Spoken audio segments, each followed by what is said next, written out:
Bathed in moonlight, a somewhat dilapidated courtyard in Watercliff Village housed a solitary figure, a boy, seemingly lost in thought. In his hands, he clutched a sheet of luminous white paper, upon which were inscribed: Name, Ian Fong. Age, 13. Status, awaiting recruitment. Time, 3 years. Additionally, a haunting phrase read, 3 years hence, serve at Arthur Starr. The text bore the ominous imprint of a blood-red crown. Gazing intently at the paper, the boy's expression drifted into reminiscence, recalling a night 3 years prior, similar to this one, where he had sat beneath the eaves, not in solitude, but accompanied by his elder brother. In those days, he had watched his brother, eyes vacant, fixated on the glowing paper. In his youthful ignorance, he had incessantly questioned why the paper shone. Yet his brother remained silent, ultimately concealing the document, leaving Ian Fong in a sulk for a spell. Now, 3 years later, witnessing his brother being taken away by the merciless Iron Man, Ian Fong comprehended the gravity of that white paper. It was an edict determining the fate of an individual. Am I destined to replicate my brother's fate in 3 years? I refuse to accept this. I shall seize control of my own destiny. I must break free from their grasp. Ian Fong muttered to himself, his fists clenched tightly. However, after a brief moment, he relaxed his grip. He felt powerless. Blue Star was a colonized planet, subservient to Arthur Starr. Folding the paper, he then caressed a bracelet on his left wrist, a remnant that had arrived with the paper, forcibly affixed by the armored warrior.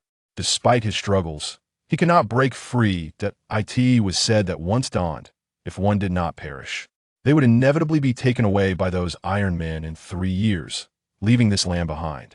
From the moment of his birth, Ian Fong had resided in Watercliff Village, a diminutive locale on Blue Star. Yet fate offered little variance. The destinies of all its inhabitants were dictated by Arthur Starr. Here, every boy and girl faced a selection at the age of 13. Those chosen would be taken away 3 years hence. The destination, the reasons for selection, and the criteria remained shrouded in mystery, never revealed to anyone.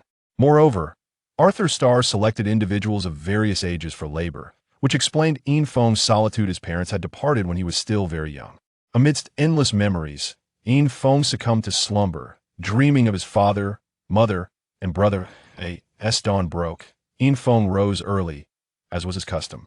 Following his routine, he practiced a set of punches in the courtyard, an unremarkable martial art, said to have been passed down from a long-ago resistance leader known as Dragon. Its public nature rendered it familiar to nearly all, and in homage to the warrior who fought for freedom, the inhabitants of Blue Star had named it Dragon Fist. Arthur Starr was aware of this martial art, but refrained from interference, recognizing that it enhanced the physical condition of the inhabitants, ultimately producing better quality slaves. Thus, rather than stifling its dissemination, Arthur Starr covertly promoted it. After completing his practice, Ian Fong seized his axe and ventured up the mountain. Little Fong, out so early today? An elderly man greeted him at the foot of the mountain. Yes, Uncle Chi. The weather looks ominous. I need to gather firewood before the rain hits, Ian Fong replied. Typically, he would practice and have breakfast before ascending the mountain. But noticing the unusual darkening sky, he decided to skip breakfast to gather wood. I see. It seems rain is imminent. Perhaps you should refrain from climbing today. Come to my home for lunch instead. Uncle Chi expressed concern, as he often exchanged firewood with Ian Fong upon his return. Thank you, Uncle Chi, but I must deliver some firewood to Aunt He today. That I am familiar with the mountain paths. A little rain won't deter me, Ian Fong declared, displaying a maturity beyond his 13 years. Very well, be swift in your return. You must join us for lunch. Chi's grandmother has been longing to see you, Uncle Chi said, coughing lightly. Thank you, Uncle Chi. He'll be back shortly. Farewell. Ian Fong politely bid farewell and made his way up the mountain. The morning air in the forest was particularly refreshing, a reason Ian Fong cherished his mountain excursions, as the crisp atmosphere seemed to purify his very being. Suddenly, a rabbit caught his attention, igniting his interest. It had been ages since he had tasted meat. With this thought, he carefully approached, only for the rabbit to sense his presence and dart away, stopping momentarily to glance back at him. Being just a boy, Ian Fong's curiosity was piqued, and he began to chase after it. Unbeknownst to him, he had reached the mountain's summit. The rabbit, seemingly satisfied with the game, disappeared from sight. With the target gone, Yin Feng regained his composure, suddenly recalling his purpose. He had come to gather firewood, not to play. Yet, something felt amiss. The illumination around him grew dim, transforming the bright morning into an early dusk. Had it been another child of his age, fear might have overwhelmed them, but Yin Feng remained unfazed. The forest surrounding Watercliff Village posed no threat, as long as one did not venture too deep into the ancient woods. Looking skyward, he saw the heavens shrouded in thick, dark clouds, ominously resembling spilled mud. A shiver ran down his spine as a cold breeze swept through, sending chills through him. Yin Feng was well acquainted with the mountain. Not far from the summit lay a small stone hut. He hurried toward it, realizing that descending now would be futile. Rain would likely begin before he reached halfway down, presenting a perilous situation. Seeking temporary refuge was the wiser choice. Curiously, the small stone hut had been known to him since he began to remember, having visited it once with his brother. Though he knew of its existence, no one resided there. Villagers would often rest there during their mountain excursions. Uncle Chi had mentioned that the hut had always been there since his childhood. Its origin remained a mystery. Inside the hut, Yin Feng found himself alone. Sitting at the entrance, he gazed at the foreboding sky. Memories of his brother, flooding back, recalled how they had once sought shelter from the rain here together.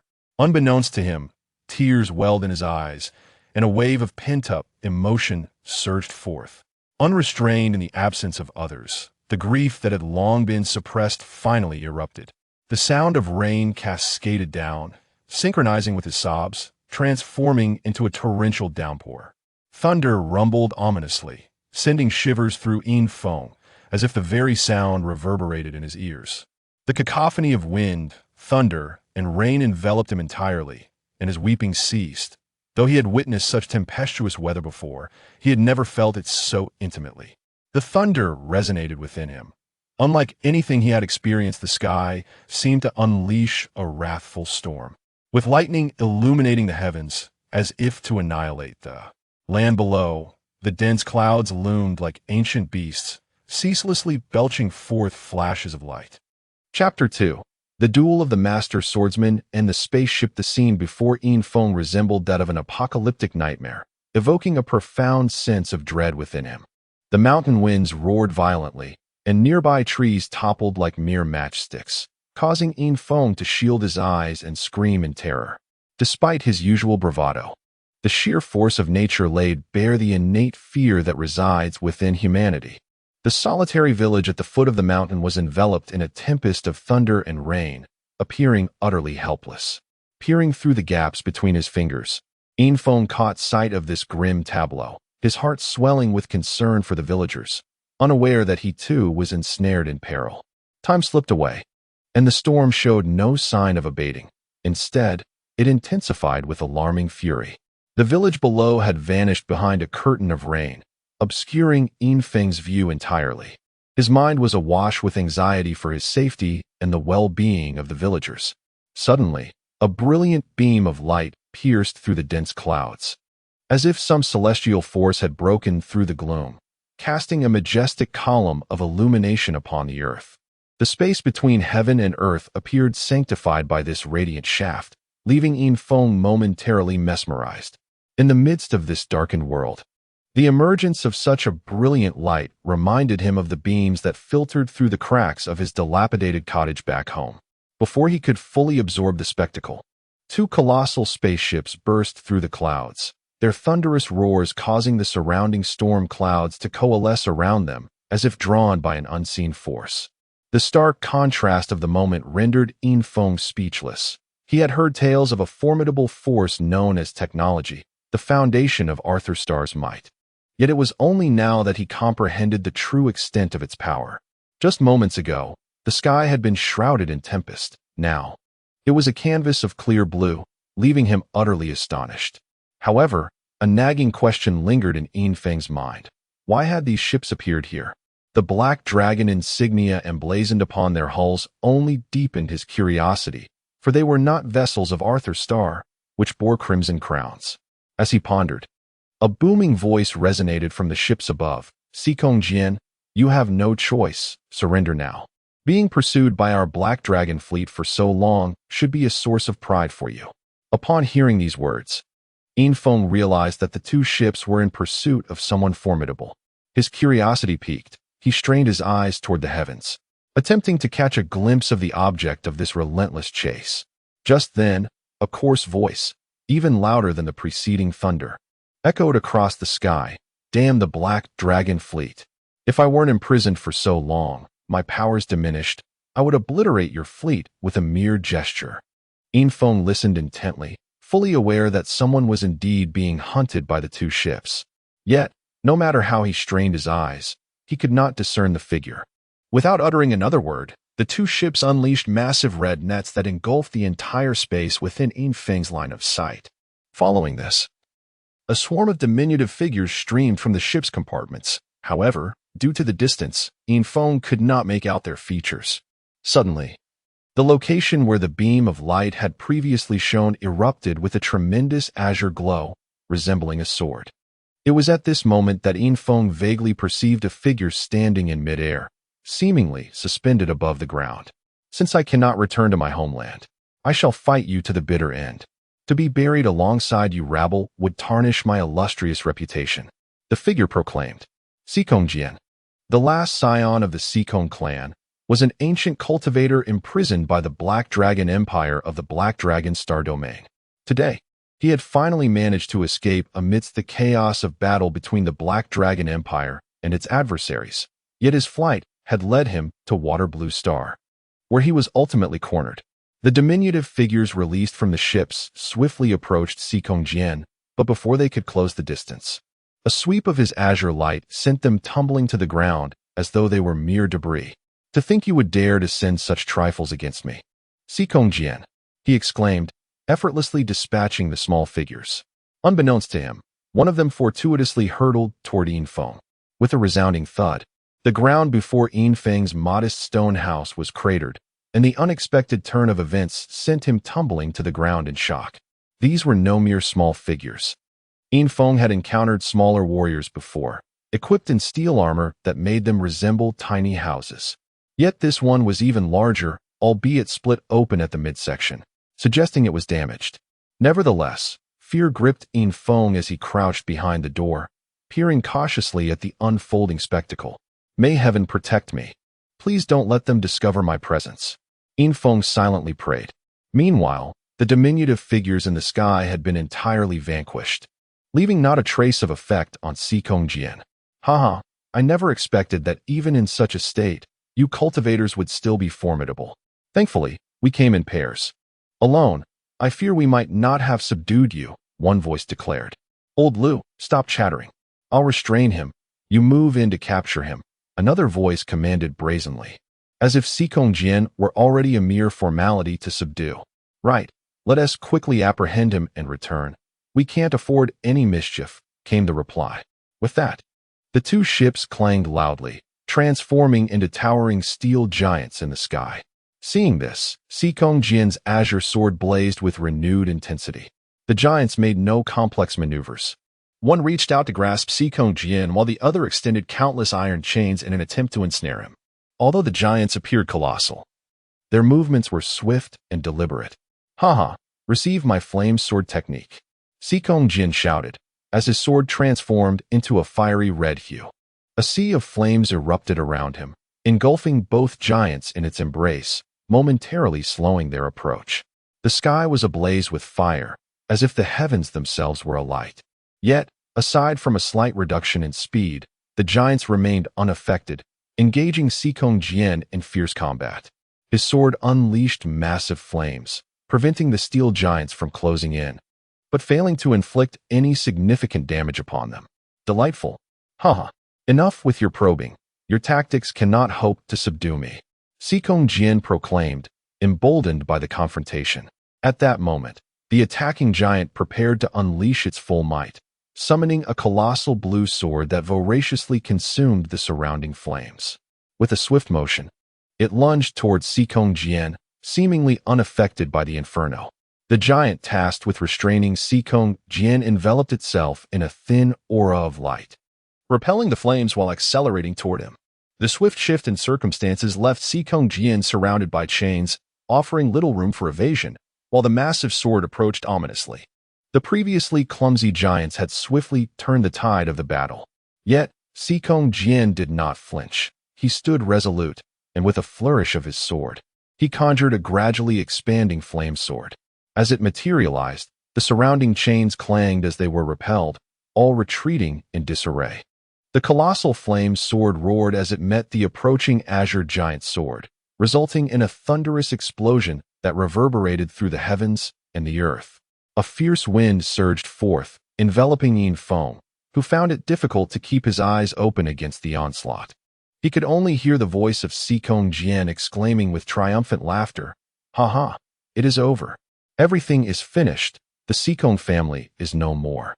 And the ancient lineage of the Xiao is extinguished. Only now do you comprehend the might of technology, but alas, it is too late." Yin Feng's eyes were blinded by the overwhelming force, rendering him unable to see, yet he could still discern the sounds emanating from outside. We, as cultivators, pursue the celestial path and refine our own beings. How could you, insatiable denizens of the Black Dragon Star Domain, ever grasp our endeavors? To audaciously proclaim the grandeur of your power is truly laughable. Lacking the strength to wield overwhelming force, you are destined for annihilation. As he laughed heartily, Sikong Jian's tone suddenly turned somber, his eyes reflecting an indescribable desolation. In a voice barely above a whisper, meant only for himself, he lamented, "It is unbearable. If only we had harnessed the power of technology, how could we have faced the fate of annihilation? The elders of our clan were too obstinate." With a sigh, he then bellowed with renewed fervor, "Perish!" His furious roar echoed across the expanse, followed by a cataclysmic explosion. The already unseen Yin Feng suddenly found his hearing dulled, leaving only a persistent buzzing in his ears that lingered. Then, a jolt coursed through his mind, and he collapsed to the ground. Chapter 3. The Awakening of Dream and Cultivation. Uncertain of how long he had slumbered, it felt as though he had traversed through an extensive dream. Upon awakening, Yin Feng still experienced a haze in his mind. "What has happened to me?" he muttered to himself. After standing in a daze for some time, a realization struck him, prompting him to hastily exit the stone dwelling and gaze outside. The sight that greeted him was astonishing. The trees in the mountains lay in disarray upon the ground, and the once thriving Watercliff village had vanished, replaced by a vast, gaping pit. "Oh no!" Yin Feng shouted, racing down the mountain, neglecting even the armed robot that had been flung away by Sikong Jian. Panting heavily, he reached the base of the mountain, at a loss for words. The pit was dozens of meters deep and utterly empty, as if the entire village had evaporated into thin air. "Is anyone there?" he shouted, cupping his hands around his mouth. The only response was the echo of his voice, with no one appearing. After a while, exhaustion set in, and his stomach grumbled incessantly. Uncertain of how long he had slept, he realized he was truly famished. With no provisions available, he resorted to foraging for wild fruits in the forest to stave off his hunger. Fortunately, the stone dwelling atop the mountain remained intact, providing him with shelter. Upon returning to the stone house, his gaze fell upon the damaged armed robot, curiosity compelling him to approach. This was the first time he had observed such high-tech machinery up close. He poked and prodded it, but the robot remained unresponsive. Just as he was beginning to lose interest, something caught his eye. "Ah, what is this?" A thin book lay trapped beneath the robot's massive leg. Yin Feng tugged at it, but it was firmly pinned down. As he pondered alternative approaches, the book began to shimmer and gradually transformed into sparkling motes of light that swirled around him. Awestruck, Yin Feng instinctively reached out to touch the stars. However, as his fingers drew near, the lights whirled rapidly, and, in an instant, all entered his body. A flash of brilliance illuminated his mind, revealing the figure of a stranger, a middle-aged man. This sudden occurrence bewildered Yin Feng, prompting him to exclaim, "A ghost! Do not enter my body. Get out." The man displayed no reaction, his expression tinged with melancholy as he spoke softly, "Child, our meeting is fated. I am Sikong Jian, a swordsman throughout my life. I never anticipated my demise would occur here. My death is inconsequential, but the ancestral Nine Heavens sword technique of the Sikong family must not be lost. I impart this technique to you, hoping you will not let it fade into obscurity. With that, vivid images and text flooded Infeng's consciousness, forcibly embedding the method of the Nine Heavens sword technique deep within. Can I also soar through the skies like him? Infeng whispered. Pain etched on his face as his mind felt as if it were shattering. After a moment, the figure reappeared, declaring, Haha, it is done. The Nine Heavens sword technique comprises 9 levels. I have transmitted to you the first 6. As for the remaining 3, I cannot bestow them upon you. It is said that the latter levels vary from person to person. The Sikong family has not produced anyone capable of mastering the 6th level for many years, leading to our family's decline and, ultimately, extinction, a true tragedy. Does this world truly have no place for us cultivators? Haha. As he spoke, Sikong Jian laughed maniacally, embodying a tragic yet helpless spirit. I do not know whether imparting this technique to you is a blessing or a curse. If you are unwilling, you need not cultivate it. However, should you choose to practice, you will inevitably confront the Black Dragon Star domain. Remember, when your strength is insufficient, do not let the beings of the Black Dragon Star domain discover you. With those words, his image faded, leaving a subtle glimmer in a corner of Infeng's mind. Unnoticed by him, regaining his composure, Infeng clenched his fists and murmured, How could I refuse? I shall seize my destiny. What of the Black Dragon Star domain? If I must face them, I will avenge you when my strength is sufficient. At that moment, the roar of aircraft engines filled the air. Glancing upward, Infeng furrowed his brow, recognizing the approaching reconnaissance aircraft from Arthur Star, drawn here by the recent skirmishes. A portion of the Arthur Star forces was stationed on Water Blue Star, but they rarely left their encampments to avoid disrupting the planet's development. Their arrival now indicated they had sensed something amiss. Infeng concealed the book and retreated quietly into the dense foliage behind him, where the trees lay in disarray, creating an ideal hiding place. He did not venture far, remaining vigilant as he observed the Arthur Star reconnaissance aircraft. It circled above Watercliff Village for a moment before heading directly toward the mountain where he was situated. Fearing discovery, he hurriedly fled further away. However, the ominous roar gradually receded, allowing him to cautiously return to the mountaintop. To his dismay, the stone dwelling was now devoid of any presence. The armed robot had vanished, presumably taken by the Arthur Star reconnaissance aircraft. Realizing he could not linger here any longer, lest he be discovered and lose the opportunity to cultivate the sword technique, Infeng began to formulate a plan for his departure. Having lived in these woods since childhood, he was unfamiliar with the outside world and found himself at a loss for direction. Suddenly, he recalled the riverside where his brother often took him fishing, a place with a thatched hut where they had once stayed. With that thought, Infeng made his way down the mountain, circumventing the deep pit of Watercliff Village and following a winding path to the valley below. After an hour's walk along the river, he finally spotted the thatched cottage, situated downstream from the river and some distance from Watercliff Village. The once turbulent waters had calmed, as the cliffs on either side gradually opened up, creating a spacious area. Continuing onward, he soon encountered sandy banks, with the river becoming increasingly tranquil. This is the place, Infeng said as he pushed open the door of the thatched hut. Inside, there was little more than a hard bed, yet it was sufficient for him. The hut was close to the river, allowing him to catch fish when hunger struck, ensuring he would not starve. This was the only survival strategy he could devise, as he possessed no other skills aside from gathering firewood. He certainly could not resort to begging. Thus, this place seemed the only viable solution for his sustenance. Once settled, Infeng promptly began to sort through the knowledge in his mind. The Nine Heavens sword technique, imparted by Sikong Jian, comprised 6 levels. However, he could only perceive the content of the first level at this moment. The subsequent 5 levels remained obscured until he perfected the first level. The first level, known as the sword's spirit realm, allowed one to nurture a form of spiritual energy within their body, which could be channeled into their sword during combat to enhance its power. Cultivating this energy could also improve one's physique and extend their lifespan, granting an additional 100 years to those who attain this realm. Can it truly extend my life by 100 years? Would that not surpass even the oldest village elder? Infeng mused aloud. With that thought, he assumed a meditative posture to commence his cultivation. The sword spirit realm, also referred to as the spiritual realm, bore the sword's designation due to the unique status of sword cultivators, a fact Infiltration was yet unaware of. Although it is merely the first realm, those who can enter are indeed exceedingly few.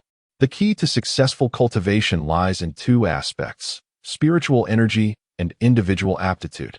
Fortunately, Water Blue Star is precisely such a place rich in spiritual energy.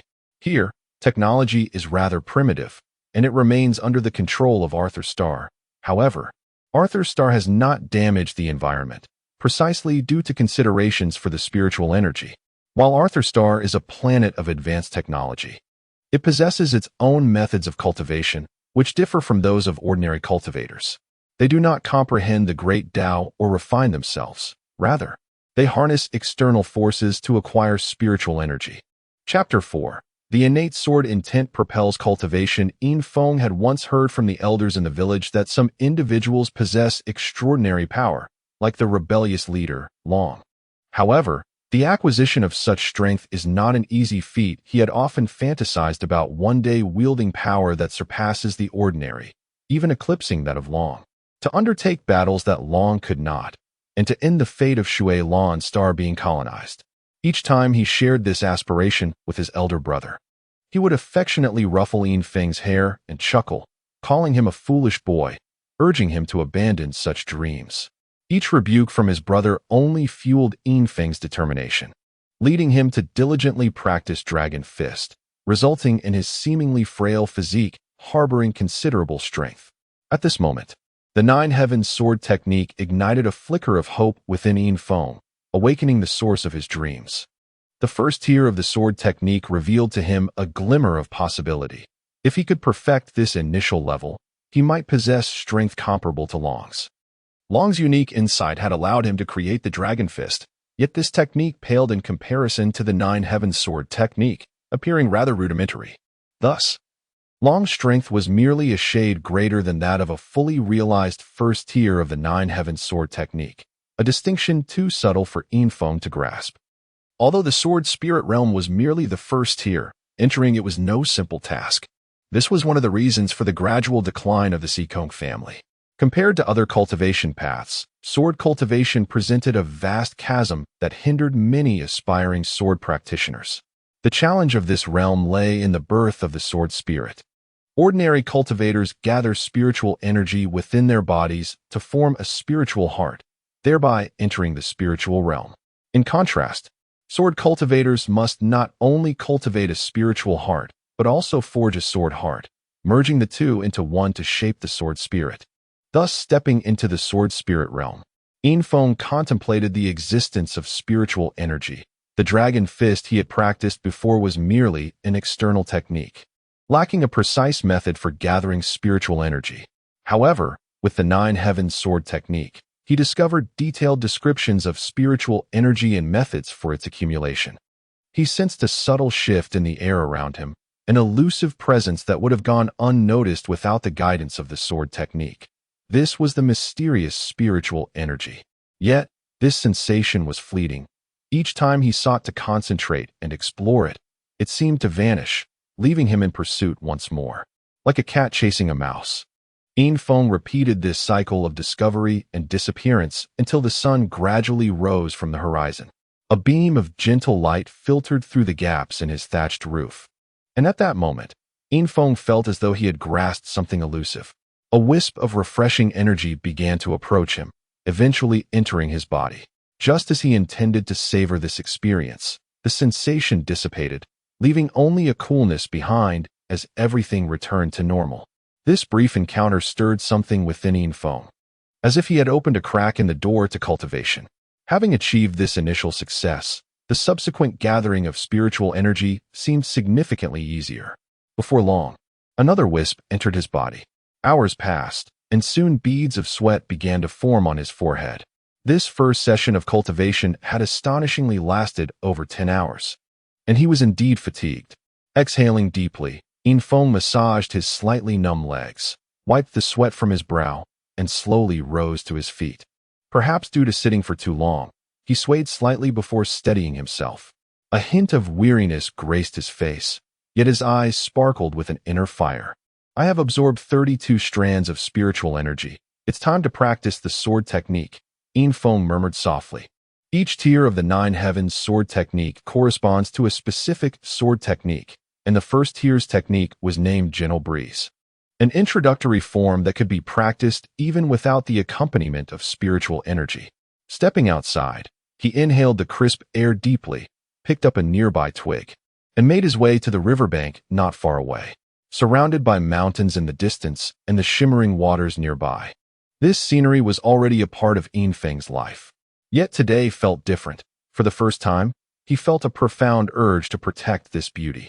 Suddenly, he found himself contemplating the future 3 years hence, thinking, 3 years, merely 3 years remain. I must seize control of my destiny. He clenched his fist tightly, then slowly relaxed it, immersing himself in the sword technique. Due to his years of practice with the dragon fist, Infang executed the movements of the sword technique with remarkable fluidity. Each strike and stance flowed seamlessly, and as he twirled the dry twig, it stirred up gentle breezes. This sensation was unparalleled compared to his experiences with the dragon fist, leaving him entranced, as if the sword technique were inherently designed for him. Were Sikong Jian alive to witness Infang practicing the sword at that moment, he would likely exclaim in awe at the innate sword intent emanating from him. Though it was merely the first tier of sword intent, it was sufficiently impressive. Sikong Jian had only comprehended the first tier of sword intent while cultivating the third tier of the 9 heavens sword technique. Yet here was Infang, already possessing it. Unbeknownst to himself, with sword intent, he became the ideal candidate for sword cultivation, and from that point onward, practicing sword techniques would become second nature, far surpassing those without sword intent, while the condensation of the sword heart would occur effortlessly. Immersed in the sword technique, Infang experienced an indescribable sensation. His mind felt more vibrant and his awareness sharper. The spiritual energy he had once struggled to find now seemed to swirl around him, gradually coalescing into the twig he wielded and then flowing through his palm into his body. This fleeting moment surpassed the effects of hours spent in meditation. The intensity of this experience was due to Infang's first encounter with his sword intent, a rare opportunity. Should he pause, the efficacy of absorbing spiritual energy through the sword technique would vanish, and attempting to wield the technique again would not yield the same results. Without needing encouragement from others, Infang had no desire to cease. The sensation brought him immense satisfaction. Eventually, when he had exhausted the last vestige of his strength, he walked over to a patch of grass, lay down flat, and breathed heavily, clearly indicating that practicing the sword technique was exceedingly taxing. Though fatigued, Infang could distinctly feel the transformations within his body. His consciousness seemed to leap to any part of his being, sensing the changes occurring within. His spirit felt invigorated. From the detailed descriptions of the first tier of the sword technique, Infang understood that as spiritual energy merged with his body, his mental strength would first amplify, followed by physical changes that would purge impurities, gradually enhancing his strength. The so-called spiritual heart would only condense once both his mental and physical prowess were sufficiently robust. Recognizing these changes, Infang smiled and succumbed to sleep, unable to resist the urge, for slumber was indeed the finest form of rest. Chapter 5. A dark and windy night of murder, a shadowy figure struggled to rise from the riverbank, stumbling a few steps before collapsing once more. After a brief struggle, it lay still. The sound of the fall roused Infang from his slumber. He sat up slightly, trying to discern the source of the noise in the moonlight. Suddenly, he heard hurried footsteps approaching from a distance, a chaotic rhythm indicating numerous individuals were running. Infang swiftly climbed a nearby tree, concealing himself within the dense foliage, his mind rife with confusion. Although several villages were scattered nearby, they were not close enough to warrant nighttime visitors. As he pondered this, 3 figures emerged along the riverbank, all seemingly young men, dressed in a manner that suggested they were not from the Water Blue Star. Infang surmised they were likely tourists. "Captain, we found him," one of the runners declared, standing beside the fallen figure. At that moment, Infang noticed the scene more clearly, vaguely seeing a small, slender boy lying half in the water on the riverbank. The young man referred to as Captain wore a white outfit and appeared quite robust. He leaned down and forcefully grasped the boy's hair. "Ah!" The unconscious boy cried out in pain, awakening abruptly. "You can't run away now. You saw what you shouldn't have and refused to accept the consequences," the captain sneered, standing tall with his hands on his hips, looking down at the boy. "I didn't mean to," the boy stammered weakly. Upon hearing this voice, Infong felt a strange familiarity. It resembled his own. Before he could dwell on it further, the captain spoke again. "Humph, you didn't mean to? The girl Jinhua, was pursuing has been exposed to you in her entirety. Do you think a mere I didn't mean to suffices?" As he said this, he yanked the boy's hair, causing him to gasp in agony. The boy was utterly powerless against Jinhua's grip, continuing to plead, "Jinhua, spare me. The Yin family won't let you off easily." With a cold snort, Jinhua lifted the boy higher, a glint of malice in his eyes. "It seems I must make another decision. Remember, your eyes are cold like Xian." He then declared, "I now want your life," producing a dagger that he plunged into the boy's heart. In that instant, Infong was frozen in shock. Was this merely a scuffle among classmates? How had it devolved into murder? The boy's pleading eyes transformed into a flash of fury. But the life draining from him rendered him incapable of uttering another word. His head drooped lifelessly. Jinhua carelessly discarded the boy's body onto the riverbank, remarking, "Who will know if I kill you here? Humph, you were too much of a nuisance to the Yin family. Death is better for you." He then commanded the other two, "You two, submerge his body in the river. I don't want anyone else to know about this. Let them think he simply disappeared." "Understood," the two replied, quickly springing into action. One hefted a large stone while the other carried the lifeless boy, both diving into the depths of the water with ease. Displaying remarkable strength, Infong observed in silence, unable to fathom the swiftness of the act. His heart ached for the boy. What calamity had befallen him to warrant such a fate? The trio did not linger. Upon the return of the two from the water, they hurriedly departed, leaving no trace of the murder as the river washed away all evidence. After a period of vigilant observation, Infong confirmed that no one remained nearby. He approached the riverbank, gazing at the flowing waters with a sigh. He had once believed that the inhabitants of the water blue star were tormented, while those of the Arthur star lived in bliss. Yet, it seemed that the Arthur star was not devoid of suffering, as oppression and the whims of the powerful also dictated the fates of the weak. As he stood by the river, lost in contemplation, he suddenly perceived a white figure stirring beneath the surface, gradually rising. Infong froze, wondering if it was the recently deceased boy, though he didn't appear to be wearing white. Just then, the figure emerged, ghostly and ethereal, gliding effortlessly across the water towards him. As it drew nearer, Infong was struck with horror. It looked just like him. His pupils dilated in disbelief. "It can't be," he gasped, turning to flee. He had already encountered the supernatural twice in 2 days, and the image of the sword from earlier haunted him. This apparition, however, was even more terrifying, a haunting reflection of himself. "Do not be afraid. I have a request for you," a voice called from behind him. As the voice reached him, the white figure appeared before him, moving with astonishing speed. "What do you want?" Infong stood firm, realizing escape was futile. He scrutinized the spectral figure before him, which bore an uncanny resemblance to himself. "Do not fear. I merely wish to ask for your assistance," the ghostly figure implored. "What is it?" Infong inquired, his heart brimming with skepticism, for the likeness was unnerving. Were it not for the difference in attire, he might have thought he was gazing into a mirror. "I have died. You are aware of this, correct?" the ghost stated, a profound sorrow etched across its visage. "You died? How?" Infong questioned, perplexed. "I just perished here moments ago. You must have seen it from afar. Yet, I refuse to accept this fate. I have endured a life of suffering, and despite this, I still met my end. I wish for you to live on in my stead," the ghost declared. "What? Live for you? Your existence was so miserable. Why would I want to take your place?" Infong retorted, a hint of irritation in his tone, remembering the boy's earlier pleas. "I suspect your life is more wretched than mine. Although I faced oppression within my family and bore a frail constitution, I was still a free individual.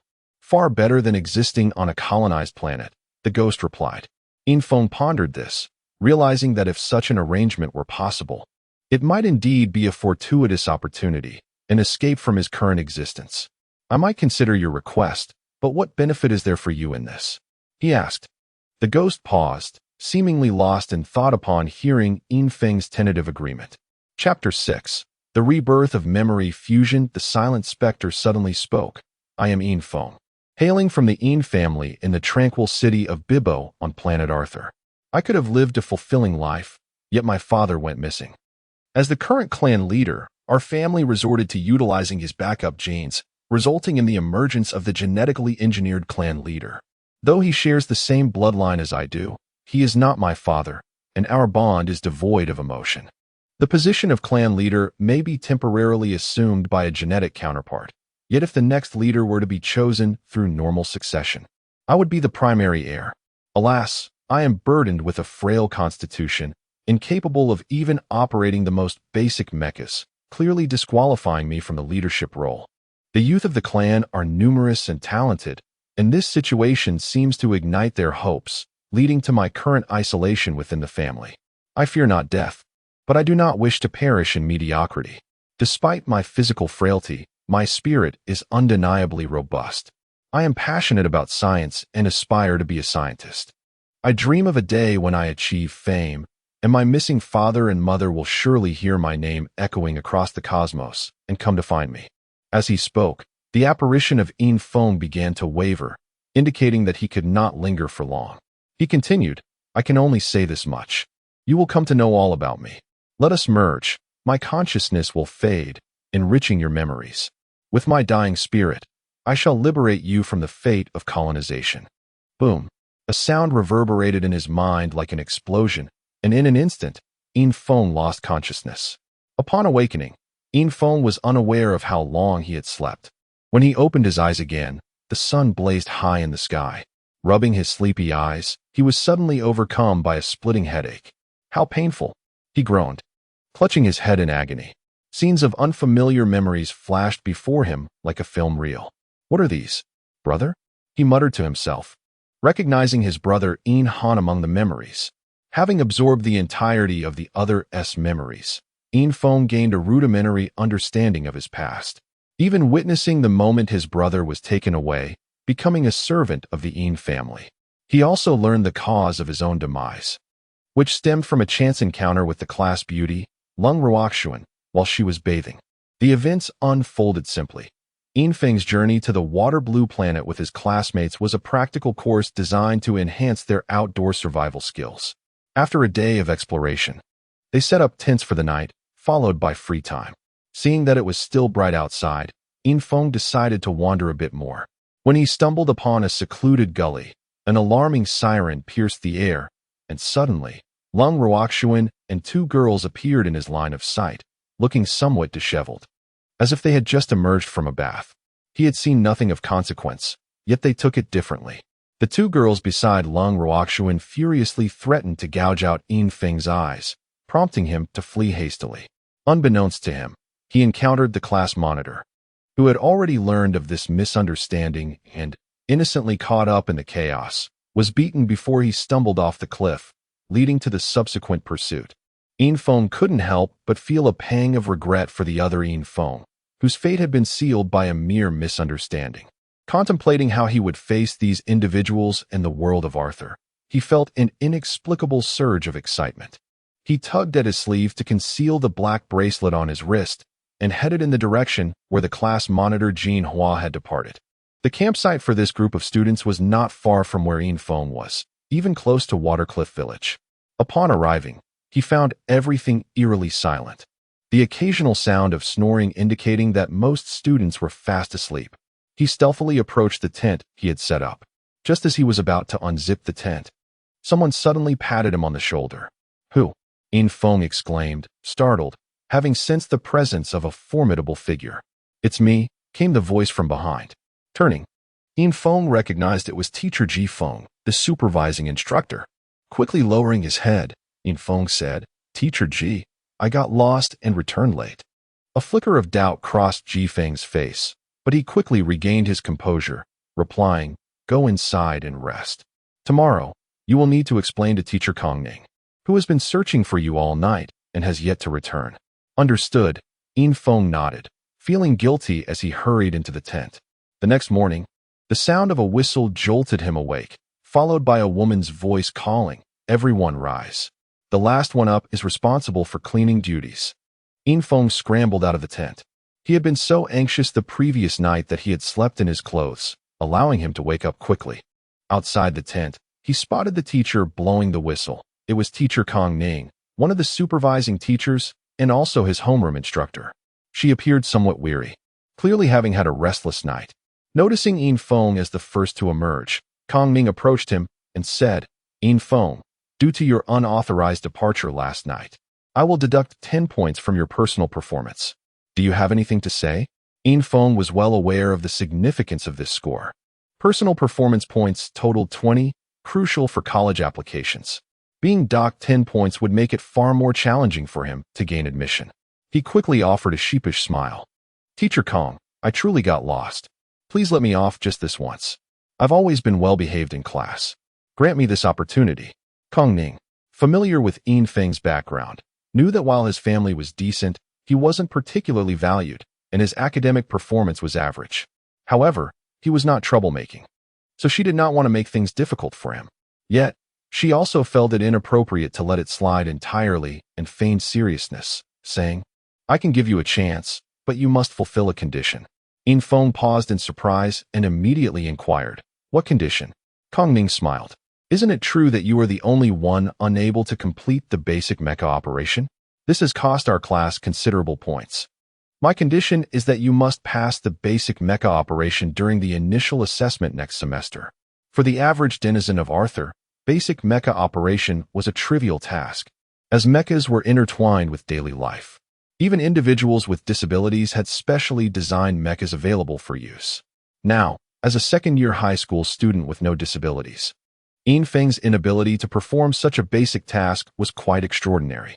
Feeling slightly embarrassed, Infong chuckled to himself, realizing how poor the constitution of the Infong he was replacing must have been, to the point of dragging the entire class down. It was clear that he needed to show the world a new side of Infong. With resolve, he assured, "Teacher Kong, I promise to succeed. I will make significant progress this summer." Kongning nodded in satisfaction, saying, "Good. I hope you do not let me down. You know the consequences of failure." With that, she departed, not intending to make things difficult for him, but rather hoping for his improvement. After all, if her student graduated high school without mastering basic mecha operation, it would signify a failure in her educational efforts. Chapter 7. Revisiting the old grounds to observe mechas. Mechas serve as the combat apparatus of the Arthurians, as well as tools for production and daily life. Their adaptability to diverse combat and production environments led to their immediate popularity across the universe following the creation of the first mecha. Over the years, a comprehensive system has emerged, categorizing them into 9 levels based on their overall performance. The primary mechas, known as Level 1, fall under the umbrella of low-tier mechas, which encompass levels 1 to 3. These mechas are primarily civilian in nature, although some possess considerable combat capabilities. Conversely, high-tier mechas are predominantly controlled by the government or military, with civilian access restricted to a certain extent. Upon receiving a task from Teacher Kongning, Infong felt an inexplicable surge of excitement. Despite having never operated a mecha, he found himself enamored with them. It is no wonder, for on Arthur's star, no man remains indifferent to mechas. The thrill of mecha combat captures the heart of every spirited individual. As Infong daydreamed about mechas, a stout figure rushed towards him, showing no signs of stopping. The figure embraced Infong and exclaimed, "Infong, I thought you wouldn't return. Where were you last night? The teacher searched for you until the early hours and feared something had happened." This stout fellow was Hualulu, Infeng's sole friend in class. Perhaps due to a shared sense of camaraderie, they had inexplicably formed a bond. However, Hualulu had the upper hand as he had recently passed the practical course on operating basic mechas, officially becoming a junior mecha technician. "Don't be ridiculous. How could I not come back?" Infong feigned anger. Hualulu, unfazed, playfully punched Infeng's shoulder and remarked, "You had me worried for no reason." I saw the class monitor and the others returning late last night, and since he doesn't usually travel with you, I thought he might have done something to you. Warmth filled Infeng's heart, grateful that someone cared for him. However, the events of the previous night were not something he could share with anyone, not even Hua Lulu. Otherwise, it would spell trouble. He swiftly changed the subject, saying, "You're overthinking it. Why would someone like him target me? Now, let's go get some food. We're both starving."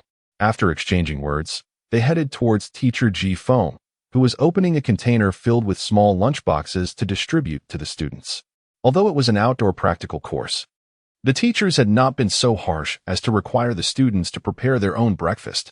At that moment, the class monitor, Jin Hua, approached with two classmates, each clutching a lunchbox. As he brushed past Infeng, he froze, akin to seeing a ghost, and turned to his companions, asking, "Was that just Infeng?"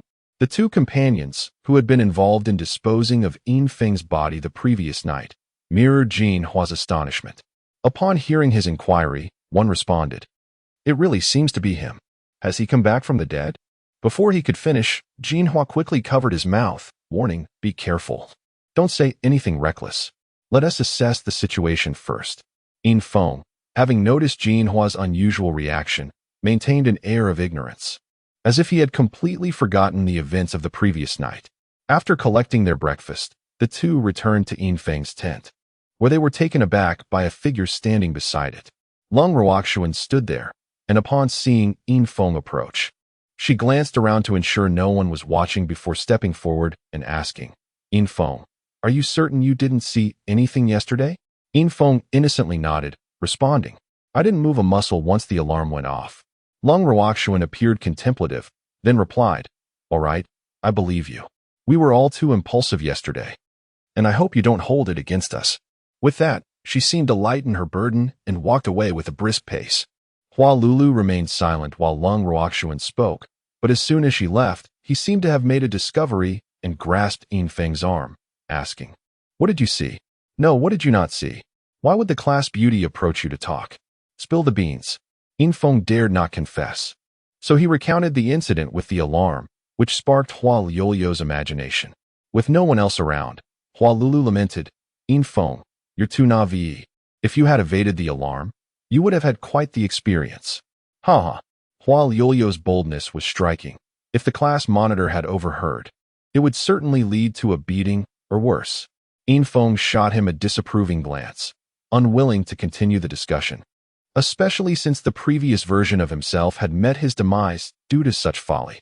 After finishing breakfast, teachers Kong Ning and Ji Feng gathered all the students and announced, "Today marks the final day of our outdoor practical course. We have just received wonderful news. A Mecha team from Xingyao Academy is operating nearby. We have established contact with them, and today's activities will include observing Mecha operations, with the opportunity to ride in a Mecha." A chorus of ecstatic cheers erupted from the boys in class. Any course that included mechas was bound to elicit such excitement, for mechas were their ultimate passion. The girls were equally thrilled. While they might not share the same fervor for mechas, they admired the impressive mecha technicians whose movements while operating mechas were undeniably captivating. "Teacher, where are they? Let us hurry." The students clamored, bombarding the teachers with questions about the types of mechas they would be operating and whether they could fly. Teacher Ji Feng cleared his throat and raised his hands to signal for silence. "Calm down, everyone. They are just a short distance away in a place called Shuya Village. Previously, there was a skirmish involving the Black Dragon Empire there, and now they are conducting an investigation. We will head over to observe." Infeng's mind wandered as he heard Shuya Village. Wasn't that his home? Yet, it seemed to have vanished without a trace, causing his heart to race. Perhaps this visit would unveil the mystery behind the village's disappearance. Returning to the location of Shuya Village, Infeng found himself in a different identity. The vast pit lay silently, as if Shuya Village had never existed. At the bottom of the pit, 5 mechas roamed about, seemingly searching for something.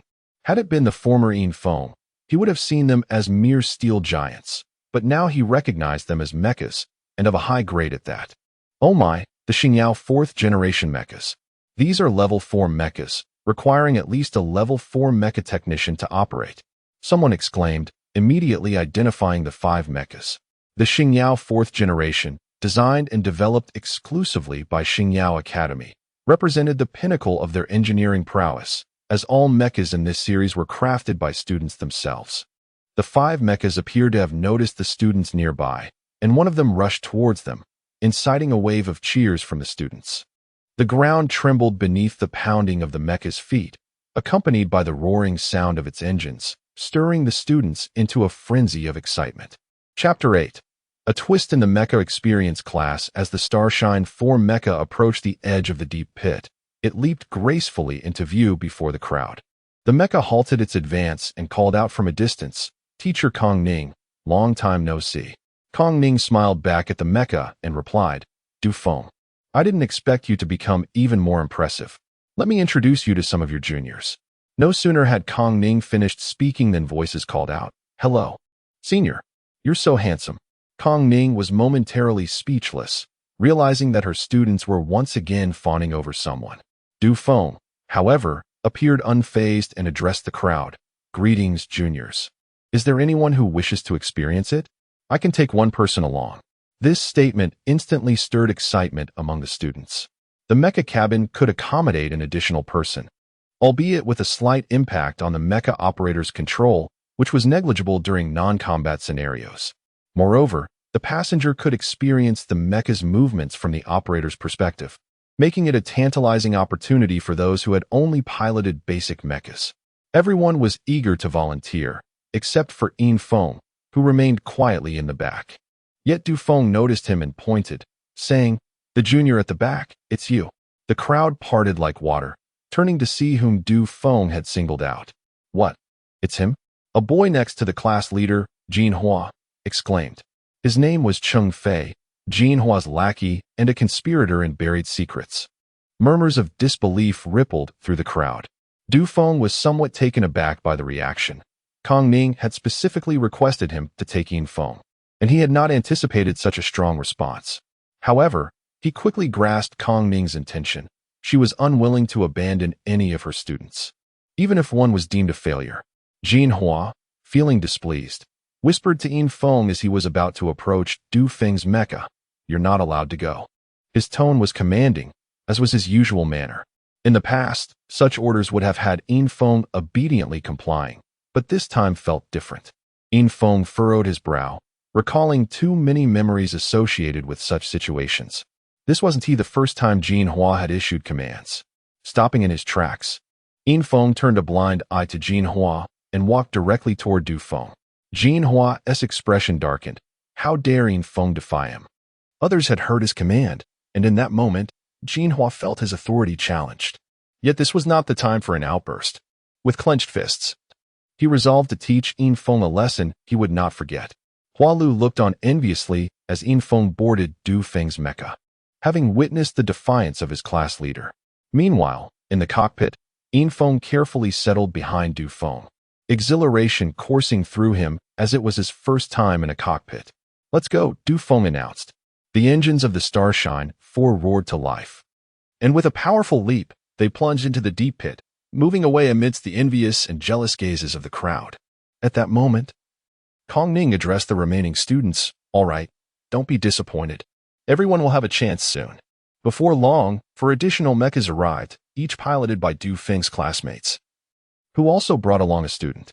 Within the mecha cabin, Yin Feng watched the scenery whiz by at a breathtaking speed as Du Feng maneuvered them through the deep pit toward the distant mountains. Curiosity got the better of him, and Yin Feng cautiously asked, "Du Feng, how was that deep pit formed? Isn't this Watercliff Village? Why can't I see the village?" Du Feng maintained his speed, responding, "That deep pit was once the location of Watercliff Village. It appears to be the work of the Black Dragon Empire. Their Black Dragon fleet is composed of colossal mechas capable of moving mountains and seas. It seems this area has been entirely displaced by them." Yin Feng fell silent.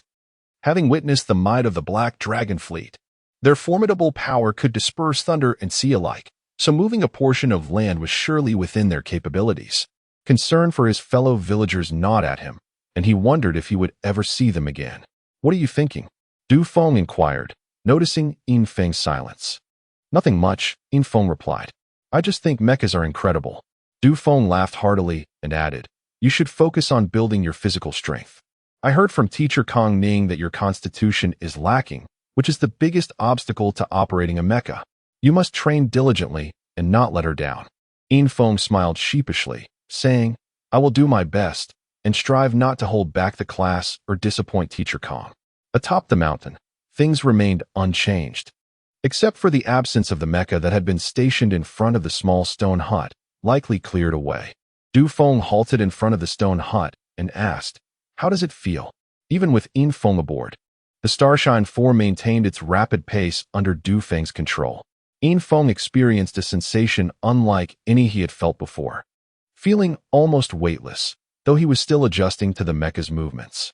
Feeling slightly dizzy, he responded to Du Feng, "Du Feng, I'm feeling a bit lightheaded. Can I step out?" Du Feng chuckled and promptly opened the cockpit door, helping Infeng down as he said, "My fault. I forgot you might not be used to it yet." Once on solid ground, the dizzy spell gradually subsided. This was Infeng's first experience in a mecha, and feeling unwell was entirely normal. After regaining his composure, he asked, "Du Feng, are you also here for a practical class at Waterblue Star?" Du Feng leaped out of the mecha and approached Infeng, saying, "Not exactly. We are on break now. We came here because we've taken on a mission. Since there's not much going on during the summer, we thought we might as well take on a task for some fun and earn a bit of money. Is the mission difficult? Can I take on missions when I get to university? Can I own a mecha like this?" Infeng fired off a series of questions, brimming with curiosity. Du Feng smiled patiently, explaining, "Acquiring a mecha isn't too difficult. As long as you qualify for operation, you can apply for one. As for missions, they are not accessible to high school students just yet. Perhaps when you reach university, you will have that opportunity." Just then, a star-patterned insignia on his wrist began to flicker. Du Feng immediately turned toward the mecha, saying, "Infeng, I'll escort you back. Our target has appeared.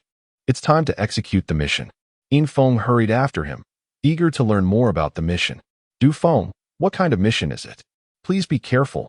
The two re-entered the mecha cabin, and Du Feng explained, "The mission we undertook is relatively minor. Our target is a runaway soldier from Waterblue Star who has regained some of his memories. He hijacked a small spacecraft to return to Waterblue Star, and our task is to capture him." The mission to apprehend a deserter was significant, as many from Waterblue Star taken by Arthur Star would become soldiers there and have their memories sealed, dutifully fighting for Arthur Star. However, there were always exceptions. Those who regained their memories would undoubtedly resist becoming mere pawns. As soon as the two entered the mech chamber, Du Feng's microstar emblem illuminated once more, accompanied by a voice that declared, "Captain, trouble looms. He possesses a mech as well." The recent ambush has rendered Kong Sheng's mech inoperative.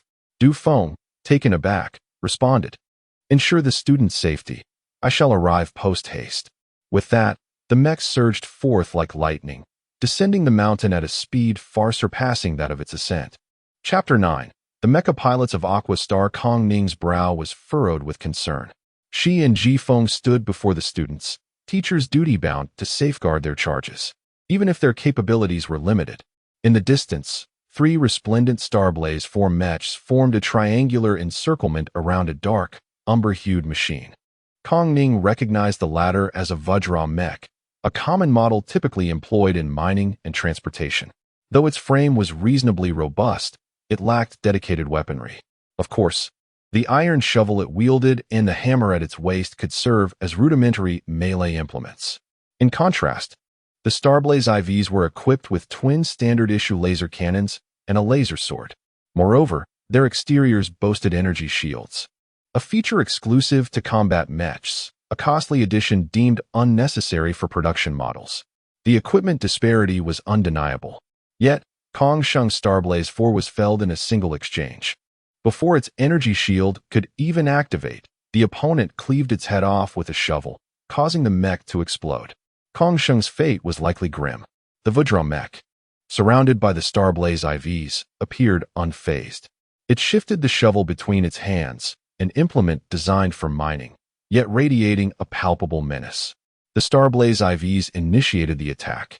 6 laser cannons unleashed a barrage, seemingly poised to constrict the Vajra mech's every move.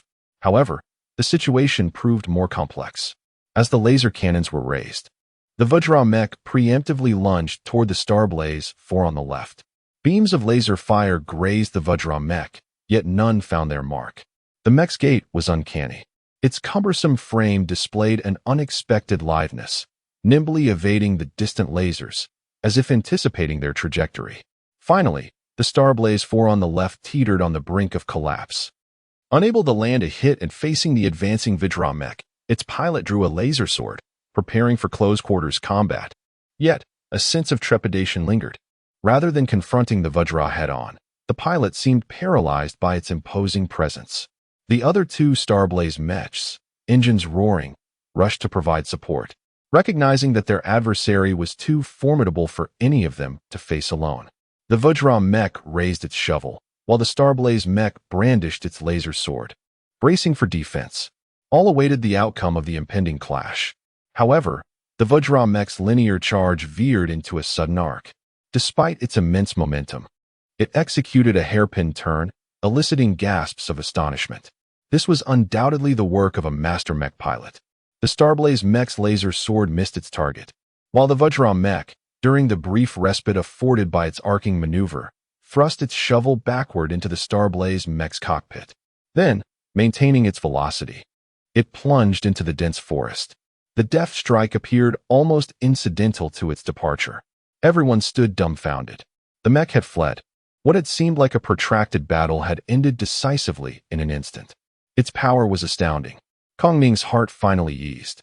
The enemy had retreated. However, she couldn't fathom why such a formidable opponent would choose to flee. Had it continued the fight, they would all likely have perished. At that moment, Du Feng arrived. His comrades had pried open the two damaged Starblaze mechs, extracting the pilots, both unconscious. Though they bore no apparent injuries, the concussive force of the mech's destruction had rendered them insensible. "How are they?" Du Feng inquired. "They're alive, merely unconscious," his comrade replied. "A couple of days of rest should set them right." "Where's Imole? Wasn't he here?" Du Feng asked, noting the absence of the target. "Captain, he fled. He's too powerful. Truly a special ops mech pilot from the Hell Legion," his comrade responded. Du Feng sighed softly, erasing memories, focusing on a decade of training, creating mech pilots who exist solely for war. It's no wonder they're so formidable. Such mech pilots are powerful and obedient, ideal soldiers for the military. However, there are always exceptions. Once their memories resurface, their power amplifies, but they also develop independent thought. Orders become less important to them. Seeing that his comrades were safe, Du Feng approached Kong Ning. "Teacher Kong Ning, this lesson must be cut short. We must return. You should head back early as well. Aquastar isn't safe these days." Kong Ning nodded. "Are your comrades all right? Please thank them for me. It's nothing serious. They'll be fine after a few days of rest," Du Feng replied. In Feng was extracted from his mech by Du Feng and reunited with Hua Liuli. Gazing at the two damaged mechs, Hua Liuli recounted the battle in vivid detail. He had been terrified, but now he was brimming with excitement. Suddenly, a colossal shadow fell upon the sun-drenched landscape. Everyone looked up to see a centrifugal aircraft obscuring the sun, descending slowly. It was a common sight on Aquastar, a silent aircraft used by the local Martian garrison for special missions. When the Vajra mech appeared, Kong Ning had wasted no time in calling for help. Fortunately, a nearby centrifugal aircraft was passing by, and this must be the vanguard of the rescue force. The aircraft landed smoothly, and a squad of armed mechs emerged. Leading them was a blue mech named Ocean Knight, followed by Ocean Warrior mechs. On Aquastar, a planet with vast expanses of water, these amphibious mechs were ideally suited. The Ocean Knight surveyed the crowd and announced, "I am Dylan, commander of the 107th platoon stationed on Aquastar. Who called for help?" Kong Ning stepped forward. "Sir, we were just attacked by a mech." Dylan glanced at the two damaged Starblaze IVs and asked, "How many enemy mechs were there?" "One," Kong Ning replied without hesitation. "What model?" Dylan inquired. "Vajra," Kong Ning answered. Dylan paused, taken aback. "A production model Vajra mech? Are you certain?" Kong Ning nodded. Du Feng interjected, "Sir, the pilot of that mech is Imole. He's a rogue mech pilot from the Hell Legion's Special Ops team, and he's on the government's wanted list." Dylan's eyes widened in realization. His tone turned urgent. So it was him. I've been searching for him for a long time. Which way did he go? Kong Ning pointed in the direction of Mo Lei's escape. Dylan instructed, board the aircraft. My men will transport you to the spaceport. It's not safe around here. With that, he led his squad in pursuit of Mo Lei. Captain, should we head back as well? Du Feng's comrade asked. Du Feng nodded. Their mission was over. He had underestimated the situation. The enemy had disabled 2 of their mechs on the first encounter. He surmised that the enemy had fled because he sensed the arrival of the rescue force. His reflexes were too sharp. The group boarded the aircraft. For Yin Feng and the other students, the brief battle had ignited a fire within them. They chattered excitedly, while Yin Feng prayed that Mo Lei wouldn't be captured. Chapter 10. A lonely journey playing games aboard the spacecraft traveling from Water Blue Star to Arthur Star. Some passengers slumbered, others engaged in workouts at the gym, while many chose to immerse themselves in the gaming capsules. Although the distance between the 2 planets was not exceedingly vast, the journey still required a full day and night. Fortunately, the spacecraft was equipped with comprehensive facilities, providing myriad ways to alleviate the boredom of travel. Yin Feng and his classmates gathered in the gaming chamber, all too restless to sleep and disinterested in reading, which they regarded as a task for the classroom. Clearly, their enthusiasm lay with gaming. The game they were about to play was a mecha combat simulation, which, while similar to operating a real mecha, offered a more simplified experience. With the adverse effects on the body significantly diminished.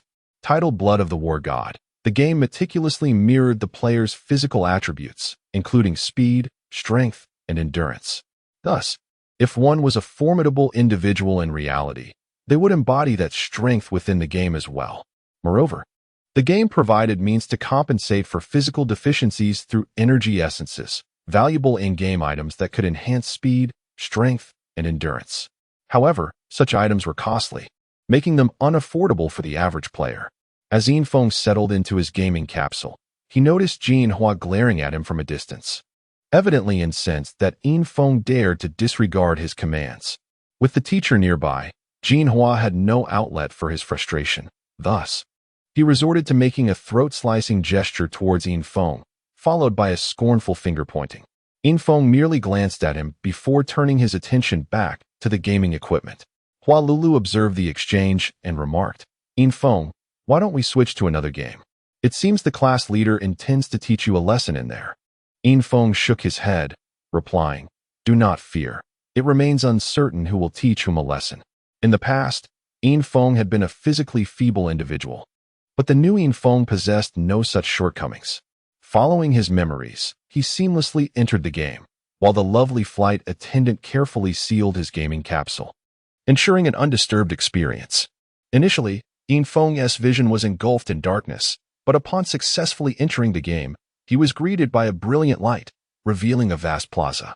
Below him lay enormous crystals housing various mechas, while the 5 closest mechas were displayed on a crystal pedestal. Yin Feng understood that the mechas encased in crystals were beyond his reach. Only those on the pedestal were available for selection. To access the others, one would need to purchase them. The previous Yin Feng, lacking experience, had not acquired any mechas. The 5 mechas on the pedestal were complimentary offerings from the system, and one was particularly favored by the former Yin Feng, the Dark Hunter, which he had exclusively used since he began gaming. Although free, these mechas were not lacking in performance, comprising 3 level 3 mechas and 2 level 4 mechas.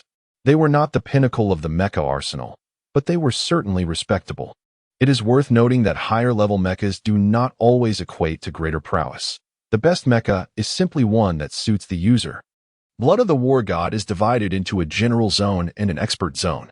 Most players congregate in the general zone, where the highest mecha available is level 5, while the expert zone is inaccessible to the average player, as operating mechas of level 6 or higher requires the mecha operator to possess a spiritual heart and attain spiritual prowess, an insurmountable barrier for most. Before Yin Feng, a holographic screen materialized, displaying a game invitation from Huan Yunyo, Hua Yolyo's gaming ID. Recognizing it, Yin Feng promptly accepted. Instantly, the system announced, the godlike man has been matched to the red team. Please select a mecha. 1 minute to choose. The countdown commenced. 59, 58. I choose the Mo Xing swordsman, Infiltration declared, drawn to the mecha adorned with a starry black sword on its back. It was a level 4 mecha, albeit less frequently selected due to its substantial weight. Despite being classified as a small mecha, standing at about 2.5 meters tall, its weight was disproportionate. The adjacent free mecha, Green Giant, towered at 6 meters but weighed less than a fifth of the Mo Xing swordsman. This was not due to the materials of the Green Giant being light, but rather because the Mo Xing swordsman was constructed with exceedingly heavy materials. The Mo Xing swordsman comprised 50% Mo Xing stone, and its sword was crafted entirely from pure Mo Xing stone. This material is exceptionally durable. Even a small addition to any alloy can enhance its strength by at least 10%, underscoring the formidable resilience of this mecha. Yet, its weight is a notable disadvantage, which could be mitigated in the hands of skilled operators. Another drawback was its lack of an energy shield. Due to the unique conditions of Mo Xing's magnetic field, it was impossible to maintain such a shield, leading to the omission of this feature in the independently developed Mo Xing swordsman, further contributing to its rare selection. At that moment, Huo Yulio's voice echoed in Infiltration's ear. Infiltration, the class leader has used a forced matching item. He really is willing to go to such lengths to target you. Infiltration chuckled inwardly, wondering if he truly appeared so easy to bully. Did they derive joy from persecuting him? As Infiltration completed his selection for all red team mechas, the game entered the loading phase, during which he observed his teammates, 5 in total, in a 5v5 match. From the lineup, it was apparent that his side comprised primarily casual players, aside from Huo Lulu. The remaining teammates had also opted for free mechas, with 2 even selecting the same one. The red team composition included Mo Xing Swordsman, level 4 mecha, operated by the Godlike Man. Arthur Guardian, level 4 mecha, operated by Huan Yunyo. Eagle Eye Shooter, level 3 mecha, operated by Invincible Bro. Eagle Eye Shooter, level 3 mecha, operated by Invincible Sis. Jungle's Grief, level 3 mecha, operated by Pit You No Discussion. Upon witnessing such a lineup, Huo Lulu lamented, "What kind of team is this? Invincible Bro and Invincible Sis. You two know each other, right? Why did you both select the same mecha?" Invincible Bro and Invincible Sis seemed oblivious to Huo Yulio's words, ignoring him entirely, while Pit You No Discussion chimed in, "Haha, looks like someone else will be doing the sabotaging this time." In this matchmaking system, team composition issues often arise, as players cannot predict their teammates' mecha choices beforehand. This is why many prefer to team up in groups of 5, ensuring a more balanced lineup. However, due to their notorious lack of skill, few dared to team with Infiltration and Huo Lulu, leaving only the 2 of them to share a bond in their gaming endeavors. Chapter 11. The brilliant arrival of the 4-kill streak. As the scene shifted, the game officially commenced, and the surroundings of Infiltration transformed into a dense forest. In the midst of this thicket lay a broad pathway that stretched infinitely toward the horizon. Upon entering, Huo Lulu promptly remarked, "Invincible brother, invincible sister. You two conceal yourselves in the woods while the 3 of us draw their attention down the path, allowing you to ambush." Invincible brother responded, "Rest assured, our marksmanship is impeccable." With this simple strategy laid out, the team set forth. This was a rather straightforward map, aside from the expansive road. The rest was cloaked in dense foliage. Consequently, if both teams advanced along the path, an encounter would be inevitable. As they progressed, Infiltration noticed that several spectators were watching his match, presumably some of his classmates. In previous instances, he had often been bullied while onlookers gathered. Before long, the sound of Mechs moving reached them, and soon 4 Mechs came into view. Huo Yulio's prediction proved accurate. It was their class leader, Jinhua, accompanied by 2 of his companions, while the 4th remained unrecognized. With 4 Mechs visible, it was certain that one was concealed within the underbrush. Just then, the system's voice echoed, "Invincible brother out, invincible sister out." Infiltration was taken aback, as was Huo Lulu.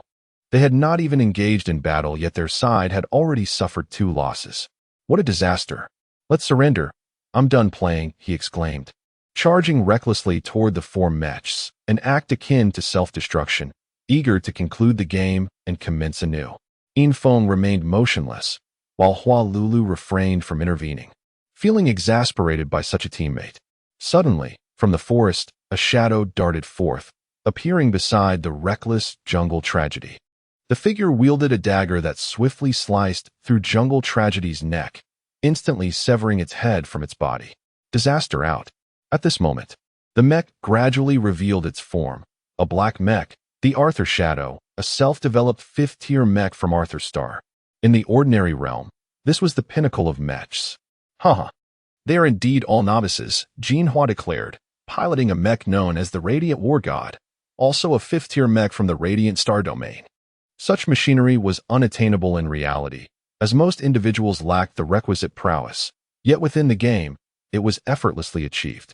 Hua Lulu, sensing the mood, said, "Class leader. We concede." "Humph, concede?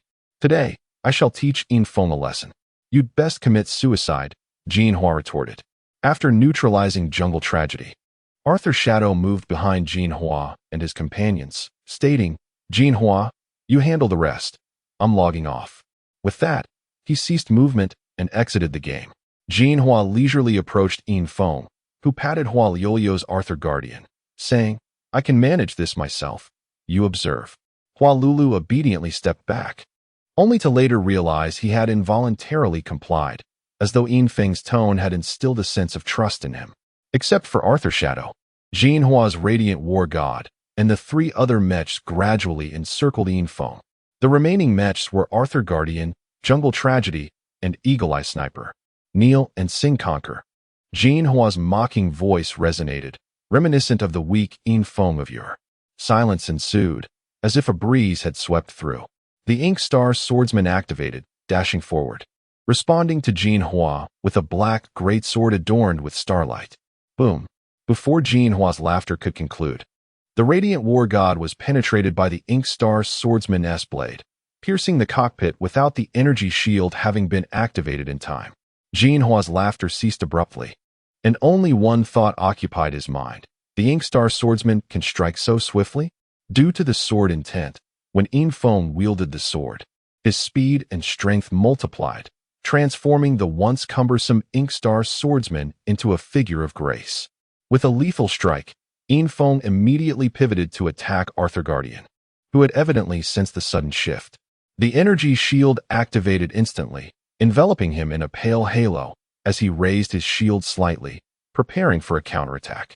However, as the Ink Star swordsman advanced midway, he abruptly turned to assault Jungle Tragedy. Compared to Arthur Guardian, Jungle Tragedy's defenses were significantly weaker. Vine surged from behind Jungle Tragedy, swiftly obstructing the Ink Star swordsman's advance. Yet this resistance seemed futile. The Ink Star swordsman leapt, diving downward, delivering a powerful strike from above. Jungle Tragedy clearly did not anticipate such a maneuver, having never witnessed an Ink Star swordsman leap so high or fast. Boom! The blade cleaved through Jungle Tragedy's head, reaching the cockpit. The weight of the great sword, forged from Ink Star stone, combined with Infiltration's fierce downward slash, was formidable. Bang! Eagle Eye Sniper finally made his move. After witnessing Jinhua being attacked, he swiftly distanced himself, seizing the opportunity to unleash a concentrated energy laser. In his view, this shot was inescapable, especially as the Ink Star swordsman faced away from him. In reality, Infiltration was oblivious to the incoming energy laser. However, after cleaving through Jungle Tragedy, he hurled the shattered mech toward Eagle Eye Sniper, a serendipitous coincidence as the energy laser struck the remnants of Jungle Tragedy. Immediately after discarding Jungle Tragedy, Infiltration pressed his assault on Arthur Guardian, who was now fully defensive, awestruck by the unfolding battle. Once again, he swung his sword, precisely mirroring the strike aimed at Jungle Tragedy. Boom! Arthur Guardian raised his shield to intercept Infiltration's strike from below, but the energy shield shattered as the attack's power exceeded its protective capacity, resulting in its immediate destruction. The shield strained under the pressure. Yet Infiltration's Ink Star Stone Greatsword continued its relentless force. Crack! The shield could no longer withstand the onslaught. The clash between sword and shield culminated in the sword's triumph. Crack! Another sound echoed as the cockpit at Arthur Guardian's chest was fractured. Whoosh! The greatsword flew forth in a flourish, a magnificent throw of the once cumbersome ink star stone greatsword. The blade soared like a meteor, crashing into Eagle-Eye Sniper's chest with a resounding impact. Ultra kill. Red team win. Chapter 12. The Mysterious Sisters. As the gaming pod opened, Infiltration emerged, feeling invigorated despite the fact that it was merely a game. Rubbing his temples, he found the transition between reality and illusion somewhat disorienting, particularly since it was his inaugural experience with gaming. Hua Lulu also exited the game, her face alight with surprise as she exclaimed, "Infiltration, did you take some sort of stimulant? Or perhaps you used an energy essence?" The outcome of the battle had taken her by surprise, leading her to assume that Infiltration had utilized external aid or in-game items. "I have a slight headache. I need to rest for a bit," Infiltration replied, unable to articulate an explanation to Hua Lulu. Pressing his forehead against the observation window of the spaceship, he gazed out at the dazzling starlight. Both Water Blue Star and Arthur Star resided within the Longyan star system, which contained two life-bearing planets, Arthur Star and Water Blue Star. The system was often graced with wisps of faint nebulae, which lent it its name. At that moment, Infiltration caught sight of the distant, ethereal nebula, a mesmerizing spectacle of gas and dust that was typically invisible from Water Blue Star. Suddenly, he noticed something moving within the nebulous haze. He widened his eyes, straining to discern what it was. "Sister, that big brother looks so strange." A little girl's voice reached Infiltration's ears, jolting him into the realization that his current appearance might indeed seem peculiar.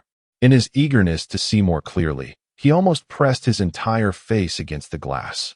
Turning around, he beheld a little girl adorned in a princess-like outfit, accompanied by a tall, strikingly beautiful young woman who appeared to be around 16 or 17. Despite her youth, she exuded a rare and dignified grace.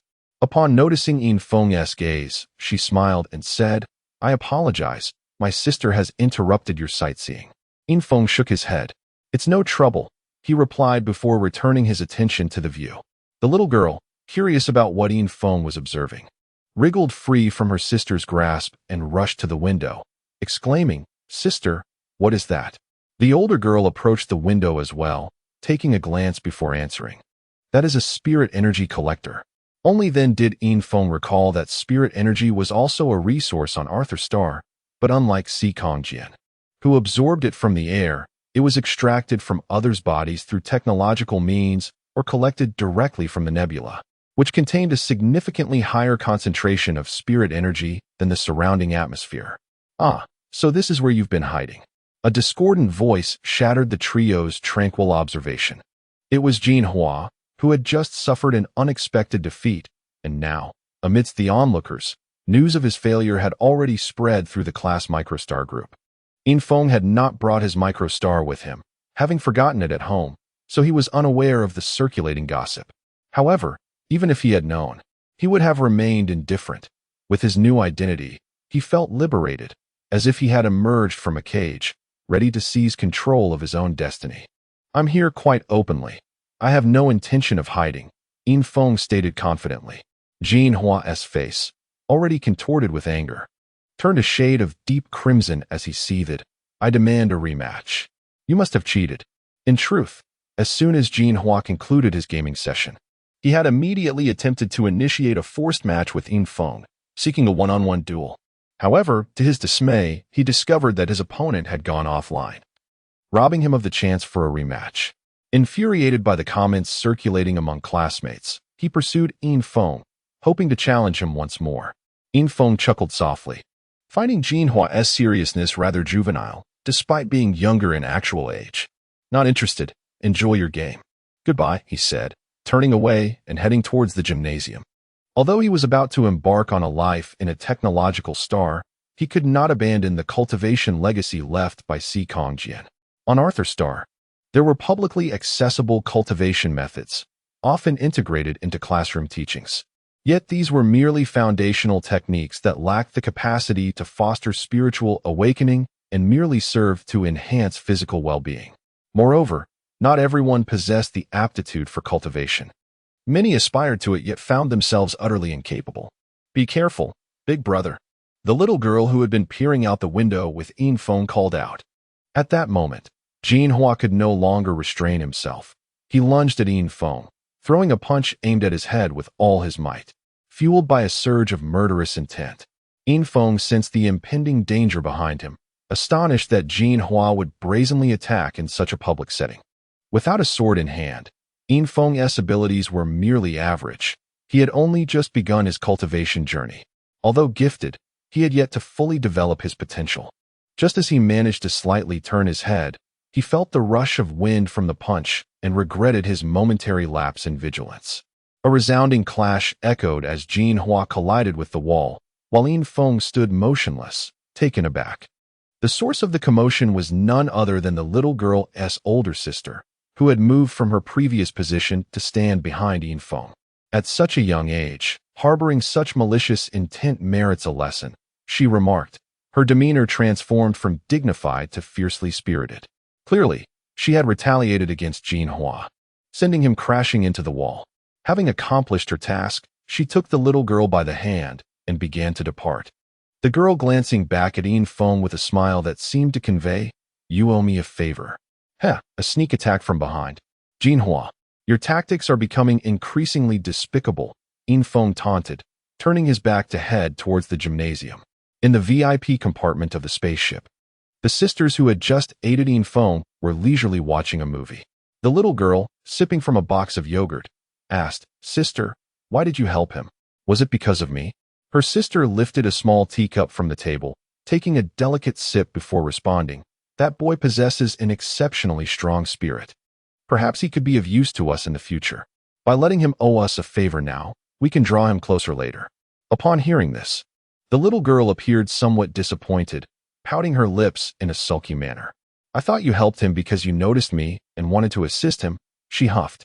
Meanwhile, Infiltration had arrived at the gymnasium, which boasted a plethora of fitness equipment. The entrance housed a normal gravity level, drawing a crowd, while the innermost area reached up to 5 times standard gravity. Of course, 5 times was not the limit. Several private rooms within could manipulate gravity, even reaching 100-fold.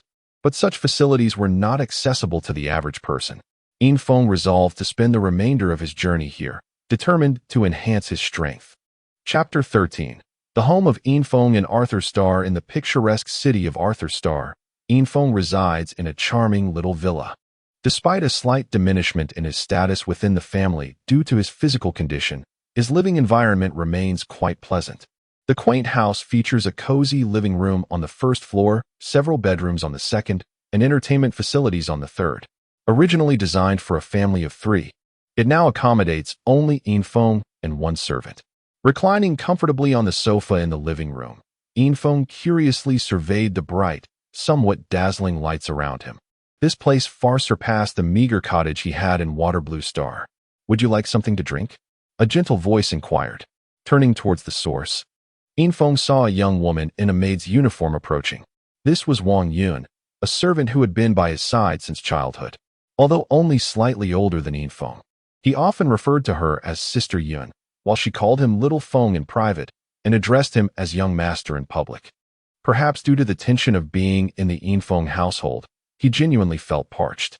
He sat up straight and replied, "Sister Yun, could you please bring me a glass of water with some sugar and ice?" "Of course, I'll be right back," Wang Yun said before turning to prepare his request. Before long, she returned with a glass of water, placing it beside him. "Here you go. You really scared me, young master. I prayed for you all night after hearing you were missing." Infiltration took a sip from the glass and responded, "Thank you, Sister Yun. It was indeed perilous. I nearly lost my life." Recalling his brother, he quickly asked, "By the way, Sister Yun, have any new family soldiers arrived recently? Is there one named Yihang?" Wang Yun pondered for a moment before answering. The new recruits seem to still be in training outside. They won't return for a while, but you can inquire later. Not having gleaned any news about his brother made Infiltration somewhat anxious. He wondered what this so-called training entailed. Given his young age, the previous Infiltration had not paid attention to such matters, and consequently, the current Infiltration remained uninformed. Observing Infiltration lost in thought, Wang Yun remarked, "Young master, it seems you forgot to bring your microstar when you left. There have been message notifications on it while you were away. you might want to check. The MicroStar is a multifaceted tool possessed by every citizen of Arthur Star. It serves as a communication device, internet access point, bank card, and identification. Residents receive one free at birth, which can be integrated into their bodies upon reaching adulthood, but prior to that, it must be carried like a wristwatch.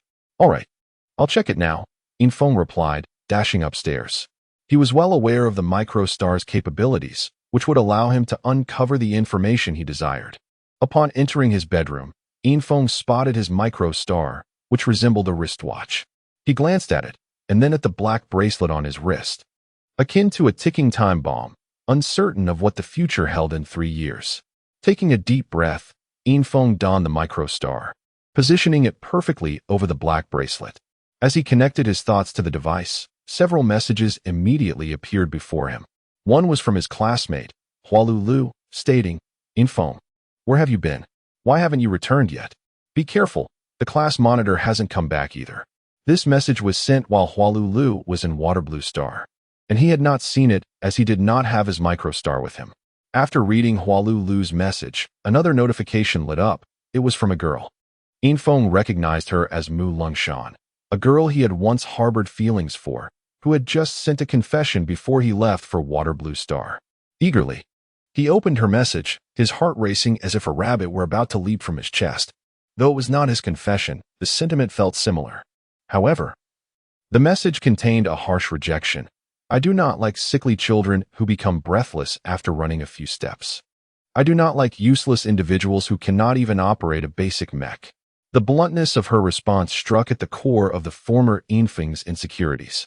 His abysmal physical condition had indeed been a burden. In school, he struggled to pilot even the weakest mech, a fact that rendered him a subject of ridicule among peers who had mastered piloting level 1 mechs by the age of 10. In an era where technology reigns supreme, physical prowess has become a crucial complement to technological advancements. A weak physique cannot support more powerful technology, which is why Arthur Star places great emphasis on physicality, selecting superior residents for educational purposes while discarding the inferior. Clearly, Infong remained at a disadvantage.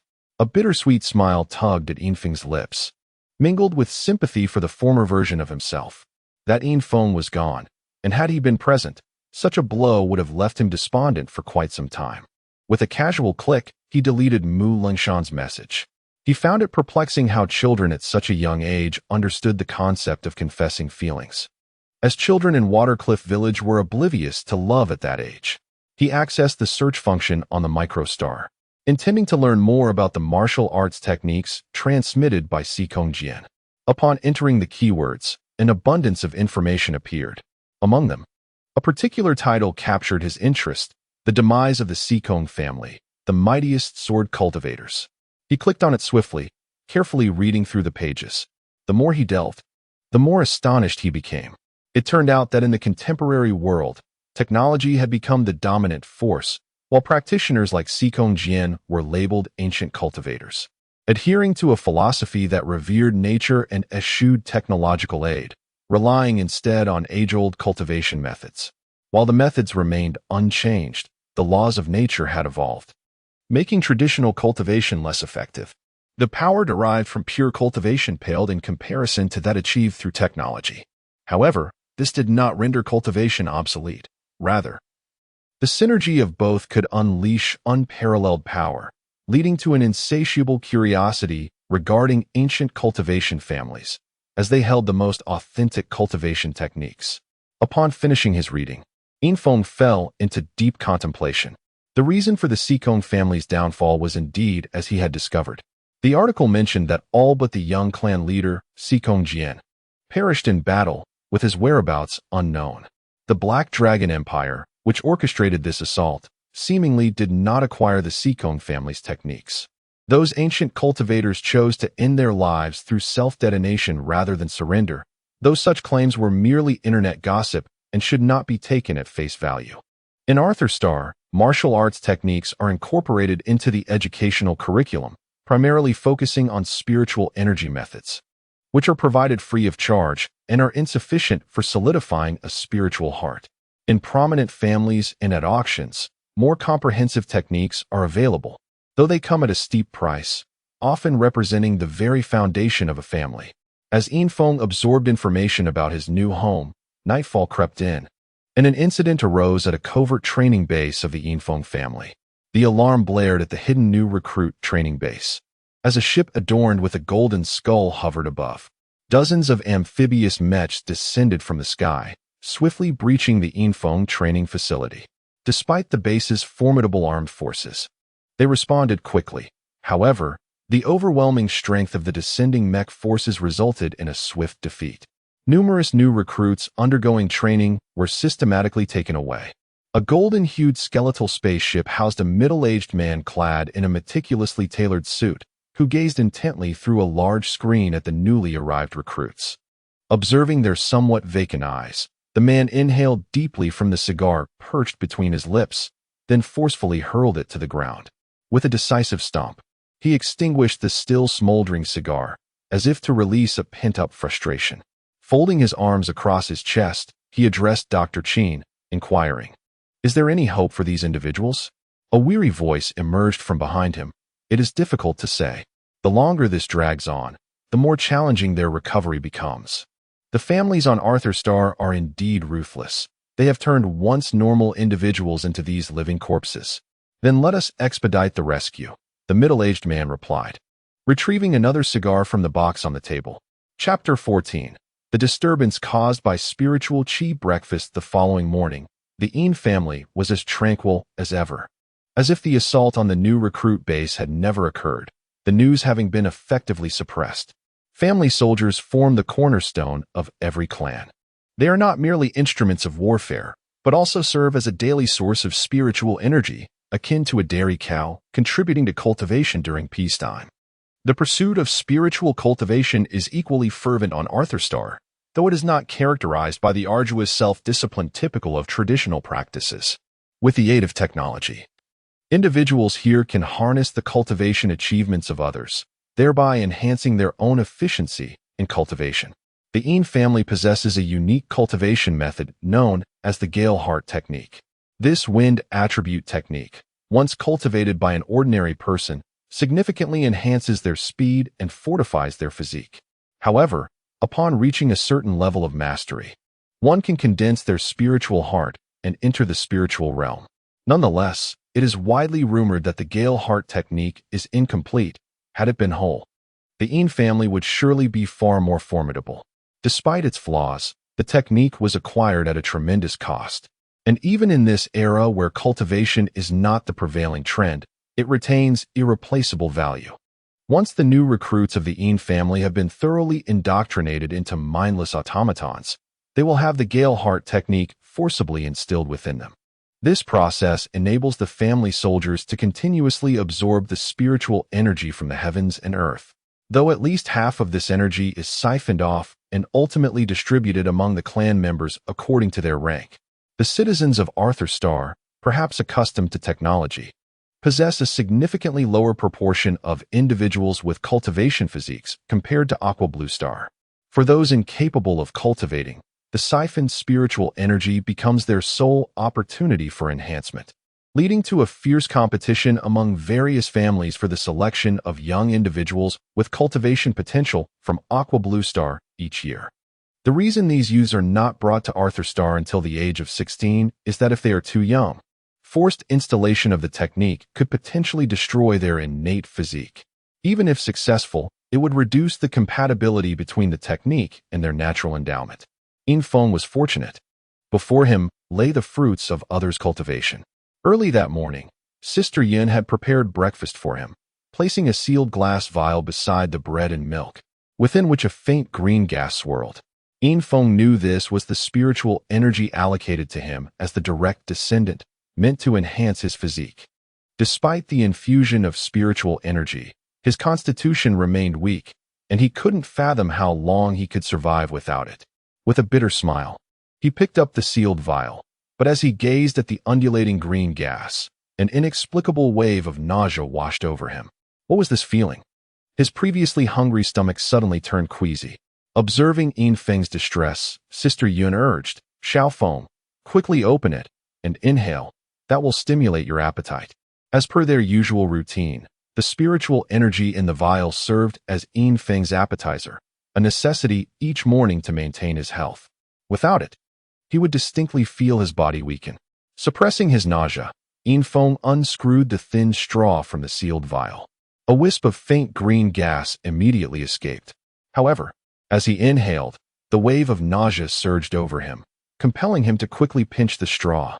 Taking a deep breath before resealing it and placing it back on the table, Sister Yun, observing his discomfort, asked with concern, "What's wrong, Xiaofeng?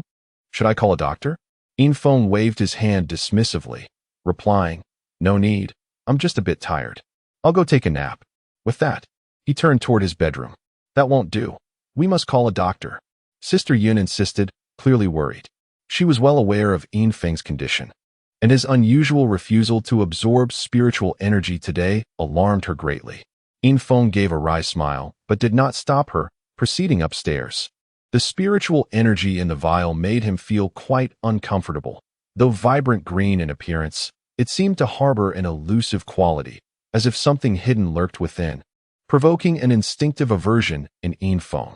Sister Yun soon returned, accompanied by an elderly man whose urgency was palpable. As he walked, a gentle breeze followed him, prompting Sister Yun and several doctors in white coats to jog behind him. The door to Yin Feng's bedroom swung open, and before the elder could enter, he inquired, "Xiaofeng, how are you feeling?" Yin Feng was reclining on the bed. Although his body showed no apparent issues, he felt compelled to conceal certain truths. The elder who entered was his grandfather, Yin Qinghe, the former clan leader who had long since abdicated, entrusting family matters to Yin Wanlu while he enjoyed a quieter life. Yet, his greatest concern remained for Yin Feng. Seeing his grandfather enter, Yin Feng quickly attempted to rise from the bed, saying, "I'm fine, Grandpa." Yin Qinghe stepped forward with a swift motion to prevent him, exclaiming, "Oh my dear grandson, lie back down and don't move. Grandpa has brought the doctors to check on you." The presence of this elder filled Yin Feng with warmth. Having grown up alongside his brother, he had long since learned to be strong and self-reliant. Yet the elder's concern stirred a poignant feeling within him, prompting him to lie back down obediently. The doctors rushed in behind Yin Qinghe, who turned and ordered, "Quickly examine him. He is my only grandson. Nothing must go awry." The medical team hastened to set up their equipment around Yin Feng, who felt a twinge of apprehension. Surely, they wouldn't he discover that he was not who he appeared to be? A nervous expression crossed his face. "Be gentle, you're frightening Xiaofeng," Yin Qinghe admonished upon noticing his grandson's unease. "We will be careful, old clan leader," replied the lead doctor. Although Yin Qinghe had stepped down from leadership, his reputation remained, and many of his former subordinates still addressed him with respect. This medical team comprised his personal physicians, with whom he shared a close bond. Gradually, Yin Feng calmed himself.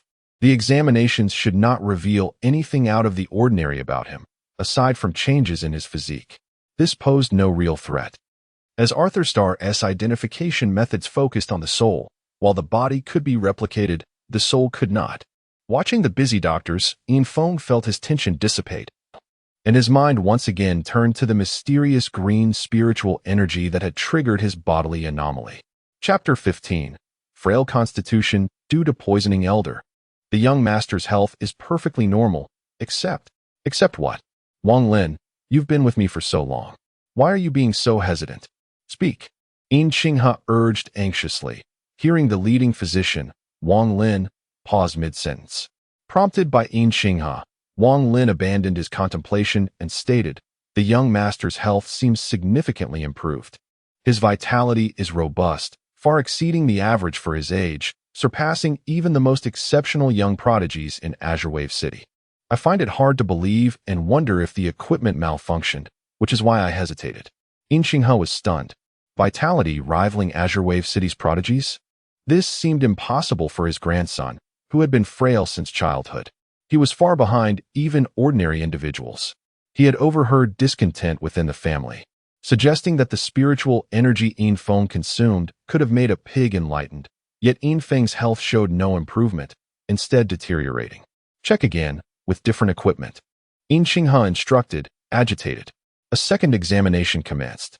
The young master's constitution has indeed changed. There's no mistake. Congratulations, Elder. Wang Lin affirmed after the reevaluation. Haha, heaven has answered. Feng, what did you encounter on Aquamarine Star? Is it a blessed place for you? In Feng, looking at the elder, whom he trusted most in the family, replied. I accidentally fell into the river and felt stronger upon waking. He withheld the complete truth, as his identity wasn't entirely that of Yin Feng. Oh, Aquamarine Star has bestowed such a boon upon my grandson. Our Yin family's support for Aquamarine Star years ago was not in vain. When Aquamarine Star was discovered, the original plan was to eradicate all intelligent life and have the people of planet Arthur occupy it entirely.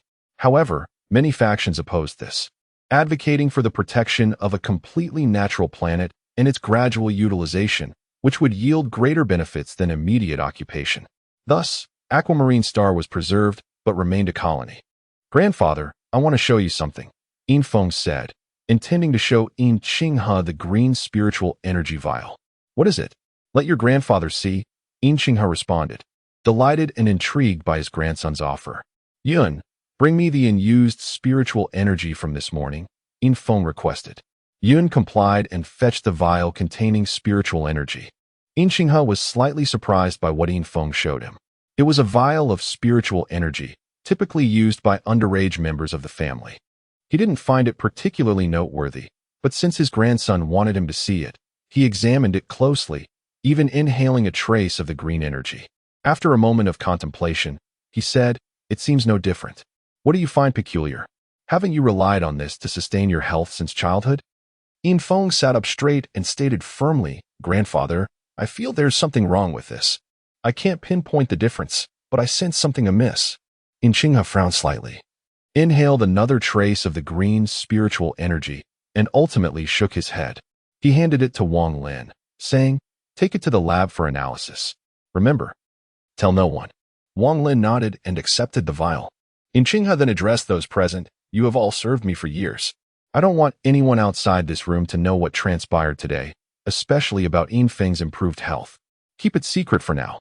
As he spoke, everyone, including the physicians and Yun, nodded slightly, their expressions momentarily blank, as if the words held a hypnotic power. You may all leave. Come back after the spiritual energy is analyzed. I want to have a good chat with Feng, Yin Qinghe added, dismissing everyone. Once they were alone, Yin Qinghe said, Good. With your health restored, you'll have what it takes to inherit the position of clan head when you come of age. Yin Feng nodded. Some people will be disappointed. Yin Qinghe chuckled, stroking Yin Feng's head. They might have had a chance before, as a clan head needs a strong physique. But now, their hopes will be dashed. Hearing Yin Qinghe's words warmed Yin Feng's heart. He suddenly remembered his brother and asked, Grandfather, can I choose one of this year's new recruits? Yin Qinghe sighed inwardly. I'm afraid that's not possible this year. You can choose a veteran, though. Why? Yin Feng asked, puzzled. Yin Qinghe shook his head helplessly. Something happened at the new recruit base. This year's recruits were taken away by a mysterious group. None were left. Yin Feng's heart sank. He felt as if he had lost all hope. He had thought he would see his brother soon, but before he could, his brother had vanished again. Seeing Yin Feng's melancholy, Yin Qinghe stroked his hair and said, What are you thinking about? I'm relieved that your health has improved. I want you to be as brilliant as your father. All the young talents in Azure Wave City paled in comparison to him. Where did father go? Why haven't we heard from him? Yin Feng asked. Because he was too talented. His heart wasn't in the Yin family, in Azure Wave City, or even on planet Arthur. So, he left. As they conversed, a knock echoed at the door. Knock, knock, knock. Enter, Yin Qinghe said. The door opened, and Wang Lin returned. Elder, the analysis is complete. The spiritual energy itself is fine. The issue is that the energy seems to be alive, not completely severed from its source during collection. Yin Qinghe's once benevolent face contorted in rage. What? The spiritual energy supplied to Feng is alive? Who's responsible? Bring them to me. Wang Lin replied. The spiritual energy is manufactured and supplied by the spirit factory. There must have been a problem there. Yin Qinghe rose angrily. If his grandson's years of frailty stemmed from this spiritual energy, it was a deliberate scheme to naturally remove Yin Feng from the position of first heir to the clan head. Feng, focus on recovering. I will investigate this matter thoroughly. Yin Qinghe finished, stroking Yin Feng's head before leaving. He would seek the truth and not allow his grandson to suffer injustice. Chapter 16. Hunting down the mastermind. For many years, the affairs of the Spirit Factory had been managed by Yin Feng's uncle, Yin Qinghe's second son. Yin Qinghe harbored a sense of guilt towards this particular son.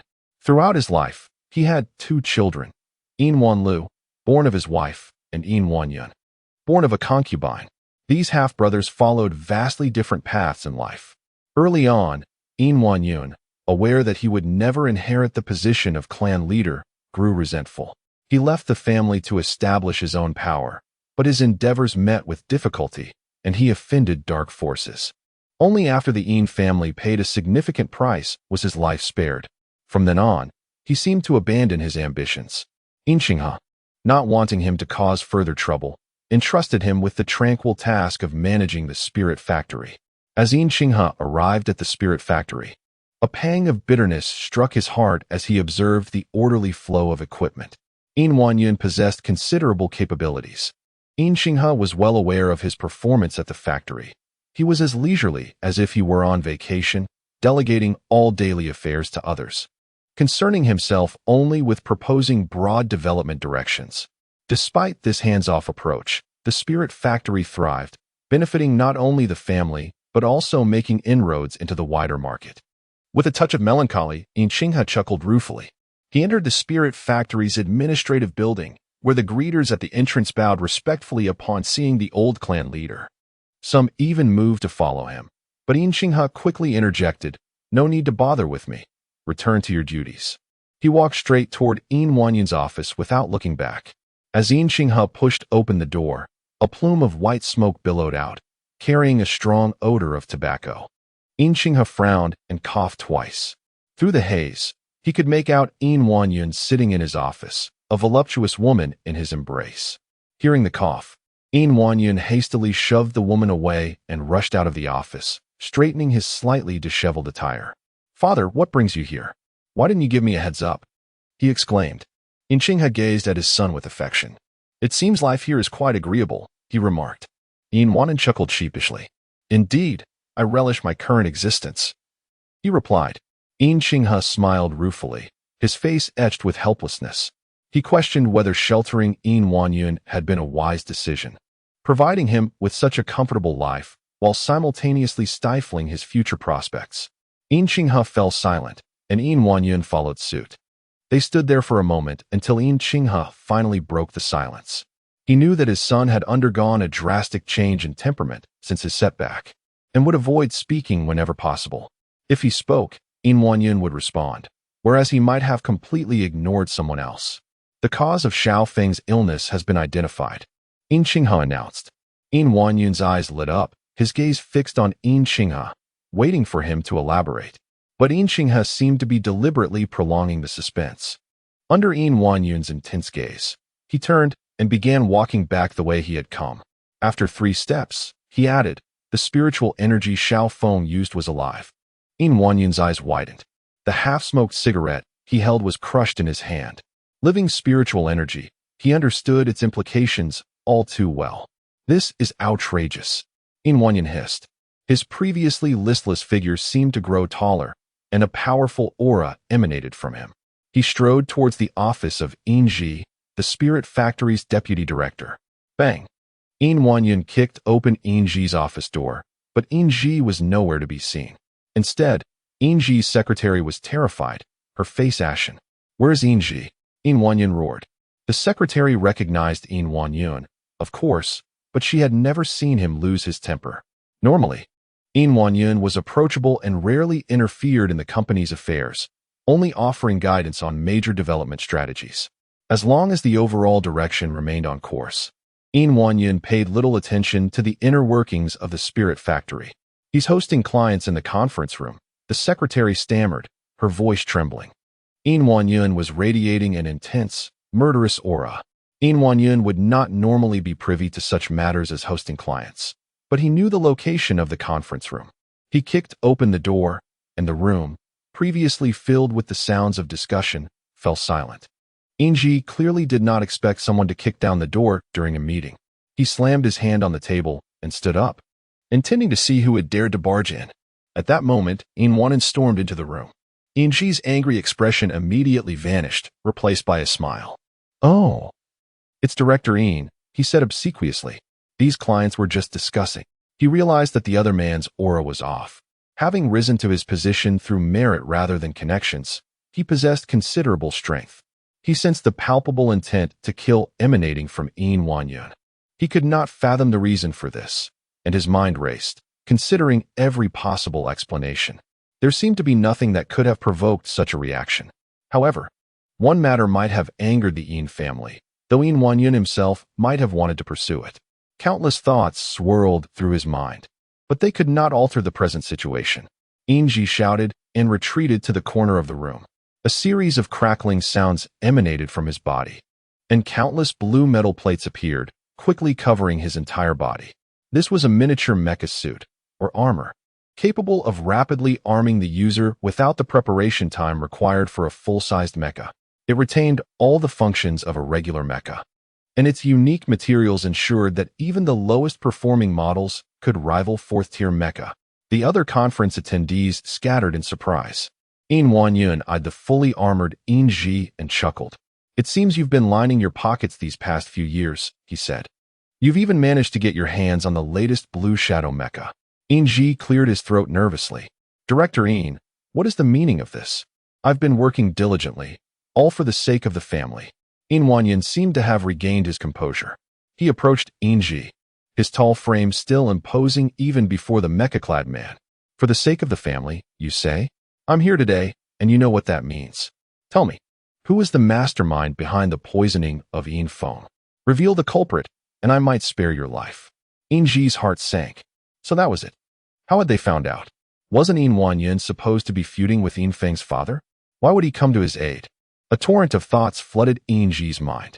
He had no choice. He had considered the consequences of exposure when he made his decision. Now he could only gamble.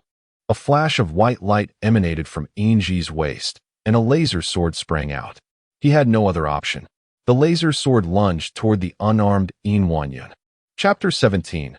Unarmed confrontation with the mecha. In an unexpected confrontation between an unarmed individual and a mecha warrior, the clients present at the meeting, along with personnel from the Ling factory, appeared to foresee the fate of Ian Wanyun. This leader, who seldom concerned himself with the internal affairs of the Ling factory, elicited little emotional investment from those around him. They merely felt a twinge of regret for his situation and a sense of it being unworthy. As the blade of light swept through the air, the onlookers were momentarily blinded, only to be jolted by a resounding impact that echoed throughout the conference room. A heaviness settled in their hearts as they witnessed the surprising turn of events. While they had all witnessed physical confrontations with mechas before, often brutal displays of power, this instance revealed something different. Inji, clad in his mecha, was forcefully propelled into the wall, the immense impact causing the surface to cave in, exposing the metal plating beneath, which was now riddled with cracks, a testament to the ferocity of the blow. Even more astonishing was the sight of Ian Wanyun, who had, at the moment the laser sword struck, deftly sidestepped and delivered a punch that sent Inji crashing into the wall behind him. "Bring him to me and burn him." Ian Wanyun's voice resonated, calm yet authoritative. Immediately, a group of robust young security personnel from the Ling factory, also referred to as the household guards of the Ian family, rushed in. They had sensed the commotion when Ian Wanyun kicked open the door and hurried over. Upon hearing their leader's command, they swiftly entered the conference room. The sight of the mecha still lodged in the wall caused their expressions to shift dramatically. The realization that someone had engaged in combat with a mecha within the Ling factory unsettled them. Arriving late, they feared repercussions from their family should they be held responsible for any failures in maintaining security. Thankfully, the enigmatic General Yun had emerged unscathed. Otherwise, the consequences could have ranged from punishment to the loss of their very lives. The young men pried Inji from the wall and promptly severed the mecha's power supply. The miniature mecha gradually detached itself from Inji, shrinking to a mere palm-sized object. The security personnel were taken aback to discover that Inji was inside. They were well acquainted with him, as he was largely responsible for the operations at the Ling factory. In Wanyun rarely interfered in the factory's affairs, making them more apprehensive of Inji. Yet, facing the situation at hand, fear was no longer a concern. As they lifted Inji, they instantly felt the absence of any life within him. He was dead. They could only marvel at the hand that had dealt this fatal blow. The Mecha had seemed unscathed, yet the occupant had perished. Such a degree of force must have been wielded to produce such a devastating effect, shattering Inji from within. The clients, standing in stunned silence, had not anticipated such a dramatic turn of events during what was meant to be a business negotiation. They were downstream clients of the Ling factory, and recently, another supplier had tempted them with more favorable terms, urging them to sever ties with the Yin family. They had believed that if the Yin family could offer equivalent conditions, they would remain loyal, which was the purpose of this business meeting. However, the unfolding drama had taken them by surprise. Inji was a familiar figure, as most of their collaborations were overseen by him. Their knowledge of the true leader of the Ling factory, In Wanyun, was limited to hearsay. This was the first time they had encountered him in person. First impressions carry significant weight, and the overwhelming presence that In Wanyun exuded as he struck had etched itself deeply into the minds of the clients. They gained an acute understanding of his prowess. To defeat a fourth-tier mecha unarmed is a feat that only the most elite of warriors on Arthur could achieve. Such individuals could manipulate sixth-tier mechas, if not seventh or eighth. The exact extent of In Wanyun's capabilities was beyond their comprehension. What were you discussing? In Wanyun's voice abruptly shattered the conference room's silence, causing the oppressive atmosphere to dissipate. And nothing much, stammered Gubu Sali, the head steward of the Gubu family. These two are the stewards of the True and Abba families. We primarily came to inquire about the possibility of increasing the supply of spiritual energy. His initial nervousness quickly transformed into a calculated response. The prevailing notion was that the Yin family, aside from the current patriarch In Wanjun, had no notable martial prowess left, especially since In Wanjun had gone missing. Although the genetic successor possessed similar intellect and physical attributes, mastery of such skills cannot be cultivated merely through genetic replication. Thus, while the Yin family appeared formidable, their core strength had waned. In the realm of Arthur, strength is the foundation of all. Peak experts are the mainstay of the powerful families. While the might of technology is considerable, it requires equally formidable individuals to wield it. The display of strength by In Wanyun compelled Gubu Sali to ally himself with the Yin family, believing that upon reporting his observations to the patriarch, a similar conclusion would be reached. As head steward, he was not short-sighted. The Yin family had wielded considerable power for years, and their recent decline had stirred the ambitions of former rivals. Gubu Sali had initially thought that the Yin family might soon face an onslaught from their old adversaries. Yet, at this moment, he felt an inexplicable sensation. Was the decline merely a facade? In Wanyun acknowledged with a low murmur before turning to a young man standing at the door of the conference room.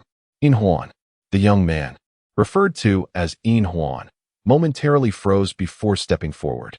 Yes, General, how may I assist you? In Wanyun regarded him with a nod, then swiftly exited the room, his voice reverberating as he proclaimed, "From this day forth, In Huan shall oversee all affairs of the Ling factory." Before his words had fully settled, In Wanyun had vanished from view, yet his command resonated throughout the Ling factory.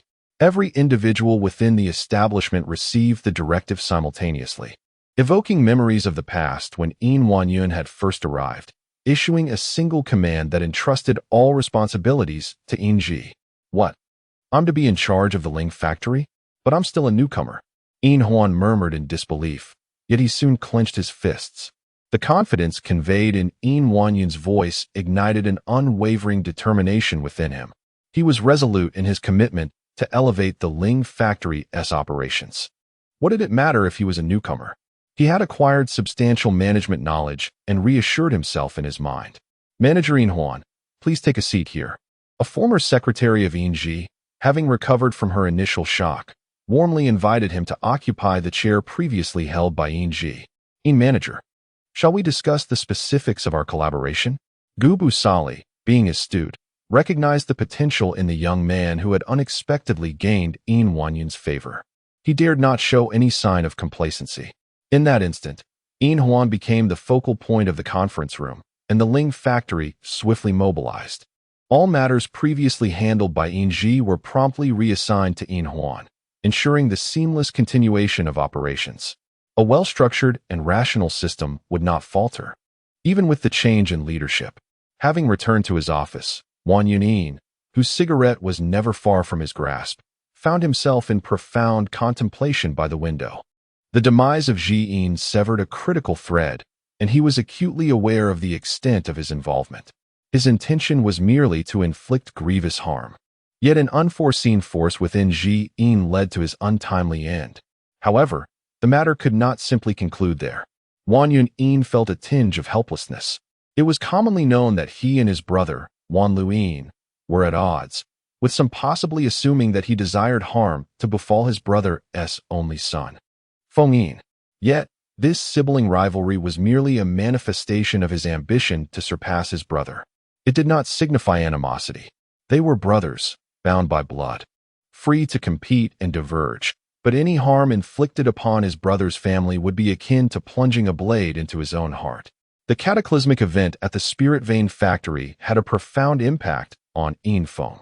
The daily provision of spiritual energy was now subject to multiple layers of scrutiny. However, these changes were merely superficial. In reality, Yin Feng remained unaltered. He harbored a reluctance to utilize the supplied spiritual energy. Although this external energy could expedite his cultivation, it lacked the intrinsic essence of nature, contradicting his core principles. He sought to forge a sword heart, not a conventional spiritual heart. His innate connection to the sword instilled in him an aversion to external influences. Therefore, he would temporarily absorb the daily spiritual energy, only to dissipate it back into the cosmos without utilizing it. Everything appeared to continue as before. Yinjia, I wish to venture out and explore, Yin Feng declared after finishing his breakfast. His curiosity about the new world was insatiable. Following the spiritual energy incident, Yin Xinghe grew increasingly concerned for Yin Feng's well-being. Consequently, he frequented their residence whenever possible and instructed Wang Yun to keep a close watch on Yin Feng, limiting his outings and demanding that she report any excursions. After a moment of contemplation, Wang Yun returned Yin Feng's pleading gaze and contacted Yin Xinghe. Upon receiving the elder's approval, Wang Yun announced, "Congratulations, young master. The patriarch has granted permission, but you must be accompanied by several bodyguards." "Excellent. As long as I am allowed to leave, I am amenable to any number of guards," Yin Feng responded, unconcerned about the prospect of being chaperoned. In the past, Yin Feng would have vehemently opposed such an arrangement, as it would have diminished his enjoyment and potentially embarrassed him in front of his peers. However, the current Yin Feng held no such reservations.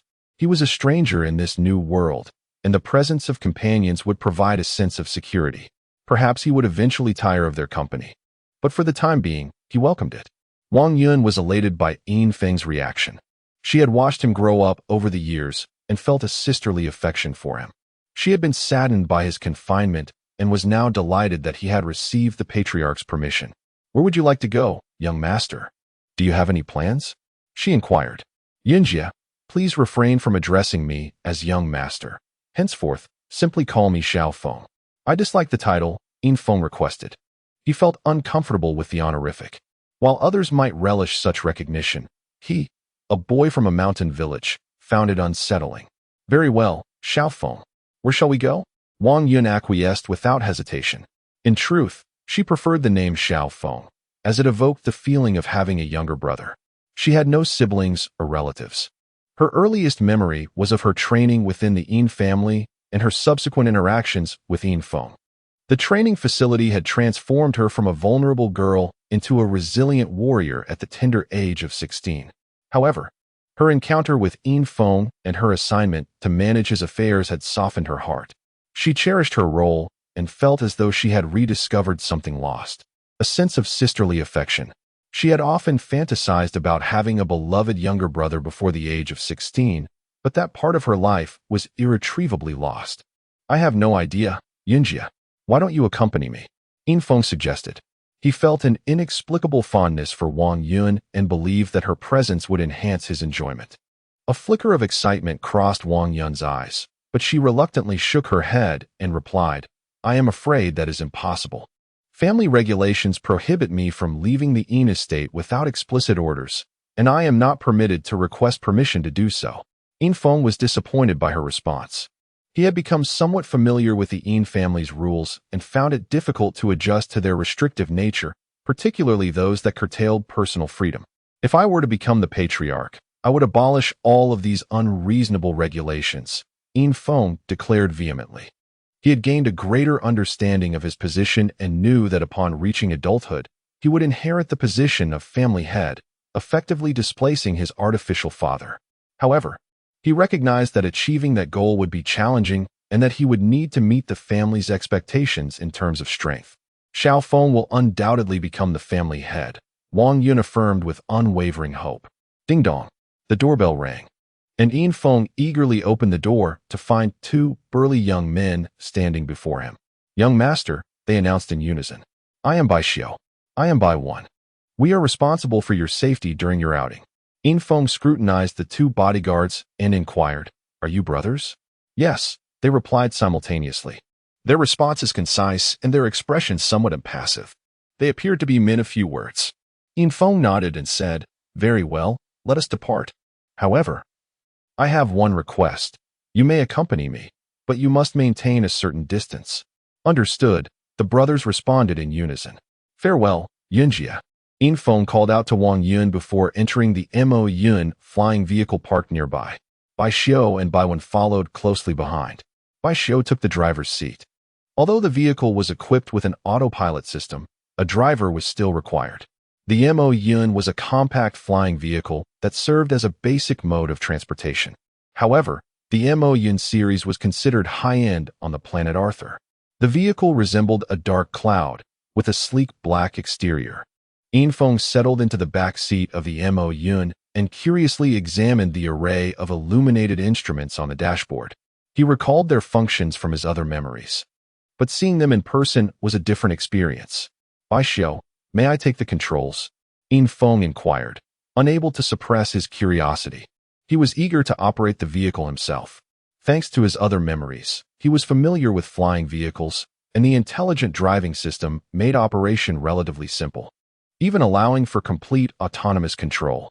"Of course, young master," Bai Xiao replied, pressing a button and vacating the driver's seat. Yin Feng cautiously took his place and started the vehicle. The intelligent driving system announced, "Mo Yun is pleased to see its owner. Where would you like to go?" Yin Feng was startled by the sudden voice, but quickly regained his composure. Images of the outside world flashed through his mind, eventually settling on a training ground filled with Mecha. "This is the place," Yin Feng thought to himself. This location held painful memories for the other Yin Feng, a place of countless failures and setbacks.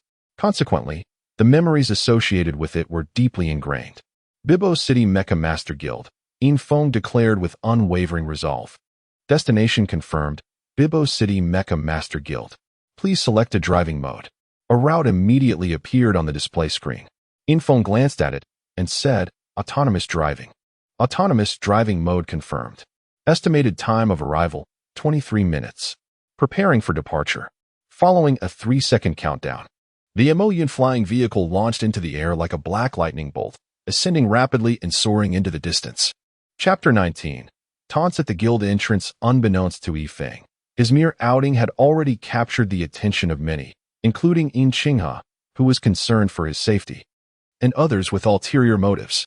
Within a massive edifice at the heart of the Yin family's estate, the gene-human Yin Wanlu stood by a glass wall, his gaze piercing through the glass towards Yifeng's unassuming villa. Its insignificance was due to the sheer number of similar villas within the Yin family's territory. However, it held a special significance in Yin Wanlu's eyes as Yifeng's residence. Despite Yin Qinghe and Yin Wanyun's deliberate concealment, Yin Wanlu was aware of the events surrounding Yifeng. As a gene-human, he possessed the same genes and memories as Yin Wanlu, albeit without the same physical prowess. This was sufficient to maintain control over the Yin family, ensuring a seamless transition after the real Yin Wanlu's disappearance. Under Yin Wanlu's leadership, The Yin family thrived, but he remained subject to their control. His freedom hinged on his performance and the successful transfer of his position to a successor, a promise made by the Yin family. Other family members, such as his second uncle's sons, also kept a close watch on Yifeng, while direct descendants held an advantage in inheriting the head of the family position. Collateral relatives were not without their chances. If the direct heir lacked the ability to lead the family to prosperity, the other family members retained the right to voice their opinions. Yifeng's predicament was precarious, as he was the first in line to inherit, yet he lacked the necessary strength. A situation that could be both a blessing and a curse. In Yin Qinghe's chamber, two elderly men sat in silence, a chessboard between them. Each held a piece, seemingly hesitant, as if awaiting the other's move. Time seemed to stand still around the two aged figures. After an extended pause, Yin Qinghe placed a white piece on the board, instantly transforming the aggressive white pieces into a restrained defense. The elderly man across from Yin Qinghe appeared taken aback by the placement of the piece. He paused, refraining from making a move, and instead looked at Yin Qinghe, inquiring, "Brother, is there a message in this chess game?" Yin Qinghe sighed softly, stroking his beard with his right hand. "Qinghong, Yifeng's life has been difficult. He lost his parents at a young age and has been plagued by ill health. I am not concerned with whether he inherits the position of head of the family. My only wish is for him to grow up healthy. If Wan Lu and the others ever return, I hope they will have the opportunity to meet their parents." With a snap, the chess piece in Yin Qinghong's hand shattered like paper. "Brother, do you suspect someone intends to harm Yifeng?" Yin Qinghe gazed at his brother, whom he knew well. After a moment of silence, he responded, "It is not a suspicion. Someone has already taken action." Yin Qinghong abruptly stood up, his voice rising in pitch. "Brother, do you believe my children are responsible? Do not be agitated, Qinghong. We have both long since ceased to be involved in family affairs, but we can still see the situation clearly. Wan Lu has disappeared, and a gene human cannot hold the position of head of the family indefinitely. We no longer possess the energy required, and the matter of succession must be resolved sooner or later. Therefore, there are only a few individuals with such a motive. I have no evidence, nor do I wish to investigate further. I simply want Yifeng to be well and to grow into adulthood. This is the last wish of this old man." Yin Qinghe's voice was hoarse, devoid of the authority of the former clan leader. He seemed like an ordinary old man, expressing a heartfelt wish in his twilight years. A palpable ache crossed Yin Qinghong's face, emanating from Yin Qinghe's pain and resonating within his own heart. "Brother, rest assured. I will uncover the truth, even if you do not investigate. It has been many years since I have been involved in family matters, and these youngsters have grown unruly." A look of relief washed over Yin Qinghe's face. Initially, he had intended to investigate the matter thoroughly, but all indications pointed to the involvement of his second brother's descendants. Pursuing the matter further could potentially exacerbate family conflicts. The Yin family was already facing external threats, with several former adversaries watching with predatory eyes. Internal strife would only provide an opportunity for their enemies. Regardless of whether his actions were right or wrong, he would be held responsible for the family's downfall. Therefore, entrusting the matter to his second brother was the best course of action. Meanwhile, Yifeng was oblivious to the attention he was attracting. He was currently captivated by the novel technological world before him. In contrast to the natural landscapes of Waterblue Star, Arthur Star boasted unparalleled technological advancements. Towering buildings soared into the sky, dwarfing even the highest mountains Yifeng had ever seen. A dense network of flying vehicles zipped through the air, causing Yifeng a twinge of apprehension, hoping they would not collide. After a swift journey, the ink cloud aircraft smoothly landed in front of a grand edifice. The system's voice chimed. "Destination reached. The Mech Guild welcomes you, Master." "Thank you, Ink Cloud," Yifeng replied courteously, as if addressing a real person. Upon exiting the aircraft, Yifeng stepped onto the street, followed closely by Bai Xiu and Bai Wan. The two men stood silently, their gazes sweeping across the surroundings. It was an instinctive action for bodyguards, honed through countless missions. They remained vigilant even in the safest districts, leaving nothing to chance.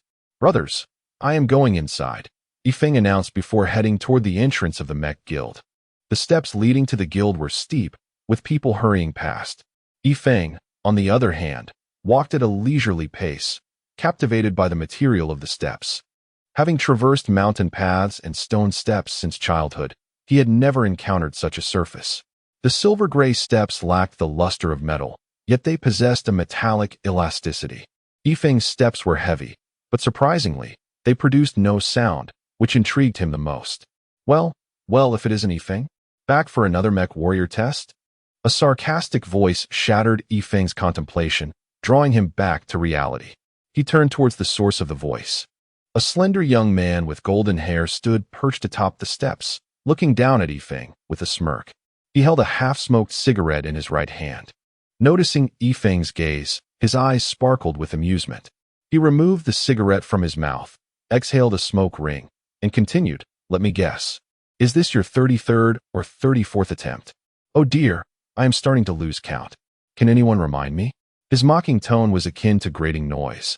Unpleasant, but capable of traveling far, loud, and clear. "Boss, it's the 34th time. The 34th time." Failing a level 1 mech warrior exam 33 times was an anomaly. Not only in Azure Wave City, but also throughout Arthur Star. Most people would have given up after a fraction of that number of attempts. However, Yifeng had persevered through countless taunts, enduring 33 failures. Laughter echoed from the summit of the steps, a mocking sound that resonated in Yifeng's ears. Memories of past failures and derision flooded his mind. How had he endured such trials? His fists clenched tightly. Becoming a mech engineer had once been a cherished dream of the former Yifeng. Even achieving the status of a mere level 1 mech engineer would suffice. What ignited such an aspiration?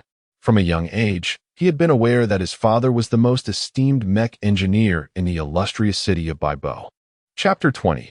A prelude to the test. Upon discerning the situation, Yifeng realized he had ascended to the same level as the blonde youth before him. This individual, whom he encountered for the first time, was Mason Honglai, a member of the illustrious Mason family, a lineage far more powerful than the Yin clan.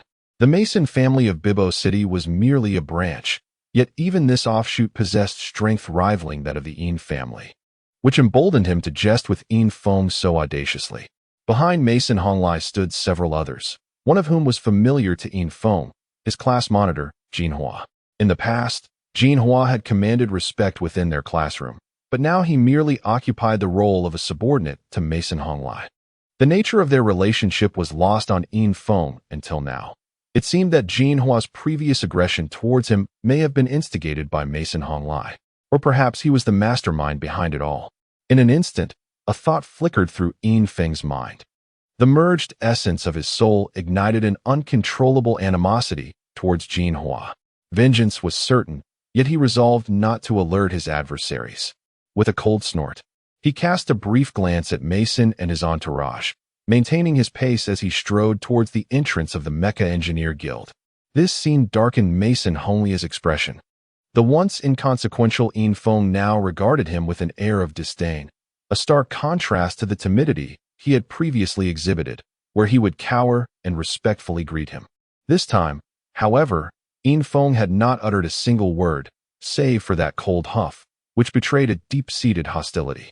Could it be that he realized his eye was behind Jinhua's attack? Mason Honglai pondered, turning his gaze towards Jinhua, whom he struck on the head with a heavy hand, exclaiming, "You can't even handle such a trivial matter. You truly waste my time." Jinhua grimaced in pain, but dared not protest. He was acutely aware of Mason Honglia's formidable reputation. Not only was the Mason family powerful, but Mason Honglai's own strength was beyond what he could resist. Thus, when instructed, he had complied without hesitation. "Come, let us witness this fool's 34th failure," Mason Honglai declared, waving his hand, leading his entourage into the guild. As Yifeng entered the main hall, his thoughts remained occupied with Mason Honglai. Although Mason had often bullied him, he had lacked any murderous intent, as Yifeng had always approached him with extreme caution, never daring to provoke him. In his presence, he had always acted with a demeanor of submission, indicating that their relationship should not have incited any lethal intentions. Since the fusion of their souls, Yifeng had resolved to seek vengeance, not just against those who had wronged him, but also against the conspirators behind the scenes. After a moment of calm reflection, he deduced that Jinhua likely bore no murderous motives either, for he was a member of the Yin family. However, anyone wishing to harm him would need to consider the implications of their actions. Intra-class disputes would typically be disregarded by their families as a means of growth, but overt displays of malice or fatal actions would represent a grave affront to the Yin family, an affront that would not be tolerated. "Sir, how may I assist you?" A melodious voice interrupted Infiltration's reverie. Lifting his gaze, he beheld a tall girl clad in a purple suit and short skirt, her sweet smile and captivating features evoking an inexplicable sense of familiarity. "I wish to take the Mecha engineer test," Infiltration stammered, slightly dazed but promptly articulating his purpose. "Certainly, sir. May I inquire what level of Mecha engineer test you wish to undertake?" she inquired. "Level 1 Mecha engineer," he replied. Upon hearing his response, the girl appraised him, her smile unwavering. "Please present your micro star and pay 500 star coins." The micro star on Arthur's star serves as an individual's identity emblem. From birth, one's information is recorded into the micro star, which is also linked to their soul, reading its characteristics to ensure it remains exclusively for the individual's use. Had Infiltration not completed the soul fusion, even a perfect doppelganger would be unable to utilize the microstar. Infiltration rolled up his sleeve to reveal the microstar on his wrist. After establishing a connection, he paid the required star coins. On Arthur's star, there is no physical currency. All transactions are conducted via star coins, either through microstar payments or electronic cash cards. However, the majority of ordinary citizens utilize microstars, as it is universally possessed. All done. You are now number 107. Please proceed to the 21st floor testing area and await your test, she stated. Thank you, Infiltration replied, making his way towards the elevator. Though it was his first visit, he quickly recalled the path from his memories. He had frequented this place often. Take care, the girl said politely, watching as he departed. Her gaze then fell upon her micro-star, which displayed a work platform for the Mecha Engineer Guild, information she had input since beginning her employment. At that moment, Infiltration's profile flashed before her, the record of his 33 failures glaringly bolded. Sir, she began as she noticed another individual approaching, hastily concealing her micro-star and preparing to greet the newcomer. However, before she could speak, the person rudely brushed past her, exuding an air of disregard. She wanted to inquire further, as her training emphasized the importance of understanding each visitor's purpose to prevent confusion during their time in the guild. As she contemplated pursuing the individual, a nearby arm seized her, saying, Jingfu, what are you doing? You should not provoke that person. The girl, similarly attired but appearing more mature, was the one who had pulled her back. Jingfu responded, Sister Rongrong, who are those people?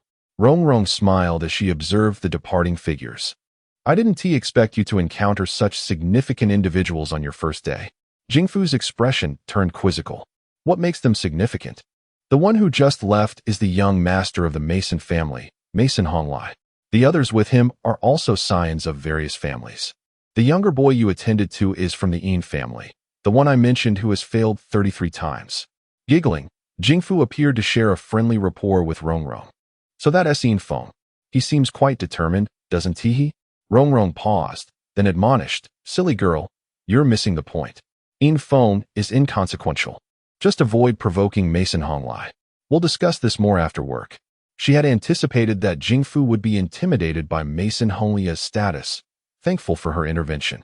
Otherwise, they could have found themselves embroiled in an unforeseen predicament, given the peculiar temperaments such wealthy youths often possessed.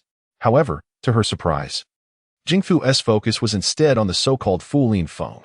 What determination could she speak of? After failing 33 times, he still sought to take the test, repeating it multiple times each year. Was he not foolish? Did he not realize that each attempt cost nearly 500 star coins? After laboring for an entire month, she barely earned a mere 1,000 star coins. Jingfu turned her attention to the next patron. The mention of a scion from the Mason family, as mentioned by Rongrong, was of no consequence to her. Her time here was merely a summer internship, a fleeting life experience. Once the vacation concluded, she would embark on her university life. Chapter 21. The Mecha test commences as the elevator door slid open. Infong stepped out onto the 21st floor, greeted by a scene that felt both familiar and foreign. Though he had visited this place numerous times in his memories, he was enveloped by an exhilarating sense of novelty, as if it were his inaugural visit. The entire floor was partitioned into 24 zones, each capable of accommodating simultaneous tests for 24 individuals. At that moment, a message flashed on Infeng's WeChat, number 107. Infong, testing Zone K, please proceed to the waiting area. The zones were arranged in alphabetical order, with Zone K situated centrally within the expansive hall. Without hesitation, Infong made his way toward Zone K. Just then, another elevator nearby opened, revealing the imposing figure of Mason Honglai. Their eyes met briefly, but Infong quickly averted his gaze. The derisive expression on Mason's face stirred a sense of distaste within him. He had never found failure to be amusing. Yet the mockery he perceived around him, both in the present and in the echoes of his memories, was a painful reminder of how the frail version of himself had silently endured countless jeers. Shaking his head, Infong strove to quell the tumult of thoughts swirling in his mind, silently affirming, "Am I a failure? Those mockers will surely be disappointed." Mason Honglai trailed closely behind Infong, feeling a surge of anger as he realized that Infong was ignoring him entirely. In the Mecha Guild, he was restrained from acting out, or else he would have relished the opportunity to teach Infong a lesson, something he had done many times before.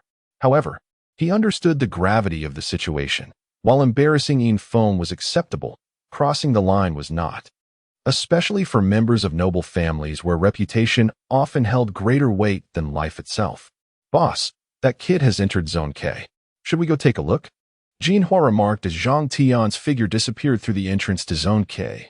Mason halted, aware that intruding into the testing area was against the rules. Yet, if he truly wished to enter, he had ways to do so. Still, it hardly mattered, as he believed Infong would soon fail and exit the test. "There's no need. There's nothing of interest. Let's head to Zone A instead. I heard that your school's belle, Milu, is participating in the test today. They say she is the most beautiful girl from Baibo High School. It would be an opportune moment to meet her," Mason replied, a glimmer of excitement igniting in his eyes.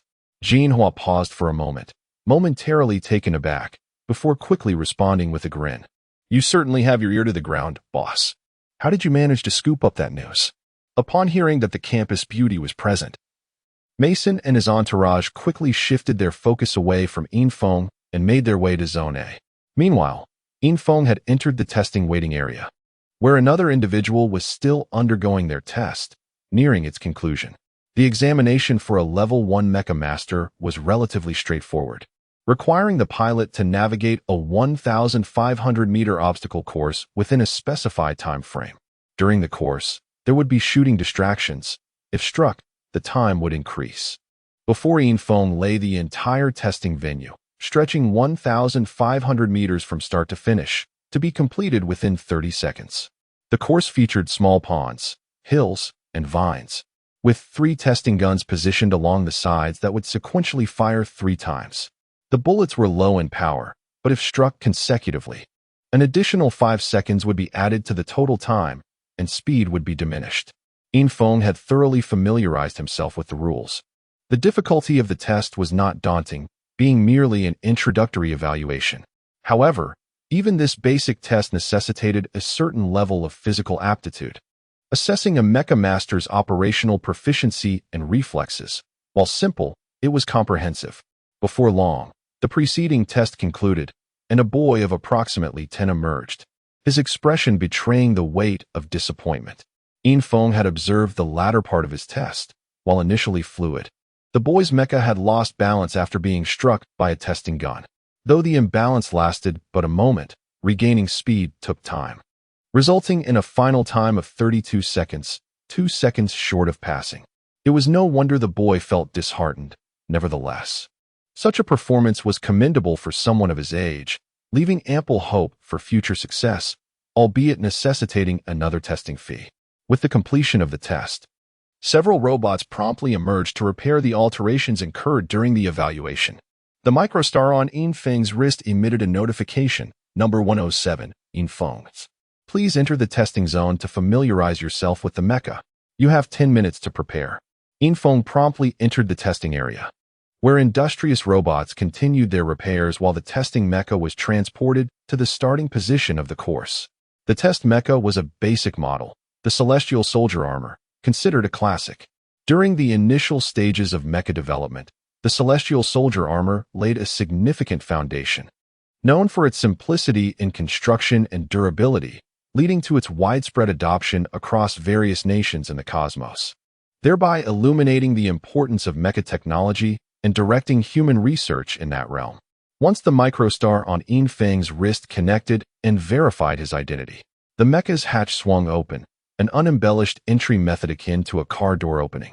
This contrasted with more advanced mecha cockpits, which featured automatic suction functions, allowing pilots to glide into the cockpit as though skimming the surface of water.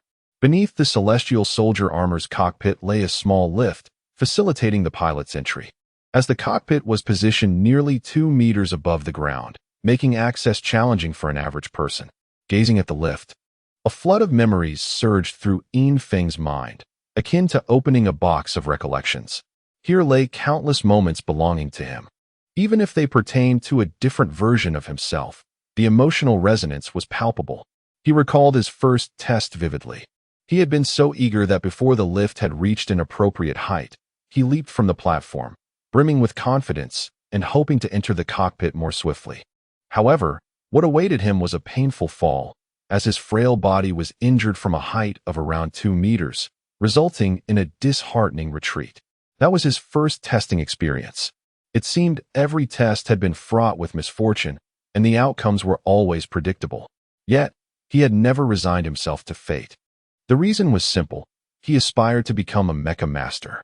Infang's eyes glistened with unshed tears, and as he relived those memories, the emotions, though they felt foreign, crashed over him like a tidal wave. With dampened eyes and clenched fists, he propelled himself with determination. As his body reached its apex, his left foot landed on the edge of the cockpit, and he gracefully entered.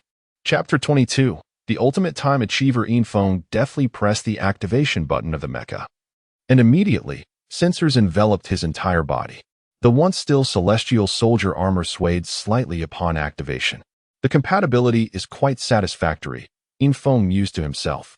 Although this was his first genuine operation of a mecha, he felt no sense of unfamiliarity. He had maneuvered mechas in games before, though there were some differences. The simulation was remarkably realistic, with only minor deviations from reality. The 10-minute preparation period swiftly elapsed, and the command resounded once more. Number 107, Infang.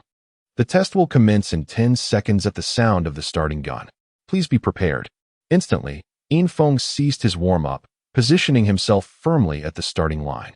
His attention was entirely devoted to the testing ground before him, and his mental acuity expanded, keenly sensing the environment's fluctuations, particularly the testing guns on either side.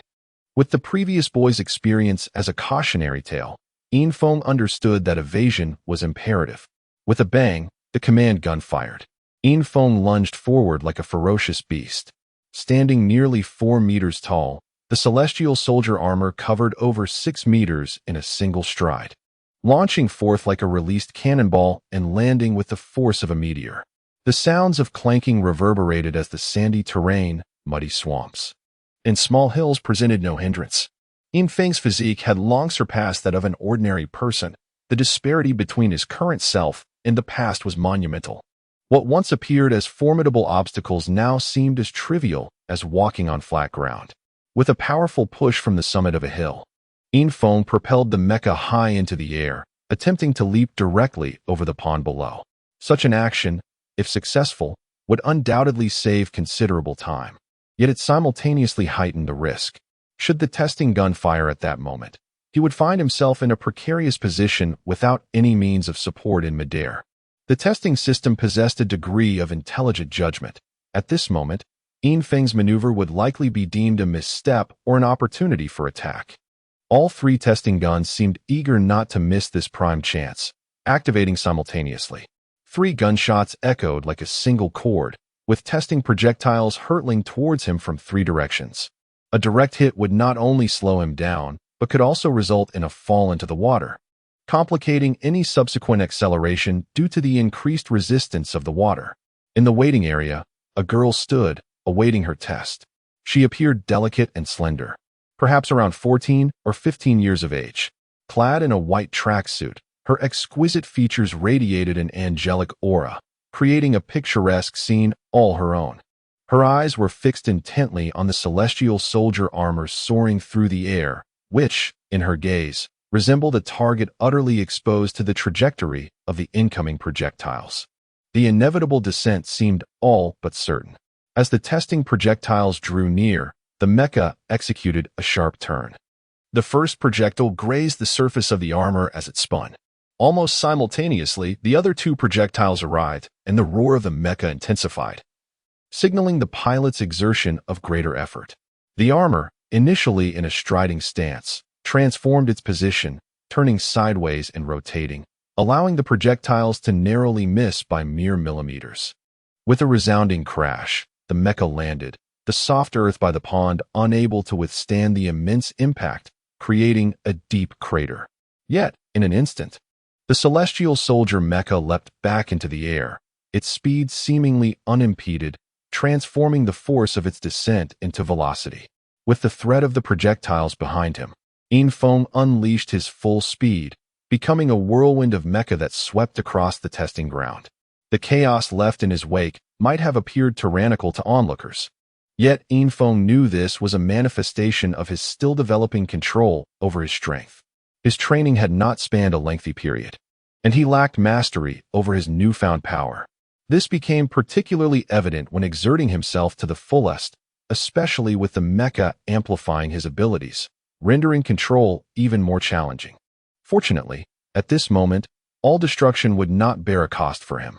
Time froze at 9:17 seconds. The girl in the waiting area gasped, her mind still immersed in the testing scene. What an astonishing achievement! While many might be oblivious to its significance, she understood its weight. The theoretical limit for the first-tier testing zone was indeed 9:17 seconds. However, this was merely a theoretical benchmark. The Mecha Guild had conducted extensive experiments in establishing the testing grounds, even employing 6th-tier Mecha Masters, yet none had reached this theoretical ceiling.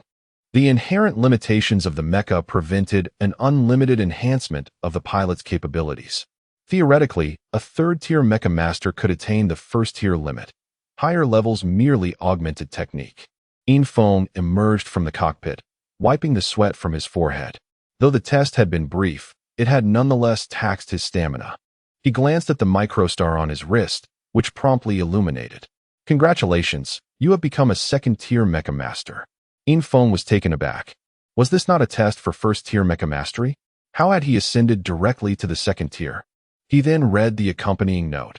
In recognition of your achievement of the theoretical optimal time during the test, your results have directly elevated you by 1 tier. To advance 2 tiers in a single test was unprecedented in history, for no one had ever reached the theoretical limit. True experts would seldom engage in lower-tier tests for such trivial pursuits. Only someone like Infiltration, whose abilities surged rapidly within a short period, could seize such an opportunity. With a smile, Infiltration exited the testing grounds, his objectives met and a sense of elation difficult to conceal. In the waiting area, he immediately spotted the girl in white. A beauty, undoubtedly a beauty. Since arriving on Arthurstar, Infiltration had encountered numerous stunning women, and the abundance here far surpassed that of his village. As their gazes locked, Infiltration felt a flush rise to his cheeks, quickly averted his eyes, and hastily exited the waiting area. Meanwhile, the girl in white wore a charming smile, as if she had witnessed something amusing. Infiltration swiftly departed the Mecha Guild's building, followed closely by Xiao and Bai One. As they emerged, the trio immediately boarded their flying vehicle and took off. Meanwhile, the Mecha Guild buzzed with activity. Mere minutes after Infiltration's test, the large display screen outside the guild flashed a striking announcement. Do you remember the theoretical limit time for testing? Accompanying the text was a video of the test, showcasing the celestial soldier armor flawlessly navigating obstacles, particularly the segment where it adeptly evaded the testing guns. Exuding a mesmerizing fluidity. Though merely a 1st-tier mecha, The visual experience rivaled that of advanced mechas. The video concluded with the text, "Is this the birth of a genius? Or the solitude of a master?" Chapter 23. The selection of mechas on the way home. It was impossible to conceal the excitement bubbling within him. He felt quite satisfied with his achievements. After all, this was another aspiration of Infiltration that had lingered for many years. Not only had he officially become a mecha master, but he had also advanced to the second tier. Engaging the autopilot, Infiltration activated the microstar and connected to the online marketplace, beginning his search for mecha information. Previously, due to his lack of qualification as a mecha master, even owning a mecha had been a distant dream. Now, having attained that qualification, he could hardly restrain his desire to possess a mecha of his own. He typed Mechs Swordmaster into the search bar, yet nothing appeared. It dawned on him that the Mechs Swordmaster, being a fourth-tier mecha, was classified and not available for just anyone to purchase. "Baishio, do you know how to acquire a fourth-tier mecha?" Infiltration inquired, glancing back. Ordinary individuals cannot procure a fourth-tier mecha, but our family possesses the necessary purchasing authority. If the young master requires it, I can assist you in applying through family channels, Baishio replied. "Could you help me apply for one?" Infiltration asked. "Certainly, young master. Now that you possess the qualification of a mecha master, you are fully entitled to own a mecha. However, as you are currently only at the second tier, recklessly using a fourth-tier mecha could pose significant risks to your well-being. I would advise you to opt for a second-tier mecha instead," Baishio advised. "Do not worry. I will be cautious. I desire a Mechs Swordmaster. Please prepare it for me as soon as possible," Infiltration insisted. "Understood, young master. I will expedite the preparations," Baishio affirmed. Infiltration ceased to speak, feeling a sense of empathy for Baishio and Baiwan. Though both appeared as ordinary individuals, Infiltration, through his understanding of the fused memories, realized they were fellow compatriots from Waterblue Star.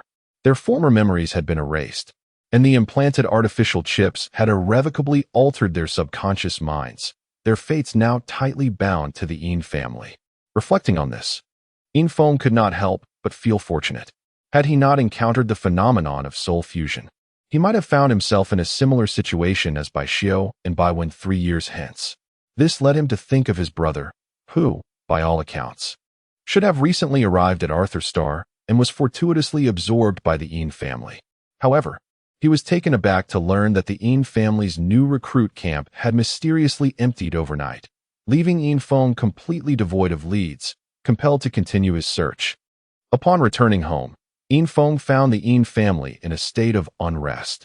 News of his success in the Mecha Master examination had spread rapidly, and the family was quick to receive the information. Previously, Infiltration had held a high status within the Yin family, yet many had regarded him with skepticism, not truly considering him a rightful heir. However, with the recent revelations, many speculated that Infiltration's health must have improved. Otherwise, how could he have performed so exceptionally? Infiltration paid little heed to the family's shifting sentiments. Attaining the qualification of a mecha master was not solely the fulfillment of a youthful dream. It also represented the completion of a task set forth by his mentor, Kong Ning. After a period of adaptation to the fused soul, Infiltration had become inseparably intertwined with the newly acquired memories. What had once seemed merely additional recollections had, through time, evolved into genuine memories. On the eve of the school term, Infiltration finally awaited the arrival of his first mecha. However, the individual delivering it surprised Zhang Tian. Wan Yun arrived early at Feng's residence, instructing Sister Yun to summon him downstairs. He threw a black mecha bag onto the ground and declared, "Xiaofeng, this is the Mechs Swordmaster you desired." As Feng looked at his stern second uncle, a wave of trepidation washed over him. Although he had seen Wan Yun only a handful of times, his expressionless face always exuded an air of chill. In an instant, Feng corrected his demeanor and asked, "Uncle, is this truly the Mechs Swordmaster?" Since expressing his desire for a Mechs Swordmaster to Baishio, Feng had perused various information about the mecha and learned that it was quite rare on Arthur Star. It was not a native mecha, but rather imported from other planets. Furthermore, due to its various shortcomings, it was rather unpopular in Arthur Star, making its acquisition all the more astonishing. "It is authentic," Not only is this the Mo Xing Swordmaster, but it is also the newly upgraded version from this year. With overall performance enhanced by a factor of 2, its size remains unchanged, yet its weight has doubled. The latest assessment qualifies it as a near 5th-tier mecha. If not for its weight, it would fully embody the capabilities of a 5th-tier mecha, Yin Wanyan stated. Eagerly, Yin Feng grasped the mecha bag, a component designed to contain the mecha while simultaneously reducing its weight and volume for ease of transport. As he lifted the mecha bag with his right hand, he felt a noticeable heaviness. After a brief assessment, he estimated the weight to be around 200 kilograms. While the bag could reduce the mecha's weight to 1% of its original, Yin Feng marveled at the Mo Xing's engineering. A nearly 20-ton mecha was indeed unparalleled among 4th-tier mechas. Yin Wanyan's eyes widened in astonishment as he watched Yin Feng effortlessly hoist the mecha bag. For himself, 200 kilograms was inconsequential, but for a teenager, it was no small feat initially. He assumed Yin Feng's preference for the Mo Xing Swordmaster stemmed from personal taste. Given that this mecha was not particularly suited for those from Arthur Star, possessing demanding requirements for both body and soul. However, witnessing Yin Feng's ease in lifting the bag ignited a desire to see whether he could operate the mecha. "Are you ready to test it now?" Yin Wanyan asked, somewhat astonished. Yin Feng nodded, responding, "Uncle, since returning from Water Blue Star, I feel my strength has suddenly increased. During the last mecha test, I sense my abilities surpassed just the 2nd tier. Clearly, your journey to Water Blue Star must have brought you some fortuitous encounters. Come, let us head to the mecha training ground," Yin Wanyan proposed, turning toward the training facility. Yin Feng followed closely behind, the mecha bag slung over his shoulder. The two soon arrived at the training ground, a relatively private arena where they stood amidst its spaciousness. Yin Feng pressed a button on the mecha bag, and with a series of clanks, the dark Mo Xing Sword Master materialized before him. Chapter 24. The Cultivation System. As YN observed YNF-ing with curiosity, he suggested activating the mech. YNF-ing nodded and pressed the activation button of the mech's chamber. Instantly, the previously silent mech illuminated with a bright glow, and the hatch opened. Being a small mech, the chamber was designed to be incredibly compact, making it feel as though YNF-ing was donning a suit of iron armor. As YNF-ing's body melded into the mech, the chamber sealed completely.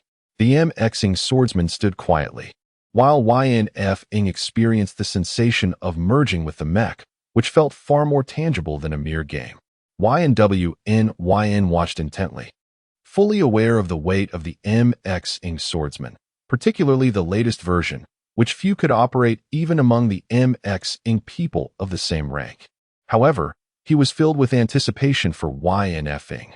In the past, YNF-ing had diligently cultivated spiritual energy, yet it remained exceedingly sparse within him. But now, upon seeing YNF-ing, he could clearly sense the stirring waves of spiritual energy within him. Moments later, the previously still Mechs swordsman sprang to life. YNF-ing assumed the initial stance of the Dragon Fist technique, a movement ingrained in his muscle memory, and executed it instinctively. The 20-ton mech maneuvered gracefully under YNF-ing's control, though each step resonated with its considerable weight. YN's eyes lit up. He recognized the technique, which originated from Water Blue Star and greatly enhanced physical abilities. Almost every slave summoned from Water Blue Star would know it, and it was widely disseminated among the common folk of YS Star. Witnessing YNF-ing perform the technique through the Mechs swordsman left him profoundly impressed. He had merely hoped YNF-ing could manage the mech's basic movements, never anticipating he could execute a martial art, which indicated YNF-ing's complete mastery over the Mechs swordsman. After completing the sequence, YNF-ing felt drenched in sweat, exhilarated by the experience. Operating the mech while executing martial arts placed a heavy burden on his body, yet the process was immensely gratifying. He opened the mech's hatch and exited, soaked through despite the brief duration of control.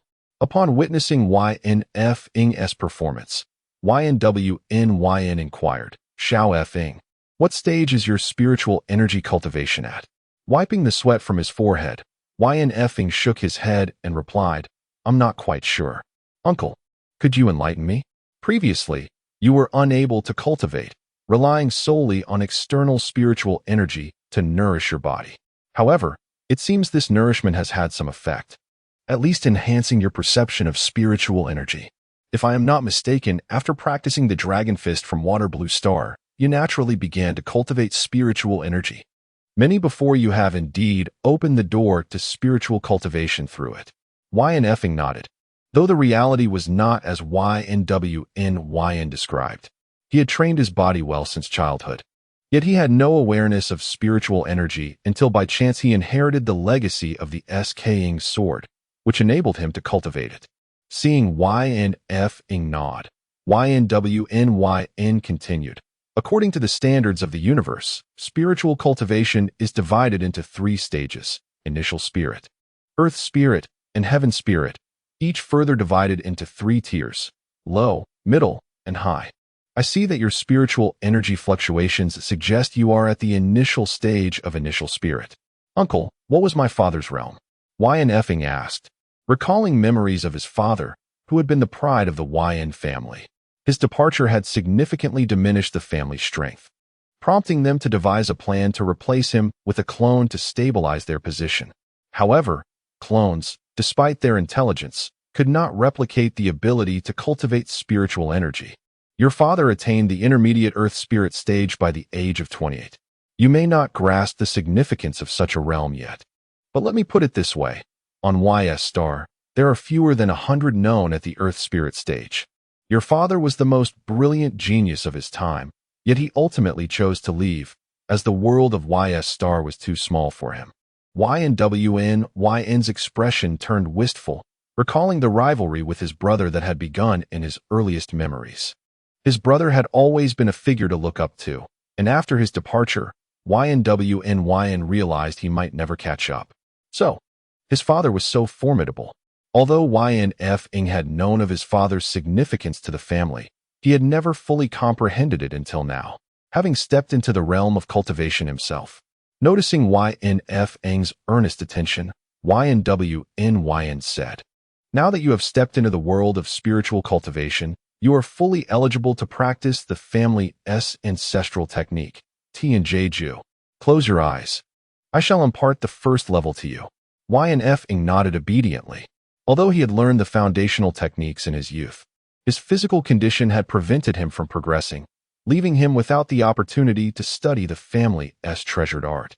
However, now that he had entered the realm, he was indeed qualified to learn.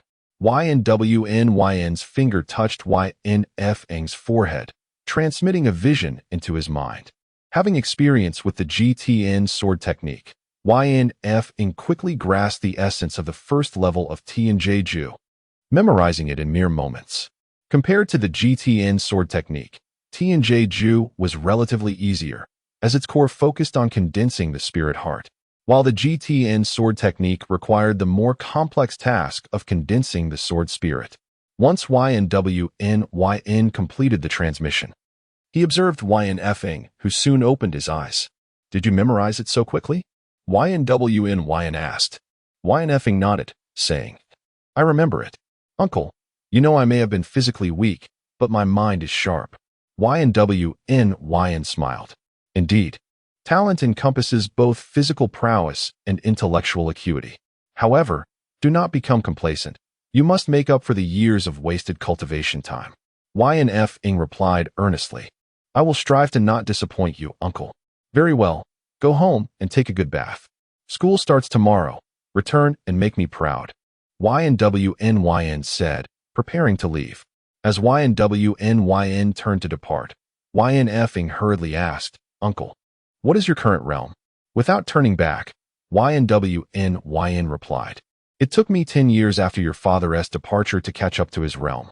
Let us not dwell on that. It is too embarrassing. Before the words had left his lips, YN's figure vanished from YN's sight, as if he wished to escape the harsh reality of defeat. Chapter 25. Another act of defiance. The following day, at the commencement of the new academic year, Feng chose to travel to school via the inner-city air train, eschewing the customary family vehicle, while the private transport offered expediency. The constant presence of bodyguards fostered a sense of confinement for Infong. Despite seamlessly assuming the identity of Arthurian Infong, the bracelet adorning his wrist served as an immutable marker of his true self, the discovery of which could potentially arouse suspicion. Upon the intercity air train's arrival at the school station, a multitude of students disembarked in droves. Infong joined the throng as they proceeded towards the school premises. From a distance, an extensive queue could be observed at the entrance. The entrance examination, the most significant event of the day, had prompted many to arrive early in anticipation. The scene evoked a series of unpleasant memories for Infong. The commencement ceremony at Azure Wave Academy invariably involved assessments, designed not only to ascertain whether students had retained previously acquired knowledge, but also to evaluate their physical prowess.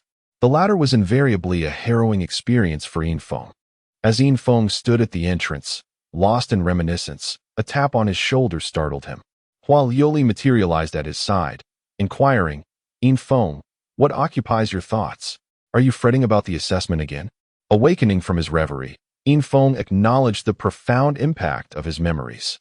His mental acuity had been progressively enhanced through cultivation, building upon the already formidable mental fortitude of his Arthurian counterpart. Yet, despite these advancements, he remained susceptible to the throes of recollection, requiring Huayuli's intervention to rouse him from his contemplation. "Past events are best left undisturbed," Infong lamented.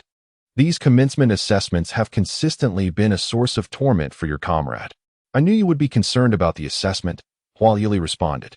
"You habitually stand at the school entrance, hesitating. However, I recently learned of your attainment of the mech pilot qualification. Therefore, this assessment should pose no significant challenge." Evidently, news of Infeng's achievement had spread, while an ordinary individual might not have garnered such attention. The involvement of the Yin family ensured scrutiny from the various prominent families in Azure Wave City. "This time, it is not fear," Infong asserted. "The assessment is of no concern. Let us proceed inside." With that, he strode purposefully towards the school gate. Hua Liuli hastened to catch up, remarking, "Have you heard? Jin Hua has advanced to become a Tier 3 mech pilot. If he successfully completes the senior year cultural assessment, he may be able to graduate prematurely." "A Tier 3 mech pilot?" Infong mused. His progress is indeed rapid. However, the cultural assessment is his Achilles and Apos heel. It may not be so straightforward for him. "Indeed," Huayuli concurred. "He is a simpleton, all brawn and no brain. Intellect is arguably his greatest shortcoming." Huayuli's words trailed off as he noticed Jin Hua standing near the school entrance, surrounded by a retinue of sycophantic followers, all of whom were students at Azure Wave Academy. They stood there, brazenly observing Infong and Huayuli with evident hostility. "He couldn't have overheard me, could he?" Huayuli whispered, his voice tinged with apprehension. "Fear not," Infong reassured him. "It is the commencement of the academic year. He would not dare to do anything untoward." In truth, Infong had been aware of Jin Hua's presence since disembarking from the air train. He could not possibly overlook the murderer, having adopted the identity of Arthurian Infong. The vendetta had naturally become ingrained within his soul. As the two approached the entrance, Jin Hua and his entourage advanced to obstruct their path. Infong met Jin Hua's gaze, devoid of the timidity that had once characterized him. He then glanced around, noticing Mason Honglai observing from a distance on the other side of the gate, accompanied by the school beauty, Lung Ruoxuan. Infong was perplexed by their association. He knew that many had vied for Lang Ruoxuan's affections, yet none had succeeded. Judging by their demeanor, they had likely formed a relationship. This was not entirely unexpected, as Lung Ruoxuan's family, while respectable, was merely a minor family in Azure Wave City. Aligning with the Mason family would undoubtedly benefit both her and her lineage. "Out of my way," Infong commanded, his voice laced with frigidity. "What did you say?" Jin Hua retorted, his anger flaring. Bullying Infong had become a daily routine for him. Yet, today, the perpetually submissive Infong had not only refused to endure the torment, but had also retaliated. Moreover, the presence of numerous onlookers exacerbated the situation, making it even more egregious than the incident at the Mech Guild. Huayuli, drenched in perspiration, was bewildered by the turn of events. Infeng's modus operandi had always been characterized by discretion. When obstructed, he would typically circumvent the obstacle. However, today, he seemed to be in a combative mood. He tugged at Infeng and Oppo's arm, attempting to steer him away, but Infeng remained steadfast. "I said out of my way," Infeng repeated, enunciating each word deliberately while maintaining unwavering eye contact with Jinhua. Thud. Jinhua finally lost his composure. Despite the fact that it was the commencement of the academic year and they were on school grounds, he could no longer restrain himself. To be sure, he had considered the potential consequences of engaging in a fight, but Mason Honglai had always been adept at mitigating the aftermath. He was confident that this occasion would be no different, especially since he was acting under Mason Honglia's orders to intercept Infeng. Hua Liuli released Infeng's arm and braced himself for the inevitable beating. Being pummeled alongside Infeng was not a novel experience for him. However, instead of feeling a fist connecting with his body, he heard the sound of fists colliding, followed by Jinhua's sharp intake of breath. He looked up to see Jinhua recoiling, blowing on his fist, clearly in pain. Infeng, on the other hand, remained firmly planted. Jinhua's underlings, witnessing their leader's discomfiture, hesitated. When Jinhua had lunged forward, Infeng had simultaneously thrown a punch.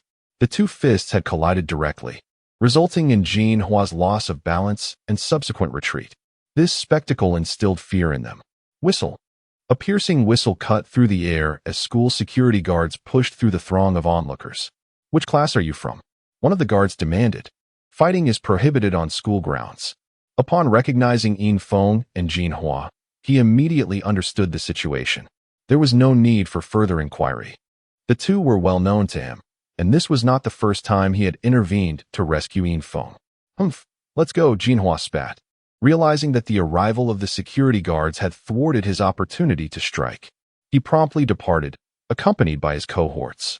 Infeng smiled at the security guard in gratitude, acknowledging the assistance he had consistently provided during his beatings. Hua Liuli and Infeng entered the school together and proceeded towards the testing hall. At that moment, Infeng's stature in Hua Liuli's eyes increased significantly. However, Hua Liuli sensed a subtle but distinct change in Infeng. Chapter 26. The perfect test. On the opening day of the school year, the testing hall at Bibo High School was bustling with activity. When Infeng and Hua Lulu arrived, they found it already teeming with people. The testing hall was divided into two main sections: the mental testing area and the physical testing area, each exuding a distinctly different atmosphere. The mental testing area was remarkably quiet, while the physical testing area was filled with an electrifying energy, punctuated by cheers and applause. Infeng and Hua Lulu first made their way to the mental testing area, where individual testing pods lined the space, each designed to accommodate a single test taker. Participants would enter the pod and complete a randomly assigned set of 100 questions within an hour, after which their scores would be revealed. The two friends stood in silence, adhering to the unspoken rule of the mental testing area that prohibited noise. Despite the pod's excellent soundproofing, strict order was maintained throughout the testing environment. Before long, both were called to occupy their respective pods. They exchanged smiles before stepping inside. For Infeng, the mental test posed little challenge, and Hua Lulu was not far behind in skill. Half an hour later, Infeng emerged from his pod, and the microstar on his wrist displayed his results, a perfect score of 100 in the Level 3 mental test. A relaxed smile spread across his face, as the perfect score indicated that he had surpassed the school's highest standards for mental acuity. This achievement signified that the standard curriculum at Bibo High School held no further significance for him. Essentially, he would no longer need to attend classes. Another half hour passed before Hua Liulio's pod opened, and he stepped out with a broad smile, clearly pleased with his results. As they exited the mental testing area, Hua Lulu could no longer contain his excitement. "Infeng, I have great news. I passed the Level 3 mental test with a score of 68. How about you? You passed last year, so you must have no trouble this time," he exclaimed, although merely passing did not equate to full graduation with a commendable score. Early graduation was certainly within reach. Arthur Starr's educational system placed great emphasis on comprehensive development, allowing for a flexible approach to learning. Once students achieved a certain level in both mental and physical tests, they could access higher educational modalities. Excelling in either domain could also lead to advancement. Seeing his friend meet the required standard filled Infiltration with joy, yet he felt a tinge of melancholy, as this test might signal a parting of ways. After all, his mental prowess had reached the limits of high school. Even if he fell short in the physical test, he would still qualify for university. I achieved a perfect score in the Level 3 mental test, Infiltration remarked, reflecting on how such an accomplishment was rare at Bibo High School. After all, the difficulty of the 100 questions escalated toward the end, making it unlikely for a mere random selection to yield an easy batch. Perfect score? Hualulu was taken aback. He often joked that the only way for Infiltration to graduate was to achieve a perfect score in mental tests, given that, based on past performance, his physical abilities were unlikely to reach passing standards. Looks like I might graduate early, Infiltration mused. Why the sigh? It's good news. It seems we have cause for celebration today, Hualulu replied, his exuberance surpassing even his own success. Celebration is indeed in order. Once I pass the physical test, the world will be our oyster, Infiltration declared. Which university are you planning to attend? Hualulu inquired. Of course, the Royal Academy in the imperial capital, Infiltration replied with a smile. As they spoke, they reached the physical testing area, where whispers began to circulate upon Infiltration's arrival. Look, Infiltration is here. Another show to watch, someone remarked. How can such a prominent family as the In clan not improve his physique? Another questioned. Who knows? His father is a renowned genius in Bibo City. This gene pool shouldn't be so lacking, came the murmurs. Many were familiar with Infiltration, as the In family had once thrived in Bibo City. Although their glory had faded, the family still possessed a significant legacy. Look, Jinhua has arrived too. Another spectacle is about to unfold, someone pointed out. Infiltration noticed Jinhua coming from the mental testing area. Surprisingly, Jinhua appeared neither resentful nor embarrassed, but rather cheerful and excited, suggesting he had performed well on his test. It seems Jinhua likely met the standard for his mental test. I heard he aimed for early graduation this time, which, given his previous performance, seems unlikely unless he employed some underhanded methods, Hualulu speculated. Perhaps in a good mood. Jinhua, despite spotting Infiltration, did not seek confrontation. Instead, he joined another queue beside Infiltration, which disappointed many onlookers. Typically, such encounters sparked tension between the two, rooted not only in their personal grievances, but also in the long-standing rivalry between the Jin and In families. Though the Jin family had fallen behind the Ins in evident strength, the conflict had never truly ceased, spanning both business and martial realms. Had it not been for the intervention of the city lord of Bibo, a family war might have erupted long ago. Noticing that Jinhua had chosen not to instigate trouble, Infiltration redirected his focus. The recent confrontation had shown that Jinhua was no match for him, and there was no need for him to seek humiliation in such a public setting. The physical test proceeded swiftly, with each participant's testing time not exceeding 10 minutes. The assessment primarily targeted strength, speed, and endurance. Infiltration and Hualulu quickly stepped into the testing area. The first station they encountered featured a strength testing machine, where participants were required to exert maximum force against the apparatus. In the past, even with all his might, Infiltration could barely exceed 50 kilograms. Leaving a considerable gap from the passing threshold of 300 kilograms, a significant obstacle for his graduation. Gazing at the familiar testing machine, Infiltration instinctively unleashed a powerful strike. Having practiced his energy cultivation for some time, his physique, already commendable, had now reached a new level of strength. As a warrior of Arthur Star, the inhabitants of Waterblue Star naturally possessed an innate advantage in physical capabilities, even surpassing those of Arthur Star.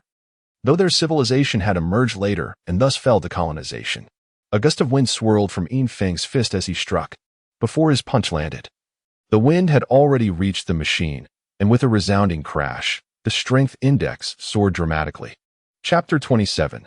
The power peak displayed by the testing instrument ultimately settled at 1,016 kilograms. Those who were initially anticipating a spectacle were now wide-eyed. A 4-digit power index was a rare occurrence on the testing field, each instance signaling the emergence of a prodigy. While it might have been understandable if it had occurred with someone else, it happened with Infiltration, who had previously been physically weak, which was somewhat unacceptable. What kind of extraordinary encounter would one need to experience to achieve such a miracle? Bloodline awakening, perhaps? Such a thought surged in everyone's mind. Talent often stems from genetic inheritance. Infeng's father was a genius, so as his child, Infeng's physique should not have been inferior. These years of weakness could only be explained by the bloodline not having awakened. Most likely. Otherwise, how could such a significant change occur so quickly? Perhaps his father has already advanced to the celestial spiritual realm. Isn't it said that if someone in a family reaches the celestial spiritual realm, the entire family will be influenced by the providence, leading to more superior genetic advancement? At this moment, Infiltration publicly demonstrated his power, initially intending only to alter the negative impression he had left on others in the past. However, he himself had not anticipated that the discussions would involve his father. Lu had left Arthur Starr many years ago and had not returned, leading everyone to believe he was dead. But the power Infiltration displayed at this moment made people suspect that Lu had already advanced to the celestial spiritual realm. After all, he was already at the intermediate stage of the terrestrial spiritual realm when he left, and after so many years, reaching the celestial spiritual realm was not impossible. Infiltration smiled. He had not expected the effect to be so profound. The dissemination of the news that his father might be a celestial spiritualist would undoubtedly benefit the family and himself. After all, there were very few celestial spiritual realm experts on Arthur Starr, and it had been many years since a celestial spiritual realm expert had publicly appeared on Arthur Starr. Jean Hua, upon hearing the surrounding discussions, also suddenly realized this possibility. Previously immersed in suspicion about Infeng's strength improvement and filled with deep-seated hatred, that hatred had now diminished considerably, replaced by a sense of dread. The celestial spiritual realm was more clearly understood by the disciples of the major families. He had heard many legends of the celestial spiritual realm from his grandfather, tales of beings akin to deities, one of whom could face an entire planet alone. Infiltration became the focal point of everyone's attention at this moment. But this time, it was not the amusement of others. Surveying the astonished gazes of the crowd, Infiltration proceeded to the speed testing area, a straight track 500 meters in length. Passing within 50 seconds was considered qualified, a standard that was quite challenging for ordinary people, requiring extensive training to achieve. However, for those who had entered spiritual power cultivation, it was not a difficult task. Infiltration had never tested his speed, but he assumed it would not be slow. At this moment, he stood calmly on the starting line, adopting a starting posture. As the starting device beeped, Infiltration shot out like an arrow, wind rising from beneath his feet, a result of the air currents caused by his velocity. That speed. It seems he has entered spiritual power cultivation. On the observation deck at the highest point of the testing field, two individuals were seated.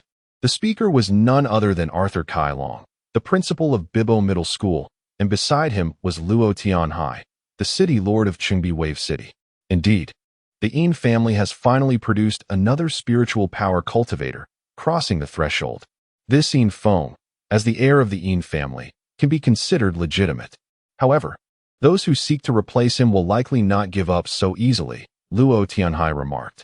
Even if they don't give up, what can they do? Judging from the changes in this Infiltration, his father must have entered the celestial spiritual realm. Otherwise, the improvement in his physique would not be so significant. Those who seek to usurp his position likely wouldn't dare offend Lu, Arthur Kailong responded. As the two spoke, Infiltration had already crossed the finish line in 11 seconds. The testing area no longer echoed with the surprise from before. Given the results of the first test, such a performance was now seen as inevitable. Without pausing, Infiltration directly entered the third stage, the endurance testing area. This was also a straight corridor, but as one stepped into it, the gravity coefficient increased. From the initial 1-fold to the ultimate 20-fold. As soon as Infiltration entered, he felt his body sink. This was the sensation of a sudden increase in gravity. The gravity would adjust every 5 meters, and testers would usually adapt within a certain range before entering the next gravity zone. However, at this moment, Infiltration had no intention of stopping, walking step by step from beginning to end, until he exited the entire endurance testing area. Past. Someone shouted from the crowd, instantly igniting the emotions of everyone. The physical fitness testing area erupted in cheers. Those who could emerge from the endurance testing area represented surpassing the limits of Bibbo Middle School's cultivation of strength and also represented that their physical fitness had reached the perfect level for middle school. At this moment, Infong felt somewhat bewildered. He had passed both the academic and physical fitness tests, meaning he no longer needed to continue studying at Bibbo Middle School. His first day of school was also his graduation. Infong, please come to the observation deck. A voice suddenly entered Infeng's ears, breaking his awkward mood. Infeng looked around, but all he could hear were cheers, making it impossible to discern the direction of the voice. I am Principal Kailong. Infeng was very surprised because this principal was very mysterious, and most of the students at Bibbo Middle School had never seen him. But everyone at Bibbo Middle School knew of Arthur Kailong's existence. This principal from the royal family was once the 9th prince of the Arthur King, but he was expelled from the royal family for marrying a commoner. Infeng walked step by step towards the observation deck in the sight of everyone.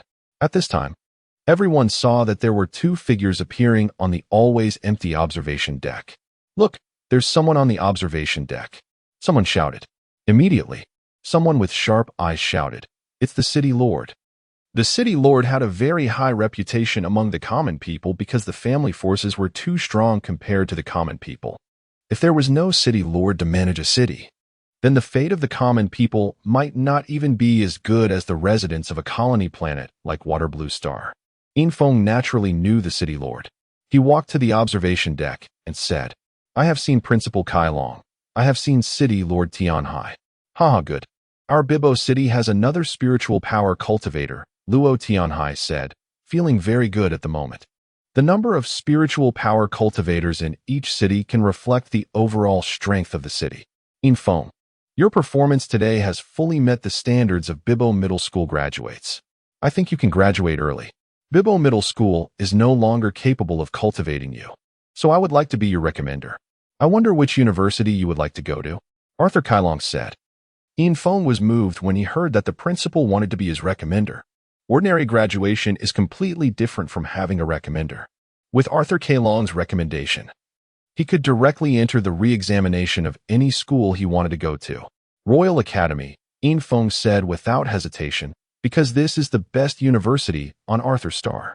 Chapter 28, Graduation Celebration. Upon hearing Infeng's aspiration to attend the Royal Academy, Arthur Chiron hesitated momentarily before affirming, "That is indeed feasible.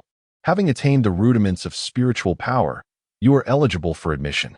I shall promptly dispatch a letter of recommendation to the Royal Academy. However, bear in mind that even with my endorsement, acceptance is not guaranteed. You must still successfully navigate the entrance examination." Infeng nodded, acknowledging, "Dean Chiron. I am cognizant of this. I shall endeavor to succeed." "Very well. I trust you shall not disappoint me. You may return home in the coming days to prepare for your departure to the Imperial City," Arthur Chiron stated. Following his farewell, Infeng descended from the platform.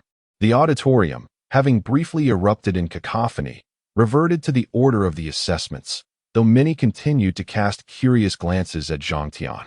Hua Liuli, having completed her assessment, promptly approached Infeng, inquiring, "What did the city lord convey to you? Is there felicitous news?" The city lord merely exchanged greetings. "I did, however, encounter Dean Chiron." "Enough about me. How did you fare?" Infeng responded. Hua Liuli feigned astonishment, exclaiming, "The legendary Dean Chiron? What brings him to the school?" As he spoke, Hua Liuli craned his neck, attempting to catch a glimpse of the platform, but it was now devoid of any figures. "Cease your straining. He has departed. Pray, enlighten me regarding your performance." Infeng gently tapped Hua Liuli's head. Hua Liuli's countenance radiated pride as he declared, "I have also qualified in physical fitness." "What? You have also qualified? How did you accomplish that?" Infeng echoed, equally astounded, recalling that Hua Liuli's physique was typically unremarkable, barely surpassing the second-year threshold during the graduation assessment. Yet, after a mere summer, he had ascended to the level of a third-year student. "I was far from idle during the summer break. My father procured an abundance of spiritual elixirs for me. I even added spiritual essence to my bathwater, Hua Yuli boasted. Infeng was perplexed. Hua Yuli was merely a peripheral member of the Hua family, and the family's resources were typically limited in their assistance to him. The provision of such a substantial quantity of spiritual products was a privilege usually reserved for direct descendants. Perceiving Infeng's bewilderment, Hua Yuli elucidated. I shall be candid with you, my friend. My father's research has recently yielded a significant breakthrough, and the family holds it in high regard. I have inadvertently benefited from this. Infeng now comprehended the situation. Hua Yuli's father was a researcher who had previously been a minor figure within the family, but his rising capabilities had led to him leading his own team. However, the specific focus of his research remained unknown to Infeng. As they conversed, the two inadvertently exited the testing hall. Upon emerging, they were greeted by the familiar figure of teacher Kong Ning, standing before them with arms crossed and a scrutinizing gaze. How did you fare? I trust the results were most satisfactory? Kong Ning initiated the conversation. Teacher, you are undoubtedly aware of our accomplishments. They are most satisfactory. Infeng and I are on the cusp of graduation, Hua Yuli responded with a cheerful grin. Teacher Kong Ning, I have fulfilled your assignment, Infeng added. Congratulations to you both, my dears. Have you selected your respective universities? Kong Ning inquired. Infeng nodded, while Hua Yuli shook his head, replying, Teacher, I must first consult with my father. Very well. Regardless, please inform me upon entering university. I wish you both the best of fortune, she said. After bidding farewell to teacher Kong Ning, the two promptly departed from the school, as there was little to pack on the first day of the semester. Infeng, we can indulge freely today. Having graduated from high school, we have both attained adulthood and are no longer subject to the prohibition of alcohol, Hua Yuli exclaimed. Infeng had already accessed his microstar, where his updated personal information was displayed, including his graduation status and academic record from Azure Wave High School. This indicated that his microstar would no longer restrict his alcohol purchases at bars. Indeed, let us partake in a joyous celebration, Infeng agreed. It is settled, then. We shall frequent Starspring Bar. However, you must not vie with me for the honor of paying today, Hua Yuli insisted. Infeng nodded, as the matter of who would bear the expense was inconsequential. Although neither had a source of income, the monthly allowance provided by their families was sufficient for their needs. Having decided on their destination, the two promptly boarded a sky rail and departed from the school. Starspring Bar was situated near Starspring Lake in Azure Wave City, which served as the city's entertainment hub, replete with bars, casinos, and other recreational establishments. Starspring Bar was the largest of these, and as it was owned by the Hua family, Hua Yuli preferred it for its relative safety, as bars were not always tranquil. The two soon arrived at Starspring Bar, where Hua Yuli presented his VIP card. As a member of the family, albeit a less prominent one, he was entitled to certain privileges.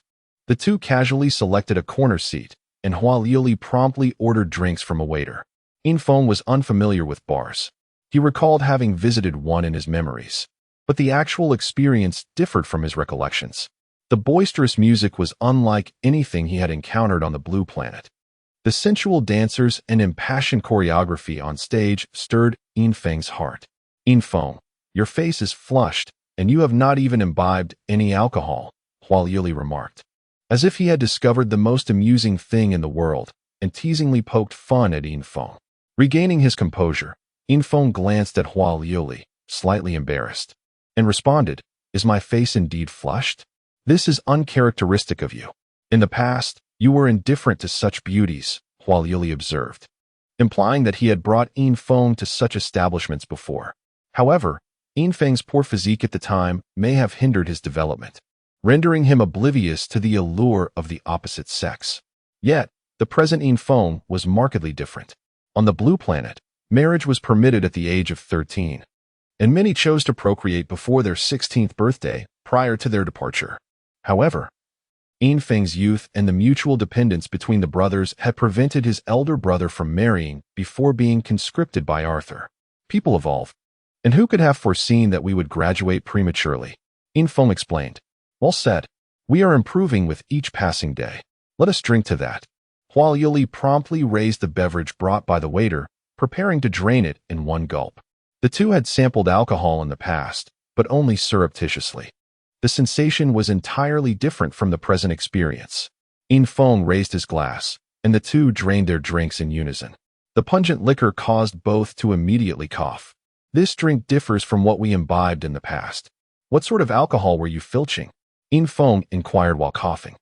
Huaoli coughed for an extended period before recovering, stating, "Those were my father's most treasured possessions. How would I know the difference? Nevertheless, this drink is superior. It has more character." He promptly poured another glass. Infiltration followed suit, refilling his glass. As the two prepared to toast once more, they were interrupted by the sound of soft sobbing nearby. The lamentations of a distressed extraterrestrial youth reached the ears of Infiltration and Huaoli, piquing their interest. Inebriated patrons often unburden themselves in bars, likely due to life's adversities, seeking solace in alcohol to alleviate their woes. Drawn by the sound, the two companions turned to observe the source of the commotion. They noticed a young fellow, seemingly about Infiltration's age, staring pensively at his drink. "He doesn't resemble anyone from our planet, Arthur," Huaoli remarked with a hint of curiosity. Infiltration nodded in agreement. The cosmos harbored numerous powerful planets, each with its distinct cultural identity.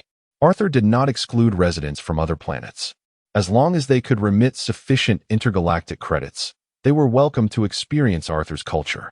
This principle was generally observed among planets, as reaching another planet indicated a certain degree of prowess. Huaoli raised his glass and proposed, "Let's go over there. Perhaps we can make an acquaintance from another planet. Who knows, he might be short on funds for a drink."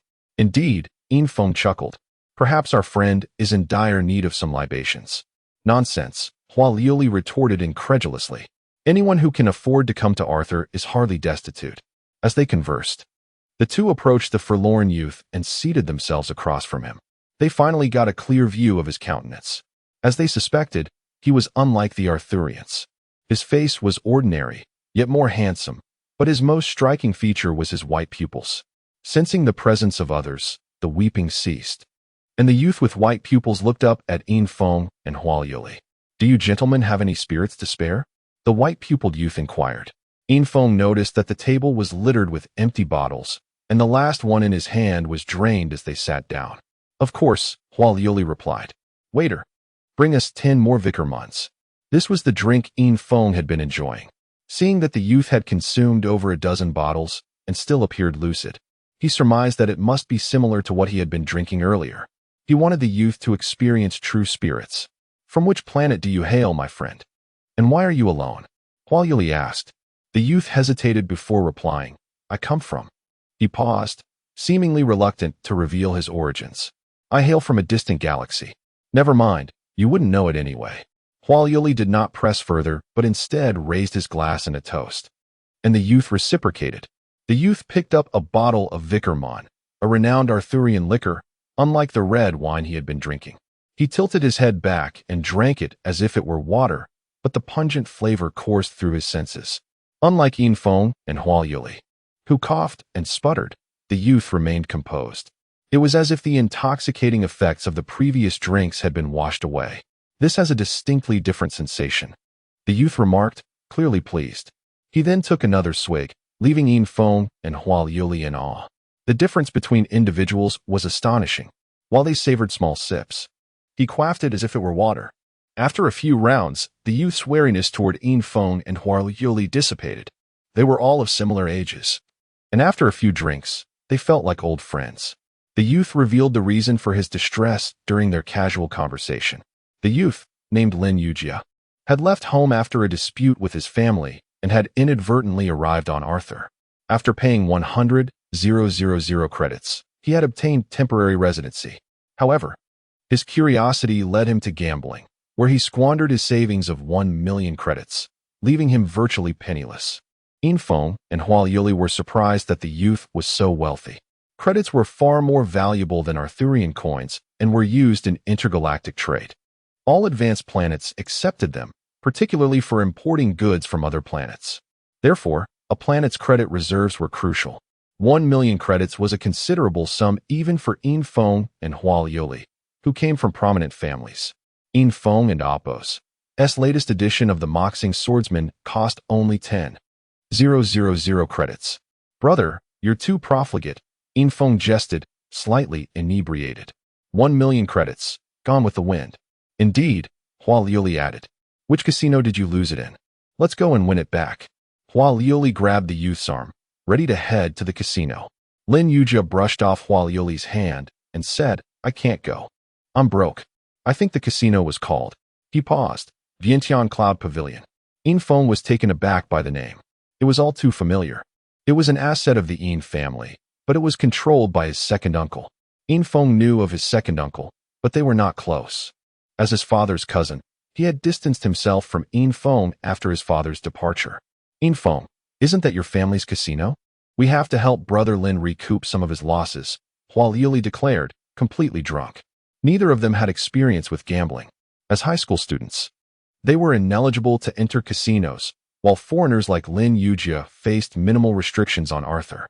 Infiltration was about to object, but Hua Liuli had already opened his microstar and began muttering, how can a few 100,000 Arthurian coins only convert to so few credits?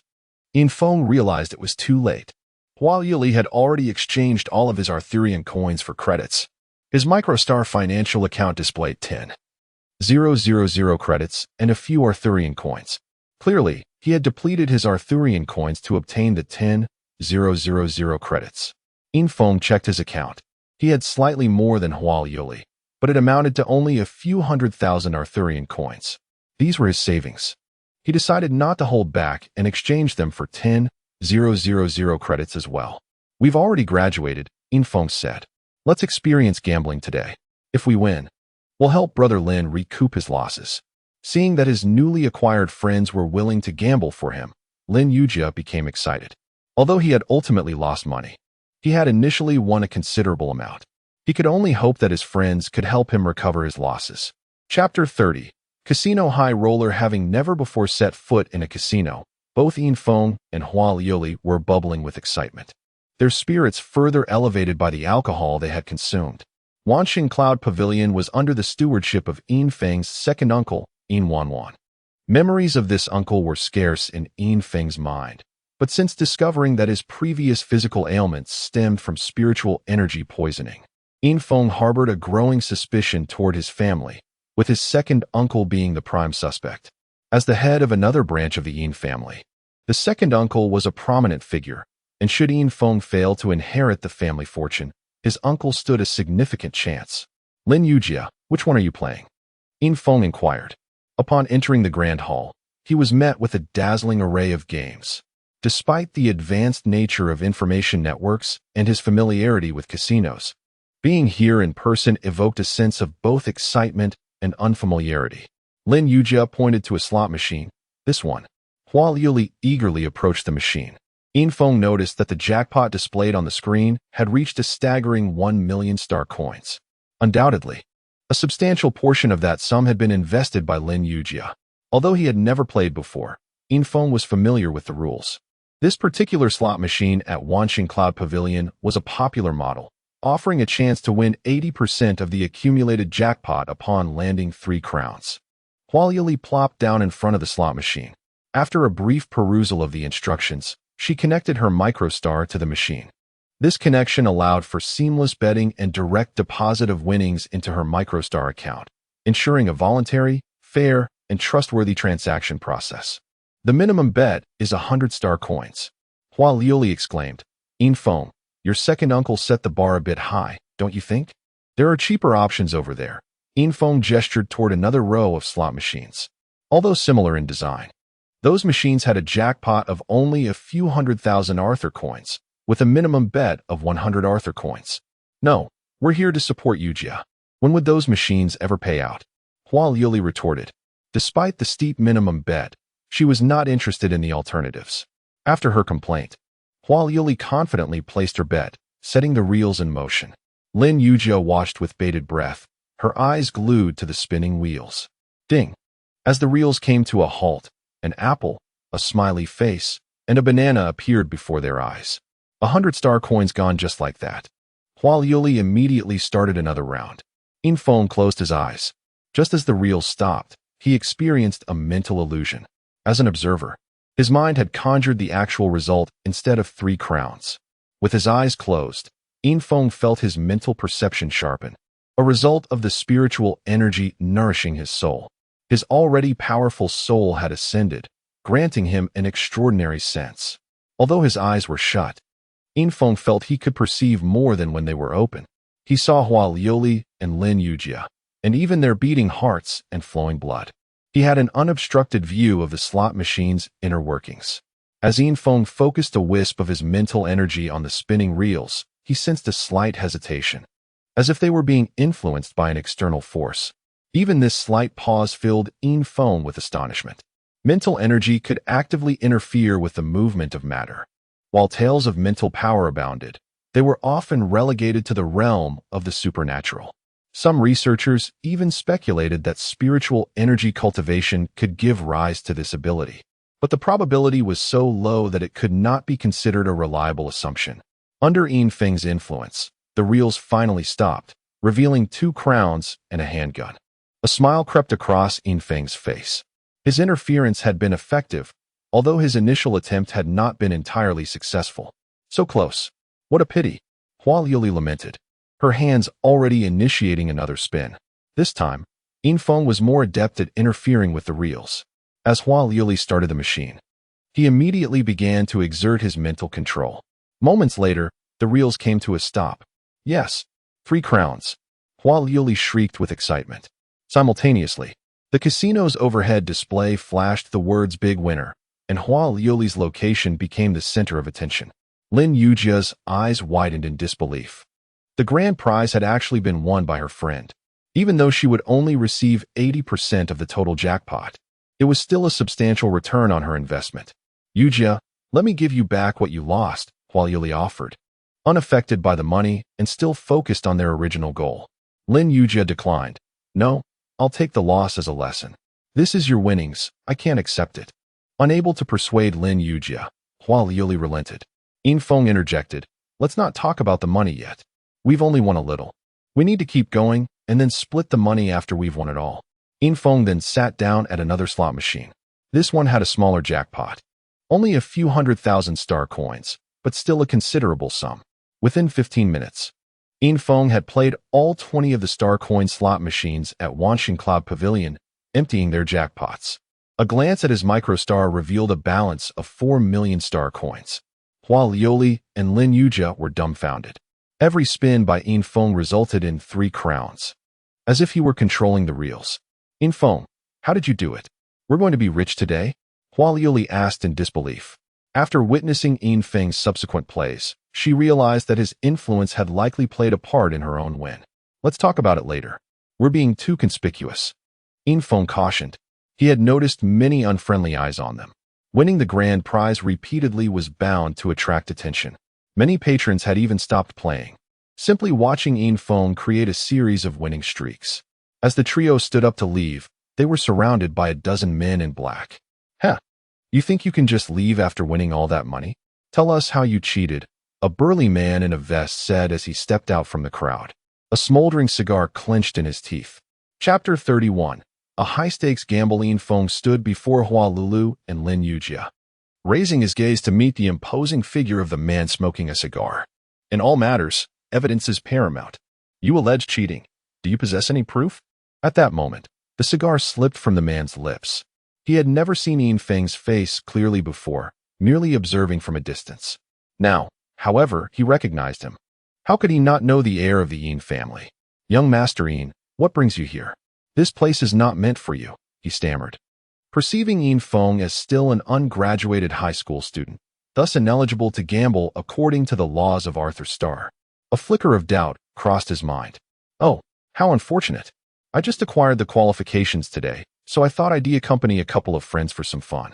I must be on my way. Are you still going to obstruct me? Obstruct? Not at all. Congratulations on your early graduation. Upon hearing Infeng's words, comprehension dawned upon him.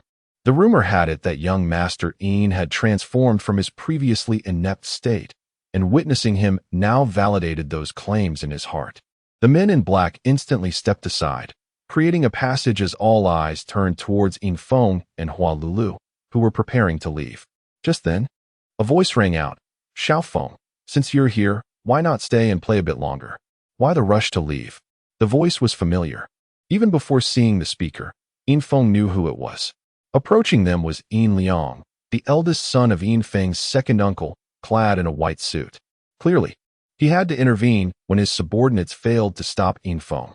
As he walked, he cast a gentle glance at the burly man in the vest, though a chilling aura lurked beneath his seemingly warm demeanor.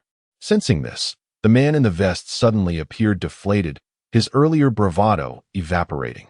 Though Yin Feng was the heir of the Yin family, at that moment, he was aligned with Yin Liang. I haven't had my fill of fun yet. I wonder what delights my cousin has to offer, Yin Feng remarked, regarding Yin Liang. While his cousin seemed gentlemanly, this very demeanor heightened the sense of threat. How about we engage in a little wager? Yin Liang proposed, his eyes fixed on Yin Feng as if he had already secured victory. Hua Lulu gently tugged at Yin Feng's arm and whispered, "Don't listen to him. Your cousin is clearly a formidable opponent. It's best we withdraw now." Yin Feng brushed off Hua Lulu's hand. Though he too wished to retreat, he possessed unique abilities that others lacked. Yet, such abilities did not guarantee victory, especially as he was still in the early stages of mastering them. However, the momentum was already set. The patrons of the casino had mostly gathered around, their inherent curiosity piqued by the unfolding confrontation within the Yin family. "What exactly does my cousin wish to wager?" Yin Feng asked, locking eyes with Yin Liang. Aware that his opponent was skilled, he understood that if they were to engage, he could not afford to appear weak. "Excellent. Truly worthy of the Yin family heir. I anticipate that when you ascend to the position of clan leader, I shall have much to rely upon you. Let us wager something intriguing. I recently acquired a batch of slaves from Waterblue Star. We can each select one for a cage fight. What do you think?" Yin Liang proposed. Before Yin Feng could respond, the onlookers were already stirred by the spectacle of the wager.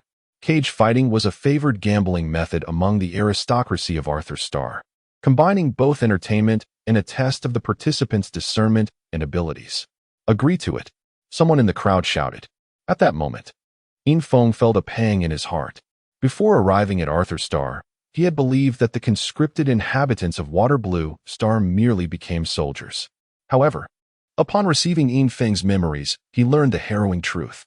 All those conscripted from Waterblue Star were treated like commodities, sold by the nobility, often ending up in the hands of various families or even other planets. Their fates were sealed from the moment they became merchandise. The fortunate ones became family guards or soldiers, while the unfortunate faced inhumane labor. The most tragic fate was that of those who became slaves for cage fights, stripped of their humanity, reduced to mere spectacles for others. "Very well. What are the stakes?"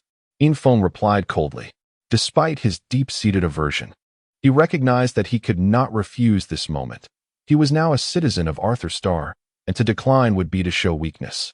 Seeing Yin Feng's agreement, a broader smile spread across Yin Liang's face, his eyes gleaming as if he had discovered the most delightful amusement. "The stakes, of course, must be substantial, otherwise our identities would not be honored. You've just graduated high school and may not have much money. How about this? I wager 100 million star coins against your shares in the Luyun Mecha Company." The atmosphere in the Wan Shengyun Pavilion suddenly fell silent. The staggering wager of 100 million star coins astonished everyone. Such a sum was unprecedented in Bibo City. In an instant, the onlookers sensed that Yin Liang's proposal was a trap, while the young man, though recently graduated, appeared to be a mere prey ensnared in the trap. Yin Feng narrowed his eyes, realizing that Yin Liang had finally revealed his true intentions. This was all aimed at the shares he held.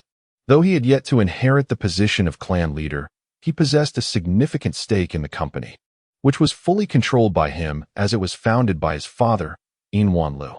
Upon his departure, the shares had naturally passed to Yin Feng. 100 million star coins seems a trifle low. From my knowledge, the Luyun Mecha Company is valued at no less than 200 million star coins. To offer half that amount lacks sincerity, Yin Feng pointedly remarked. Recognizing that Yin Feng was well aware of the company's valuation, Yin Liang hesitated momentarily, but quickly resolved. "Then let us proceed as you suggested.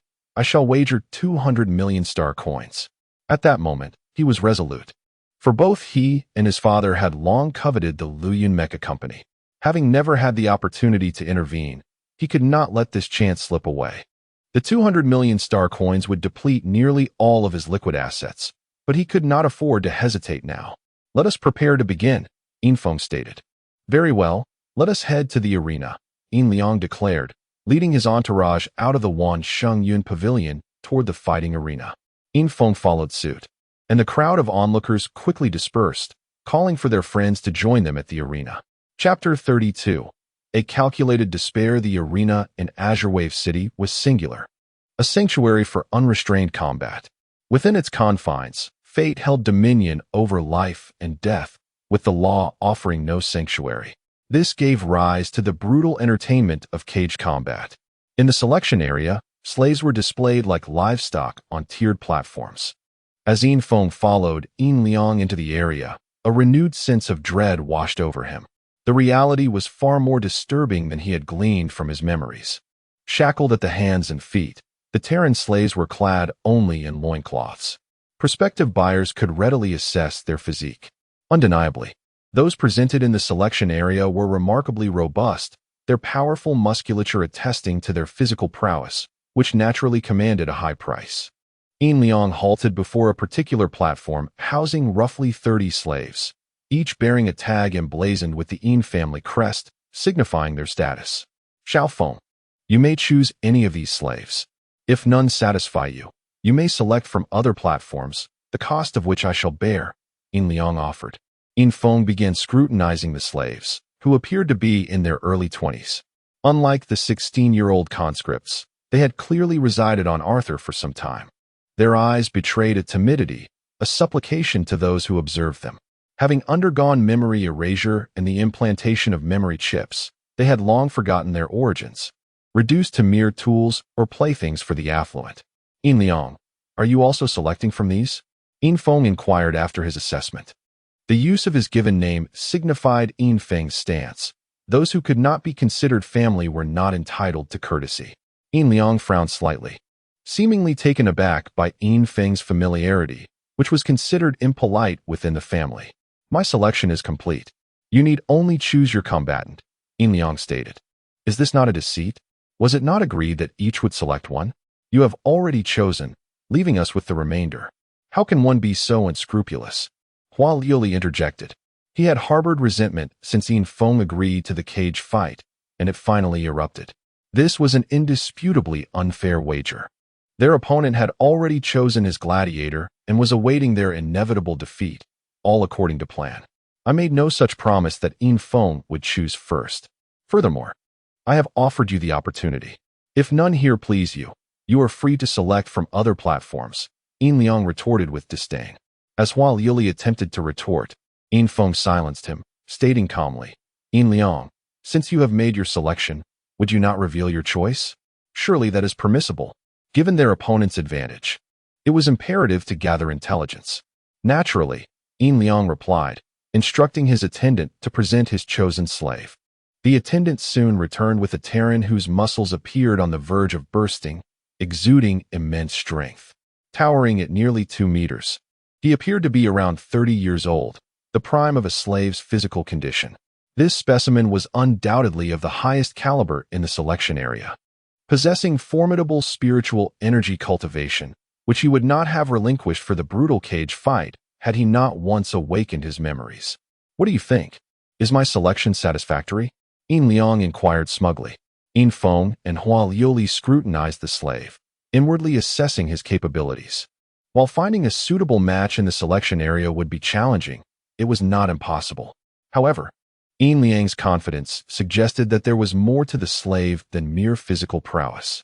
Observing their silence, Yin Liang remarked, very well, the viewing is concluded. I shall await you at the central arena. Take your time in selecting. He. With that, he departed with his entourage, the slave following them towards the central arena. Yin Feng, what did you discern? Hua Liuli inquired. Yin Feng was preoccupied with the sensation he had experienced. He seemed to have detected spiritual energy emanating from the slave. But as a neophyte in spiritual cultivation, he could not be certain. As Hua Liuli awaited Yin Feng's response, Lin Yujia, who had been silent, interjected. That slave possesses spiritual energy. It is regrettable that my circumstances have precipitated such a disadvantageous contest. Infong, I am truly sorry. Lin Yujia's words weighed heavily on Infong. If the slave was indeed a spiritual cultivator, victory would be exceedingly difficult without prior preparation. Few slaves in the selection area possessed even rudimentary spiritual abilities. Slaves capable of spiritual cultivation were too valuable to be squandered in the arena, unless they exhibited instability, such as having awakened their memories. Such slaves possessed formidable willpower, and a second awakening was possible, perhaps even more difficult to detect. A lucid slave feigning subservience was a terrifying prospect for any Arthurian. Yujia, how can you be certain that he is a spiritual cultivator? Infong inquired. I possess an innate sensitivity to spiritual energy. Although the slave's energy was deliberately concealed, it could not elude my perception, Lin Yujia explained. Then you are also a spiritual cultivator? Infong asked. Indeed, I am at the advanced stage of initial spirit realm. Furthermore, I can sense that you, Infong, are also a spiritual cultivator, Lin Yujia declared, now considering Infong and Hualioli as friends and harboring no secrets. Incredible. I am surrounded by spiritual cultivators. Hualioli exclaimed. I have only just begun my spiritual cultivation. Yujia, can you use your abilities to identify other slaves in the selection area who possess spiritual energy? Infong requested, resorting to a desperate gamble. Infong, why not seek assistance from your family? Surely it would not be difficult for them to find a spiritual cultivator. Lin Yujia suggested, having inferred from Infeng's conversation with Yin Liang and the surrounding discussions that Infeng held a high position in the Yin family. In his view, such a person should easily acquire a slave with spiritual abilities. Before Infeng could respond, Hualioli shook his head, explaining, there is no time. All slaves eligible for cage fights must be vetted by the government. Slaves with spiritual abilities are not permitted to participate unless they have underlying issues. Very well. Let us search and hope for the best. We have been fortunate today, so perhaps our luck will continue, Lin Yujia said. Having heard Hualioli's explanation, he knew there was no other recourse. Chapter 33. Honesty and openness. Infeng traversed the various slave selection platforms, yet felt no resonance whatsoever. Lin Yujia followed in silence, mirroring his somber demeanor. Despite the presence of numerous robust slaves, none exhibited the cultivation of spiritual energy. The three individuals moved from the outermost edges of the selection area to its deepest recesses, a gloomy atmosphere gradually enveloping their faces. Ahead lay the terminus of the selection area, beyond which they would enter the combat readiness zone. Infeng, let it go. The wager hasn't taken effect yet. We might as well consider this a farce, Hualulu remarked, discerning from Infeng and Lin Yujia's expressions that they had not found a suitable slave. Alas, I have burdened you, Infeng. Had you not accompanied me, none of this would have transpired. A look of remorse washed over Lin Yujia's face. Believing all the misfortune stemmed from his actions, Infeng remained silent, but his gaze fell upon an individual at the far end of the selection area. Although unfamiliar, he appeared unusual, leaning against the corner of a platform, his body riddled with scars. The severity of his wounds suggested they were recent, and his disheveled hair obscured much of his face, revealing only a pallid complexion. This peculiar slave, with his battered body, seemed ill-suited for such a selection area. He ought to be in a hospital instead. Yet, he existed in this moment, starkly real. Though unacquainted, Infeng's spiritual sense brushed against the stranger, evoking a sense of familiarity as if the answer lay just within reach. Yet he could not recall where he had seen him before. To confirm this inexplicable feeling, Infeng approached the slave. Upon noticing Infeng's approach, a middle-aged man resembling a traitor stepped forward, inquiring, "Young man, have you found a slave of interest? If not, I can recommend a few. I guarantee victory in the arena." Infeng pointed toward the corner where the slave stood and asked, "What is the story behind that slave? He appears to be on the brink of death. Why is he even displayed here?" Following Infeng's gesture, the middle-aged man chuckled and replied, "To be frank, I found him. Yesterday, I sold a few slaves who perished in battle. You know how it goes. Victorious slaves are taken by buyers, while the deceased are left for us sellers to dispose of. I discovered him while burying bodies at the slave cemetery in Bo City. It was quite a shock, seeing a person more decayed than the corpses I was handling emerge from the ground. Most would have been terrified, but fortunately, it was me who found him. I bravely examined him and was astonished to find he still had breath, so I took him in, fed him, and surprisingly, he pulled through. Thus, he became a slave in this selection area after registration. May I approach him for a closer look? Infong asked. Of course, no problem. If you find him appealing, I can sell him to you at a discount. However, it seems unlikely he will participate in the arena. If he did, I might have to send him back to the slave cemetery, the trader replied. Infong moved directly in front of the slave, as if sensing his presence. The slave slowly lifted his head, revealing vacant eyes through his tangled hair, an expression devoid of spirit, as if his very soul had been drained. Infong. He is a practitioner of spiritual energy. Residual energy remains within him, yet it is nearly depleted, undoubtedly forcefully extracted, Lin Yujia whispered in Infeng's ear. Cautious of being overheard. Is he truly a practitioner of spiritual energy? Is fate mocking us? Hua Lulu, who trailed behind Infong, murmured, having overheard Lin Yujia. I sense some familiarity with him. I just cannot place where I have seen him before, Infong replied, his voice lowered, yet the slave before him heard every word. In an instant, Infong felt the slave gaze intently at him, as if attempting to peer into his very being. But just as quickly, the slave returned to his vacant stare. Lost in thought, Infong reflected on those he had encountered recently, and suddenly, an image crystallized in his mind, the formidable Mecha from Water Blue Star. Although his spiritual sense had not been as potent then, it had left a lingering impression. And at this moment, he finally recalled. Infong crouched down, aligning his gaze with that of the slave. Noticing Infeng's movement, the slave met his gaze. Calm and still. In the depths of the slave's eyes, Infong discerned a profound despair, akin to a still pond reflecting hopelessness. You were the Mecha pilot controlling the formidable Mecha on Water Blue Star, Infong asked directly, withholding no hesitation. A flicker of surprise crossed the slave's eyes, yet it quickly vanished. He understood that, although his identity was recognized, he could not respond, nor could he affirm it, because his current status was that of a captured pilot from Water Blue Star, stripped of his memories. Infong had not anticipated a reply, knowing the slave had been captured and likely underwent memory erasure. However, from the slave's astonished expression, Infong gleaned new information. Perhaps this Mecha pilot feigned total amnesia, yet this remained mere conjecture. Can you fight for me? If victorious, I shall grant you freedom for the rest of your life, Infong declared. In that moment, the slave's expression sharpened, as freedom represented his greatest yearning. No inhabitant of Aster Star had ever offered them such a promise. Not only was it rare, but it was also forbidden by Aster Star's laws. Such words were a legal transgression. As a slave possessing memories, he was acutely aware of the law, perhaps even more so than many Aster Star citizens. From the exaggerated expression of Hua Lulu behind Infong, he could see that his friend was equally astonished by the words spoken. Why should I? The slave finally uttered his first words. Infong glanced at Hua Lulu and Lin Yujia behind him, and said, I wish to speak with him privately. Could you ensure others do not approach? Of course. Infong, you need not worry. I shall keep your words confidential.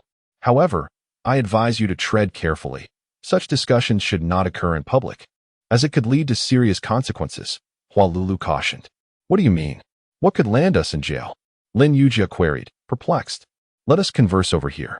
My friend, it seems I must enlighten you about the foundational laws of Aster Star, Hua Lulu said, leaning on Lin Yujia's shoulder as they moved aside. Once the others had distanced themselves, Infong crouched down again, remaining silent. He bent one knee, resting an elbow on it, his sleeve subtly revealing a glimpse of a black wristband within its depths. In that instant, the slave's eyes sparkled with newfound clarity. Chapter 34. Preparations before battle. I am ready to fight at any moment. Who is my opponent? Inquired the slave. A high-level initial spirit realm slave. Do you have confidence? Infong responded. Do you have any money? The slave asked. I have some. I just want 1,000,000 star coins, Infong replied. That will suffice. I need a bottle of high-grade energy essence, which costs 800. 50,000 star coins. Please purchase it for me shortly. I require it to restore my spiritual energy. The slave stated. Certainly, I will procure it using your identity contract, Infong said, then walked towards the slave owner he had previously approached. Noticing that Infong had been conversing with the slave for some time, the slave owner thought the deal was likely to succeed. It was evident that the buyer was quite pleased with the slave. As Infong approached, the owner immediately greeted him, saying, "So what do you think? Although this slave is injured, the price will naturally be considerably lower." Infong glanced at the slave owner and replied, "Name your price." The slave owner, after a moment of deliberation, finally made a bold decision. In this market, no slave has ever been sold for less than 50,000 star coins. I will settle for that minimum price, 50,000 star coins. He agreed, Infong said, promptly transferring the star coins through a microstar payment. Soon after, the details of the slave appeared in his asset information.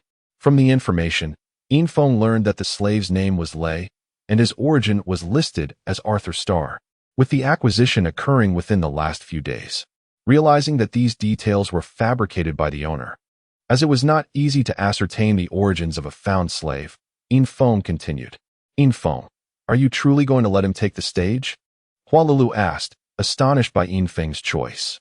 "Indeed, let us proceed. A thrilling spectacle awaits," Infong declared, then approached Lei and asked, "Is your name Lei?" Lei nodded in affirmation. Without further dialogue, Infong led the way, and Lei followed. Despite his battered state, Lei's movements were unhindered. Upon entering the preparation area, Infong spotted Lang seated there, eagerly observing his entrance.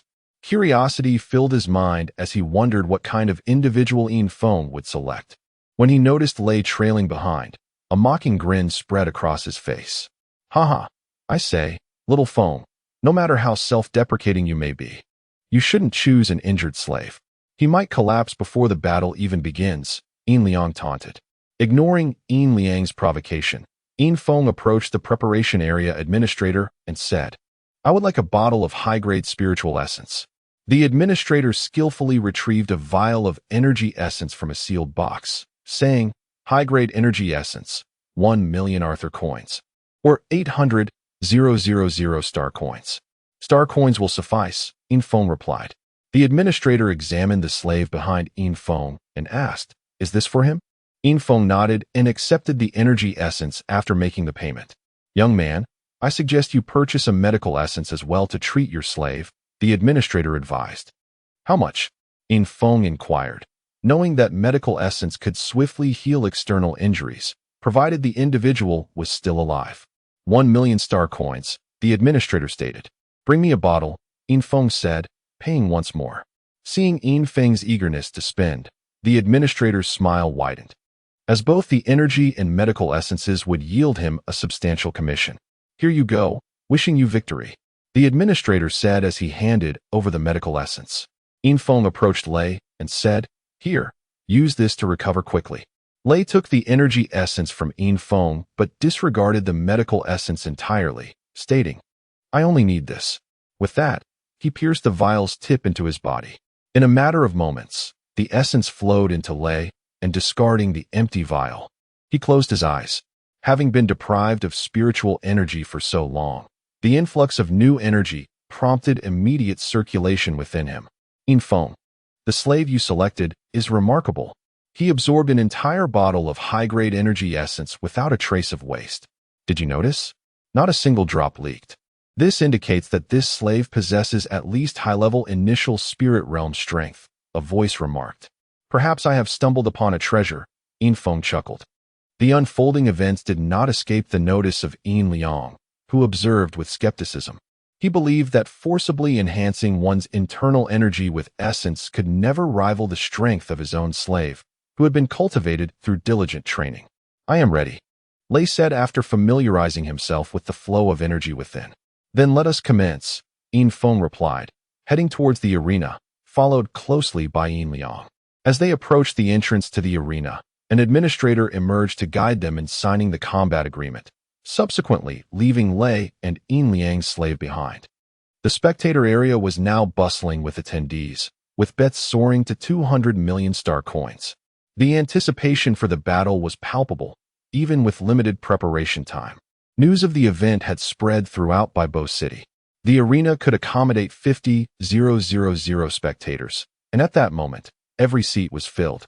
Not only ordinary citizens were present, but many influential families had also gathered. Yin Feng's recent transformation had captured the attention of these families. If his strength truly stemmed from his father's ascension to the celestial realm, it would exert an invisible pressure on all factions. As doubts circulated among the crowd, the Yin family began to engage in combat, leaving many puzzled. Among the VIP section, Yin Feng spotted a familiar face, his uncle, Yin Wanyan. His expression was neutral, as if he had been waiting for quite some time. Upon seeing Yin Feng approach, he inquired, "How are preparations coming along?" Yin Feng nodded and replied, "I possess a modicum of confidence." Yin Wanyan smiled lightly before adopting a serious tone. "You have certainly inherited some of your father's confidence, but this matter requires careful consideration. The Luyun Mecha company was founded by your father. You should not wager it." "Uncle, I truly have no other choice. I must be resolute," Yin Feng retorted. "Very well. Your current demeanor bears some resemblance to me when I was younger. Do not fear defeat. Losing is merely a lesson," Yin Wanyan advised. As their conversation unfolded, the arena's battle preparations commenced. With the battle music playing, a dazzling array of female performers took center stage, their passionate dance igniting the hearts of all spectators. Yin Feng and Yin Wanyan instinctively ceased their discussion, their gazes drawn to the arena.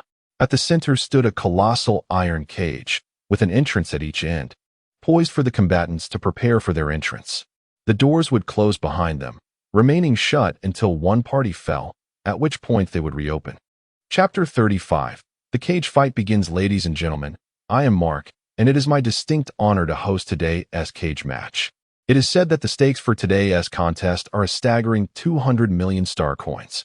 I believe the two contenders will deliver a most thrilling showdown. A host, standing atop a small, circular flying device, announced from above the arena. The device, capable of accommodating only one person, hovered gracefully above the colossal iron cage. Now, let us turn our attention to the first contestant, Wesley. He hails from the planet Water Blue and possesses a remarkable physique. His punch is rumored to carry a force of at least 1,000 pounds. Furthermore, he is said to be a high-level practitioner of the initial spirit realm. We eagerly await to see what weapon he will choose. As the host introduced him, the audience and Appos' gaze shifted to Wesley, who had emerged from the preparation area.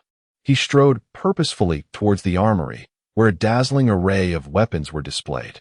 Yet, he did not pause to admire the assortment. Instead, he approached a suit of mechanized armor, the standard for cage battles. Its design was simple, lacking intricate features, but its durability was its chief asset.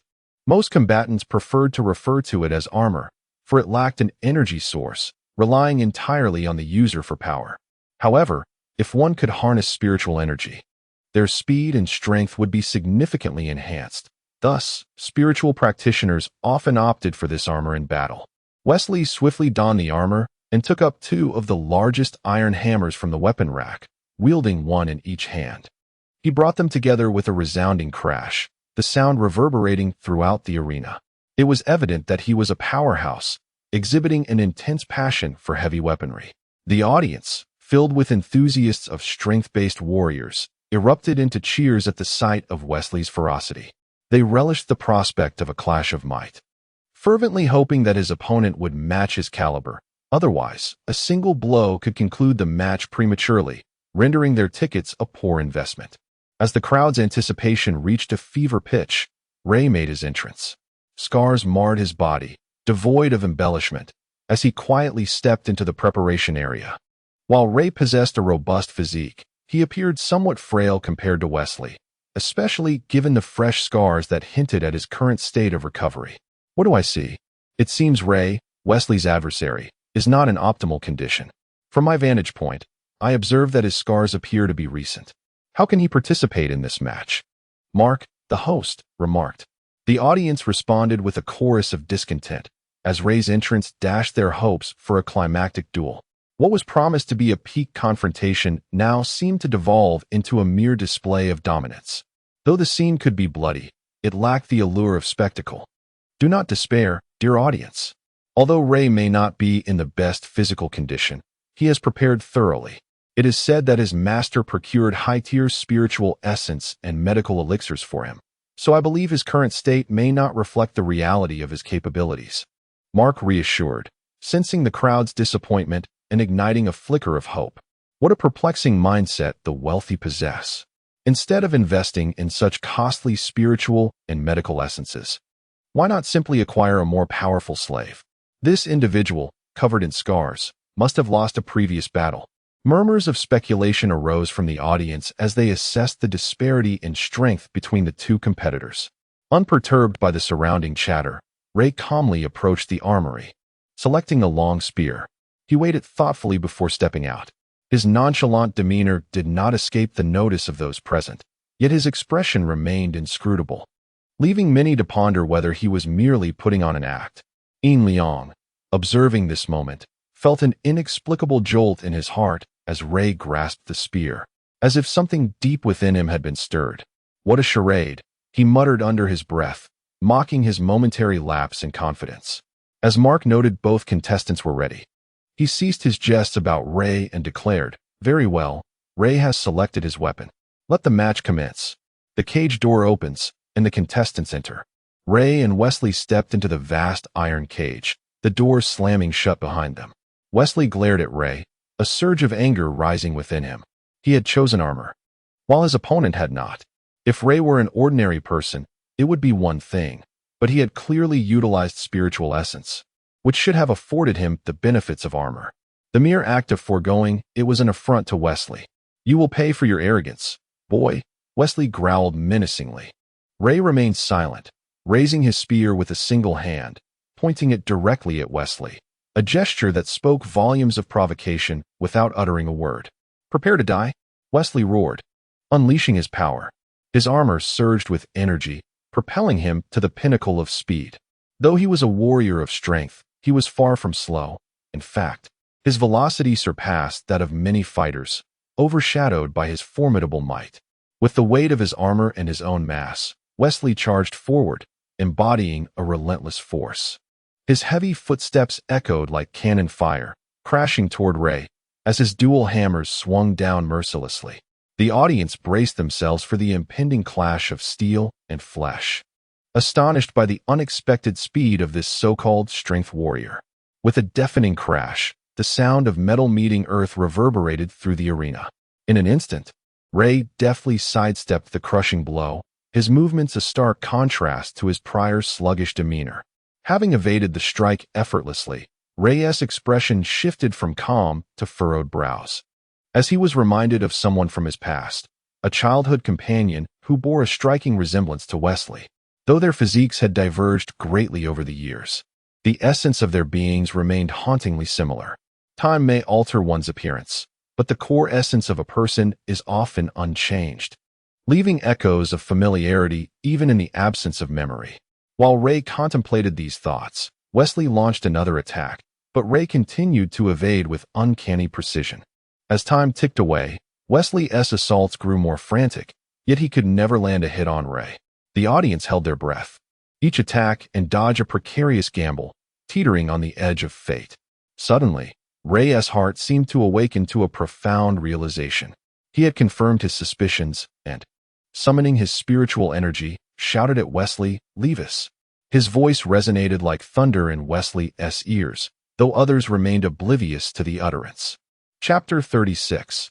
Decisive Triumph. Wesley's movements momentarily faltered, the name Levis possessing a peculiar enchantment that arrested his momentum. However, this hesitation was fleeting. As he resumed his offensive with renewed ferocity, Ray had affirmed his conviction. The individual before him was indeed his childhood companion. Their bond had been severed when the latter was conscripted to Arthur, obliterating his memories. Only now, upon their reunion, did fragments of their shared past resurface. Despite Ray's vocal recognition, he couldn't rekindle his friend's recollection. "Alas, I find myself in dire straits. Forgive me, brother," Ray lamented inwardly. His awakened memories had prevented his escape, leading to his capture. Before undergoing a second memory wipe, he had covertly mastered a technique of feigned death, allowing him to evade detection and assume a new identity.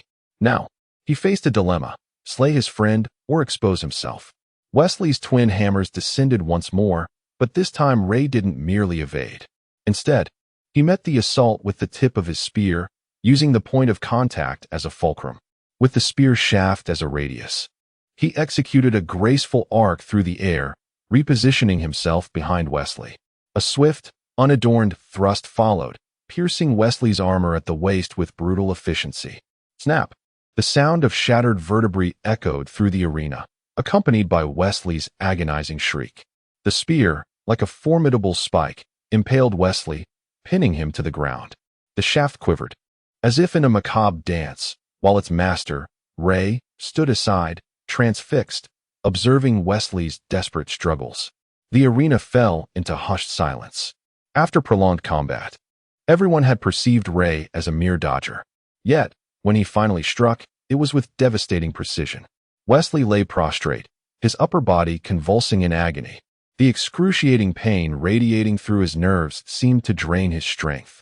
Despite his valiant attempts to dislodge the spear, he failed.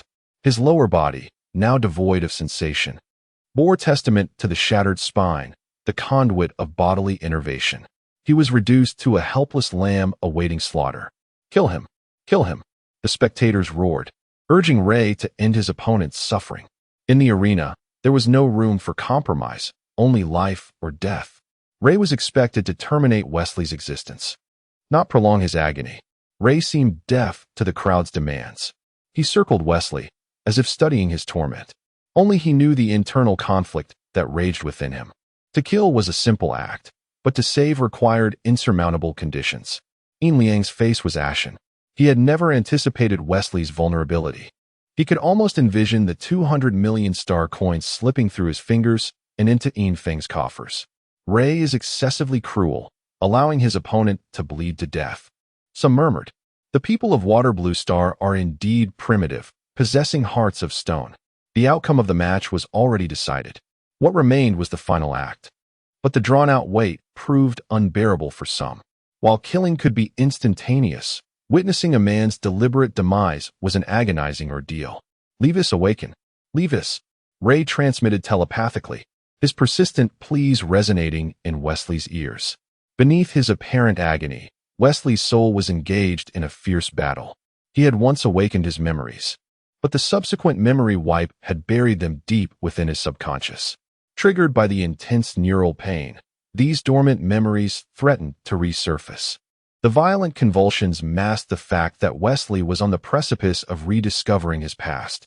Ray patiently awaited this moment, believing that only with restored memories could Wesley have any hope of survival. Finally, as Wesley's convulsions subsided, his eyes regained their clarity. He looked up at Ray, his gaze radiating not despair, but a sense of liberation.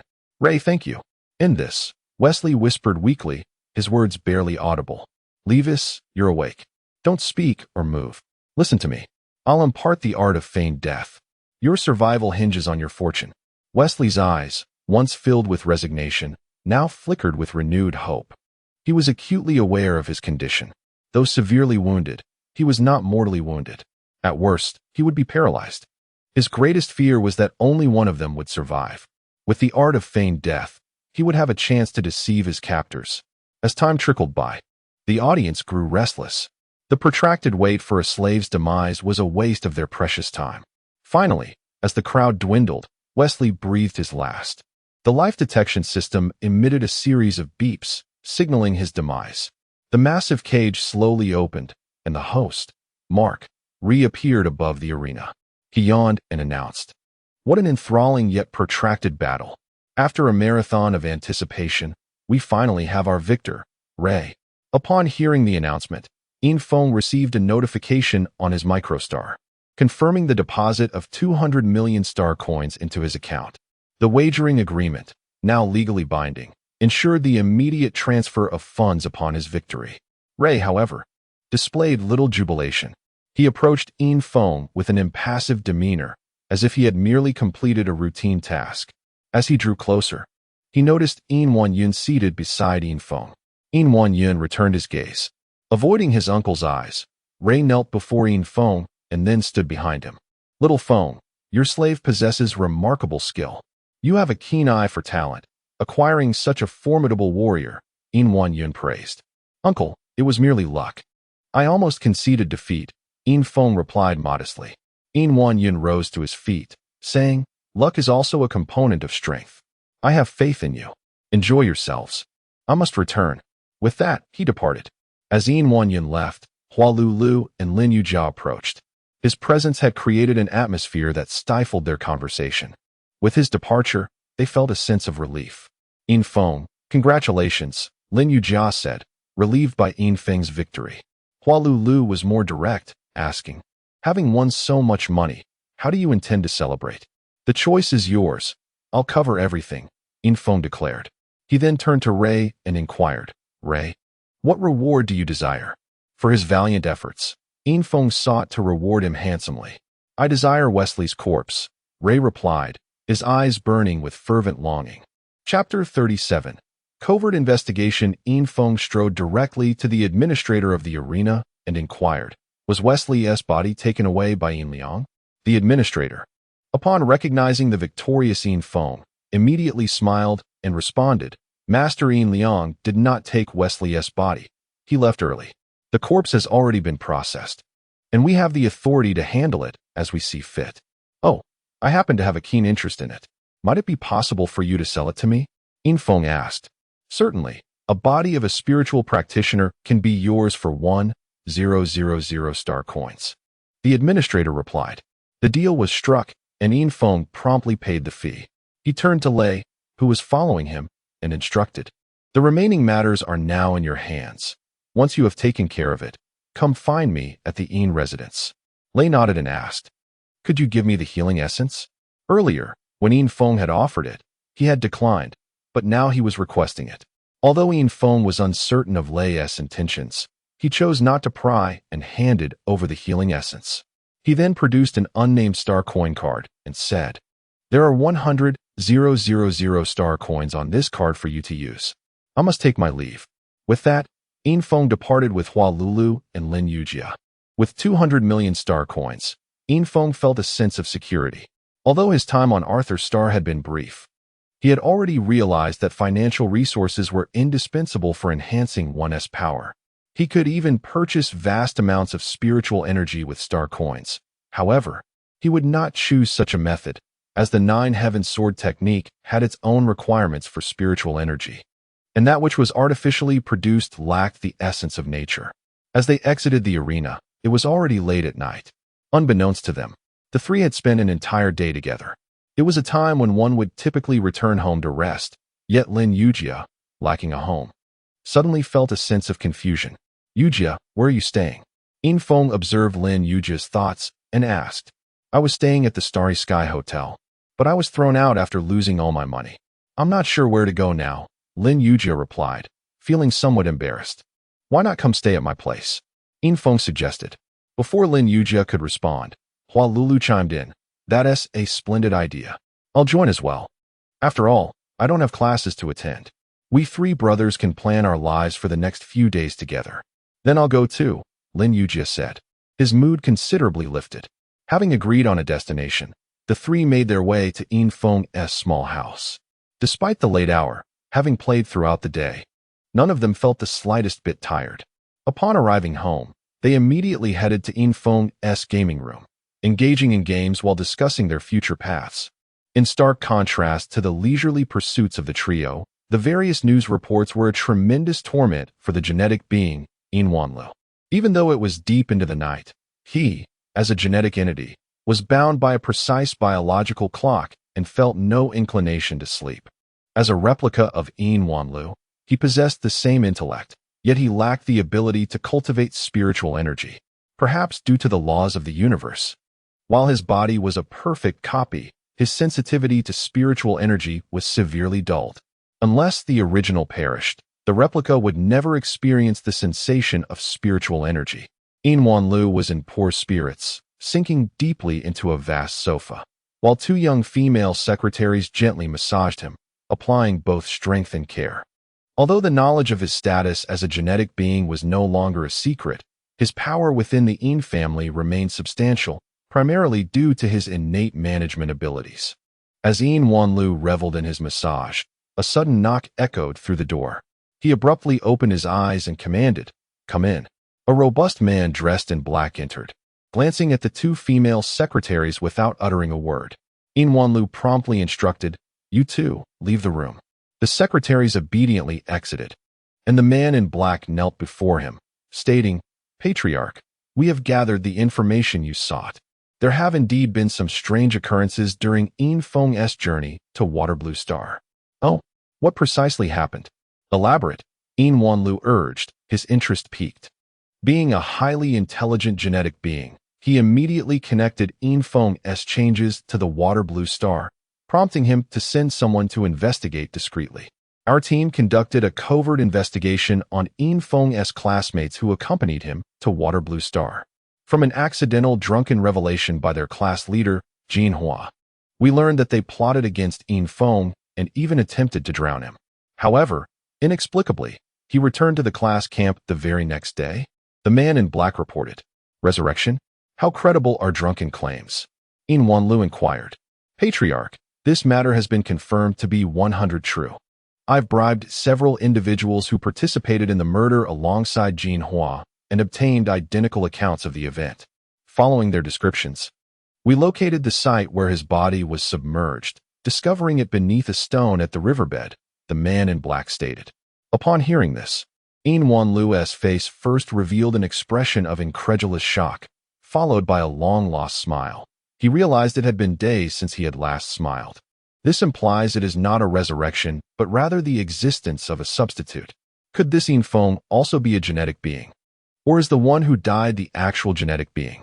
Yin Wanlu speculated aloud, clearly placing substantial trust in the man before him. "Patriarch, the Black Wind Guard is currently conducting a thorough investigation.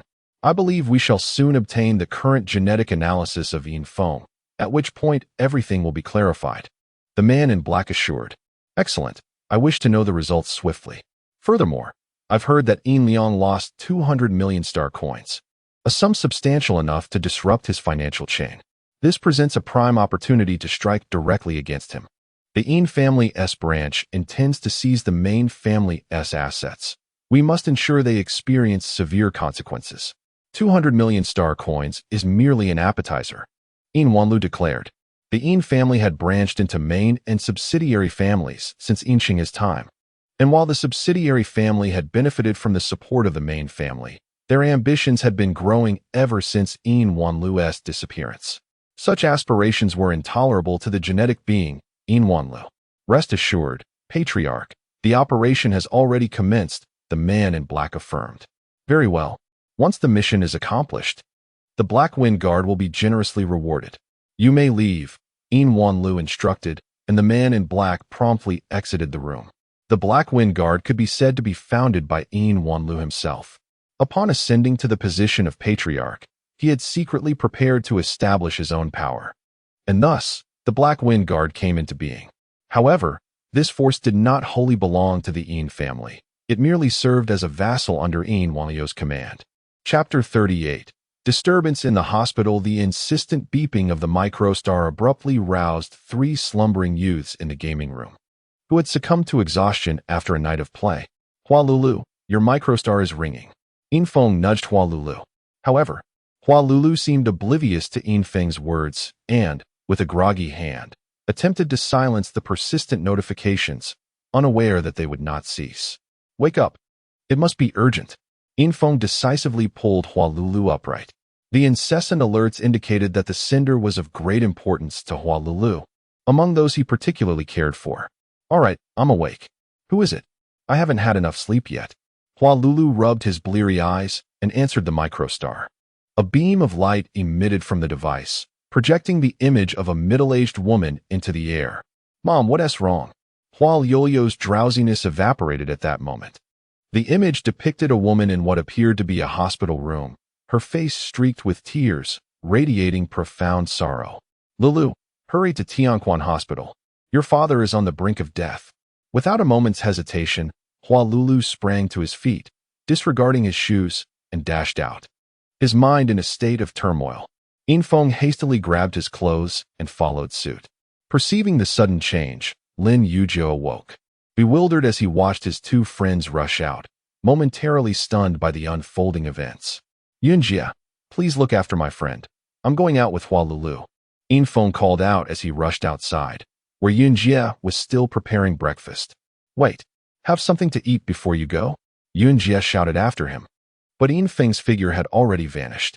Upon exiting, Infeng and Hua Lulu piloted the flying vehicle, swiftly activating the autopilot's high-speed mode, racing towards Tianquan Hospital. "Infeng, do you think something might happen to my dad? He spends all his time in his laboratory, hardly ever leaving. How could he be in danger?" Hua Lulu choked on his words. Infeng patted Hua Yoyo's shoulder reassuringly. "Don't worry, everything will be fine. We have the means to treat any illness." Despite Infeng's comforting words, Hua Yoyo's heart remained heavy. His father held immense significance in his life. Though often overlooked in his family and subjected to bullying, his father's burgeoning success in research had gradually improved their circumstances. Despite being a workaholic, his father's love was unwavering. Within a mere 15 minutes, they arrived at Tianquan Hospital. As soon as the vehicle came to a halt, Hua Lulu bolted out. Infeng feared for Hua Yoyo's safety and hastily abandoned any thought of parking properly. Following closely behind, at the entrance to the intensive care unit, Infeng was halted while Hua Lulu slipped inside. "Excuse me, how is the patient? Could you please share some information?" Infeng inquired, recalling how the nurse had previously denied him entry due to the need for patient privacy.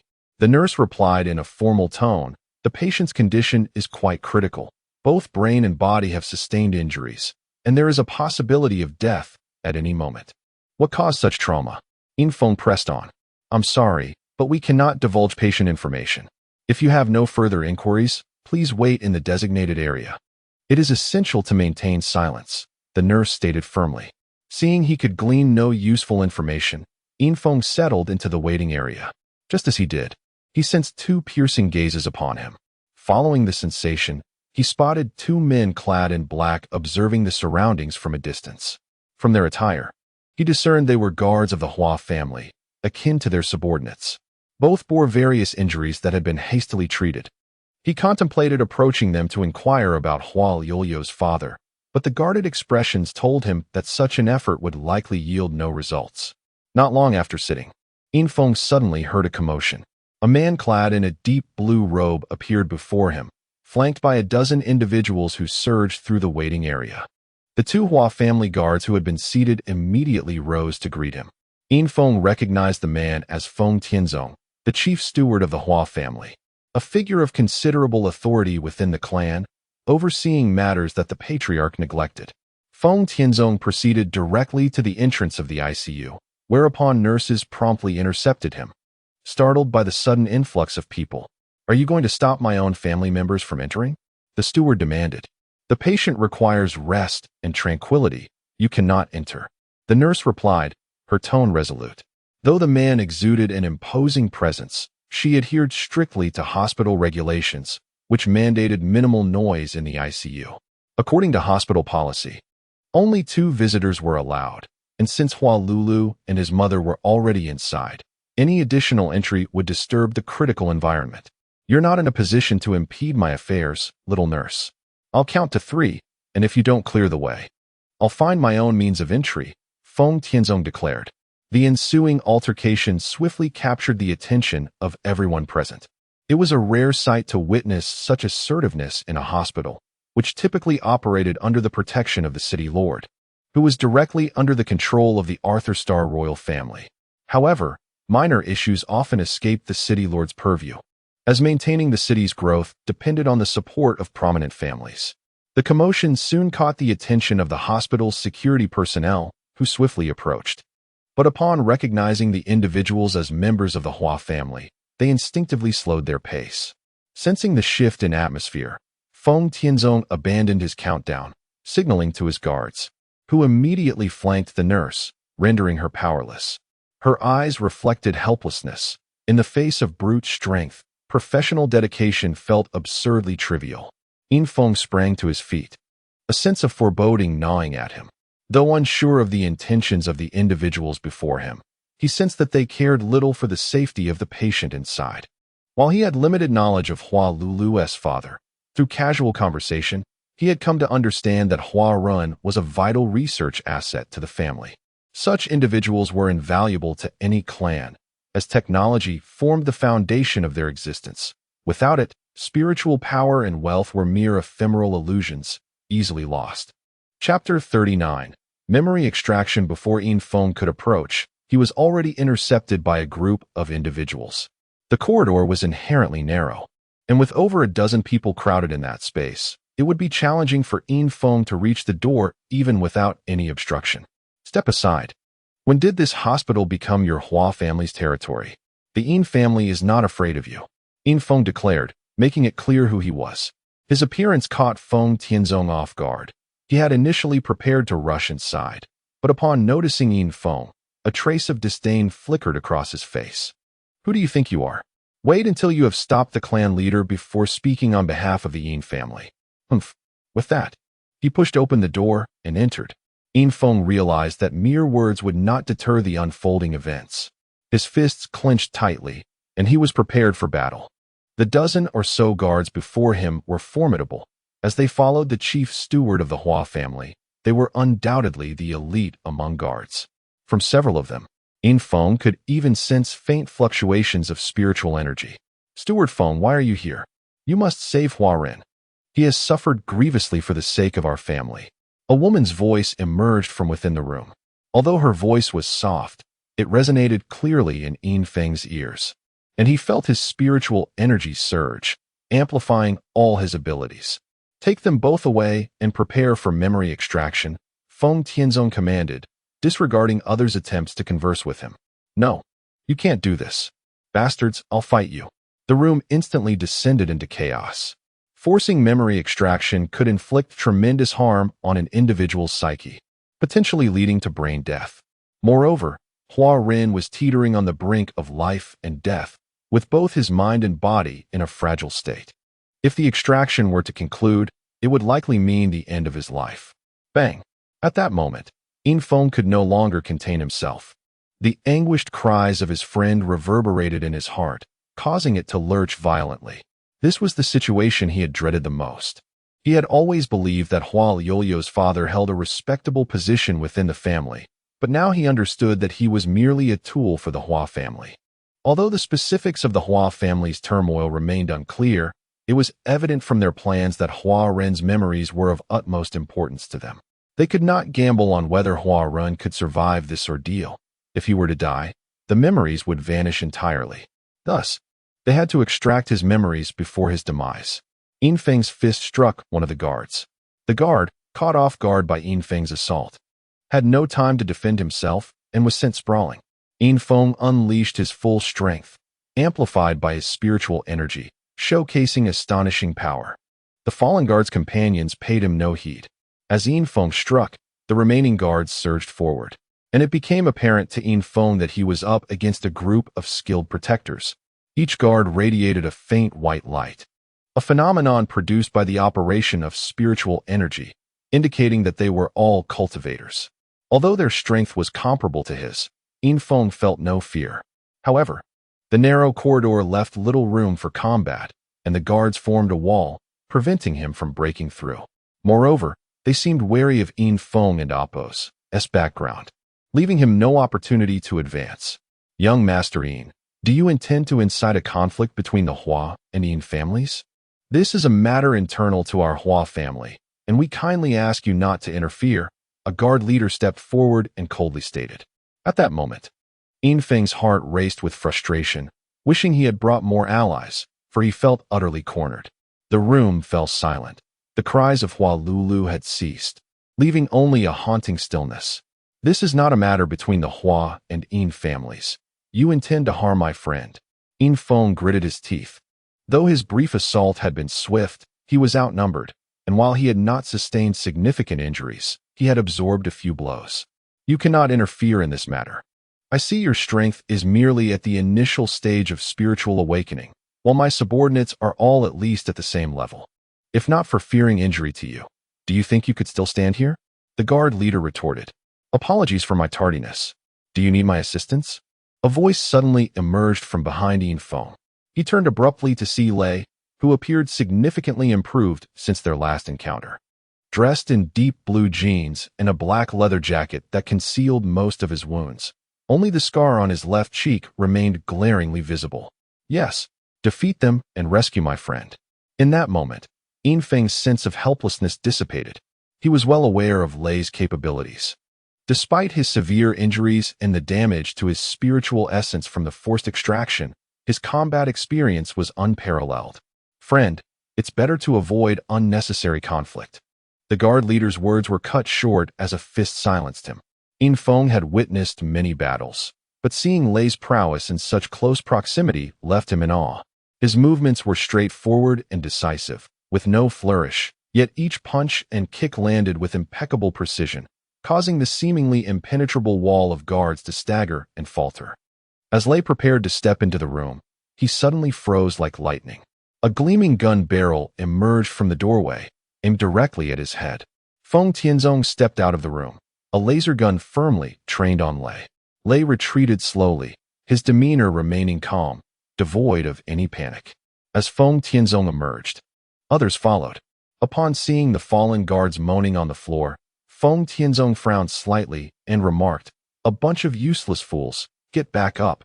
The downed guards struggled to rise, glancing nervously at Lei, who was being threatened by Feng Tianzong's gun. Although they longed to retaliate, the aura emanating from Lei stifled their courage, and they merely feigned readiness to fight. "We will remember this debt to the Yin family. Let us go," Feng Tianzong stated before slowly departing. Infiltration rushed into the room, where he found Hua Lulu and her mother unconscious on the floor, while her father lay at an odd angle on the hospital bed, blood trickling from his nostrils. "Doctor! Quick, we need a doctor!" Infiltration shouted urgently. In truth, even without his call, a doctor had already rushed in, and Hua Rin was swiftly wheeled back into the emergency room. Chapter 40. Behind the splendor, Huaran ultimately could not be revived. Hua Lulu and her mother, however, suffered no severe injuries, only dizziness from the impact. When they awoke to the news of Huaran, they were both rendered speechless. Infiltration stood silently by the hospital bed, fully aware of the pain his friend was enduring.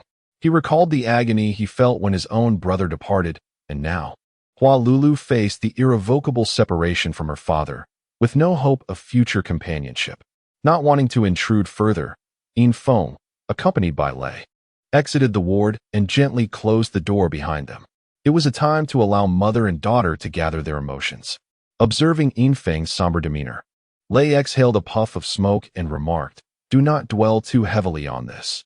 In comparison to the inhabitants of Waterblue Star, they are relatively fortunate. This world has always revered power above all. I am merely concerned about their situation within the Hua family," Infiltration replied. "The Hua family will not mistreat them. They are merely returning to a life of ordinary people," Lei stated, evidently well-versed in the various regulations of Asher Star. "What exactly has transpired within the Hua family? Do you know?" Infiltration inquired, sensing a newfound depth in Lei's knowledge, which extended beyond mere strength. Lei extinguished his cigarette and casually tossed it into a distant trash bin before responding. "Recently, Bibo City has been tumultuous. The Hua family's laboratory was attacked by a band of cosmic bandits. Given the scale of their operation, it is certain that what they sought was of considerable value. It remains a mystery what the Hua family has been researching to provoke such a risk from these bandits. Moreover, I heard that your Yin family's new recruits were all wiped out without leaving a single novice behind. Where did you acquire this information?"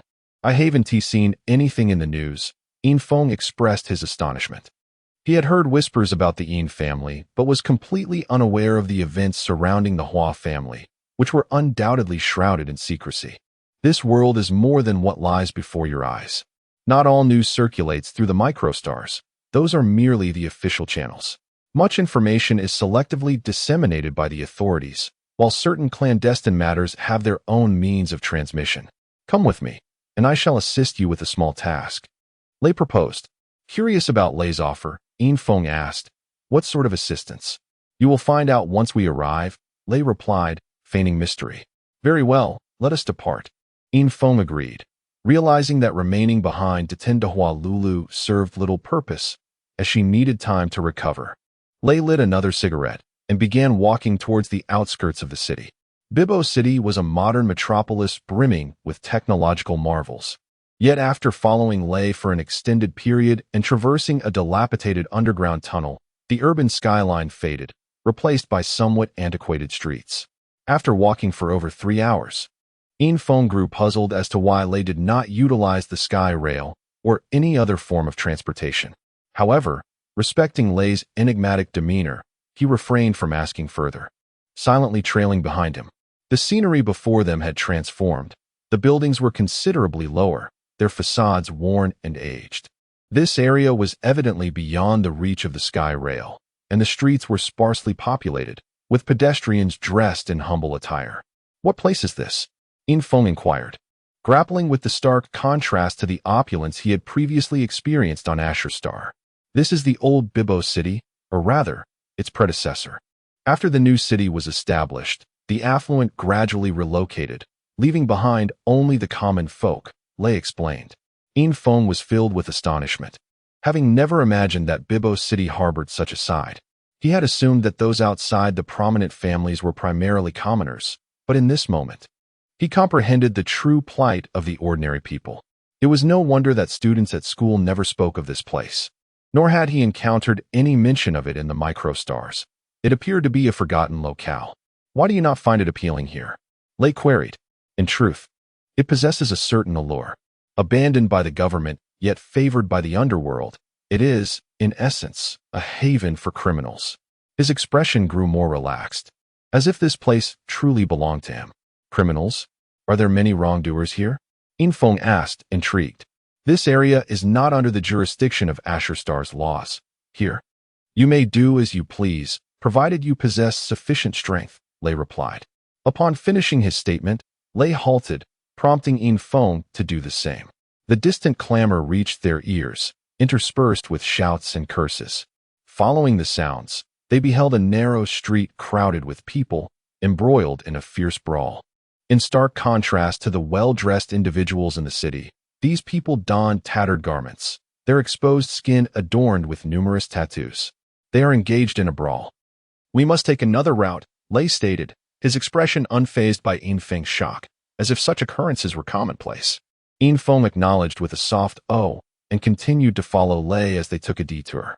As they walked, he finally understood why the inhabitants of the city never mentioned this place.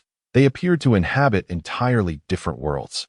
The ordinary people of the city would avoid this area for self-preservation, while the powerful families deemed it beneath their notice, akin to a slum. At last, Lei's steps came to a halt before a dilapidated factory.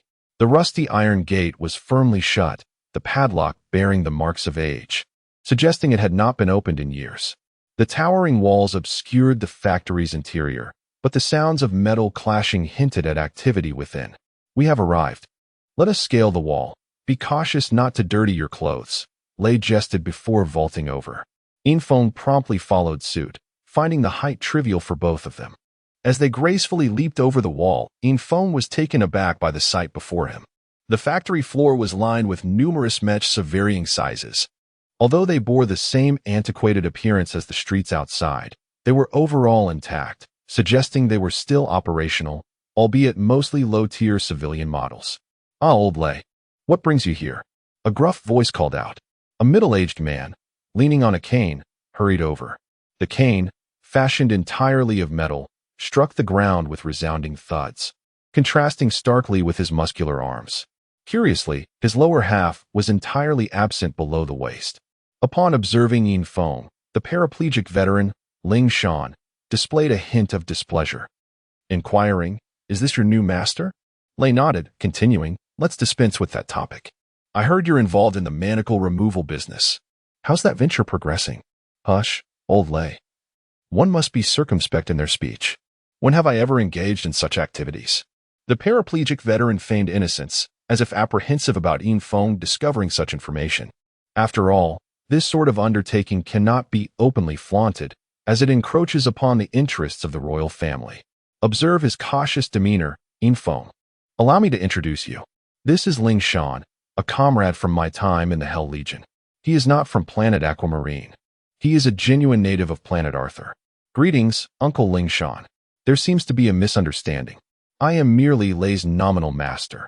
In reality, we are friends. Infong greeted. The paraplegic veteran, Ling Shan, appeared somewhat perplexed by Infeng's words.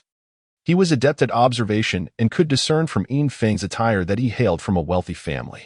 However, his words lacked the condescension typically associated with scions of noble houses. From Infeng's demeanor, it was evident that he harbored no desire to control slaves and even aspired to treat them as equals. He had assisted numerous individuals in liberating themselves from their manacles, including those accompanied by their former masters. Of course, those former masters dared not publicize such matters, as they were clandestine affairs. Greetings, young man. Have you come to assist Lei in removing his manacles? If so, I can offer you an 80% discount, Ling Shan stated. Old Ling, you're quite the skinflint. I heard you were offering to release me gratis, which is why I sought you out, Lei retorted, clearly surprised that Ling Shan would demand payment. As former comrades who had faced life and death together, they regarded each other as equals, and Ling Shan would not view him as a slave. Ling Shan had retired prematurely, as the loss of his lower body had brought his military career to an end. After retiring, he had drifted to Azurewave City. Having squandered his severance pay, he was compelled to eke out a living in this dilapidated city. However, he had grown fond of the place. Upon hearing that Lei had regained his memories and deserted the Legion, Lei had disseminated the news among a select few close comrades, declaring that he could unlock Lei's manacles. However, Lei was already being pursued at the time and did not wish to implicate his comrades, so he had refrained from coming. It was only now, with his new identity, that Lei decided to visit his old comrade. That was in the past. You regained your memories, but had no master to pay for your release. So I naturally wouldn't. Wait, were you not captured and had your memories erased again? How did you remember me? Ling Shan exclaimed in disbelief. He was, of course, aware of the news of Lei's recapture, even though his news sources were limited. Lei flashed Ling Shan a cryptic smile. Though he said nothing, the meaning behind his expression was abundantly clear. Uncle Ling Shan, money is no object. Name your price, Infong declared magnanimously. Excellent. Let's get to work. The price is negotiable, Ling Shan responded with a beaming smile, his expression radiating avarice. Lei couldn't help but lament that the once stalwart warrior had succumbed to avarice. Perhaps life had forced him into it. On planet Arthur, money was indispensable, even if one possessed formidable strength. Otherwise, one would merely be toiling for others. Following Ling Shan, they entered a large shed within a factory, where an array of machinery came into view, and the air was thick with the odor of machine oil. Ling Shan approached a cutting machine and said, Old Lei, place your manacled hand here. Lei immediately raised his right hand and placed it on the cutting platform. His expression serene. Infong, however, appeared somewhat uneasy. If the manacles could truly be removed with a cutting machine, wouldn't anyone be able to do it? After all, cutting machines were common machinery that could be purchased virtually anywhere. Uncle Ling Shan, are you sure you're not deceiving us? Cutting the manacles in this manner could cause them to explode with lethal force and activate an alarm, summoning reinforcements immediately, Infong exclaimed in astonishment, expressing his skepticism about the feasibility of this method. He himself wore a manacle and had extensively researched them.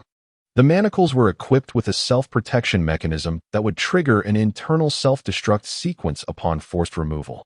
Such an explosion could inflict fatal injuries on anyone below the earthly spirit realm. Don't worry. It's not that easy to trigger an explosion. Just watch, Ling Shan said confidently.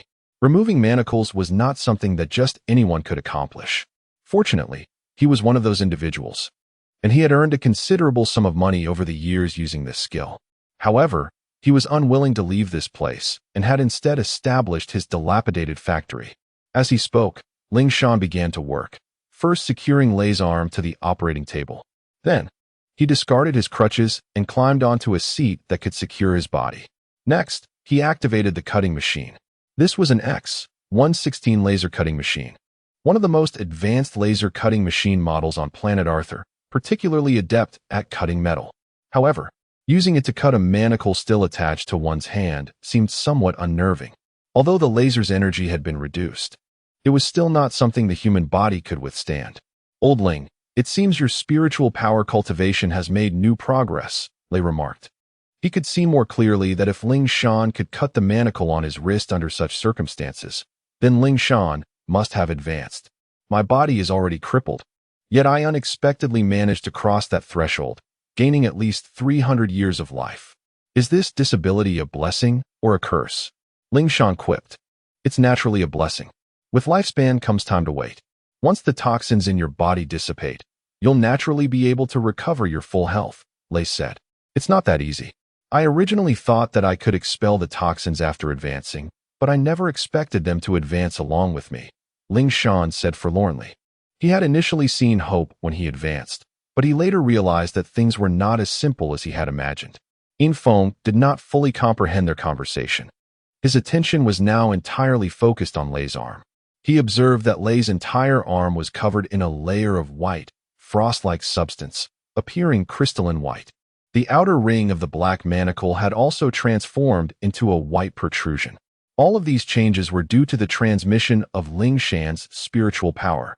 Infong had never seen spiritual power materialize. This was a realm that only earthly spirit realm cultivators could attain. However, the spiritual power that Ling Shan was displaying was not ordinary spiritual power, but a type of spiritual power imbued with an attribute.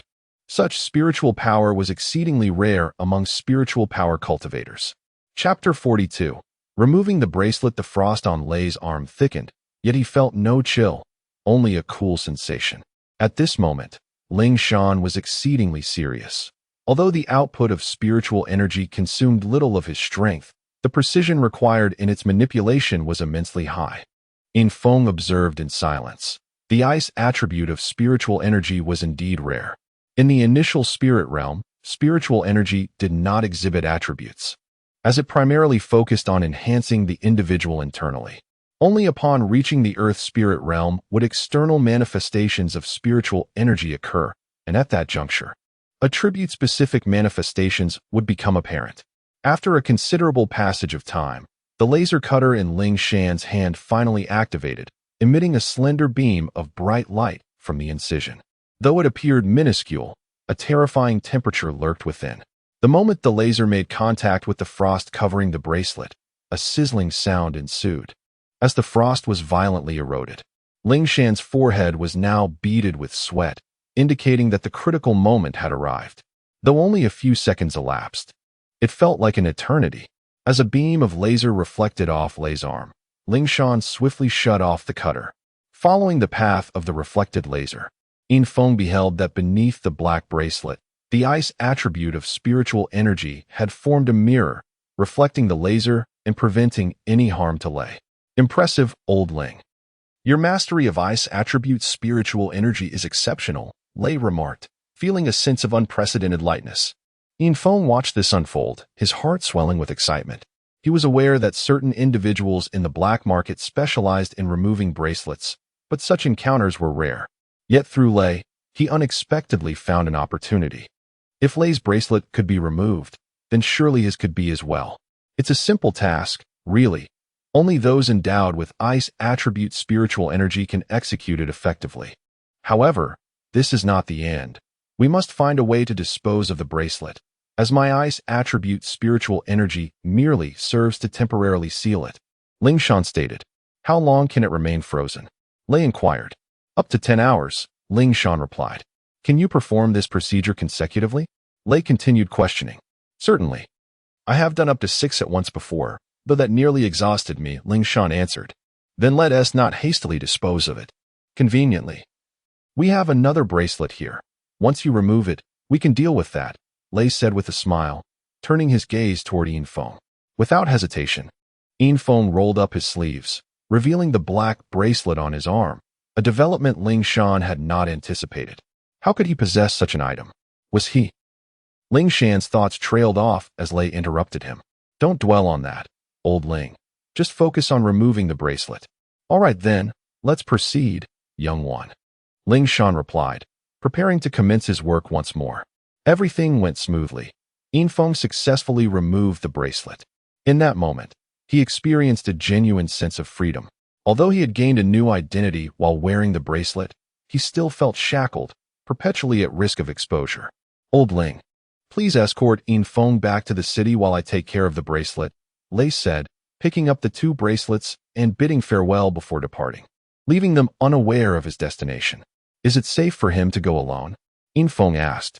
You little rascal, you call him brother yet refer to me as uncle. Am I that old? Ling Shan feigned indignation at Infeng's address of Lei. Haha, no, not at all. You are simply more mature. I'll just call you Brother Shan, Infeng suggested. Now that's more like it. Let us hurry. I'll get you into the city before nightfall. It can be quite dangerous here after dark, Ling Shan replied. As they stepped outside, twilight had already settled in.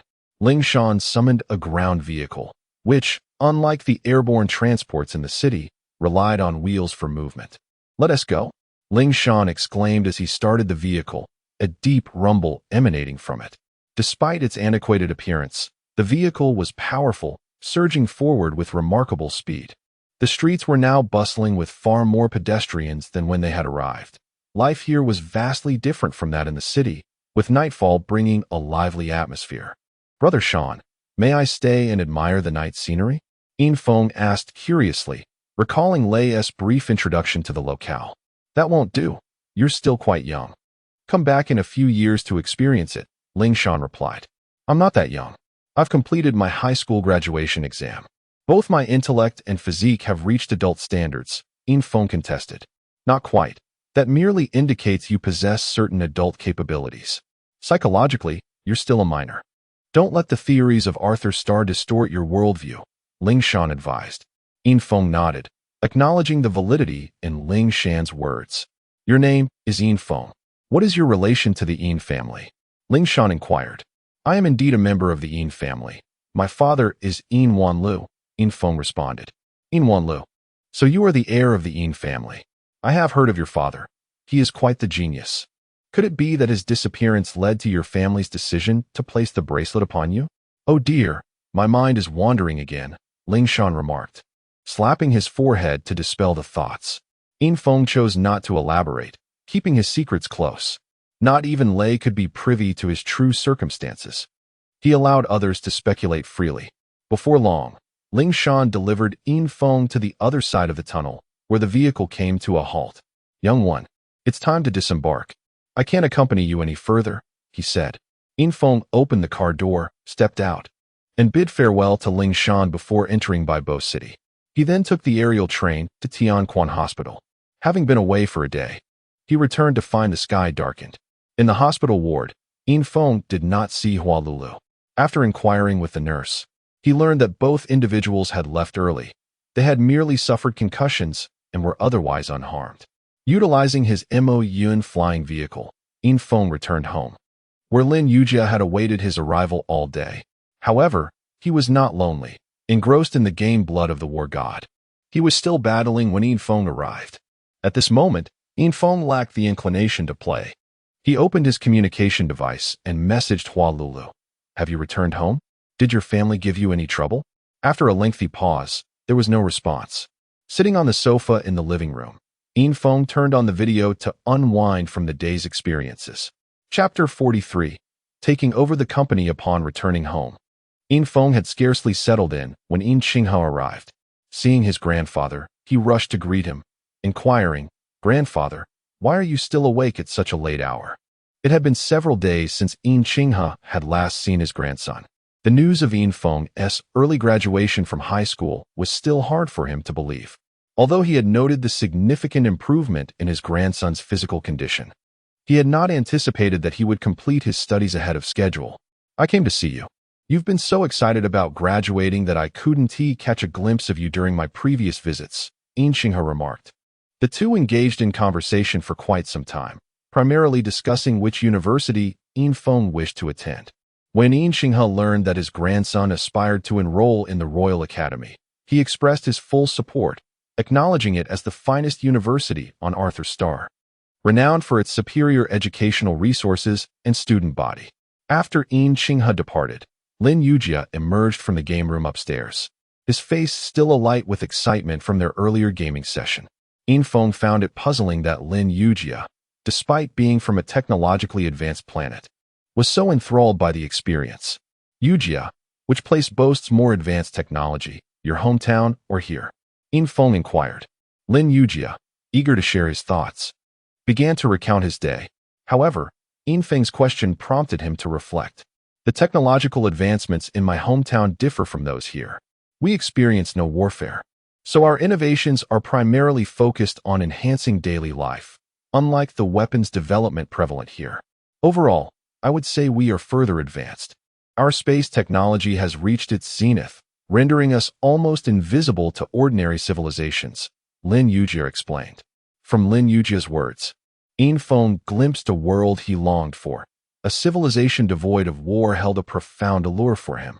He fervently wished for his home, Waterblue Star, to escape the clutches of conflict.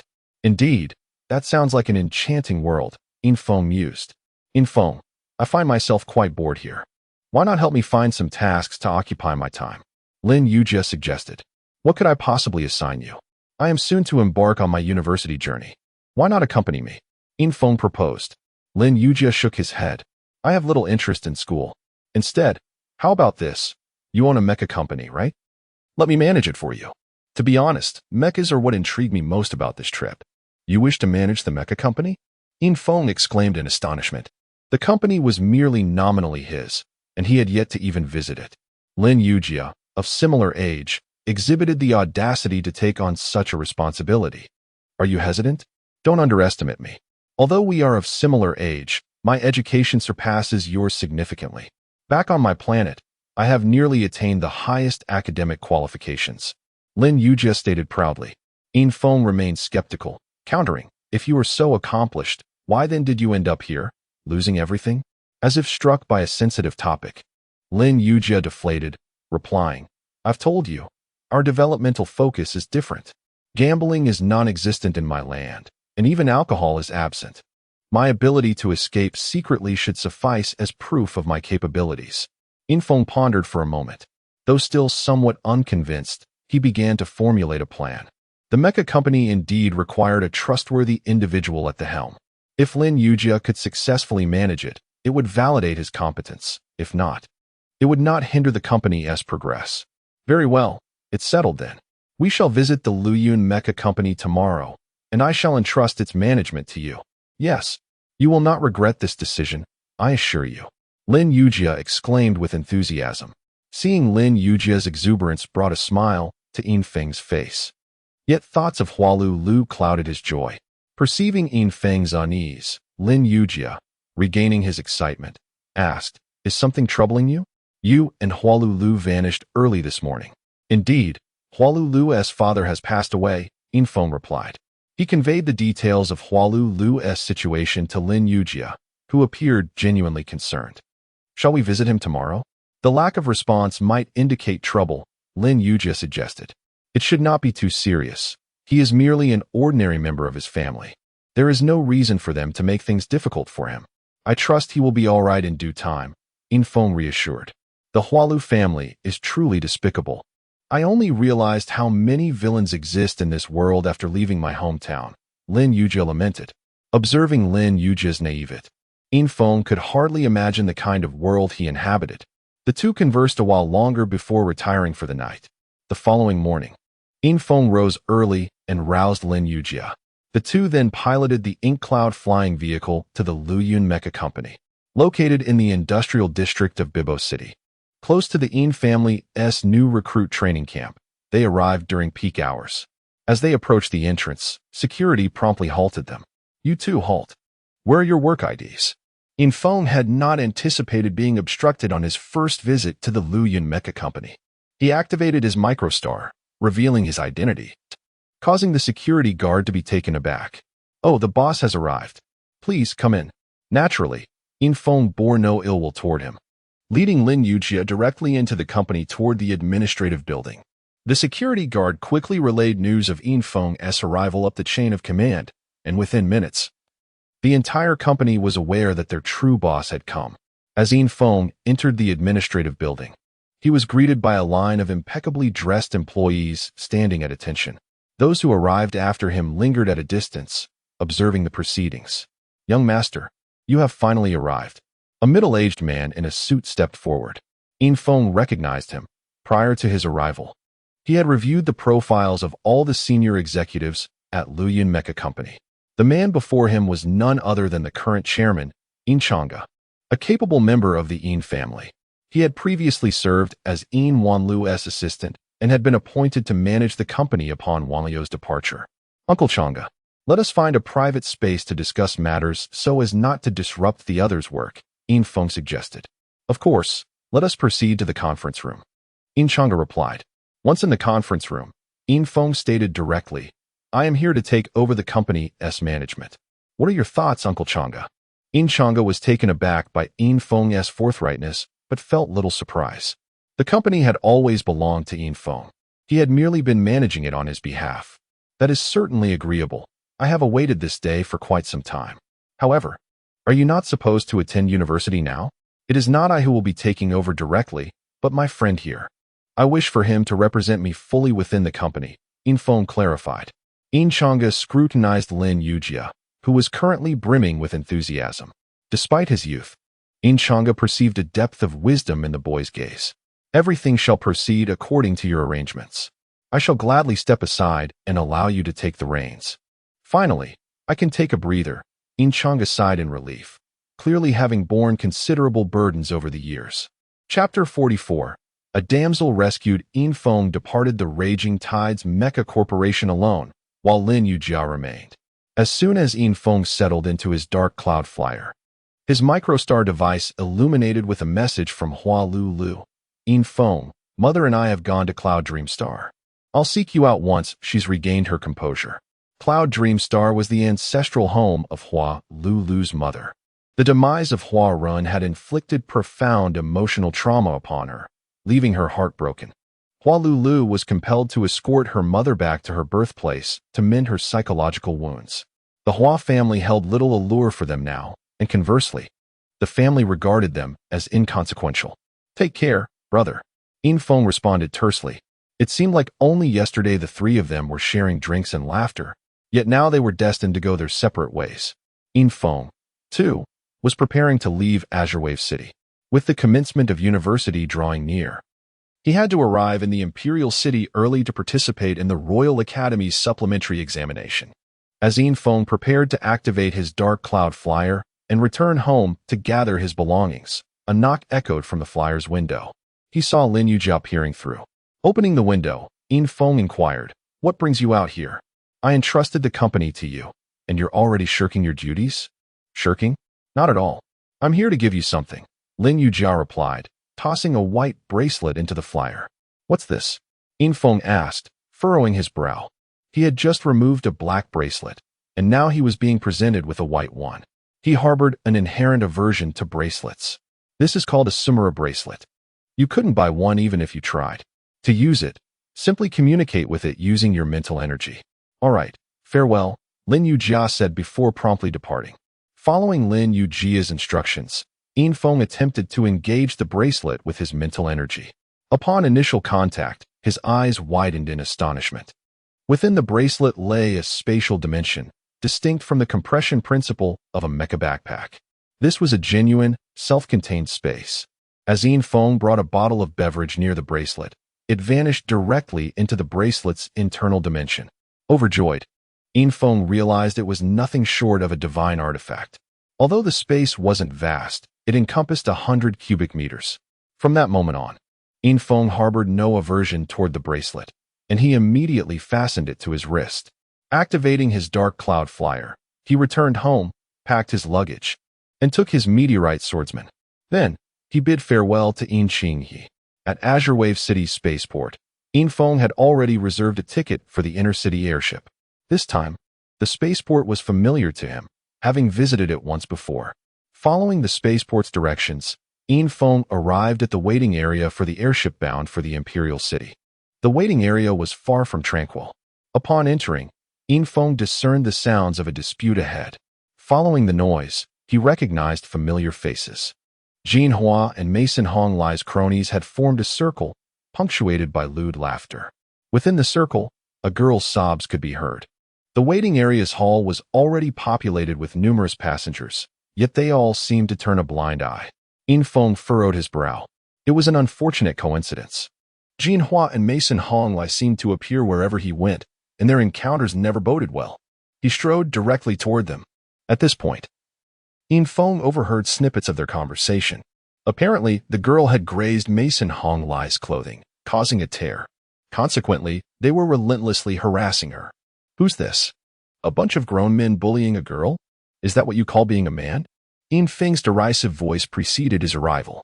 Mason Honglai turned around, scowling. He had already beaten up one busybody, and now someone else was daring to provoke him, this time with even more contemptuous words. When he recognized Infeng, his anger flared.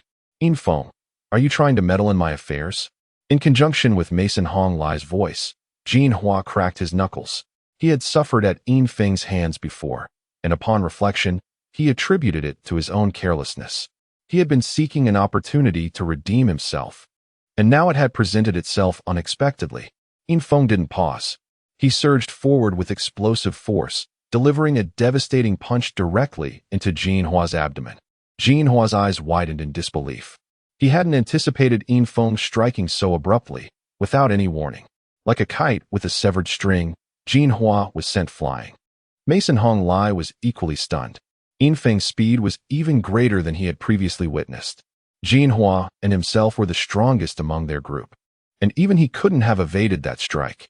He was fortunate that the attack had been directed at Jinhua. Otherwise, he would have suffered an even greater loss of face. Do you want a taste of this too? Infeng asked, brandishing his fist after sending Jinhua flying.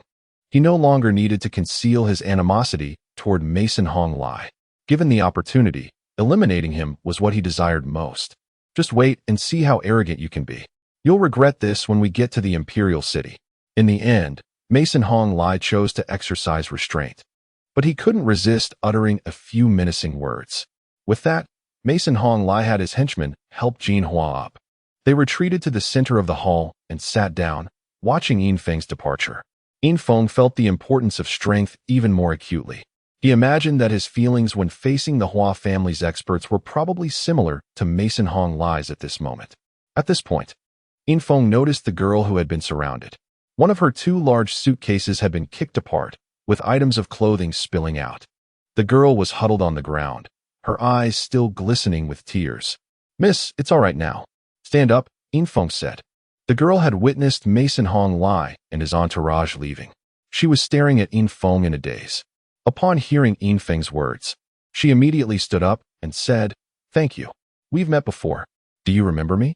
As the girl spoke, her large, expressive eyes seemed to convey a multitude of emotions. Infeng was perplexed. The girl was undeniably beautiful, but he had few female acquaintances. He couldn't recall where he might have encountered her. "Where have we met?" "I can't seem to recall," Infeng said apologetically. "At the Mecha Guild's front desk." "Do you remember now?" the girl prompted. A wave of recognition washed over Infeng. The girl before him was the one who had assisted him at the Mecha Guild, providing him with the testing number. "I remember now. It's you. What a coincidence. Are you also heading to the Imperial City?" Infeng asked. "Yes, my classes are starting. I was working a summer job at the Mecha Guild. Now that classes are starting, I have to return. What about you?" "I just graduated from high school and am preparing to take the Royal Academy's supplementary examination," Infeng replied. "What a coincidence. I know the Imperial City well. We can travel together. My name is Jing Fu, and I'm from the Star Glory Academy. Our school is quite close to the Royal Academy." Infeng picked up Jing Fu's suitcase and said, "Since I've come this far, I might as well see it through. Please look after me once we get to the Imperial City, senior." As they spoke, the two found a place to sit in the waiting area, awaiting the airship's arrival. Chapter 45. The Star of Arthur boarding the airship was a tranquil experience. Mason Honglai and his companions headed directly to the VIP cabin, while Infeng had reserved a standard guest cabin. Thus, after boarding, the two groups did not cross paths again. The airship traveled at remarkable speed, reaching the imperial capital within an hour. The so-called imperial capital is merely an abbreviation, Its official name is Arthur Divine City, a name that reflects the emperor's yearning for divinity. After delivering Jingfu's luggage to Xingyao Academy, the two proceeded to the Royal Academy. The two institutions, while both prestigious, were markedly different in scale. The Royal Academy received significantly more funding, with its area several times larger than that of Xingyao Academy. Upon arriving at the school's registration office, Infeng presented the recommendation letter from Principal Kailong, completing his enrollment. He was exempt from the preliminary examination and only needed to attend the re-examination, the date of which had already been communicated to him, set for 3 days hence. The specifics of the re-examination, however, remained confidential. As they exited the Royal Academy, a stranger approached and whispered, "Hey there, are you participating in the Royal Academy's test? I have a guide for it. Would you like to purchase a copy?" Infeng was intrigued and considered buying it, but Jingfu quickly intervened, saying, "It's all a scam. Let's go." The stranger, recognizing Jingfu was not a new student, lost interest and walked away. Yet, no sooner had they taken a few steps than another person approached to peddle their wares, prompting the duo to hastily depart the Royal Academy. "Where will you be staying tonight? You could squeeze into our school's boys' dormitory. I can find you a spot," Jingfu inquired. Infeng shook his head, replying, "No need to trouble yourself. I have already booked a hotel." Jingfu chuckled, "Right? I forgot you come from a prominent family. Please, don't tease me. In the imperial capital, I am just an ordinary person," Infeng said. "Well, if you have some free time in the next couple of days, do come visit our school. I'll take my leave now," Jingfu bid farewell. After parting ways, Infeng made his way directly to the Arthur Star Hotel, the closest hotel to the Royal Academy and also the finest establishment on Arthur Star, boasting royal connections and branches in nearly every city. Upon his arrival, he noticed a steady stream of students accompanied by their families entering the hotel. As the premier institution of Arthur Star, the Royal Academy attracted a wealth of applicants every year, particularly from affluent families who did not mind the steep tuition fees. During the re-examination season, the Arthur Star Hotel was invariably packed. Infeng reserved the most luxurious celestial suite, priced at 100,000 star coins per day. Not an extravagance, but a necessity, as all standard rooms had been fully booked. For someone with 200 million star coins, such an amount was merely a number devoid of significance. Upon entering the hotel, he was greeted by elegantly dressed receptionists. One particularly beautiful hostess approached him, inquiring if he had a reservation. Infeng displayed his booking information on his WeChat, eliciting an even brighter smile from her. The Celestial Suite was the hotel's highest tier of accommodation, and each guest was typically affluent enough to tip generously. "Right this way, sir," the hostess said gracefully, leading him with a soft, almost alluring tone. Infeng couldn't help but marvel at how splendidly his money was being spent. They ascended to the top floor in a VIP elevator, where only Infeng and the hostess were present. She then asked, "Are you here for the Royal Academy's test?" Infeng nodded, affirming, "Indeed, I am here for the re-examination." With a twinkle in her eye, the hostess remarked, "We have a map for the re-examination. Would you like one?" Surprised by her offer, Infeng pondered the integrity of such a high-end establishment selling guides akin to street scams. However, the sale of such items could pose a significant threat to the hotel's reputation. A misled customer would likely choose not to return. "Is there really such a map? Has the Royal Academy leaked it?" Infeng asked curiously. The hostess smiled slightly, saying, "I wouldn't delve into unnecessary inquiries." "Then I'll take a copy," Infeng decided, recognizing the potential advantage it could provide. "The price is 100,000 star coins, and it will self-destruct after viewing," the hostess explained, producing a single-use image card that displayed its contents for only a minute before vanishing. Infeng accepted the card and promptly completed the payment via WeChat. Upon seeing the transaction, the hostess remarked, "Sir, that's 100,000 star coins, not 110,000. The extra 10,000 is a tip for you. Please ensure I am not disturbed during my stay. I will reach out when needed," Infeng instructed. "That's fine," the hostess replied cheerfully, as 10,000 star coins represented several months' worth of her earnings, and with her commission from the map sale, her profits were quite substantial. Before long, Infong entered the celestial suite, which featured several expansive areas: a gym, a game room, a living room, a bedroom, and a viewing balcony, with the gym equipped for gravity adjustment, sufficient for personal training. Settling onto the sofa, Infong swiftly activated the image card, and a colossal island map materialized before him, a landscape he had never encountered before. Unsure if it belonged to Starry, the map indicated topographical variations and pathways, but 1 minute passed quickly, and the image faded away. Closing his eyes, Infong began reconstructing the map in his mind. After a brief moment, he felt he had grasped the layout thoroughly, although the specifics of the test remained unknown. Possessing the map afforded him a distinct advantage. Infong opened his WeChat and browsed the discussion forum for the Royal Academy, where predictions about the examination topics topped the headlines. Participants were fervently discussing the re-examination content, with some even sharing leaked information, though such posts were swiftly deleted. From the snippets of conversation, Infong gathered that the examination topics were shrouded in mystery for most, yet not for the royal family. The Academy had once been an exclusive institution for royal offspring, providing them with special accommodations. Typically, the examination content would be disclosed to royal family members in advance, a fact no longer hidden. The Academy was unperturbed by public scrutiny. It was simply the established order. One could choose not to participate, and the institution would remain indifferent. After browsing for a while, Infong closed his WeChat. It appeared that the map he possessed was undoubtedly authentic. With the royal connections of the Starry Hotel, obtaining the examination map was not particularly challenging. Of course, the hotel would not openly sell it. It was exclusively offered to high-end clientele, as the average individual could hardly afford such luxuries. Chapter 46. The royal progeny. With merely 3 days remaining until the examination, Infong was disinclined to indulge in leisure activities. Following the incident concerning Huayo's father, he had become increasingly cognizant of the significance of strength. Thus, upon his arrival at the Starry, he immediately immersed himself in rigorous training.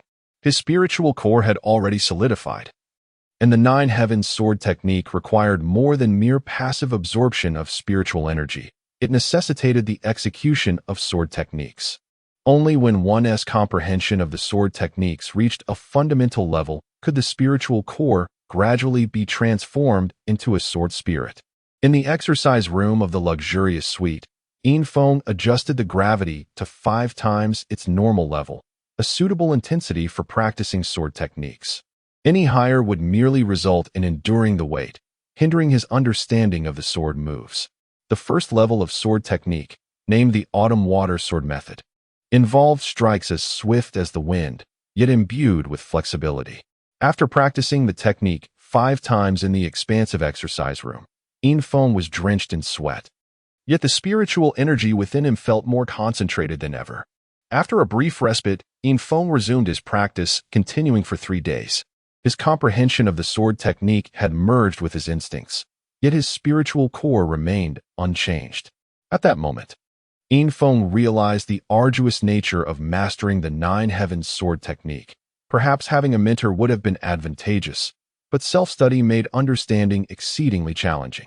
Only a sword spirit could condense into a sword spirit, and glancing at the alloy sword in his hand, Infong considered it rather ordinary, readily available in weapon shops on the streets. How could such a mundane sword possibly harbor a spirit? This remained an enigma to him.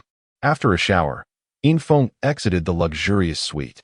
Although he had resided there for 3 days, most of that time had been devoted to practicing sword techniques, leaving little time for sleep. He ventured out early, long before most others had awakened. Feeling a sense of frustration at the lack of tangible progress after 3 days of solitary practice, leading him to suspect that perhaps his methods were flawed.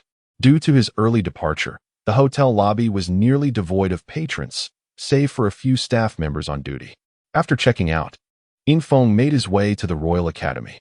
The morning sun was slowly ascending, and upon arriving at the academy, he found the gates wide open. Approaching the entrance, he immediately spotted the directional signs for the examination area. Following the signs, he soon arrived before a large building, where a pillar stood inscribed with the words, "Examination Area." There were already staff members present in the examination area. Upon seeing Infiltration approach, one of them promptly greeted him. "Student, are you here for the examination?" Infiltration nodded and replied, "Teacher, I'm here for the re-examination." "I'm not a teacher.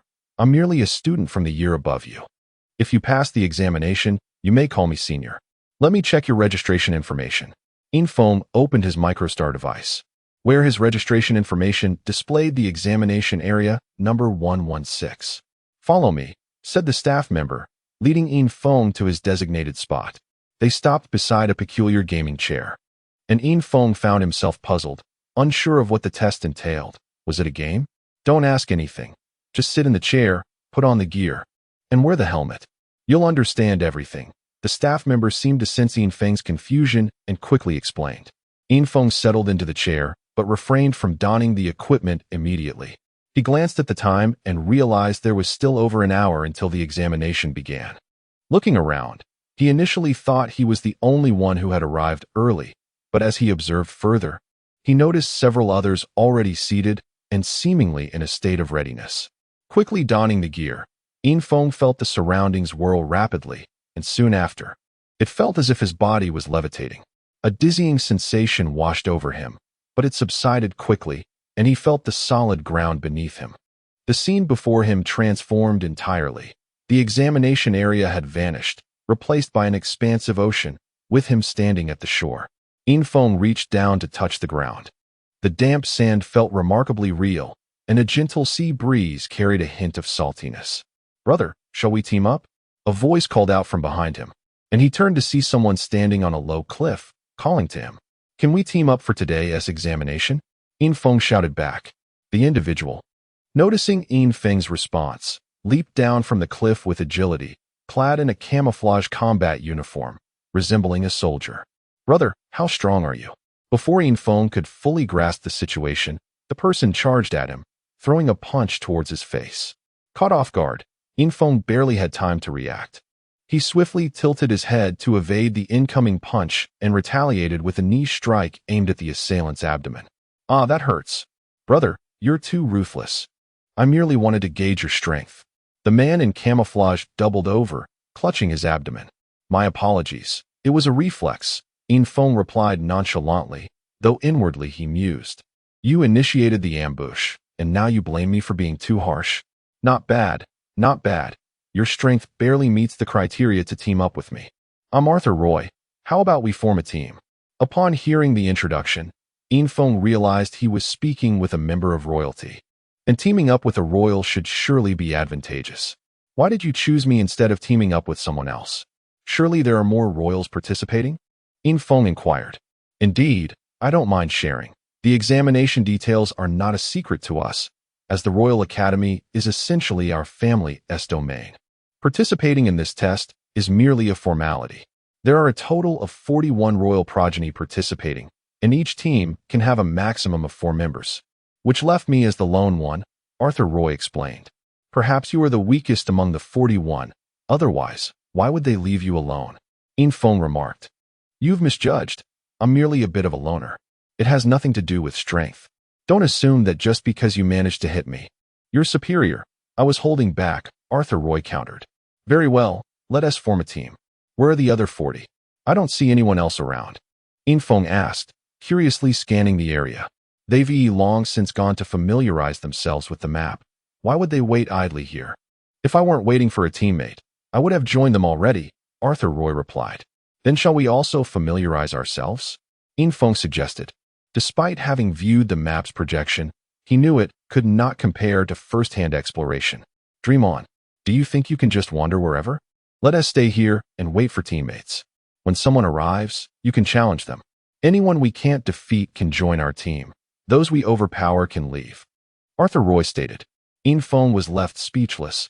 This brother's thinking was quite direct. He refused to engage in needless conflict, replying, "This noble task is better suited to you. I'll pass. Since there is still time, I'll take a stroll around." With that, Infiltration turned and walked away without looking back. Chapter 47. Survival on the deserted island. When Infiltration finally circled back to Arthur Roy, he found him still standing there alone, surrounded by a number of battered individuals who seemed to keep their distance, as if avoiding a plague. It appears you haven't made any progress during my absence, Infiltration remarked. Hearing Infiltration's voice, Arthur Roy sighed. They are utterly incompetent. With such lackluster skills, they have no business participating in the test. Come, let me explain today's rules. Infiltration approached Arthur Roy to listen to the rules. Today, there are a total of 1,084 participants, and the school will admit 200 students. These 200 will be divided into 3 tiers, A, B, and C, each with differing privileges. Once the exam begins, we will be transported to a much larger island where we shall engage in combat. The last 200 survivors will be considered as having passed the test, with the top 50 designated as B-tier students and the top 10 as A-tier students. Do you understand? I comprehend. The ultimate goal is simply survival, Infiltration replied. At that moment, a notification appeared on his microstar, corroborating Arthur Roy's explanation, but with more detailed elaboration regarding the equipment. You certainly make it sound simple, Infiltration commented after perusing the official announcement. With so many rules, how can I possibly remember them all? We must hasten to find allies. Strength lies in numbers, Arthur Roy urged, as more and more participants arrived. Arthur Roy realized he could no longer confront each individual, and that most had already seen the announcement and understood the test's rules. You might want to deal with those over there, Infiltration suggested, pointing to a group in the distance, 2 of whom he recognized, Jinhua and Mason Honglai. Arthur Roy followed Infiltration's gaze, but shook his head. No, we can't take them on. That's Mason Honglong. Infiltration then noticed the leader of the group, who was clearly of a higher status than Mason Honglai, who usually took the lead. Mason Honglai had evidently spotted Infiltration and was whispering something to Mason Honglong. Why are they approaching us? I hardly know him. Does he wish to form a team with me? Arthur Roy muttered to himself. Roy, why are you here alone? Where are the others? Mason Honglong inquired, clearly familiar with Arthur Roy. I'm not alone. This is my teammate, Arthur Roy, he replied, patting Infiltration on the shoulder. So you are Infiltration, Mason Honglong remarked, turning his gaze toward him. Indeed, Infiltration affirmed, meeting Mason Honglong's gaze. We shall meet again shortly, Mason Honglong said, turning away. After the group departed, Arthur Roy remarked, I sense a palpable tension. I have a bit of a grudge with Mason Honglai, Infiltration confessed. Heavens! I wonder if teaming up with you is a blessing or a curse, Arthur Roy responded, clearly apprehensive about facing Mason Honglong in combat. You have other options, after all. The test hasn't officially commenced yet, Infiltration offered, not wishing to burden Arthur Roy. What do you take me for? Am I one to casually abandon my teammates? It's just Mason Honglong. If we cannot defeat him, we can certainly evade him. However, given our history, coupled with his earlier threats, I suspect nobody will want to team up with us, Arthur Roy said, embodying the spirit of camaraderie. That sounds more like it. I can accept you as a friend, Infiltration responded, surprised by Arthur Roy's loyalty, which resonated well with his own temperament. What friend? After we pass this exam, we'll be brothers, Arthur Roy stated. Infiltration felt a peculiar sensation. Arthur Roy seemed devoid of any noble air typical of royalty, instead exuding a rugged charm. Suddenly, an announcement echoed. The test will commence in 60 seconds. All participants, please prepare and gather with your teammates. Teleportation is about to begin. Arthur Roy placed his right hand on Infiltration's shoulder. Physical contact between teammates was essential to ensure they would be transported to the same location. Otherwise, they might find themselves scattered and hindered in their coordination. The countdown of 60 seconds swiftly elapsed, and most participants managed to form their teams. Although not all were groups of 4. Sometimes, lacking suitable teammates rendered solitary navigation more practical.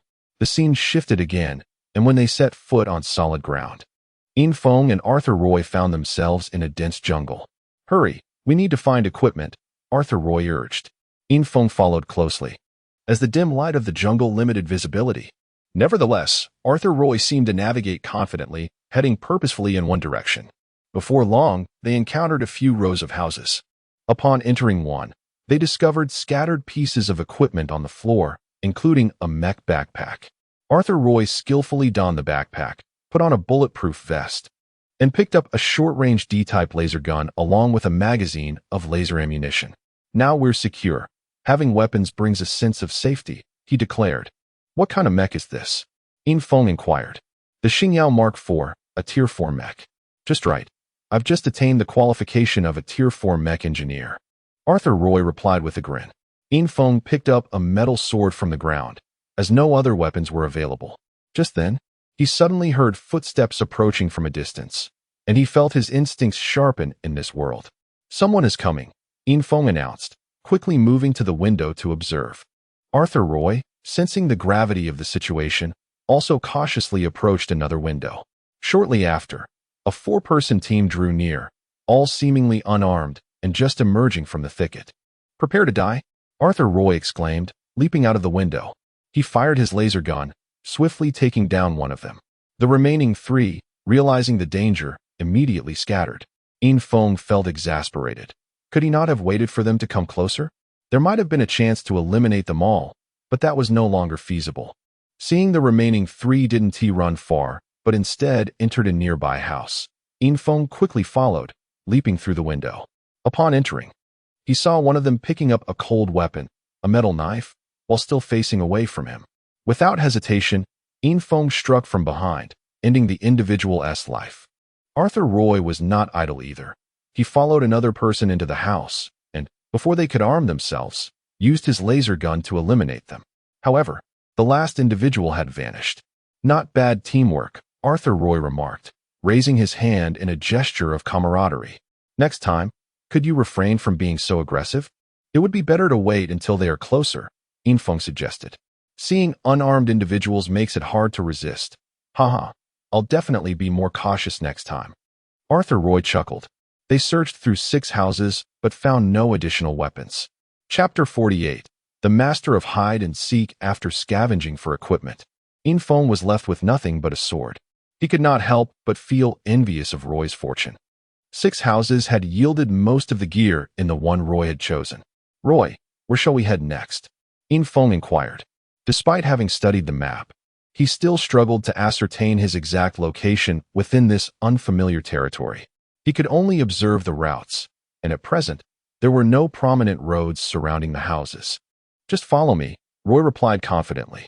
Though I haven't truly been here, the 3D map I studied resembles this area closely.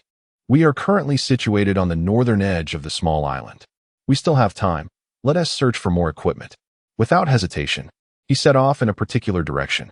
Infiltration hurriedly followed, his mind racing as he began to compare the map in his head with the terrain around him. With the approximate location provided by Roy, confirming his position became considerably easier. Soon, he discerned his whereabouts, realizing that the direction Roy had taken led to a small town. Though modest, it was densely populated with buildings. According to the testing rules, most equipment was likely to be found within these structures. With clarity in their direction, Infiltration no longer felt like a headless chicken. Before long, the anticipated town appeared before them. Suddenly, Roy dropped to the ground and whispered, "Get down. There are people ahead." Infiltration quickly lay flat, though he had yet to spot anyone in the distance. He could only faintly hear the sound of gunfire echoing in the air. "How did you see them?" "I can't see anything," Infiltration asked, curiosity piqued. "That's a secret," Roy replied with a grin. "We won't be entering this town. The Zhao family is inside." "The Zhao family? Are you referring to General Zhao Yunlong's family?" Infiltration asked, astonishment evident in his voice. "Indeed, who else could it be? They are all maniacs, battle maniacs. It would be best for us to keep our distance," Roy remarked, clearly unwilling to encounter them. Infiltration felt a twinge of confusion. He possessed a heightened sixth sense. Yet he could only faintly hear gunfire, while Roy seemed to possess an almost prophetic ability to see both people and their identities. Despite his many questions, Infiltration refrained from probing further. Perhaps this was a privilege reserved for royal offspring. He resolved to simply benefit from Roy's expertise. Half an hour later, Infiltration was fully equipped, clad in advanced armor, and wielding a newly acquired alloy sword, the Mo Xing sword. This blade, crafted from Mo Xing stone, was smaller and lighter, yet boasted increased width and density. Enhanced by Arthur Star technology, it was both sharper and sturdier. Additionally, he carried a mechanical sniper rifle, which, unlike laser or ray weapons, offered superior stealth capabilities when paired with a specialized silencer, producing almost no sound when fired. Meanwhile, Arthur Roy was outfitted in even more luxurious gear, his fourth-generation Star armor complemented by a full set of mech components. His weapons had been upgraded to a honeycomb laser cannon and a matrix laser gun. At present, the towering mech, exceeding 4 meters in height, moved silently through the forest, its color-shifting exterior blending seamlessly with the surrounding environment. Were it not for Yin Feng standing nearby, one would hardly notice Roy's presence. It's quite rare to search so many houses without encountering a mech, Yin Feng remarked as he walked, feeling satisfied with his own equipment, which was commendable in its own right, both the armor and sniper rifle being quite formidable. Forget about the Mechs. There are only 50 in total across the map. They are all already reserved. Unless you manage to seize one, your chances are slim, Roy interjected, cutting off Yin Feng's daydreams. Then let's go steal one, Yin Feng suggested. Not so fast. We should wait until we rank within the top 200. Let me see how many people are left. Oh, there are still over 800. We need to be cautious, Roy stated. How can you see that? Where can you check the number of survivors? Yin Feng inquired, intrigued. As his microstar displayed no such data. That's a unique feature of the mech. You can't see it. Let's change direction. Someone is approaching, Roy replied, already shifting their path. Yin Feng found himself at a loss for words. His teammates' equipment was top tier, yet his first instinct upon spotting others was to flee. A stark contrast to their initial encounter. Another half an hour passed without encountering a single person. An hour and a half had elapsed since the test began. And apart from the first encounter with an unarmed team, they had perfectly evaded everyone else. According to Roy's earlier assessment, fewer than 600 survivors remained. Suddenly, an alarm blared on Yin Feng's microstar. Warning, warning, night is approaching, and beasts will soon stir. Having walked for over an hour, he had yet to see a single creature, not even an insect. As the alarm sounded, a distant, thunderous roar echoed through the air. Don't panic. We have arrived at our destination, Roy assured him. He stood beside a small mound of earth, where a dark entrance emerged beneath it. With the light fading, it was impossible to discern what lay within. Surely a giant python won't emerge from there? Yin Feng speculated uneasily. Fear not, this is a bomb shelter. Most people are completely unaware of such places.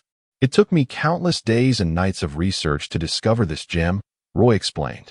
Rather than rushing inside, Roy first cut down a nearby sapling, using its branches to conceal the entrance before finally entering. Once Yin Feng followed him in, Roy sealed the remaining gap. Letting out a long sigh, everything is ready. Here, we can comfortably lie low until we reach the top 200. There are plenty of weapons. Tell me if you need anything. Unfortunately, there are no Mechs. Yin Feng shook his head. The mechanical sniper rifle was already quite large, and combined with the weight of the Mo Xing sword, he was burdened enough. Adding more would directly impact his combat effectiveness. Unless he acquired a mech, managing weight would remain a crucial consideration. All right, you guard the entrance while I take a moment to rest and strategize for what comes after reaching the top 200. Roy said with a chuckle, clearly feeling much lighter now, satisfied with this hiding spot in his plan. The bestial roars intensified, enveloping the night.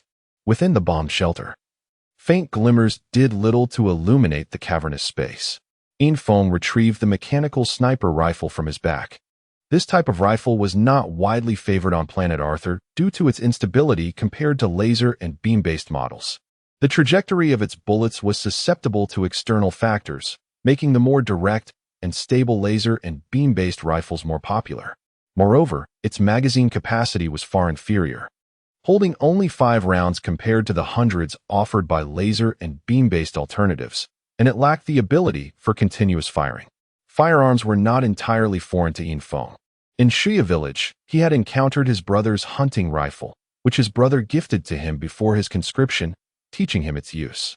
Gently caressing the sniper rifle, Yin Feng was reminded of his brother. Lei had informed him that the Yin family recruits had been captured by space pirates, but their exact whereabouts remained unknown. Yin Feng had withheld the information about his brother being among the recruits, tasking Lei with investigating their location. However, days had passed without any word from Lei. As Yin Feng pondered, Arthur Roy rushed from the depths of the shelter. Yin Feng glanced at the time, realizing that only an hour had passed. What's happening? Yin Feng asked, noticing Arthur Roy's flustered demeanor. "Mason Honglong is here," Arthur Roy exclaimed, pulling Infong behind him and peering out of the cave entrance. "Can they detect us?" Infong inquired. "Mechs possess radar capabilities. They must have located the mech. It's not surprising that the Mason family could pinpoint one of the mech's locations. Let's wait and see. Perhaps they're just passing through," Arthur Roy suggested. Infong felt a sense of foreboding. The idea of them simply passing through was wishful thinking. Preparing for battle was the most prudent course of action. Having traveled with Arthur Roy, he had learned about the prominent participants in the test. The imperial capital boasted 4 prodigies: Mason Honglong of the Mason family, Zhao Ba of the Zhao family, Imo Daokong of the Imo family, and Noya Lungfei of the Noya family. Coincidentally, all 4 were participating in this year's test, making it exceptionally competitive. This was why Arthur Roy was so reluctant to encounter Mason Honglong. If he had other royal family peers, he might have stood a chance. But with only Infong, he could only hope that their adversaries were merely passing through. "They've stopped, about 2,000 meters away," Arthur Roy reported. Infong peered through the sniper scope, but the low-lying terrain and dense vegetation obscured his view. Frustrated, Infong closed his eyes, focusing his mental energy and dispersing it outward. The 3 days of secluded cultivation had not significantly enhanced his spiritual power, but his mental strength had grown considerably. His mental probing felt effortless, a far cry from his clumsy attempts at the casino. 2,000 meters was near the limit of Infang's mental reach. In his perception, he saw Mason Honglong surrounded by 7 individuals, including Mason Honglai and Jinhua. Although each team was supposed to consist of only 4 members, the Mason family had clearly sent more than one team, which had regrouped after dispersing. Numerous animal carcasses lay around Mason Honglong, indicating that they had fought their way through. Like Arthur Roy, Mason Honglong had located a mech, a 5th-tier tracker model known for its speed and stealth. His teammates, like Infong, were fully armed and highly capable in combat. "They've stopped and are observing us. They're definitely not passing through. They came prepared," Infong declared. Arthur Roy turned to see Infong with his eyes closed and asked incredulously, "Can you see them?" Infong nodded. 8 people in a mech, a 5th-tier tracker. Arthur Roy's eyes widened.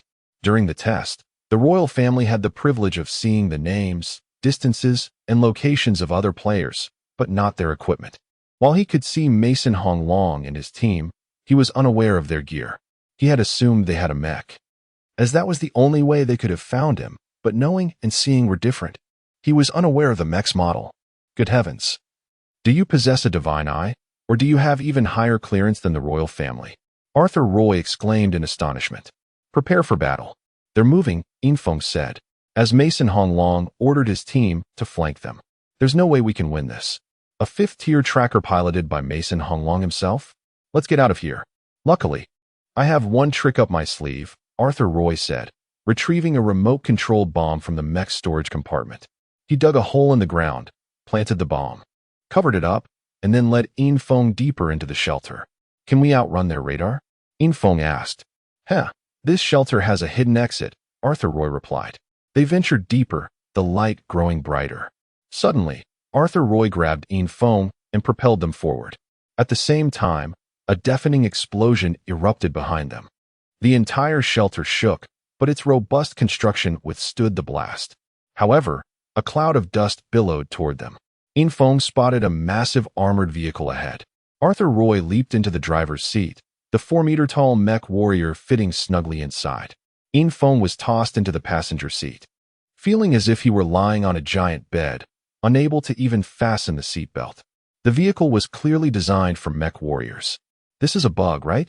A vehicle this big?" Infong exclaimed in astonishment. It's a hidden super vehicle. "Let's go," Arthur Roy said, flooring the accelerator. The vehicle shot forward, rapidly ascending a steep path. With a violent crash, the vehicle burst through a gate and sped away. Mason Honglong, covered in dust, was furious. He had been outsmarted. As soon as he entered the cave, he was pelted with rocks. Although they posed no real threat, it was a humiliating experience. He was determined to retaliate. "You guys follow carefully. I'll take care of them myself," he ordered. The tracker mech immediately activated, its speed matching that of the armored vehicle. Chapter 50. The counterattack, the thunderous roar of the land vehicle drowned out the surrounding beastly howls, creating a striking presence in the darkness. At that moment, the pursuing mech could no longer conceal its form. Speed and stealth are inherently contradictory. Roy, are we able to accelerate further? Infong finally settled himself in the passenger seat and inquired. With Arthur Roy flooring the accelerator, the vehicle surged forward. Yet the violent jolts demanded all of Roy's concentration to maneuver the land vehicle through the treacherous terrain, which significantly heightened the driving difficulty. The distance between them and their pursuer gradually increased, and at this pace, they could eventually shake off their relentless tracker. Just as both men breathed a sigh of relief, a blinding white light erupted from the pursuing mech, causing its speed to escalate dramatically. Is it necessary? This fellow is desperate. He's actually channeling energy into the mech. Arthur Roy exclaimed in astonishment. Infong crawled from the passenger seat to the back, kneeling on the seat while bracing his sniper rifle. The intense vibrations of the vehicle greatly affected his aim. Use my matrix laser to shoot at him. Arthur Roy handed over his matrix laser, which was a substantial weapon originally designed for mechs. As Infong lifted it, it felt like wielding a cannon, and he immediately set it up for automatic firing mode. Countless laser beams were unleashed in an instant, blanketing the entire path of the pursuing mech. As an area of effect weapon, the matrix laser boasted an exceptionally high hit rate, requiring little precision to strike its target. Mason Honglong, clearly unwilling to endure the assault from the matrix laser, noticeably slowed down, narrowly dodging the onslaught before quickly regaining speed. It was evident that the mech's agility surpassed that of the land vehicle. The distance stabilized within 2 kilometers, but Infong was acutely aware that the matrix laser had a limited number of uses, and such high-frequency fire would deplete its magazine in no time. We can't escape. We might as well fight back, Infong shouted during a brief pause in firing. We stand no chance against a 5th-tier mech, especially in its optimal environment. We can only outsmart them. Get ready to jump from the vehicle, Arthur Roy replied, activating the land vehicle's autopilot in high-speed mode, indicating he had a new strategy. While Infong had no concept of a 5th-tier mech, he knew that his Mo Xing swordsman possessed strength comparable to one, albeit lacking the 5th-tier capabilities. The inherent flaws of the Mo Xing swordsman led to a simplistic attack and defense mode, devoid of an energy shield and powerful firepower, his only weapon being a massive sword. As Arthur Roy observed that Infeng's matrix laser had finally run out of energy, he called out urgently. Without a moment's hesitation, Infong leaped from the speeding vehicle, rolling upon landing and tumbling into a thicket of vines. In his peripheral vision, he saw Arthur Roy abandon the mech, vaulting into the dense treetops above. Infong held his breath, remaining as still as a stone, uncertain whether Mason Honglong would take note of their escape. The pursuers sped past them like the wind, stirring gentle breezes, yet showed no signs of halting, fixated on the land vehicle ahead.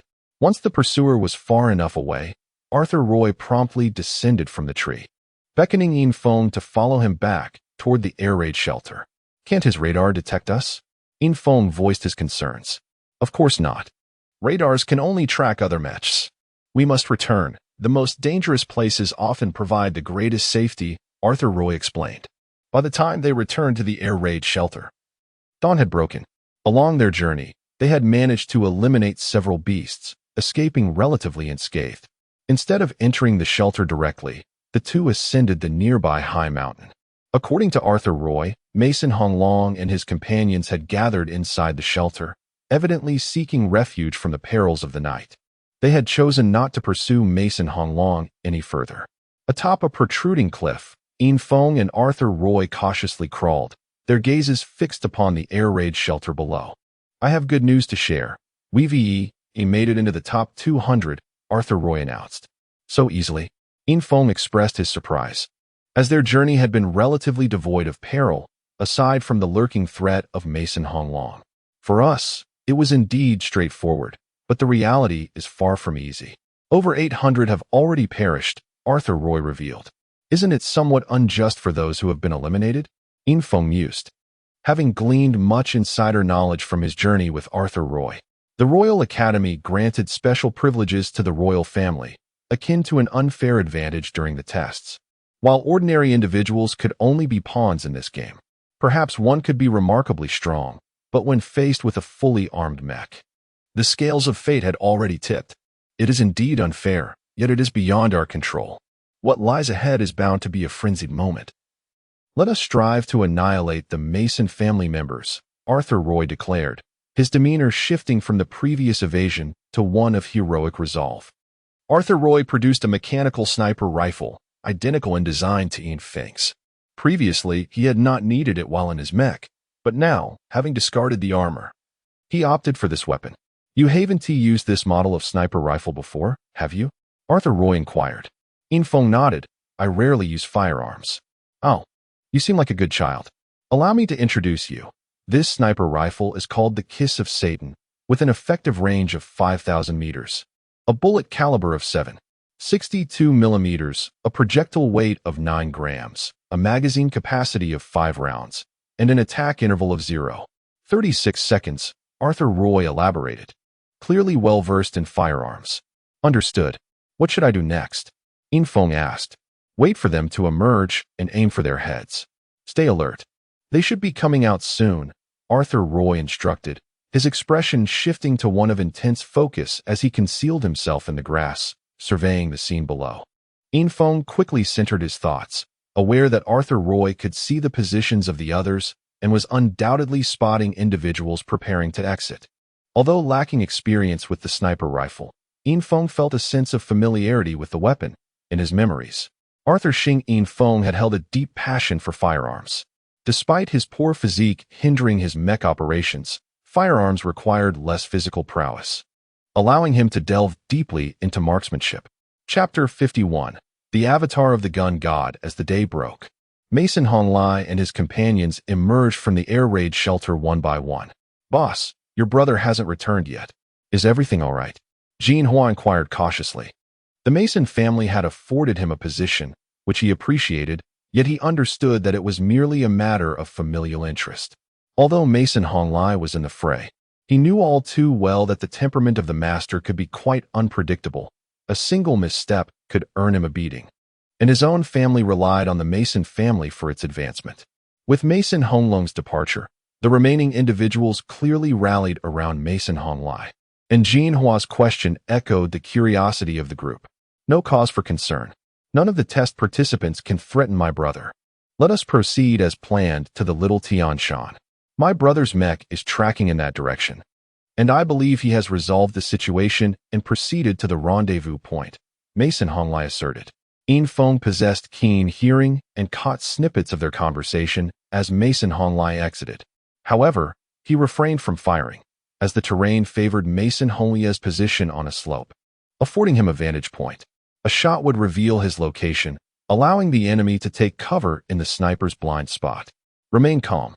Wait until they have moved out a bit more before firing, Arthur Roy whispered, wary of disrupting the stability of his sniper rifle. Moments later, as Mason Honglai and his companions began their ascent toward Little Tian Shan, Arthur Roy finally took aim and fired after they had moved approximately 50 meters from the shelter. The sound was almost imperceptible.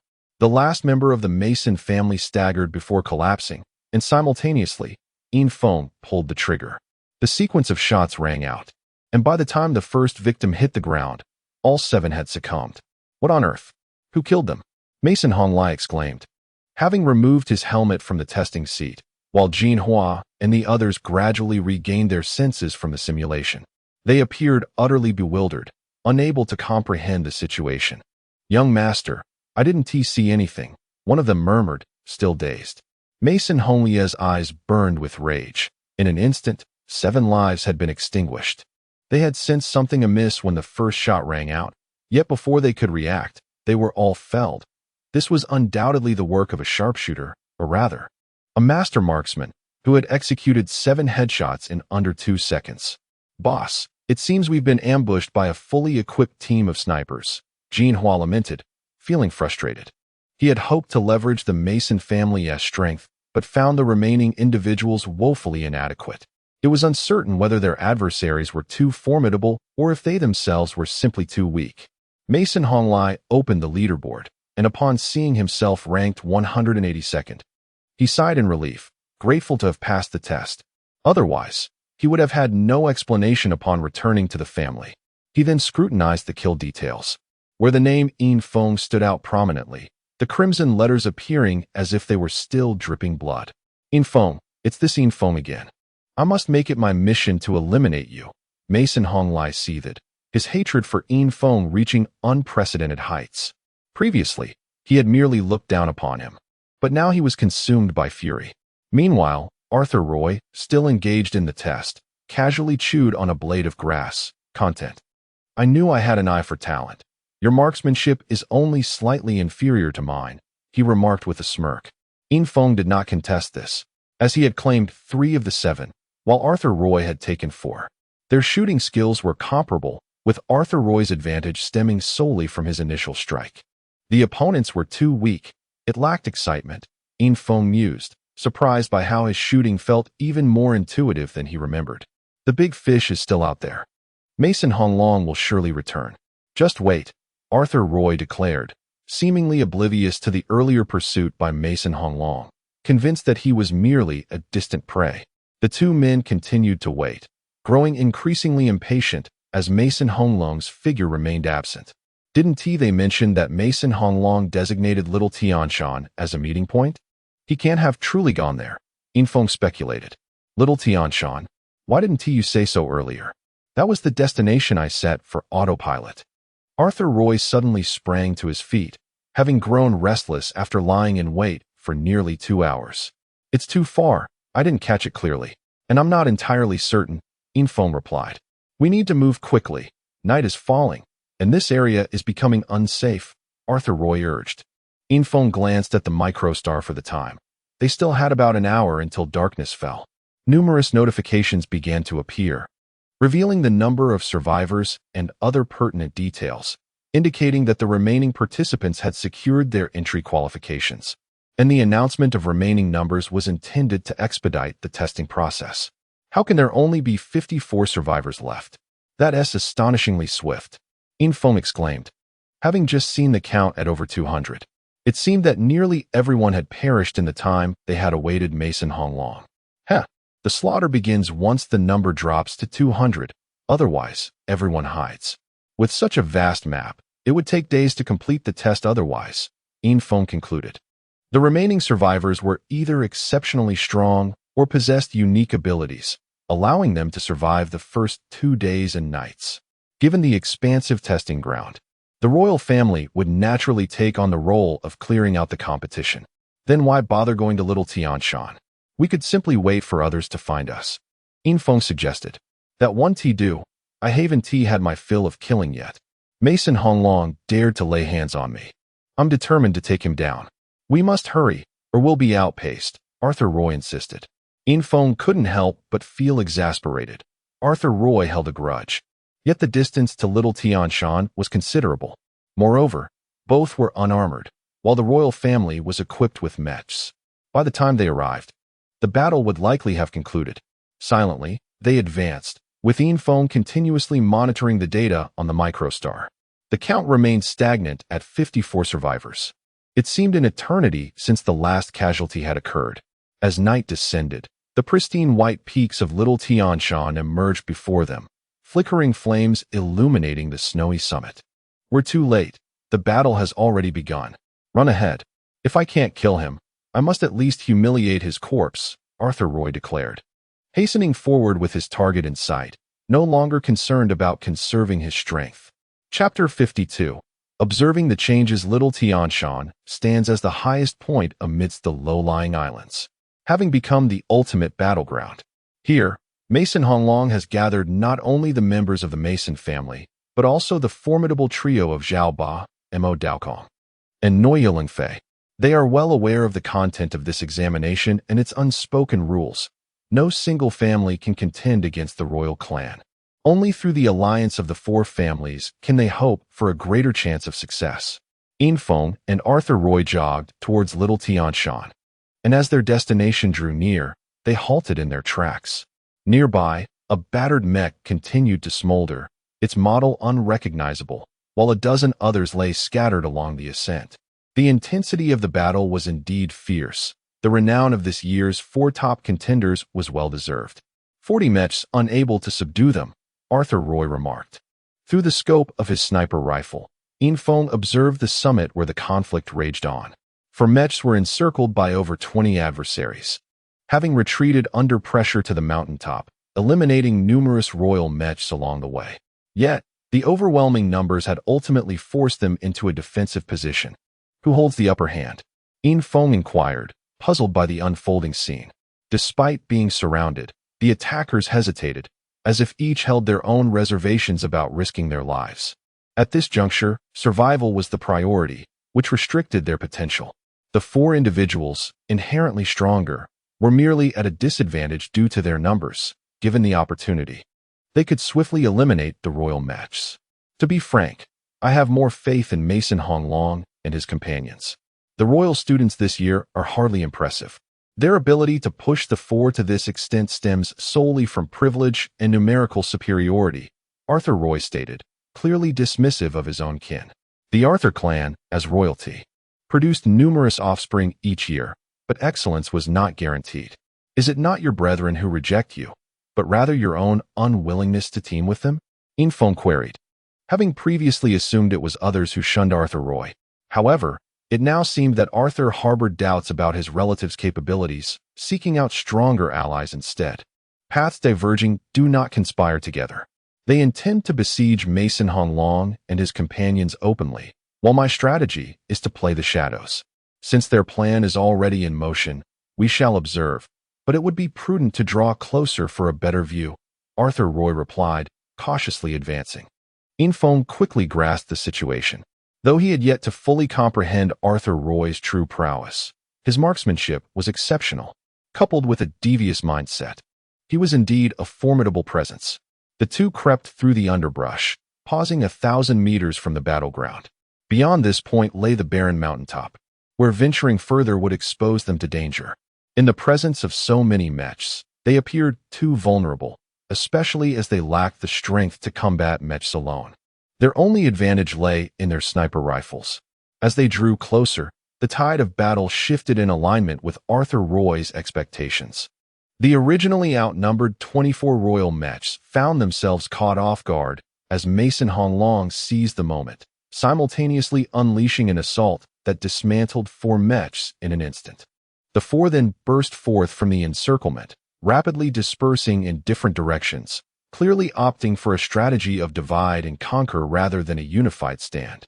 The remaining 20 Mechs struggled with coordination. Only 3 pursued Mason Honglong, while the others scattered ineffectively after the other 3. Their lack of teamwork revealed their surprise at the 4 managing to break free. It's over. Defeat is imminent, Arthur Roy declared.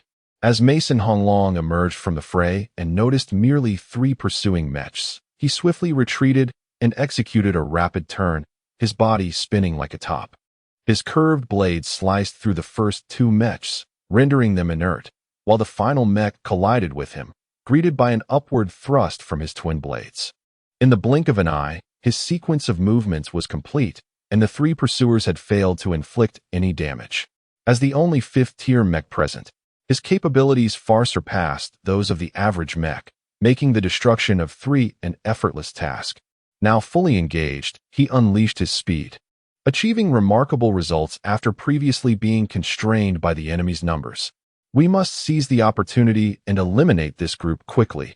Otherwise, if he becomes isolated, we may not stand a chance, Arthur Roy remarked.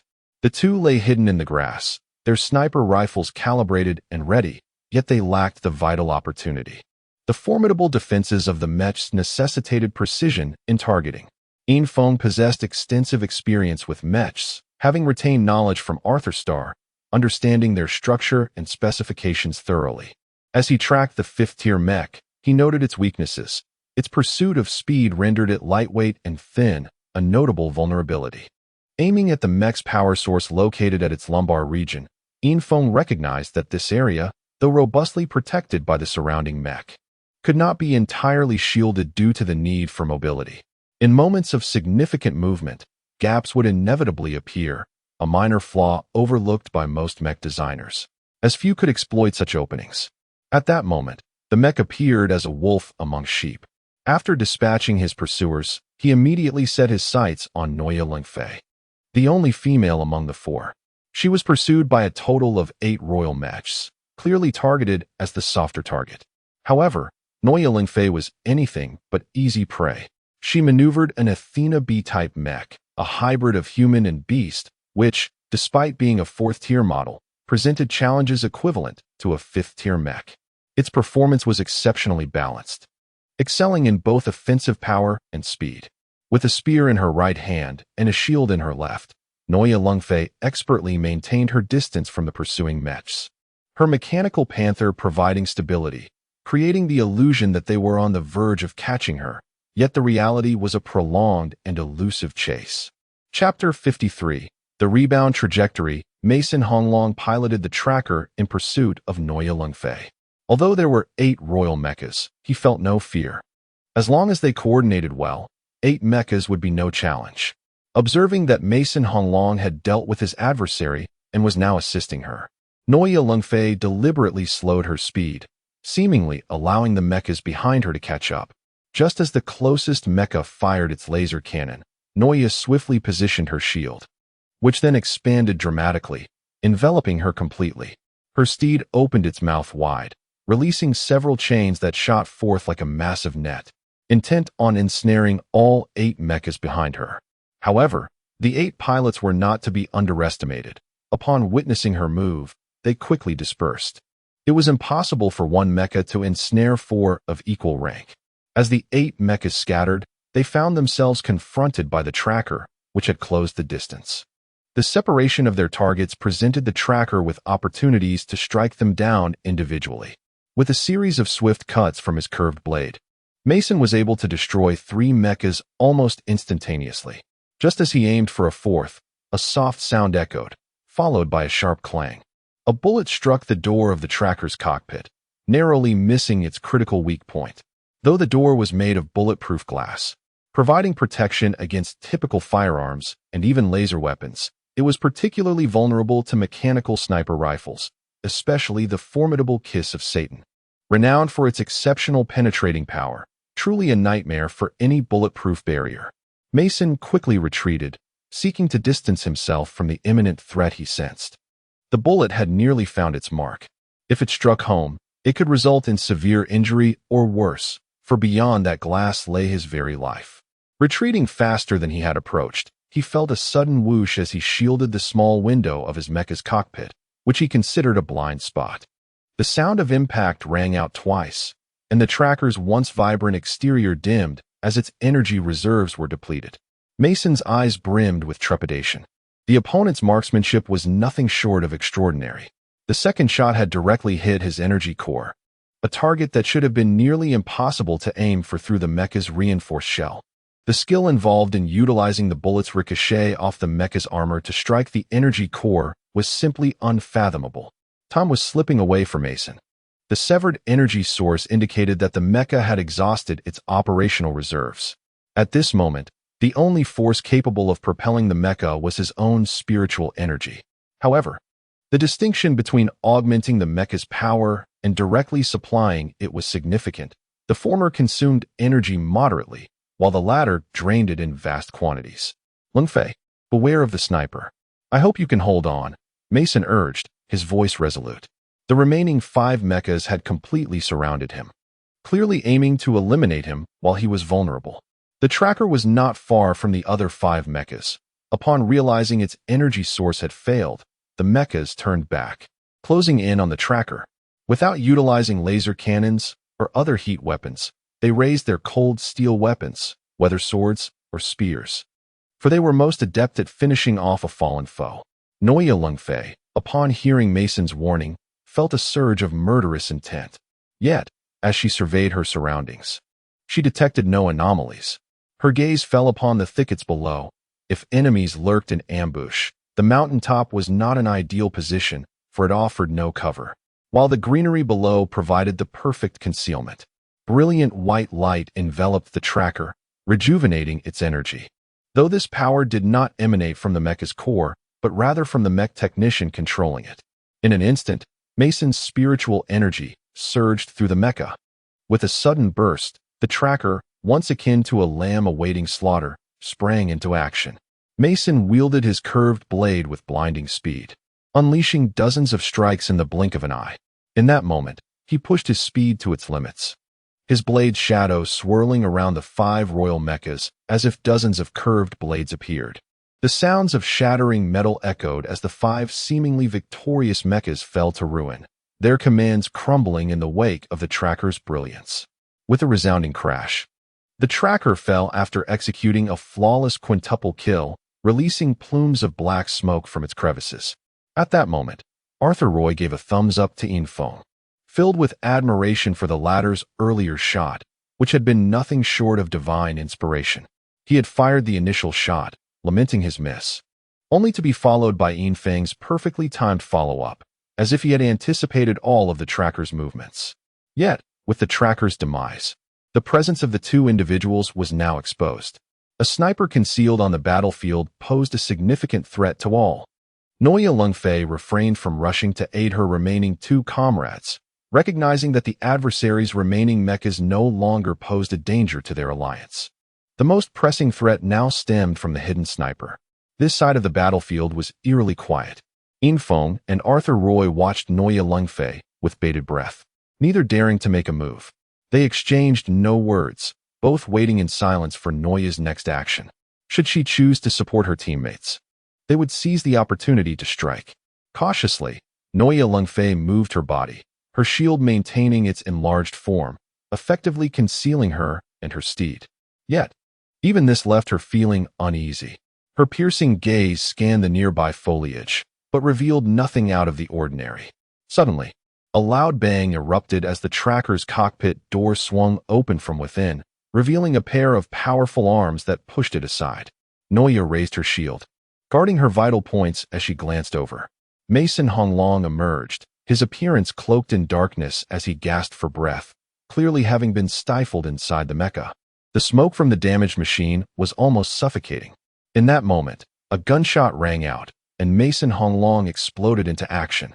Without hesitation, Arthur Roy fired his weapon, disregarding Noya Lungfei, who was meticulously scanning the surroundings. Chapter 54.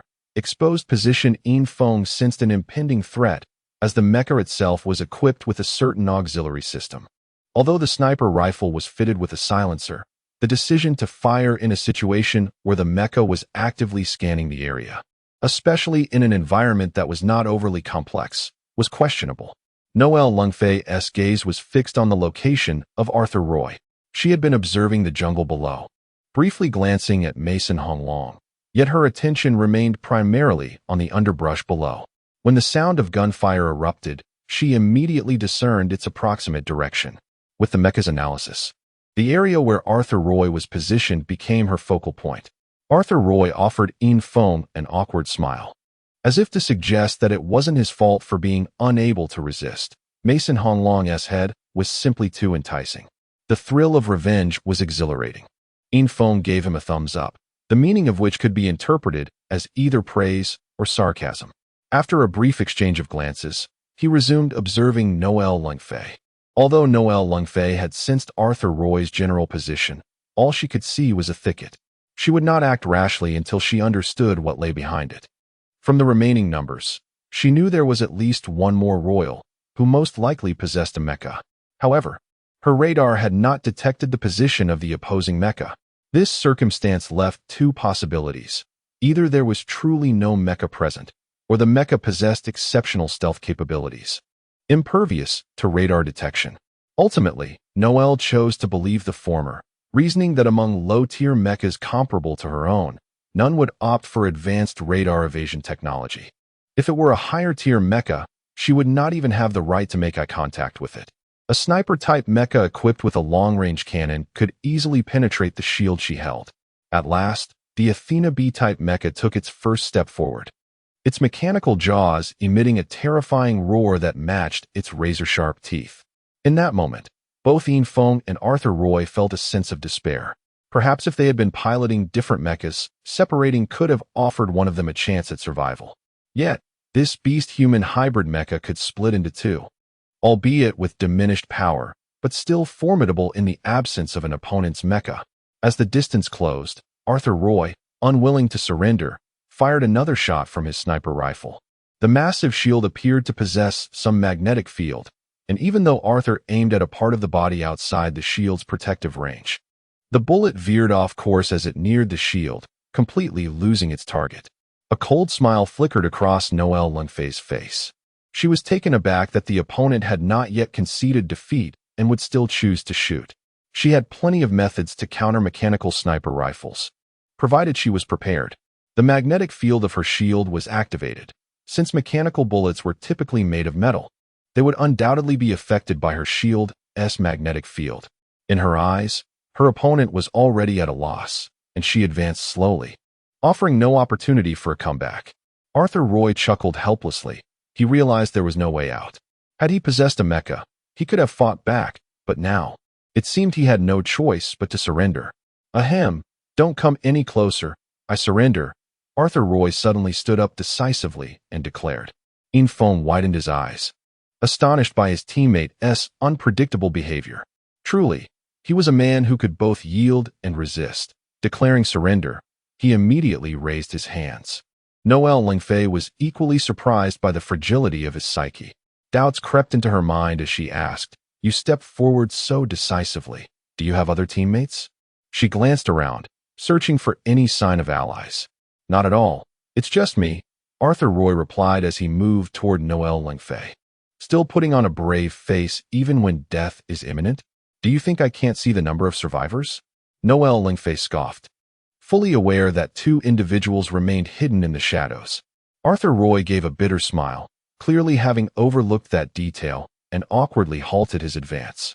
Infiltration had already set down his sniper rifle and grasped his Mo Xing sword. With no chance for a sneak attack remaining, the only option left was to confront their foe head-on. Fortunately, the opponent's teammates had distanced themselves, having fled to the other side of the small Tianshan under the pursuit of 9 royal mechas. Infiltration stood up, realizing that Arthur Roy had already been exposed. It was only a matter of time before he would be discovered. It was better for them to face their fate together. "Not bad. You do have some courage," Noelle Lungfei remarked, scrutinizing her prey. Arthur Roy knew that he was among the elite from the royal lineage, yet he did not fully conform to their various traditions, making him somewhat of an outlier within his clan. His demeanor often contradicted the expectations of his noble status. As for Infiltration, she was a stranger to her, presumably. She was merely a temporary ally cobbled together by Arthur Roy. "I regret not having kept a knife," Arthur Roy lamented, realizing too late the value of the cold weapons he had once deemed cumbersome and heavy. Now, standing empty-handed, he felt the pangs of nostalgia for what he had forsaken. "Does it even matter whether you have a weapon?" Noelle Lungfei replied with a smirk.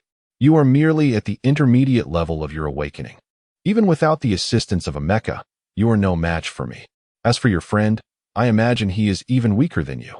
Hey, beautiful, how about this? You hand me a knife," Arthur Roy proposed, exuding an air of bravado as if daring her to provide him with a weapon that might enable him to turn the tide.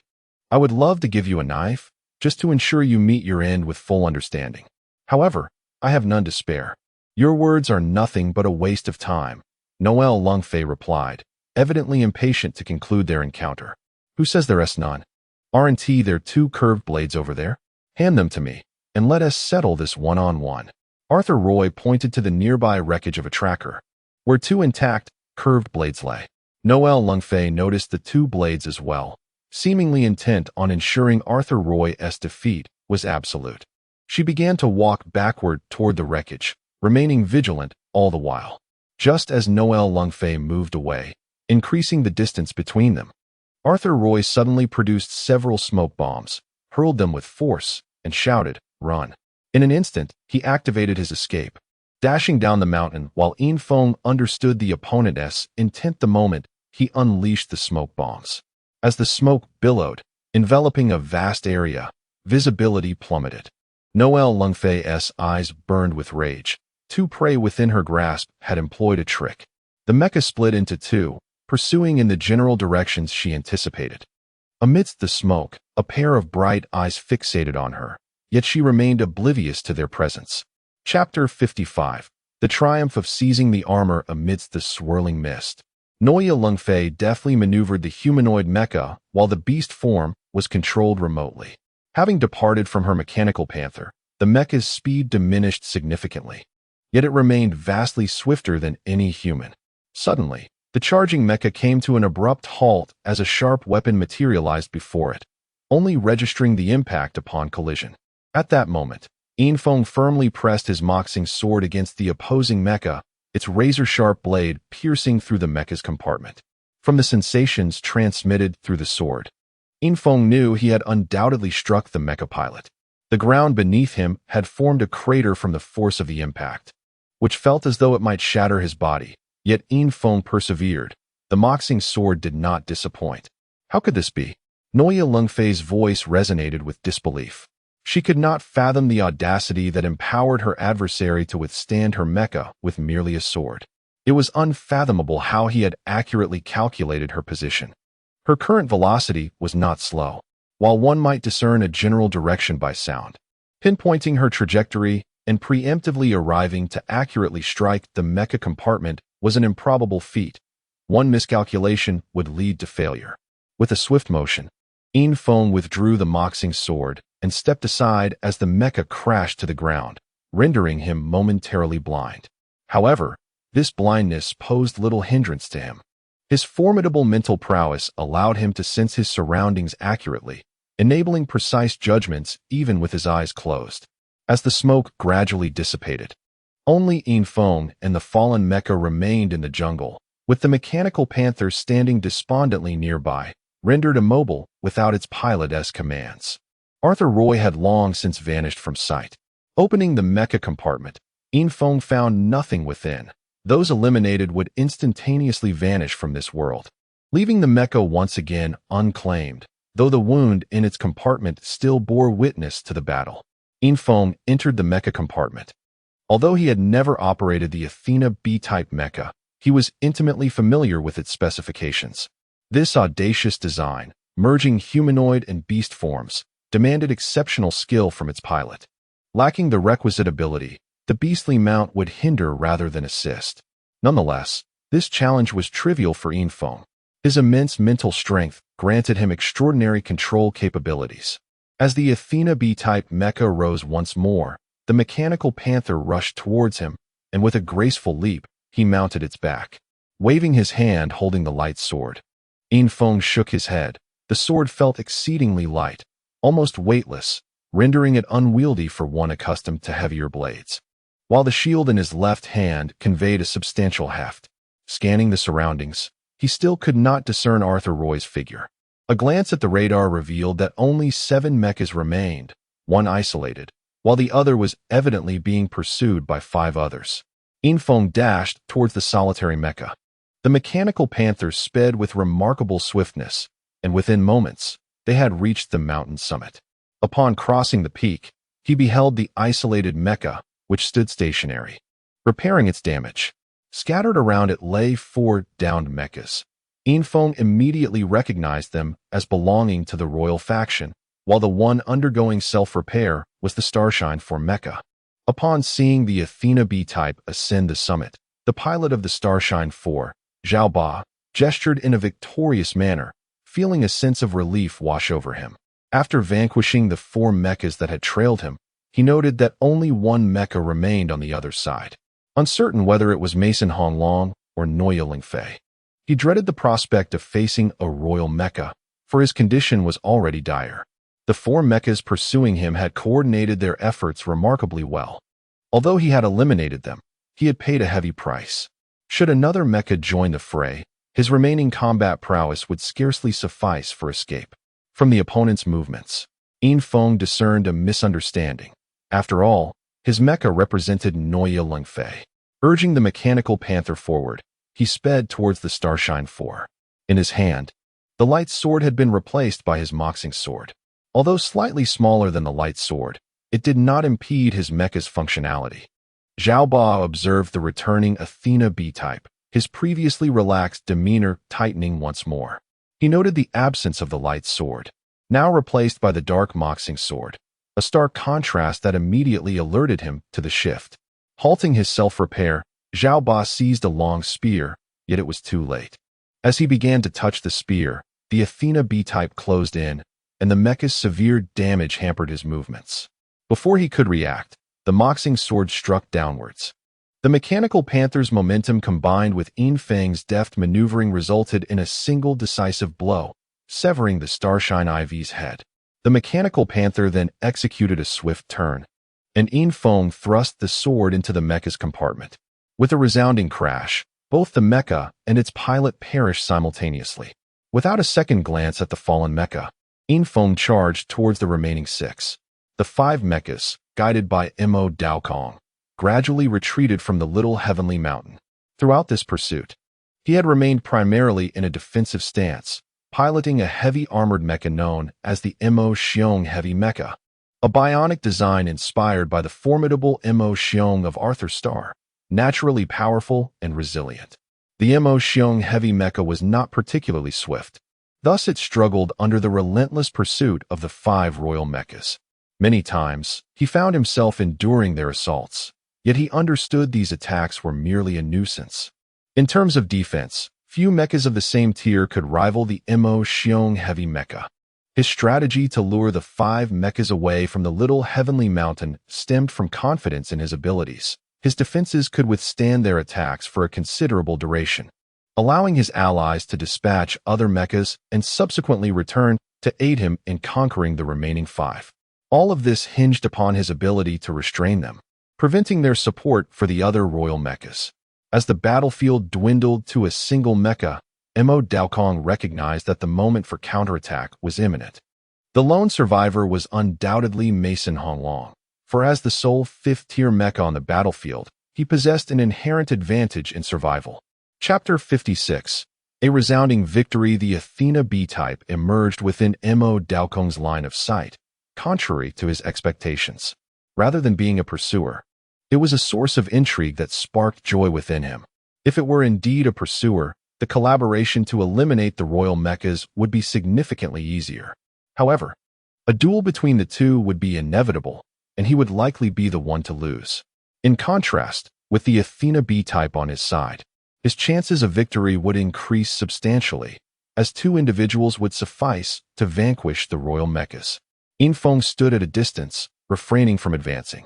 At that moment, 6 mechas were clearly visible before him, with the Mo Xiong Heavy Mecha evidently at a disadvantage. Although its defensive capabilities were formidable, its excessive weight rendered it unsuitable for countering the combined assault of 5 mechas.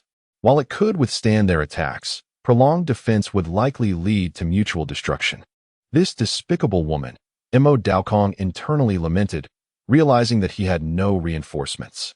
The only course of action was to eliminate the 5 mechas before him, abandoning complete defense. At last, the Mo Xiong Heavy Mecha initiated its offensive, its body radiating a brilliant white light as it activated its spirit power, transitioning from defense to attack. With a powerful strike, it sent a hammer flying that had come from the side, no longer evading but instead charging directly into the oncoming laser fire, sacrificing itself for the assault. In that moment, the Mo Xiong Heavy Mecha resembled a true black bear, disregarding surrounding attacks as it toppled an opposing mecha, followed by a fierce bite that tore through its opponent's head, despite enduring hundreds of laser strikes. It must be acknowledged that each of the 4 strongest newcomers in this iteration possessed remarkable strength. The moment Mo Daokong unleashed his power, he immediately achieved results. However, the other 4 mechas were not idle. Their relentless assault soon brought the Mo Xiong Heavy Mecha crashing to the ground, though no fatal damage was inflicted. The battle devolved into close combat, and after the sudden surge from the Mo Xiong, the remaining 4 mechas grew increasingly cautious. The Mo Xiong was inherently slow and defensive, and its opponents clearly preferred to evade direct confrontation, opting instead for constant attacks. The moment they were met with a counterattack, they would swiftly dodge, denying him any opportunity for a decisive blow. They were waiting for Mo Daokong's spirit energy to deplete, at which point the mecha's enhancement would be nullified, presenting the perfect moment for a lethal strike. As time passed, Mo Daokong felt increasingly frustrated. The Mo Xiong Heavy Mecha was not one he excelled with. and its inherent speed disadvantage was a significant flaw. He could not effectively engage with mechas of the same tier, particularly given that his opponents were equally skilled spirit practitioners. Suddenly, the Xiong heavy mecha ceased its erratic movements and stood steadfast, its white glow flickering. As soon as an opponent neared, it would immediately counterattack. Realizing the enemy's intent to wear him down, he promptly adjusted his strategy. Despite the mecha's shortcomings, he devised the most suitable plan. The four royal mechas frequently glanced toward Infiltration, fearing the Athena B-type would join the fray, leaving them with no chance of victory. However, as time progressed, they understood that their adversary was merely biding their time, waiting for the two sides to weaken each other. Despite being aware of the opponent's intent, they found themselves without a better course of action. Just as they hesitated, the Xiong heavy mecha inexplicably erupted with power. As the four mechas circled around the Xiong, a powerful magnetic pulse surged forth, showcasing a unique ability of the Xiong, a magnetic field technology that exerted a strong attraction on metal. The four smaller royal mechas swayed, struggling against the force, when suddenly, the Xiong leapt into the air, its white glow intensifying. Instead of striking outward, it slammed its fists into the ground, sending shockwaves rippling outward, the earth quaking like water disturbed by a stone. From a distance, Infiltration felt the tremors, akin to an earthquake. The combination of the magnetic pull and the ground's vibrations caused the four royal mechas to lose balance, feeling as if they were being shaken violently despite the protective shell of their mechas. As they stumbled, the Xiong seized the moment and charged at one of the mechas, but that mecha recognized Daokong's intent. If it were toppled, the weight of the Xiong would ensure it could not rise again. The mecha pilot decisively activated the full enhancement state, pouring spirit energy into the mecha without reserve. In an instant, radiant white light engulfed them, and instead of retreating, he embraced the Xiong, unleashing a torrent of firepower to its fullest extent. Meanwhile, the Xiong opened its jaws to bite down, but at that moment, the opposing attack abruptly ceased. Followed by a resounding explosion, the mecha initiated its self-destruct sequence at the last moment. The explosion sent the Xiong tumbling, while the other three mechas, already off balance, were further thrown into disarray and fell to the ground. The proximity of the mechas allowed the battle to continue despite their current state. As the Xiong fell, it extended its paw, seizing the nearest mecha and using it as a weapon to strike another. The captured mecha pilot clung tightly to the Xiong, preventing it from flinging him away, while the other two mechas surged forward, plunging the four into a fierce melee. Parts flew from the clashing mechas, and in that moment, raw power became the decisive factor in their struggle.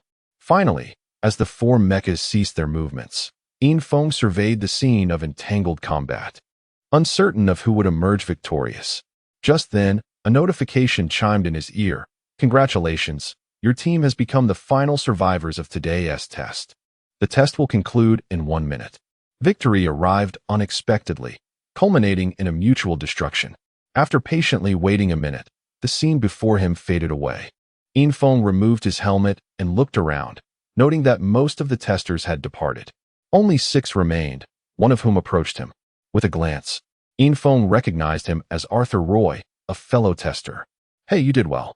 I didn't expect you to survive too," Arthur Roy remarked. "Just lucky," Infiltration replied modestly.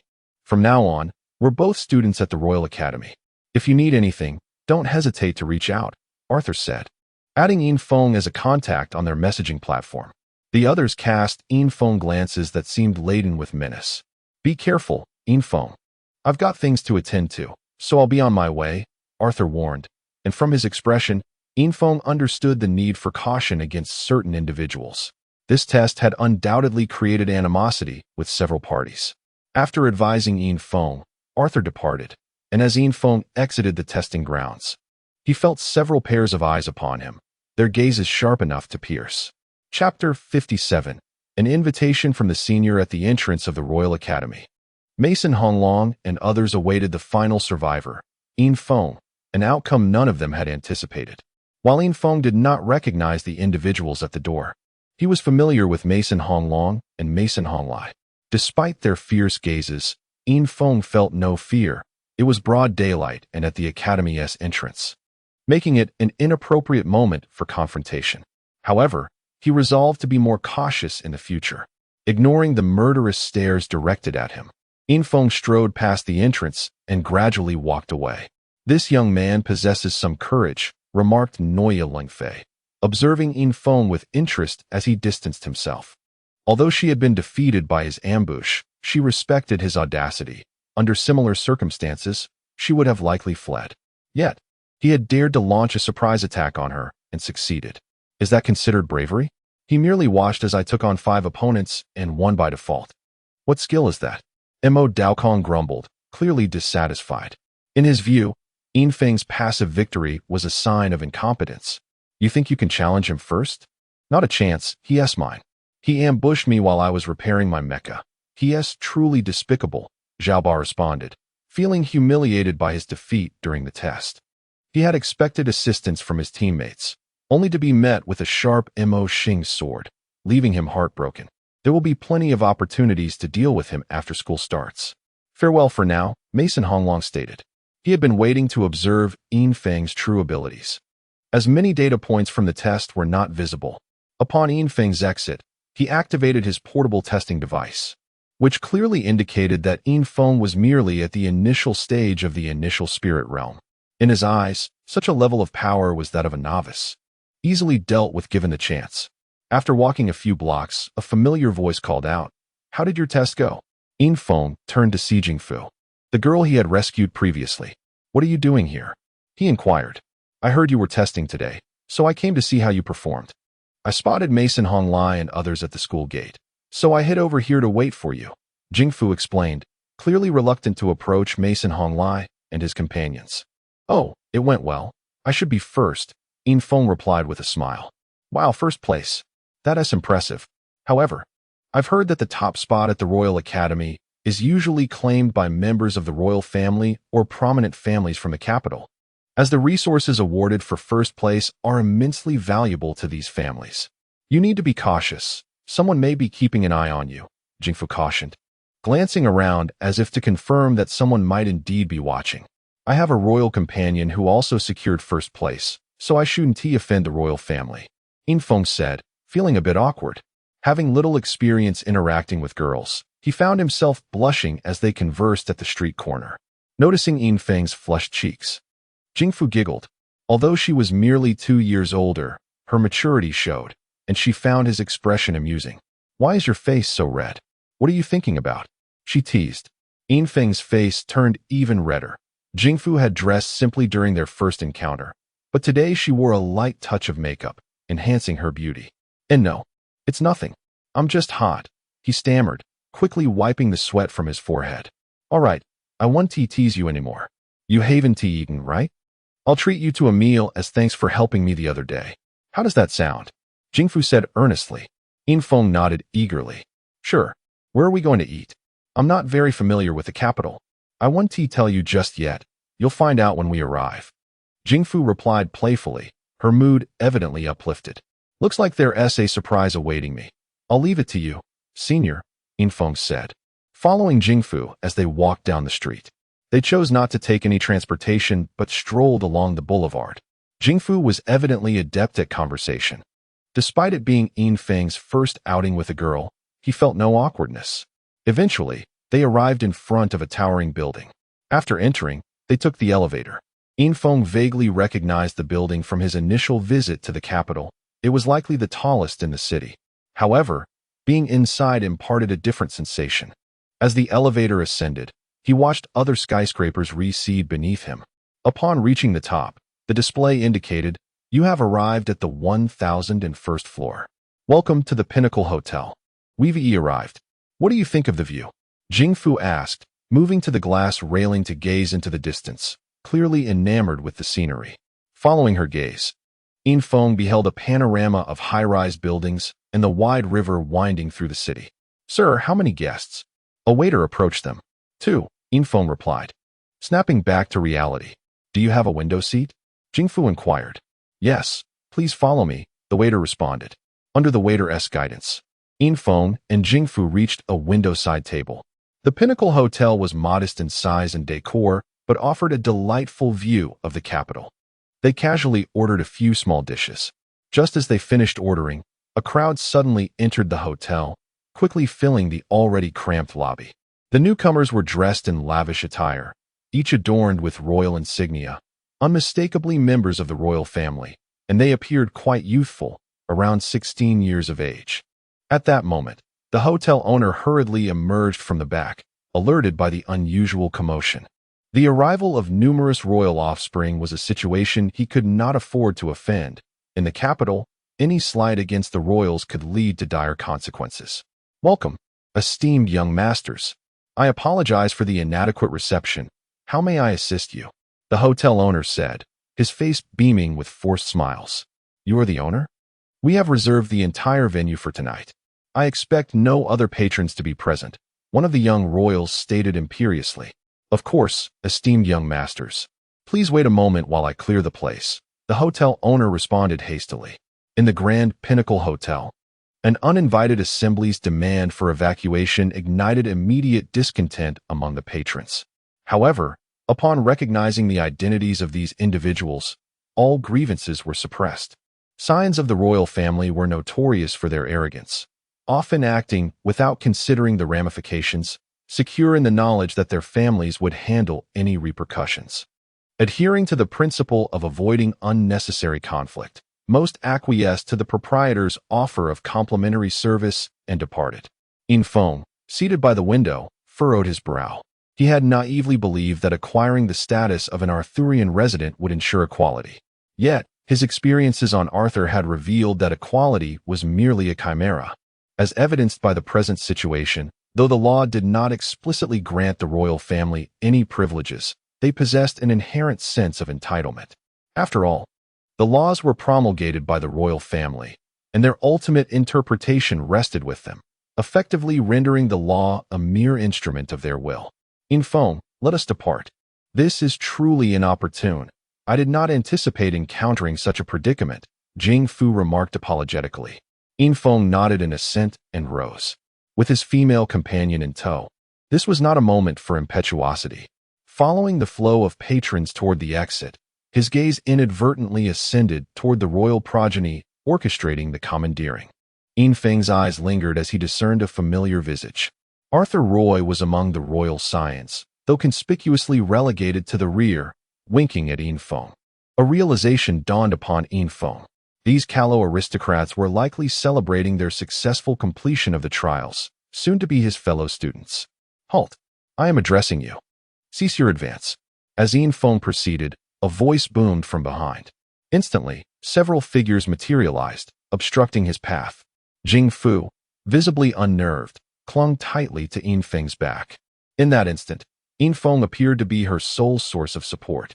Turning around, Infeng beheld the ringleader, his eyes fixed upon him with a menacing glare. Are you addressing me? Infeng inquired. The ringleader approached Infeng and scrutinized him before uttering.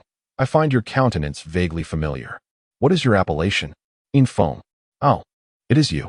I wondered why you seemed familiar. What a felicitous coincidence. The ringleader exclaimed. Infeng sensed that he was now surrounded. Although he was unaware of how he had offended the individual, it was apparent that egress would not be facile. What is your intent? Infeng inquired, his voice laced with iciness. Despite being encircled, his visage betrayed no trace of trepidation. Jingfu, however, was visibly frightened, clutching tightly to Infeng's garment. My intent. The ringleader chuckled. I have no particular designs today. However, a certain individual has incurred some financial losses, rendering him somewhat displeased. And when I am displeased, I am prone to engaging in actions that are beyond my control. It is rather alarming, indeed. The ringleader's face was contorted in a malevolent grin. How much? Infeng inquired, immediately recognizing that the individual was merely seeking monetary gain. His disdain deepened. Incredulous that a member of the royal family would resort to such base tactics to extort money. A trifling sum, merely 10 million star coins, the ringleader replied. Roland, the star coins I lost to you are yours to reclaim. Do not harass my friend, Arthur Roy interjected, unable to remain silent any longer. He pushed through the crowd and positioned himself beside Infiltration, addressing the ringleader. This is none of your concern. Step aside. I demand 10 million star coins from him. Arthur Roland retorted. I only conceded 1 million star coins to you. You demand 10 million? You are consumed by avarice. Arthur Roy retorted, though his tone was somewhat lacking in conviction, indicating a degree of apprehension toward Arthur Roland. Infiltration swiftly scoured his memory for information pertaining to Arthur Roland. Shortly thereafter, he recalled that Arthur Roland was a true prince, the 97th son of the current Emperor of Arthur, compared to ordinary members of the royal family. Such a lineage conferred far greater prestige. What is your station that you dare address me in such a manner? Someone, remove him from my presence. Arthur Roland commanded. Immediately, several individuals stepped forward, poised to take action. Witnessing the escalating tension, the remaining patrons hastily scurried out, leaving the Grand Pinnacle Hotel deserted. I shall remain here. I dare anyone to attempt to move me. Just try? Arthur Roy exclaimed, his resolve hardening. During the trials, their royal brethren had engaged in numerous wagers, from which he had amassed considerable wealth. However, he had not anticipated that this would implicate Infiltration. He would not stand idly by in the face of such a predicament, although he was occasionally timorous. When the safety of his comrades was at stake, he would invariably rise to the occasion. The individuals who had initially intended to restrain Arthur Roy paused upon witnessing his demeanor. They were well acquainted with Arthur Roy's temperament. Though he could be easily intimidated, once he had made up his mind, he would undergo a complete transformation, exhibiting a dualistic personality. Many had suffered at his hands. In terms of strength, Arthur Roy was arguably the most formidable among their cohort of royal progeny. Roy, escort my friend to safety. I shall handle this matter myself. Infiltration declared, placing a hand on Arthur Roy's shoulder. The present situation transcended mere monetary considerations. 10 million star coins represented a significant sum for these royal youths, and an astronomical figure for a scion of a small-town family such as himself. The individual was not truly seeking money. He was simply seeking to create trouble. Even if Infiltration were to produce 10 million star coins, the individual would likely continue to escalate his demands. Once one succumbed to fear, the demands would become insatiable. How chivalrous. I shall not trifle with the lady. Roy, I shall extend you a courtesy. Escort your friend's companion to safety, and I shall not impede her. Arthur Roland conceded. Though he was accustomed to bullying others, he had no desire to mistreat a woman. Such conduct would damage his reputation among women, a prospect he found most undesirable. Arthur Roy was about to object, but Infiltration's resolute tone left him no alternative. Without further ado, Arthur Roy led Jing Fu away. Arthur Roy was not entirely cognizant of Infiltration's capabilities, but he surmised that they were comparable to his own. If a conflict were to erupt, it was likely that he would suffer some setbacks. However, some of his comrades would undoubtedly suffer as well. After all, he had faced 40 individuals before.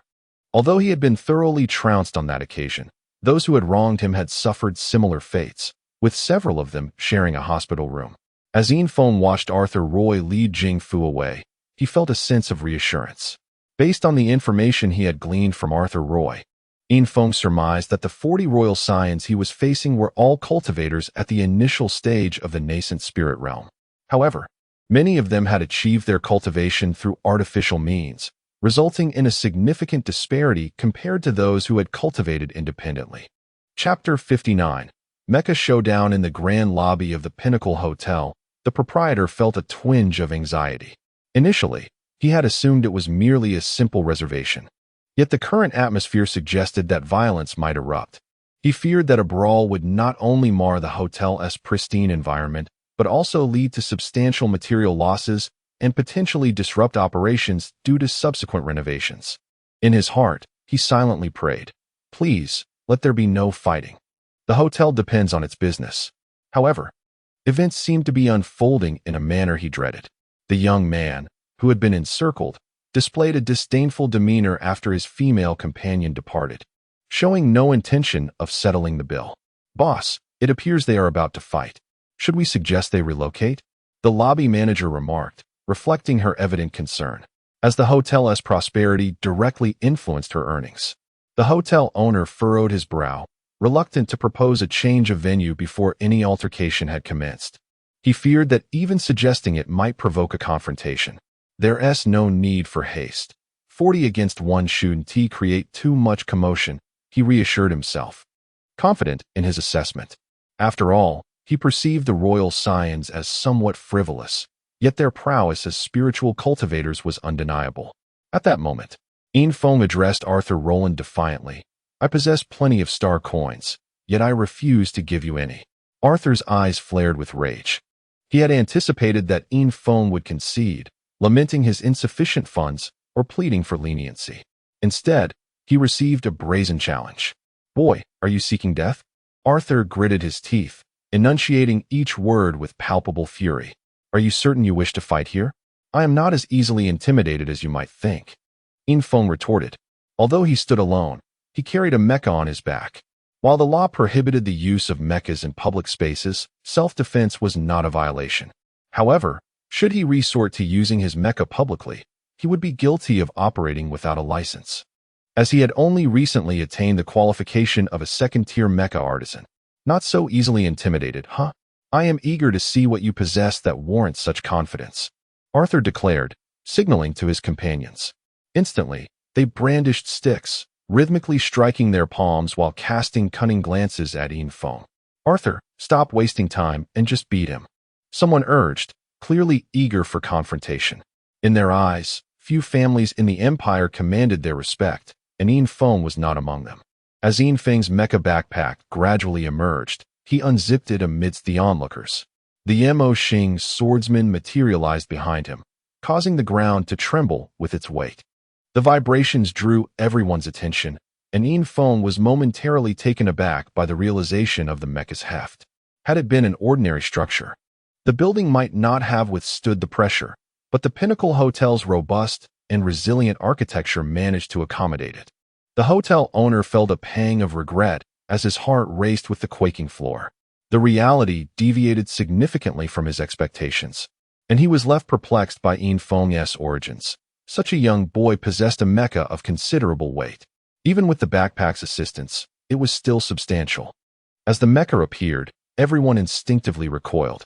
Arthur Roland's brows furrowed in disbelief. He had not anticipated that his opponent would be armed with a mecha. Although his group also possessed mechas, they were miniature and lacked the power of a true mecha, their capabilities falling short of the Mech's swordsman. Gentlemen and esteemed guests, this venue cannot withstand a mecha battle. Shall we relocate? Tonight's reservation is on me, the hotel owner finally exclaimed, unable to suppress his desperation. Infiltration had unveiled his mecha, and while the royal youths appeared unarmed, one could not discern whether they possessed many mechas, as their appearance could easily be mistaken for mere clothing when inactive. Observing the proprietor's pleading demeanor, Infiltration remained silent, his hand poised on the Mech's swordsman's hatch, ready to activate it. The choice was no longer his. He would not engage unless absolutely necessary. Arthur Roland surveyed the surroundings and remarked, "This is indeed not a suitable place for a fight. However, the combat arena is nearby. Shall we meet there? Do you dare to come?" Infiltration gazed at Arthur, realizing that regardless of whether he attended now, he would inevitably confront him again. It was better to resolve their enmity at once. "Very well," Infiltration replied. "At least you exhibit some courage. If you survive the arena, I assure you, I won't trouble you again," Arthur stated, and the crowd parted to form a path. Infiltration ascended the elevator under the scrutiny of the spectators, while Arthur and his entourage took another elevator down. As the crowd dispersed, the hotel owner exhaled in relief. They had finally left. Curiosity soon compelled him to board an elevator himself, eager to witness the outcome of their impending clash. Upon descending, Infiltration found Arthur Roy and Jing Fu waiting at the entrance. The young girl stubbornly refused to depart, clearly worried for Infiltration's safety. When she saw him emerge from the elevator, Arthur Roy, surprised, asked, "Did you pay them off? They let you go that easily?" Infiltration shook his head. "I didn't pay. The place was too small. We're moving elsewhere." Arthur Roy was at a loss for words, 40 against 1. And he was concerned about the venue? "Where to?" he inquired. "To the combat arena," Infiltration replied. "So bold. Come, brother will accompany you," Arthur Roy declared, determined to join him. I want to go too. Jing Fu interjected. Yin Feng had intended to send Jing Fu back to school, but seeing her resolute expression, he abandoned that thought. After all, it was his battle. She would not be implicated. Ultimately, the trio set off together for the combat arena. Chapter 60. Dread inspires. All within the grand arena of the Imperial City, Arthur Roland had reserved a private combat chamber. Although it was termed a combat room, its spaciousness could accommodate hundreds of warriors simultaneously, designed specifically for team battles. Quietly, Jing Fu took her seat in the audience, while Arthur Roy had vanished from sight, his whereabouts unknown. Yin Feng and Arthur Roland stood at opposite ends of the arena, each prepared for the impending clash. Behind them, Arthur Roland and his companions donned their mech backpacks, indicating they had come well prepared. As the participants gathered, they promptly retrieved their mechs and began their preparations. Yin Feng entered his mech bay early. Despite having not operated a mech in some time, the familiar sensation washed over him as he engaged with the controls. A few warm-up jumps later, he felt a newfound ease in maneuvering, undoubtedly a testament to his recent training. Amidst the flurry of warm-ups, a blue Starry Sky Mark IV mech appeared beside Yin Feng. Roy? Yin Feng inquired, recognizing the cautious demeanor of the mech, which immediately reminded him of Arthur Roy. Huh, I didn't expect you to guess it, but yes, it's me. Shall we fight side by side? Arthur Roy replied. From a distance, Arthur Roland observed the situation unfold and interjected, Roy, you have no part in this. Stand aside. Evidently, Arthur Roland held a degree of trepidation towards Arthur Roy and was reluctant to confront him directly. That won't do. My buddy is entering the fray. I can't just watch idly. I refuse to be so disloyal. Arthur Roy adamantly rejected Arthur Roland's command. Roy, this is my own battle. Stay out of it. If anything goes awry, take Jing Fu and leave, Yin Feng asserted. Both Roy and Roland belonged to the royal family, and should Roy intervene, even if Yin Feng emerged victorious, it would likely ignite further conflict. It was far better to face this challenge alone. After all, from Arthur Roy's descriptions, he had gleaned that many of these royal descendants were merely third-class mech masters, which explained why their numerous mechs often fell short against the likes of Mason and the Rainbow Dragon. Sometimes, a higher tier in mech classification did not guarantee superiority. A third-class mech master piloting a fourth-class mech might struggle to operate it effectively, potentially yielding less power than a third-class mech. Such confidence, foregoing allies, Arthur Roy remarked, astonished. The enigma of Yin Feng's prowess intrigued him. He could hardly fathom how Yin Feng had bested Noel Lenfei's mech, especially considering he wielded merely a sword and a gun to achieve such a remarkable victory, an endeavor more challenging than defeating a mech itself. Very well. I'll cheer you on from the sidelines, Arthur Roy said with a grin, his curiosity piqued by Yin Feng's determination. Ready? Arthur Roland called out, having noticed Arthur Roy's retreat. Let us begin, Yin Feng declared, drawing the ink star sword from behind him, fully prepared for battle. During his warm-up, he had scrutinized the enemy mechs, 40 combatants, 40 mechs, 30 fourth-class mechs, and 10 auxiliary third-class mechs.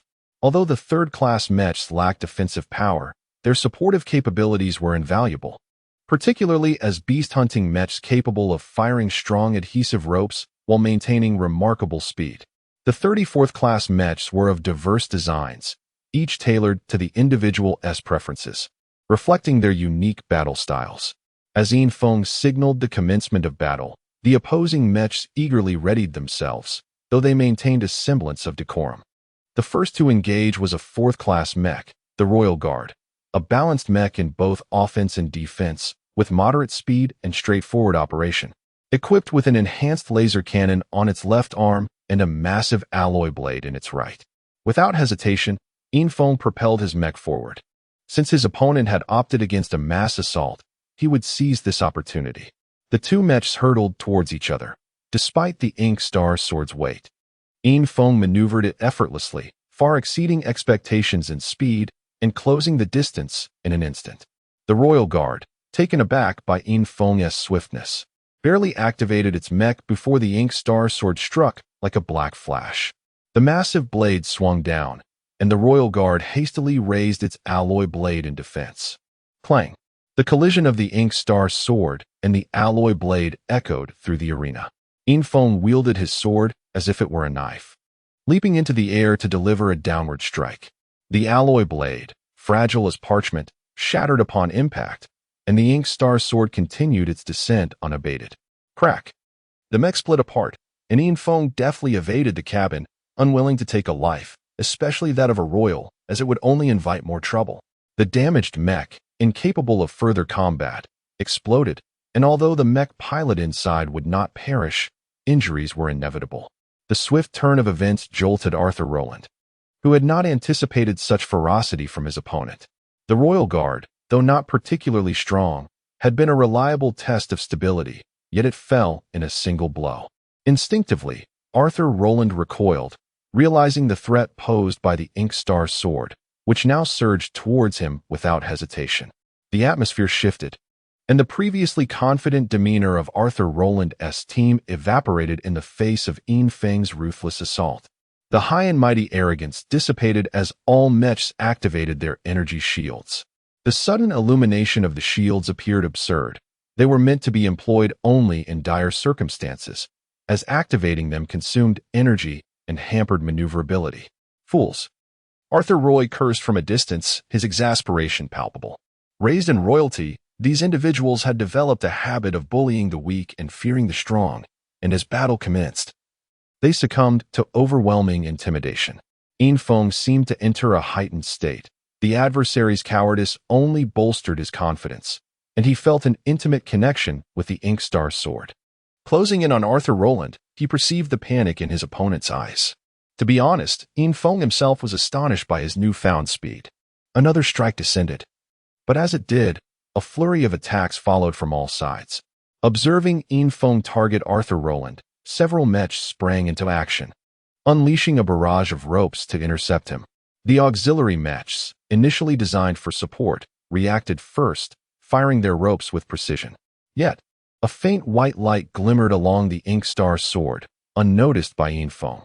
At that moment, his focus solely rested on the enemy before him. The first level of the Nine Heavens sword technique emphasized unwavering concentration, honing in on the opponent both mentally and energetically, rendering them unable to evade. Arthur Roland piloted a Star Monarch 4 mech, a pinnacle of fourth-class mechs.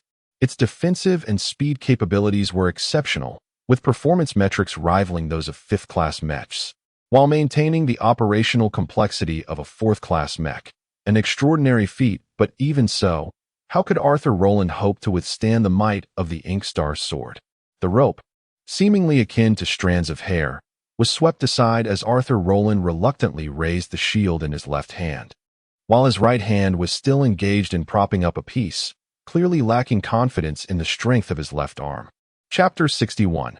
Unforeseen encounters. The pierce through Arthur Roland's energy shield as if it encountered no resistance, directly striking the shield he raised, with a resounding crack.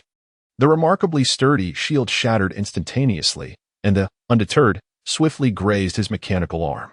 The sudden surge of fear overwhelmed Arthur Roland. He had never faced death so closely. The shattered shield and arm dismantled his final line of defense.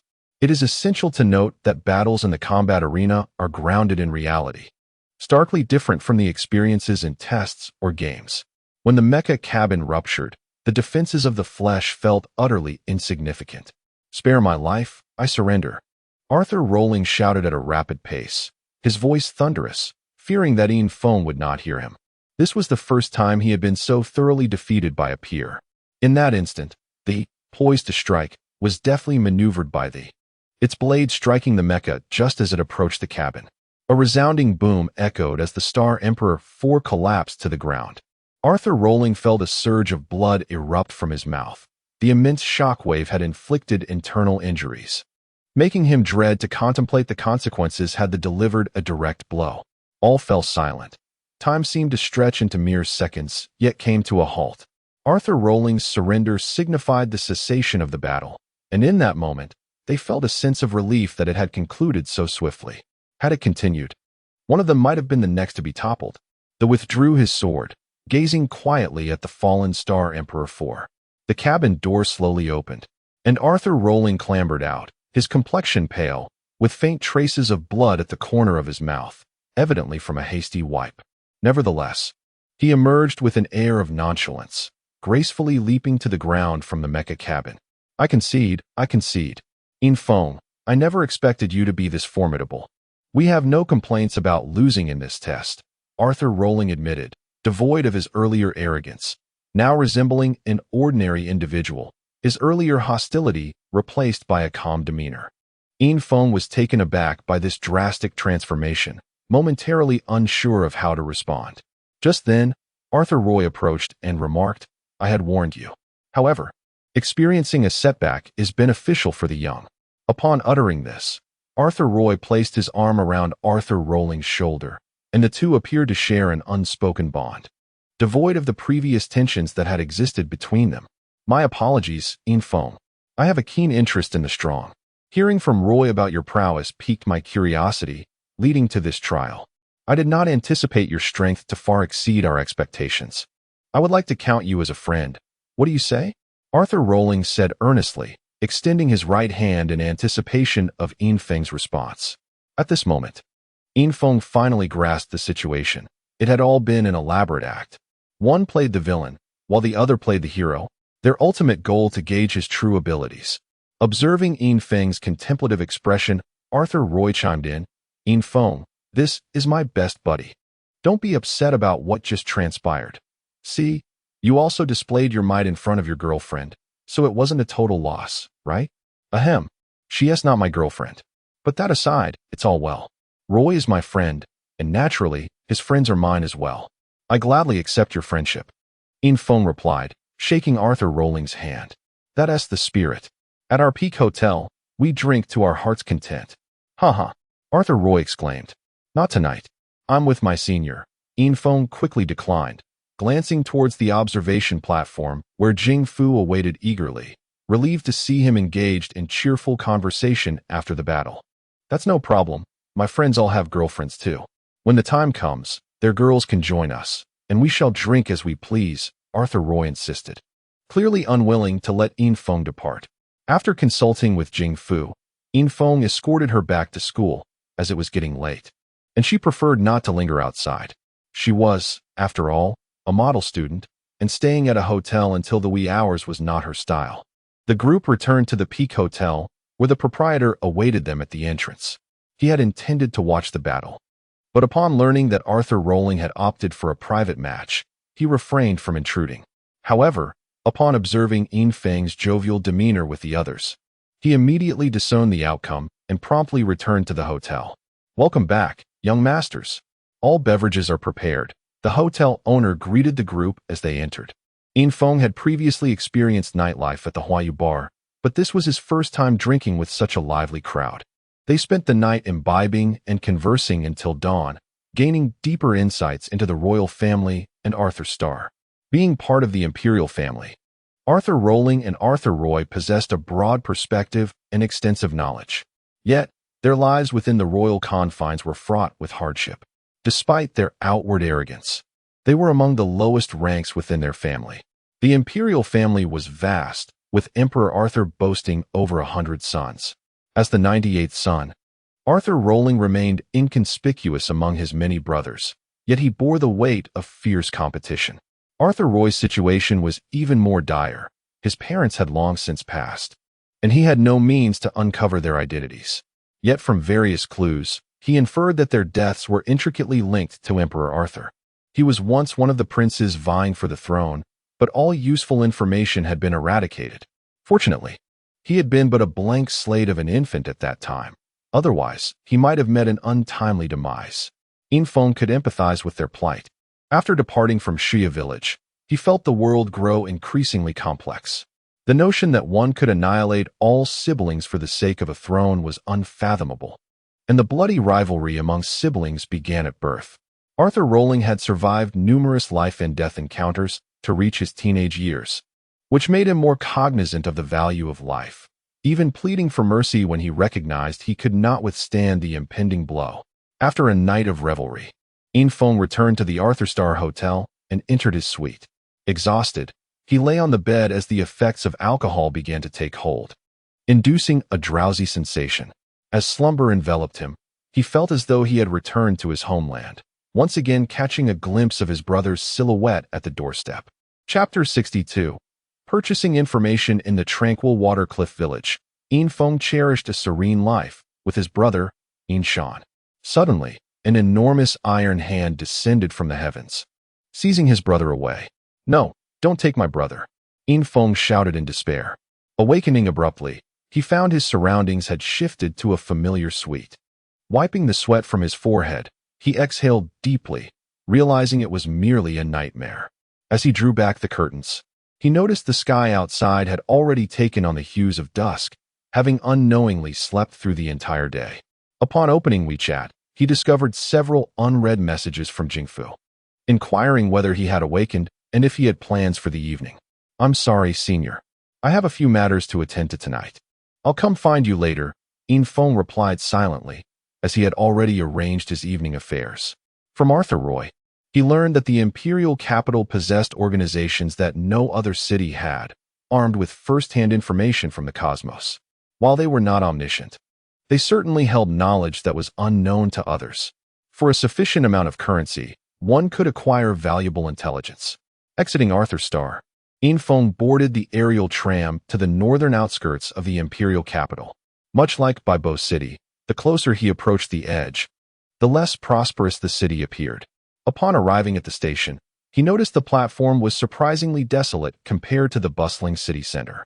Alighting, he followed the directions provided by Arthur Roy, ultimately spotting an inconspicuous house at a street corner, with a sign reading Star Knowledge Pavilion. Upon reaching the entrance, he found the door firmly shut, surprising given that it seemed to be a business. However, Infong had learned of the organization's peculiar nature from Arthur Roy. Mystery was its defining characteristic. A sign indicated that they were temporarily closed, yet a closer inspection revealed a line of small text beneath it, an account number. Infong understood the rules from Arthur Roy. Entry required payment, as the Star Knowledge Pavilion did not entertain those without funds. Transferring 100,000 star coins directly, he watched as the door suddenly moved. A butler clad in gray emerged cautiously through a narrow opening, saying, "Please, enter, young man." With that, he opened a gap just wide enough for Infong to pass through. Infong couldn't help but reflect on how swiftly the money had vanished. Merely opening the door had cost a fortune, an amount that would be a significant sum for an average family, had he not earned some money through hard work. Entering would have been a formidable challenge. As Infong stepped inside, the butler promptly closed the door behind him. The interior was shrouded in darkness, exuding an eerie mystique that sent shivers down his spine. He began to question the authenticity of Arthur Roy's claims, as the latter had not described what lay beyond the threshold. "Young man, do not hesitate, move forward. The answers lie within," a voice, slightly raspy, echoed eerily in the darkness. At that moment, Infong resolved to press on, determined to seek answers to the questions that plagued his heart. He walked briskly, aware that he traversed a lengthy corridor, a surprising feature of a house that appeared modest from the outside. As he advanced, the butler, taken aback by Infong's swift pace, could hardly anticipate such boldness from a visitor. The Star Knowledge Pavilion had been established on Arthur Star for many years, hosting countless patrons seeking information, all of whom treaded cautiously through the dim corridor. Never before had the butler encountered someone like Infong, who strode forth with such purpose. After what felt like an eternity of walking, though it had only been about 10 minutes, he finally spotted a faint glow ahead, reminiscent of candlelight. Upon entering, he discovered a candelabrum illuminating the space, an antiquated source of light long forsaken on Arthur Star, yet commonplace on Waterblue Star. The candelabrum rested upon an archaic desk, behind which sat a figure cloaked in black robes, enveloping their form in shadow, rendering their features indistinguishable. As Infong approached, a melodious voice greeted him. "Welcome, distant traveler. What is it that you seek?"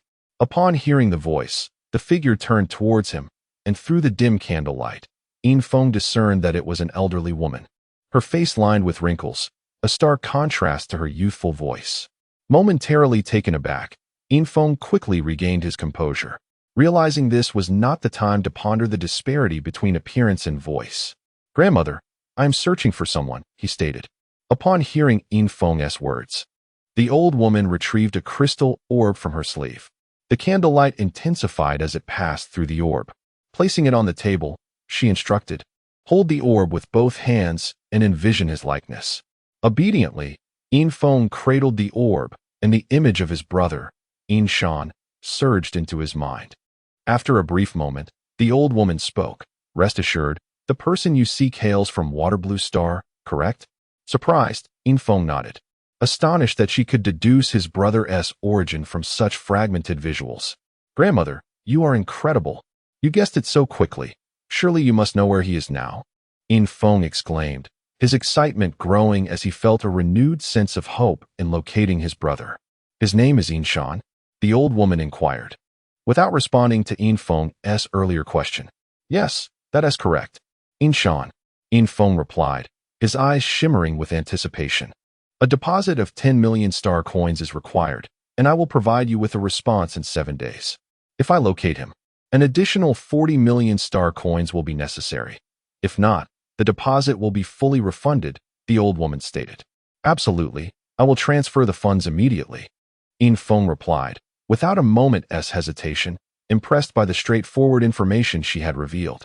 After completing the transaction, the black-robed woman turned away as the butler approached and said, "Young man, you may leave now. Return in 7 days." With a heart full of hope, Yin Feng exited the Star Knowledge Pavilion. Never before had he felt time stretch so interminably. 7 days, which had once felt fleeting, now loomed before him as an endless expanse.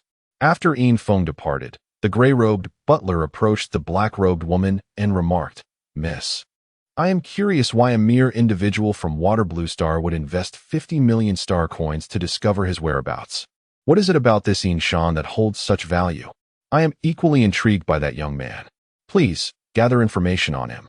I sense a remarkable aura surrounding him," the black-robed woman replied, already having unknowingly drawn the attention of others. Chapter 63. An accidental glimpse. Yin Feng returned to the Arthur Star Hotel late at night, his heart brimming with anticipation that rendered him completely sleepless. Sitting cross-legged on the bay window, he gazed out at the vast expanse, yet the edges of the imperial capital remained elusive to his sight. Closing his eyes, he immersed himself in the first layer of the 9 Heavens sword technique, turning his gaze inward. Suddenly, his heart skipped a beat. He realized that his spiritual core had undergone a significant transformation. The shape of his spiritual core, which had once closely resembled a circle, was now subtly evolving towards a sword-like form. However, it was still in its nascent stage, its edges not well defined, akin to a plump dagger. Yet it had already laid the foundation for a sword shape. Fortuitously, Yin Feng was astonished to discover that the second piece of good news today was the initial formation of his sword spirit. Given the current trend, it was apparent that once he attained the higher echelons of the initial spirit realm, his sword spirit would truly mature. Reflecting upon the events of the past few days, Yin Feng felt that his breakthrough perhaps stemmed from that testing ordeal, where facing dire straits had compelled him to bravely confront challenges, ultimately igniting the formation of his sword spirit. Taking out a wooden sword, Yin Feng entered the exercise room to practice his swordplay. Without any deliberate effort on his part, the wooden sword began to emanate a faint white light, as if the sword spirit had naturally forged a connection with it. Although the white light glowed, Yin Feng did not sense any depletion of his internal spiritual power. It seemed that this state was merely an external manifestation. As he consciously channeled his internal spiritual energy into the wooden sword, the white radiance intensified, and an indistinct sword gleam began to form. The 9 Heavens sword technique described this sword gleam as indestructible. While that may have been an exaggeration, it sufficiently underscored its formidable power. With a swift motion, Yin Feng slashed the wooden sword towards the wall of the exercise room, eager to ascertain whether it truly possessed the invulnerability as described. It was worth noting that the exercise room had been reinforced through specialized means. The wooden sword grazed the wall, producing a hissing sound that, although not loud, revealed a straight fissure in the wall. Astonishingly, through the gap, he could see into the adjacent room, where the sound of running water was audible. Suddenly, Infong felt a wave of anxiety wash over him. The power of his strike was astonishing. He had merely conducted an experiment, yet he had inadvertently sliced through the thick wall. Moreover, the room he glimpsed was evidently not his own suite, as the exercise room was located at the edge of his accommodations. A scream erupted from the neighboring room, a woman's voice filled with alarm. Infong caught sight of a pair of terrified eyes peering through the gap, belonging to a girl who was still in the midst of her bath. She had instinctively recoiled, her face drained of color, eliciting a profound sense of embarrassment in Infong. What a predicament! He had unwittingly glimpsed her bathing. Although he had not seen anything scandalous, the label of a peeping Tom would be inescapable, and he braced himself for an explanation to the security team. Infong opened the suite door, intending to apologize, but before he could reach the door to her room, a man wearing sunglasses emerged, completely contrary to his expectations. The man hurriedly adjusted his clothing as he exited, clearly flustered. The moment he spotted Infong instinctively halted in his tracks. There was yet another man, undoubtedly the woman's husband or boyfriend, which complicated matters further. He was prepared to be pummeled, fully aware that he was in the wrong. However, contrary to Infong's anticipations, the man merely shot him a glance before swiftly turning away, evidently unwilling to engage in any dialogue. Yet, Infong sensed an undercurrent of anger emanating from him. With the initial formation of his sword spirit, Infong had become acutely perceptive to the flow of energy. And although the man had only cast a fleeting glance at him through his sunglasses, Infong could already detect a hint of hostility. In a different setting, the man might have acted violently, clearly indicating that his unintentional strike had disrupted something significant for the other party. A flurry of hurried footsteps approached. A hotel manager, accompanied by a dozen security personnel, arrived at the door of the neighboring room. The hotel manager called out, "Ma'am, did you call the police? What has transpired here? What kind of hotel is this? Someone has smashed through the wall. Someone was peeping at me while I was bathing. How could this be? Our suites are all reinforced by professionals. Let me take a look," the hotel manager exclaimed, unable to believe the situation before him. He had never encountered such an incident in his career. He was well aware of the room's structure, knowing that the exercise room shared a wall with another suite's bathing area.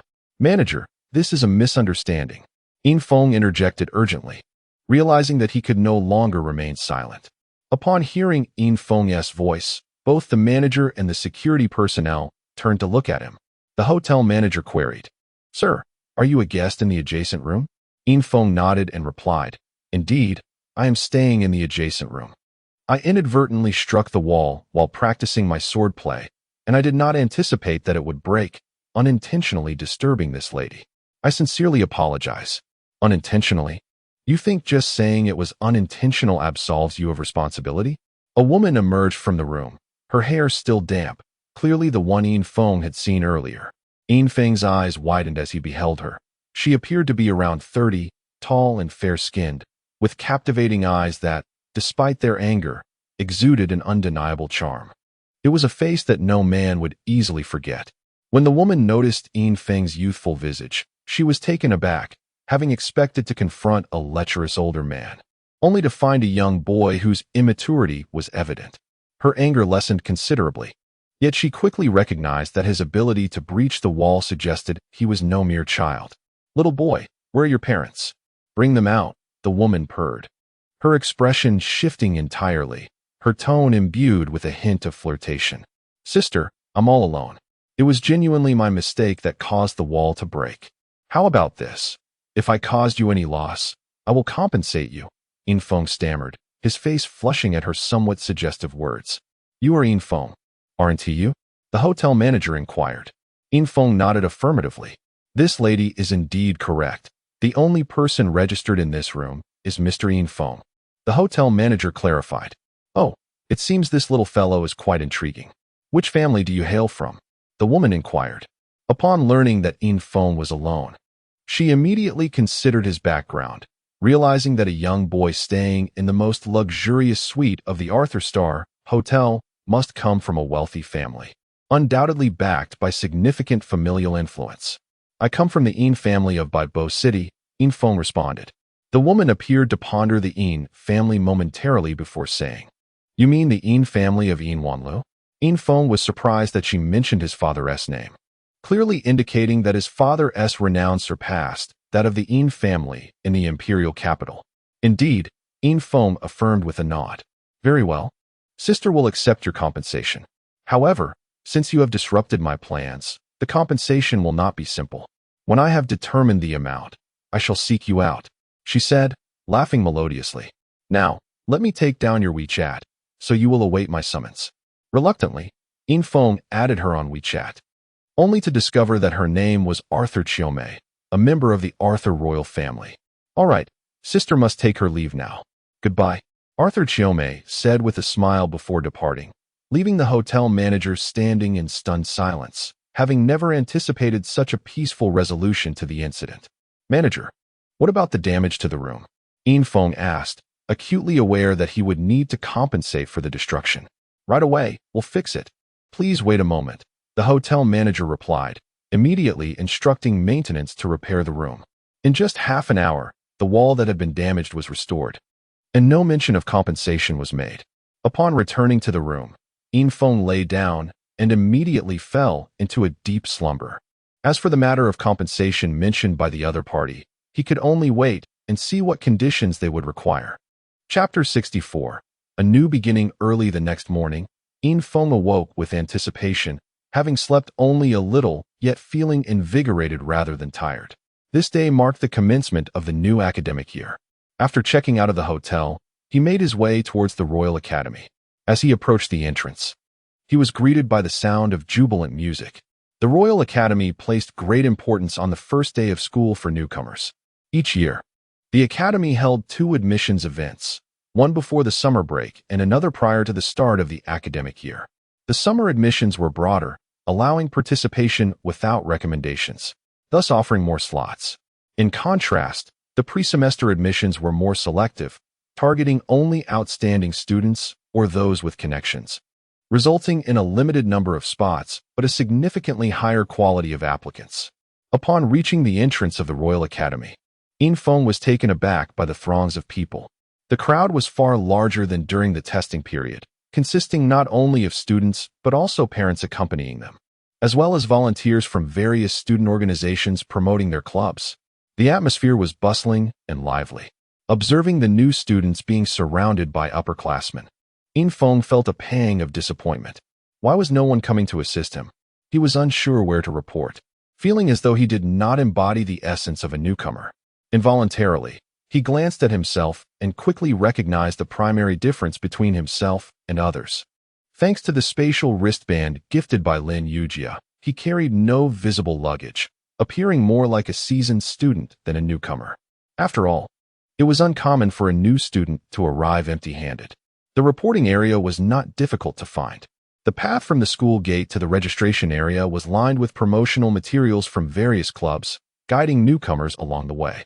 Following the flow of students, Yin Feng soon arrived at the registration area, which was bustling with activity as it coincided with the peak time for new students arriving.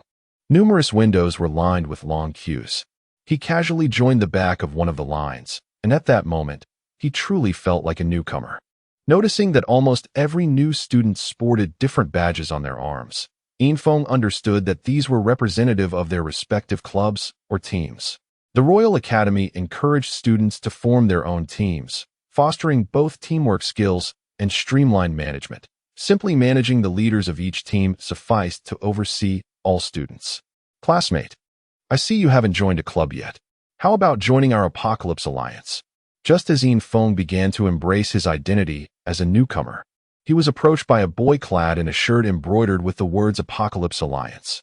The boy seemed somewhat shy in extending the invitation, indicating a more introverted character. Nearby, 2 other students in similar attire were trying to attract passers-by, but their efforts appeared to be in vain, contrasting sharply with the vibrant recruitment scenes of other clubs. The boy continued to inquire about Yin Feng's willingness to join, gazing at him earnestly while awaiting a response. Meanwhile, murmurs from the surrounding crowd grew louder, suggesting that many were familiar with the Apocalypse Alliance. Unlike Yin Feng, Most students had already gathered some understanding of the club landscape before the semester began, having a few options in mind, and the Apocalypse Alliance was certainly not among them. From the discussions around him, Infong gleaned insights into the apparent lack of interest in the Alliance. Classmate, don't hesitate. Our Apocalypse Alliance is one of the top 10 clubs at the Royal Academy. Boasting a 5-star rating, which entitles us to 5-star club benefits, a girl chimed in, having just stood behind the desk moments earlier. Infong, however, was indifferent to the notion of 5-star club benefits. As the final survivor of the admission tests, he had already secured an A-grade student qualification, which afforded him privileges surpassing those of 5-star club members. As the first club to invite him, Infong found no reason to decline, especially since he had never contemplated joining a club before. Yet, given that participation in a club was a tradition at the Royal Academy, he was reluctant to remain solitary. Very well, I shall join the Apocalypse Alliance. I hope to receive guidance from both of you in the future, Infong replied. The eyes of the two students sparkled with excitement. Infong had become the first recruit for their club this recruitment season. They were well aware of the club's status, and aside from its 5-star rating, the club had little else to offer.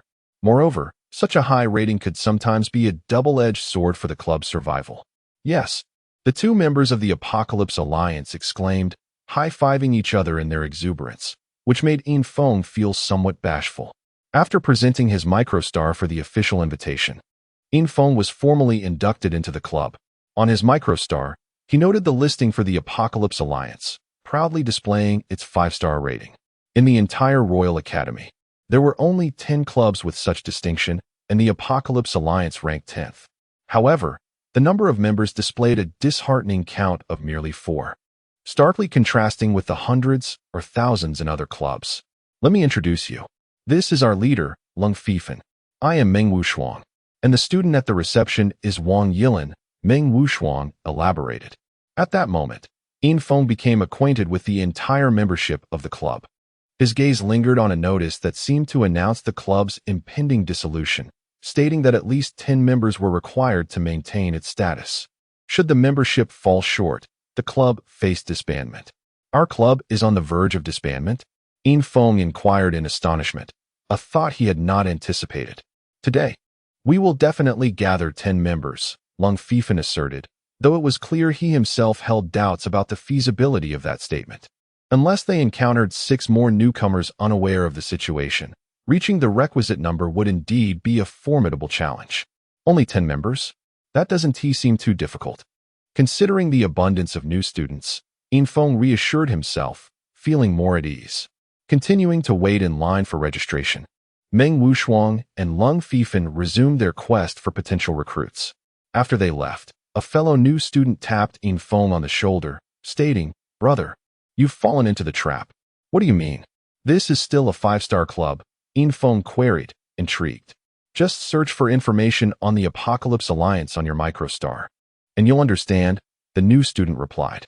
Infong opened his microstar and conducted a brief search, instantly uncovering a wealth of information regarding the Apocalypse Alliance, including an authoritative entry that provided him with a clearer picture of the club's current predicament. As a 5-star club of the Royal Academy, the Apocalypse Alliance had once enjoyed a glorious reputation. However, in the previous semester, it had undertaken a challenging mission that required the full strength of its members.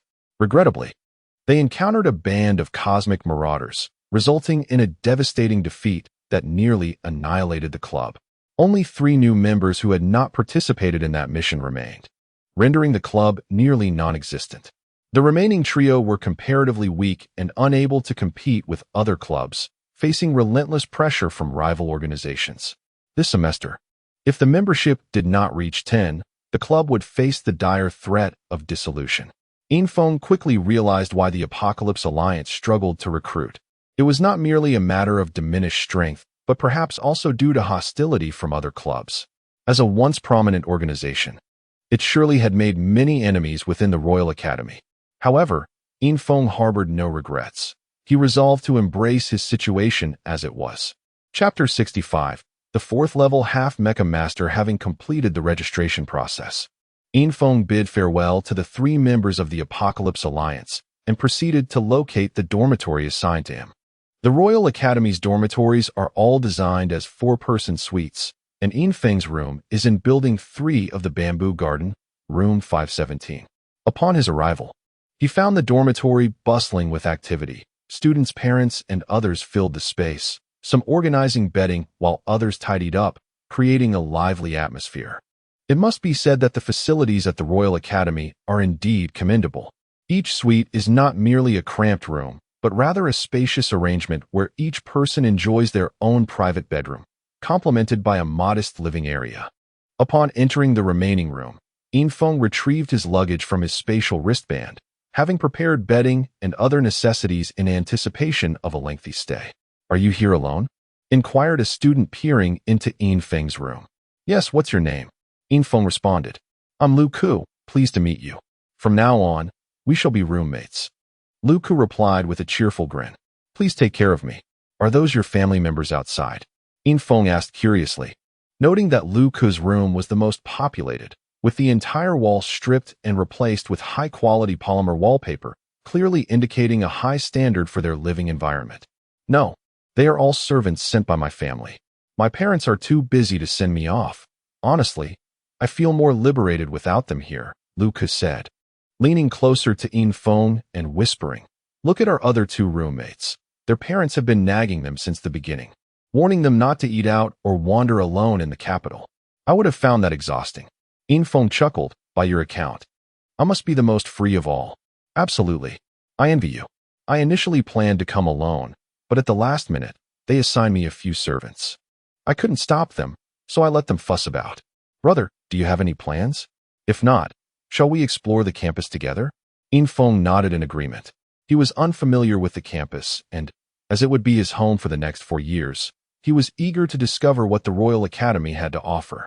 As they exited the dormitory, Lu Ku promptly unfolded a map and announced, "I am particularly interested in mechas.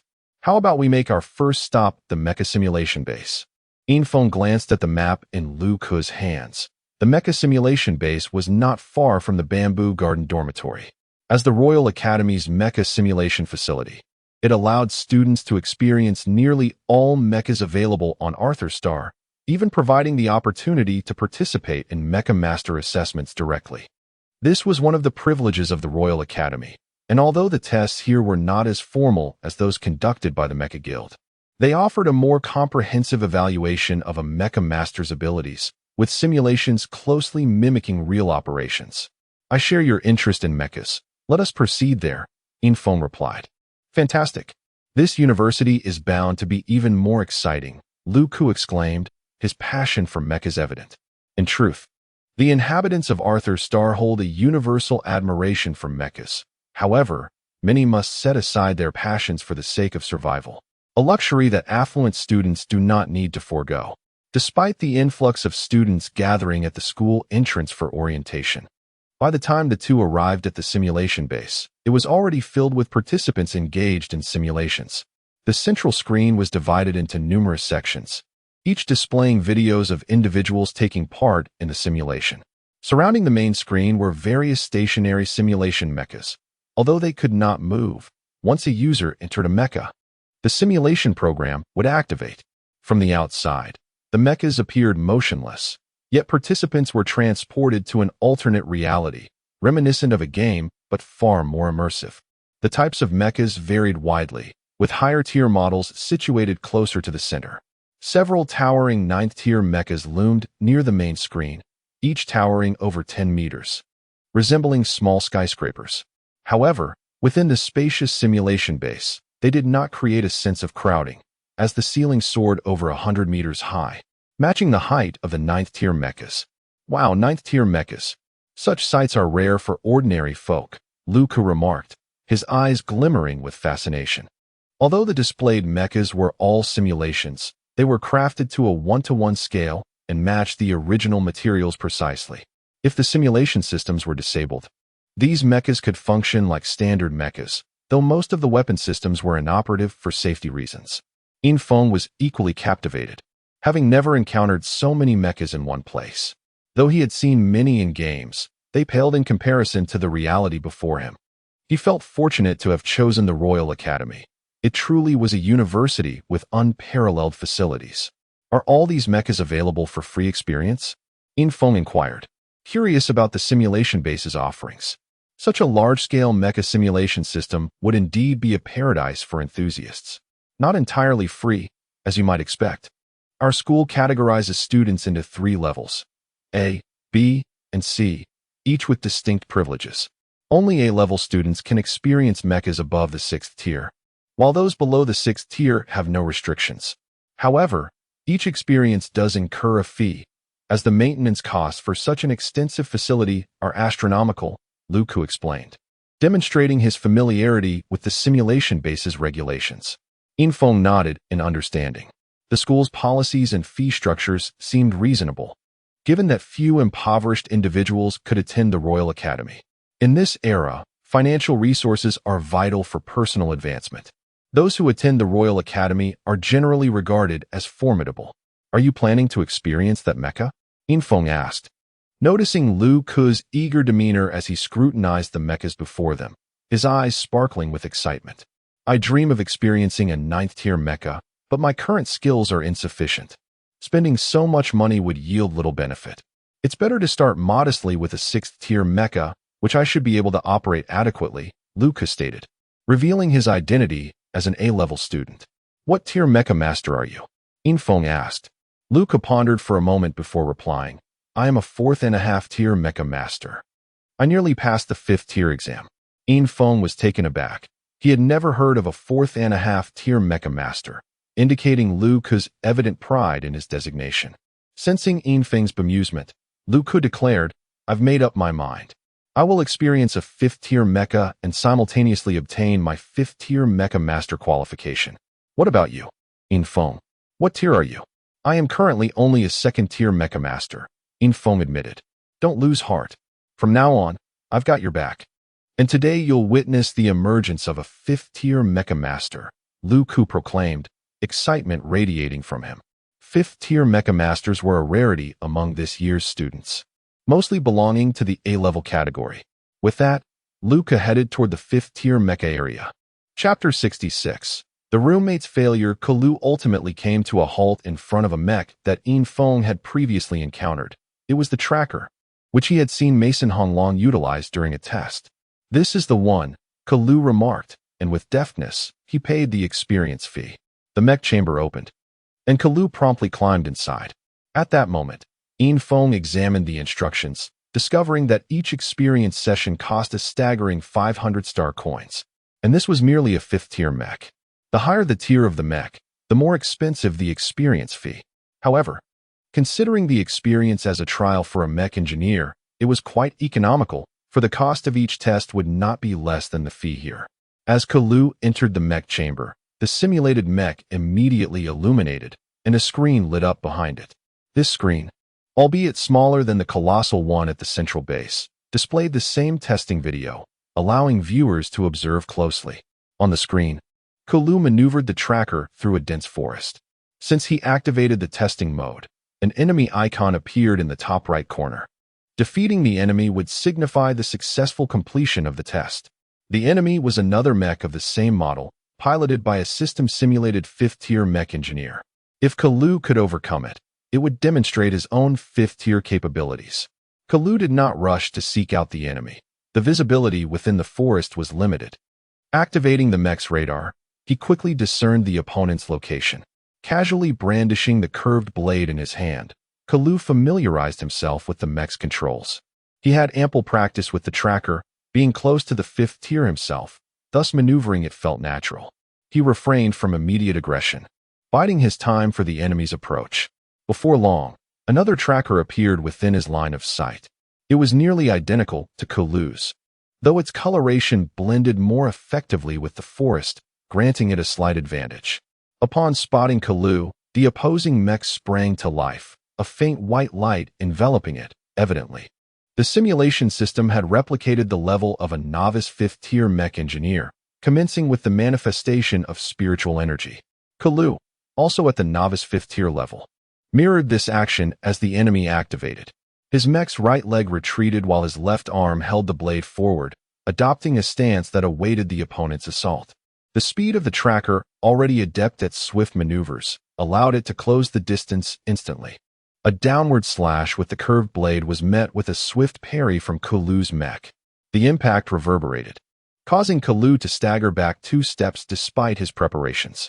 The disparity in strength was evident. The adversary's mech showed no intention of retreating.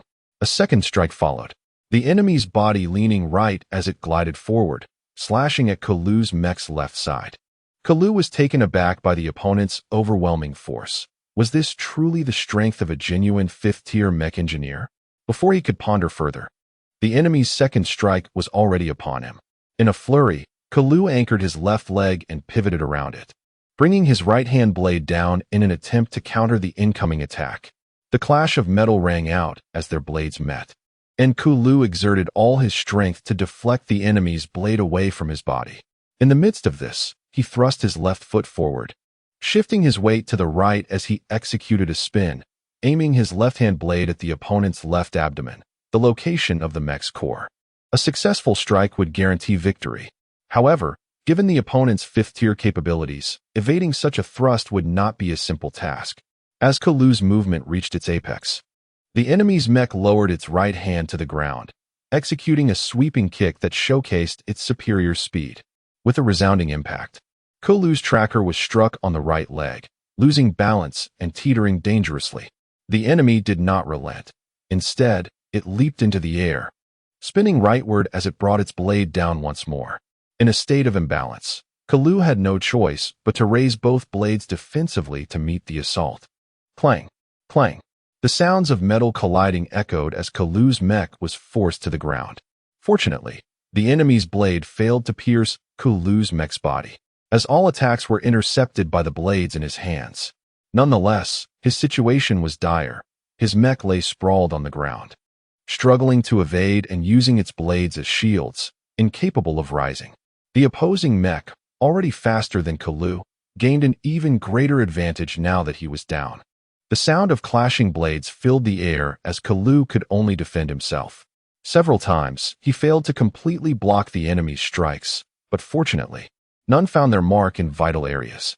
Seeing this, Infiltration recognized that the test was nearing its conclusion. The opponent's mech was evidently superior to Kulu's, compounded by the advanced techniques introduced by the Royal Academy. It was clear that typical testers stood no chance against such an adversary. While it was said that the simulation tests at the Royal Academy were simple, it appeared that simplicity only applied to the testing format. The capabilities of the opponents were certainly not inferior to those faced in any mech guild. Indeed, after a few more minutes, Kulu was ultimately cleaved through by the enemy's blade, signaling the end of the mech experience. Emerging from the simulation chamber with a crestfallen expression, he exclaimed, "Whoever said these tests were simple clearly underestimated them. This is far more challenging than the mech guild's trials. All I did was take a beating." Infiltration, having witnessed the entire testing process, noted that while Kulu's technique was commendable, the disparity in speed and strength rendered his efforts futile, making failure an inevitable outcome. Do not be disheartened. The techniques of the simulated mech engineers are exquisite. It is evident that the Royal Academy has incorporated advanced martial arts, perhaps with some study. The next attempt will prove easier, Infiltration encouraged. The techniques are indeed sophisticated. I found myself completely ensnared in their tactics, unwittingly falling into a trap. It seems that attending the Royal Academy is truly worthwhile. Once I analyze it further, I shall surely triumph next time, Kulu replied, already shaking off his temporary despondency. You will soon surpass him. I shall give it a try as well, Infiltration declared. With that, he approached a 5th-tier mech. The revised Mo Xing swordsman he had been operating was already comparable to the quality of a 5th-tier mech, so he believed that controlling one would pose no challenge. Why not seize the opportunity to secure his own 5th-tier mech engineer qualifications? As Kulu observed Infiltration selecting a 5th-tier mech, curiosity piqued within him. He had already suspected that Infiltration possessed more than just 2nd-tier capabilities, as only those of at least 3rd-tier rank could gain admission to the Royal Academy. However, he was surprised to see Infiltration, like himself, opting for a 5th-tier mech, not recklessness, but rather a demonstration of confidence. especially since Infiltration had just witnessed Kulu's battle video. There was a chance that if he were weaker, he might not even get the opportunity to strike. Infiltration, however, could not locate the Mo Xing swordsman, as this series had yet to produce a 5th-tier mech. Nevertheless, there were plenty of sword-wielding mechs available. Eventually, he settled in front of the Storm Swordsman A5.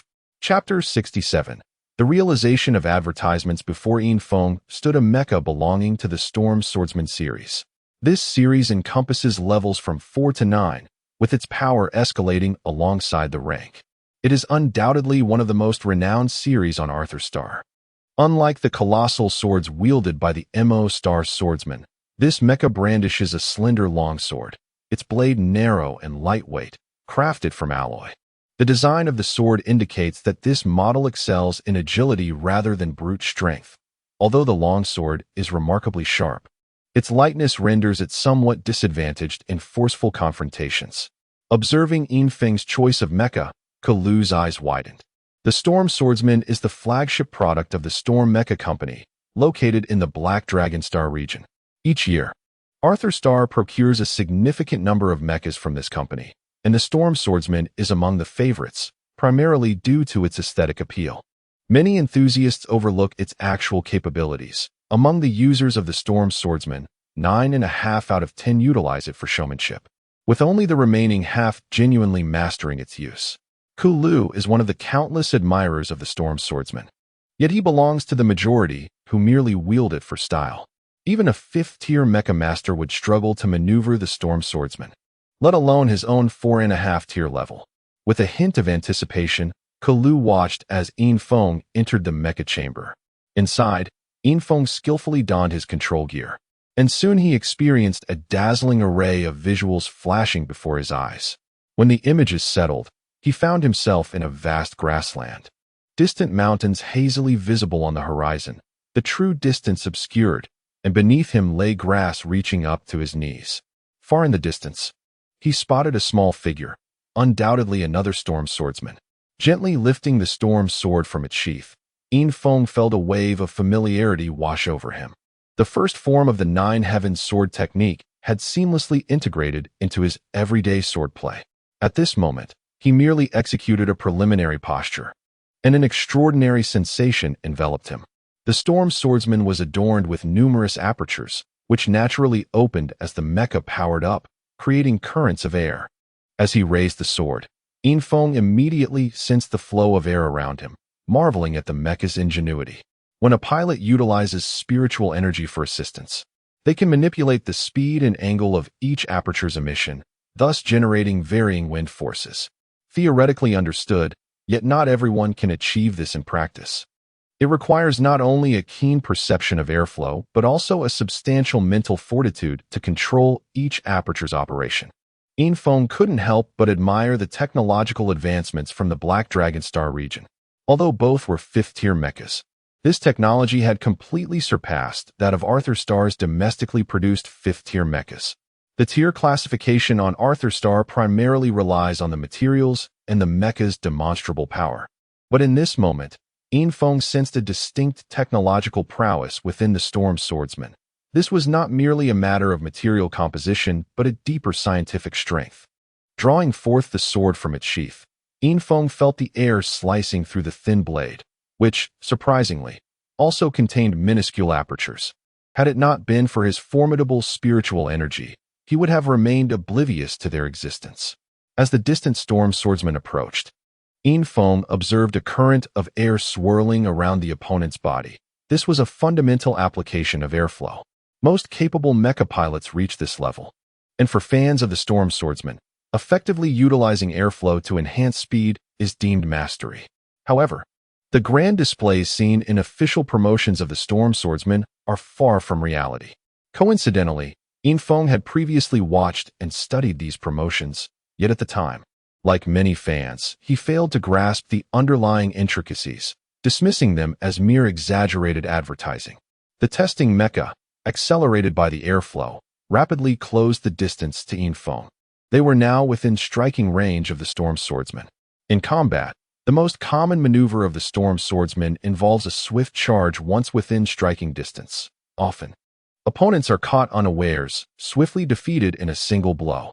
At that moment, Infiltration too sprang into action, drawing his sword, a move that could be considered the first strike of the Nine Heavens sword technique.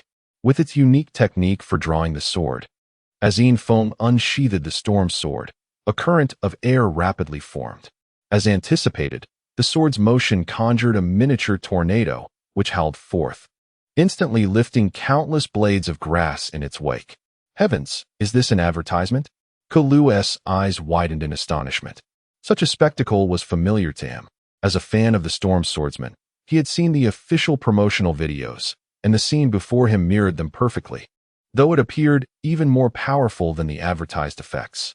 The roaring wind drowned out all other sounds, and at that moment, Infiltration found it hard to believe the magnitude of this technique. The tornado did not expand as it moved. Instead, it continued to compress inward, intensifying the wind pressure. In synchrony with Infiltration's sword draw, the testing Storm Swordsman collided with the miniature tornado. Boom! The explosion of the Mecha resonated instantaneously, offering no resistance. The opposing testing Mecha was obliterated in an instant. When a vibrant victory notification appeared before Infiltration, the triumph was utterly unexpected. Before he could fully relish the experience, the test had concluded. Simultaneously, the colossal victory alert illuminated the vast screens in the Mecha Simulation Center, merging them into a singular display, followed by a replay of the victorious moment. The footage depicted the tornado devastating the Storm Swordsman, alongside scenes of the Storm Swordsman drawing the sword and unleashing its power. What is happening? Why is the player showing the Storm Company advertisement? Did the school accept sponsorship from Storm? Those yet to experience the simulation turned their attention to the massive screen, engaging in spirited discussions, evidently failing to connect the footage to the testing. It doesn't seem like a test. Did you not notice the small text indicating congratulations to student Infiltration for advancing to 5th tier Mecha Master? There really is a notification. Who is this Infiltration? Ah, so handsome. Amidst the cheers, the entire Mecha Simulation Center erupted with excitement. Never before had anyone executed the techniques showcased in promotional materials. Everyone felt as if they were dreaming. Upon exiting the Mecha chamber, Infiltration immediately sensed the fervor enveloping the entire center. Without a doubt, he understood he was the catalyst for this commotion, as the enormous screen continually replayed his combat footage. Without pausing to explain to Kalu, Infiltration hastily urged him to leave the Mecha testing facility. Lingering any longer might result in being surrounded. Though Infiltration departed, the footage continued to play on loop, and news of his achievement spread rapidly, drawing an increasing number of individuals to the Mecha Simulation Center. Soon, both new and returning students flocked to the location, prompting the facility to eventually cease the video replay. Emerging alongside Ian from the Simulation Center, Cole could not conceal his elation. The tempestuous swordsman's tempestuous barrage was an effect only witnessed in promotional materials, yet here it was, materialized in reality by a friend. The incredulity was overwhelming. Ian, Cole began. Trailing behind Ian. How did you execute that tempestuous barrage? Tempestuous barrage? You mean the cyclone? It's merely a manipulation of airflow, amplified by spiritual energy, Ian elucidated. Indeed, it was as simple as augmenting the sword's draw with spiritual energy, instantaneously unifying every bodily aperture, with the sword's apertures acting as the catalyst, ultimately birthing the cyclone. I grasped the airflow manipulation aspect, but could you elaborate? Cole implored. The pivotal aspect of the tempestuous swordsman lay in airflow manipulation. Yet the execution Ian demonstrated was of an entirely different echelon. The disparity between rudimentary airflow acceleration and the tempestuous barrage was akin to that between a novice and a savant. It's rather intricate, not something easily elucidated. I'll elaborate in due course, Ian responded. Ian's prowess stemmed from his formidable mental faculties, enabling him to manipulate each aperture at will. However, the precise data concerning the directional flow of every aperture during the attack required further contemplation. There's no time like the present, Ian. It's lunchtime. Let's find a place to dine and discuss this in detail, Cole urged with palpable eagerness. The allure of this technique was undeniable. Ian acquiesced, acknowledging a pang of hunger. It was midday, time for sustenance. With the commencement of the semester, he preferred not to venture far. Thus, they resolved to dine at the school's VIP dining hall. The nearest option.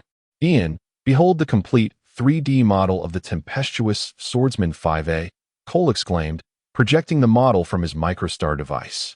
Ian scrutinized the model, noting that each aperture on the mecha's body was meticulously labeled, save for those on the sword's edge. Are these aperture positions official data, or your own conjecture? Ian inquired. Puzzled. If official, the data seemed incomplete. The authorities would never divulge such data. Mecha technology is classified. The Black Dragon starfield is quite stringent about technological embargoes. These apertures were discovered by our researchers on planet Arthur, Cole clarified. Ian examined each aperture, impressed by the thoroughness of the research on planet Arthur. Virtually every aperture on the mecha's body was precisely labeled, save for those on the sword's edge. However, that was understandable, as he himself had only detected them through mental perception. Those apertures were not directly observable through conventional research. They only opened when suffused with his spiritual energy.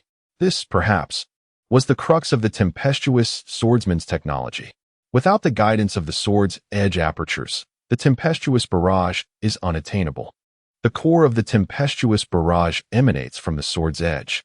The mecha's body apertures provide the wind force, but the regulation resides in the sword's edge.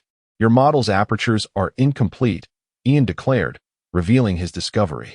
He was inherently straightforward, devoid of guardedness with friends. Incomplete apertures? This data originates from an authoritative institution on planet Arthur. No one has ever refuted it, Cole exclaimed in astonishment. He had expended considerable resources to obtain this data. The key to the apertures lies in the sword's edge. Your model lacks data on the sword's edge apertures, Ian explained. The sword's edge has apertures? Isn't it just a common alloy sword? Could it also have apertures? That makes sense. How could such a sophisticated mecha be equipped with a common alloy sword? The focal point lies here, Cole mused, experiencing a revelation. He had extensively researched the tempestuous swordsman and had always been perplexed by the incongruity of such a high-end mecha being paired with a common alloy sword. The most rudimentary of weapons, devoid of any technological sophistication. Ian instructed Cole to enlarge the alloy sword in his tempestuous swordsman model and meticulously assisted him in marking the positions of the sword's edge apertures. There were 108 apertures in total, and the labeling alone consumed the better part of an hour. By this time, the ordered dishes had arrived. But Cole paid them no heed, completely engrossed. Ian, however, was famished and began to eat. As he ate, he elucidated the ejection direction of each aperture to Cole, who diligently took notes, lest he miss a single detail.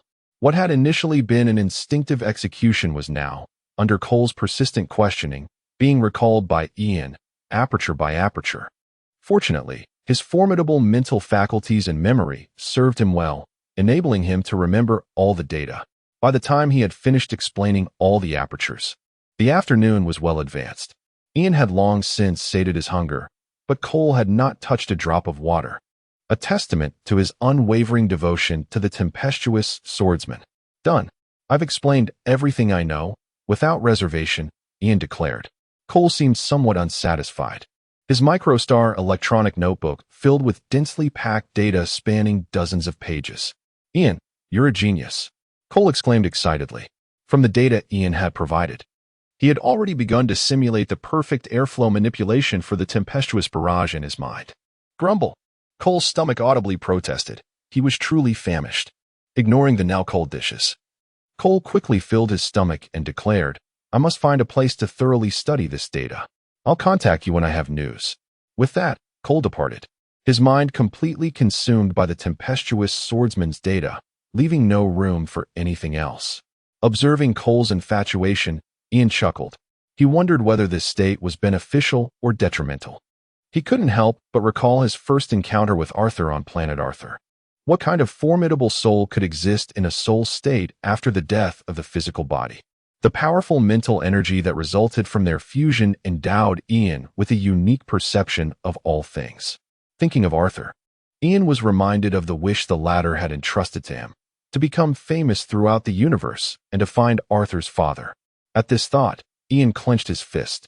The universe was vast, and finding someone would be exceedingly difficult. Only by becoming strong could he create infinite possibilities. Chapter 69.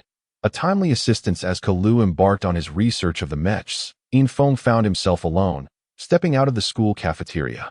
The sun had begun its descent, and unbeknownst to him, evening had quietly arrived. Students congregated at the entrance, preparing for dinner.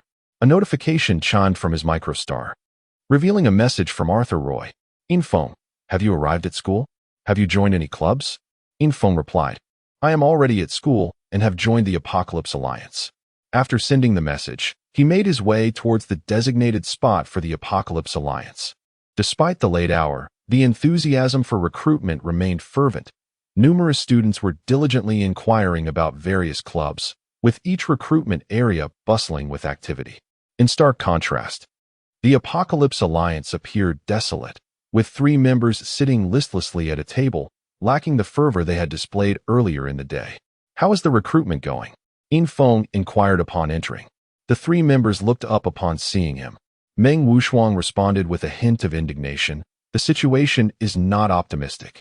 The other 2, Lung Fifan and Wang Yilan, shook their heads in dismay, clearly disappointed. They had spent the day recruiting without success, with Infong being the sole newcomer. Infong glanced at his club information on the microstar, noting that they still numbered just 4 members. Worry crept in. If they failed to gather enough members today, disbandment could be imminent. Still recruiting? How is it going? Have you gathered enough? A mocking voice emerged from a group of 5 approaching the Apocalypse Alliance. They were clearly not freshmen, and the leader spoke with an air of superiority. What does it matter to you whether we have enough members or not? Go find somewhere else to loiter, Meng Wushuang retorted, evidently displeased with their presence. Such a fiery temper. After today, let us see which club dares to take you in, the leader scoffed before they sauntered away. Infong furrowed his brow. The implication was clear. They believed the Apocalypse Alliance would cease to exist after today. With the threat of disbandment, coupled with their underhanded tactics, it would be challenging for them to join other clubs in the future. Who are they? Such arrogance. Infong asked. The Dark Alliance, our greatest adversary. They currently hold the top rank among clubs, Meng Wushuang explained succinctly, making it evident to Infong the formidable nature of their rivals. Wushuang, it seems we truly may have to disband, Wang Yilan lamented. Lung Fifan remained stoic, his silence betraying a sense of despair. Everyone at the Apocalypse Alliance was acutely aware of their precarious situation. Other clubs occasionally glanced over, whispering among themselves, while many expressed sympathy for the Apocalypse Alliance. It was of little consequence. No club dared to extend a helping hand, not even the second-ranked Royal Legion, wary of offending the Dark Alliance. As the day of welcoming newcomers neared its conclusion, a commotion erupted at the school gate. A large group of students arrived, and immediately, representatives from various clubs rushed to the scene. However, upon closer inspection, no one dared to approach, for the newcomers were well known, members of the Arthur royal family. Including Arthur Roland and Arthur Roy, accompanied by 41 other noble youths, strode confidently into the Royal Academy, a place familiar to them. As royalty, they possess the right to enter even without enrollment. It's the royals. They are certainly going to join the Royal Legion. Everyone disperse. The crowd of onlookers promptly scattered. Most royals tended to align with the Royal Legion, though exceptions were rare. The Royal Legion was eagerly welcoming them, situated not far from the Apocalypse Alliance. They could clearly see the recruitment personnel lining up to greet the newcomers. Among the Royal Legion members, many were of noble birth, but they were not the sole representatives. The remainder consisted of other students. The lead figure in the welcoming committee clearly recognized Arthur Roland and Arthur Roy. While Roy was indifferent, Roland was notably concerned. Being the 98th son of the current emperor, his status significantly surpassing that of other royals. Your Highness, are you planning to join the Royal Legion? A member of the Royal Legion inquired. Arthur Roland, evidently familiar with the speaker, paused and replied, Roland, do you think I would join the Royal Legion? His words carried a tone of self-mockery that left Infong somewhat perplexed. For a royal, joining the Royal Legion would seemingly be the most advantageous choice. Your Highness will not join the Royal Legion, May I ask which club you intend to join? Arthur Roland asked, well acquainted with the nuances of royal rivalry. As the 98th prince, his competitors were other princes, and coincidentally, the captain of the Royal Legion was the 88th prince, who belonged to a different faction.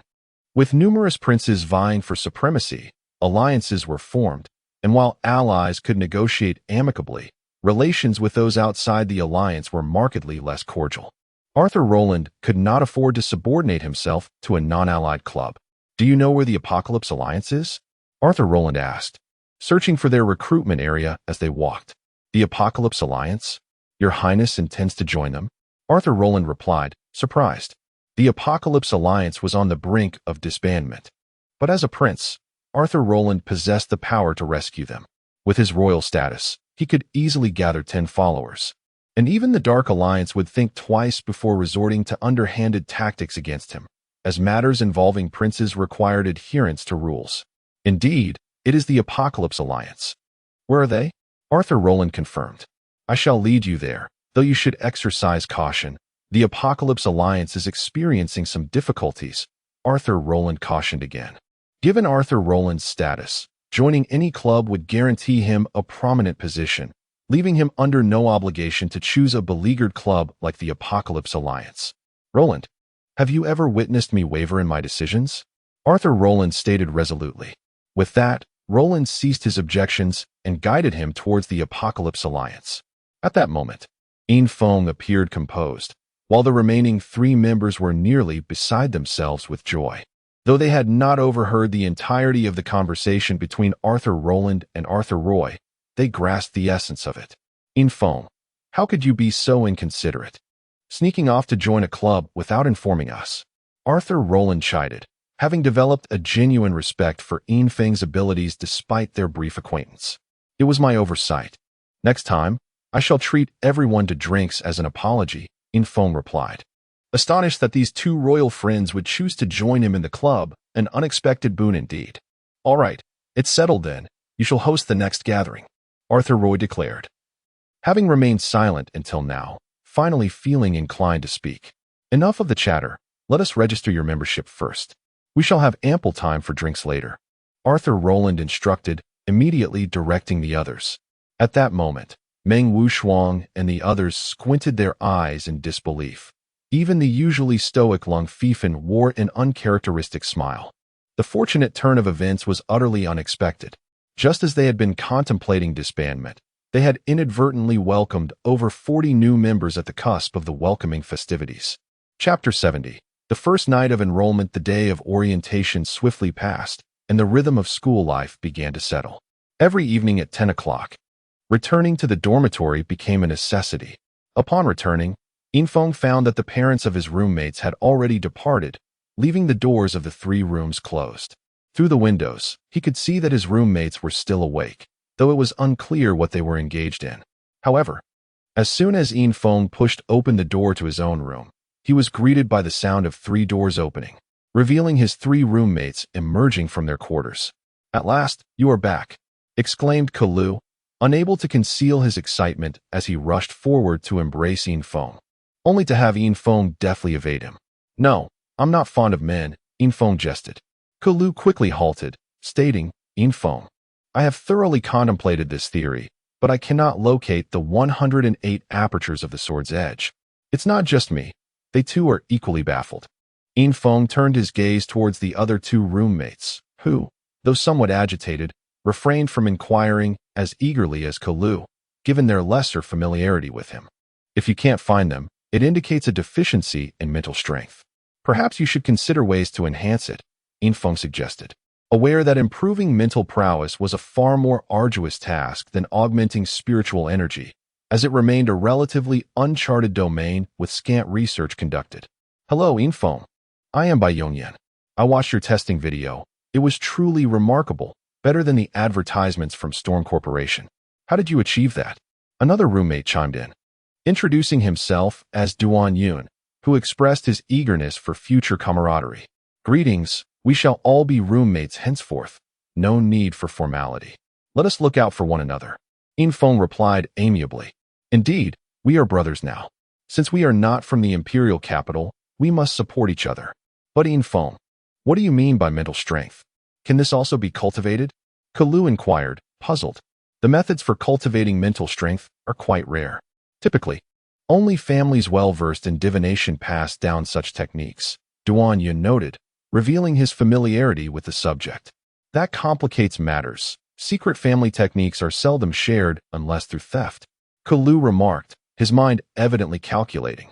The notion of theft seemed to him a direct method of acquiring resources, where strength alone could secure what one desired. Infiltration was taken aback by Kalu's apparent inclination towards violence, recognizing that he himself had not shied away from such actions in the past. Kalu, cultivating mental strength does not necessarily require special techniques. The practice of spiritual energy can indeed facilitate mental fortitude. Engaging in daily training and meditation is a method for enhancing mental strength, though it may be a slower process. Infiltration explained, sharing his insights. In fact, our school offers a course on mental cultivation, though few choose to enroll, Bai Yongyan interjected, displaying the course schedule projected from his microstar device. The Royal Academy allowed a liberal approach to student management, offering various open courses daily. Students could select courses at will to accrue points, with a maximum of 10 points and a minimum of 0 for each course. A total of 60 points was required for passing each semester. This was Infiltration's first encounter with such a schedule. His knowledge of university life was rather limited. Among the myriad of courses, he spotted the mental cultivation class, which had only a handful of reservations at that moment. What are we waiting for? Let us sign up. Kalu promptly activated his microstar and reserved a spot for the next day's open class, followed suit by Yongyan and Duan Yun. After a moment of hesitation, Infiltration too decided to reserve a spot. Despite his current strength and mental ability, he was still at a superficial level of application and wished to gain insights from a master. In addition to the mental cultivation course, he also enrolled in physics and mathematics, subjects he had excelled in and cherished during his previous life on Arthur Star. These interests, intertwined with his soul's essence, naturally influenced his preferences. As for other courses, time constraints meant he could only await the next opportunity. I'm off to bed. We shall converse more tomorrow, Infiltration stated. His roommates, brimming with excitement, had yet to feel the weariness of sleep, but he needed rest to prepare for the following day's classes. The group returned to their respective rooms. Infiltration entered his own quarters and shut the door. Though the dormitory was modest, it was adequately furnished. His small bedroom contained a bed, a wardrobe, and a desk. After completing his evening routine, Infiltration lay down on his bed. Just then, the microstar emitted a series of beeps, notifying him of a message from senior sister Jingfu, which read, Infiltration, I saw your video. So impressive. Our school has many of your fans. Would you be interested in attending a fan meet? Accompanying the message was a link to a video. Upon clicking, a 3D projection of his testing video appeared, the title boldly proclaiming, Sword Drawing, Wind Rising, Mecha Annihilation. After watching the footage of his battle, Infiltration couldn't help but feel a sense of pride. The title, albeit exaggerated, did encapsulate the reality of his performance. Curious, he scrolled through the comments section, noting that the video had garnered over 10 million clicks and more than 20 million comments, indicating fervid discussions among viewers. A significant portion of the commentary focused on the analysis of the storm kill technique, with numerous devoted fans citing various data to elucidate its potential application. Upon closer inspection, Infiltration recognized that some individuals had indeed hit the nail on the head, although no one had yet mentioned the data concerning the sword's apertures, suggesting that his roommates were still keeping such information confidential. Despite being the originator of the content, Infiltration diligently perused the analyses in the comments section. The most highly regarded theory posited that Mecha warriors harnessing wind attribute spiritual energy could trigger the storm kill through their own energy, supplemented by various data regarding the apertures. After reading through the insights, Infiltration was impressed by the logical reasoning exhibited, as some had almost accurately deduced the aperture data from his instantaneous movements. While the possibility of invoking the storm kill through his spiritual energy existed, its potency would undoubtedly diminish, rendering it merely a high-fidelity imitation. The second most discussed topic in the comments concerned Infiltration himself. He marveled at the power of the internet, as details of his life had seemingly been unearthed, leaving him bewildered as to who had leaked such information. With a sigh of resignation, he closed the video. After informing Jingfu that he would visit her when time permitted, Infeng settled down to sleep. Chapter 71. Spiritual Cultivation Class. At the break of dawn on the following day, Infeng was roused from his slumber by the excited chatter of Ku Lu and others. The anticipation was palpable as it marked the first day of classes, prompting everyone to rise early in preparation. Just as they were about to leave, Ku Lu tossed a pair of sunglasses and a mask to Infeng, saying, "Buddy, I advise you to wear these. None of us want to be late because of you." Instantly, Infeng was reminded of the bustling comment section, where he had seemingly attained a degree of notoriety. After all, someone had leaked his photograph there, and it was likely that he would be approached for autographs when he ventured outside. Adorning himself with sunglasses and a mask, he joined Ku Lu and the others as they stepped out. The morning Soul class was a public lecture on spiritual cultivation held in the Lingyu building, which housed numerous classrooms dedicated to various cultivation courses. Upon their arrival, the classroom appeared rather sparse. Out of a capacity of 100, only a handful of students were present, and with Infeng and his companions, they barely filled double digits. Ku Lu promptly seated himself in the front row, expressing his earnestness towards mastering the intricacies of mental energy. Infeng initially sought a corner, but seeing Ku Lu's choice, he settled beside him. As soon as he sat down, Infeng removed his sunglasses and mask. Such attire was indeed unbearable, attracting more attention as they walked. For instance, as the four entered the classroom, most of the seated students were fixated on Infeng. Before long, the bell rang, signaling the start of class. An elderly man with entirely white hair entered, clad in a traditional long robe, with a pair of black-framed glasses perched on his nose. His beard was long enough to nearly reach his chest, giving him an air of scholarly wisdom. Cough, cough. Now that everyone is here, I am quite pleased for you. Although the course on mental energy cultivation may seem somewhat tedious, it will undoubtedly serve as a tremendous asset to your future growth. You may refer to me as Professor Lu, the old scholar announced. The first lesson of the day involved sitting in silence. Now, please sit cross-legged upon your desks, Professor Lu instructed.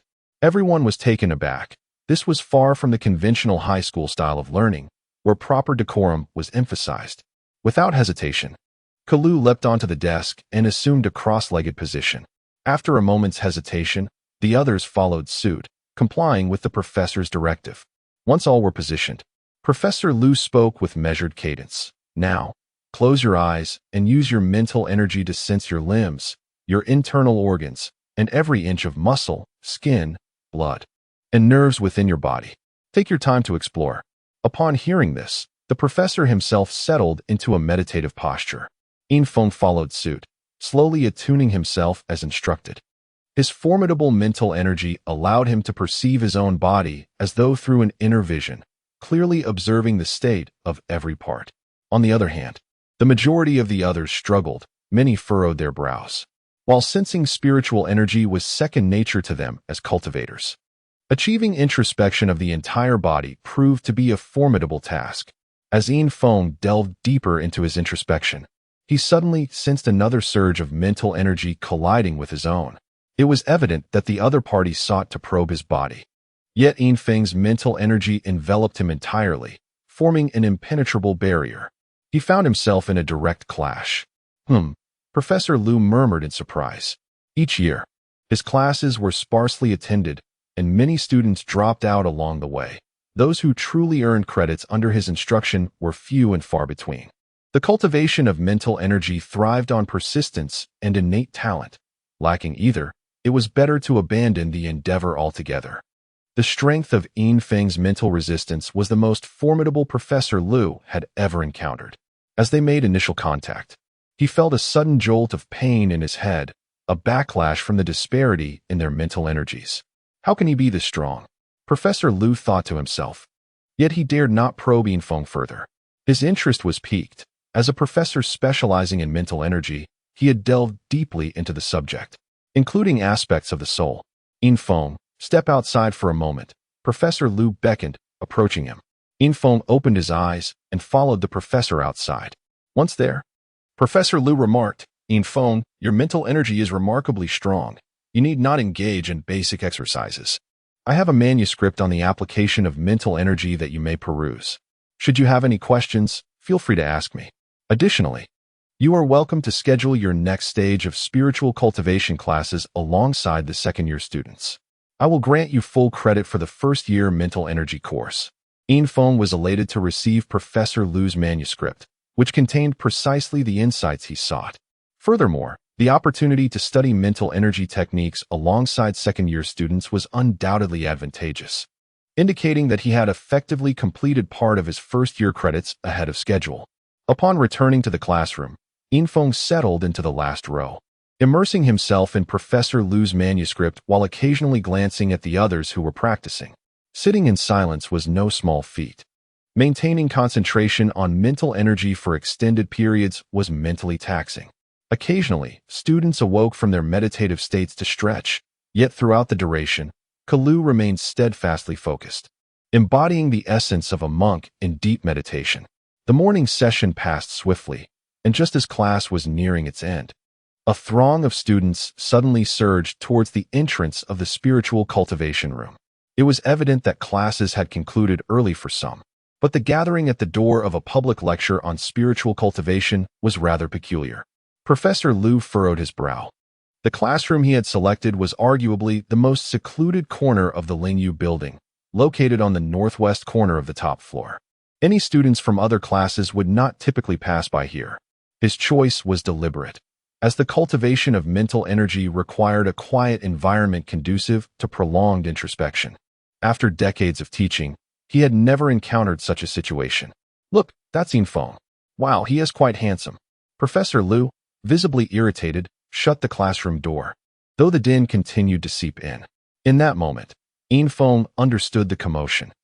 He had not anticipated that a short testing video of his would incite such a stir. What puzzled him, however, was how they had discerned his presence in the class, especially considering he had taken measures to disguise himself.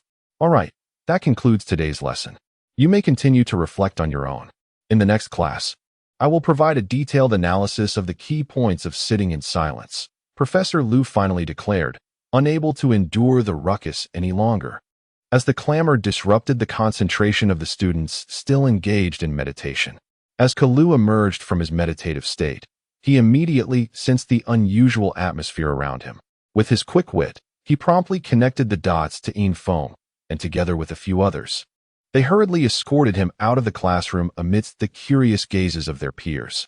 Chapter 72. The challenge. The video of the storm swordsman thrust Infiltration into the eye of the storm at the academy, and within a mere day, nearly every student at the Royal Academy had become aware of his existence. However, some were evidently displeased by the rising tide of public opinion. A challenge letter was affixed to the door of Infiltration's dormitory, signed by Mason Honglong.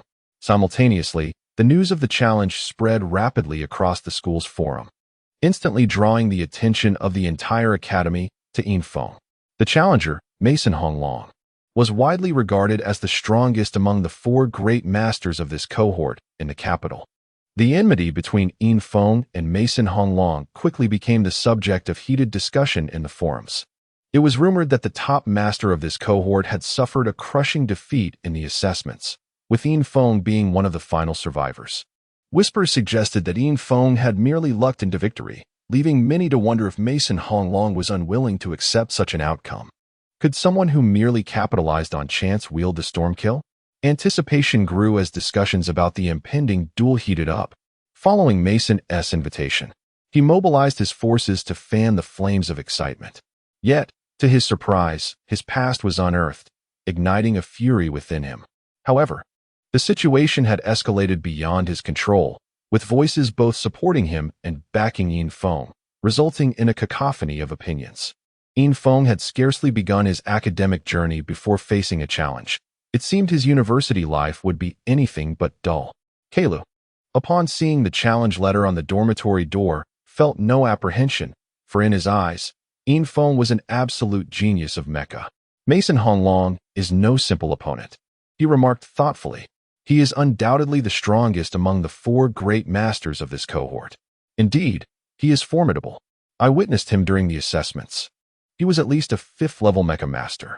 Whether he possesses hidden strengths remains uncertain, Infiltration replied calmly. He had hoped for a peaceful academic experience.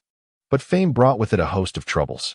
While he was not afraid of the challenge, he found such battles to lack true significance. The grievances with Mason's family stemmed largely from Mason Honglai, and the others were merely pawns in his game. What was the battle like? Did it last for 300 rounds? Bai Yongyan exclaimed with excitement, as the details of the assessments had not been disclosed by the academy. The outcome is obvious. That brat Mason Honglong must have begged for mercy, Kailu interjected confidently. In the first half, he pursued me relentlessly, but in the second half, I took him down with a single shot, Infiltration remarked nonchalantly. Having arrived at the living room of the dormitory, he settled down and activated his microstar device. Although he refrained from detailing the battle's circumstances, he left his companions with endless speculations. The notion of a sniper striking unseen was a thrilling aspiration for all, yet such marksmanship was not easily mastered. Even if one exhibited exceptional mecha control, it did not guarantee prowess as a sharpshooter. Let us confront him and defeat him once more. Kailu rallied, and his companions echoed his enthusiasm. Infiltration entered the identification code from the challenge letter into his microstar device, and instantly, his acceptance of the challenge appeared on the Royal Academy channel, scheduled for 3 nights hence at the Mecha simulation base.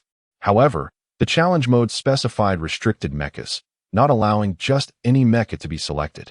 Frowning at this stipulation, Infiltration realized that the challenge letter concealed a trap. Meanwhile, comprehensive details of the challenge were unveiled on the Royal Academy forum, revealing the limitations imposed on mecha selection. This revelation sparked an outpouring of criticism in the discussion forum.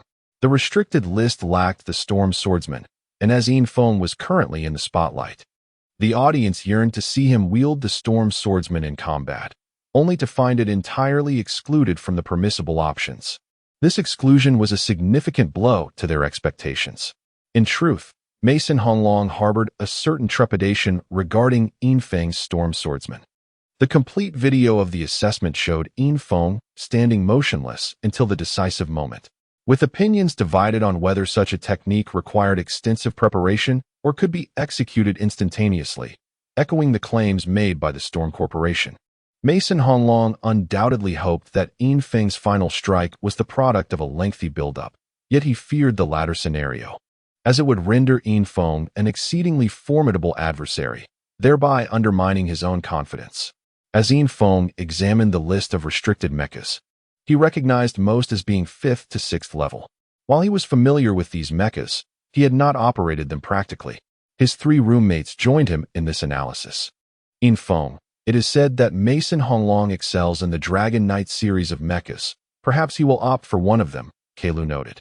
After seeing the challenge letter's signature, he had utilized family connections to acquire considerable information about Mason Honglong, which, though not public, was undoubtedly accurate. The Mason family had commissioned a complete set of Dragon Knight series mechas for Mason Honglong, including a 9th-level Divine Dragon Knight. Although he would likely not deploy the 9th-level mecha, it was clear that the Mason family had prepared extensively, showcasing their substantial financial backing. Though this information was not public, channels existed for acquiring such insights. Infiltration's gaze fell upon the 5th and 6th level Dragon Knight series mechas. The 5th level was the Tyrannosaurus Knight, while the 6th level was the Pterodactyl Knight. These mechas embodied a fusion of humanity and beast, presenting significant operational challenges yet immense power, reminiscent of the Athena mecha piloted by Noya Lungfei during the assessments. The 4 of them simultaneously focused on the Pterodactyl Knight, the sole flying mecha among the restricted options, which conferred an inherent advantage. Not every mecha could achieve flight, and possessing aerial superiority often ensured an invulnerable position. As the challenger, Mason Honglong held preferential selection rights. I am certain he will choose the Pterodactyl Knight, Kailu asserted seriously, recognizing the gravity of the situation. Challenges were not undertaken lightly. No one would engage in a venture lacking certainty. Even though Mason Honglong was undeniably powerful, he ensured his position of advantage. Should he select the Pterodactyl Knight? No remaining mecha would pose a threat to him, Bai Yongyan added, clearly familiar with mecha dynamics. In such a restricted mecha scenario, The interplay of strengths was crucial, often. Possessing an overwhelmingly superior mecha could decisively tilt the balance in one's favor. Infiltration furrowed his brow. As the situation gradually clarified itself, the opponent's strategy came into focus, revealing meticulous preparations. Simultaneously, discussions regarding the restricted mechas flourished on the forum. Information about the mechas was readily available to those willing to seek it, and before long, all details regarding the restricted mechas surfaced online, with the pterodactyl knight drawing particular attention. This mecha was considered invincible, combining air supremacy with formidable long-range capabilities, rendering ground-based mechas mere targets. Yet, the pterodactyl knight's tier remained a significant factor. 6th-level mechas were typically reserved for upperclassmen at the Royal Academy, making a first-year 6th-level mecha an exceptionally rare gem. Chapter 73. The Thunderblade Swordsman. Upon receiving the news of Infang's impending battle, Mason Honglong's face betrayed a hint of cold amusement. Indeed, he had been deceived. It was due to Infang that he failed to secure his status as an A-level student, settling instead for a B-level. Should he emerge victorious in the challenge, Infang's A-level qualification would rightfully belong to him, along with all the privileges that accompany such a status. The Academy encouraged challenges, viewing combat as a means of cultivating student resilience. However, the number of challenges was limited. Each student was allowed only one challenge per semester. Moreover, challengers faced certain penalties. A defeat would result in a demotion by one level. Nevertheless, challengers enjoyed certain advantages, including the initiative and the ability to establish rules within the school's guidelines, such as restricting the type of mechas or the weapons available in the simulated combat environment. 3 days passed swiftly, and the day of the challenge arrived. After the afternoon classes concluded, Infang arrived early at the Mecha simulation base, accompanied by 3 of his roommates. The facility boasted not only ground-based simulation mechas, but also a spiraling mecha tower that, despite its peculiar appearance, was remarkably sturdy. On challenge days, the simulation base buzzed with excitement, particularly during high-stakes duels, which attracted throngs of spectators. By the time Infang reached the base, a substantial crowd had already gathered, with some students who had no classes that afternoon arriving early to secure a good vantage point. Mason Honglong appeared to be eagerly awaiting the confrontation when Infang arrived. He spotted Mason along with Mason Honglai and Jinhua. However, Jinhua had lost the luster he once possessed, blending into the crowd. Having been a dominant figure during his time at Bibo Academy, but now seeming to cower at the Royal Academy. Without greeting Infang, Mason Honglong strode directly toward the simulated mecha area, drawing the crowd's gaze along with him. As expected, he entered the 6th-tier mecha zone, stopping beside the pterodactyl knight, which sent ripples of astonishment through the onlookers. My goodness, he truly is a 6th-tier mecha master, gasped one student among the spectators. A glimmer of hope flickered in everyone's hearts, wishing that Arthur Honglong was not, in fact, a 6th-tier mecha master, as such a reality would render the battle less entertaining. The presence of a genuine 6th-tier master painted a grim picture of impending annihilation for Infang. At that moment, the odds of Infang's defeat surged from 1-2 to a staggering 1-10. I wonder how you feel about this, Keilu remarked with a wry smile. Recognizing the dire straits Infang found himself in. Is there a bet like that? If I wager 10 million, can I win 100 million if I prevail? Infang inquired, displaying his lack of familiarity with gambling. That's correct, but if you lose, you walk away with nothing, Keilu replied, clearly taken aback by Infang's nonchalance amidst such serious stakes. Who set the odds? Infang asked. A casino owned by the Mason family, Keilu informed him. Then I bet on my victory. I'll wager 10 million star coins, Infang declared, swiftly placing his bet through the MicroStar app. While he lacked absolute confidence, he believed that human determination could alter outcomes. Keilu and the others wished to dissuade him, but Infang had already placed his bet and proceeded toward the mecha zone, preparing for battle. Is Infang out of his mind? 10 million star coins? I truly cannot comprehend the world of these wealthy individuals, Bai Yongyan remarked, stunned by Infang's audacious wager. For someone like him, who had clawed his way into the Royal Academy without any family backing, 10 million was an unfathomable sum. In his mind, he couldn't help but think that Infiltration's wager was destined to vanish in a thin air, as the house had set such daunting odds, clearly banking on Infiltration's inevitable defeat. As Infiltration entered the arena, curiosity surrounded his choice of mecha. If only he had chosen the Stormblade Swordsman, he could have obliterated that pterodactyl. A fan of the Stormblade Swordsman grumbled, venting frustration with expletives. Infiltration approached the 6th-tier mecha area. Acutely aware of the disadvantage he faced with Mason selecting a 6th-tier mecha, he knew he could not afford to be outmatched in terms of mecha performance. Although he lacked formal qualifications as a 6th-tier mecha master, he had utilized the past 3 days to familiarize himself with a 6th-tier mecha. Despite not having undergone testing for the qualification, he felt confident in his ability to operate it proficiently. Among the 10 6th-tier mechas available for selection, Mason Honglong had chosen one, leaving Infiltration with merely 9 options. The remaining mechas were predominantly melee types, lacking even ranged weaponry. In fact, not only the 6th-tier mechas, but also the others available were primarily close combat models or support mechas. The Thunderblade Swordsman. Wow, he has chosen a swordsman-type mecha. The crowd exclaimed upon witnessing Infiltration's selection. Infiltration halted before the Thunderblade Swordsman. This conventional swordsman mecha was classified into various types based on its manufacturer. The primary weapon of the Thunderblade Swordsman was indeed a sword.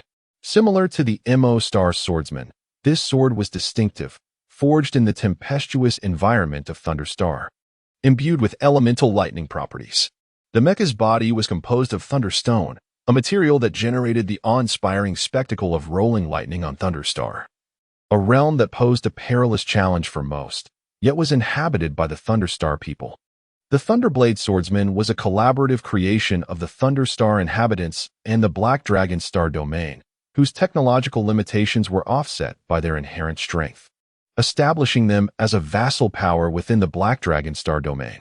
It's futile to select any mecha. The Thunderblade Swordsman is also a melee type and poses no threat to the Pterodactyl Knight, some spectators remarked. Clearly, few held faith in Infiltration's choice. At that moment, the type of mecha seemed inconsequential, merely a matter of how long he could endure. Yet, the surrounding sentiments did not sway Infiltration in the slightest. He had already experienced the Thunderblade Swordsman, and wielding the Thunderblade instilled him with a sense of exhilaration, a connection to the essence of lightning. Like the Stormblade Swordsman, Infiltration sensed untapped potential within the mecha, a potential that had yet to be fully realized. With unwavering resolve, he stepped into the mecha, his expression unyielding in the face of despair that enveloped others. He believed in himself and held firm to the notion that victory was not an absolute certainty. If it were, he would rewrite that narrative. Chapter 74. The desperate situation of burning the 8 wildernesses. As Infiltration entered the simulation mecha, he closed his eyes. The initial scene transitions were often a bit disorienting, and shutting his eyes was the best way to acclimate. A whisper of wind brushed past his ears, accompanied by a hint of the fragrance of grass. When he opened his eyes, he found himself once again on a vast grassland, a familiar scene. Yet his opponent had changed. A black drifted across the pristine sky. Despite its distance, Infiltration recognized it as Mason Honglong. As a flying mecha, Mason had his own entrance style, and as anticipated, he chose the most suitable grassland map for the Pterodactyl Knight, an unobstructed plain that allowed for an unobstructed aerial view. Infiltration's Thunderbolt mecha appeared akin to a fish on a chopping block. With a resonant dragon roar, the distant black drew closer. Suddenly, a bright flash flickered, prompting Infiltration to swiftly evade. A thunderous explosion erupted where he had stood moments before, turning the ground into a scorched wasteland as flames swiftly spread in all directions. At this moment, the distance was still considerable. Infiltration hadn't even caught a glimpse of his opponent's silhouette, yet the attack had already commenced, an ultra-long-range laser cannon. A standard for the Pterodactyl Knight. As an aerial mecha, the Pterodactyl Knight boasted various types of long-range weaponry, its massive wings capable of carrying ample ammunition and energy reserves. Instead of fleeing, Infiltration charged directly toward the Pterodactyl Knight, rapidly closing the distance. The relentless barrage of laser fire forced Infiltration to continuously dodge, yet fortunately, The Thunderbolt Swordmaster was not cumbersome. It was a speed-oriented mecha. Under Infiltration's deft control, he evaded all incoming attacks. However, the audience was gripped with anxiety. For the Thunderbolt mecha's greatest weakness was its thickness. Sacrificing weight for speed inevitably compromised its resistance to damage. Even a single hit from a long-range laser cannon could spell disaster for the Thunderbolt mecha. Both combatants sped toward one another, and in the blink of an eye, they were nearly face-to-face. Infiltration could clearly see the pterodactyl knight, hovering high above him at a vertical distance of approximately 500 meters. This was nearly their closest proximity. In an instant, Infiltration drew a short sword and hurled it skyward with force. A sharp sound echoed as the short sword was released, creating a sonic boom, with countless arcs of electricity swirling around it, resembling a spherical mass of lightning. The short sword soared through the air, rapidly approaching Mason Honglong. The mocking expression on Mason's face vanished, replaced by disbelief and terror. A short sword could be thrown with such velocity, especially surrounded by crackling lightning, a spectacle he had never witnessed before. When had the Thunderbolt Swordmaster acquired such prowess? An energy shield materialized around the pterodactyl knight, and with a powerful thrust of its arms, it ascended rapidly. Although the battle had only just begun, it had already presented numerous surprises, with the pterodactyl knight, despite its evident advantage, being the first to activate its shield. Boom! The short sword struck the energy shield of the pterodactyl knight, exploding upon impact. The energy shield rippled like water, quickly restoring its calm. The pterodactyl mecha suffered hardly any damage, only a mild, tingling sensation from the slight electric current, a mere nuisance. Having landed a hit, Infiltration swiftly retreated.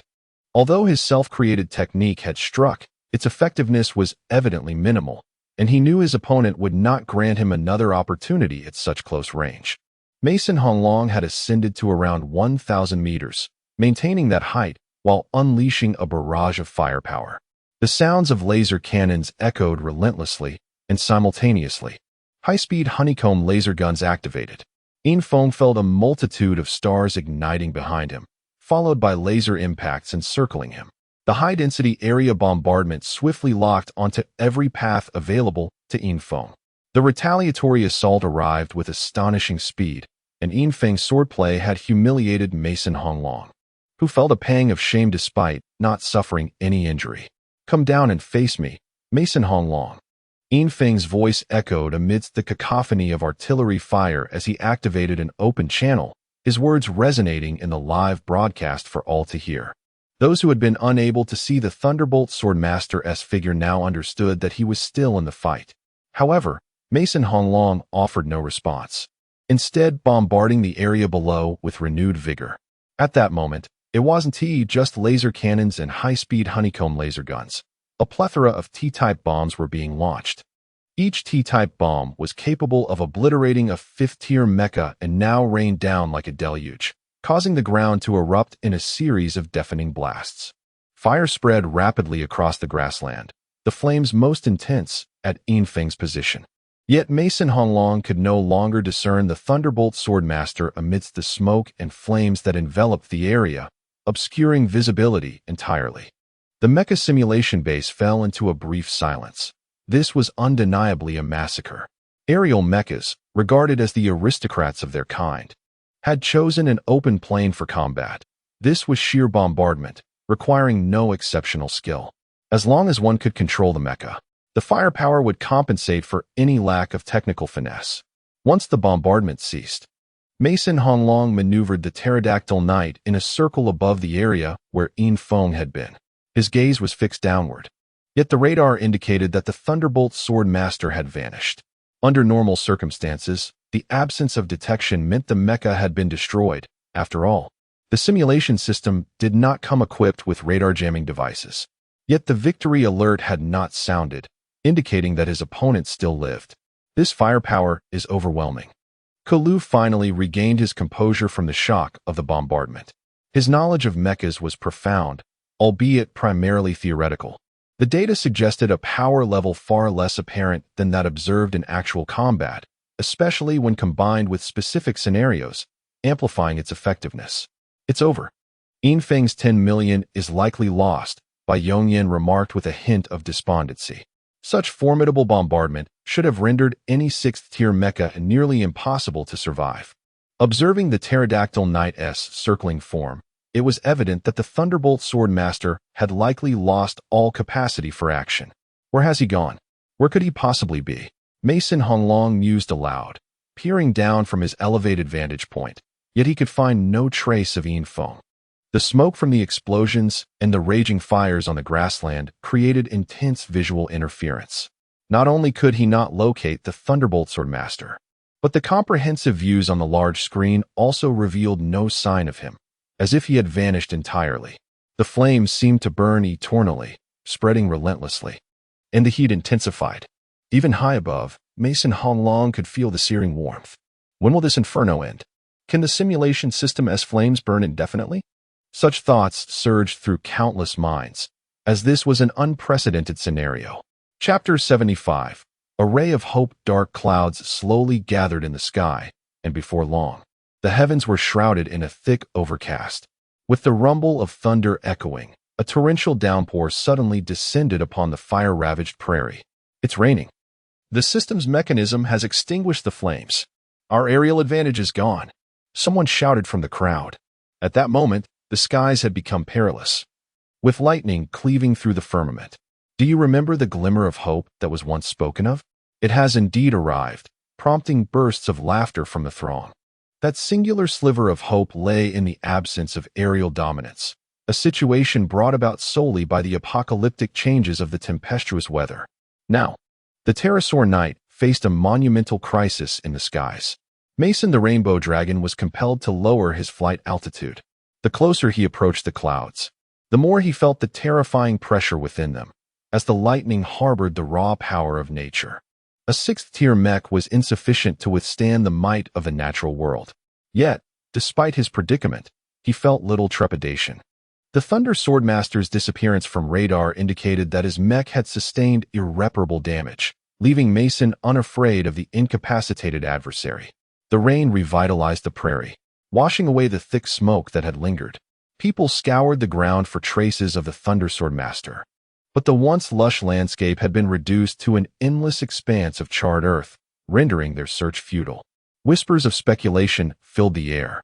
Logically, even if a mech were damaged, remnants should still remain, as the materials capable of constructing a 6th-tier mech are not easily obliterated by mere flames. Look, there's a hole, someone with keen eyes exclaimed. The blackened earth concealed the entrance, but as rainwater pooled and flowed toward the depression, it revealed its existence. Could he really be inside? Someone gasped, almost as if to answer his astonishment. A mechanical arm suddenly emerged from the hole, grasping the edge and pulling with force. In an instant, the Thunder Swordmaster materialized before the crowd. The mech was caked in mud, and as the rain washed away the filth, its true form was revealed, untouched and unscathed. Amidst the crackling lightning, faint arcs of electricity danced around the mech. Feng gripped his thunder sword tightly. Everything unfolded as he had anticipated. His opponent had indeed chosen the prairie map. Fortunately, he had discovered this underground cavity. Otherwise, the bombardment would have been dire. Mason the Rainbow Dragon, prepare to face me, Feng declared, and the Thunder Swordmaster sprang into action, darting swiftly across the muddy terrain. Meanwhile, the Pterosaur Knight had descended to within 100 meters. Spotting the Thunder Swordmaster's emergence and hearing Feng's voice, he unleashed his firepower once more, initiating another round of bombardment. However, the harsh environment was ill-suited for the effective deployment of laser and ray weapons. The projectiles scattered chaotically, with some ricocheting dangerously close to Mason. Regaining his composure, he realized his advantage had diminished. Without the synergy of lasers and rays, the effectiveness of the T-shaped bombs was compromised, and the nimble movements of the Thunder Swordmaster rendered them nearly impossible to hit. As the adversary rushed toward him in the blink of an eye, Mason made a swift decision. Rather than attempting to ascend again, he drew a spear. As a dragon knight, wielding cold weapons was essential, though opportunities to do so were infrequent. With spear in hand, the Pterosaur Knight dove toward Feng, leveraging his descent's acceleration to close the distance. marking their first direct confrontation. A glimmer of cold determination flashed in Yin Feng's eyes. He had awaited this moment of close combat. The Thunder Swordmaster gazed upward, raising his long sword as if to cleave the sky, just as the Pterosaur Knight's thrust descended upon him. Crack! Their weapons were on the verge of colliding when suddenly, the Thunder Swordmaster's body was enveloped in a surge of lightning, launching him upward in a sharp arc. In an instant, a second Thunder Swordmaster appeared above the Pterosaur Knight, gripping the sword hilt tightly, channeling all his strength into a powerful thrust downward. Boom! The Thunder Swordmaster on the ground shattered like a droplet of water, dissolving into nothingness. Mason's eyes widened in fear and shock. It had been an illusion. At that very moment, he sensed the impending attack from above. The Thunder Sword pierced the back of the Pterosaur Knight's mech, and in that instant, Mason felt a profound sense of humiliation, as though he were being struck from above, an utter disgrace. Flash!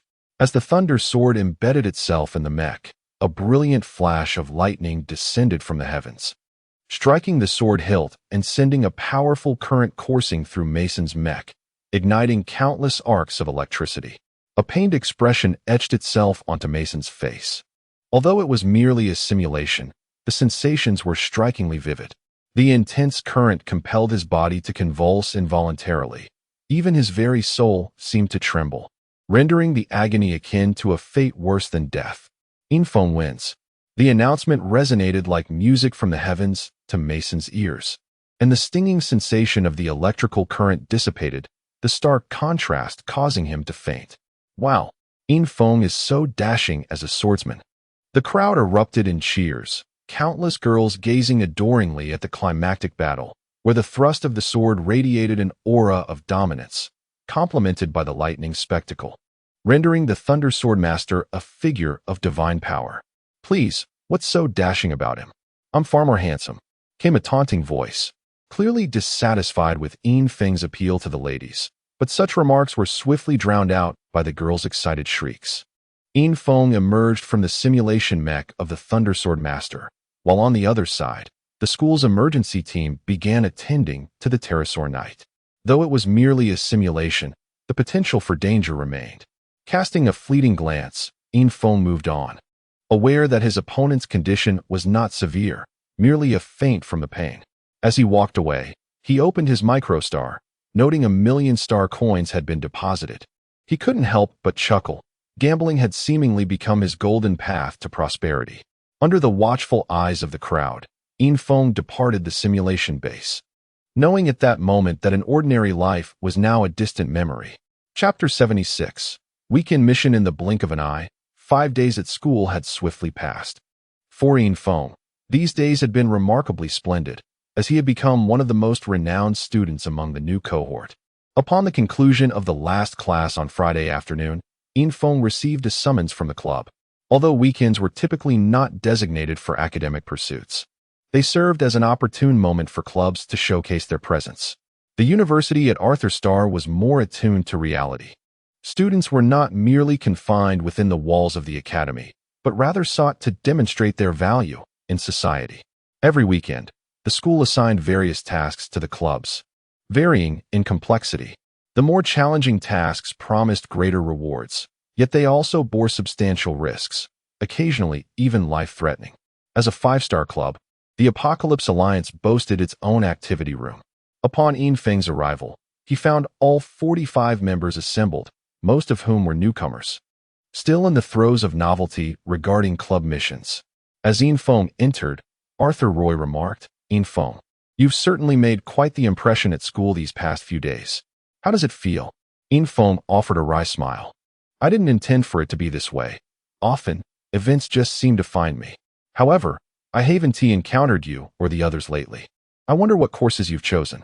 It feels a bit chaotic," he added with a chuckle, acknowledging the disorderly nature of his current existence, where he was recognized almost everywhere he went. "Prepare yourself for even more chaos," Arthur Roy advised, evidently aware of the general outline of the upcoming mission. Upon entering the activity room, Infiltration immediately spotted Arthur Rowland seated in the position of club president. Following a club vote, he had secured the presidency almost unanimously, while the vice presidents, Lung Fifan and Meng Wushuang, seasoned upperclassmen, had insisted on a re-election, thus allowing Arthur Rowland to ascend to the leadership role. Duan Yun served as the logistics officer, excelling more in support roles than in combat. "Please, take a seat. Our mission has been assigned," Arthur Rowland announced. Infong settled into a chair. As Arthur Rowland continued, "As a five-star club, our tasks are naturally not trivial.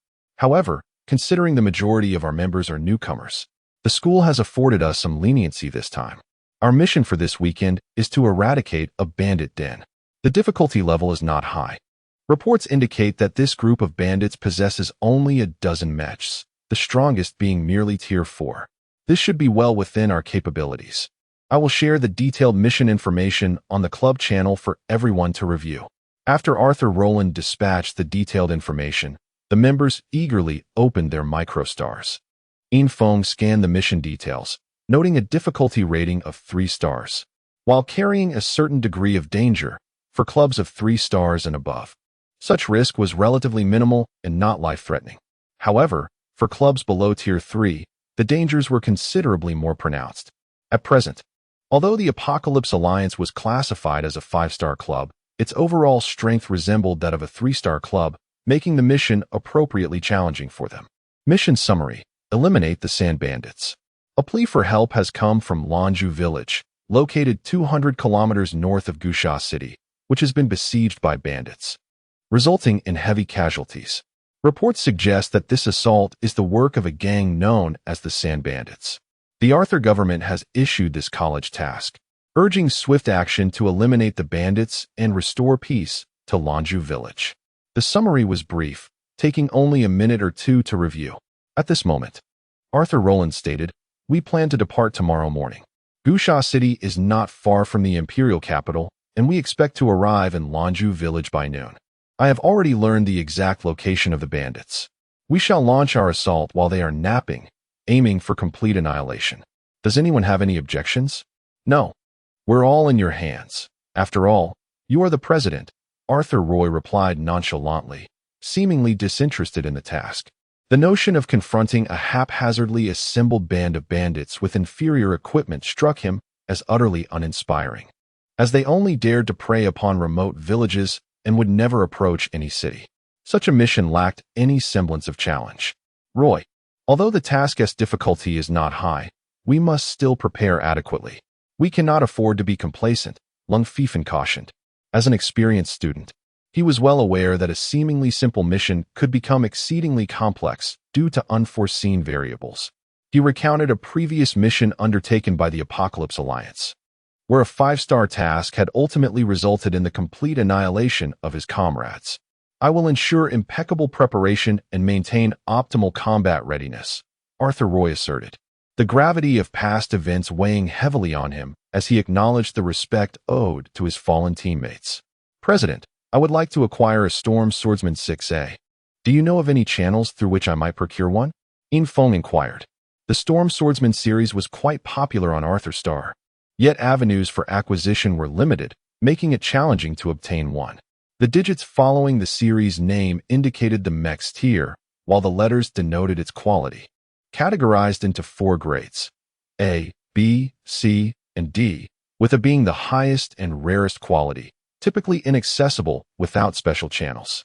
Arthur Rowland's eyes lit up. To him, Infong represented the strongest member of the team. Despite the mission's simplicity, having a formidable ally would provide reassurance in the face of unexpected developments. Equipping Infong with a Storm Swordsman 6A would bolster their chances significantly. "I can certainly procure a Storm Swordsman 6A, though it does come at a hefty price. However, for you, it should be a mere trifle, considering I'm aware of your recent windfall from the Mason family, 10 million star coins. I will have it ready for you by tomorrow morning," Arthur Rowland declared. "That sounds perfectly acceptable," Infong replied, promptly transferring the required funds to Arthur Rowland. "All right, everyone. Prepare yourselves. We will gather at 6 o'clock tomorrow morning, and the school will provide an airship to transport us to Gusha City," Arthur Rowland concluded. And the group dispersed to ready their combat gear. Chapter 77. Guidance to Lanju village. When Infong returned to the dormitory, his 3 roommates were already there. busily packing their belongings, evidently preparing for the weekend mission scheduled for the following day. "What task has your club taken on?" Kalu inquired, as the three paused their activities in unison upon Yin Feng's arrival, gathering around him. "We have a mission to eliminate marauders, rated at 3 stars. What about you?" Yin Feng responded, curious about his roommate's assignments. Like Yin Feng, Kalu was also a member of a 5-star club, the Tianfeng Battle Team, comprised of enthusiasts of Mecha. Although the team was small in number, its strength was formidable and recruitment was exceptionally stringent. Meanwhile, Duan Yun and Bai Yongyan had joined the God of War Alliance, another 5-star club distinguished by its gaming focus, formed by fans of blood of the war god. All members were seasoned players of the game, which contributed to the alliance boasting the largest membership within the academy, thereby possessing undeniable numerical strength. Both clubs had been assigned 4-star missions, and thus, they would be bringing their newcomers to experience the tasks. The Tianfeng Battle Team was set to hunt large beasts on a savage planet, a mission that was routinely issued, as these beasts constituted essential ingredients for the Academy's cafeteria. The God of War Alliance's task involved a sweep operation against marauders, similar to Yin Feng's mission but with a more formidable enemy. After their discussions concluded, the 4 exchanged farewells for rest, eagerly awaiting the dawn of their respective missions. On the following morning, Yin Feng arrived early at the club's activity room, finding that everyone was punctual. He brought along the Storm Swordsman 6A, Arthur Roland. This time, Meng Wushuang and Wang Yilin opted not to participate in the mission, remaining at school to handle logistical tasks. All other members were present, and as a senior, Lung Fifan assumed the role of team leader, given his prior experience in missions. Equipped with mecha backpacks, the group boarded the Academy's large airship, embarking on their journey.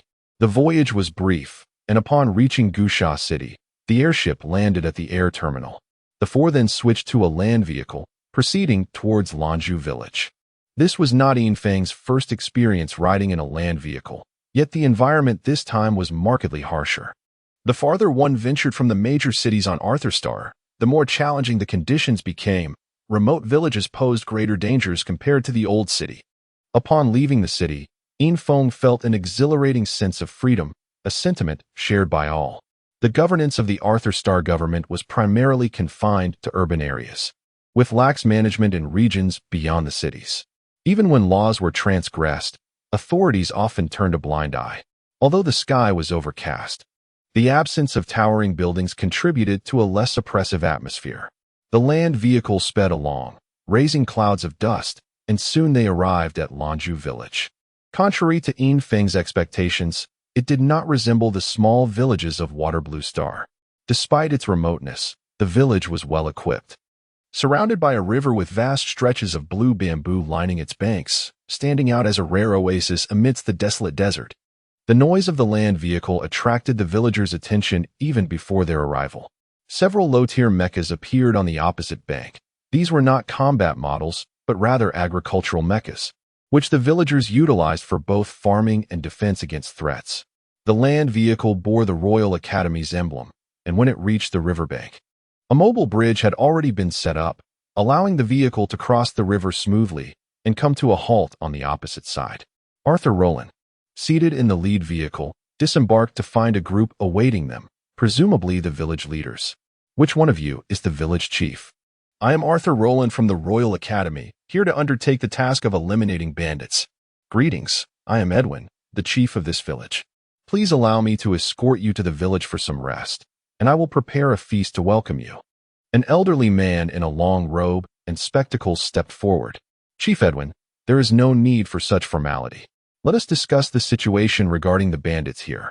We can dine afterward, once we have dealt with them," Arthur Roland replied, wishing to expedite their plans.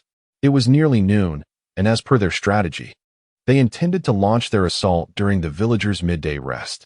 Time was of the essence, especially since they had brought their own provisions and did not feel hungry at this moment. "You are indeed exceptional students of the Empire. Very well, I shall not impose.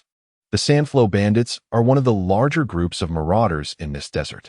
They number over 40, with about 10 mechas among them. The strongest is a 4-star E-Wolf Knight. After last raiding our village, they retreated northward. According to information from some villagers, their lair lies in the sandflow nest to the north. If you choose to pursue them, I can arrange for someone to guide you. Just be sure to follow the guide closely. Straying could lead to danger in the quicksand, Chief Edwin explained. Upon hearing this, Arthur Rowland furrowed his brow. Compared to the intelligence provided by the Royal Academy, the chief's account was significantly more detailed. The involvement of quicksand complicated the mission's classification, while avoiding quicksand posed no risk. Falling into it could spell disaster for any non-flying mecha. Then I must trouble you to arrange for a knowledgeable guide, Arthur Rowland said. Rest assured, this is our village's Aiming Leong. He has grown up in the desert with his father and knows it better than the scorching sun camels, Edwin replied, nudging a young boy forward, who was evidently the individual mentioned. The boy, observing the visitors with trepidation, remained silent, merely nodding vigorously, appearing somewhat comical in his naivety. Indeed, most villagers had never ventured into the city. Only a select few with exceptional physiques had the fortune to enter urban areas. Is he mute? Arthur Rowland remarked, approaching from behind, candid as ever. I am not mute, the boy retorted, breaking his previous silence with determination. Well then, let us set off, little one. You can ride in my vehicle, Arthur Rowland declared, immediately offering his seat to the boy. After bidding farewell to the village chief, the group hastened along the direction indicated by the boy. Chapter 78. The complexity of the desert. As the group delved deeper into the desert, they increasingly recognized its terrors. Unlike the leisurely life in the city, here one faced only oppressive heat, monotonous sands, and sporadic, drought-resistant greenery. The most distinctive embellishments were the occasional white skeletons, a stark reminder that death was a common occurrence in the desert, perhaps as ordinary as dining and drinking in the city. Upon entering a quicksand zone, the speed of their vehicle plummeted. The once rare skeletons now became ubiquitous, remnants of those who had perished in the sands, their bones gradually resurfacing as the dunes shifted. Initially, the 40-odd individuals had arrived with bravado, but upon reaching this desolate landscape, solemnity overtook their expressions. This was no mere game. They were on a genuine mission, facing living opponents. Arthur Roy sat beside Ian Foam, his usual mirth replaced by a trace of anxiety. Though often impulsive and straightforward, his combat style leaned towards the cunning. According to his proposed strategy, their team was meant to stealthily infiltrate and launch a surprise attack. However, this approach clashed with Arthur Rowland's ethos, who preferred a more direct and overwhelming assault. At that moment, Arthur Roy felt his heart race, a sensation not unfamiliar to him.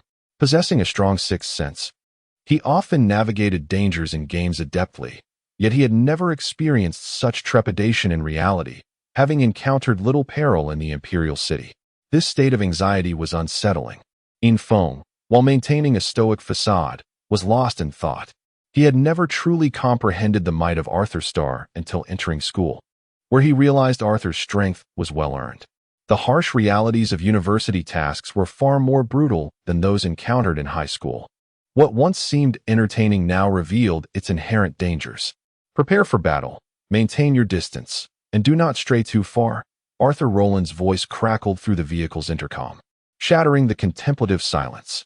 The group soon spotted a line of rudimentary wooden houses on the horizon, appearing lifeless under the relentless sun, devoid of any sign of life.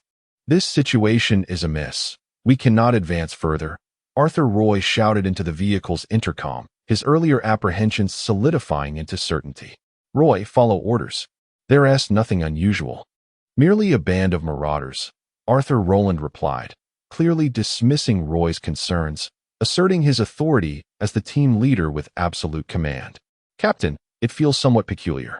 It appears there's no one around those houses, noted Lung Fifan, a seasoned operative, his caution evident. Fear not. They are likely napping as we predicted. This is the optimal time to strike, Arthur Rowland asserted confidently, unwilling to alter his decision. The vehicle accelerated swiftly, and in no time, they were within striking range. The mounted weaponry unleashed its formidable firepower. The rapid gunfire echoed through the desert as 11 vehicles lined up, mercilessly assaulting the low wooden structures ahead. According to their plan, A fierce barrage would incapacitate a significant portion of the enemy's combat capabilities, for without mechanized armor, ordinary individuals could hardly withstand the onslaught of machine gun fire. Dust billowed as the wooden houses crumbled under the relentless barrage, their fragile structures yielding easily to the assault. After mere seconds of firing, an unsettling realization dawned upon them. There was no resistance, no cries of despair. It was as if every bullet had found its mark in lifeless wood, accompanied only by the sounds of collapsing structures. "Cease fire," Arthur Rowland commanded, having sensed the anomaly. The vehicle halted before the ruins. The so-called stronghold of the brigands lay in utter disarray, yet nothing living stirred as silence enveloped the scene once the gunfire ceased. Everyone disembarked. There was no longer a path forward, and remaining in the vehicle served no purpose. The sound of mechanized suits activating filled the air as Arthur Roy stepped out, donning his Dragon Knight mech, specifically designed to adapt to desert conditions, a choice made after careful consideration. "Fool, look at how you're trembling," someone remarked. But before the words could settle, the lance in the Dragon Knight's grasp lunged towards the student who had mocked Arthur Roy. They hailed from nobility, having grown up together, accustomed to mutual jibes, yet Arthur's sudden aggression left the mocker pale with shock. Expressions of astonishment washed over the onlookers. They had not anticipated Arthur Roy to act in such a manner amidst a mission. With a resounding clash, the lance struck the shoulder of the taunting student. As Arthur Roy shouted, "Enemy attack!" Even without his warning, the others swiftly grasped the situation. The student who had ridiculed him dropped to the ground, drenched in cold sweat. "There's a sniper. Take cover," Arthur Rowland ordered, activating his mech to shield the youth beneath his armored form. As the first shot rang out, bullets whizzed by, rattling the armored vehicle that served as their cover. Fortunately, the vehicle's thick armor absorbed much of the onslaught. At this moment, every mech was activated. Infiltration couldn't help but marvel at the wealth of the nobility. They were all equipped with Dragon Knight mechs. The advantages of high-quality mechs became apparent. Their heavy armor providing robust protection, rendering them nearly impervious to attacks. Simultaneously, the counteroffensive commenced. The Dragon Knight was not merely a melee mech. Its mounted weaponry boasted significant firepower, unleashing a cacophony of laser blasts. Infiltration activated his Storm Swordsman 6A, although he had previously tested the 5A variant. The transition to the 6th tier did not feel drastically different, merely offering enhanced visual capabilities and substantial modifications. This mech was devoid of long-range weaponry, armed only with a solitary alloy blade, leaving Infiltration momentarily at a loss, opting instead to observe the enemy's deployment while extending his mental reach to scout the surroundings. Chapter 79. Trapped in a siege. The firepower of the Earth Dragon Knights was ferocious, and it seemed the enemy had not anticipated encountering a squadron of Earth Dragon Knight mechs. In the face of such overwhelming firepower, the mechanical firearms appeared to fall silent. However, just as everyone relaxed, marveling at the enemy's apparent weakness, an unexpected turn of events ensued. The radar of the mechs suddenly lit up with hundreds of bright dots, appearing almost simultaneously and alarmingly close, indicating they had been lying in wait, remaining dormant until our forces entered the encirclement. Infiltration surveyed the surroundings. They found themselves in a circular dune basin. The only entrance was the path they had taken, while the rest was surrounded by dunes, resembling a man-made formation. At this moment, hundreds of mechs emerged, positioned atop the encircling dunes. As they activated, they immediately sealed off the sole exit, encircling Infiltration and his companions. The distance between the two sides was considerable, around 4 to 5 kilometers, an effective range for long-range snipers. Clearly, the enemy's intent was not merely to sever their lines of communication, but to catch them off guard and eliminate a portion of their combat strength. Though this had not gone as planned. Damn it, the intelligence gap is too vast. This is no mere squad of damaged mechs, Arthur Roy cursed, feeling a pang of uncertainty. As the enemy mechs powered up, their radar detected the approaching forces, though still at a distance. They could discern that the enemy comprised mainly 4-tier mechs, interspersed with several 5-tier units. The orderly formation of this mech squad revealed a level of discipline that suggested they were not a haphazardly assembled force. With a swift motion, Arthur Roy dispatched a distress signal. The enemy had completely severed communications with satellites, leaving him with no choice but to revert to the most primitive form of signaling. Everyone, remain calm. My royal guard is not far from us. If we can hold out for half an hour, they will arrive, Arthur Roland reassured. Though this seemingly simple mission for an academy student required careful consideration for a prince's safety, while training was essential, the protection detail could not be neglected. As they set out, a 10-man royal guard had followed at a sufficient distance to avoid interfering with their task. This 10-man squad consisted of 1 6-tier mech master and 9 5-tier mech masters. As royal mech warriors, they wielded superior mechs and possessed formidable personal strength, enabling them to amplify their power through coordinated efforts. Arthur Roland placed his hopes on them, estimating they would reach his location within half an hour. Those lads better hurry. Otherwise, we'll just be left for them to collect our remains and return home to atone, Arthur Roy remarked. No need for despair. Our mechs have the advantage. Although they may outnumber us, we need not fear them for the time being. Everyone, form the Earth Dragon formation. In foam, stay at the center, Arthur Roland instructed. As he spoke, the shield on his left arm transformed dramatically, expanding from half a meter to over 4 meters in height and more than 2 meters in width. He thrust the shield into the ground, digging a massive pit, and placed the boy from Blue Bamboo Village into the land vehicle before throwing the entire vehicle into the excavation. Little one, this is as far as I can help you, Arthur Roland said, joining the Earth Dragon formation. Despite the fear etched on the boy's face, his eyes shone with clarity. Though young, he sensed the gravity of the situation.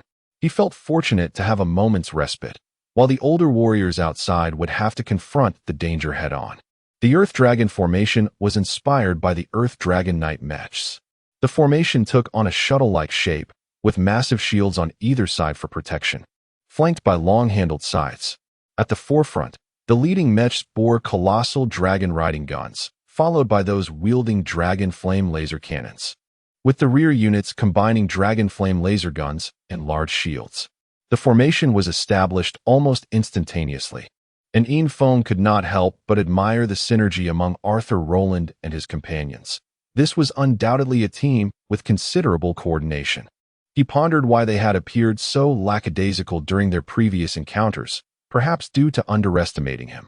Brothers, charge back the way we came, Arthur Roland bellowed, leading the charge from the tip of the shuttle formation, wielding a massive dragon-riding gun that exuded authority. Beside him stood Arthur Roy, who, despite his previously understated demeanor, now took a position at the forefront. Charge! The thunderous cries echoed from every mouth, resonating throughout the vicinity. The entire formation moved in unison, swift yet devoid of chaos. Amidst the formation, Infong found himself uncertain of his role. Though without a mount, his speed remained impressive, and he propelled himself forward with a burst of air, forming a circular air ring around him, allowing him to keep pace with the Earth Dragon Knight's advance. As they surged forward, the encroaching enemy mechs showed no signs of disruption, maintaining their orderly advance. The mechs blocking the exit halted, while those on the opposite side quickened their pace, drawing closer to the center of the encirclement. Infong sensed something was amiss. The enemy had seemingly anticipated their retreat. Immediately, he focused his mental energy towards the exit, and in an instant, he felt an ominous presence beneath the ground. However, clarity eluded him. Probing the earth with his mental energy was draining and yielded little insight. There's something beneath the ground, Infong exclaimed, voicing his suspicions. Yet, at that moment, the team had already initiated their charge, and halting was no simple feat. Stopping not only meant a reduction in speed, but also complicated any attempt to build momentum for a counterattack. Arthur Roy's mech emitted urgent alerts. His radar was far superior to standard models, a royal custom capable of detecting threats others could not, like the massive bomb buried beneath the ground ahead. If they entered that zone, the enemy would undoubtedly trigger it. Shift 45 degrees to the left, Arthur Roland commanded, and the mechs adjusted their trajectory, narrowly avoiding the radar's designated danger zone. However, The enemy was unwilling to squander the opportunity. Even if the bomb could not unleash maximum destruction, it would certainly deal a significant blow to the Earth Dragon Knights. In the fleeting moment of passing by, the buried bomb detonated. Boom! The earth-shattering explosion reverberated, sending debris flying and enveloping the area in smoke. The Earth Dragon Knights, having narrowly escaped the epicenter, witnessed the impending shockwave. Though not immediately lethal, it was powerful enough to disrupt their formation. Panic flickered in their eyes. The visceral experience of a massive bomb's detonation surpassed any simulation. The deafening blast pierced even through the Mechs, causing immediate pain in their ears. Just as the shockwave approached the mech formation, a piercing wind sound erupted, a noise lacking the explosive force but possessing an undeniable penetrating power. An invisible wall of wind suddenly emerged between the Dragon Knight Brigade and the shockwave, their opposing forces producing a sound reminiscent of a sonic boom. The ruptured air surged skyward, while the rising mushroom cloud quickly dispersed into chaos. Chapter 80. The conspirators behind the scenes. The sudden turn of events was utterly unforeseen by all. The invisible wall of wind that appeared seemed to isolate the entirety of the shockwave. The formation of the Earth Dragon Knights remained unperturbed. At that moment, everyone was captivated by the magnificent sword strike of the Storm Swordsman. A single, casual stroke, infused with artistic flair, summoned forth the winds. Yet this time, instead of the anticipated tempest of death, there stood a solid wall of wind. Hope ignited in the hearts of the onlookers. They still had a sixth-tier mecha ally. The sudden eruption of battle caused everyone to forget that Infiltration had prepared a sixth-tier mecha, not through feeble manipulation, but with complete prowess befitting the match. Amidst the swirling dust, the Earth Dragon Knight burst forth like a scissor, cleaving through the haze. This scene was entirely unexpected for the opposition. Such a tremendous explosion would typically have repercussions even for those not at the epicenter. However, the manner in which the adversaries charged forward indicated they were unharmed, their speed unhampered. The mechas stationed at the exit unleashed their firepower, a barrage of laser beams and various explosives erupting forth. Shields were raised, and all attacks collided with them. Although the colossal shields slightly impeded mobility, they offered nearly impenetrable defense. The intensity of the fire was fierce, and the distance was negligible, leading to an immediate clash. Arthur Roland's massive Dragon Knight spear emerged from behind the shields, propelled by momentum, striking the oncoming mecha. Yet, the opposing mecha was clearly well-trained. As the mecha approached, the pilots swiftly retracted their offensive, and a dozen mechas united, forming a dynamic barricade. Simultaneously, countless barbs erupted from their bodies, resembling a porcupine in an instant. The sound of violent impacts reverberated as the Dragon Knight team crashed into the enemy formation, toppling them over. However, the forceful collision evidently did not devastate the opposition. The intercepting mechas were peculiar. Although they appeared familiar, they could not be entirely recognized, having undergone a series of modifications. Despite being knocked back and colliding with other mechas, they sustained no fatal damage, retaining their mobility even when pierced by the Dragon Knight spear. Unmanned mechas? How could a band of marauders possess such technology? Arthur Roland exclaimed, taken aback by this unexpected turn of events. The mechas were controlled by an internal AI, devoid of any emotional engagement in battle, executing commands with cold rationality, a veritable war machine. Such mechas were strictly prohibited from manufacture, with the technology only accessible to select mecha manufacturers. This is truly sinister. The assault formation of the mechas was immediately thwarted. The fallen mechas clung desperately to the Earth Dragon Knights, obstructing their advance. For a moment, Arthur Roland and his companions could only dismantle the AI within the downed mechas. Though the delay was brief, it sufficed to allow reinforcements to arrive. The encirclement tightened once more, and they remained ensnared. The distance had dwindled significantly, prompting the adversary to charge, and at that moment, a large contingent of mechas appeared not far behind them. Roland, they are definitely coming for you. Another wave has arrived, Arthur Roland noted, despair creeping into his heart as he observed the new batch of mechas, clearly more numerous than the first. Form a defensive formation. We can only hold our ground. Arthur Rowland declared, regretting the small size of his escort. Even if his own squad were to arrive, the situation would still be precarious. Not to mention the uncertainty of whether the enemy had further reinforcements. In the blink of an eye, the first wave of mechas had entered the attack zone, and combat had escalated into a true clash. Meanwhile, in a lavish chamber within Lansha City, Mason Honglong and his companions were gathered in a sitting room, sipping tea. At the head of the table sat another individual, and between them stood a 3D projection displaying the battle scene of Infiltration and his allies. Your Highness, once this is accomplished, you will have one less rival, Mason Honglong remarked, eyeing the young man at the head of the table, his demeanor stripped of arrogance. He regarded the prince with deep apprehension, for he was a favored son of the Emperor of Arthur, ranked 88th, and currently the leader of the Royal Academy's court. He is not a competitor, never has been, merely a nuisance. My greatest rival is the 9th prince.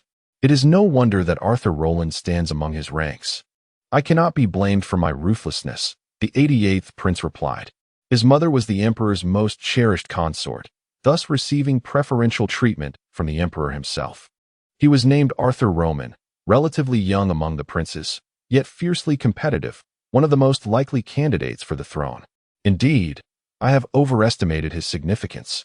How could such a person ever pose a threat to you? Mason Honglong conceded. Arthur Roman smiled wider, relishing in the belittlement of his brother while elevating his own stature. Taking pleasure in the moment. How many mechas are there? Can we annihilate them all? Arthur Roman inquired once more. 300 mechas. We can surely eliminate them. Mason Honglong affirmed. This battle would serve as a tribute to Arthur Roman, solidifying his position at the core of the 88th Prince's faction. The mecha pilot named Infiltration may prove to be a variable. After all, he is a 6th-tier mecha master. If he chooses to flee, your men may not be able to intercept him, Arthur Roman remarked, observing Infiltration within the current battle circle. He had not clearly discerned how the opponent had evaded the shockwave, yet he had perceived the astonished and delighted expressions of those around him. Recognizing the influence of Infiltration, rest assured, Your Highness, I have hidden measures prepared, 3 6th-tier mecha assassins specifically targeting him. They have yet to reveal themselves. Clearly waiting for the opportune moment, Mason Honglong stated. No, your focus is misplaced. The life or death of Infiltration is inconsequential. What I desire is the demise of Arthur Rowland, Arthur Roman retorted, proudly correcting Mason Honglong, clearly prioritizing the fate of Arthur Rowland over that of Infiltration. Indeed, your Highness is correct. I shall instruct them to eliminate Arthur Rowland forthwith, Mason Honglong replied, promptly contacting the hired assassins. However, the entire battlefield was currently shrouded in communication interference. Not only was Infiltration cut off, but their own team was also unable to receive external information. The disruption was mutual, and Arthur Rowland was equally adept at utilizing such interference. Unable to establish contact, is it? It seems your Mason family harbors a profound grudge against this Infiltration. No matter, your arrangements are thorough. Once Infiltration is slain, Rowland will inevitably follow. Arthur Roman remarked, keenly observing Mason Honglong's actions and discerning the emotional cues indicating the inability to reach the assassins. His powers of observation were sharp. I have been short-sighted. I appreciate your guidance, Your Highness. Mason Honglong quickly apologized, relieved to see Arthur Roman's demeanor was not one of anger. While tea was sipped and idle chatter ensued, the battle raged fiercely. Facing the oncoming tide of mechas, Infiltration raised the storm sword high, poised for attack at any moment. The clamorous din of mecha sprinting echoed like a demonic summons, as entire squadrons of mecha swarmed forward, causing the very earth to tremble slightly. This scale of battle was unprecedented for Infiltration, but Arthur Rowland and the others had clearly undergone such training. As scions of the royal family, they had received the finest education and were versed in battle formations from a young age, though this was their first true combat experience. The Earth Dragon Knights, shields in their left hands and dragon lances in their right, had adopted standard defensive counterattack formations. They planted the lower edges of their massive shields into the earth, bracing themselves firmly while extending their dragon lances, their gazes fixed intently on the onrushing enemy. The rapidly approaching adversaries seemed oblivious to the dragon lances, their speed undiminished, even accelerating in the final 10 meters, poised for a collision. Indeed, in an outnumbered scenario, overwhelming the enemy's formation was the only way to gain a decisive advantage. Otherwise, it would devolve into a war of attrition. Target their command modules, Arthur Rowland instructed via the comms. He had discerned that the initial wave of Mecha were unmanned drones, executing orders without hesitation, impervious to damage, and even resorting to self-destruction in extremis. 2 meters remained until impact, when, instantaneously, a circular wind barrier materialized around the Dragon Knight formation. Thud, thud, thud. A barrage of impacts resounded as the charging Mecha collided with an invisible wall. The void before them had abruptly become an insurmountable resistance, impeding their momentum, while the Mecha behind them crashed into their vanguard in disarray. Kill. The dragon lances thrust out in unison, a flicker of composure returning to their faces. The anticipated impact had been averted, replaced by the formidable defense of the wind wall. As one wind wall dissipated, another materialized. Kill. Kill. Each battle cry accompanied a coordinated lance strike, and after 3 volleys, the numerically superior Mecha force had suffered significant losses, with only 6 5th-tier Mecha retreating, presumably the commanders of the drone units. Yifeng marveled at the fact that these royal signs were not as inept as he had imagined. In the face of peril, they maintained composure and executed their tasks with precision. While he had absorbed the brunt of the attack, it was their precise strikes that ultimately annihilated the enemy. The royal family invested heavily in the training of its members, who were not merely content with indulgence. Their outward appearance was merely a facade, a state of relaxation cultivated after rigorous training. Within the family, they bore immense pressure, for the universe was vast, and the threats they faced extended beyond their own dominion. In the city of Lone Sand, Arthur Romon observed the battle unfold. While he knew his kin possessed a certain level of combat prowess, he was astonished by their synergy with the wind wall. A look of gloom crossed his face as he muttered, Yifeng is proving to be the wild card. He has mastered the storm Mecha, even surpassing the experts of the Black Dragon domain. Mycen Honglong's face betrayed his apprehension. The initial assault, according to plan, was intended to at least cripple the enemy or shatter their formation, forcing a transition to individual combat, allowing for targeted strikes against Arthur Rowland or Yifeng. However, the unexpected turn of events had thwarted their plans, leaving the enemy unscathed, while the wreckage of the Mecha served as a makeshift barricade. Oblivious to the curses directed his way, Yifeng was completely immersed in the operation of his Mecha. His mastery of the wind wall grew with each passing moment, his mind constantly exploring the myriad combinations of airflow manipulation. Whoosh, the storm swordsman seemed to meld with the wind, as a gust propelled it past the Earth Dragon Knight formation, closing in on a retreating 5th-tier Mecha. Without engaging in close combat, the storm swordsman unleashed a gusting slash from the storm sword, even from several meters away. A brief flash of arc-shaped white light was all that anyone saw before the 5th-tier Mecha was rent asunder, cleaved in two by the wind blade.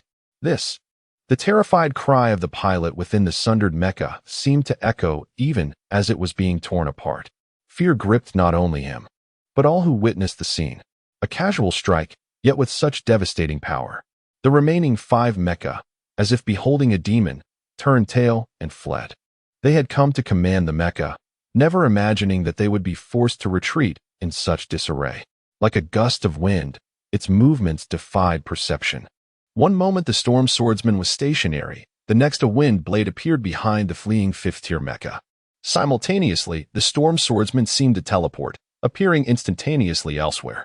The radar, however, clearly tracked its trajectory, revealing that it was not teleportation, but rather an illusion created by its incredible speed.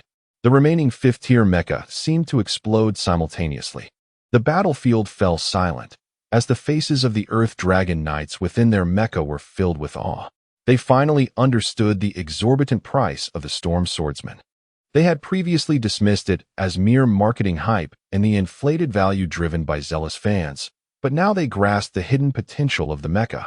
It was a manifestation of superior technology, distinct from the Arthurian Mecha development paradigm. Its compact size belied the immense power of its pilot. The Arthurian mecha development focused on enhancing the mecha's power, materials, and weapon damage. These were direct, albeit conventional, methods. The mecha's capabilities were relatively fixed, and pilots could unlock most of its potential with basic proficiency. Yifeng is defying all expectations, Arthur Roy exclaimed, judging by the Storm Swordsman's performance. No number of 4th or 5th tier mecha could withstand its wind blades. Even an army of thousands would be no match. Follow me, let's break through. Yifeng's voice boomed through the comms of each mecha, brimming with confidence. The storm sword felt as if it possessed a certain sentience in Yifeng's grasp. It was the first time he had experienced such a sensation, as if the nascent sword spirit within him granted him a degree of mastery over all bladed weapons. Under the encroaching threat of the Earth Dragon Knights reforming their draconian phalanx, Yifeng retaliated with a tempestuous strike, conjuring a colossal cyclone with a mere flourish of his blade. Unlike the previous iteration, this was a vortex of unparalleled magnitude. The whirlwind surged forward with menacing speed, as the storm swordsman plunged into its heart. Enveloped by the tempest's core, his mech channeled gales through its vents, the wind velocity escalating with each sweep of his sword, expanding the cyclone's diameter exponentially. Like a celestial scythe, the Stormkill's cyclone cleaved through the advancing mech armada, unleashing a barrage of aerial blades. Piercing screams echoed as the second echelon of Mechs, piloted by sentient mech pilots, succumbed to the onslaught, their resolve no match for the relentless storm. In moments, the storm swordsman breached the encirclement, liberating his comrades. Yet, a newfound defiance surged within Yifeng as he recognized the devastating synergy between Stormkill and the aerial blades. The escaping cyclone showed no signs of abating, its potency amplified by the ceaseless influx of energy. "We strike back," Yifeng proclaimed, emboldened by his revelation. He grasped the immense power of technology, realizing the potential of a simple mech. The Storm Swordsman, a mere 6th-tier mech, possessed an unparalleled capacity for growth, surpassing its contemporaries. While unremarkable in the hands of the uninitiated, mastery of its intricacies unleashed a force that defied comparison. As the cyclone veered sideways, it threatened to obliterate the entire encirclement. Where are the assassins? Why haven't they acted? Arthur Roman fumed, as Yifeng's unexpected prowess disrupted his plans. His animosity towards Yifeng now eclipsed that of Arthur Roland. Mason Honglong's face turned ashen, as the situation spiraled out of his control. The supposed predators were being systematically hunted. The Storm Swordsman's power was beyond the capabilities of ordinary mechs, and even the hired assassins were likely reassessing their odds. Assassins accepted contracts for monetary compensation, but faced with an insurmountable adversary, their mercenary spirit waned. The 3 assassins had likely abandoned their mission, recognizing that the target's capabilities far exceeded their initial estimations. The price for such a formidable target would be astronomical, rendering their agreement invalid. Mason Honglong understood the unspoken rules, and his miscalculation had rendered the assassination impossible. He had no recourse to force the assassins to proceed. Humph, what a waste of time, Arthur Roman scoffed, losing interest in the spectacle. It was nothing more than a one-sided exhibition of skill. He abandoned his tea and stormed out, leaving Mason Honglong and his cohorts in awkward silence. The 3D display revealed the utter rout of the Quicksand Brigands as the Earth Dragon Knights pursued them in small squadrons. The hunters had become the hunted, with the majority of the brigands' mechs destroyed in the conflict. Let us depart. Do not despair, it was merely a loss of some mechs. These brigands are pathetically weak. Despite the advanced mechs we provided, Mason Honglong said, rising to his feet. Will this not lead to an investigation? Mason Honglai asked cautiously, fearing the repercussions of involving the prince. Rest assured, the mechs were delivered discreetly, and the 5 6th-tier mech pilot slaves have been silenced.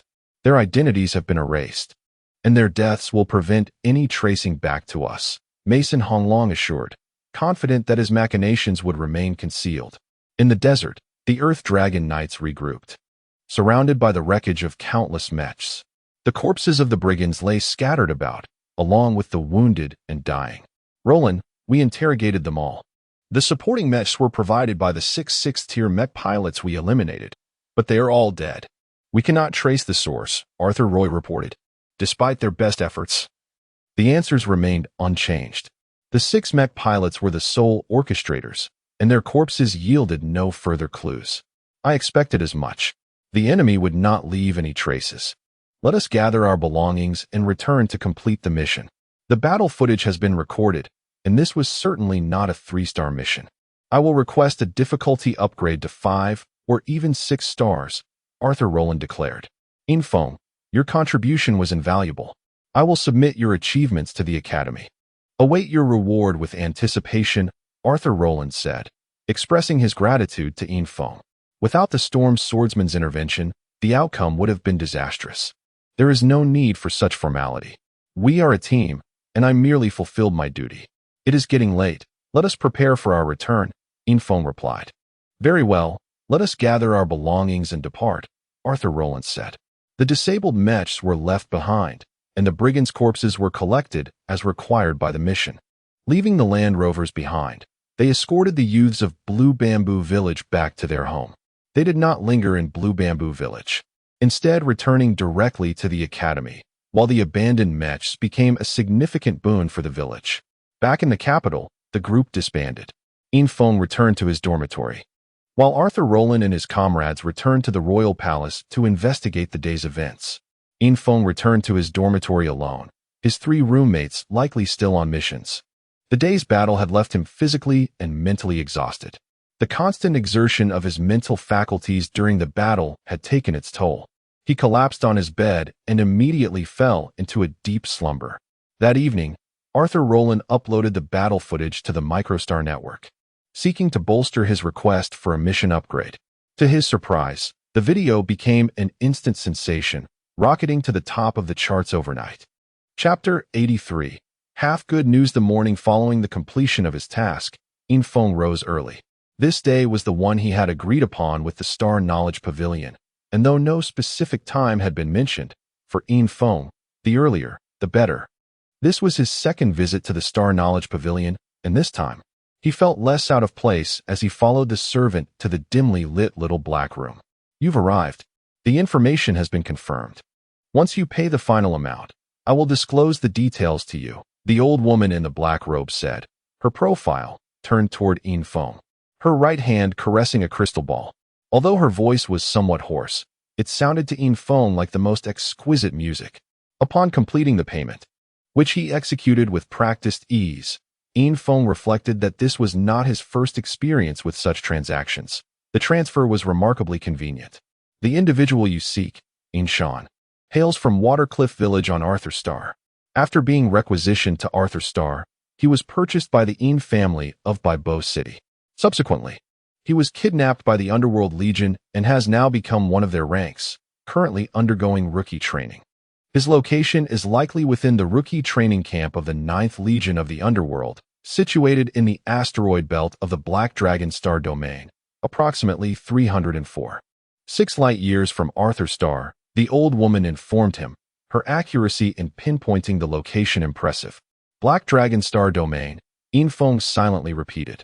This phrase was not unfamiliar to him. He had learned of it back in Watercliff Village. He had not anticipated such a coincidence, discovering that his brother was so close to the Black Dragon Star Domain. In Infeng's understanding, the Black Dragon Star Domain was relatively distant. Embarking from Arthur Star would require months of interstellar travel, qualifying it as a long-distance journey. Thank you. Is there any way you can assist me in locating this person? Infong inquired. Are you ready to pose your second question? However, this comes at a cost, the old woman said. How much? Considering you are a returning customer, I shall offer you a starting price of 50 million star coins, she replied. Infong felt as though he were being extorted. He realized that the previous times he had sought assistance also began with steep fees. The exorbitance of the Star Knowledge Pavilion was disheartening. Yet he knew this was not the moment for hesitation. The price is acceptable, but is your method feasible for me? If I inquire only to find it unachievable, it would be a futile question, Infong stated. There are indeed numerous methods, but the crux lies in their feasibility. If my power were sufficient to storm in and seize him, that could be one approach, but that remains a mere fantasy. There are indeed methods with a degree of feasibility, but before I divulge them, I must understand your motivations. What compels you to take such an interest in a mere slave from Waterblue Star? Although individuals from Waterblue Star are considered high-quality slaves across various planets, they certainly do not fetch billions of star coins, even if they are innate spiritual cultivators. Can you enlighten me on your reasoning? The old woman queried, her tone suggesting she might already possess the answer. Infong felt as though he were being scrutinized. Since she could track his brother's whereabouts, it was evident she was paying close attention to him as well, possibly having initiated some investigation. A cold sweat broke out on his brow. In truth, the Star Knowledge Pavilion had not gathered any information. The body of Infong that lay beneath the stone on Arthur's star had been quietly moved by his clone father, and the pavilion's inquiries had yielded no results. Such business practices are rather unorthodox, are they not? You dare to pry into the privacy of your clients, Infong remarked, aware that some secrets, even if discovered, must remain unspoken, particularly given the uncertainty surrounding their connection to the royal family of Arthur's star. Very well, let us return to our initial discussion. Given your current capabilities, my method has a 50% success rate.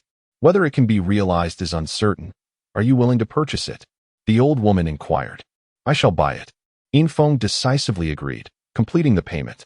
He was astonished that he had managed to spend the 100 million star coins he had painstakingly earned in such a brief period.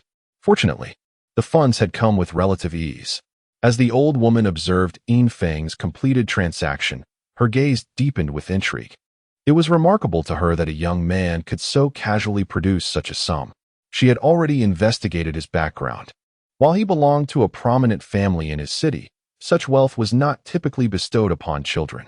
The recruitment standards for each batch of newcomers to the Underworld Legion were exceedingly high, with approximately half failing to meet the criteria.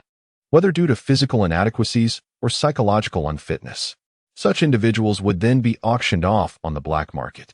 Should Inshan fail to qualify, there would indeed be an opportunity for Infong to acquire him at the auction, the time and location of which the Star Knowledge Pavilion would notify him. Infong pondered this revelation, considering that half of the recruits would be deemed unfit, which aligned with what the old woman had mentioned.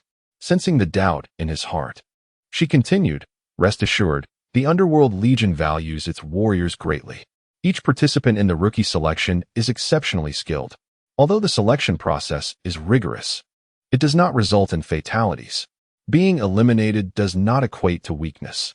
Often, it is simply a matter of not possessing the dark mindset the Underworld Legion demands. Thus, every auction they hold is highly competitive. Very well, I shall await your news, Infong replied. Although the distance was vast, he felt a measure of safety knowing he now had over a 50% chance of rescuing his brother at the auction. Infong exited the Star Knowledge Pavilion, feeling a semblance of clarity. However, concerns for Inshan's safety lingered in his mind, intensifying his desire for strength. He realized that individual power was trivial when faced with colossal forces. Even the mightiest ancient cultivators faltered before the march of technological civilization. The notion of developing his own power began to take root in his heart. Upon leaving the Star Knowledge Pavilion, Infong noticed a message from Jingfu, who inquired whether he had time over the weekend to visit Starshine Academy. From their previous discussions, he had learned that Starshine Academy boasted a legion of fans of the Storm Swordsman, all eager to meet the originator of the phenomenon. Discussing possibilities online was one thing, but seeking guidance in person was another. Infong had no intention of concealing the methods of using the Storm Swordsman. After all, even if he shared them, not everyone would be able to wield such skills. Despite his obsession with research, even Kalu had yet to master them. After arranging to have lunch with Jingfu at Microstar, Infong boarded the aerial tram heading towards Starshine Academy. Chapter 84. Provoking arrival at the entrance of the Starry Academy, Infong once again caught sight of Jingfu. Though they were still some distance apart, he could already discern the smile gracing her face. For reasons unknown, the mere sight of Jingfu's smile would set his heart racing, altering its rhythm in a way that was neither hurried nor languid, but rather a change in cadence. Today, Jingfu stood beneath the sunlight, adorned in a simple colored dress, her right hand gracefully lifting a pink parasol. A few beads of perspiration glistened on her forehead, indicating she had been waiting for quite some time. Passers-by, both men and women, could not resist stealing glances at her, their faces betraying a hint of confusion, pondering what sort of young man could inspire such a beautiful girl to wait in the sun. Infiltration hurried over, feeling the warmth of the sun's rays, which seemed almost unbearable, especially for the girl standing under its glare. Jingfu, weren't we supposed to meet at the entrance of your dormitory? Why are you out here so early? He inquired. Jingfu playfully shook her parasol and replied, I was worried you might not find it.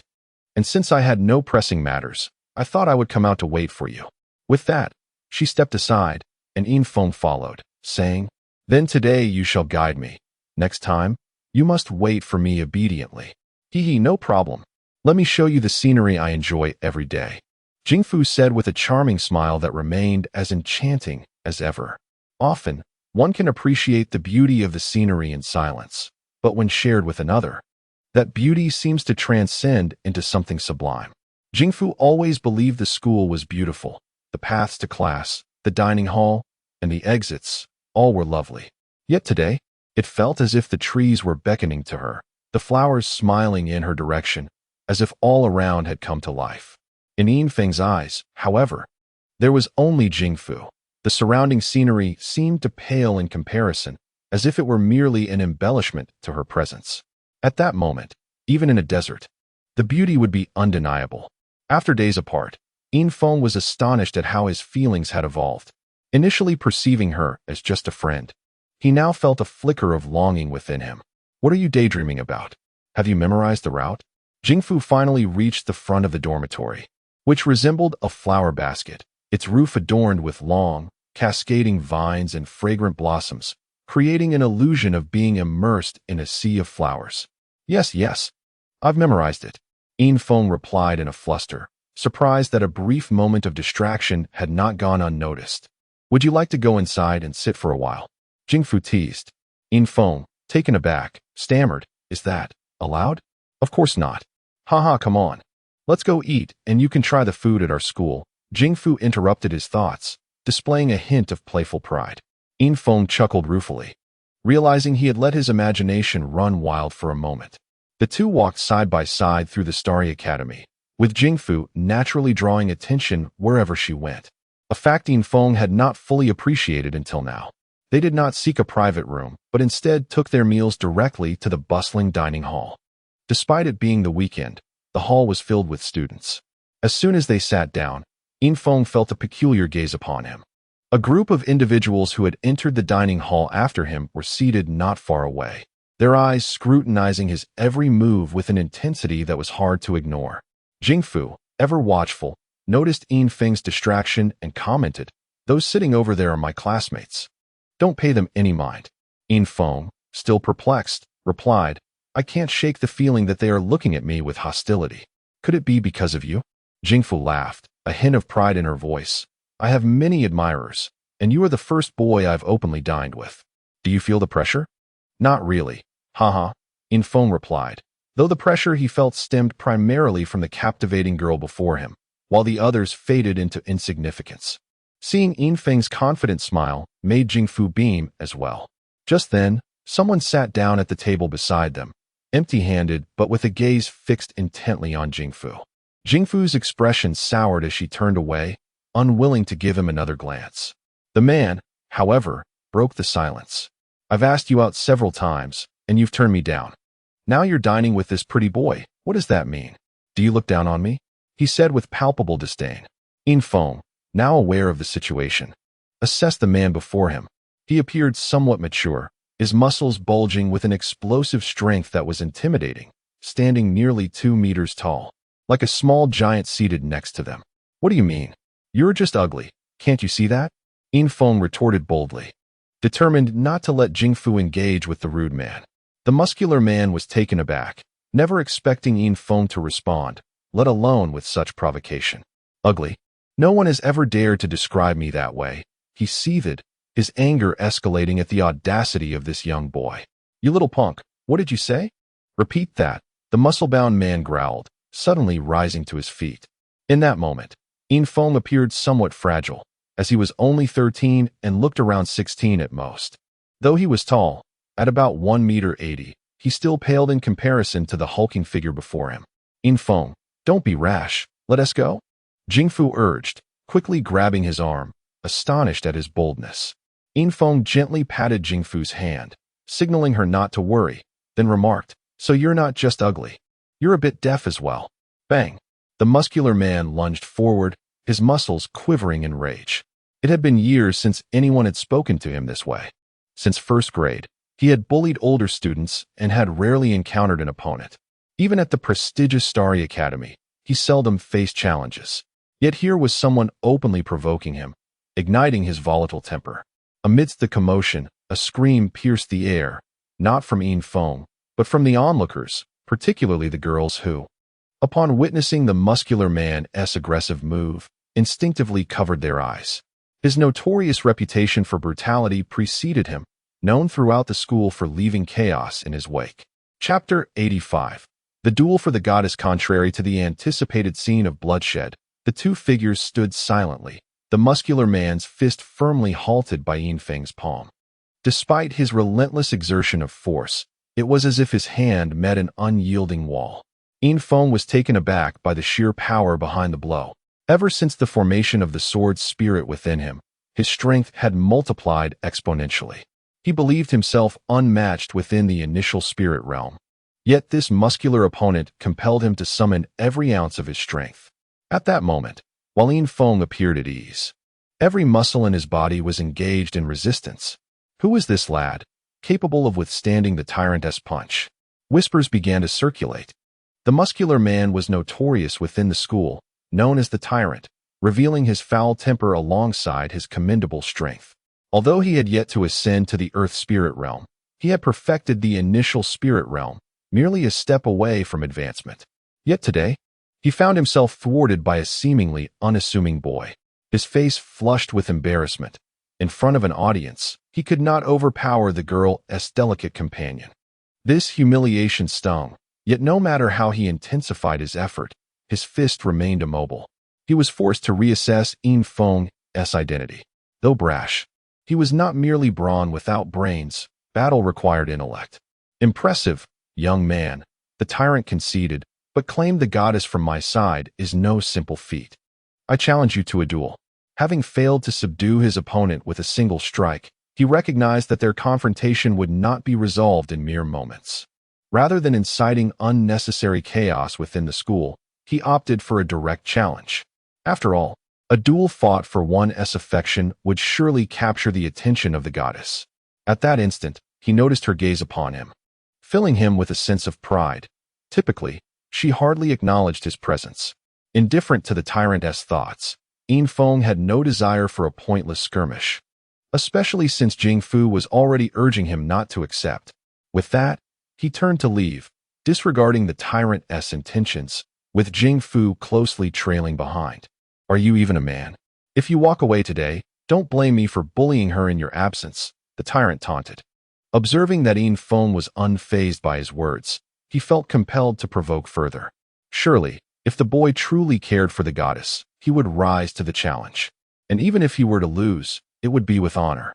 Should he emerge victorious, the chance to win her affection would be his. Conversely, if Infiltration remained indifferent, the tyrant would care even less. Infiltration paused.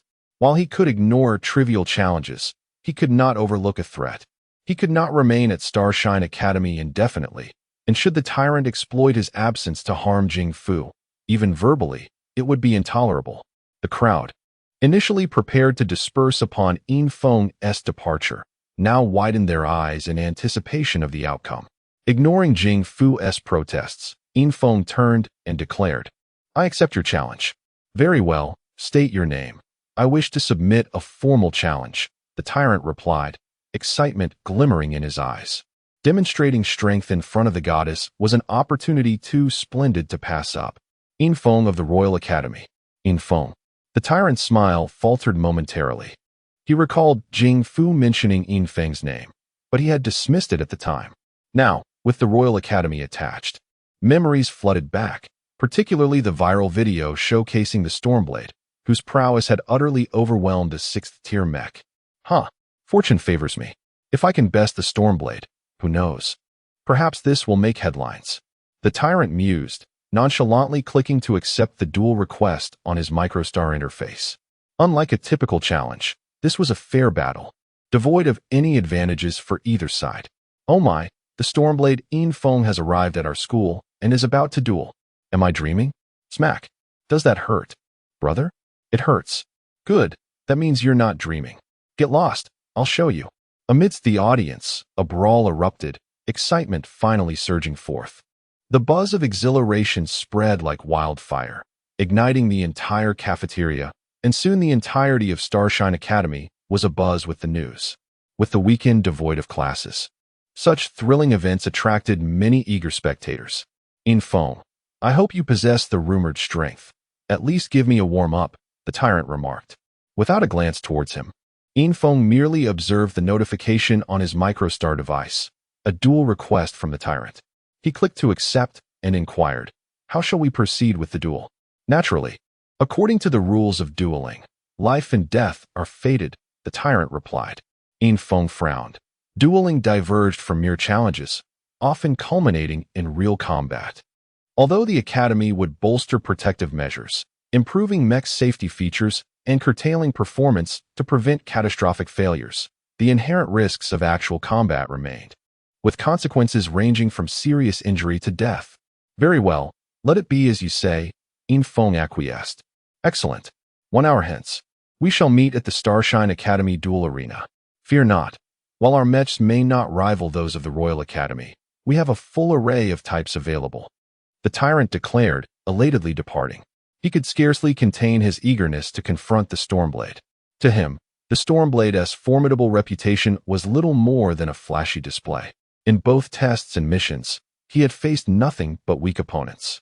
Such victories, in his view, were mere childish play, and he too was adept at dominating the weak. Infiltration, you may be acting recklessly. That tyrant is notorious for his ruthlessness, and his strength is formidable. He is said to be a 7th-tier mech master, a true expert within our Starshine Academy, Jing Fu cautioned, regretful for having drawn Infiltration into this conflict. Fear not. I am not easily trifled with. Strength can only be determined through combat, Infiltration reassured her. Yet, internally, he wrestled with uncertainty. His opponent's power was not significantly inferior to his own, and he likely possessed greater reserves of spiritual energy, coupled with extensive combat experience. A formidable adversary indeed. A 7th-tier mech master was a rarity, and the 6th tier was a significant threshold, surpassing it signified a leap in strength that mere numbers could not compensate for. Infiltration prepared little as he followed Jing Fu towards the duel arena. Chapter 86. The hierarchical overrun in stark contrast to the aristocratic ambience that permeates the Royal Academy. The Starry Academy exudes a more understated simplicity. The dueling arena is merely a square venue, devoid of extravagant design, yet its battleground is expansive. Thrice the size of the Royal Academy's mech simulation base. Unlike the Royal Academy's simulation facilities, Starry Academy lacks a simulation system. It only offers a safety mode dueling system. A plethora of mech types are available, primarily ranging from levels 1 to 6, with only a few level 7 mechs representing the apex of available configurations. The mechs here lack the polished appearance of those at the Royal Academy, appearing somewhat antiquated, many having undergone multiple repairs. Infiltration made his way directly to the dueling preparation area, while Jing Fu settled into the spectator seats. Within the preparation zone, Infiltration encountered the Storm Swordsman. However, this particular mech showed signs of wear. Its body bore welding marks, indicating a history of repairs. The alloy sword it wielded seemed a makeshift replacement, clearly different from the original, though visually similar. Can the mech's components be replaced? I wish to use my own sword, Infiltration inquired of the administrator. There are no restrictions on cold weapons. You may switch them at will, came the affirmative response. Without hesitation, Infiltration selected the Storm Swordsman 6B, which, while of slightly inferior quality compared to the A-grade mech he had previously purchased, was significantly more affordable. On the other hand, Tu Bao wasted no time in selecting the Starry 7 series and entered the dueling arena. As the birthplace of the Starry series mechs, The dueling arena at Starry Academy was never short of these models, and the condition of the mechs was undoubtedly the finest among all. At this moment, the mech controlled by Tu Bao appeared virtually brand new. With Tu Bao's entrance, the arena erupted in raucous cheers. This was his domain. Despite his brutal reputation, he was never lacking in admirers.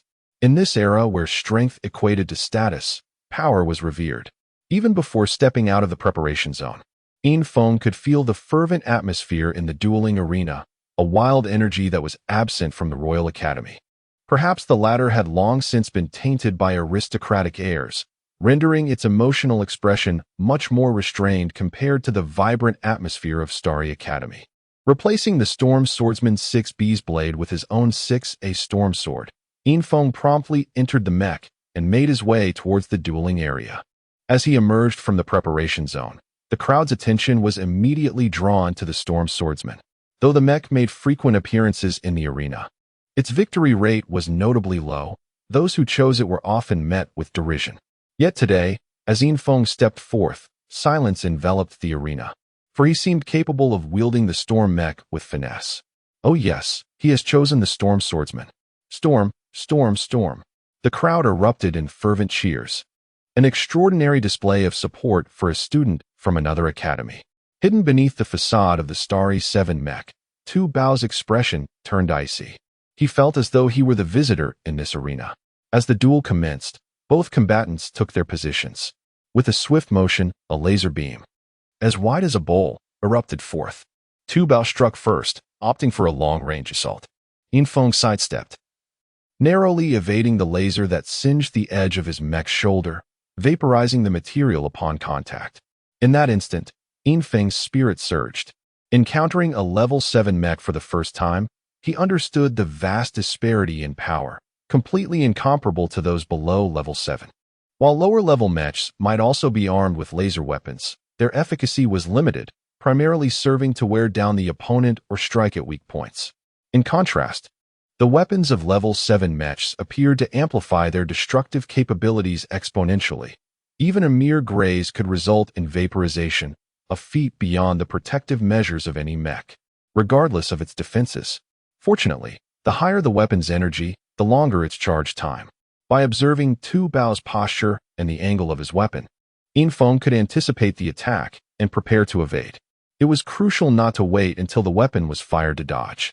The Storm Swordsman surged forward at full speed, transforming into a blur. The audience watched in awe as the mech seemed to become one with the wind, the laser beam piercing through its ghostly image. They braced for the inevitable destruction, aware of the devastating power of the level 7 mech's weaponry, and that Tu Bao had previously used such lasers with deadly effect. Yet, in an instant, the illusion dissipated as the real Storm Swordsman emerged just a short distance away. Tu Bao's eyes widened in disbelief.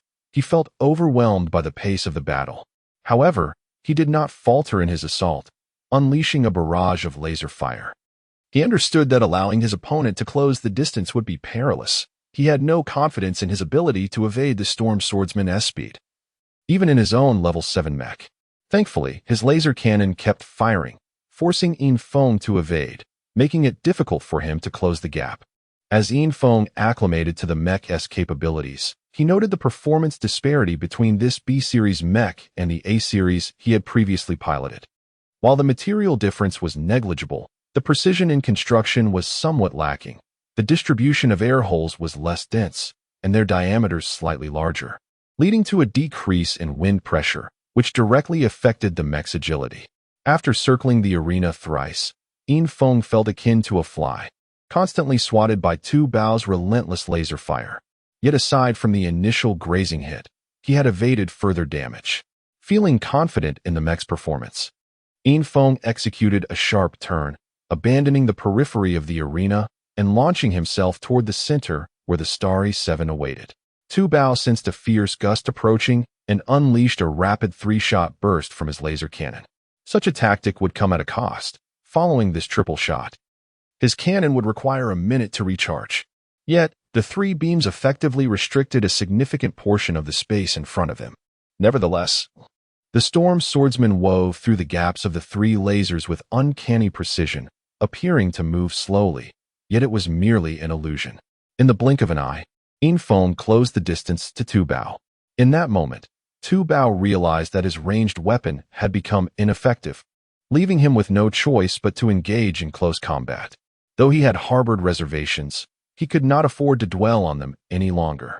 His laser cannon transformed instantly into two massive hammers, embodying the Starry 7's most striking design, a seamless transition from ranged to melee weaponry that saved precious time in battle. As the two mechs neared collision, a small tornado erupted between them, hurtling toward the Starry 7. With a resounding crash, Tu Bao's hammers struck the ground at the tornado's center, shattering the surface and sending debris flying. Astonishingly, the tornado dissipated in an instant, and the once mighty storm swordsman was swiftly overwhelmed. Chapter 87. Surpassing and triumphing. Tu Bao couldn't help but marvel at his opponent's caution. If the adversary were to charge at him alongside their mech, his dual hammers would undoubtedly impart a lesson in humility. But wasn't that merely the Storm Slayer? Within the same tier, its power was significant, yet when faced with the 7th tier, it represented a qualitative shift in strength. Superficial elements were utterly ineffective. A faint sound of an energy explosion reverberated, and in that moment, Tu Bao's hammers had yet to be lifted from the ground. An energy slash cut through the swirling dust, moving at a speed that was beyond Tu Bao's capacity to evade. His right shoulder sagged slightly as the Starry 7 directly absorbed the blow with its shoulder. Descending further would bring him dangerously close to the mech's cockpit. Despite its commendable defensive capabilities, evading the cockpit was an instinct ingrained in every mech pilot. A subtle cracking sound emerged, inaudible to outsiders, yet as a mech pilot, Tu Bao heard it distinctly in his heart. The mech had suffered a small fracture. A low-tier mech had breached his defenses first, with little time for contemplation. The energy slashes continued to rain down. The spectators could only see the Starry 7 enveloped in the dust it had stirred, its silhouette obscured, while the storm swordsman relentlessly unleashed energy slashes, each akin to a sword's edge. It was said that ancient practitioners could emit indomitable sword energy from their blades, a notion many had gleaned from historical records of ancient battles. The storm swordsman had emulated this technique, long thought to be mere promotional rhetoric, until the appearance of actual energy slashes revealed that such techniques truly existed. It was not hard to surmise that the designer of the Storm Mech was undoubtedly an aficionado of ancient cultivation, imitating the techniques of the Sword Immortals. The Starry 7 burst forth from the dust, and the moment it emerged, the crowd gasped in astonishment. The energy slashes were as sharp as the legendary sword energy. The once pristine Starry 7 was now marred with wounds. Though each strike failed to penetrate the armor, every energy slash seemed to create fissures. In mere moments, Infang's storm swordsman had unleashed countless energy slashes, leaving the Starry 7 riddled with cracks. Oh heavens, the horror of clustering! A spectator exclaimed. Unable to bear the sight of the Starry 7, now covered in cracks, an unsettling sight indeed. The mech's alarm blared, signaling a warning, should the pilot continue to engage. The risk of a catastrophic failure loomed. I will kill you. Tu Bao's enraged voice echoed from within the mech. The brief interlude in the dust felt like an eternity to him, and the relentless assault nearly drove him to the brink of despair. His opponent was treating him like a mere percussion instrument. In an instant, a flash of white light illuminated the Starry 7, signaling the peak of spiritual power enhancement, a desperate final gamble. The Starry 7 leaped into action, the tremendous recoil creating a sizable crater in the ground as it lunged towards the storm swordsman. Yet, the storm swordsman seemed as elusive as a kite on the wind. Upon Tu Bao's approach, it danced away effortlessly, and even the fully powered Starry 7 could not land a blow. Instead, the adversary casually unleashed a wave of energy slashes in response. Crack! Tu Bao felt a sudden darkness envelop him. He could see nothing. The holographic display had extinguished in an instant, and he realized the cause. His sensors had been shattered, rendering the mech blind. The lights on the Starry 7 flickered and died, the mech's self-preservation protocols deeming the damage excessive. The pilot had no choice but to concede defeat. Is it over? A flicker of doubt crossed the minds of the spectators. Throughout the duel, The two Mechs had scarcely engaged directly, yet the seemingly formidable Starry 7 now lay motionless, its power source extinguished, an undeniable conclusion to the contest. The duel is concluded. Infiltration prevails. A prominent message illuminated the grand screen of the arena, accompanied by the announcement over the intercom. Bao opened the cockpit hatch, emerging unscathed, yet his heart was heavy with sorrow. Not only had he lost his beloved, but he had also humiliated himself in her presence. What kind of battle was this, where he had scarcely touched his opponent? To deny his defeat would be disingenuous. Being bested by a 6th-tier mech while piloting a 7th-tier one was a testament to the overwhelming prowess of his rival. Infiltration, you are formidable, Bao spat defiantly, turning away without a backward glance. At that moment, he felt utterly ashamed to face Jingfu again. His pride was wounded. Observing Bao's retreat, Infiltration found himself feeling less animosity towards him. A foe capable of acknowledging the merit of another reflects a broad-minded spirit, and he believed Bao would refrain from troubling Jingfu in the future.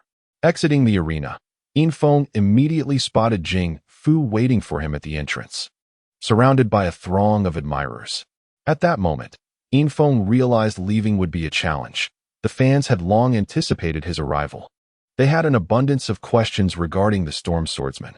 Although there were analyses circulating online, nothing compared to hearing from the actual user. Infiltration was forthcoming, explaining each aspect of his technique alongside Jingfu. The afternoon passed swiftly, and the secrets of the Storm Swordsman would no longer remain hidden. Many would come to know, yet few would master its execution. As night fell, Infiltration felt the day had flown by. Departing from Starry Academy, he proceeded towards the Royal Academy. The streets were sparsely populated, yet numerous flying vehicles whizzed by. Infiltration noticed that someone had been maintaining a consistent distance behind him since he left Starry Academy. Halfway through his journey, the figure continued to trail him, their pace mirroring his own. Turning to sense the presence with his mental acuity, he was met with an unsettling emptiness. There was no one behind him. Instantly, a chill ran down his spine. He had distinctly sensed another's presence, yet his eyes revealed nothing. Feigning calmness, Infiltration resumed his pace towards the academy, quickening his steps to a near run. However, the figure behind him also accelerated, their distance remaining unchanged. Rushing through the academy gates, Infiltration felt a wave of relief wash over him under the watchful gaze of the guards. Turning once more, he found nothing amiss, yet his mental perception echoed the void. He mused that perhaps he had not slept well lately, chuckling to himself before returning to his dormitory. Inside, his 3 companions had already returned, evidently having completed their tasks successfully. Upon seeing Infiltration, they eagerly shared their reflections on the assignment. Thus, the first week of the new students concluded in tranquility. Chapter 88 awaits your overture. Infiltration was experiencing a phantom sensation, or so he surmised. Ever since the peculiar incident on his return from the Astral Academy, Infiltration had been perpetually aware of an unseen presence in his vicinity.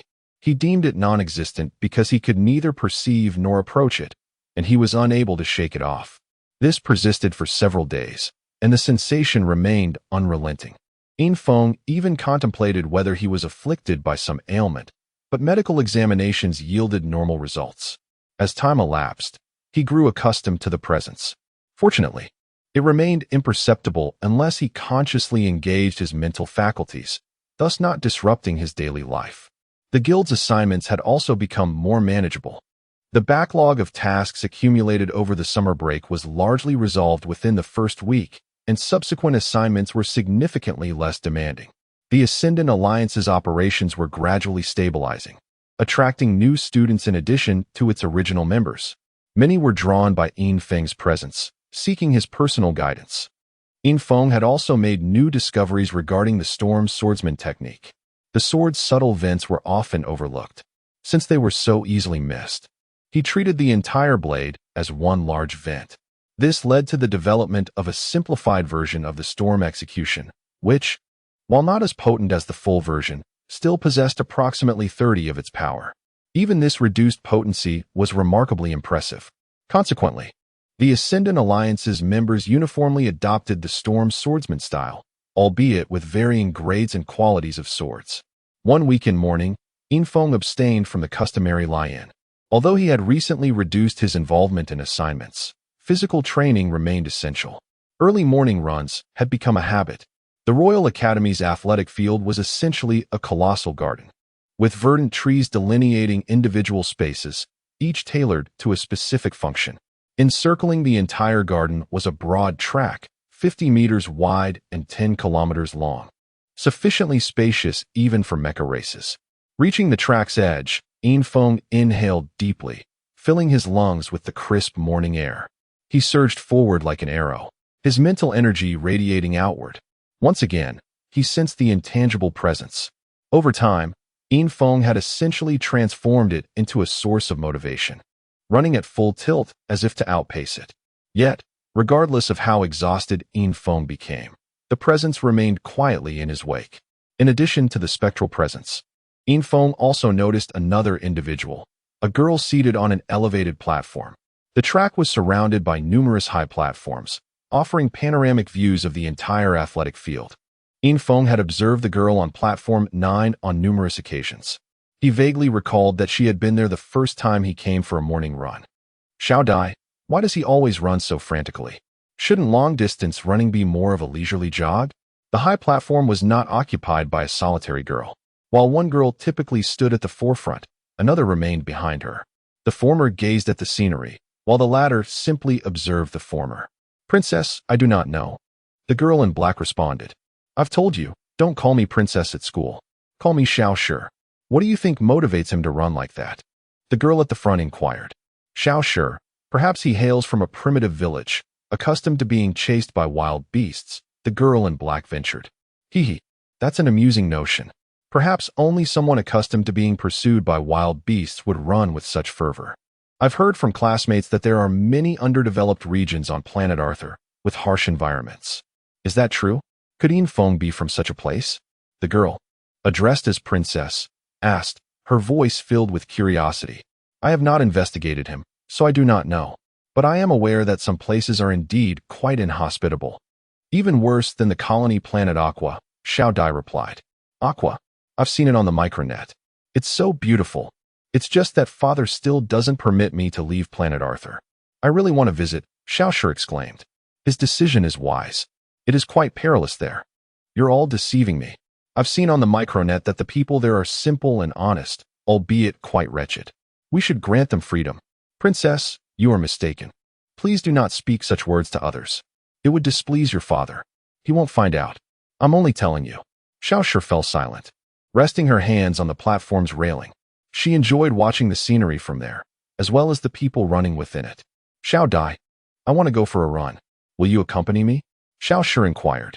She rarely exercised in public, as she had her own private gymnasium.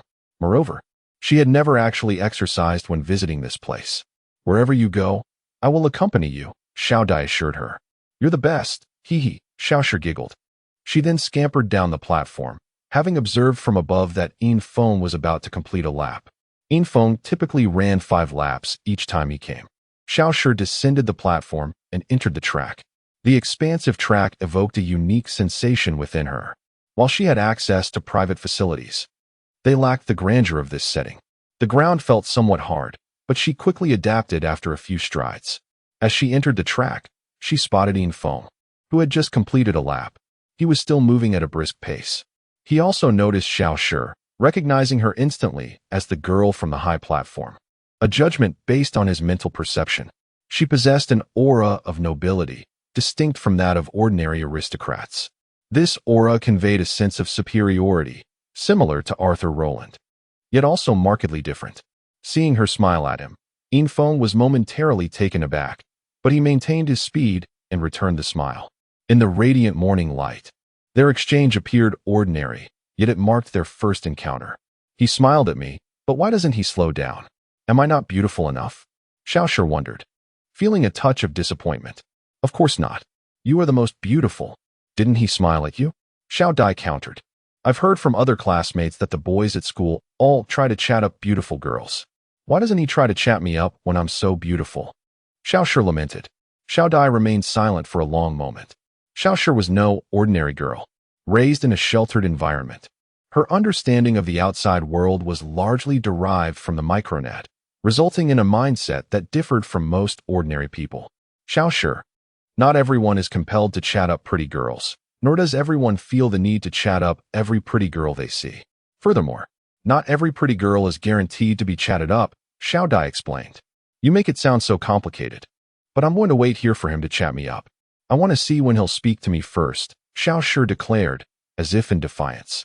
And so, for a considerable time thereafter, Infeng would consistently encounter a beautiful girl during his morning runs, always appearing just as he completed his first lap. Chapter 89. Weekend date. Every weekend, Infeng and Jingfu would meet, a pact between the two. After a morning jog, Infeng showered and departed from the Royal Academy, spending the day accompanying Jingfu on her shopping excursions, which had become a delightful obligation.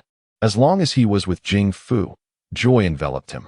You're late again, she teased playfully at the entrance of Xingyao Academy, despite their agreement for him to meet her downstairs. Yet, each time Infeng arrived, he found her already waiting. I can't believe I'm late once more, Infeng admitted, refraining from arguments. In truth, he was not late. They had agreed to meet at 8, and there were still a few minutes to spare. However, since Jingfu had arrived first, he felt compelled to accept the blame. What do you think the punishment should be? How about you carry me? Jingfu suggested. Infeng glanced around. Although it was morning, the entrance of the academy buzzed with students coming and going, leaving him unsure about whether to comply. He felt a twinge of embarrassment. Wow, you're actually shy, Jingfu remarked, her curiosity piqued as if she had discovered the most amusing spectacle in the world. No, I'm more than willing, Infeng replied, candidly revealing his thoughts. Naturally, he would be delighted. Their relationship had grown increasingly intimate. To outsiders, it was evident they were akin to a couple, yet they had yet to share any physical intimacy. However, to suggest there was no attraction would be utterly false. With that, Infeng assumed a stance, ready to bear her, waiting for Jingfu to leap onto his back. Yet, after a moment of silence, he turned to find her adjusting her skirt, clearly unable to be carried at that moment due to the lack of decorum. With a gentle flick of her skirt, Jingfu declared, I've changed my mind. This isn't a punishment at all, it's a reward. I'm going to punish you by making you accompany me shopping. I have so many things to buy, then you must reward me when we tire of shopping. Infeng joked. That depends on my mood, Jingfu replied, pouting playfully as she strolled ahead. Infeng, accustomed to her antics, quickly followed.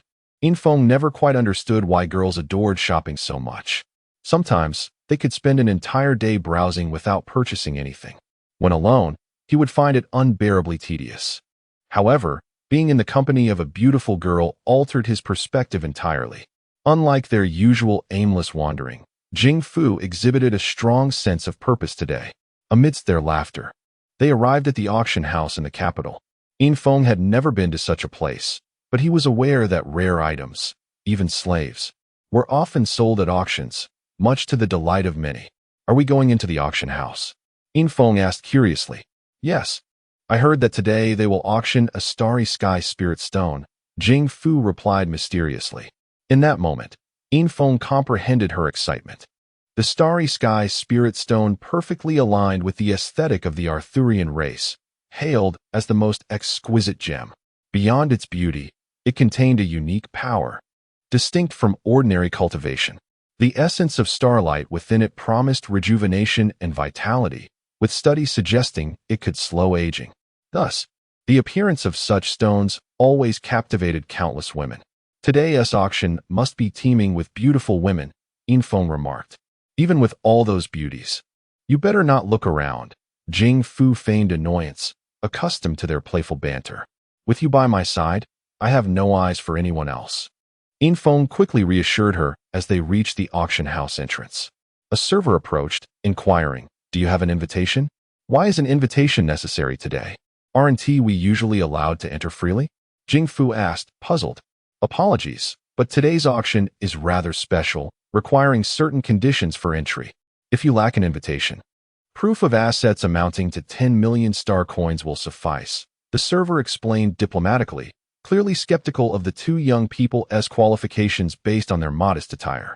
Jing Fu's expression dimmed slightly, disappointment evident. Coming from an ordinary family, 10 million star coins represented an astronomical sum to her. You can verify my microstar account, Infong stated, revealing his account to the server. Despite having spent some money on information, he still possessed over 100 million star coins. The server's eyes widened in astonishment at the young man's unexpected wealth.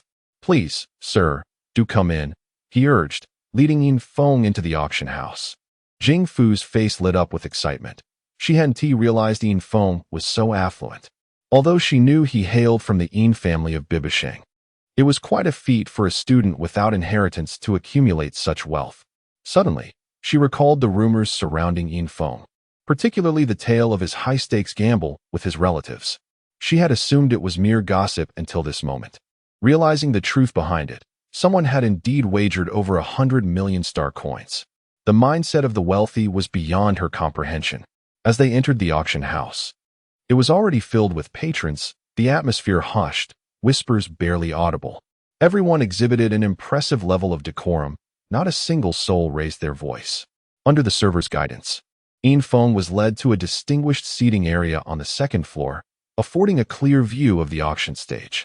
Those who entered the auction house were undoubtedly people of some standing. Infong, you're really this wealthy? I thought those were just rumors, Jing Fu whispered once seated. Infeng's identity was no secret, having attained a degree of fame from several battle videos. You may not believe it, but all my wealth comes from gambling, Infong confessed, revealing that his fortune stemmed from 2 successful high-stakes bets. I've heard about your gambling in Bibisheng, Jing Fu remarked. That was just one instance.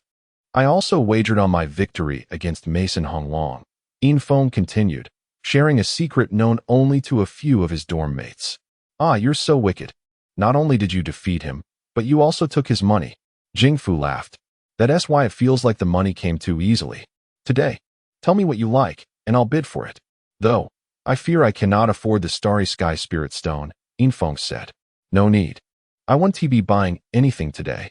We'll just watch, Jing Fu replied, clearly possessing little material desire. As they conversed, the hall gradually filled with attendees.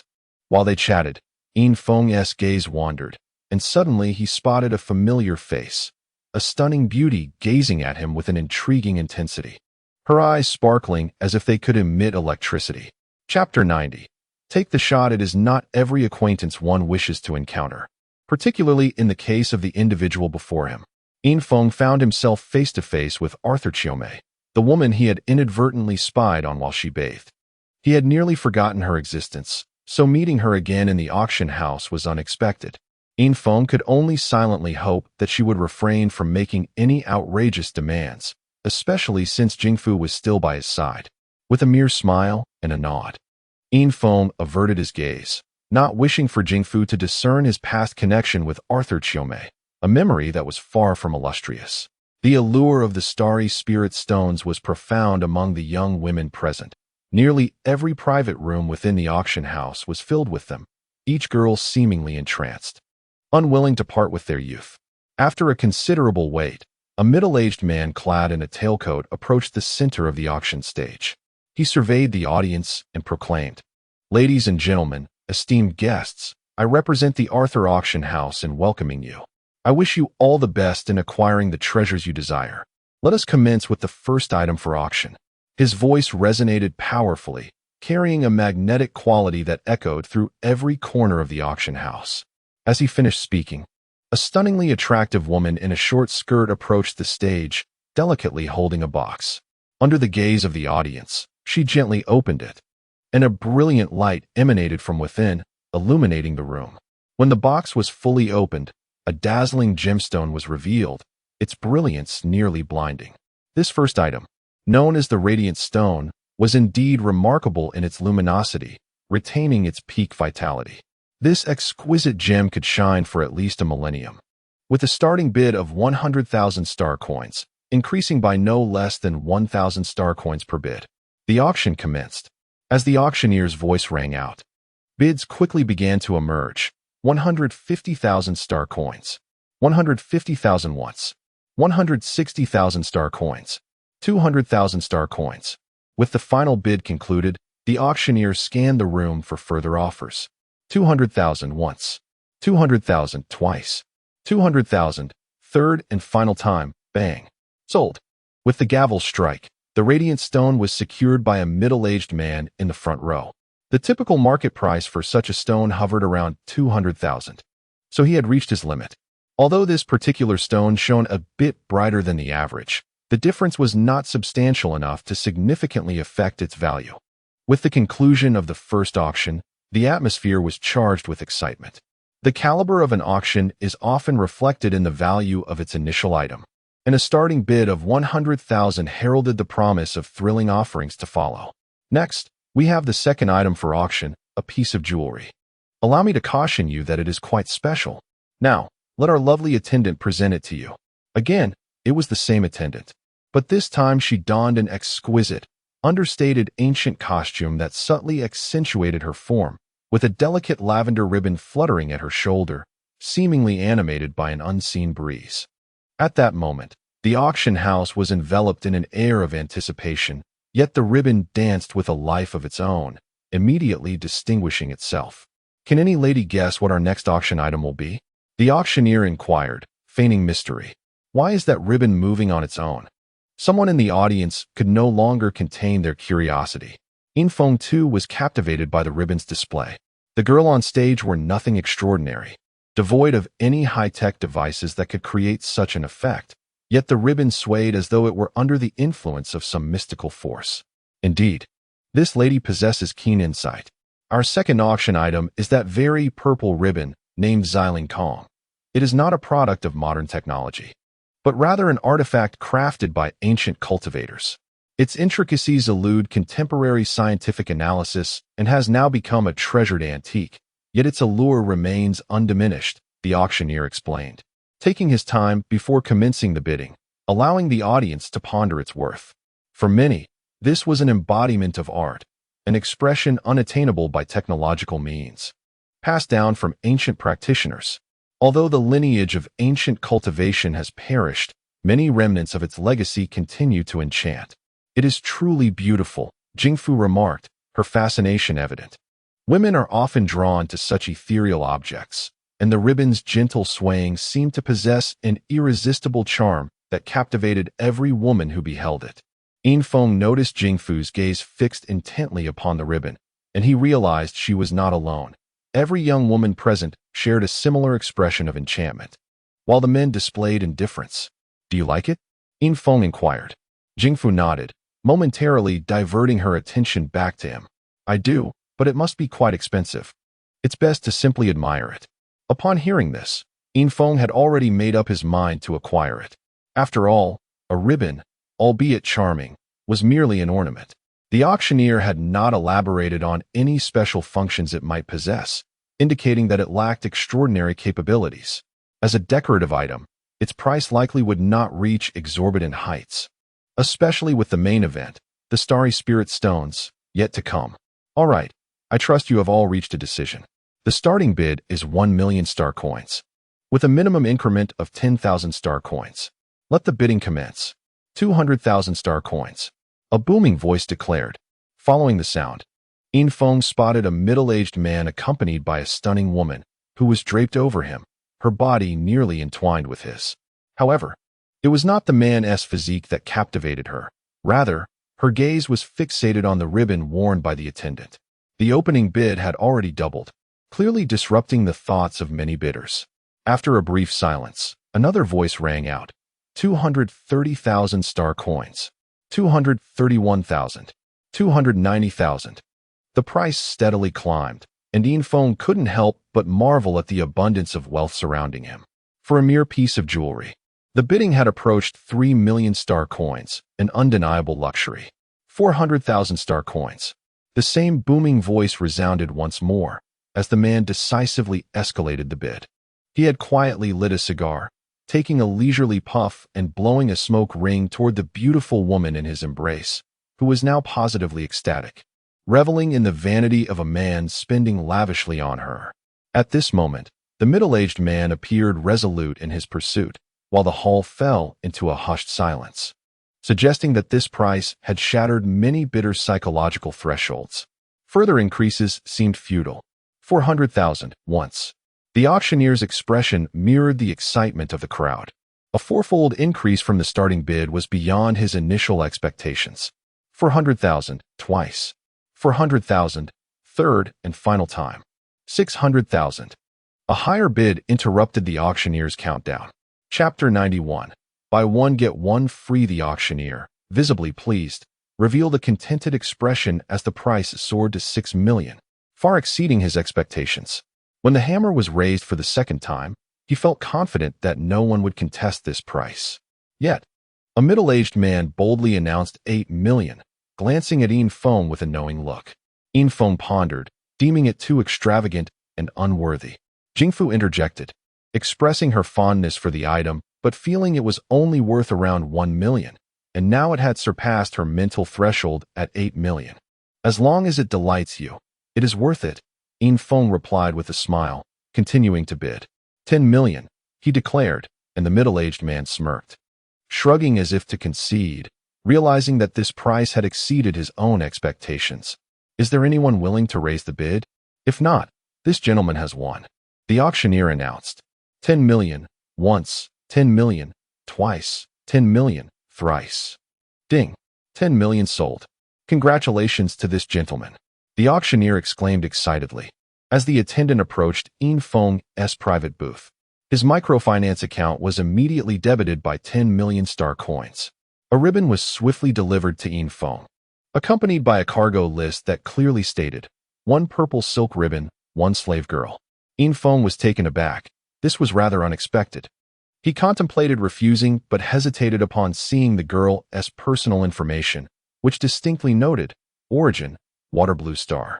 Jingfu tilted her head to glance at the item list in Infiltration's hands and burst into laughter, saying, so, you're not just purchasing the ribbon, but this beauty as well.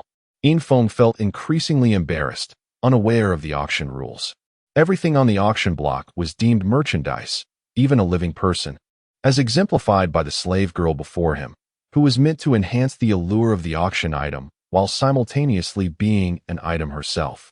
For ordinary individuals, a slave might be considered a luxury, but for the affluent, it was hardly a significant expense. Each year, a multitude of slaves were procured from Water Blue Star, with some designated for export and others for local consumption. For the typical Arthurian noble, this was a common occurrence, and Infiltration merely had yet to adopt such a mindset. Is it possible to return her? Infiltration asked Jingfu with a resigned smile. Of course, but I don't think that's a wise decision. Just look at her beauty. The price has escalated for a reason. If you return her, she may end up in the hands of someone else, perhaps facing a more tragic fate, the attendant interjected. Master, please don't return me. I wish to accompany you, the attendant said in a melodious voice, her demeanor refined due to her training after being auctioned. As a slave, she understood her identity and future. High-quality slaves from Water Blue Star fell into 2 categories, those capable of cultivation and those possessing enchanting beauty. Both categories had vast markets, yet their fates were often cruel. Cultivating slaves typically became warriors, while the beautiful ones often served as mere instruments of pleasure for the nobility. Ruelin was acutely aware that her future depended entirely on her master, and she felt a sense of trust towards the young man before her. Accept her. You are a minor noble yourself, and having a maidservant is quite fitting, Jingfu urged Infiltration, displaying her generosity. In Arthur, there were few restrictions on marriage. It was permissible for the strong to have multiple wives or concubines, provided they possessed the means. Moreover, acquiring a small slave was of little concern to her. Ruelin, then you shall accompany me from now on, Infiltration declared, intending to shelter her. After signing the item list, he noticed his microfinance account now included Ruelin's name along with her detailed information, even her measurements. He closed the document with a chuckle. Thank you, master. Ruelin beamed with joy, feeling fortunate to have found a kind master, in stark contrast to the perverse older man she had encountered earlier. After expressing her gratitude, Ruelin removed the purple silk ribbon from her person and presented it to Infiltration, saying, Master, this is your ribbon. Infiltration accepted the ribbon and handed it to Jingfu, saying, Here, a gift for you. I hope you like it. Jingfu received the ribbon, tying it around herself and reveling in its grace. Infong then turned his gaze back to the auction stage. In a brief moment, a new item was introduced. However, he inadvertently caught sight of the man who had competed against him earlier, now scrutinizing the scene.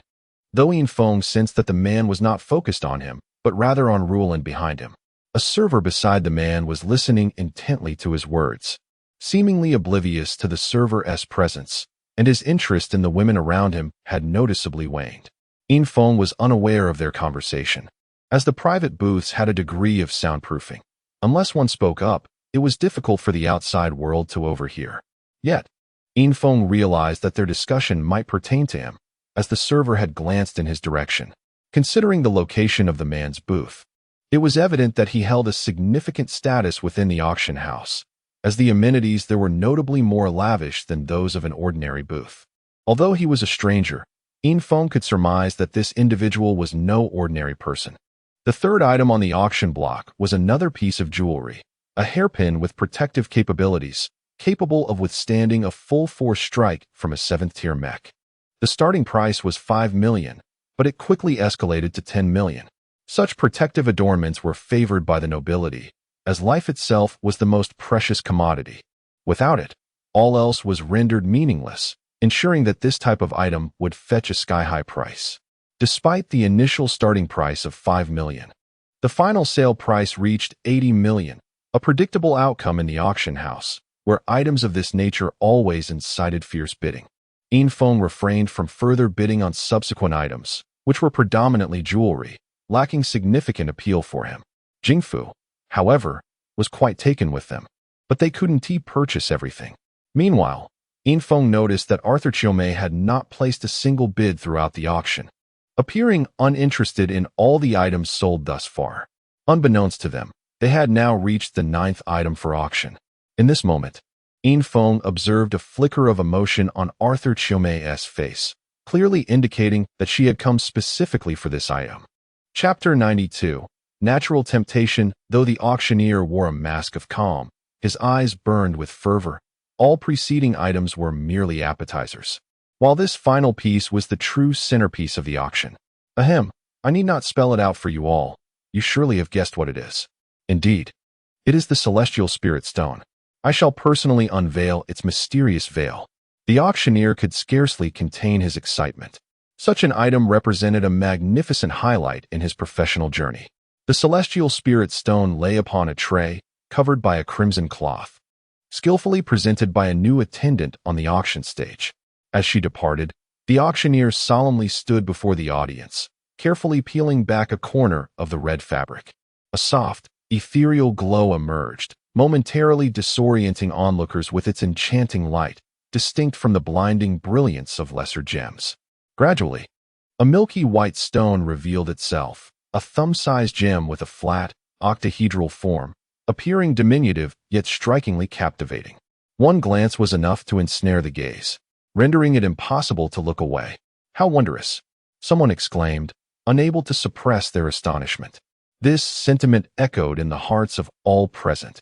The Celestial Spirit Stone was indeed a rare treasure on Arthur's star, with each appearance meticulously recorded, often claimed by royalty and noble families. For ordinary folk, merely catching a glimpse was a luxury beyond reach. It's so beautiful, murmured Jingfu, enchanted by the stone's allure. For women, its beauty resonated even deeper, not only for its intrinsic properties, but for the irresistible aura it exuded, a captivating force for any woman. Infong forced himself to redirect his attention, feeling discomfort by the allure of the stone, which seemed almost bewitching, stirring an insatiable desire within. Observing those around him, he noted that nearly everyone was entranced, their eyes reflecting a profound infatuation, difficult to escape. As time passed, the auctioneer finally seemed to regain his focus, realizing he had momentarily lost himself in the stone's spellbinding charm. He stifled his own desires and returned the Celestial Spirit Stone to its crimson shroud. Well, everyone has seen it. It appears as if it is conjured from a dream, inspiring boundless imagination. However, we must return to the matter at hand. As if awakening from a reverie, astonishment washed over the faces of the crowd. Unbeknownst to them, They had been captivated for an extended period. Yet, upon regaining their senses, they felt invigorated. This was the essence of the celestial spirit stone's beauty. Noticing that most of the first to awaken were men, while the last to do so were predominantly women, it became clear that women possessed an even more potent desire for splendid things.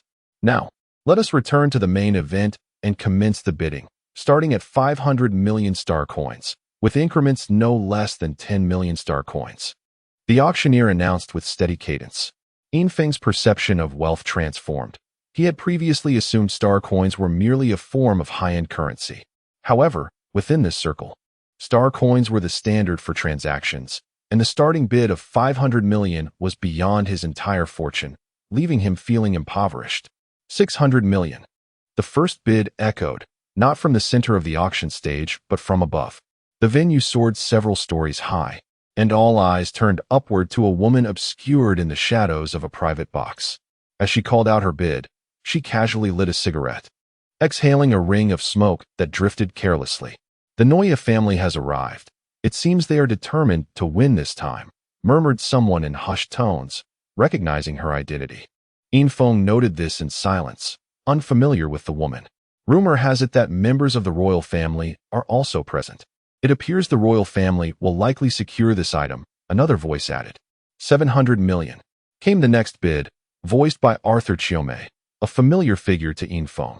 Sister Bai Shuang, do let my younger sister have this one, Arthur Chiome remarked as she placed her bid, clearly acquainted with the woman above. Infeng finally learned the name of the woman in the shadows, Noya Bai Shuang, the current soul of the Noya family. It was said that she had vowed never to marry in her quest for the family leadership, and under her guidance, the Noya family had attained its present prestige. Noya Bai Shuang stepped from the shadowy alcove, revealing herself as a mature and alluring woman, appearing in her 30s, meticulously maintained, her gaze exuding an air of superiority, as if all present were but subjects at her feet. Infeng, do you know her age? Jingfu suddenly inquired. Infeng shook his head.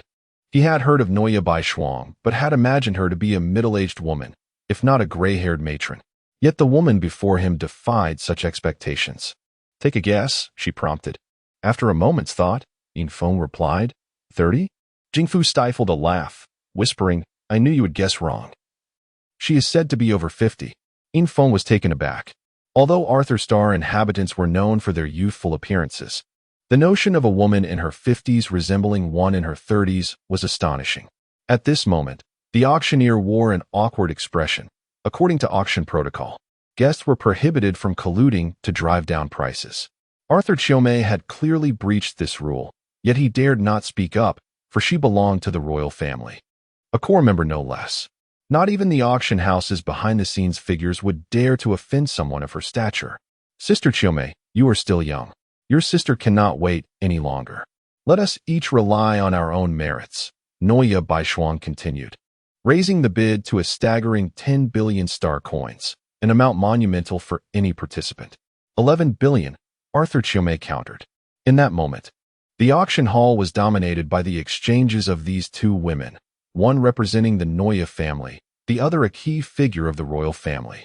With their entrance, it was evident to all that the ultimate buyer would be one of them, for in the capital S elite circles, only these two women possessed such wealth. Chapter 93. The auction concludes. The price of the Starry Spirit Stone soared amidst the bids from Noya White Frost and Arthur Autumn Charm, leaving Infeng astounded by Arthur's unexpected wealth, as the bid had reached a staggering 30 billion star coins. Noya White Frost hesitated. Such an extravagant sum was not easily accessible to her, for she bore the weight of her family's legacy.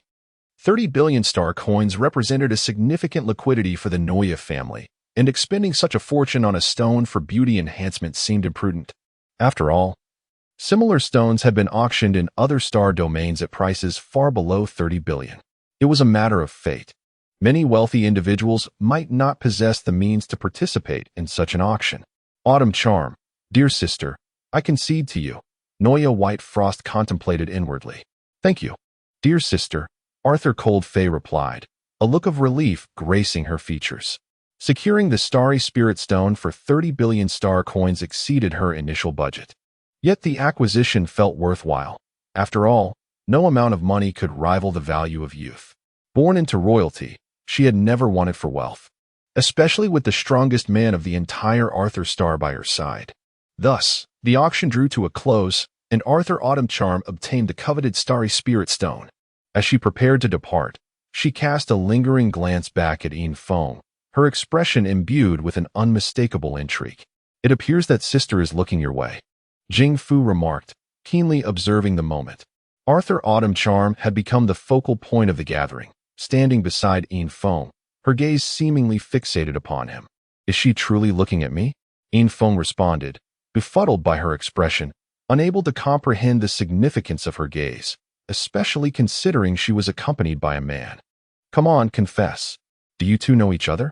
Jing Fu queried, her curiosity piqued by Infiltration's reaction. With no alternative, Infiltration admitted the truth. Concealment was not in his nature. "My goodness, you even spied on her while she bathed. That is quite mischievous." Jing Fu feigned jealousy.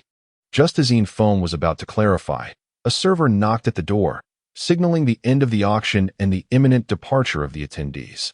Upon entering, the server announced, "Sir, with your purchase of the Purple Spirit, a beautiful slave is included as a complimentary gift. A gentleman wishes to inquire if you would consider selling this gift. His offer will surely satisfy you." Infiltration frowned. To him, treating a person as a mere commodity was the height of immorality. Even if the slave belonged to him, he would seek to ensure her freedom. "Who wishes to buy her?" Jing Fu asked. The server, hesitant to divulge information, deliberated before replying. "The guest in room 1065. Following the server's indication, Infiltration looked out to see a man, the same one who had competed against him in the auction, now holding a beautiful woman. Yet, his attention was evidently fixed on Ruolan, not the woman in his arms. Ruolan's face betrayed her anxiety. Slave trading was common on Arthur Star. As her owner, Infiltration had the authority to sell her as if she were a mere ordinary item.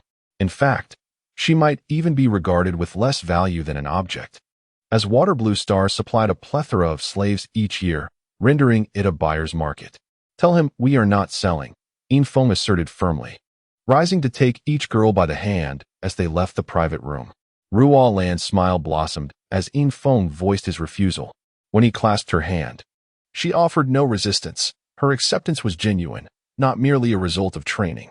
Upon exiting the auction hall, Infiltration found himself troubled, uncertain how to accommodate his newly acquired beautiful slave. As a student, he was prohibited from bringing servants to school. Granting Ruolan her freedom was beyond his current capacity. Not everyone possessed the survival skills of Lei. Without a suitable identity, Ruolan could not thrive in the imperial capital. If he abandoned her, she would be no different than a stray dog. Sensing his unease, Jing Fu playfully remarked, "Are you worried about how to accommodate your beautiful slave?" Infiltration nodded, acknowledging her insight. "Why not let her stay with me?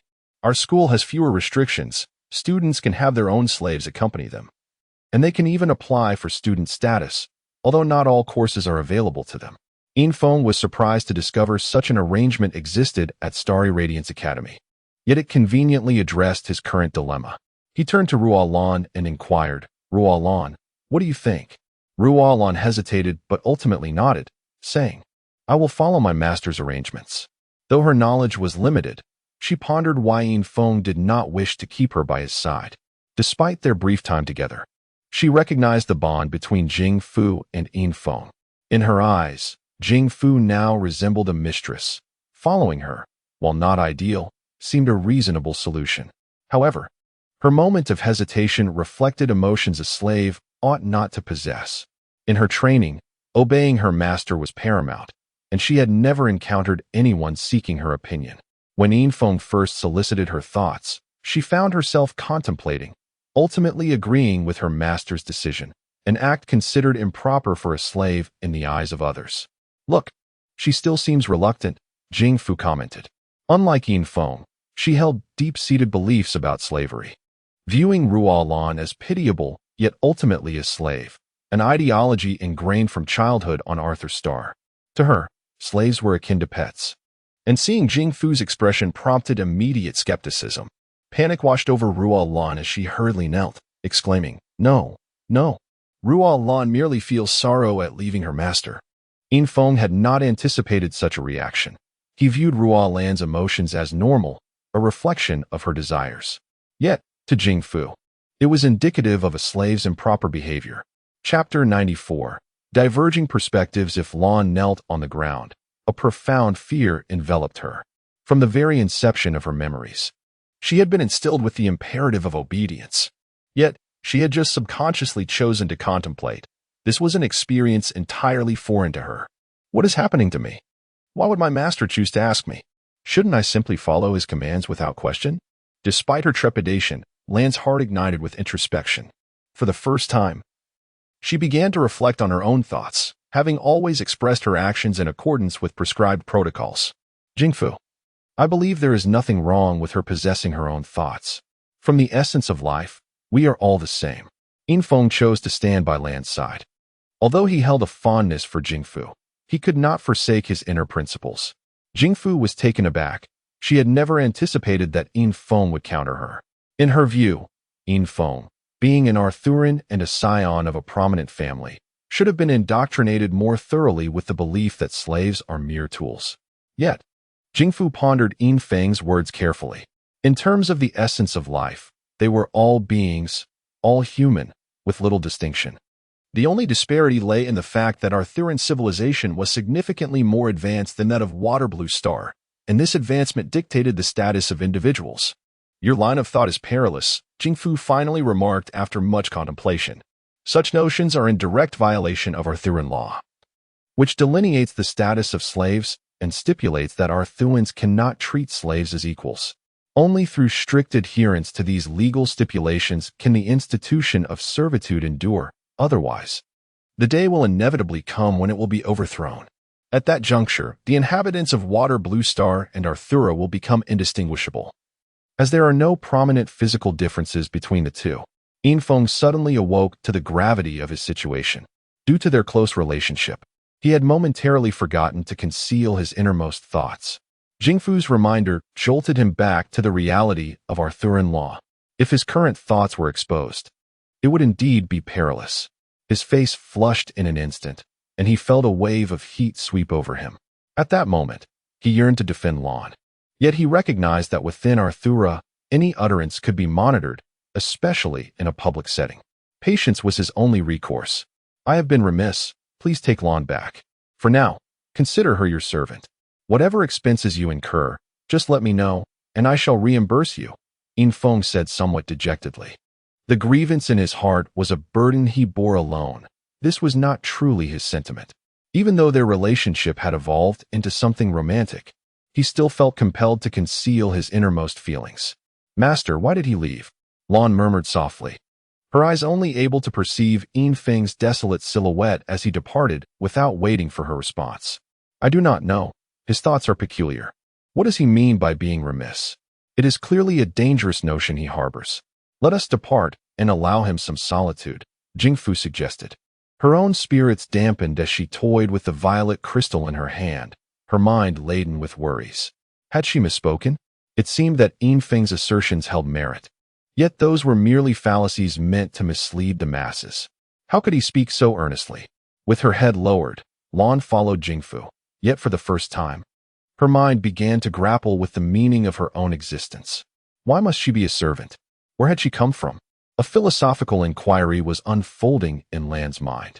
Infeng walked alone, oblivious to his destination, merely wandering aimlessly as his thoughts spiraled. Although his time on Arthura had been brief, he found it impossible to acquiesce to the deeply entrenched ideologies of the Arthurians, nor could he brazenly contradict them. History bore witness to the inhumane punishments meted out to those who dared to transgress Arthurian law. What must he do to alter the fate of his homeland? For the first time, Infeng elevated his aspirations, having previously sought only to find his brother. However, after enduring so much and gaining insight into the realities of Arthura, he had grown increasingly concerned about the fate of the inhabitants of Waterblue Star. He could not bear to witness such an inequitable society. A loud exclamation from a man jolted Infeng from his reverie. A cup of milk tea lay overturned on the ground, its milky liquid seeping out slowly. Watch where you are going. Are you blind? Look what you've done to my clothes. A flamboyantly dressed man, adorned with an extravagant outfit, was now pointing an accusatory finger at Infong. Infong gazed at the individual, momentarily unable to discern their gender. He was met with a pair of furious, phoenix-like eyes set against a complexion that radiated a delicate rosy hue, exuding an undeniable allure, even in anger. What are you staring at? It seemed the individual was unaccustomed to being scrutinized by Infong, as they barked once more. Infong was certain that this person was a man. The voice left no room for doubt. Yet, the sound emanating from such a beautiful figure sent a shiver down his spine. I apologize, I was lost in thought. I will compensate you for your clothing and this spilled milk tea, Infong said sincerely. This incident truly stemmed from his own distraction, as he surveyed his surroundings. He realized he had no recollection of how he had arrived here, having been lost in contemplation for far too long. How generous. 100,000 star coins. Not a single dime more. Infong recognized that he had encountered a con artist. The jacket was hardly worth such an exorbitant price. Yet he ultimately paid the sum because onlookers had begun to gather. For someone who preferred to avoid the spotlight, it was best to resolve the matter swiftly. Seeing Infong transfer the money without hesitation, the fair-skinned man felt a pang of regret. He had perhaps asked for too little, as he had not anticipated encountering a wealthy individual. Wait. Upon noticing Infeng's intent to leave, he hastily called out. What now? I've given you the money. What more do you want? I advise you not to be too greedy, Infong replied, a hint of anger creeping into his tone. Should the man continue to harass him, he would not hesitate to teach him a lesson. He was not one to shy away from confrontation. Paying the sum was merely an acknowledgement of his own mistake, and it did not grant the other party the right to pursue him endlessly. No, it is not about the money. My name is Randy, and I am not a greedy person. I noticed you seem to be heading towards the slave market. If you require a guide, I am well acquainted with this place and can ensure you find a satisfactory slave, the fair-skinned man explained. It was then that Infong learned the man's name was Randy. Turning back to assess his path, Infong realized he had unwittingly wandered to the grand entrance of the imperial city's slave market. A large sign announced its presence, indicating it was the largest slave market on all of Arthura, boasting the highest standards. Whether one sought formidable warriors or alluringly beautiful female slaves, this market had it all. It was also known as the paradise for the wealthy. Feeling a sudden flicker of hope, Infong thought to himself that while he might not be able to save Waterblue Star, he could at least rescue a portion of its people. If he could purchase slaves, that would count as a form of salvation.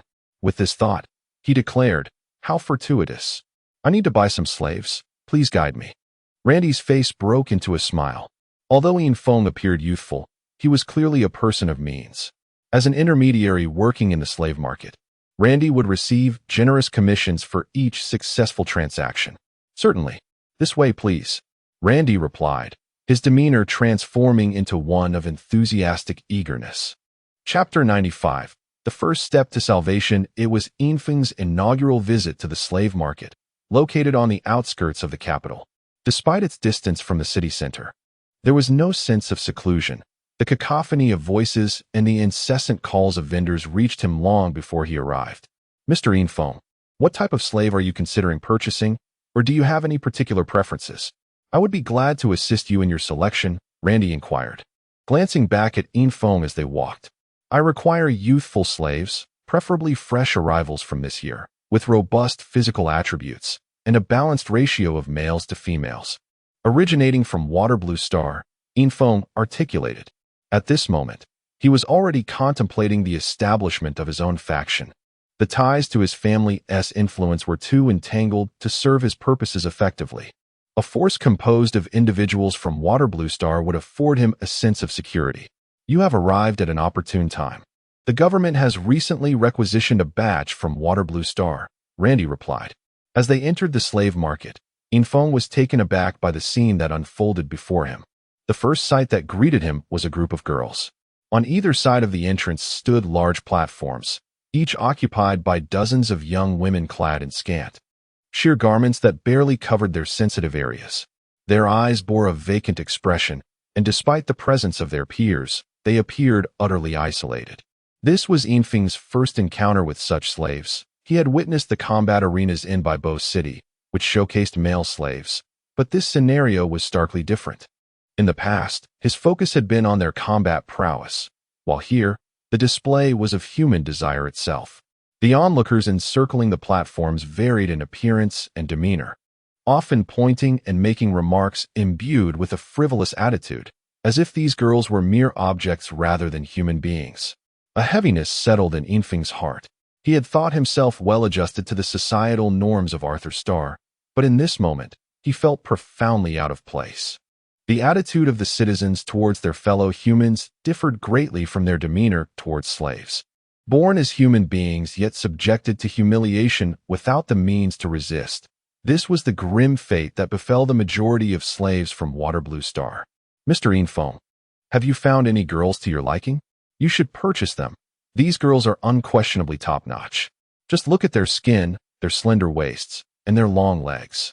I envy them, Randy remarked, though his gaze lacked the predatory desire exhibited by others, revealing a hint of genuine jealousy.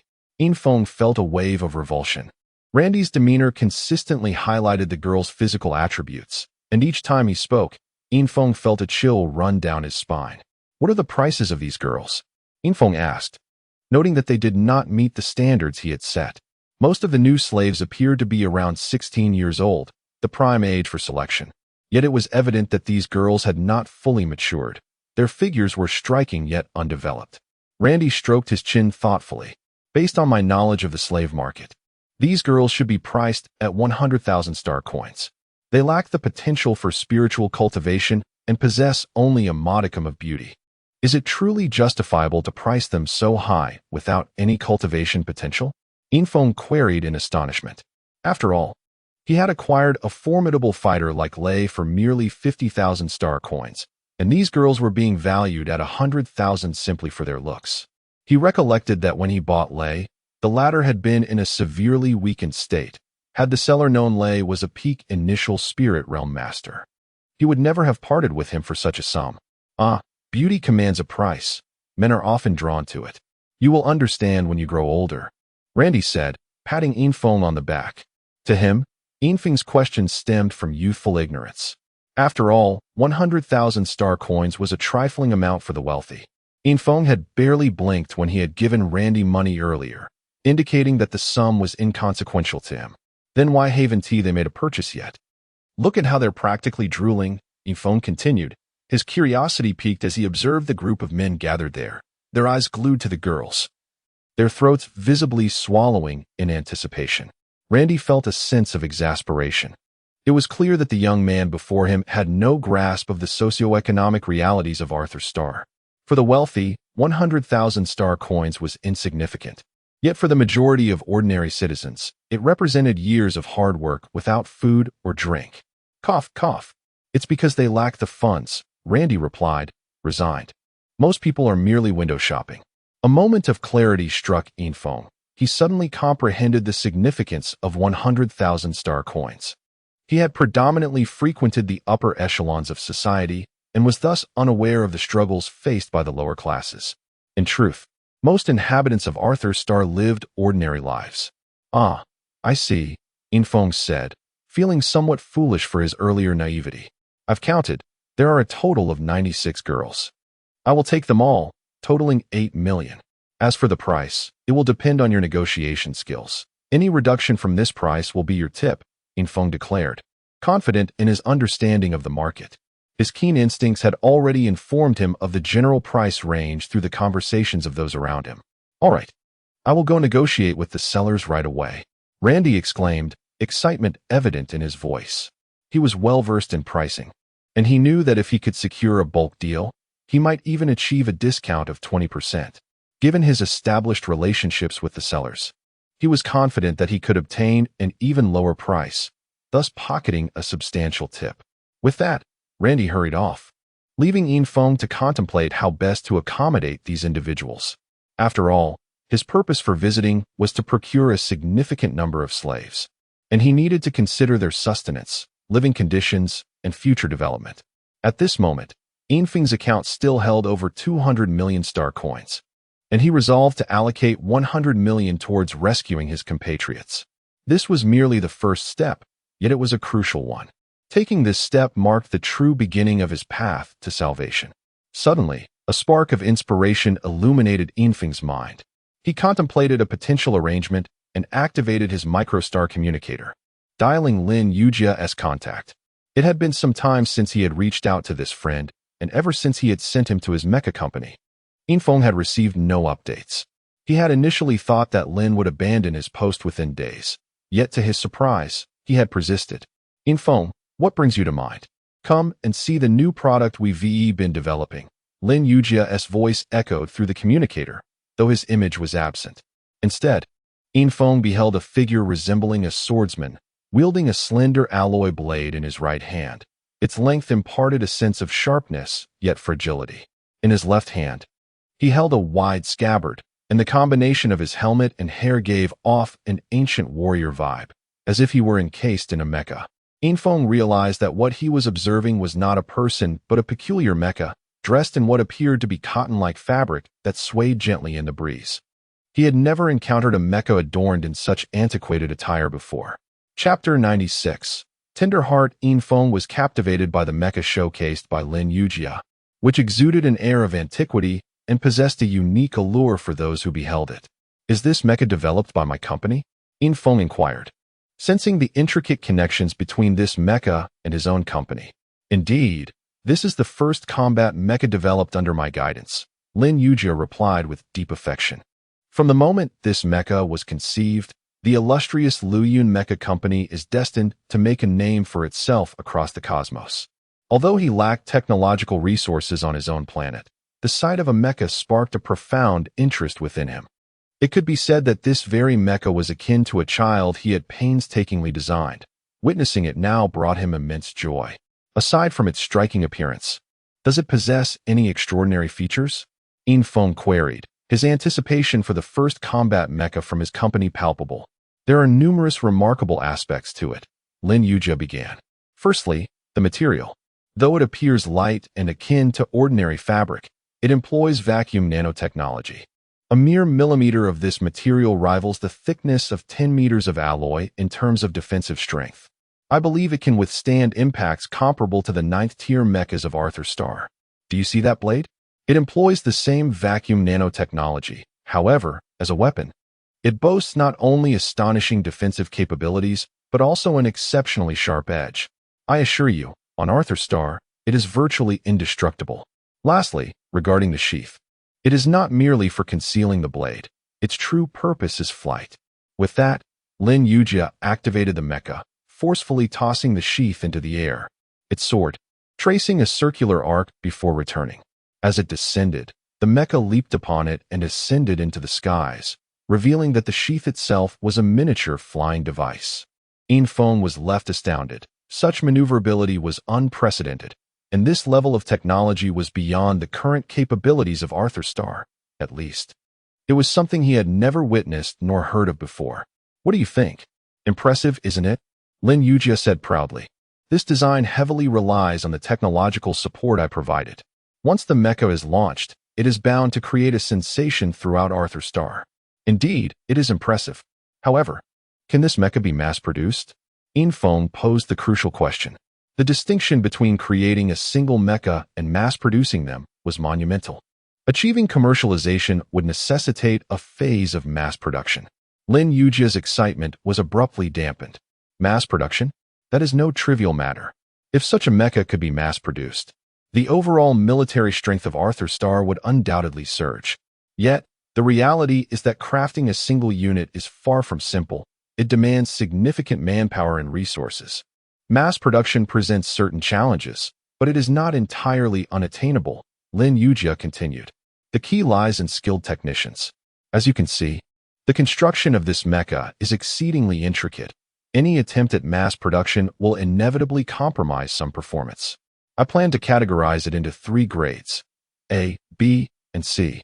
Grade A is what you see now. Grades B and C will have slightly diminished performance, but the feasibility of mass production is higher. It was clear that Lin Yujia had devised a plan, though its realization remained uncertain. Since we aim for mass production, Do you have sufficient personnel? Infiltration remarked, honing in on his original objective. Such core technology must not be disclosed. Indeed, we are short-handed, particularly reliable individuals. I have considered the option of acquiring a batch of slaves. They are the safest choice. However, the company is currently experiencing financial constraints. Could you possibly provide some support? Lin Yujia proposed. How many individuals do you require? Infiltration asked directly, as he was already preparing to procure some slaves himself, presenting an opportunity for Lin Yujia. Approximately 1,000 people, Lin Yujia stated without hesitation. I intend to establish a confidential production facility, ensuring complete secrecy regarding the technology. Only in this manner can we maintain our competitive edge in mecha development. That poses no issue. You may proceed with the establishment of the production facility. I will assist you in acquiring the slaves. However, I expect you to treat these individuals with the same respect as regular employees, Infiltration asserted. Naturally, that is my intent. My vision is to create a wholly enclosed industrial park, a realm of their own, where the conditions will align with your directives as the proprietor. Lin Yujia affirmed. As he was not a native of Arthur Star, he did not harbor the deeply ingrained notions of slavery prevalent among its inhabitants.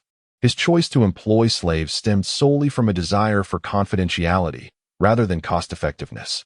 Very well, await my update, Infiltration replied, subsequently terminating the communication with Lin Yujia. At that moment, he noticed Randy approaching with a portly middle-aged man. Boss Ian, it's done. The total is 7.5 million star coins, Randy exclaimed, his face alight with excitement. The price was lower than what Infiltration had anticipated, indicating he would retain an additional 500,000 star coins, an amount he could scarcely earn in several years. Infiltration nodded. He was unconcerned with the seller's profit, as long as the price remained within his acceptable range. Boss Ian, you truly are a promising young entrepreneur. I trust we will have many more opportunities to collaborate in the future. I am Kyle Saad, the proprietor of these slaves. Rest assured, all of these girls are untouched. While they may lack magical potential, their beauty is indisputable, the slave owner assured. Such slave owners typically buy large batches of newcomers, nurturing them to uncover any latent potential. Those with good qualifications could be trained in magical practices and sold at a premium, while those without potential could still find a good price by mastering a skill set. In essence, they were guaranteed not to incur losses. Infiltration, however, was indifferent to the potential for magical cultivation. His sole intention was to rescue individuals and fulfill his aspirations. He simply purchased those he wished to save. I will buy all of them. However, I request that they dress modestly. I do not wish for them to be flaunted to the impoverished, Infiltration stated nonchalantly. Kyle Saad nodded in agreement. Satisfying the client's desires was their primary goal, especially for a bulk buyer. Wealthy clients often returned for additional purchases, so providing excellent service was essential for cultivating repeat customers. That's not a problem. May I inquire about your preferred style? Kyle Saad asked. For instance, student attire, servants, uniforms, etc. In that instant, Infiltration understood. He was taken aback by the thoroughness of the slave trader's service and awkwardly replied, "The more conservative, the better." Kyle Saad was somewhat surprised. He had never encountered a client quite like this before.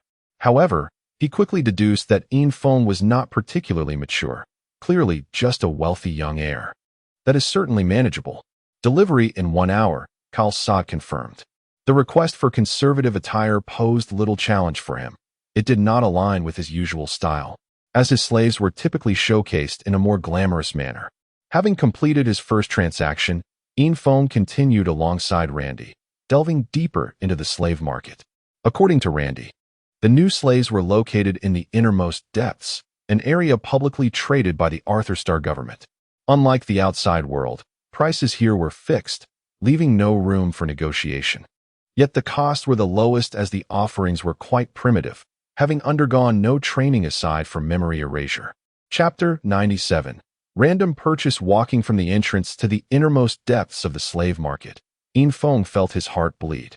Along the way, he encountered a myriad of slave vendors, among which the most expensive and sought after were those possessing the foundation for spiritual power cultivation. Once purchased, These individuals could generate spiritual energy daily, which could be extracted and processed for direct use, thereby enhancing physical health and prolonging life. The cultivation of spiritual energy was a rarity among both the Arthurians and the Water Blue Star inhabitants. Not everyone possessed this capability. However, it was generally observed that the Water Blue Star inhabitants had a significantly higher probability of possessing cultivation potential. Nearly half of the Water Blue Star slaves selected each year exhibited potential for later-stage cultivation. The official new slave trading zone was undoubtedly the most vibrant area of the slave market. Infong and Randy found it challenging to secure a footing here. Slaves were confined within individual iron cages, which were divided into 3 sections: A, B, and C. According to Randy's explanation, Section A housed the individuals with the best qualifications and was consequently the most expensive. Sections B and C followed in quality and price, respectively. The pricing in Section A ranged from 50,000 to 1,000,000, while Section B's prices varied from 20,000 to 50,000, and Section C's from 5,000 to 20,000. The price of each slave was determined not only by their inherent cultivation ability, but also by their appearance. Potential dictated their section placement, while attractiveness influenced the pricing within that section. The classification standards were based on official assessment data, which all buyers generally accepted, supported by years of empirical evidence indicating that slaves in Section A had a significantly higher likelihood of activating their innate spiritual potential. Bossine, which section shall we visit? Randy inquired after explaining the details. At that moment, he had already received an additional 500,000 star coins from Infong, who had become a veritable golden goose for him. Let's go to Section A, Infong replied decisively. To establish his own power, acquiring individuals with superior qualifications was paramount. Now that he could arrange for 1,000 people, it was only natural to opt for the most exceptional. Excellent. This way, please. Randy's face beamed with joy. Section A was noticeably the smallest of the 3 areas, naturally housing the fewest slaves. Most slave owners approached the selection of new slaves with a bargain-hunting mentality. Although the slaves in Section A were the finest, their cost-effectiveness was the lowest. Conversely, Section C offered the highest cost-effectiveness, despite having the lowest qualifications. Sometimes, the advantage of quantity could completely compensate for the lack of individual quality. Each fenced area contained 100 individuals, with a gender ratio maintained at approximately 1:1. Price tags were affixed to the gates of each enclosure. At the entrance, Infong observed that most of the enclosures bore a price tag of 50,000. The youth of Water Blue Star sat neatly within, their eyes clear as if oblivious to their surroundings, curiously scrutinizing each passerby. This sight reminded Infong of his brother, who had undoubtedly sat in a similar manner here, stirring a sense of melancholy within him. Randy, noticing the change in Infeng's expression, mistakenly interpreted his sadness as disdain. He assumed that Infong would not be interested in the 50,000 section. After all, those who could enter Section A were not lacking in quality. However, at this price point, the visual appeal was somewhat lacking. In the eyes of the Arthurians, attractiveness often outweighed potential. Infong, feeling disinclined to linger, proceeded directly to the trading area and opted for random purchasing, a method that required merely inputting the desired total number, gender, and transaction amount, instantly generating a combination of data. The prices of the slaves varied, with a total of 1,000 slaves costing 100 million, averaging 100,000 each. This method of selection was undoubtedly the most convenient. Soon, the trading area generated Infeng's combination data for 1,000 slaves, with prices ranging from 50,000 to 200,000. Sir, would you like to make any substitutions? The trader inquired, displaying the data, which clearly illustrated each slave's appearance and physical statistics. Infong shook his head, replying, "No need, this will suffice." "Very well. Would you prefer to pick them up today, or shall we deliver them to your location?" "We offer complimentary delivery services," the trader asked. Deliver all the slaves to the Flowing Cloud Mecha Company in Bibo City, Infong instructed. He did not wish to express anything for these rescued individuals. He merely hoped they could thrive within the Flowing Cloud Mecha Company and perhaps become valuable allies in the future. Not a problem. We will ensure delivery within 3 days. Would you like to transfer ownership now or wait until after delivery? Now, Infong replied, proceeding to complete the transaction.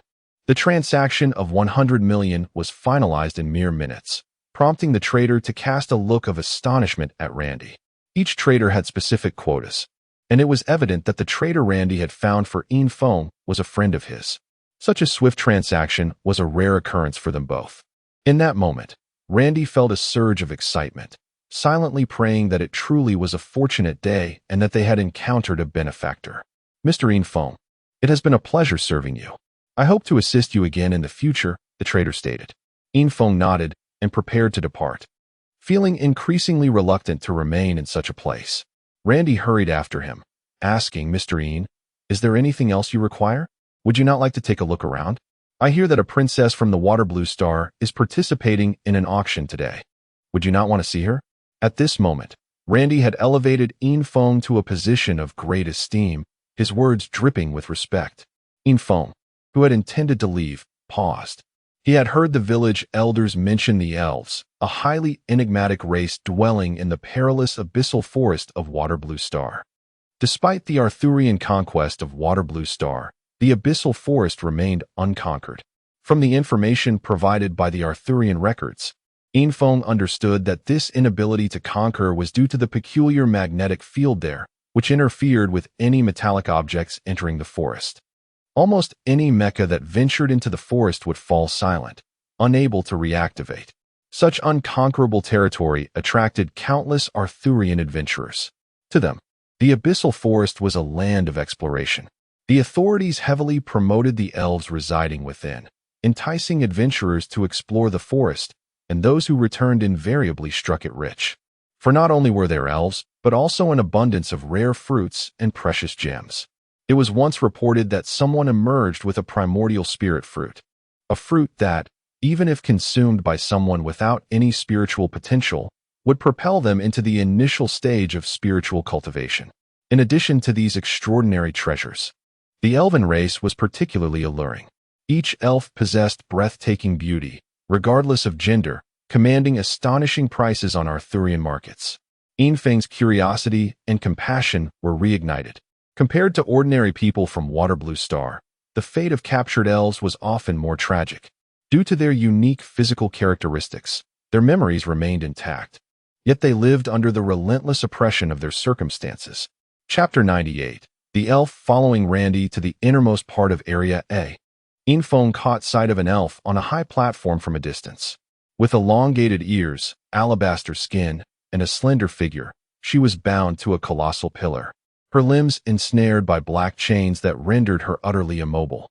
Her beautiful eyes were now filled with scorn as she glared at the onlookers, exuding an aura of intense fury.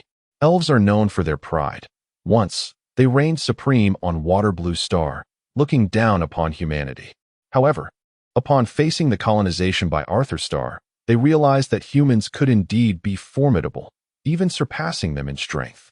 Is there no one left to bid? There is still an hour before the auction concludes, with the current price at 16 million star coins, proclaimed a nearby slave trader. As he spoke, he couldn't resist the urge to slap the elf's rear, eliciting a raucous response from the crowd. The elf struggled desperately, but all that could be heard was the clattering of chains. Infong furrowed his brow, feeling a surge of sympathy for the female slave in the arena. Most of them would become mere tools for others, their fates often more tragic than their male counterparts. Even if his wealth multiplied 100-fold, he could never save them all. Yet, seeing her plight would undoubtedly weigh heavy on his conscience, especially when meeting the elf's defiant gaze.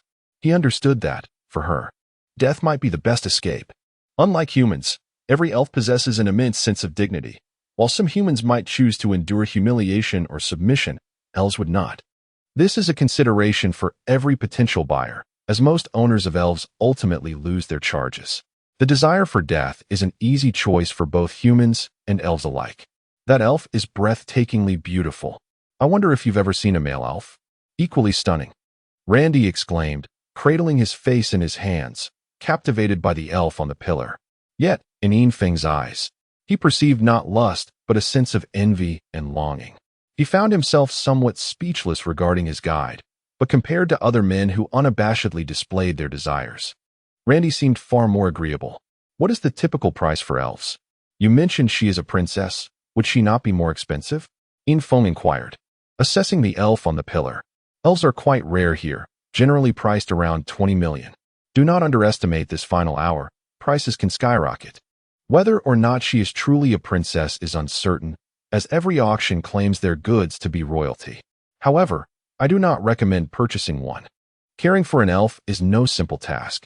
A moment's negligence could lead to her demise, and your money would be lost.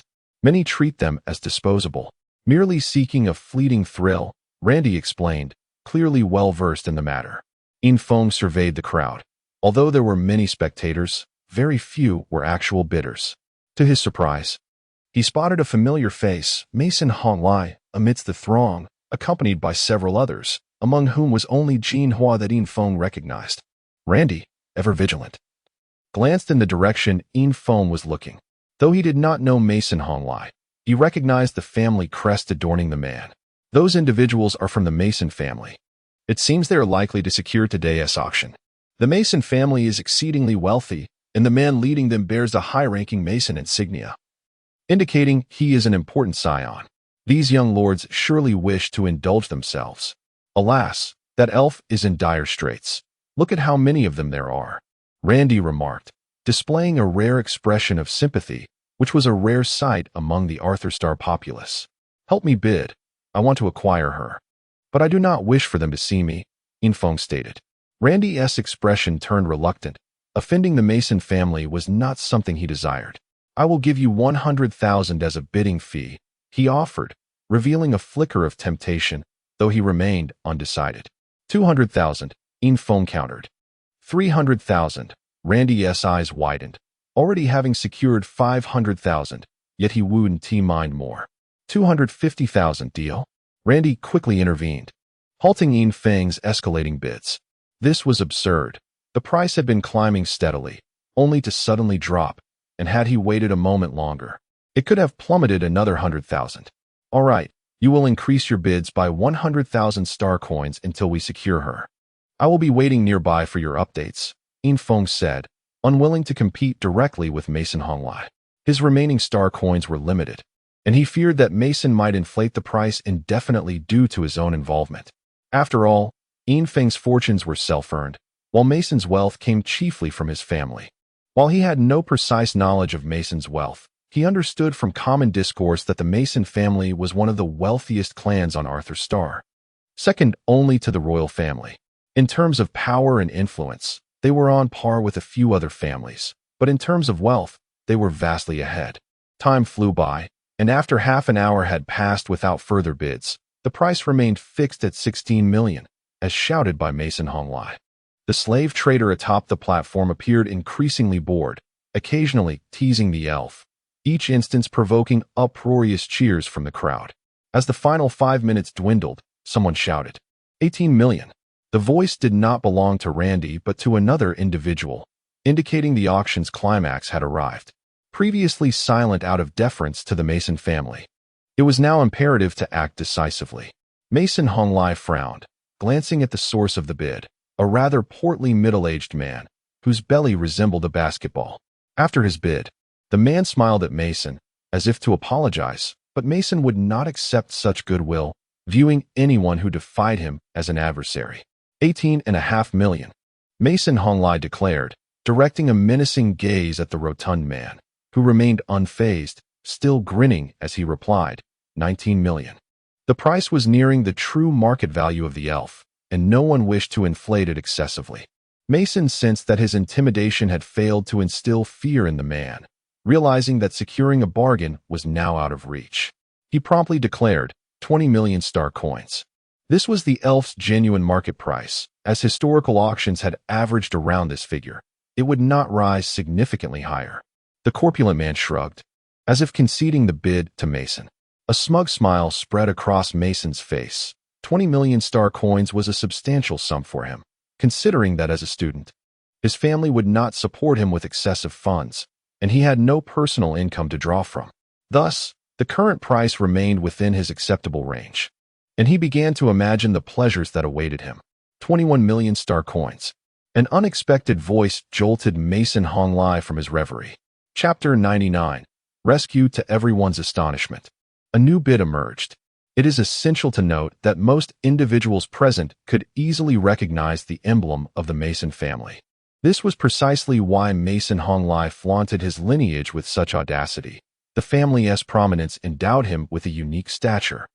With the protective aura of the Mason family surrounding him, he could seize advantages wherever he went, making it unwise for most to provoke him. However, today was not in his favor. First, an oily, corpulent man escalated the price excessively, and now a second contender had appeared. His fury was palpable, burning in his eyes as he glared at the person who had called out the new bid. At this moment, Randy found himself the center of attention. All eyes were upon him, the one daring to bid against Mason Honglai.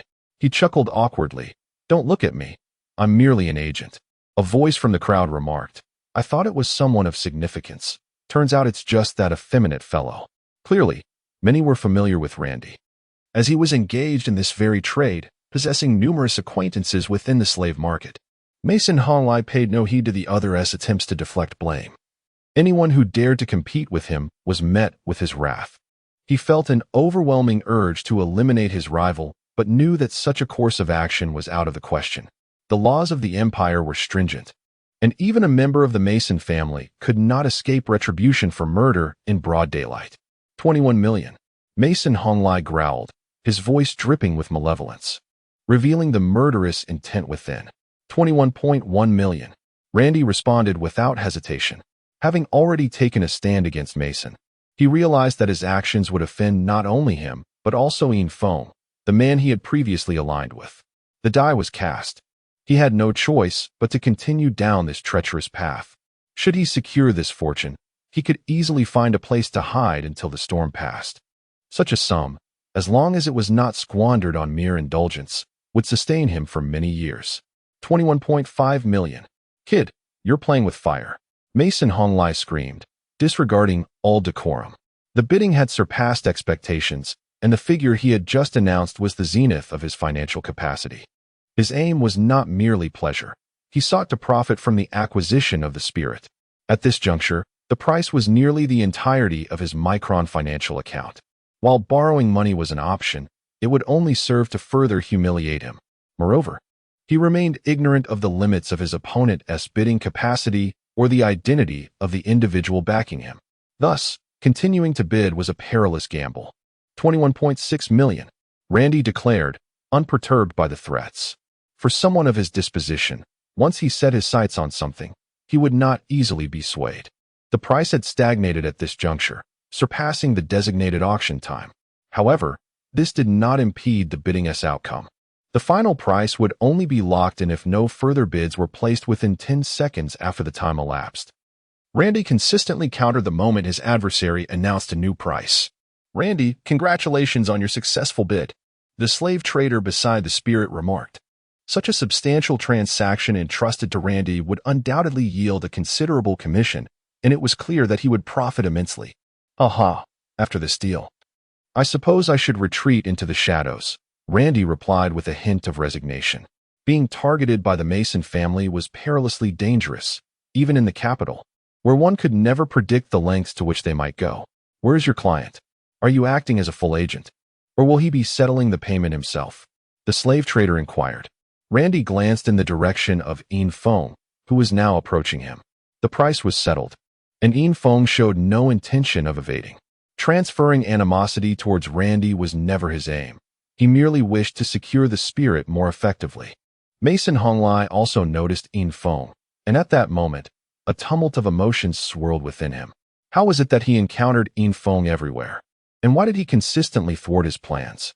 He clenched his teeth in frustration, wanting to utter some harsh words, yet found himself at a loss.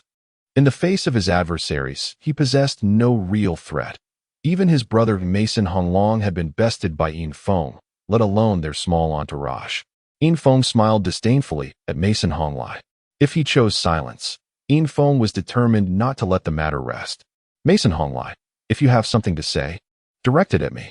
I, Feng, find it petty to bully others, he declared. In that moment, Randy's eyes brimmed with gratitude.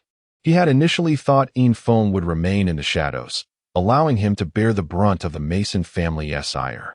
However, he was astonished to see Feng step forward, deliberately drawing the antagonism towards himself. Suddenly, Randy was perplexed by Feng's intentions. Was his aim not to shield him from hostility? Feng, we shall see. Mason Honglai spat in anger, feeling utterly humiliated. It was unfathomable that a member of the Mason family would lose a bidding war, especially to someone he despised. It was an affront beyond measure. As Mason Honglai departed, Feng merely smiled. At this juncture, they were no longer on the same playing field. Devoid of familial support, Mason posed no threat to him. Moreover, Mason Honglai, still a student, had limited access to his family's resources. After completing the payment with Micron coins, Feng said, "Boss, I wish to speak with her privately. Could you arrange that?" "Of course. There's a private room in the back. I'll make the arrangements right away." In a short while, Feng found himself in the private chamber with the female spirit. She remained bound, though the supporting pillar had been removed, leaving her entirely secured to a chair. "Mr. Take your time. This place is completely soundproof. Even if you cause a ruckus, no one outside will hear," the slave trader said with a mischievous grin. Feng nodded, signaling for the others to leave, then turned to close the door, ensuring the room was secure. True to the trader's word, it was an enclosed space with excellent soundproofing. Feng's psychic energy found no minuscule gaps in the walls, which were reinforced with sound-absorbent material. The female spirit, seated before him, appeared considerably calmer than outside, no longer displaying the same agitation. She scrutinized Feng with curiosity, puzzled as to why this young man possessed the wealth to purchase her. She understood that, in many cases, wealth was directly correlated with age among humans. Feng sat opposite the spirit, gazing intently at her. His heart raced, captivated by her beauty. Even with a tranquil demeanor, he could not suppress the rapid beating of his heart. Yet, this was not born of desire, but rather an appreciation for beauty. The female spirit returned his gaze. Spirits possessed formidable psychic abilities. She could sense the stability of Feng's energy. Through his eyes, she perceived clarity, devoid of the murky desires evident in those outside. Yet, she was perplexed by the rapid rhythm of his heartbeat. Chapter 100. The Harvest of the Elf, What is your name? Feng inquired, utilizing not the language of Arthur Starr, but that of Water Blue Star. The elf's eyes widened in astonishment. She had not anticipated that her interlocutor could articulate the language of Water Blue Star. After enduring years of colonization by Arthur Starr, the language of Arthur had become prevalent on Water Blue Star. While only linguists among the inhabitants of Arthur Star would deign to learn the language of Water Blue Star, others found it futile, as translation devices were far superior to personal study. Clearly, Feng was not a linguist, given his youth, nor did he possess a translation device. The language flowed directly from his lips. "How is it that you speak the language of Water Blue Star?" the elf asked, her curiosity piqued. "That is a secret you need not concern yourself with. Now, please tell me your name." Feng replied calmly, having swiftly regained his composure. "Humph, why should I divulge that to you?" the elf retorted, clearly vexed by Feng's refusal to answer her query. Feng found himself at a loss for words. It was astounding that the elf remained oblivious to her predicament even at this juncture. The rumors he had heard were evidently true. This was his first encounter with an elf. "Very well, let us forego the matter of your name and instead discuss your future. How do you intend to survive?" "This is Arthur Starr, and returning to Water Blue Star will be exceedingly difficult for you," Feng stated. The elf's eyes brimmed with tears at his words. The reminder of her future prospects left her despondent. Indeed, she was in a foreign land, stripped of all hope of returning. What could she possibly do? Submit to this nominal master? No, that was absolutely unthinkable. Elves were never meant to have masters, for they were creatures of freedom. "I do not know," the elf finally confessed, appearing as a child in that moment, though in truth, she was much older than Feng. Data indicated that elves matured at 1/5 the rate of humans. This particular elf was in her prime, appearing to be no more than 20, which in human years translated to nearly a century. Very well, allow me to outline your choices. You have two paths before you. The first is that I grant you complete freedom. Although you will still be my slave in name, I shall impose no restrictions upon you. You may leave whenever you wish and go wherever you desire. However, I must caution you that survival on Arthur Star is no simple matter. The natural environment is deteriorating. Forests akin to those of Waterblue Star are non-existent, and outside the city, you will lack the protection of Arthur Star's laws. A solitary slave is at great risk, and within the city, your chances of survival are nearly non-existent, as you will find it impossible to secure employment, and you possess no skills, unless you choose to sacrifice your dignity. The second path is to accompany me. I will still grant you complete freedom and will not treat you as a slave. But in public, it is prudent to maintain a semblance of respect towards me for my own safety. When I am in a position to do so, I shall endeavor to return you to Waterblue Star. Having spoken, Infong regarded her silently, awaiting her response. He was uncertain of the elf's pride and found it difficult to predict her choice. Should she truly opt for the first path, he would see her safely out of the city. The elf stood in a daze, having already contemplated the fate that awaited her as a captured being. They had learned from countless adventurers that whether male or female, elves who were captured often faced a grim fate, reduced to mere tools, as their physical form was the only aspect that commanded a high price. The two paths Infong proposed were unexpected. Both offered her freedom, and he harbored no intentions of infringing upon her autonomy. With this realization, her feelings towards him shifted, devoid of any lingering disdain. She weighed the implications of both options. Although the first path promised greater liberty, the current circumstances and her understanding of Arthur Star led her to conclude that Infong was truthful. Remaining within the city was tantamount to death, while venturing outside could lead to a fate worse than death. I choose the second path.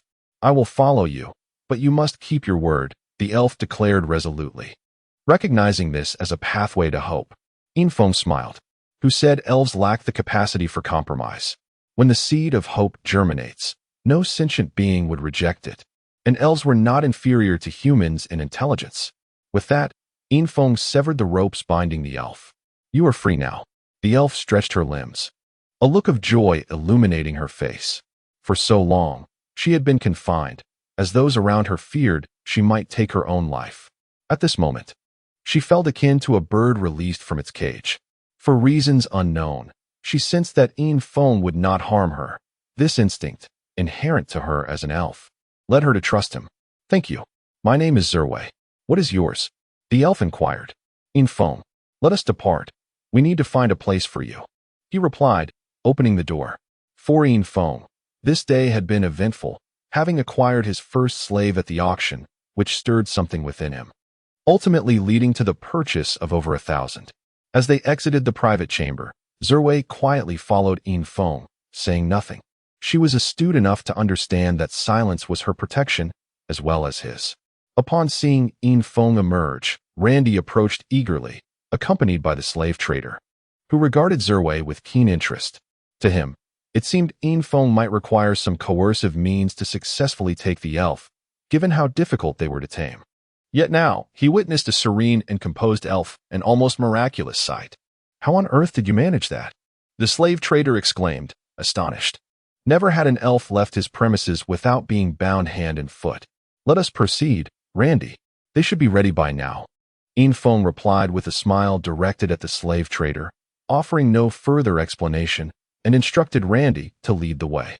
Amidst the gasps of onlookers, Infong and Zerway made their way toward the exit of the slave market. Zerway felt a surge of positivity. As an elf, her spirit was untainted, and worry seldom plagued her. However, as they walked further, her mood darkened. Passing numerous slave stalls, she witnessed too many fellow beings in bondage and could not fathom why humans would inflict such cruelty upon one another. Upon reaching the entrance of the slave market, Infong encountered the slave trader once again, who had prepared the 96 slaves he sold to Infong. From a distance, he beheld them arranged in perfect formation, 8 rows of 12, akin to soldiers, all donned in matching sky blue battle suits. Yet, Infiltration was aware that these were mere facades, not genuine combat attire. Chapter 101. Renting a house. Infiltration was quite pleased with the services provided by the slave trader, who had indeed prepared according to his specifications. Moreover, there were two additional points. The once sensual and alluring girls now exuded an air of confidence. "Are you satisfied, Masterine?" the slave trader inquired. "Very much so," Infiltration replied, nodding as he stepped forward. "Hello, Master." The girls greeted him in unison, bowing as he approached. After Infiltration paid with star coins, they could see their master, and immediately they offered their greetings, a routine they had been trained to follow. Infiltration acknowledged their greetings, understanding that even though he might grant them freedom in the future, he must currently embody the role of a master, exuding authority. However, he found himself troubled, uncertain of how to handle these individuals. Perhaps he would have to send a batch to Lin Yujia. After a brief search on the microstar, Infiltration quickly located a house that suited his needs. Situated on the outskirts of the imperial city, yet within its bounds, it was an expansive, independent courtyard capable of accommodating hundreds. Without hesitation, he prepaid a year's rent and departed with the individuals he had purchased. The day passed swiftly, and as they exited the slave market, darkness enveloped the sky.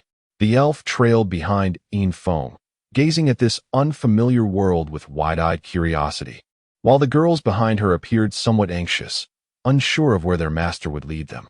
"Wow, the buildings here are so tall. How were they constructed?" exclaimed Zerwei as she stepped out the door. Although she had arrived in the imperial city, she had seen little else. Having left Waterblue Star and only witnessing the light again upon entering the slave market, Infiltration found no surprise in her reaction. He too had been astonished when he first beheld the cities of Arthur's Star. However, having retained some memories of Arthur's Star, his astonishment was somewhat tempered, whereas for Zerwei, this was her inaugural encounter with such a scene. This is the power of technology, Infiltration reflected, recalling the words of Sikong Jian. Cultivation is one aspect, but technology is equally a source of strength. Just like the advanced Mechs created by Lin Yujia, which achieved remarkable performance through the technology of her homeland. "Where are we going?" Zerwei inquired, transitioning from astonishment to confronting reality. "First, we need to find a place to stay," Infiltration responded, subsequently booking a large inner-city flying vehicle, as traveling by air rail would be impractical with so many individuals. Before long, the vehicle arrived, hovering silently before Infiltration. He boarded it directly while Zerwei continued to inspect the craft, clearly marveling at it for the first time, perplexed by how such a massive metal object could float. The other girls were less animated than Zerwei. They quietly followed Infiltration onto the vehicle, accustomed to life on Arthur's Star and unfazed by the new surroundings. Soon, Infiltration arrived at the courtyard he had rented on the microstar. The gate was tightly shut, and the walls towered over 4 meters high. Utilizing the microstar, Infiltration unlocked the door and granted access rights to his newly acquired individuals before stepping inside. Upon crossing the threshold, he was greeted by a spacious courtyard, with a small building at its center. While it was small compared to other towering structures, it was far from insignificant, standing 10 stories tall with a usable area of 100,000 square meters. Each floor offered different functionalities, not only for habitation but also equipped with various training facilities. This was a significant factor in Infiltration's choice, as it could serve as a base for his development and even allow him to train a private army. "Wow, your place is so large," Zerwei exclaimed. "This isn't my home. It's just a temporary rental. You will live here with the others," Infiltration clarified. "And what about you?" Zerwei continued to inquire. "I still have to attend school, so I can't stay here. I will only come on weekends. I wish to entrust this place to you for management. Are you interested?" Infiltration proposed. "Of course. I cannot accept your hospitality without contributing. I see that these girls have good physiques with long limbs, perfect for becoming archers. I can train them to be competent marksmen," Zerwei stated, acknowledging her own lack of specialties, except for archery, as every elf possesses an innate talent for it. Infiltration contemplated Zerwei's suggestion. While archers might be commonplace among elves, their utility on Arthur's Star, where powerful firearms dominated, was limited. Bows had become mere relics in museums, their presence absent even in the array of weapons equipped on mechs. Nevertheless, every archer at least embodies the spirit of a warrior, contributing to strength and fitness. That sounds feasible, but I require warriors, not just archers. Use this time to learn more. Strengthening oneself is essential to avoid oppression and maintain dignity, Infiltration asserted. Zerway nodded fervently, finding wisdom in his words. Dignity belongs to the strong. Had it not been for the dire circumstances in the abyssal forest, the elven race might have long since perished. Infiltration then turned his attention to the 96 girls who stood quietly, awaiting his command. Their training had ingrained deep obedience, and until instructed otherwise, their role was to wait. Do you all know each other? He asked. The girls nodded in unison. Very well, select a leader among yourselves to act as your captain, Infiltration instructed. He was hesitant to fully entrust everything to Zerway, given her lack of survival experience on Arthur Star. At that moment, the girls appeared somewhat perplexed. The concept of democratic selection was foreign to them, as they were accustomed to following orders. After a brief moment of hesitation, their gazes fell upon a girl standing at the rear of the line, her movements synchronized with the others. This was an unexpected revelation for Infiltration, as he had assumed they were all quite similar, their thinking seemingly rigid. The girl at the focal point raised her head, having remained inconspicuous among the crowd. Compared to the other girls, she was neither more beautiful nor better proportioned.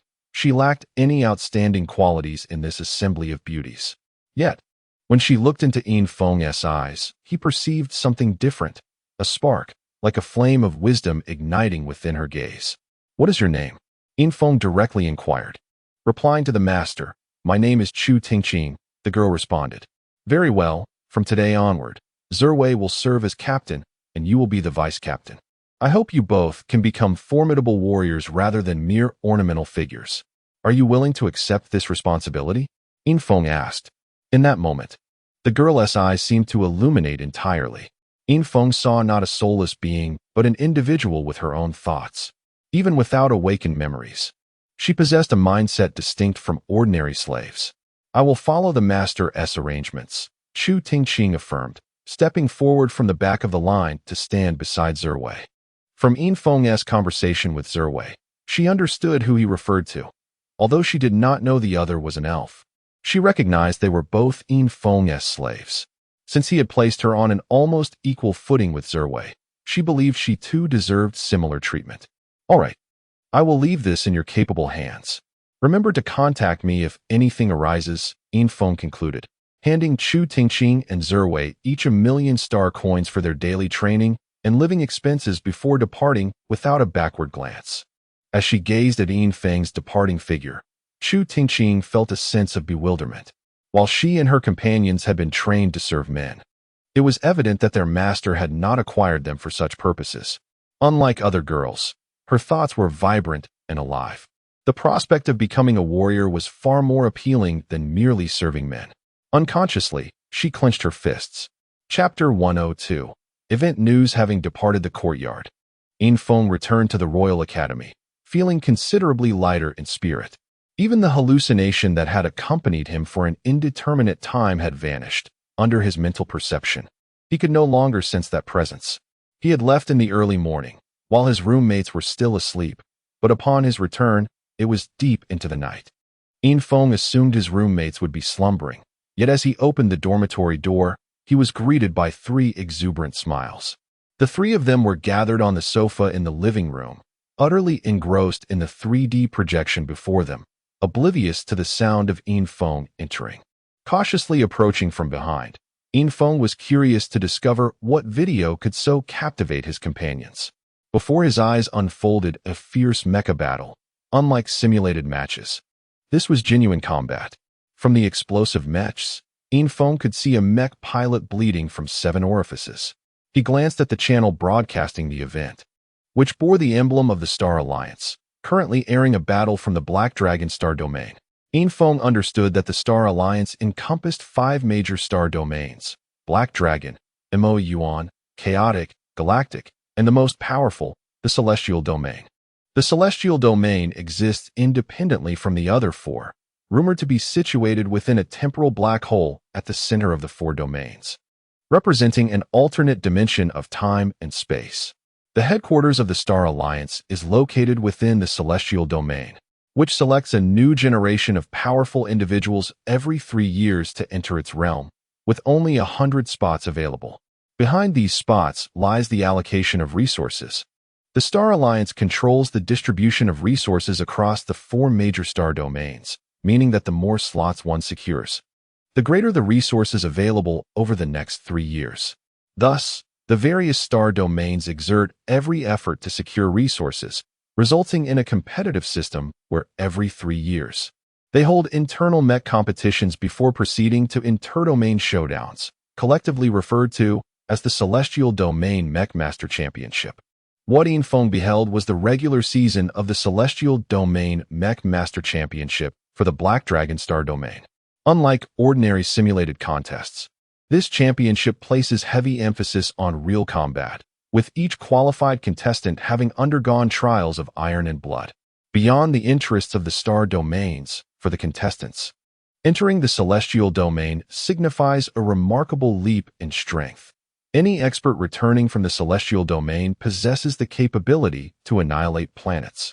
And only within the celestial domain can the ultimate mechs be manufactured. Infiltration was lost in reverie, contemplating that this was the most prestigious competition within the entire Star Alliance. Each star domain selects its strongest young talents, regardless of their backgrounds or pasts. As long as one possesses formidable strength, even an interstellar fugitive may compete, provided they can qualify. Otherwise, the conclusion of the competition may coincide with their capture. Has the competition for our galactic star domain commenced? Infiltration leaned against the back of the sofa and inquired. The three were taken aback by the sudden appearance of a person behind them. The immersive 3D video experience had already captivated them, and the unexpected intrusion startled them into jumping up. "Goodness, Infiltration, you nearly gave me a heart attack," Kalu exclaimed, his voice still trembling from the shock. Infiltration had not anticipated that he would startle them. In truth, he too had been completely absorbed in the competition, yearning for the opportunity to enter the celestial domain, which would allow him to seek its protection over Water Blue Star, preventing Arthur Star from colonizing it any further. "My apologies for startling everyone," Infiltration offered. "No worries. Infiltration, come sit with us and watch," Duan Yun replied, shifting aside to make room for him. "Weren't you asking about the competition? Our galactic star domain is more fragmented compared to the Black Dragon star domain, so preparations are still underway, but it should commence soon," Bai Yongyan explained. Yongyan is correct. Currently, various mech companies are recruiting their representatives. If a spokesperson pilots a mech from a particular company into the celestial domain, it would undoubtedly serve as the best form of advertisement. By the way, I have already been selected as a spokesperson for a mech company, Kalu announced proudly. The others exchanged looks of disdain, with Duan Yun remarking, "What kind of short-sighted company would choose you? Surviving the journey from Arthur Star is already a challenge." "The Cushing Mech Company," Kalu replied. Laughter erupted among them, for the Cushing Mech Company was a family enterprise of the Ku family, making his selection unsurprising. "Infiltration, would you be interested in joining the Cushing Mech representation?" Kalu extended an olive branch. Knowing he could not realistically advance to the finals of the Celestial Domain Mech Master Championship, but at the very least, he hoped to make an impression on Arthur Star. Infiltration shook his head. He had his own mech company and saw this as an opportunity to promote it. Based on Lin Yujia's descriptions, the new mech's power would undoubtedly support his advancement in the competition, contingent upon his skills. In terms of performance, the new mech was not inferior to those from other companies. "Are you planning to represent your own agricultural mech company? Or have you accepted a full representation from another mech company?" Kalu queried, surprised by Infiltration's direct refusal, suspecting he had already chosen another company. "Indeed, my Luyan Mech Company is now capable of producing armed mechs, and I intend to represent it," Infiltration stated resolutely. As an inheritance from his father, he had every reason to develop it well, especially now that technology was in place. All that was needed was promotion. "What a pity about your technology. The mechs produced by your company will only hinder you," Kalu lamented. He recognized Infiltration's capabilities, but had little faith in Luyan Mech Company. seeing it merely as an agricultural mech firm. How strong could their first armed mechs possibly be? Don't underestimate it. The latest models from Luyun Mech Company will undoubtedly astonish the world, Infong asserted with confidence. Yet he could see from his roommates' expressions that they were skeptical. How about we form a battle team? Ku Lu suggested, but was met with shaking heads from Bai Yongyin and Duan Yun, clearly uninterested. I won't participate, Bai Yongyin declared. Though a mech pilot himself, he was not particularly powerful. The casualty rate in mecha battles remained high. Neither will I. I'm content to watch you two shine. Duan Yun added with a chuckle. You're cowards. What kind of men would miss the Celestial Domain Mech Master Championship? Ku Lu exclaimed. But his protest was met with a coordinated assault from Bai Yongyin and Duan Yun on either side. Despite his superior strength, he was quickly subdued, ultimately begging for mercy to escape, leading to an agreement to form a team with Infong. Chapter 103. Recruitment of Allies as a technologically advanced planet within the galactic star domain, Arthur Star is, in truth, not particularly formidable. Since the commencement of the Celestial Domain Mecha Master Competition, it has never secured an opportunity to enter the Celestial Domain, rendering each competition a monumental challenge for its inhabitants. The Celestial Domain imposes stringent age restrictions on participants, stipulating that they cannot exceed 20 years of age. Exceeding this limit results in disqualification. Consequently, most competitors are current students from various prestigious universities, and the competition is referred to as the University Mecha Master Championship on Arthur Star. The announcement regarding the selection process for Arthur Star was made on the following weekend, with the competition slated to last a month. Ultimately, 2 teams would be chosen to represent Arthur Star. The news ignited a frenzy across the media outlets of the planet, prompting local mecha companies to extend invitations to skilled mecha practitioners within the universities. However, Infong received numerous invitations, all of which he declined. Within the Apocalypse Alliance, only Arthur Roy registered for the competition. Contrary to popular belief, the competition was not as glamorous as imagined. A staggering 30% mortality rate loomed ominously over the event, and every competitor was mentally prepared for the worst. Ku Lu covertly registered for the competition against his family's wishes, prompting his father to storm into the school, nearly resorting to violence to prevent him from participating. Once registered, withdrawal from the competition was only permissible under medical circumstances, verified by official assessments. The competition would commence in a week, with the venue designated as the War City of Arthur Star, a desolate urban expanse devoid of residents, serving solely as a battleground.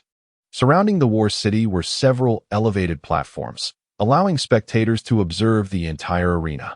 The existence of War City was to facilitate combat, particularly when 2 prominent families found themselves at an impasse, at which point they could petition the Arthur Royal Court for a declaration of war.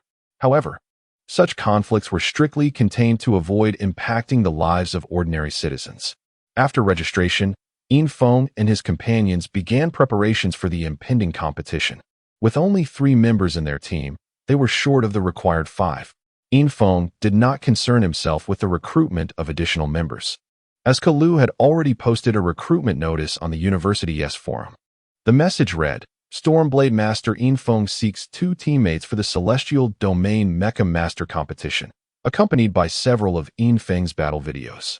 Ku Lu's strategy proved astute, as it attracted a considerable number of applicants almost instantaneously. Typically, upperclassmen would scoff at the prospect of teaming up with younger students. However, the allure of joining forces with Infong altered that perception. Those who had viewed his battle footage understood that Infeng's Stormblade Master was virtually unbeatable among peers, as the pinnacle of competitors from Arthur Star's universities was predominantly at the 7th rank, with the occasional 8th rank Mecha Master being a rarity. Under such circumstances, a 7th rank Stormblade Master would be nearly invincible, barring encounters with 8th rank opponents. Infong busied himself as his sword spirit realm approached perfection through relentless training. Unlike other martial arts, which often endure extended training periods in the initial spirit realm, the 9 Heavens sword technique demonstrated an innate capacity for automatic cultivation once the sword's spirit manifested. Even during his slumber, his spiritual energy continued to burgeon. and within a few short weeks, he neared completion in his training. According to Arthur Starr's classification of realms, he had ascended to the high tier of the initial spirit realm, with the next progression leading into the earth spirit realm. Meanwhile, Kulu embarked on his own selection process, acting as Infing's representative to recruit the two missing teammates, immersed in the task with fervor. The mecha from the Flowing Cloud Mecha Company arrived the day after Infeng registered, delivered in a sleek silver mecha backpack, remarkably lightweight due to the application of nanotechnology. Upon receiving the mecha, Infeng promptly proceeded to the designated training ground he had arranged with Arthur Roy. Located within the Royal Academy, this venue was notably exclusive, accessible only to a select few. How Arthur Roy managed to secure permission remained a mystery to Infeng. As Infeng approached, Arthur Roy halted his mecha operations and called out, "Infeng, do you require a 7th rank Storm Blade Master? I have channels through which I can procure the finest quality." Arthur Roy was acutely aware of Infeng's prowess. On the day of registration, Infeng had discreetly passed the 7th rank Mecha Master examination, securing his certification. Thus, the Stormblade Master 6A was evidently insufficient for Infeng's ambitions. Through his connections, Arthur Roy had already identified a source for 7th rank mechas. Infeng shook his head in response. "I will not be utilizing the Stormblade Master. However, I see that you have made significant progress, now capable of operating a 6th rank mecha." At that moment, Arthur Roy was piloting a 6th rank mecha, the Dragon Knight, a model once wielded by Mason Honglong. This mecha possessed aerial superiority, allowing it to dominate opponents lacking air control, even if they were 7th rank mechas. I still lag behind in comparison to you. Since we met, I've been training relentlessly, and I have only just barely reached 6th rank. I still have a way to go before stabilizing my skills. I've been practicing with the Dragon Knight these past few days, striving for proficiency before the competition. Indeed, mastering the Dragon Knight grants you a modicum of self-preservation. Infeng acknowledged, retrieving his mecha from the backpack. This particular model had been named the Wandering Swordsman by Lin Yujia, reflecting his current transient lifestyle. Arthur Roy's gaze was drawn to the mecha Infeng unveiled. It was a model he had never encountered before, measuring only 3 meters in height, with a prominently oversized sheath that caught his attention. What perplexed him further was the mecha's seemingly fragile appearance, lacking reinforcements on critical components. Most striking of all was the short garment it donned, apparently crafted from ordinary fabric. "What is this? Can it even participate in the competition?" he questioned incredulously. Infeng smiled faintly. "The Wandering Swordsman may appear unassuming, but it is far from ordinary. Those who have engaged with it understand its true capabilities under optimal conditions. It could even triumph over 9th rank mechas. It is named the Wandering Swordsman, a new model from the Flowing Cloud Mecha Company. I shall utilize this mecha throughout the competition," Infeng affirmed. Arthur Roy's expression soured, his hopes pinned on Infeng's Stormblade Master. The notion that those who had expressed interest in joining Infeng's team shared similar expectations only deepened his despair. It seemed that their aspirations had been dashed. Chapter 104. The Wandering Swordsman. Noticing the expression of Arthur Roy, Infeng understood him well. Aside from the handsome appearance of the Wandering Swordsman, there was truly nothing remarkable about him. Casually activating the mech, unlike ordinary login mechs, the Wandering Swordsman's mech slowly integrated Infeng within, never once opening its hatch. Infeng felt a pulling sensation from the palm of his hand where it touched the mech, offering no resistance. He was already aware of the activation method, as it was detailed in Lin Yujia's manual. Gradually, Infeng sensed his body enlarging, a manifestation of complete integration with the mech. It felt as though the entire mech had become a part of his very being, a testament to the mech's unparalleled sensory achievements. Slightly moving his limbs, Infeng experienced an immense power, an exhilarating force unlike any mech he had previously encountered. At that moment, he felt an overwhelming admiration for the technology of Lin Yujia's homeland, marveling at how advanced it was, utterly overshadowing the technology of Arthur Starr. "How are you? Are you all right?" Arthur Roy's voice rang out, standing directly before Infeng. The Dragon Knight descended, reaching a vertical height of over 10 meters. while its length exceeded twice that of its height. Infiltration looked up, gazing at the Dragon Knight, feeling rather insignificant in comparison to the towering mech. Fortunately, the power feels abundant, Infiltration replied, clenching his fists. However, the mech produced no metallic grinding sounds, resembling the simple act of a human making a fist. Hey, interested in a duel?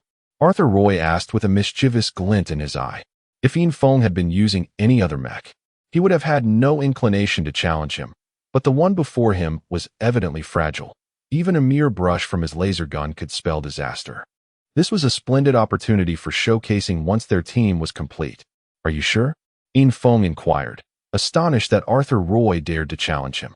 Absolutely. You can make the first move, Arthur Roy confidently declared. Yet, before he could finish speaking, he had already taken to the skies. Just then, he caught a fleeting glimpse of a figure standing atop the dragon's head. What speed is this? Arthur Roy exclaimed in disbelief, hardly having observed any movement from Infiltration, who was already on the dragon's head. Take this, Arthur Roy shouted, attempting to delay Infiltration. In the midst of speaking, he thrust his dragon's spear forward, but to his astonishment, the figure vanished, only to find a sharp blade pressed against the chest of the knight mech. Do you wish to continue? Infiltration asked, his blade merely grazing the opponent's mech, yet piercing into it with astonishing ease, the mech's hull seeming as delicate as paper. Stop. I concede. Arthur Roy stammered nervously. Though the blade had not fully penetrated the mech, the sight of its razor-thin edge sent shivers down his spine, as if it were already embedded within his own body. Once again, Infiltration landed on the ground. In that brief experience, he had already grasped the immense power of the mech. However, he realized his mastery over it was still insufficient. Had he not reined in his strength at that crucial moment, the wandering blade would have pierced through the mech's hull, potentially injuring Arthur Roy. With a thud, the Dragon Knight landed, and Arthur Roy climbed out of the mech, running his hand over the mech's exterior, feeling no trace of the blade's incision. This only indicated that the blade was exceptionally thin, its touch insufficient to detect the wound. What kind of monster is this? The power is astounding, Arthur Roy said slowly, stepping closer to the wandering swordsman and caressing the mech's material. The metallic texture felt tangible, yet the fabric that billowed in the wind felt as light as ordinary clothing. He knocked on it, but it produced no sound. It's called the Wandering Swordsman, crafted from a nanomaterial. I'm not very familiar with the power system. It was made by a friend, Infiltration explained. The technological intricacies of the mech were beyond his comprehension, and Lin Yujia had not elaborated on them. He merely needed to know how to unleash its power. Could I have a try? Arthur Roy asked, a sense of eagerness bubbling within him. Of course, Infiltration replied, allowing Arthur Roy to take his turn. Filled with excitement, Arthur Roy entered the mech, experiencing an extraordinarily novel sensation, as if the mech's exterior were composed of liquid metal. Unable to contain his exhilaration, he charged forward, only to be met with a tremendous crash. Bang! The wandering swordsman was thrust into the wall ahead, and as the mech retreated, more resounding crashes echoed throughout the training ground, turning it into utter chaos in mere seconds. Coughing, Arthur Roy was expelled from the mech, inhaling a cloud of dust and coughing vigorously. This is incredibly difficult to control, he exclaimed, swaying slightly as he stood, clearly dizzy. Infiltration chuckled, knowing that without prior mental preparation, anyone would struggle to harness the mech's formidable power. While the mech was indeed remarkable, it placed high demands on its operator, with mental acuity being paramount. Once activated, it felt as if the mech had become an extension of one's own body. This reality surpassed that of other mechs, where the strength of one's mental prowess determined their control. The A-grade Wandering Swordsman was too powerful for mass production, which was its primary drawback, while the B and C grades were significantly more manageable, albeit with considerable differences in power. The fundamental materials remained largely unchanged. It was merely the power sources that varied. A mass-produced version of this mech would eventually be available, significantly easing the operational difficulty. You can try again then, Infiltration assured him. Really? When will it be out? Before the competition, perhaps? Arthur Roy inquired, despite his dizziness, his enthusiasm growing. The moment he donned the mech, He felt the power radiating from it. The inability to control it did not equate to an incapacity to wield it. Compared to the entry-level challenges of other mechs, this one was far more accessible, as lesser mechs would not even allow movement without sufficient strength. Small-scale production should be feasible soon. I can arrange for you to receive one, Infong replied. Make sure you hold to that. Give me the next one, Arthur Roy exclaimed excitedly. Certainly, but it will depend on your abilities.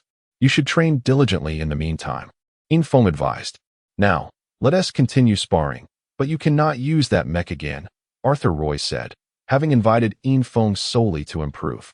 It would be rather dull if his opponent continued utilizing the wandering swordsman. Hey, that is not fair. I need to familiarize myself with it.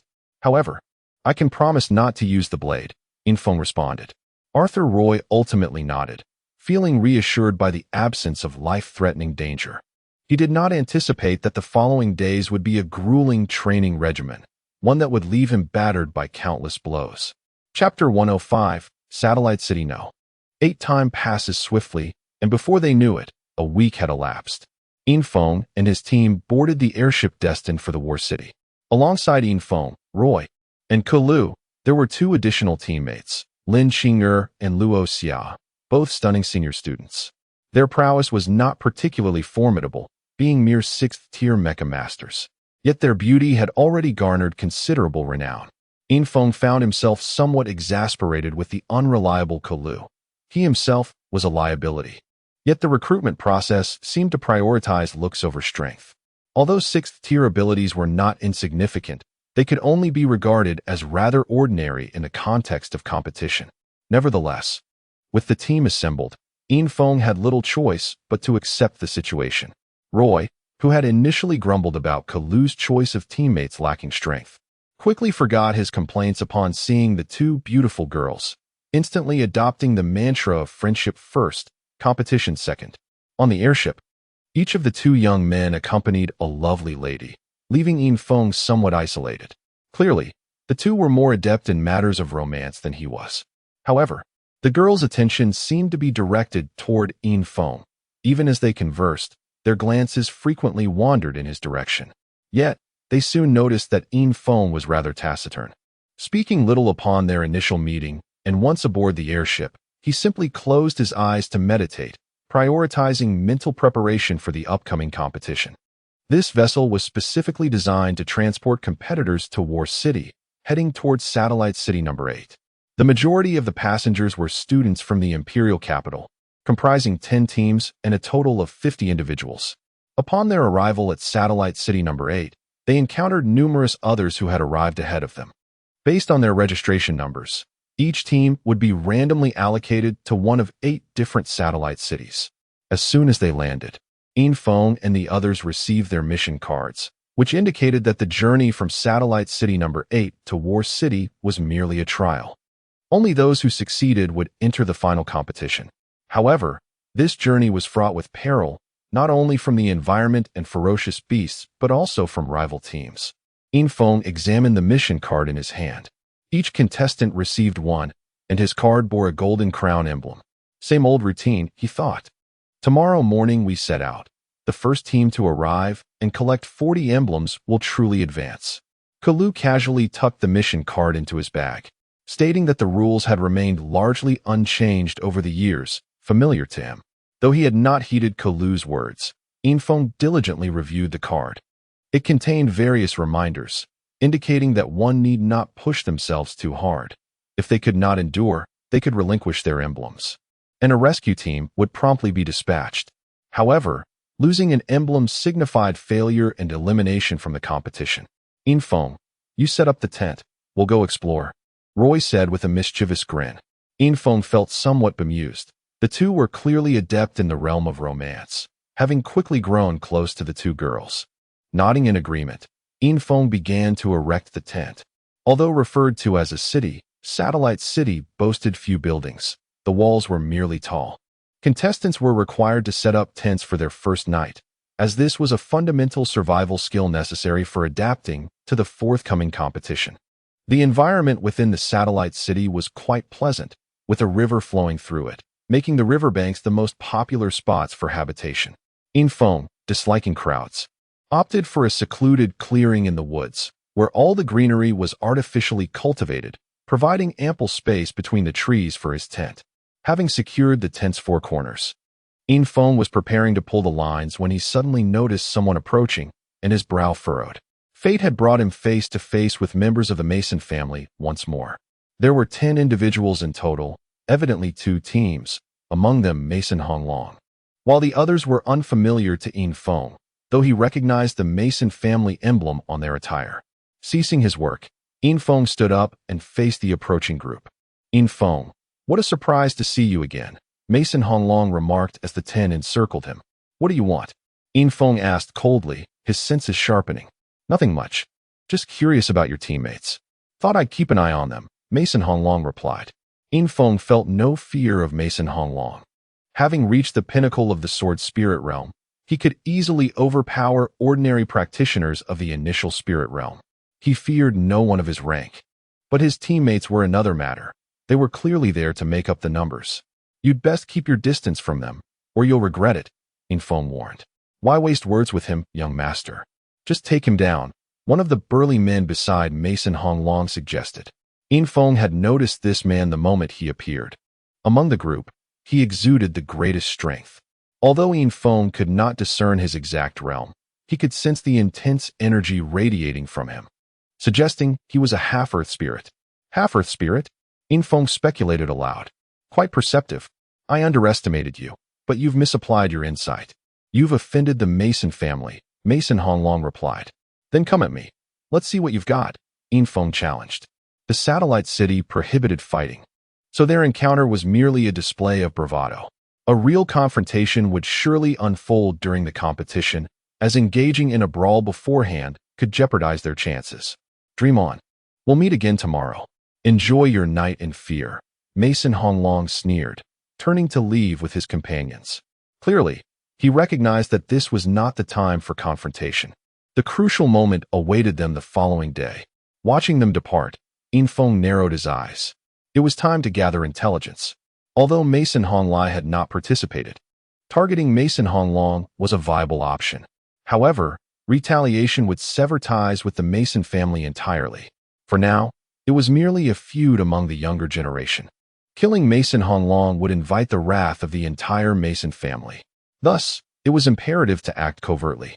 Did Mason Honglong leave? Kalu's voice interrupted his thoughts as the four returned. Yes, he left, but we shall meet again tomorrow. Prepare yourselves, Yin Feng replied. Kalu fell silent, and the 2 girls displayed expressions of concern. Observing their expressions, Roy said, what is there to fear? With Yin Feng here, no matter how many come, they'll be nothing but fodder. Enough of this, let us tidy up and get some rest. Tomorrow, let the storm come down harder, Kalu declared optimistically, instantly lifting the group's spirits. Chapter 106. The unaffiliated Yin Feng. Why have you set up only one tent? Lin Qinger inquired, her surprise evident as the group prepared to rest. Yin Feng chuckled, realizing he had overlooked the presence of the 2 girls. My apologies, it was an oversight. He replied hastily. No problem, we can all squeeze in. The tent seems spacious enough, Kalu suggested, showing no concern. However, before he could finish, he was playfully punched by the petite girl beside him. After a brief interlude, another tent was erected, allowing them to spend a peaceful night. At dawn, as the sun began to rise, the sound of a horn echoed through the air, and each person's microstar displayed a notification. Gather at the north gate by 8 a.m. Checking the time, they noticed it was already 7:15. Yin Feng and his companions hurriedly dressed and packed up their tent, racing towards the north gate.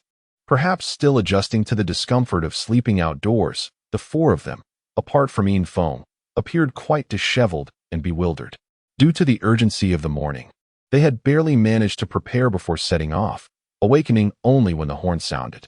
This was not an isolated issue. Many other teams faced similar challenges, as they were still acclimatizing to life outside of school after their first night. Hey, brother Alliance? Someone called from behind. As Yin Feng turned to inquire further, the individual saw him and promptly turned away, leaving Yin Feng perplexed. What just happened? Did he not mention an alliance? Am I hearing things? Yin Feng expressed his confusion. Indeed, He did mention an alliance. He must not have recognized you, Kalu explained, sharing a piece of information via microstar. The lack of sleep among the four was not solely due to their unfamiliar surroundings, but also because of this message. Infong glanced at the information, which was a post from the forum of Satellite City Number 8. It prominently displayed his photograph and basic personal details, accompanied by a succinct thread. Anyone who allies with this individual shall become an enemy of the Mason family. I intended to seek allies on the forum last night.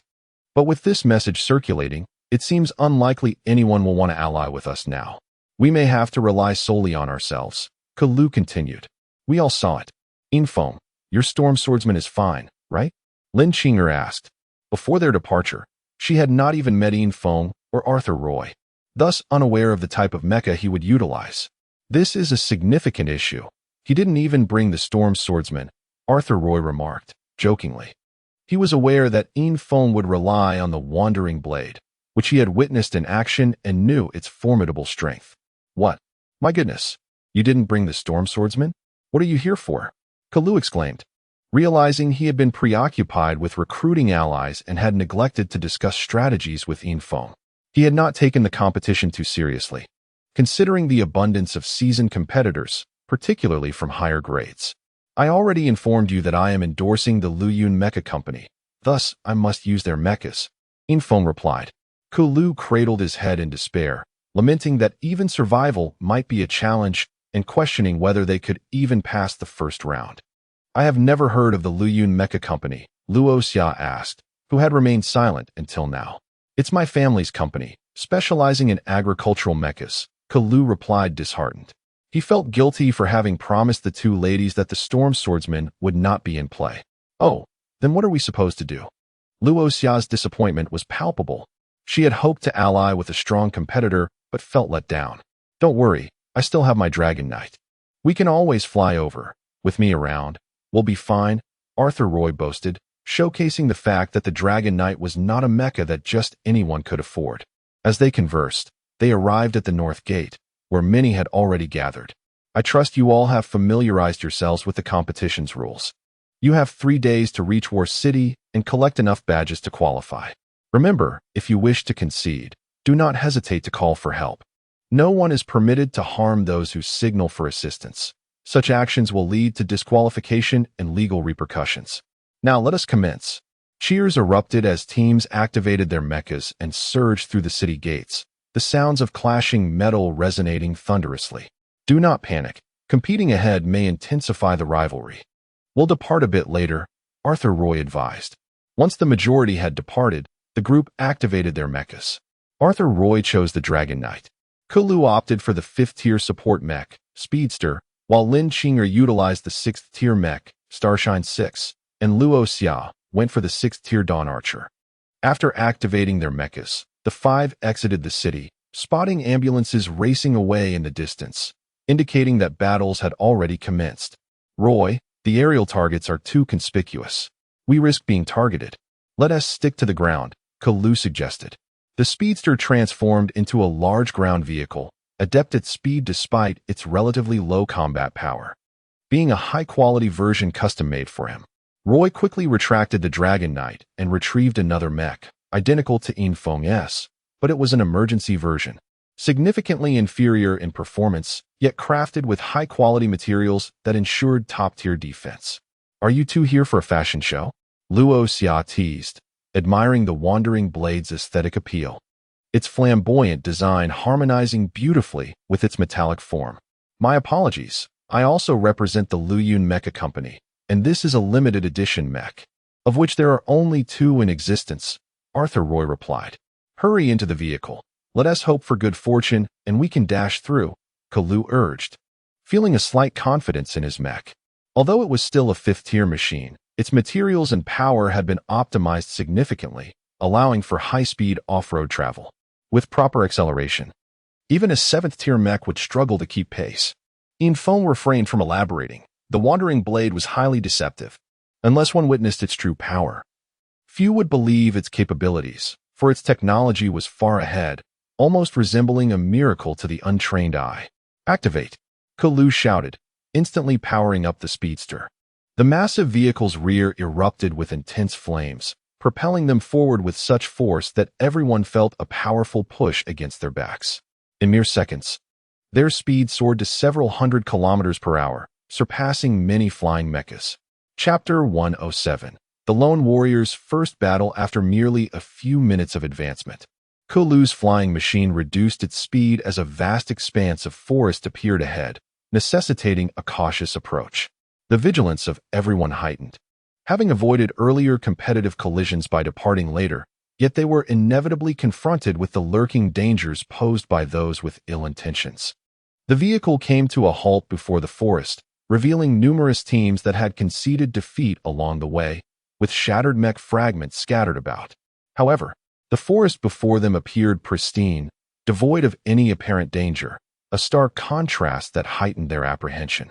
According to the map, a dense woodland stretched for approximately 20 kilometers ahead, unsuitable for the vehicle, thus necessitating a transition to foot travel.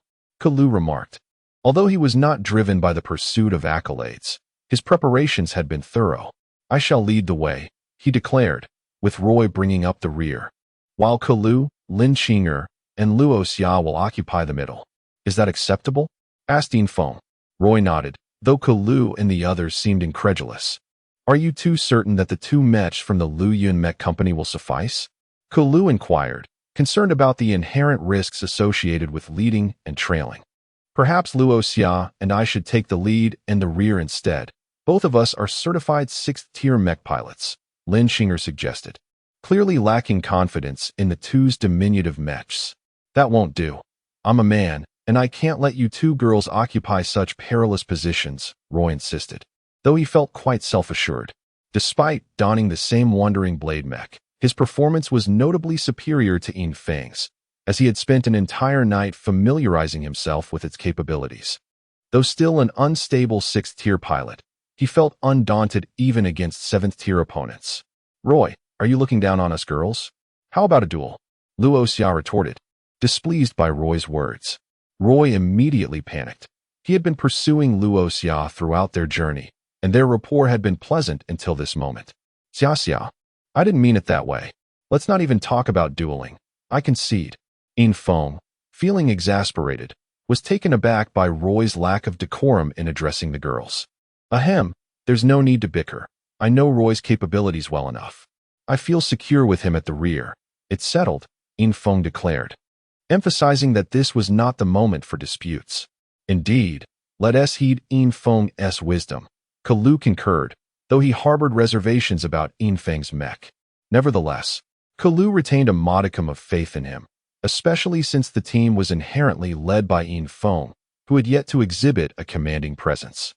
The two girls nodded in agreement, though their hesitation was palpable. Infiltration understood their concerns. The two beauties were likely unaware of how Kulu had managed to assemble such a team. They may have recognized Infang's prowess as a tempestuous swordsman, but they did not yet accept him as a leader. Cautiously, Infiltration stepped into the forest, his mental acuity extending forward, soon detecting anomalies. Approximately 3 kilometers ahead, two groups lay in ambush. Their chosen concealment was cunningly situated in a rare cliffside depression within the woods, densely overgrown with shrubs that offered excellent cover. Should they act too hastily and breach the underbrush, they risked tumbling over the cliff's edge. There are people ahead. Let us circumvent them, Infiltration advised, altering their course towards the periphery of the depression. How did you notice them? My radar didn't register anything, Kulu said, astonished. He had meticulously prepared for this mission, equipping his mech with top-tier components, including a powerful radar. It's in silent mode. Your radar cannot detect them, Infiltration explained, as he sensed the status of the enemy mechs. Impressive. With such a feature, your mech could easily rank among the elite, Kulu marveled, his voice echoing in the team's communication channel as they all muted their external audio. At that moment, Roy fiddled with his mech but found no radar apparatus, lamenting the limitations of the hastily produced model. The two girls soon grasped why Infiltration was chosen for reconnaissance. Possessing such advanced detection capabilities made him the optimal choice. Alleviating their initial concerns, the team cautiously navigated around the ambushing foes, Yet it was evident that their mech pilots possessed detection features as well. Their attempts to circumvent did not go unnoticed. The enemy mechs quickly activated from their silent state, and both teams displayed synchronized movements, indicating a united front. Not good. We've been discovered. Kulu exclaimed as his radar lit up with 10 bright signals rapidly approaching. Run, Lin Qinger urged, as the 5 of them understood the grim reality of facing 10 adversaries. Stay put. I'll handle this, Infong stated, closing the distance between them and the enemy. Only 2 or 3 kilometers away, he discerned through his mental probing that there were merely 10 foes. If he could subdue them, the safety of his teammates would be assured. In an instant, Infong dashed forward, and the others merely witnessed his mech flash before disappearing from sight. Goodness, what speed is that? Kulu exclaimed, astonished by the phenomenon. The 2 girls mirrored his expression of disbelief, their eyes wide with wonder. I'm not exaggerating. This mech is extraordinary. In 5 minutes, maximum 5 minutes, Infong will be back, Roy declared, seemingly unfazed by the astonishment of the 3. He had experienced the same awe when he first tested its capabilities, and the memory resonated with him. Suddenly, the 3 surrounded Roy, their intentions veiled in mischief. What are you doing? Roy stammered, feeling intimidated by their numbers. He couldn't retaliate, as they were friends, yet the numerical advantage loomed large. Strip down. We want to take a look, Luo Xia insisted. Roy, the ladies are asking you to disrobe. As a man, you should comply, Kulu teased. As the trio pressed closer, Infong had remained silent throughout, but Roy was aware of his mech's deficiencies and felt it was unfair to hide such truths. 3 gallant heroes, spare me. Once we reach War City, I promise to comply. If I strip now, who will protect you? Roy pleaded, but the trio remained unswayed, their laughter echoing through the communication channel. At that moment, ominous mech sounds erupted from afar, unmistakably indicating a malfunction rather than the usual operational noises. Chapter 108.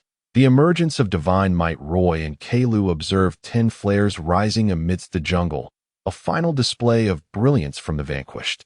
Moments later, a shadow darted through the foliage, manifesting before the 4. It was the wandering swordsman, Infong, gripping a badge in his mechanized hand, unmistakably 10 in number. Infong. That was remarkably swift, Kulu exclaimed in disbelief, far sooner than Roy had anticipated, which was a mere 5 minutes. All dealt with. Let us proceed, Infong replied nonchalantly. Despite facing 10 adversaries, their prowess was lacking, predominantly comprising 6 and 5-tier mechs, with only 1 7-tier mech present. Such a formation posed no challenge to his wandering swordsman. Hey, Infong, do you have any of those mechs left? You can't be so biased. If Roy has one, you must procure one for me too, Kulu implored, his eyes sparkling with envy. Although he had yet to witness its full might in action, his imagination had vividly conjured the scenario. Certainly, but the mech cannot be mass-produced yet. The next one will likely take nearly a week, Infong responded. A week? No problem. I can wait, Kulu said excitedly, having never encountered such formidable machinery before. Hold on, Kulu, aren't you supposed to endorse your family's mech company? You might breach your contract. Aren't you afraid your father will discipline you? Roy teased. What breach? My word is my bond. No one can touch me, Kulu retorted, dismissing the matter of endorsing his family's mechs in front of the wandering swordsman. Amidst their banter, the group pressed onward, emboldened by Infeng's display of prowess. The ability to single-handedly eliminate a 10-man team was truly peak combat power. As long as they did not encounter a top-tier combination team, they would possess the capability to fight. The competition spanned 3 days, with the task of collecting badges, inevitably leading to numerous battles. The Arthur government appeared exceptionally well prepared, deploying military forces to establish numerous rescue teams. The young participants were the Empire's hope, while strength was born from blood and fire. The loss of any contestant would be a detriment to the Empire. Thus, robust rescue operations were the best means to ensure an effective competition without casualties. The 116th Rescue Team from Satellite City No. 8 had already made 5 trips to the competition grounds. Their small armed aircraft, capable of transporting 10 individuals, included 5 crew members. Each rescue mission could assist 5 participants. On board the 116th Rescue Team's craft, a young lieutenant was intently monitoring the skies for any distress signals. "Captain, another distress signal has appeared ahead. They come swiftly," one soldier reported. This team had been following a consistent route, approaching their 6th mission, with each operation fully occupied. They had only rescued those whose teams had been entirely wiped out. "Accelerate," the lieutenant commanded.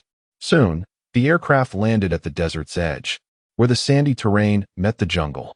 5 mechs lay sprawled across the ground, undeniably showcasing formidable strength.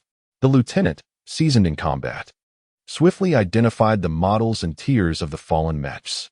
Among them were 3 6-tier mechs and 2 7-tier mechs, representing a middling level among the competitors. Yet, none of the 5 had managed to escape. "Captain, it seems they employed the same tactic again, severing all mech limbs to force the contestants into surrender," one team member reported after inspecting the mechs, his demeanor lightening. They encountered the most uncomplicated rescue scenarios, with no casualties among the mech operators. And even minor injuries were a rarity. The so-called rescue merely required transporting the contestants back to Satellite City Number 8. "Take them away. Inquire thoroughly during the journey," the lieutenant instructed, gazing toward the distant horizon as he lit a cigarette. Filled with curiosity about the team that had so effortlessly dismantled a mech squad in such a brief span. During each rescue, he would inquire about the opponents faced by the vanquished. From the descriptions provided by the defeated, he discerned that they were consistently up against the same adversary, one as swift as lightning, a shadow on the battlefield whose speed was such that even the mech's recording devices could not capture it entirely. He could only speculate about the type of mech based on the descriptions from those with keen eyesight, yet no matter how he pondered, he could not connect it to any known mech. Upon returning to the aircraft, the lieutenant meticulously questioned the 5 defeated participants. "We only saw one mech. It had no allies." "Yes, just one. It was small, but incredibly fast." The responses were largely uniform, and the lieutenant found himself growing weary of the repetition, having gleaned little of the desired information. At this juncture, he merely wished to expedite the return of these failures and pursue the mysterious mech ahead. Meanwhile, Infong and his companions had embarked on their journey across the desert, where Kalu and Apos' Land Cruiser once again showcased its speed advantage. Switching driving modes, it maintained impressive velocity even on the sandy terrain, stirring up clouds of dust that trailed behind like a sweeping tail, making it quite conspicuous in the desert. Kalu felt a surge of pride. He had not anticipated that Infong, beyond being the Tempest swordsman, possessed such a remarkable mech. Throughout their journey, the 4 had scarcely encountered any adversaries, yet they had already amassed 30 badges, along with Kalu's initial 5, bringing them close to completing their mission. The dawn of victory beckoned just ahead, and they had only traversed half a day. Infong remained largely silent, yearning to encounter Mason Honglong, but thus far, he had seen no trace of him. Before their departure, he had sought Mason's team, yet perhaps due to the throngs of participants, he had failed to discern their whereabouts or direction. However, from Mason's threatening words, Infong sensed that an encounter was inevitable. As a member of the Mason family, he might possess means unknown to others for tracking or probing his movements. Thus, Infong remained vigilant, even as they approached their goal. Despite nearing the completion of their task, he maintained a heightened state of alertness, his mental acuity ever present, and his spiritual energy continuously replenishing within. He had to remain in optimal condition for battle, as he could not predict what strategies Mason Honglong might employ against him. While Infong feared no danger, he dreaded endangering his companions. After all, should he be outmatched, he could flee or evade. However, if the adversary targeted his teammates, his protective capacity would be greatly limited. The wandering swordsman excelled in combat, yet protecting allies was not his forte, constrained by his own physical limitations. The desert on planet Arthur was scorching and expansive, appearing tranquil. Yet danger could arise instantaneously. Quicksand and storms posed a lethal threat to any mech pilot, especially in the Thousand War Cities desert. Kalu drove the land vehicle at full speed across the desert. Compared to the jungle, the terrain here was more conducive to speed, and the visibility was superior. Even without radar detection, one could see great distances. However, Kalu was aware of the greatest danger in the desert, inadvertently sinking into quicksand. Abandoning the mech was the best course of action. Having prepared thoroughly, Kalu marked the potential locations of quicksand, avoiding them entirely while driving the land vehicle. The experience of predecessors was sometimes more valuable than strength. "There are people over there," Roy suddenly said, who had been scouting with binoculars. He was sitting in the middle of the back row, his entire body extended through the sunroof, constantly observing the distance with binoculars, primarily to detect signs of dust storms and avoid them in advance. "Drive slower. Let me see who they are," Roy continued. The high speed of the land vehicle prevented him from clearly identifying the targets, allowing only a rough observation. Kalu carefully slowed down and eventually stopped. Roy's vision became clearer, and the target was locked in the binoculars. "What did you find, Roy?" Luo Xia asked, sitting in the back seat of the land vehicle, unable to see Roy's target in the distance from that angle. "Hee, acquaintances. Guess who?" Roy said, a teasing look on his face. Seeing that no one seemed interested in guessing, Roy continued, "Noya Longfei, but she seems to be in a bit of a predicament." Infong had already attempted to track them with his mental power, but the distance was too great, and he couldn't sense their location. The maximum range of mental perception was 5 kilometers, beyond which detection was impossible. "Take this and look," Kalu said, tossing a pair of electronic binoculars to Roy. This was an advanced device that could interface with the land vehicle. As Roy switched the binoculars, the scene in the distance was displayed on the land vehicle screen. Everyone's attention was drawn to the 5 beauties. Under the scorching sun, 5 bikini-clad women stood defenselessly in the desert, surrounded by a dozen identical mechs. However, it was clear that these mechs were not allied with them. "Magnet King mechs. There are so many," Kalu exclaimed. The mechs were relatively obscure and not commonly seen, but as a true mech enthusiast, he could recognize them. Seeing that everyone seemed puzzled, Kalu continued, "These mechs are produced in the Black Dragon Star region. It is said that they were crafted by a blacksmith on the Black Dragon Star. The unique metal formula gives the Magnet King mech extraordinary performance. The mech itself has strong radar interference resistance and is a powerful magnetic field. Approaching a Magnet King mech results in a loss of communication. Additionally, the mech's performance is excellent, comparable to an 8th tier mech, but the operational difficulty is only 7th tier. Such a great mech. How have I never heard of it?" Roy said, somewhat incredulous of Kulu's words. According to Kulu's description, it was an extremely excellent mech. Lower tier operation was the best demonstration of mech technology, which was why he admired the Wandering Swordsman. Such mechs were not non-existent, but each one was famous, making it impossible not to recognize. The annual production of this mech is only 10 units. Even the Black Dragon Star region doesn't have enough to go around. It's a niche model. I only saw it by chance in a mech exploration book from the Black Dragon Star region, Kalu explained. "Look behind them." Infong pointed to a spot slightly further away in the picture where a mech arm was stuck in the desert. "It's quicksand.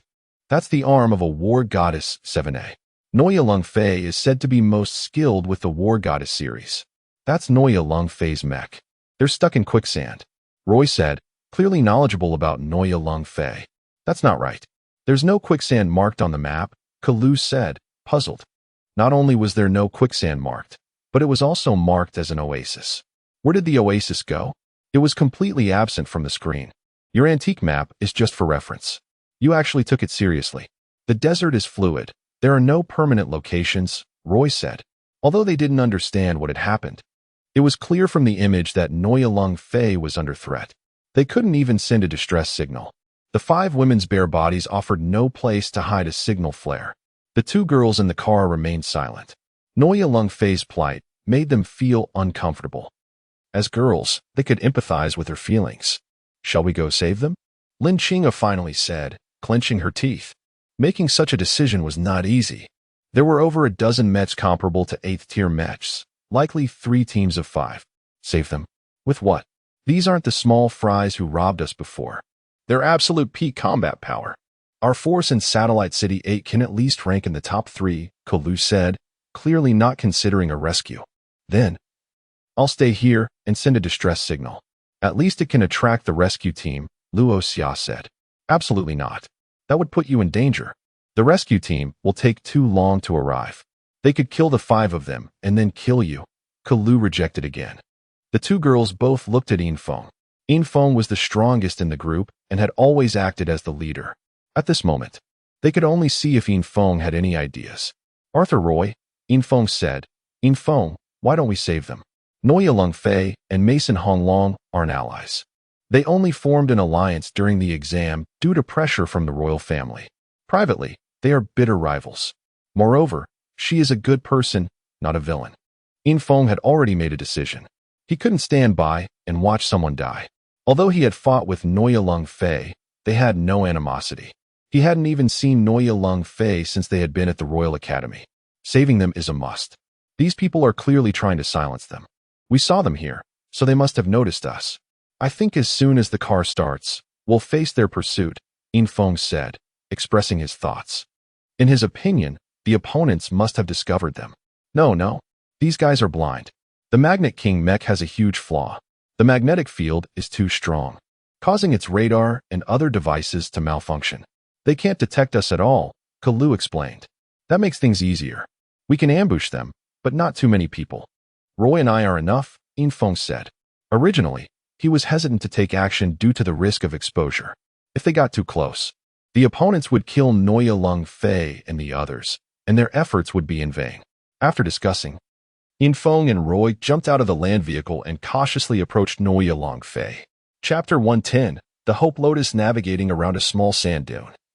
Infeng and Roy finally arrived at a position alarmingly close to Noya Lungfei, near enough that they could see each other clearly without the aid of a telescope. Roy felt a surge of anxiety. Although he had become well-versed in maneuvering the wandering swordsman, he had never faced an 8th-level mecha before. Despite his own mech being superior to most in that category, they halted their advance as Infeng extended his mental energy. Clearly sensing the presence of their adversaries and even overhearing their conversations. Lungfei, your Noya family is rather stingy, isn't it? You dare to compete with such a paltry collection of dilapidated mechas? The voice that reached Infeng's ears was familiar. It belonged to Mason Honglong. A reminder that enmity often breeds unexpected connections. No one responded to him. Only the mocking laughter of his companions filled the air. At that moment, Lungfei was visibly exhausted. Without the protection of her mech, she lacked the strength to fight back. Most of her clothing had been forcibly removed, and those surrounding her had exerted their full strength, leaving her too drained to resist. Honglong, this is where it ends. Another target has entered the attack range. One voice commanded with authority. Fear not. They have paused. What a bunch of fools. They clearly underestimate our mechas. Perhaps they will come to rescue her. Why not make the show a bit more entertaining? Mason Honglong chuckled sinisterly. Infeng absorbed every word, his concern mounting. Wasn't it said that they lacked radar and information transmission devices? How had they discovered their presence? The only possibility was that someone in their group was carrying a tracking device, continuously relaying their location. After all, while they could not transmit information, receiving it was still feasible for the Magnetic King Mecha. Lu is exposed. These individuals are from the Mason family. There may be a tracking device among us. Infeng stated. What? The Mason family? A tracking device? Who brought it? Roy asked, startled. Although he could not hear the enemy's conversation, he completely trusted Infeng's words. Perhaps someone inadvertently brought it, Infeng speculated, casting doubt on his 2 unfamiliar female teammates. They clearly did not seem overly enamored with the wandering swordsman, yet had chosen to join his team, which was suspicious. Impossible. Before we set off, everyone ensured their gear was secure. There must be a traitor among us, Roy asserted, his tone unyielding. As a member of the royal family, he understood the peril of competing in such high-stakes circumstances, compounded by the presence of a traitor within their ranks. Strip, remove your last garments. I can spare the life of the first-place finisher. Mason Honglong's voice echoed with malice. Yet none of the girls were willing to submit. Infeng observed their defiant expressions, with Noya Lungfei standing resolutely at the forefront, shielding the other 4 girls behind her. This day would forever be marked as the most humiliating of their lives. Such a scenario seemed only fitting for family slaves, and in that moment, they felt even less than those enslaved, for at least those individuals had lost their memories and dignity, while they remained acutely aware of their predicament. The psychological humiliation was far more brutal than their physical circumstances. Mason Honglong, do as you will. What you are doing hardly constitutes manhood, Noya Lung Fei declared, her demeanor composed even in dire straits. Soon, you shall witness my true nature, Mason Honglong replied wickedly, and before his words had fully left his lips, he lunged for Noya Lung Fei, perceiving her as utterly defenseless. Despair flickered in Noya Lung Fei's eyes. A similar scene had just unfolded, albeit with her maintaining a shred of dignity. Now, she faced a reality far more cruel. Was there truly no way out? Regret swelled within her mind. She blamed herself for being overly confident. Many members of the Noya family were participating in the competition, led by Noya Lung Fei's sister, Noya Lung Dai, who had extended an invitation to her. Yet, stubborn as ever, Lung Fei had rejected it, having always viewed her sister as a benchmark to surpass. Little did she realize that this decision would not only lead her into peril, but also endanger her friends. I'm sorry, Noya Lung Fei murmured, directed at her friends behind her. Sister, let us be friends in our next life. I don't blame you. It was a moment of farewell. Each heart harbored the notion of martyrdom. The sometimes facing such beasts was not the most prudent course of action. The sun suddenly dimmed, and the five girls felt shadows enveloping them. They looked up, initially thinking it a mere figment of their imagination. But the sight above revealed a mech blocking the sunlight, a striking figure. Unlike the dark exterior of the magnetic King Mecha, it gleamed a cerulean blue, reminiscent of the sky. Was this a beacon of hope? A savior? Yet, it was merely a mech. What could it accomplish? Noya Lung Fei's mind raced with countless thoughts, dismissing the mech as the folly of a dreamer seeking to rescue a damsel. Though Noya Lung Fei did not recognize the mech before her, Mason Honglong had boasted of its formidable capabilities, undoubtedly a luxury only the affluent could afford. The Mason family had amassed such extravagant mechas, even allowing their members to compete with them, a stark contrast to most families who concealed their true capabilities. Revealing too many cards would only expose their strength to adversaries. In the air, Yin Feng observed Mason Honglong reaching out, the wandering swordsman leaping high yet not particularly swift, cloaked in silence, poised for a lethal strike. Prior to this confrontation, he had gathered intelligence on the structure of the magnetic King Mecha. A gleam caught everyone's attention, a flash of light reflecting off metal as the sun's rays danced upon it. Instantly, all eyes turned towards the source. Each individual present was an adept mecha engineer, recognizing Yin Feng in an instant. At that moment, Yin Feng drew forth his nanoalloy blade, its greatest flaw being its reflective surface, forged from high-density material, endowing it with formidable reflective properties. Like a spinning top, the wandering swordsman maneuvered behind Arthur Roy's magnetic King Mecha, akin to a sharp drill, penetrating the mech with precision. Noya Lung Fei beheld a lotus blooming before her, a lotus that embodied hope. The magnetic King Mecha was breached as if parting water, without so much as a splash. Chapter 111. A step backward, a towering figure stood before Noya Lung Fei. Though it measured merely 3 meters, it appeared diminutive amidst the magnetic royal mech surrounding her. Yet, in this moment, the mech loomed larger in her heart than any colossal machine. The atmosphere was thick with silence. Mason Honglong's magnetic royal mech remained motionless, its outstretched arm frozen in its prior action. However, the conspicuous gaping hole in its chest indicated that survival was unlikely. This mech rivaled an 8th-tier model, procured by the Mason family through various connections, each costing over 100 million star coins, yet it lay breached before her. A thunderous roar erupted as a magnetic royal mech rushed to Mason Honglong's side, stabilizing the faltering machine. Its gaze was fixed on Yin Feng, who, in that instant, refrained from making a hasty move. Who are you, my lord? Do you realize whom you have slain? Though his words were courteous, the fury in his tone was unmistakable. Yin Feng offered no reply. At that moment, words paled in comparison to the utility of his blade. despite practicing the Nine Heavens sword technique. Wielding a knife felt equally effortless, although some reverse sword techniques were beyond his reach. Nevertheless, this did not significantly hinder his combat prowess. With his right hand gripping the nanoalloy knife horizontally, Infiltration assumed a stance to strike, while his left hand discreetly concealed 5 back-mounted thrusters, which he handed to Neue Lungfei. While he was unafraid in battle, capable of rivaling a 9th-tier mech as a wandering blade master, his ability to protect others was somewhat inadequate.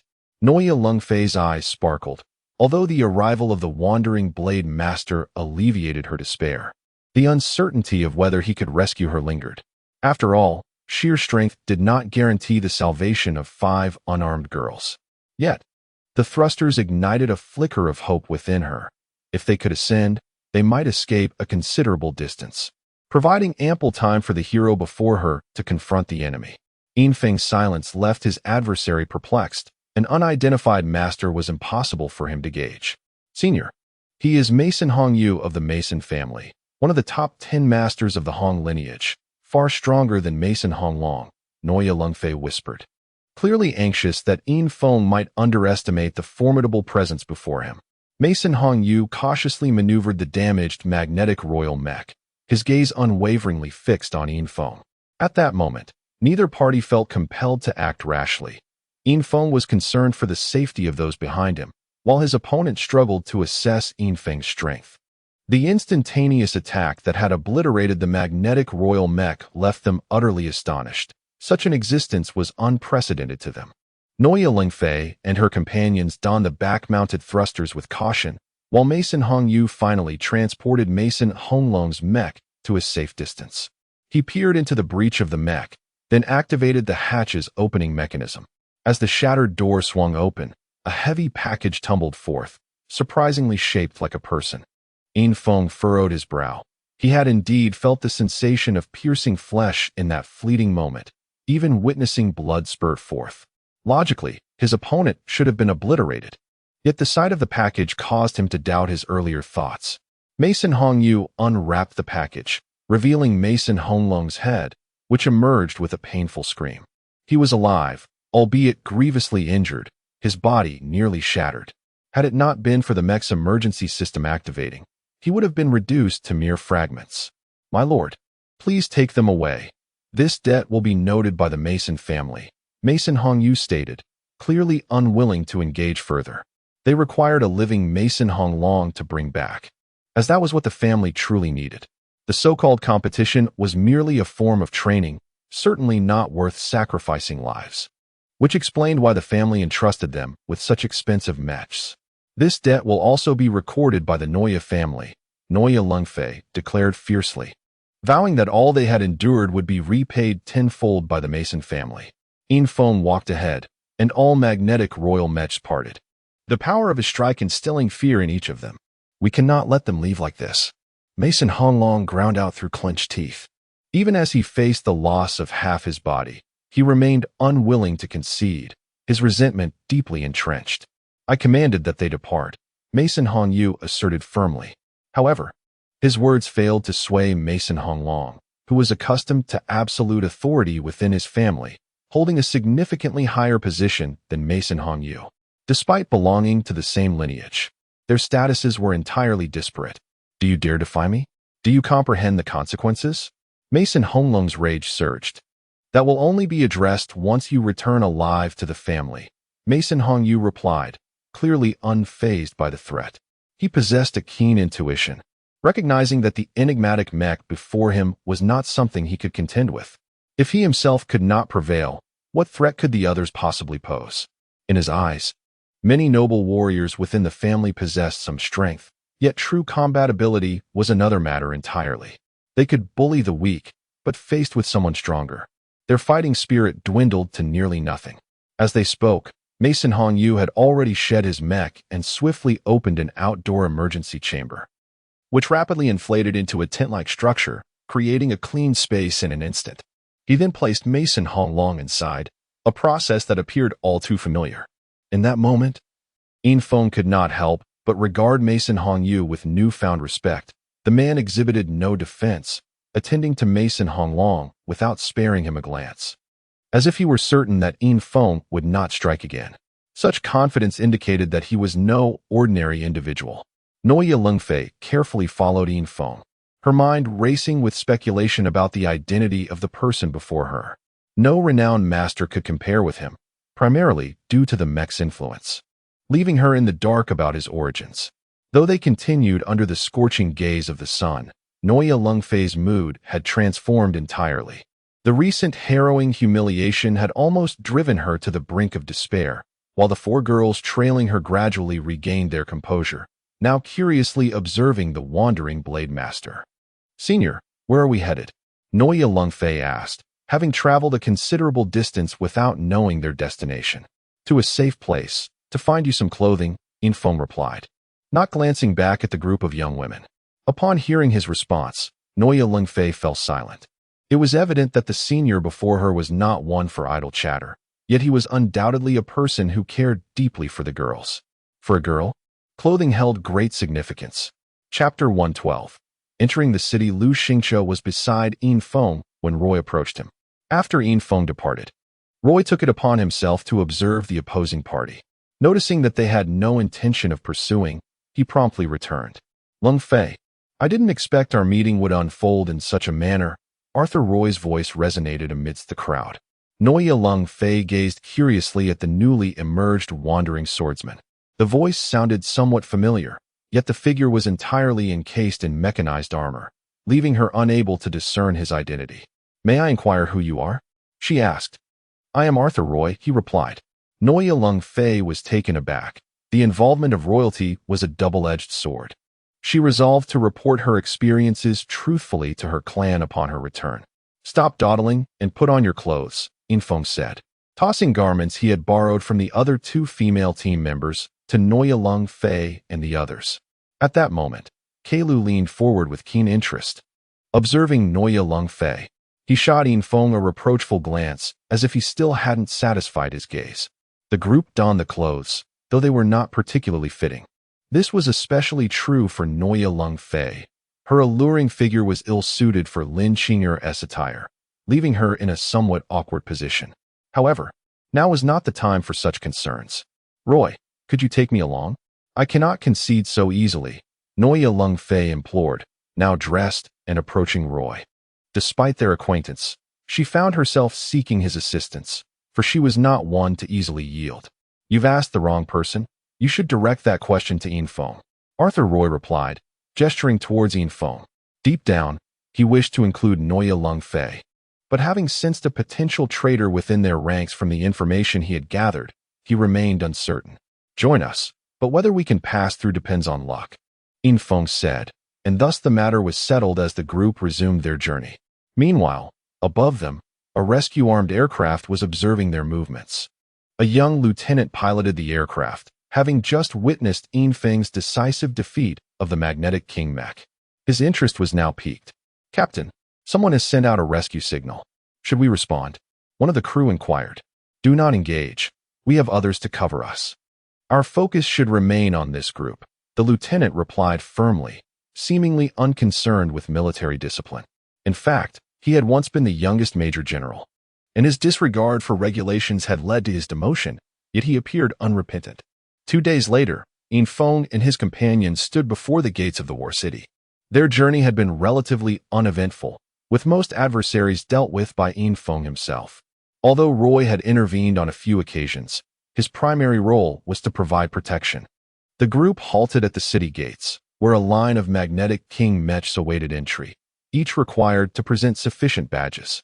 At that moment, the opposing side noticed Yin Feng and his companions. A Magnetic King Mech stepped forward, addressing them without formalities. "This matter ends here. I will oversee the ensuing events. The mission of Hong Long concludes, and you should return to your ranks." It was the voice of Mason Hongyu, and his words struck the group as peculiar. Most were left bewildered, but Yin Feng and Roy exchanged knowing glances at the two female team members. Lin Qing'er and Luo Xia smiled at the group and stepped forward, joining Mason Honglong before departing without a word. What just happened? Why did Qing'er leave with them? Keilu was momentarily taken aback, having pursued Lin Qing'er throughout their journey. The sudden departure, without even a farewell, filled him with confusion. Stop overthinking, brother, it's all part of the act. Fortunately, we intervened when we did, otherwise, we might have been the next targets. Roy consoled Kalu, though his explanation left Kalu still perplexed. They are spies planted by Mason Hong Long, equipped with tracking devices. Our movements have been under their surveillance, In Feng stated plainly. He was unafraid of hurting Kalu.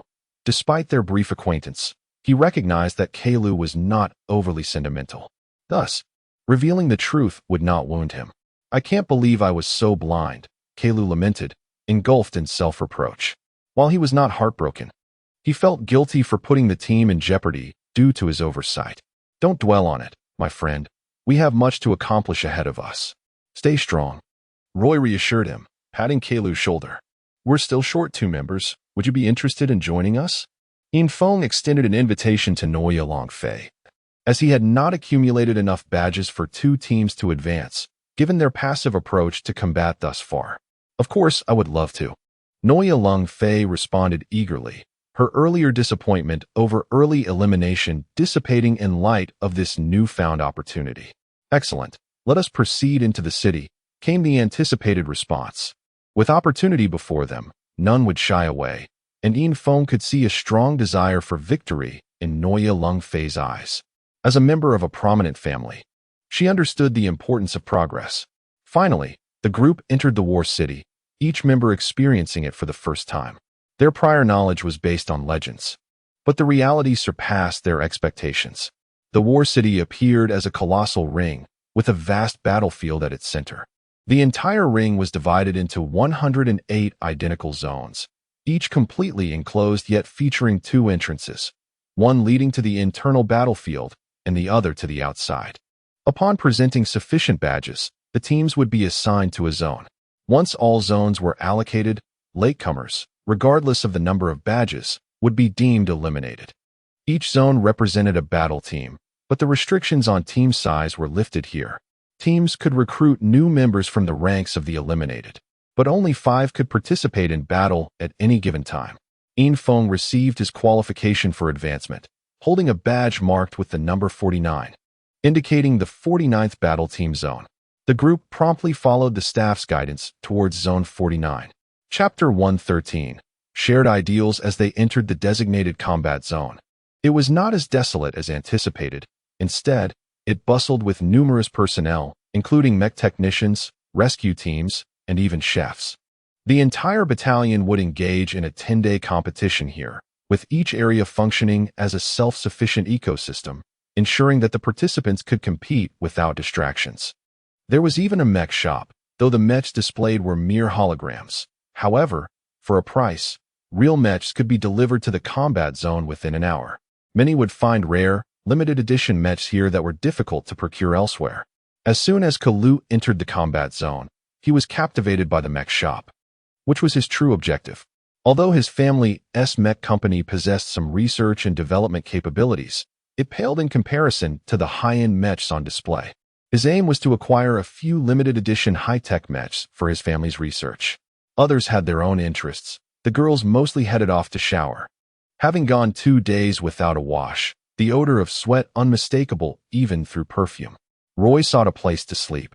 Despite his limited exertion during the journey, his heightened state of excitement had left him drained, and now that he was in a safe zone, fatigue washed over him like a torrent, making sleep the most blissful pursuit. In Feng and Kalu walked together towards the mech shop. While Kalu intended to make purchases, In Feng sought to learn more about mechs. Despite having a wealth of knowledge about mechs, In Feng's previous understanding had been limited by his own capabilities, necessitating further exploration. At that moment, In Feng's microstar suddenly lit up with a message from the Star Knowledge Pavilion. Auction information has been released. There is no sign of Shan among the slaves for bidding. In Feng clenched his fists. The absence of Shan indicated that his brother had fully joined the Underworld Legion as a member of the Starry Bandits, facing many perilous missions. Whether he would ever see his brother again was now uncertain. A thought crossed his mind. Joining the Starry Bandits might be the only way to infiltrate the enemy ranks and search for him, but now was not the time for action. In Feng, what's wrong? Kalu inquired, noticing the shift in Feng's demeanor. A simple message had brought tears to his eyes, leaving Kalu puzzled about what had transpired. Feng exhaled deeply and replied, "It's nothing. Let us split up and explore." He then walked away, his spirits low, uncertain of what further questions Kalu might pose, knowing these secrets could not be shared. Finding a secluded spot, Feng lay on the lush green grass. The preparations in the combat zone were commendable. Both the infrastructure and personnel were well equipped. Reclining on the soft grass, he felt an overwhelming sense of nostalgia for his homeland. As night fell, the stars twinkled down at him, reminiscent of the times he had counted stars with his brother, now absent from his side. The sky over Arthur Star appeared somewhat overcast, the stars not as brilliant as those on Waterblue Star, which lay hidden in darkness. "What are you thinking about?" A voice interrupted his reverie. It was Noya Lungfei, who had just approached and sat beside him, the faint scent of her fresh bath lingering in the air. She had already changed into a new outfit, having purchased several upon entering the city. "Nothing much," Feng replied. "You have secrets. It's clear you are a person with a story," Noya commented, adjusting her dress as she leaned back to gaze at the stars. "Isn't everyone a story unto themselves?" Feng countered. Noya smiled. She had grown accustomed to Feng's aloofness. While Kalu and Roy had mingled with their friends, Feng sat alone in a corner, lost in thought. "Why do you sound like a philosopher?" "But truly, thank you. I don't know how to repay you," Noya said sincerely, acknowledging that Feng had saved not only her life, but her dignity as well. It was the right thing to do. Anyone would have reacted similarly in that situation. Feng replied, "Really? Aren't most just spectators?" Noya mused, recalling the crowd at the slave market who had watched her as if she were a mere object. Visions flooded her mind, the most vivid being those moments at the slave market, where she had dismissed the weak with a smile, thinking them unworthy of dignity. Yet, having endured such treatment herself, she now understood that being weak is no justification for being oppressed. Every individual possesses their own dignity. "I never watch," Feng stated succinctly, puzzled by Noya's lengthy reflections. "Do you think there was any difference between me and the slaves at that time?" Noya continued, "We are all merely human. What difference is there?" Feng answered, evading a direct response. "Precisely, we are all human. It seems we have crossed a line," Noya remarked lightly, hinting at their disregard for the institution of slavery. "The heavens know, the earth knows, you know, and I know." Feng gestured towards the sky, then pointed at Noya and himself. Noya laughed, sensing that they had forged a secret topic, one they could not share with others. "Is this our secret?" she playfully inquired, surprised that Feng shared her sentiments, perhaps suggesting he had endured similar trials. "Of course, perhaps we can become very trusted friends," Feng smiled, realizing he had encountered someone who recognized the equality of all beings. "Are we not already? I consider you my most trusted friend," Noya declared earnestly, locking her gaze with his and extending her right hand. Feng was taken aback by her directness. In her clear eyes, he perceived sincerity. "All right, from this day forward, we are indeed friends," he affirmed, shaking her hand and sensing that she was the first person on Arthur Star he could genuinely trust. Chapter 114. Morale boost. By the noon of the third day, the entirety of War City had been meticulously partitioned, accommodating 108 teams. Latecomers were denied entry, as the official competition was slated to commence the following day. Feng and his cohort availed themselves of a day of respite, capitalizing on their early arrival to meticulously prepare for the imminent battles. Their team's arsenal was now complete, bolstered by ample reserves. With 8 members in total, they boasted 3 substitutes. However, Kalu was acutely aware of his relative lack of prowess, a realization that dampened his spirits. Noya Lungfei's ensemble comprised exclusively 6th-tier mech pilots, all seasoned senior students whose expertise surpassed that of Kalu. That evening, various teams replenished their ranks on the outskirts of the city, recognizing the imperative of having sufficient substitutes to sustain their operational capabilities. Feng's faction, however, resolutely eschewed further recruitment, their prior experience leaving them with lingering reservations. The supplementary recruitment drive persisted until the stroke of midnight, whereupon the authorities disclosed the updated roster sizes of each team. The majority of teams maintained a complement of approximately 10 individuals. The published lists also revealed the allocation of area designations among the prominent families, thereby reflecting their respective combat strengths. The affluent Maison family, second only to the royal lineage on planet Arthur, had secured a remarkable 6 areas. The Noya family, in contrast, held 4 slots, although Infing's team was not formally affiliated with them. The Mo family matched the Maison family's tally with 6 areas, while the Zhao family led the pack with 8 areas. Collectively, these 4 prominent families of planet Arthur monopolized over 1/5 of the entire tournament. The tranquility of the night soon yielded to the dawn. At daybreak, everyone meticulously prepared their mechs. Infing's designated combatants for the initial engagement were Infeng himself, Arthur Roy, Kulu, Noya Lingfei, and a young woman named Noya Hanyu. The latter, while affiliated with the Noya family, was not part of their direct lineage but was valued for her exceptional cultivation aptitude. A symphony of melodies reverberated throughout War City, emanating not from loudspeakers but from a live orchestra. The Celestial Mech Master Tournament invariably served as a focal point for the planet, transcending the boundaries of a mere competition and evolving into a grand carnival for the entire populace. The 10-day event ushered in a 10-day holiday for planet Arthur, affording everyone the opportunity to revel in the spectacle and partake in the festivities. The precise competition itinerary had been disseminated to each participant's microstar device.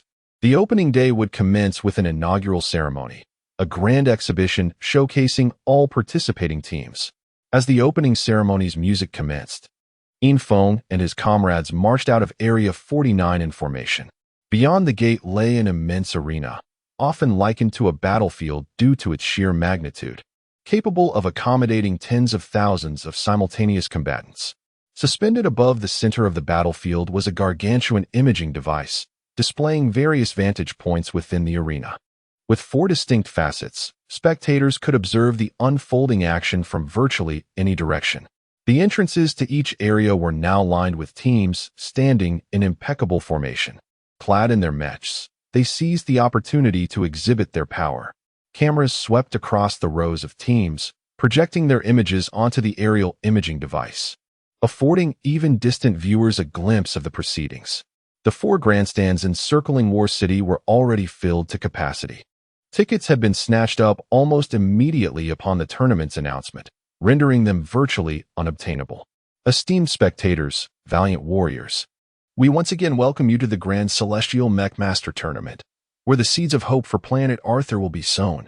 The announcer's voice boomed throughout War City, accompanied by images displayed on the central imaging device. A surge of cheers erupted, filling War City with a cacophony of jubilant shouts as people gave vent to their emotions. Ladies and gentlemen, we are honored to have a distinguished guest in attendance. His Imperial Majesty, the Emperor of Arthur. The Emperor of Arthur. The Emperor of Arthur. The resonant chants reverberated in unison, suggesting meticulous preparation. Infeng's gaze brightened with anticipation. He had never before laid eyes on the Emperor of Arthur, the planet's supreme authority, who wielded immense power and was rumored to be a celestial realm cultivator of formidable strength. A figure adorned in resplendent golden armor materialized on the screen, accompanied by a young woman, seemingly no older than 16 or 17, roughly the same age as Infeng. Beloved subjects, since its inception, no team from planet Arthur has ever ventured beyond the confines of the Milky Way galaxy in the Celestial Mech Master Tournament. But this time, I sense a change. The Emperor of Arthur gestured towards the assembled contestants in the west. You will break through, without a doubt, and advance into the true Celestial Tournament. Long live the Emperor! Long live the Emperor! The resounding cheers interrupted the Emperor's address. He responded with a placating gesture, and silence promptly descended. Today, I have brought my youngest daughter, whom you undoubtedly recognize. Tell me, who is she? The Emperor gently ushered the young woman forward. Arthur Xingshi. Arthur Xingshi. The crowd readily identified the young woman. Even those unfamiliar with her would instantly recognize her upon hearing her name. The princess stepped forward, offering a wave to the throng, igniting a frenzy of excitement. Her beauty and status made her the object of countless people's aspirations. Is she beautiful? The Emperor inquired with a smile. Yes, A unanimous response echoed through the arena. Haha, I am overjoyed today. Therefore, I shall make an announcement. The victor of this tournament shall be granted the honor of marrying my daughter, Xing Shi. The emperor proclaimed with a hearty laugh. His voice, rough and resonant, exuded a sense of untamed vigor. Although his countenance suggested an age of merely 40, he was, in fact, over a century old. Upon attaining the celestial realm, one's physical form remained virtually unchanged, preserving the appearance one held at the moment of ascension. A wave of ecstatic shouts reverberated throughout the arena. Not only the spectators, but also many of the contestants displayed expressions of keen interest. An alliance with the royal family was undeniably a shrewd decision. The young princess, Xing Shi, was taken aback. She had expected nothing more than a perfunctory appearance alongside her father, never anticipating that her marital destiny would be determined in such a manner. Moreover, she was yet to ascertain the identity of her prospective spouse. The final verdict would only be revealed upon the tournament's conclusion. She recoiled at the prospect of having her fate decided in this fashion, but what recourse did she have? Despite her father's affection, she knew that his pronouncements were inviolable. All she could do was maintain a stunned countenance. Chapter 115. The selection. The Emperor Arthur made a fleeting appearance, yet his presence ignited an intense fervor among the competitors. Among the numerous participants, men predominated, for an alliance with royalty held immense strategic significance for any family. How disdainful towards women. Does he truly believe the ultimate victor must be a man? Nora Lungfei murmured, clearly discontent with the emperor's remarks. Historically, no woman had ever emerged as the strongest contender. Yet this time, my younger sister has been unjustly overlooked, Roy lamented, feeling a twinge of sorrow for his kin, as the women of their lineage often became pawns in political games. Nora Lungfei had no intention to argue with Arthur Roy. She merely expressed her sentiments, choosing to disregard Roy at that moment. After the emperor's departure, the host returned to the stage, stating, "Thank you for the emperor's presence. We eagerly anticipate who shall emerge as the strongest. Now, let the competition commence. All teams, please return to your preparation zones and await the selection." The various teams retreated to their respective preparation areas, ascending the viewing platforms where they could observe the battlefield. The selection process involved the system randomly pairing teams for battle. The victors would advance, while the vanquished would be eliminated. A brief silence enveloped the arena as a holographic display revealed 108 spheres, each representing a team. The spheres spun rapidly until only a circular ring was visible, gradually decelerating, until 2 pointers appeared. When the spheres finally halted, the indicated teams would face off. All eyes were fixated on the holographic display, and in a mere moment, the spheres ceased movement, with the pointers directing towards teams 53 and 69. The audience quickly reviewed the team distribution, recognizing that Team 53 belonged to the Mason family, while Team 69 was evidently not affiliated with any particular family, as the members' names appeared rather scattered. An intriguing match awaits. Team 69 boasts the illustrious Han Wu, the top contender from Starry Academy. Accompanied by other prominent figures from the school's ranking, Arthur Roy remarked, well acquainted with the formidable talents from various prestigious academies. Indeed, while Starry Academy may have fewer noble descendants, their strength rivals that of our Royal Academy. It is said that Han Wu has already passed the Level 8 Mecha Master certification, Kalu added. As discussions unfolded, the participants from both teams quietly entered the arena. The Mason family showcased their financial prowess with a uniform display of Magnet King Mechas. Although this quintet was not the strongest team from the Mason family, their capabilities were still formidable. Allow me to introduce the 53rd team. You may not be familiar with the Magnet King Mechas. Even I only recently learned their name. It is rumored they can reach level 8 in performance. As for their other functionalities, we shall see, the host announced, providing a brief explanation. In truth, the individuals on the battlefield could not hear the external sounds. The entire arena was a one-way barrier, rendering the combatants oblivious to the outside world, yet everything within was laid bare. Good heavens, are the teams this strong this year? They open with an entire squadron of level 8 mechas. Gasps echoed from both the audience and the competitors. Experts had predicted that this year's contestants would be the strongest in centuries on Arthur Star, and they bore the greatest potential to break free from the confines of the galactic system. Turning to Team 69, the host noted, "This team hails from Starry Academy, led by the long-reigning champion Han Wu, with members all ranking among the top 50. Their lineup consisted of 2 Level 8 mechas, the Starry 8, and 3 Level 7 mechas, the Starry 7, showcasing their pride in their academy's self-developed machines." As the host spoke, spectators turned their attention to Team 69, who appeared rather unassuming at the preparation zone's entrance compared to the Mason family. The advantage of self-developed mechas was their affordability. Team members did not need to purchase their own mechas, as all were sponsored by the Mecha manufacturing company. Ordinary individuals seem rather impoverished. The performance of Starry Academy's self-developed mechas is quite mediocre, Kalu muttered to himself, as the assembled teams were clearly visible to all. After the host revealed the name of the Mason family's Magnet King mechas, many had already searched online for information. Although this niche mecha was often overlooked, knowing its name made it much easier to find. Those who discovered the details were astounded. The mecha's Level 8 capabilities, combined with the Level 7 requirement for pilots, seemed almost unfathomable. Even more astonishing was the price. One mecha's arm could nearly purchase an entire squad of Starry Academy mechas. The outcome remained uncertain. Expensive mechas did not guarantee complete mastery by their pilots, while more ordinary mechas were generally easier to control. Students of Starry Academy excel in overcoming the odds, Nora Lungfei remarked, as a noble who did not dismiss the strength of ordinary individuals. Though the Royal Academy was deemed the finest institution on Arthur Star, when it came to the prowess of mecha pilots, Starry and Royal were nearly equal, with Starry possibly holding an edge. The primary reason for this was that Starry Academy had a significantly larger student body, being accessible to ordinary individuals, while the Royal Academy was mostly unattainable for those without wealth.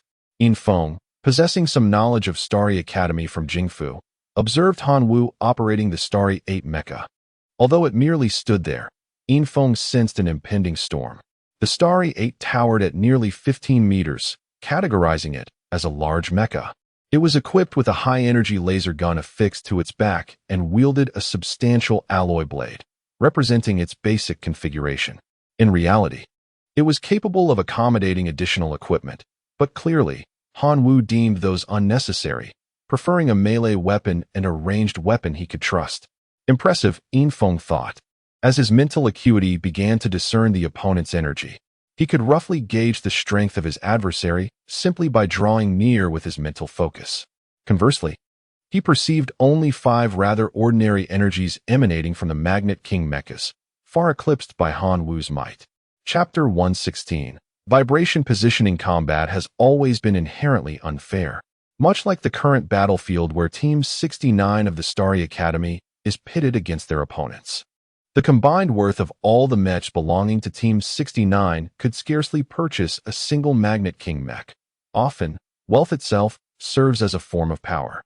Han Wu stands at the periphery of the battlefield, flanked by 4 classmates from Starry Academy.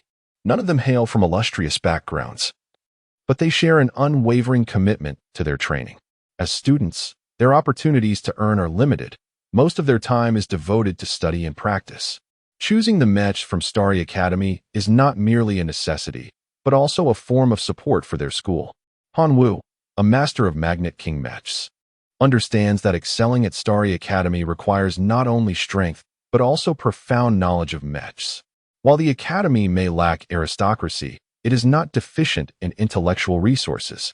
I'll take the lead, Li Mu will cover me, and the 3 of you will provide long-range support.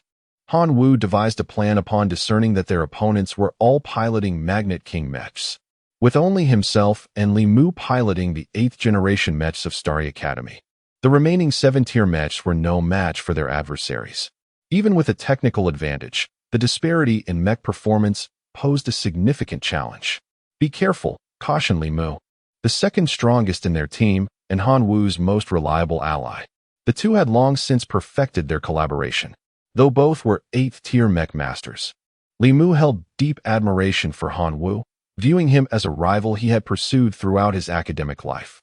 Their journey from obscurity to prominence had been marked by continuous battles, with victory invariably favoring Han Wu, each defeat leaving Li Mu with profound respect.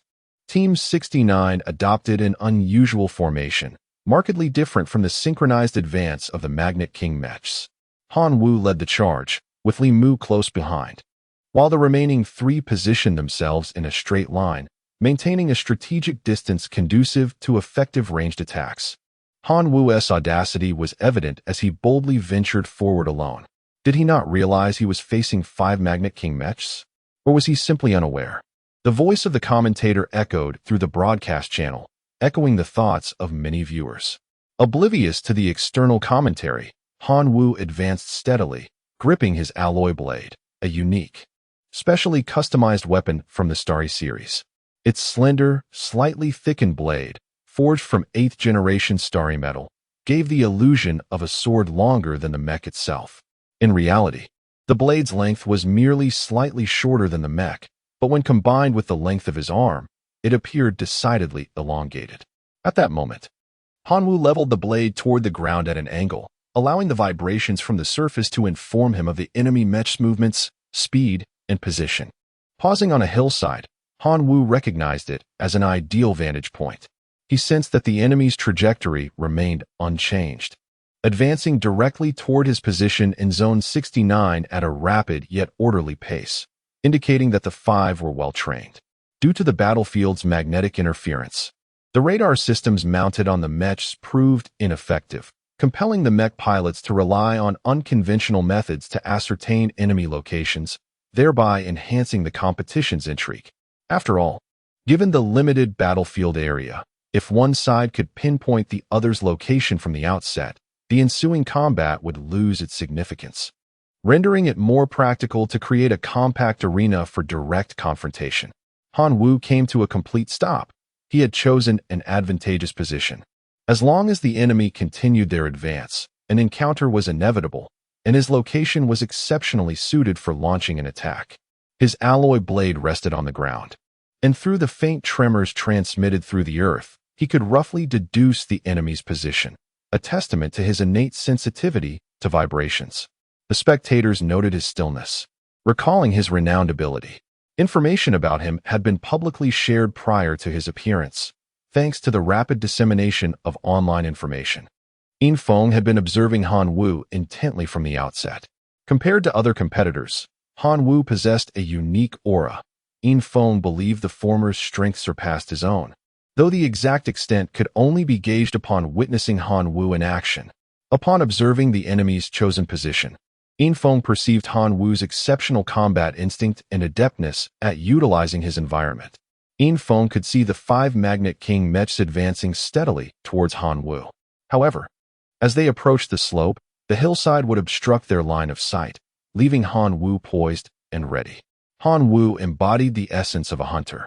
Yin Feng surmised that he had accurately determined the enemy's location. Otherwise, being positioned against the slope, he too would be hindered by the elevation's visual barrier. Remarkable. Han Wu can pinpoint locations through the vibrations he senses. Arthur Roy's voice chimed in, revealing that he was not merely a passive observer. While monitoring the battlefield, he simultaneously browsed the discussion forums of War City, where Han Wu's talent had been unearthed. According to Han Wu's classmates, he possessed an innate ability to sense vibrations. Vibrations? A sudden clarity washed over Yin Feng as he pondered how Han Wu discerned the enemy's position. His gaze shifted towards Han Wu's alloy blade, still embedded in the ground without any sign of movement. For a mech master, safeguarding one's mech equates to safeguarding oneself.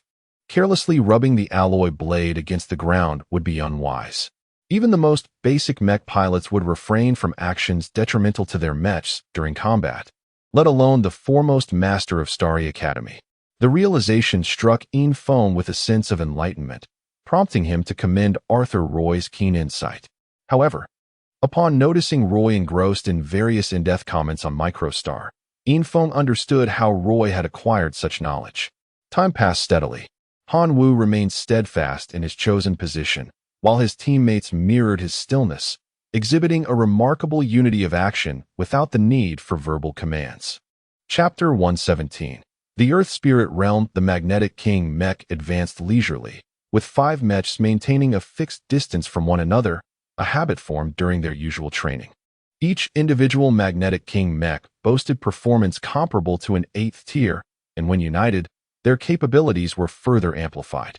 Although they could not see one another, they were acutely aware of each other's strength. How could the foremost expert of the Starry Academy remain unknown to the Mason family?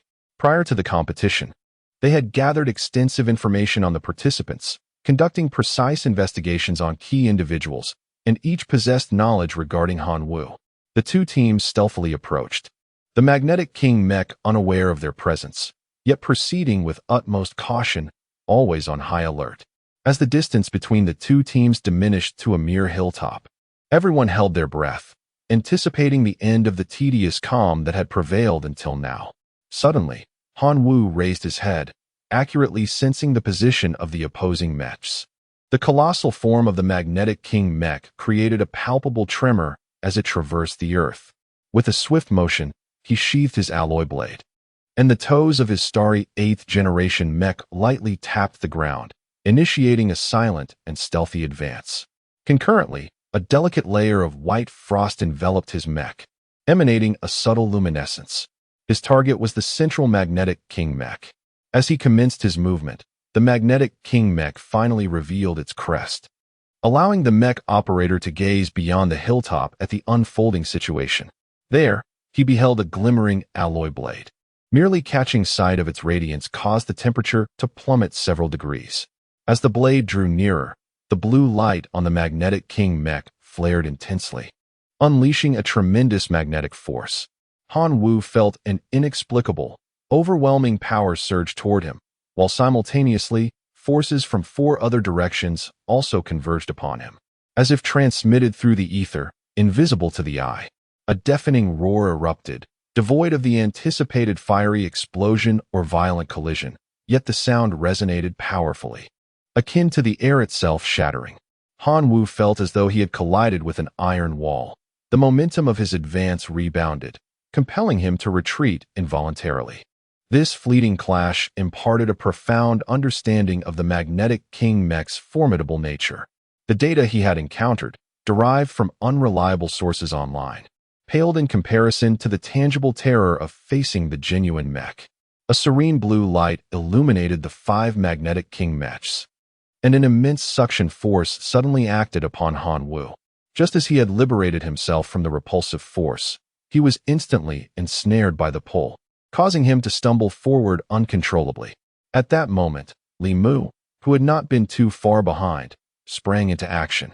His laser cannon discharged a powerful beam aimed at the rightmost Mech, yet before the laser could make contact, it veered off course, deflected by the immense magnetic field surrounding the Magnetic King Mech, ultimately striking the ground nearby.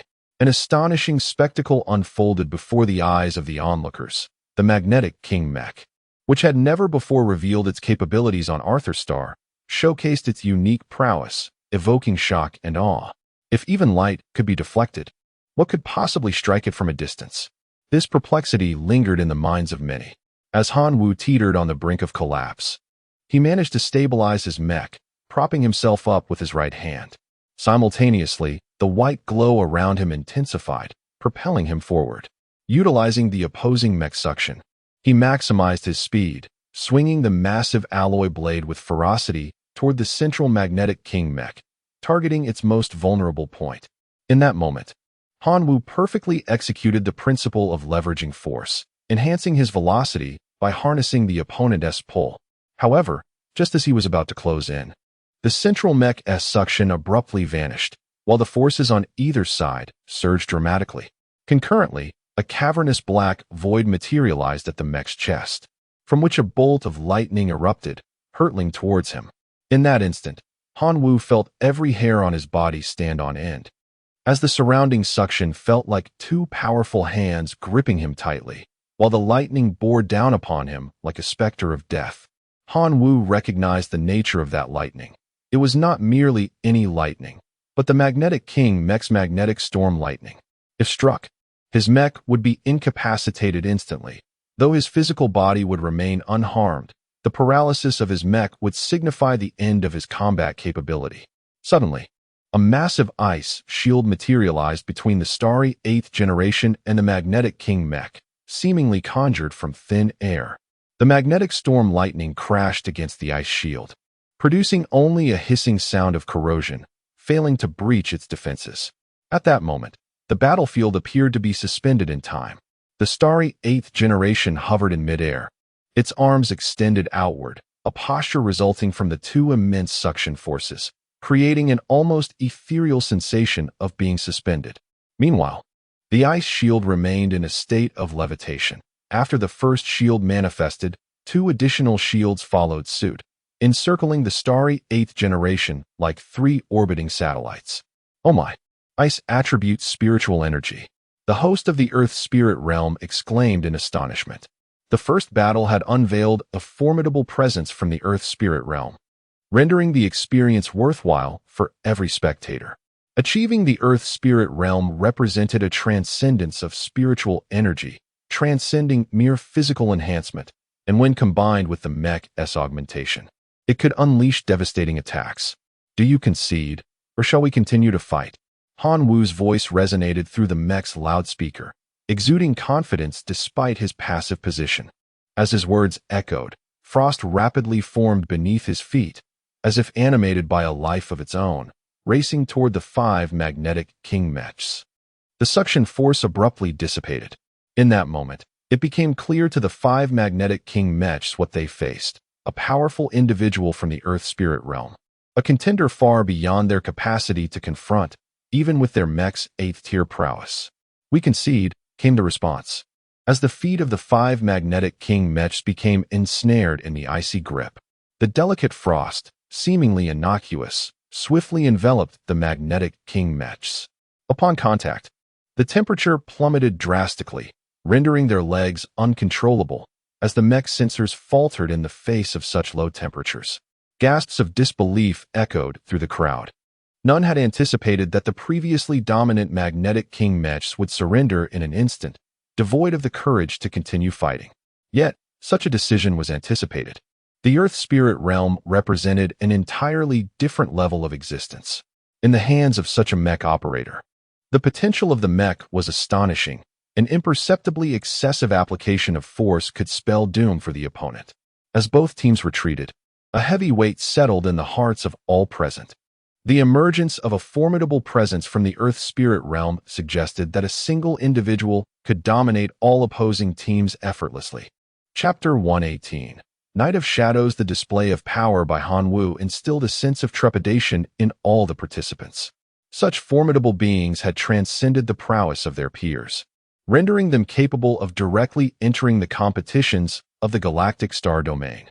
The anticipation of who would emerge as the ultimate victor seemed to dissipate. The subsequent matches were fiercely contested. When abilities were evenly matched, the clashes erupted with fervor. However, witnessing the might of the Earth spirit realm's champions made the other skirmishes appear akin to novice squabbles. Yin Feng observed with keen interest, as many of the mechas were familiar to him only from memory. Now, in this arena, he was eager to study them closely, fully immersed in a state of learning. As time slipped by, the first day of competition drew to a close, having seen 36 battles unfold. The preliminary rounds were scheduled to last 3 days. As night fell, the battlefield was shrouded in darkness, obscuring its features. All entrances were securely closed, and Yin Feng and his companions descended from the viewing platform in the preparation area. As they did, Yin Feng cast a distant glance at the 4 spectator stands surrounding the city of war, which remained brightly lit. The audience showed no signs of dispersing. A peculiar feeling stirred within Yin Feng. Competitions had always been free from trivial constraints, as the ultimate contest encompassed not merely a standard arena, but a myriad of complex environments and unforeseen backdrops. "Do you sense an air of mystery?" asked Noya Lingfei, who walked beside him. Yin Feng nodded, acknowledging the unusual atmosphere. Upon closer inspection, he noted the absence of the usual staff, including cooks, who had vanished without a trace. The previously bustling Area 49 now lay empty of its several personnel. "Where on earth did everyone go?" Arthur Roy muttered, the encroaching night signaling the time for dinner. Yet the cooks had inexplicably disappeared, leaving him with an uncomfortable hunger. I have a foreboding feeling that something significant is about to transpire, Kalu remarked, his unease growing amid the bizarre circumstances. Suddenly, an alarm echoed through their microstars, and a prominent message appeared before their eyes. Night of Shadows. Every 10 minutes. 2 adjacent area gates will randomly open, marked as either destruction or safety. After 10 minutes, one area will open normally while the other will gradually succumb to destruction. Contestants may vie for the safe zone, concede, or directly engage in the next battle. Countdown: 10, 9, 8. Prepare for battle. Infong swiftly retrieved his mecha, his teammates mirroring his urgency, and soon they were fully armed. The unfolding events were markedly different from those of previous competitions. As the countdown reached its conclusion, 2 massive searchlights illuminated the center of the battlefield. With the timer's end, the lights abruptly ceased, casting beams upon the entrances of the 2 areas. One beam fell directly upon Infeng's region, and the gate to Area 49 began to slowly open, the light casting the word destruction onto the ground. In that instant, all understood. The area they occupied had been deemed doomed. Their only hope lay in seizing another safe zone. The group surged through the gate, immediately spotting the illuminated area next door, Area 48. The opposing team, realizing their position as the safe zone, remained steadfast at their entrance. Shall we charge in? We have no other choice, Noya Lungfei suggested, noting Infeng's hesitation. Throughout their journey, she had observed Infeng's tendency to adopt a defensive stance rather than initiate attacks. Very well, I shall lead the charge, Infeng replied decisively. This was no time for mercy. They had merely 10 minutes before new teams would emerge, and danger would only escalate. Before he finished speaking, Infeng dashed forth. The once unassuming wanderer seemed to vanish into the shadows, his swift movements augmented by the cloak of night, rendering him almost invisible. When he reappeared, he stood before the opposing team's gate. They were an unremarkable group, comprised of students from a remote academy, all possessing the skills of 7th-tier mecha masters, a level considered merely average. The speed at which Infeng approached astonished them. He seemed to materialize at their gate in the blink of an eye. Yet their astonishment was short-lived. In an instant, as he crossed the threshold, his nanoalloy blade struck with lethal precision, severing the limbs of the 2 mechas stationed at the entrance.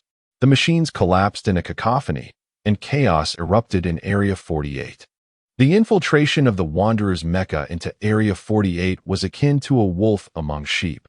The 7th-tier mechas stood little chance against Infeng's prowess, their ability to resist or flee nearly non-existent.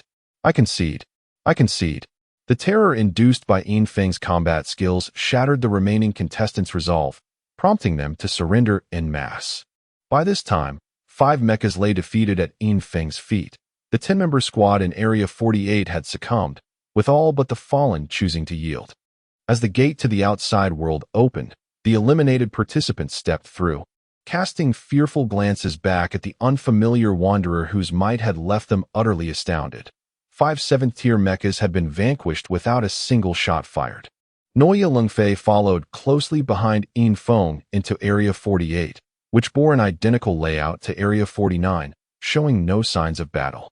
Their opponents had been defeated in an instant, and the group strolled into Area 48 with an air of ease. The feeling of riding on someone else's coattails is simply exhilarating, Kulu laughed, feeling a sense of pride as a 5th-tier mecha master who had made it this far. He envisioned boasting about his exploits upon returning to his family. Look at you, reveling in your glory. Off to the kitchen with you, Noya Lungfei playfully chastised Kalu, who barely escaped being knocked over by her playful shove. The strength of a 7th-tier mecha was far beyond that of a 5th tier. Why me? Kalu protested, but under the pressure of her forceful demeanor, he begrudgingly made his way to the kitchen. Given the likelihood of an all-night battle ahead, it was imperative someone prepared sustenance. As they watched Kalu retreat reluctantly, laughter filled the air. However, discussion soon turned to defensive strategies.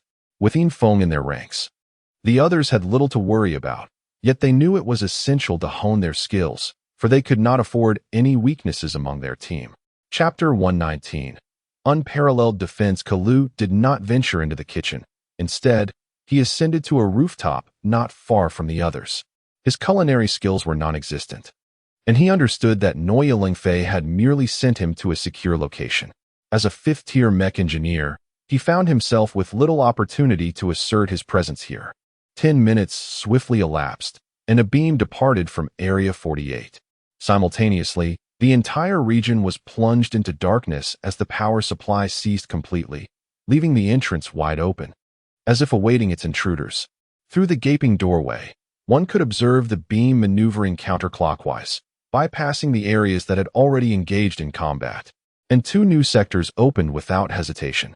The rooms deemed destroyed immediately birthed another squad of mechs, and the 2 groups engaged in a fierce battle of offense and defense. The illuminated zones became the focal points of the battlefield, while onlookers observed in silence.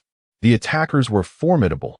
2 8th-tier mechs, their shields fully activated, stood resolutely at the forefront. These mechs, towering at 10 meters, were predominantly deep blue, adorned with splashes of red at the joints such as the knees.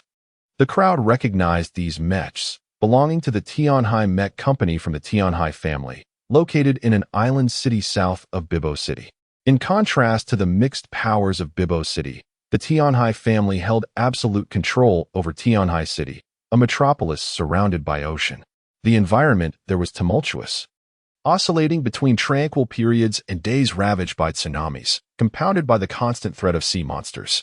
On land, Arthur Star had been largely claimed by humanity, with few beasts remaining, whereas the ocean had transformed into a domain of ferocious creatures. The power of technology diminished in the vastness of the sea, coupled with its terrifying pressures, often deterring human exploration, leading to a thriving population of sea monsters. This harsh environment fostered a combative spirit among the inhabitants of Tianhai City, who never shied away from challenges posed by the beasts. For thousands of years, they had steadfastly defended their city, and their mechs were designed to adapt to the oceanic realm. The blue mechs blended naturally with the seawater, yet they were not limited to aquatic combat. They often possessed amphibious capabilities and could operate in land, sea, and air. The 2 blue 8th-tier mechs were dubbed the Sea King armor. Instead of conventional weaponry, they wielded powerful pincers, resembling gigantic crabs that moved with astonishing agility. 6 legs firmly supported their bodies, while the pincers acted as colossal shields against incoming assaults. Truly, they are even sturdier than legend suggests, Infong remarked, recognizing the mechs before him. Their defensive capabilities surpassed anything he had previously encountered in his research. Observing the unfolding battle, the defending team was not weak, comprising 1 8th-tier mech engineer and a majority of 7th-tier members. At that moment, a 10-man squad unleashed a torrent of firepower upon the 2 Sea King armors, even concentrating their efforts on one of them. Yet they could not impede the advance of the Sea Kings. Though the movement speed of the 2 Sea Kings was not swift, it was remarkably steady. In no time, they breached the safety zone, with their comrades following closely yet maintaining a safe distance. As the gap narrowed, the 2 Sea King armors, upon entering the safety zone, became akin to live targets. Naturally, the defenders would not allow them to penetrate easily, and an immediate melee ensued. However, the lone mech that approached was swiftly ensnared by the pincers of the Sea King. This grasp, akin to a phantom, struck with surprising quickness, despite the initial distance. The pincer shot forth like a retractable spring, seizing the opponent and retracting immediately. The sound of shattering metal echoed an 8th-generation Star Glory mech, likely from another team of Star Glory Academy, met its demise. Unlike Hanwu, they lacked both fortune and strength, and the strongest among their ranks did not even have the chance to resist before being obliterated. In stark contrast, the 2 Sea Kings endured a barrage of attacks without displaying any signs of damage. Even their protective shields remained unscathed. The strongest defense is no mere boast, Arthur Roy declared, his gaze aflame with fervor. The technology employed by the Sea King armor was lauded as the pinnacle of defense, with shields that flowed like water, dissipating the majority of incoming damage and leaving only a minuscule fraction to affect the mech. This technique was born from prolonged battles against the ocean's depths, where the sheer water pressure far exceeded the assaults faced by the Sea King armor now. These monstrous mechs are truly disheartening. If every warrior of the Tianhai clan were to possess one, even the royal family would find themselves troubled, Noya Lungfei remarked with a hint of envy. This technology was undoubtedly envy-inducing, rendering the Tianhai family a unique entity within Arthur Starr. Though they belonged to Arthur Starr, the royal family often found it difficult to exert complete control over them, preferring instead to placate them. While the four prominent families lacked a visible presence from the Tianhai family, those privy to the truth understood that the two most powerful families on Arthur Starr were the Arthur family and the Tianhai family. However, the Tianhai family remained discreet, with few members venturing far from Tianhai City, cherishing the embrace of the surrounding sea. This is certainly intriguing. Isn't the strongest defense typically reserved for the sea god mechs of the Tianhai family? I never anticipated that 8th-tier mechs could also harness such technology. Even a formidable spirit from the Earth realm would find it challenging, Arthur Roy mused. Infong quickly grasped the crux of the matter. The original Sea King mech engineer was indeed powerful, but not to the extent that he currently perceived. The reason lay in the application of the Tianhai family's unrivaled defense, an understanding Infong possessed. This technique, known as deep pressure circulation, was primarily utilized to mitigate water pressure in the deep sea, but it was also employed in some 9th-tier mechs produced by the Tianhai Mech Company. The battle concluded swiftly. After the lone 8th-tier mech engineer was destroyed, the entire team opted for surrender. Continuing the fight bore no meaning, as their every effort had failed to breach the opponent's defenses, instilling a profound sense of despair. In reality, the mech engineers within the Sea King armors faced their own challenges. The operation of these mechs demanded exceptional skill. Each movement tested the mental fortitude of the engineer. Coupled with the vibrations from attacks, being inside the mech was no easy feat, which explained why only 2 individuals could control the 2 mechs. Others, despite the mechs being unscathed, could easily succumb to the internal shocks. Chapter 120. The princess's disappearance. The Sea King battle armor effortlessly concluded the conflict, achieving a decisive victory in securing the safe zone. As time progressed, new areas were successively unveiled, with safe zones and destruction zones emerging in tandem. However, breaching the defenses of the safe zone within a mere 10 minutes was not always attainable. More often than not, a stalemate ensued, with neither side able to claim triumph over the other. The battlefield accumulated an increasing number of teams, some of which, despite their inability to hold the safe zone, chose not to concede defeat. Instead, they opted for a temporary truce, while a formidable force brewed in the shadows of the dark battlefield. Defeated teams began to forge alliances in the obscurity of the battlefield. Individually, their strength was insufficient to penetrate the defenses of the stronger teams, but the coalition of 2, 3, or even numerous teams could unleash tremendous power. Flames intermittently flickered across the battlefield, as the newly allied weaker teams now possessed the firepower for a strong offensive, plunging each defending team into a grueling struggle. On Infeng's side, the gates were flung wide open, unwilling to guard the entrance. Yet, each mech that charged in was swiftly rendered limbless. The rogue swordsman's uncanny speed, combined with the concealed architecture within the safe zone, transformed him into a shadowy assassin. This bizarre scene did not escape the notice of the comrades of the defeated. Oftentimes, the dangers unseen are the most terrifying, resulting in a situation where, despite the external conflagration, the 48th zone, where Infong and his companions resided, deterred all intruders after enduring the initial waves of assault. Even without any visible defenses at the gates, few dared to enter. Those who occasionally attempted to scavenge were often found lifeless near the entrance. Eventually, the wrecked mechs completely obstructed the gates, and no one dared approach the 48th zone, as the eerie danger began to spread among the surrounding teams. When the sun rose, the battlefield lay silent. The defeated had departed, leaving only those entrenched within the safety of their zones. The teams lingering outside the safe zone appeared somewhat desolate. They had fought through the night, yet remained unable to breach the safe zone, signaling the conclusion of the contest. A sense of relief washed over the gathered crowd. finally granting them a moment of respite after a sleepless night. At that moment, the host's figure unexpectedly materialized in the center of the battlefield, appearing at such an early hour as the sun had only just begun to rise. "It is a pleasure to see you all again. Congratulations to the victors," the host declared, as the figure of the Emperor of Arthur appeared beside him, though a shadow of gloom had settled upon his countenance. "I must announce an urgent message. Last night, my beloved little princess vanished. Evidence suggests she may have been abducted by a band of cosmic marauders and is likely on Titan. As you know, we of Arthur cannot dispatch our military to negotiate with Titan, so I must send an unofficial team. You shall be that team. The victors will represent Arthur in the galactic competition and reclaim the princess. Will you accept?"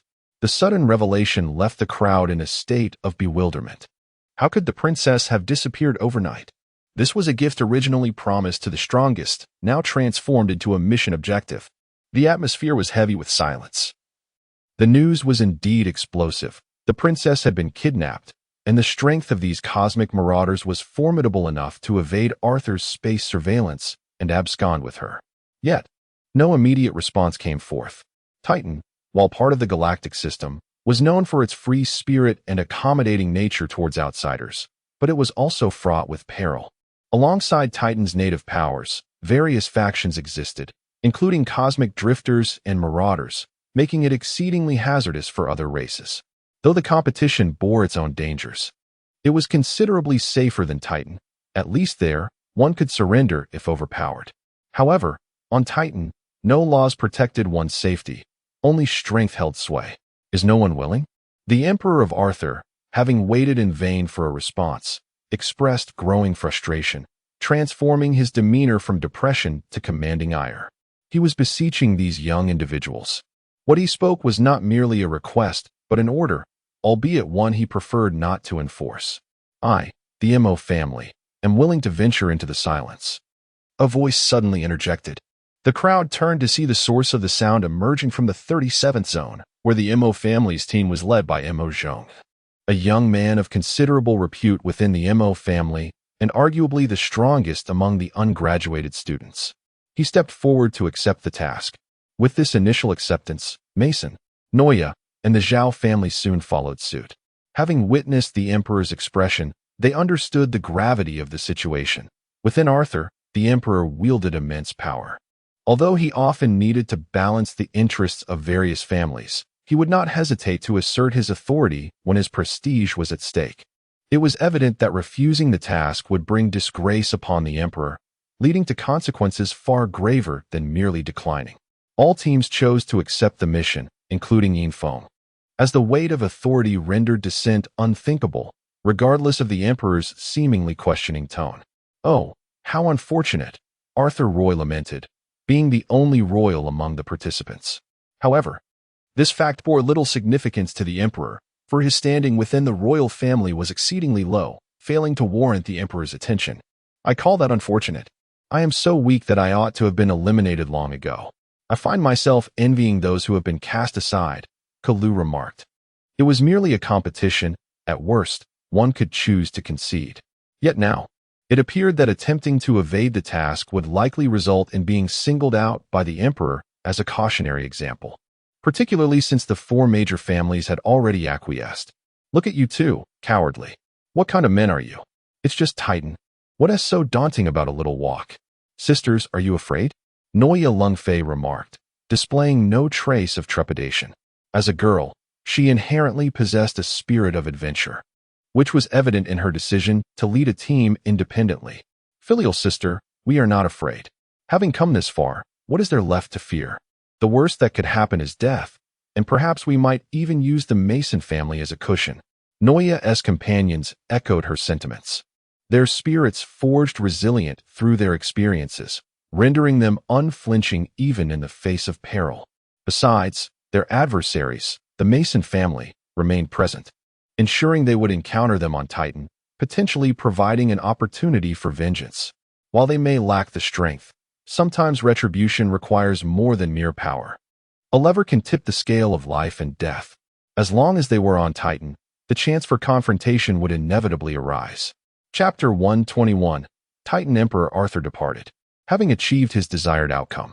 The remaining 54 teams all received their assignments, and although not compulsory, it effectively amounted to the same thing. Transport ships were already stationed at the City of War. This competition had completely defied convention, yet the audience was far from disappointed. The previous night's combat was exhilarating, far surpassing previous iterations. The intense pacing, coupled with the battlefield alliances, proved captivating. Moreover, numerous unfamiliar mechs were showcased, such as the elusive, assassin-like mech. While those engaged in combat couldn't discern the fleeting rogue swordsman, the audience could, observing the arena from a comprehensive vantage point, capable of magnifying specific areas. Supplemented by the officials' exclusive tracking and slow-motion technology, the battlefield held virtually no secrets for the spectators. The logo of the Raging Cloud Mech Company emblazoned on the Rogue Swordsman mech had deeply resonated with every viewer. Discussions surrounding the Raging Cloud Mech Company had erupted across the interstellar network, propelling the company to prominence almost overnight. These developments remained unknown to Infiltration and his comrades. Constrained by the limited functionality of their interstellar network access within the combat zone, which even hampered external communication, the 54 teams boarded 54 small cargo freighters. Laden with Aqua Star's specialty, Azure Spirit Fruit, a delicacy favored by the Titans, procured annually in vast quantities from Arthur Starr. The team members served as escorts for the cargo freighters. Upon boarding the ship, Infiltration immediately detected the aroma of Azure Spirit Fruit. Familiar with the fruit from his upbringing in the mountains, where it grew wild, the scent evoked a sense of home. Greetings, ladies and gentlemen. I am your Captain Cook, and I shall be your companion on this journey to Titan. A middle-aged man announced to the assembly. Captain Cook, isn't your vessel a bit antiquated? Roy inquired, scrutinizing the surroundings. The cabin was filled with crates, presumably containing the packaged Azure Spirit Fruit. The ship's walls bore numerous signs of repair, indicative of its age, raising concerns about its reliability. The Bluebird has served me faithfully for a decade. Though aged, rest assured of its safety. I guarantee your safe arrival on Titan, Captain Cook declared, tenderly caressing the ship's hull, as if caressing a beloved child. His eyes conveyed a deep affection for the Bluebird. We appreciate your service. Despite its age, it's evident that you've taken excellent care of it, Noah Lungfei remarked, her gentle tone adept at diffusing potential conflicts. Sensing that Roy's words might have offended the captain, she interjected to smooth things over. Indeed, I cherish it as if it were my own child, Captain Cook affirmed, showing no signs of offense. Settle in, everyone. We'll be taking off shortly. This is a cargo freighter, unlike the passenger liners you're accustomed to. The ascent will exert significant pressure, so please fasten your seatbelts, Captain Cook advised, emphasizing the key points of departure. He perceived Infiltration and the others as young and inexperienced, unlikely to have traveled on cargo freighters before. Hence his admonition. The group located seats and secured their seatbelts as instructed. While unfamiliar with cargo freighters, they understood the potential pressures of liftoff. Drawing upon their knowledge of physics, time is of the essence. Are we ready for departure? Captain Cook inquired, clearly under orders from the Arthurian government to expedite their arrival on Titan, while avoiding attracting undue attention from the locals. As the ship initiated its launch sequence, the passengers were soon hurtled into the vast expanse of space. The journey to Titan from Arthur Starr would take at least 7 days at the speed of a cargo freighter. Soon after departure, they entered hibernation pods, sleep being the best antidote to the monotony of the voyage. 7 days later, Captain Cook roused the group from their slumber. Emerging from the hibernation pods, they beheld the celestial panorama.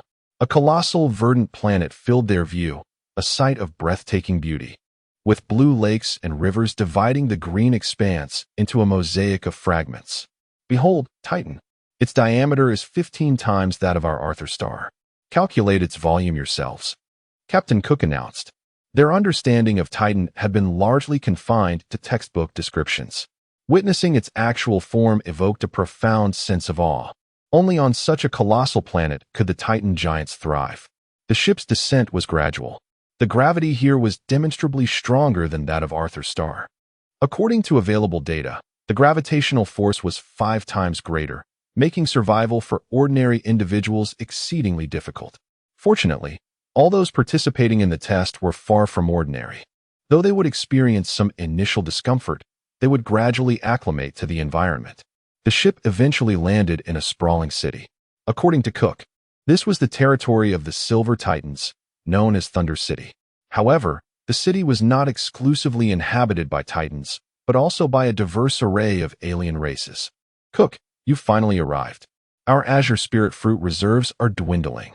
As the ship's hatch opened, an enormous head peered inside, its size comparable to that of an adult human. The sight startled everyone. Titans were absent from Arthur Star, as it was not their preferred habitat. They favored natural environments.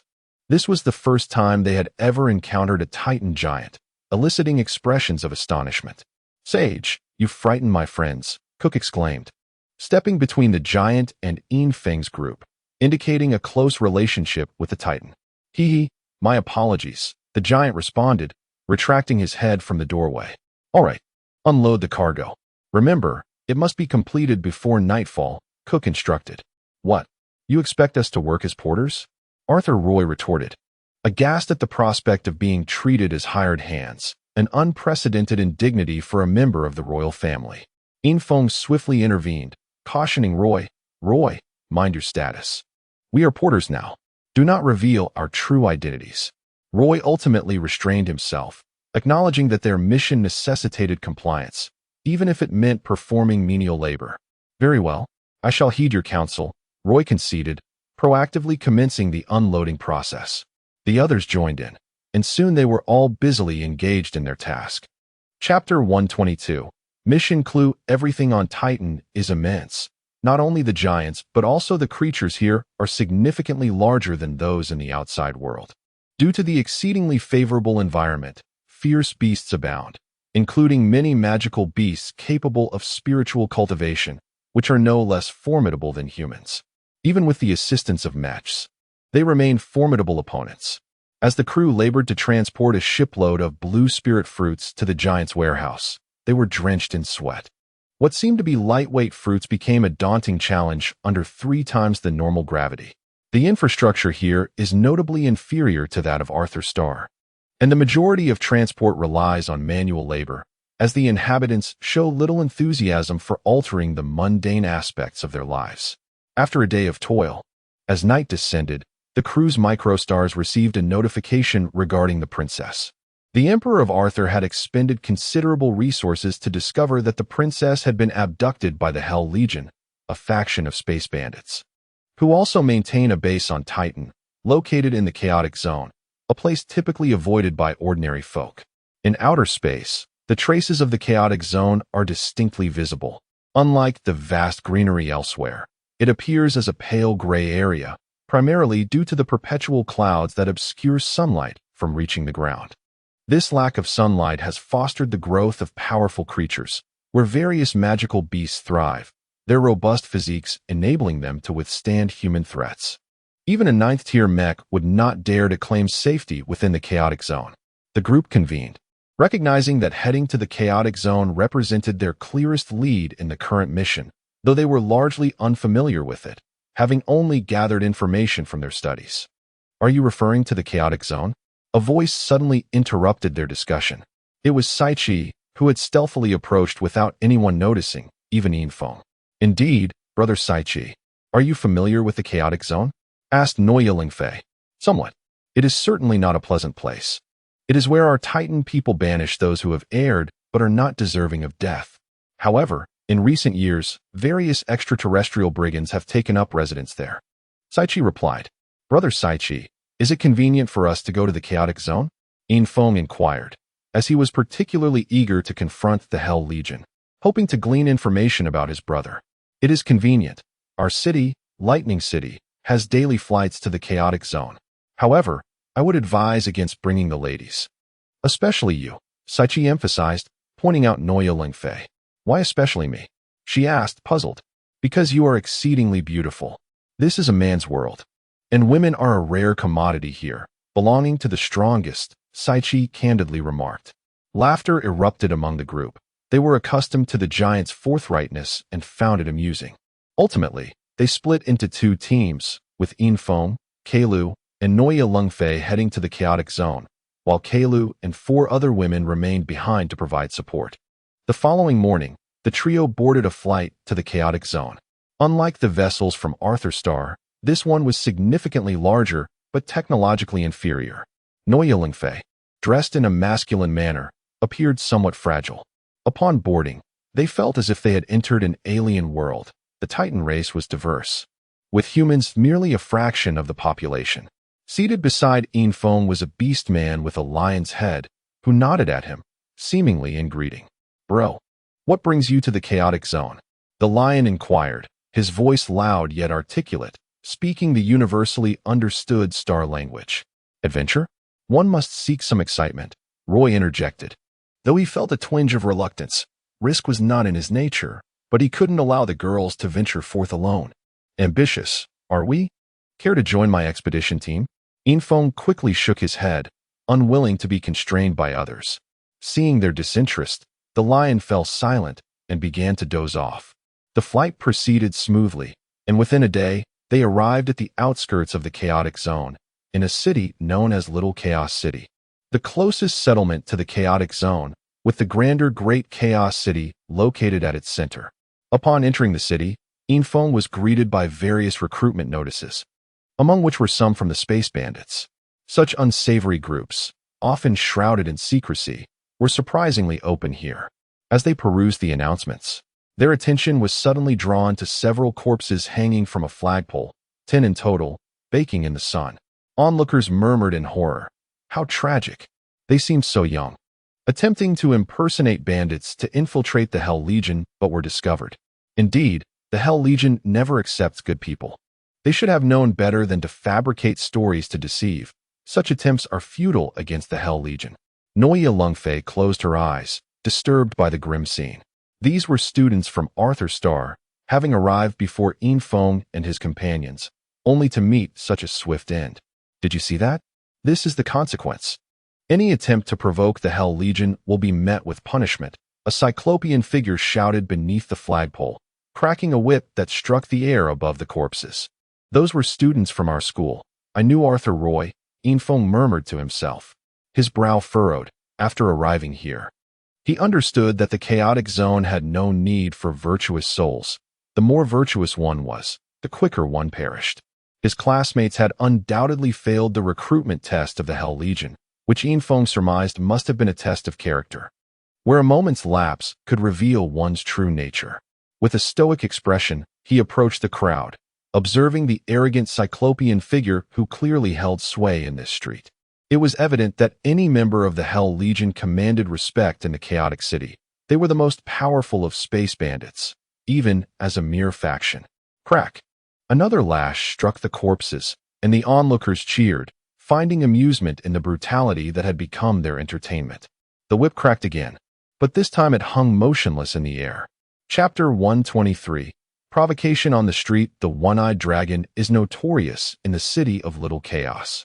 Serving as the formidable representative of the Hell Legion, commanding a branch of the organization with a retinue of dozens of followers. Few dare to provoke him. However, an unprecedented occurrence unfolds as someone manages to seize the whip he wields. The crowd turns to gaze at the individual who dares to obstruct the one-eyed dragon. In the relatively small city of Little Chaos, many are familiar with its notable figures, yet this person feels unfamiliar. "You little brat, are you seeking death?" The one-eyed dragon growls. Despite having only one eye, the ferocity in his gaze rivals that of any two-eyed beast, exuding an aura reminiscent of a ravenous predator. As he speaks, a dozen of his henchmen appear behind him, clearly nearby allies who immediately step forward upon witnessing the disruption. Infong remains silent, swinging the whip in his hand with considerable force. A sharp crack echoes as the whip is yanked from the one-eyed dragon's grip, causing him to stumble forward. Before he can regain his balance, the whip lashes back, striking him. His body, akin to a kite severed from its string, is hurled into the air. With a resounding crash, the one-eyed dragon collides with a flagpole from which corpses dangle, the impact distorting the metal structure and leaving his chest a bloody mess. A hush falls over the crowd. Most spectators are aware of the one-eyed dragon's prowess, recognizing him as a peak practitioner of the initial spirit realm, honed not in the comforts of a greenhouse, but through perilous trials. His skills and combat experience are unparalleled. Infiltration is taken aback by his own strength. The enhancement from the sword spirit has been ongoing, though he has not yet ascended to a new realm. His physical capabilities have been steadily improving. Previously, while maneuvering a mech, he felt little of this power, but now, in his true form, he senses an extraordinary might. The one-eyed dragon's followers stand in shock, unable to comprehend how their leader was so swiftly defeated. They glare menacingly at Infiltration, unsure of their next move. "Arm yourselves and take him down," the one-eyed dragon commands, rising despite his grievous injuries. His anger remains undiminished. He has faced far worse and endured countless life-and-death struggles to reach this point. Upon hearing his command, the henchmen swiftly retrieve their mechs, evidently prepared for battle, including the one-eyed dragon himself, who now dons his mechanized armor. Combat is commonplace on Titan Star, especially in the chaotic little Chaos City, where mech battles can be witnessed on the streets. The thoroughfares here are expansive enough to accommodate such confrontations, with minimal concern for collateral damage to surrounding structures. However, battles in this realm emphasize close-quarters combat, as ranged weaponry is heavily restricted, and its use incites public ire. The crowd grows larger, drawn by the spectacle of the hanging corpses. And now the clash between the one-eyed dragon and Infiltration captivates even more onlookers, as few dare to challenge the Hell Legion. Roy, Noya, and Kelphi show no inclination to intervene, merely observing. Though they perceive Infiltration's actions as somewhat impulsive, they understand his motivations. After all, he often acts outside the bounds of conventional reason. They watch intently, knowing that even if Infiltration cannot win, he can certainly retreat. Given his skill as a wandering blade, Infiltration activates the wandering blade. While he finds a certain thrill in unarmored combat, he recognizes the necessity of his mech for safety. Neither party has yet made a move. Infiltration studies the opposing mechs while they do the same in return. The one-eyed dragon, piloting a Magic Wolf-class mech, an elite model of the Hell Legion, stands ready for combat. His mech, an 8th-tier model, is a symbol of status within the organization, signifying his importance. His subordinates also operate Magic Wolf-class mechs, albeit of lower tiers, 6th or 7th grade, indicative of their roles within the Hell Legion. Only those on the periphery utilize non-Hell Legion mechs. The one-eyed dragon scrutinizes Infiltration, recognizing the unfamiliar mech and acknowledging its capabilities from their brief encounter. Despite its seemingly frail appearance, he refrains from underestimating it. Nevertheless, he struggles to uncover any information about the Wandering Blade. The Wandering Blade remains a mysterious entity on Arthur Star, known to originate from the Cloudstream Mech Company, yet its details remain elusive and obscure, unlikely to have reached the distant Titan Star. What is your intent? Why meddle in the affairs of the Hell Legion? The one-eyed dragon inquires, his demeanor unexpectedly calm. The fury from earlier seems to have subsided, and even his once-riled subordinates have steadied themselves. These are my fellow countrymen. I will not turn a blind eye to their deaths, despite their previous offenses. No one should suffer in death, Infiltration declares plainly, revealing his identity as a denizen of Arthur Star. Countless thoughts flash through the one-eyed dragon's mind as he processes Infiltration's words. Deep down, he dismisses the notion that Infiltration is complicit with the deceased, for such blatant honesty is characteristic of neither a spy nor a conspirator. What is your background? Might I inquire your name? The one-eyed dragon asks, curiosity piquing as he seeks to understand Infiltration's origins.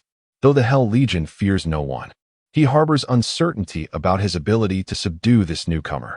I have no name nor past since leaving Arthur Star. You may call me the Blade Wielder, Infiltration replies, gently drawing a nanoalloy blade from its sheath, its sharp edge glinting fiercely in the sunlight. A worthy blade wielder indeed. I fear that neither Arthur Star nor Titan Star will offer you refuge. Prepare yourself. The one-eyed dragon finally makes his move. Initially concerned that Infiltration might be a powerful figure with hidden allies, he deduces from Infiltration's words that he is an outcast from Arthur Star, making him less likely to have support. With that, the one-eyed dragon drops to all fours, resembling a true magic wolf, and lunges at Infiltration. while his followers swiftly encircle him. Others have already maneuvered behind Infiltration, and as the one-eyed dragon strikes, he finds himself surrounded on all sides. Chapter 124. Disguised Identity. Recently, Infiltration had not feared anyone. As long as no powerful beings from the Earth spirit realm intervened, he faced no real adversaries. The only presence that genuinely instilled apprehension in him was that of a 9th-tier mech master. It was only when the one-eyed dragon's demon wolf mech approached that the wandering blade master finally sprang into action. In a moment of swift lateral movement, he evaded nearly all incoming attacks, simultaneously unleashing a strike with his nano-alloy blade, cleaving towards the one-eyed dragon beside him. With a decisive swing, the head of a demon wolf mech rolled away, and in the blink of an eye, Infiltration's movements were as quick as lightning. The surrounding Mechs, already in close proximity, found themselves unable to escape in their astonishment. Was it 1 second or two? The onlookers lost track of time, their vision blurring as they witnessed numerous demon wolf mechs having their heads severed. Among them was an 8th-tier mech, yet it could not withstand a single strike. The nature of this enigmatic mech had become a perplexing mystery in the hearts of the crowd. Now, shall I remove these corpses, or will you continue to obstruct me? Infiltration stated nonchalantly amidst the wreckage of exploded mechs. Although the wandering blade master was not particularly imposing in stature, to the onlookers, he exuded an aura of invincibility. Coughing, the one-eyed dragon crawled out from the remnants of his destroyed demon wolf mech. His body remained intact, yet he bore the marks of severe injuries. His form charred and blackened. The head of a mech was a critical component, and significant damage often resulted in catastrophic failure. "Brother, it's all yours," the one-eyed dragon conceded, fully acknowledging his defeat. This strength was formidable enough to render him powerless to resist. Yet Infiltration showed no signs of relenting. He slowly approached the one-eyed dragon, grasping his neck and lifting him effortlessly above his head. The one-eyed dragon made no attempt to resist, acutely aware that he had provoked the man before him and now found himself outmatched. Senior, I am the representative of the Hell Legion here. You cannot kill me. Surely, you are aware of the Hell Legion's reputation," the one-eyed dragon pleaded, his previous bravado evaporated. The street fell silent. The overwhelming display of power made it clear that the Hell Legion had encountered a formidable foe, one that the local ruffians could not contend with. The Hell Legion? I have indeed heard of it. But what weight do you carry to command their intervention? Infiltration replied, his words laced with indifference toward the Hell Legion, relegating the one-eyed dragon to a position of insignificance as he tightened his grip slightly. My brother is the commander of the Titan Star. Truly, the commander himself. The one-eyed dragon, now gripped by fear, felt the suffocating force from Infiltration's mech arm. He was unsure how much longer he could endure and hastily revealed his identity. Infiltration raised an eyebrow in surprise, not expecting to encounter such a pivotal figure. The commander of the Hell Legion on Titan Star? Indeed. Otherwise I would not be stationed in this small chaotic city, the closest city to the main base, and not yet within the chaotic region, the one-eyed dragon fully disclosed, exposing his status. However, no sooner had he spoken than he felt a sharp pain in his head, a sudden blow rendering him unconscious. Infiltration surveyed the remaining lackeys and instructed, "Return to your commander and inform him that if he wishes to see his brother again, he should prepare the necessary funds. I shall be waiting here for him." The crowd gasped. It was unprecedented for someone to extort the Hell Legion. The Legion's reputation on Titan Star was notorious, and despite being merely a branch, few dared to provoke them, knowing they could mobilize a vast army at any moment. The group of underlings departed in a dejected manner. But Infiltration sensed that a storm was brewing. He was uncertain of the true strength of the one-eyed dragon's brother, yet he was not merely seeking to threaten. He intended to showcase his darker side, for in this realm, villains often thrived while the virtuous met swift demise. Infiltration lingered at the Hell Legion's outpost in the small chaotic city for 3 days. When the one-eyed dragon's subordinate finally returned, he was accompanied by a young man who bore no resemblance to the one-eyed dragon's brother. "Is this your brother?" Infiltration awakened the one-eyed dragon to inquire. "No, this is my brother's assistant," the one-eyed dragon clarified, then turned to the newcomer, asking, "Aaron, where is my brother? Why hasn't he come?" The young man glanced at the one-eyed dragon but refrained from responding. He then addressed Infiltration. Esteemed senior, I have comprehended the circumstances. This incident was indeed a mistake on our part. Might I request that you spare our men? You have yet to answer his question. Infiltration pointed to the one-eyed dragon and remarked. The young man cast a look at the one-eyed dragon before continuing. The commander is preoccupied with military affairs and cannot attend to this matter personally. He has entrusted me to negotiate with you. Name your price, and I can accommodate. He can make decisions. He is my brother's representative in the military. Brother, how much do you desire? The one-eyed dragon implored, having grown weary of his confinement. Even 3 days felt unbearable without proper sustenance or rest. Infiltration shook his head, while he needed star coins. That was not his primary objective. I seek no coin. I desire beautiful women, he declared. The one-eyed dragon's eyes lit up with understanding, while the young man appeared bewildered.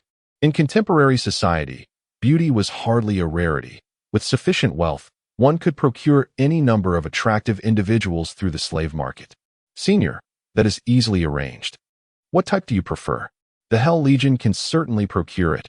Anything you can imagine, we can deliver, the one-eyed dragon assured. I want a princess from Arthur. Can you secure one for me? Infiltration inquired. The one-eyed dragon exchanged glances with Aaron, a silent communication passing between them. Infiltration did not hinder their exchange. He merely voiced his true desire, unconcerned with how they interpreted it. Senior, you must have a feud with the Arthur royal family, am I correct? Aaron asked, recognizing the implications of demanding a princess. I have lost everything because of them. They are the cause of my ruin, Infiltration lamented. His earlier composure replaced by a simmering rage. Though unaware of the specifics, both Aaron and the one-eyed dragon surmised the gravity of the situation. On planets ruled by royal families, familial conflicts were fierce, and the royals would not tolerate any threats to their lineage. If any semblance of danger appeared, the most effective course of action was annihilation. The display of power from Infiltration's mech had led them to this conclusion. Senior, this is no issue. We indeed have a princess available, Aaron stated, his gaze fixed intently on Infiltration, searching for a glimpse of something in his eyes. To his disappointment, all he saw was the thrill of impending revenge reflected on Infiltration's face. Chapter 125. The spiritual brand. Infiltration feigned great interest in the princess and stated, You bring the princess here, and I shall return her to you. Aaron exchanged glances with the Cyclops, as if they were communicating silently. Then, Aaron replied, Senior, I fear that may not be possible at the moment. The Princess of Arthur is currently a crucial bargaining chip for our Hell Legion. Perhaps we can consider this exchange after her use? Although the purpose behind the abduction of the princess remained unclear to Infiltration, he surmised that it was primarily for leverage. After all, the young princess, while beautiful, was not worth the considerable effort expended by the Hell Legion. Infiltration furrowed his brow, displaying his dissatisfaction, which did not escape the notice of the Cyclops. At that moment, the Cyclops felt his heart racing, uncertain of what decision Infiltration would ultimately make. Brother, do you think this is feasible? The Cyclops inquired cautiously. Impossible. I cannot wait that long. The sycophants of the Arthur royal family could arrive here at any moment. While I am not afraid of them, being besieged by a swarm of flies is quite bothersome, Infiltration exaggeratedly expressed, revealing the gravity of his current predicament. Then how about this? You accompany us back to the Hell Legion, and we guarantee your safety, Aaron suggested, believing that recruiting someone like Infiltration would be a valuable addition. Infiltration appeared to ponder this for a moment before responding. If I return with you, would I not be in greater danger? I fear I would meet a more dreadful fate. Senior, that will never happen. My life is in your hands. How could I threaten your safety? The Cyclops hastily clarified, genuinely fearful that Infiltration might decide to eliminate him on a whim. Infiltration regarded the Cyclops and said, Words alone do not suffice. If you truly wish for my trust, then release your mental defenses and allow me to plant a spiritual brand within your mind. Infiltration spoke calmly. The spiritual brand, a technique learned in his mental training, could be implanted in an unsuspecting mind, giving him the power to determine the life or death of the host at will.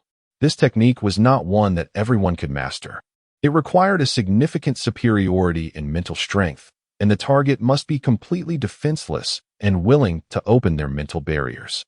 The Cyclops' face paled at the mention of the spiritual brand. He had heard of it before, commonly used for enslavement, but wielding such power was not easily achieved. It typically required a formidable mental prowess, often necessitating at least a peak Earth spirit realm practitioner. Aaron, displaying more rationality at this moment, remarked, "Senior, isn't that a bit excessive? The risks associated with the spiritual brand are considerable." "Not at all excessive. I am merely ensuring my own safety. I could easily end both your lives right now. Am I being unreasonable by offering you a chance to live?" Infong retorted coldly. Possessing strength equated to the power of life and death. Although the Hell Legion was formidable, the two individuals before him posed no significant threat. The Cyclops realized he had no leverage in this negotiation. His brother had sent only him to negotiate, indicating that he was preoccupied with a matter of greater importance. Reluctantly, he acquiesced. "I agree. Please perform the branding technique." He closed his eyes, adopting a completely defenseless posture. Infeng's fingertip touched the Cyclops' forehead. His mental strength was exceptionally potent, surpassing even that of ordinary peak Earth spirit realm practitioners. As his finger made contact, Infeng could distinctly sense the Cyclops' soul, entirely unguarded. Following the principles of the branding technique he had learned, Infeng forcibly embedded a fragment of his mental energy within the Cyclops' soul, forming a pattern. Through this pattern, Infeng could perceive the Cyclops' thoughts and could also detonate the pattern, obliterating the host's soul at will. The execution of the branding technique was instantaneous, surpassing the expectations of both the Cyclops and Aaron. In mere moments, Infeng succeeded, then turned his gaze to Aaron, stating, "It is now your turn."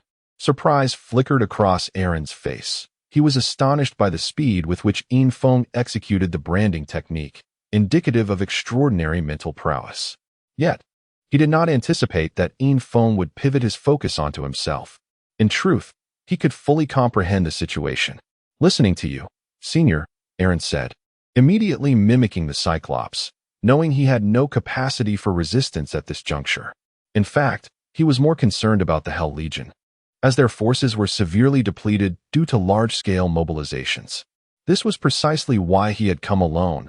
There was no one else to call upon. After successfully implanting two spiritual brands, Infeng felt a slight mental strain. The branding technique was not something to be employed lightly. The more individuals he controlled, the greater the pressure upon him. Led by the two, Infeng departed from the small chaos city, leaving Noya Lungfei and Arthur Roy behind. Although he had gained control over the two, danger still loomed, especially given that they were near the Hell Legion's base. Upon exiting the Chaos City, Infeng and his companions boarded a ground vehicle driven by Aaron. The vehicle bore the insignia of a skeletal mech, reputedly the true core of the Hell Legion, representing the standard mech of the skeletal army. Within the Hell Legion, different series of mechs symbolized various ranks of membership. For instance, the Cyclops utilized a demon wolf mech, which could only be operated by formal members of the Hell Legion. However, those formal members were far less esteemed than those wielding skeletal mechs, categorizing them as lower-tier members.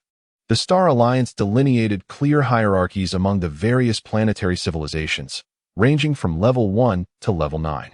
Water Blue Star was classified as a complete level 1 civilization, lacking any technological capabilities, whereas Arthur and Titan Star were categorized as level 4 civilizations, possessing the means to conquer other planets and engage in interstellar travel. Nevertheless, not all level 4 civilizations were equal in strength. While Titan Star was only a level 4 civilization, its immense inclusivity rendered its military might exceptionally formidable. Though this capacity was primarily utilized for defense, given the chaotic nature of its political landscape. The ground vehicle sped through the chaos region, with Infeng seated in the rear, observing the surrounding environment. The light in this area was noticeably dimmer than that outside, and the thick clouds overhead obscured the sky entirely, leaving no gaps.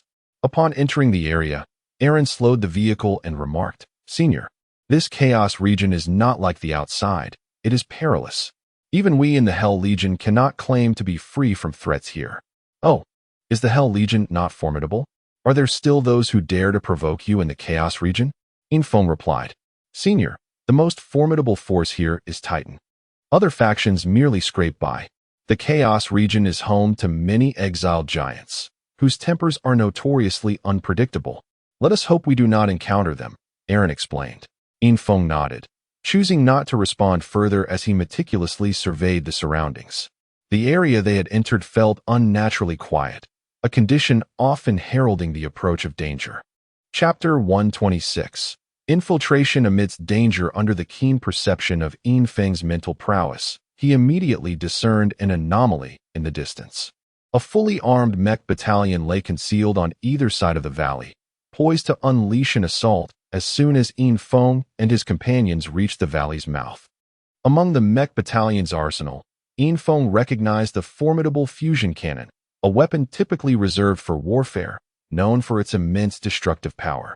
Even a 9th-tier mech would undoubtedly meet a catastrophic end if struck by it. However, its slow activation and difficulty in targeting were notable drawbacks. Yet the hidden position suggested they were well prepared to fire.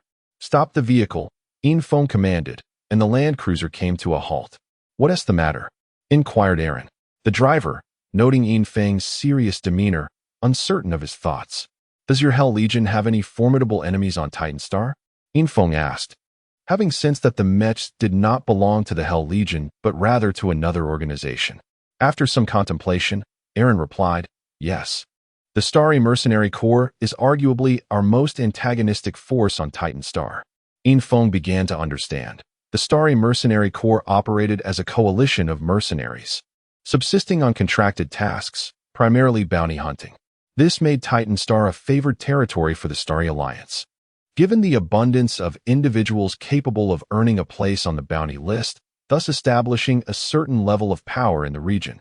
Have there been any recent conflicts between you? Infeng continued his inquiry. Indeed, those rascals are always keeping a close watch on us. The Hell Legion has several well-known names on the bounty list, each a target for them, yet few on the list are weaklings.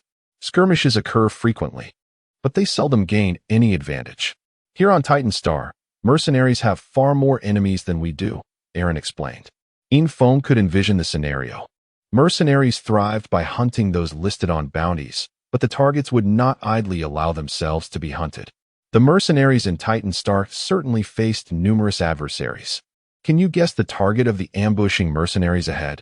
Infeng queried, directly revealing his findings to the two. Aaron paused, taken aback by Infeng's words.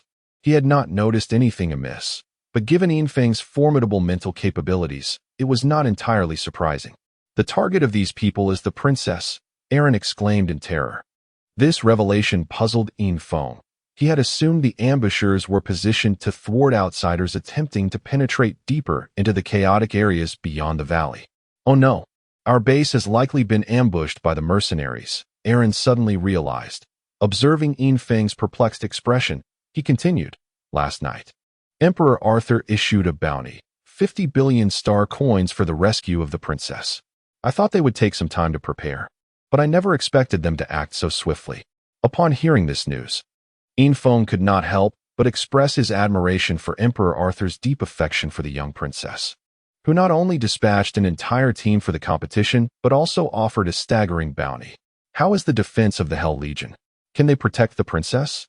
Infeng inquired, knowing little about the current state of the Hell Legion. If the mercenaries succeeded in rescuing the princess, all participating contestants would undoubtedly face failure.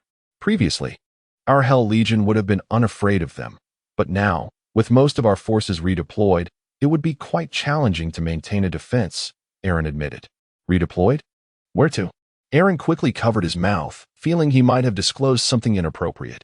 Sharing such internal information with outsiders was perilous. Speak, Infeng ordered, his tone laced with an air of menace. I only know they went near the Arthur Star. Beyond that, I am unaware, Aaron said, sensing Infeng's intensity and realizing he spoke the truth. Abandon the vehicle. We must slip in unnoticed, Infeng directed, leaping from the land cruiser, followed closely by Aaron and the one-eyed dragon.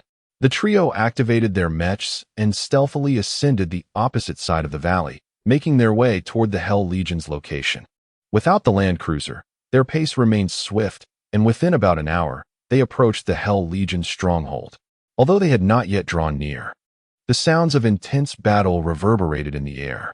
Unconsciously, the trio quickened their steps, but at that moment, Infiltration sensed a dense formation of Mechs ahead. "We cannot proceed. The area ahead is sealed off," Infiltration warned. Aaron and the One-Eyed Dragon had no doubts about Infiltration's words. Throughout their journey, they had witnessed numerous signs of mech movement, indicating that the mercenaries had nearly emptied their ranks, suggesting an insider had betrayed the Hell Legion's troop movements. "I know a secret passage. Let us slip through there," Aaron proposed, leading Infiltration to a nearby wooded area, distanced from the battlefield.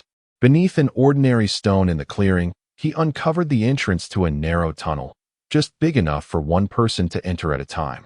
The three men retracted their mechs and crawled inside. The tunnel descended steeply, and upon reaching a horizontal passage, the space widened significantly, revealing a metallic door ahead. Aaron placed his hand on the metallic door, which promptly opened. After traversing the door and covering a considerable distance, they finally discovered an upward tunnel. The three ascended one after another. As the light returned, Infiltration found himself in a closed room, brightly lit with silver walls that shimmered with a metallic sheen under the illumination. "Senior, stepping through that door leads to our base. Just follow us," Aaron said, his fear diminishing. Though he had left a mental imprint on Infiltration, as long as he posed no threat, there was little cause for concern. Infiltration nodded silently, following closely behind the two. Exiting the silver room, they entered a silver corridor bustling with individuals clad in Hell Legion uniforms, armed and moving purposefully. Upon spotting Aaron, the soldiers immediately halted and saluted, clearly recognizing Aaron's status as the assistant to the commander stationed on Titan, a figure well known throughout the Legion. "We're heading to the command center," Aaron stated, leading the way, eager to ascertain the current situation. With the commander absent, command would likely fall to the deputy commander. Yet as the assistant, he retained a degree of authority. Chapter 127. Suspicion. After traversing countless corridors, Aaron finally led Infiltration to the command room. As he pushed open the door, a multitude of screens came into view, displaying scenes of the ongoing battle outside.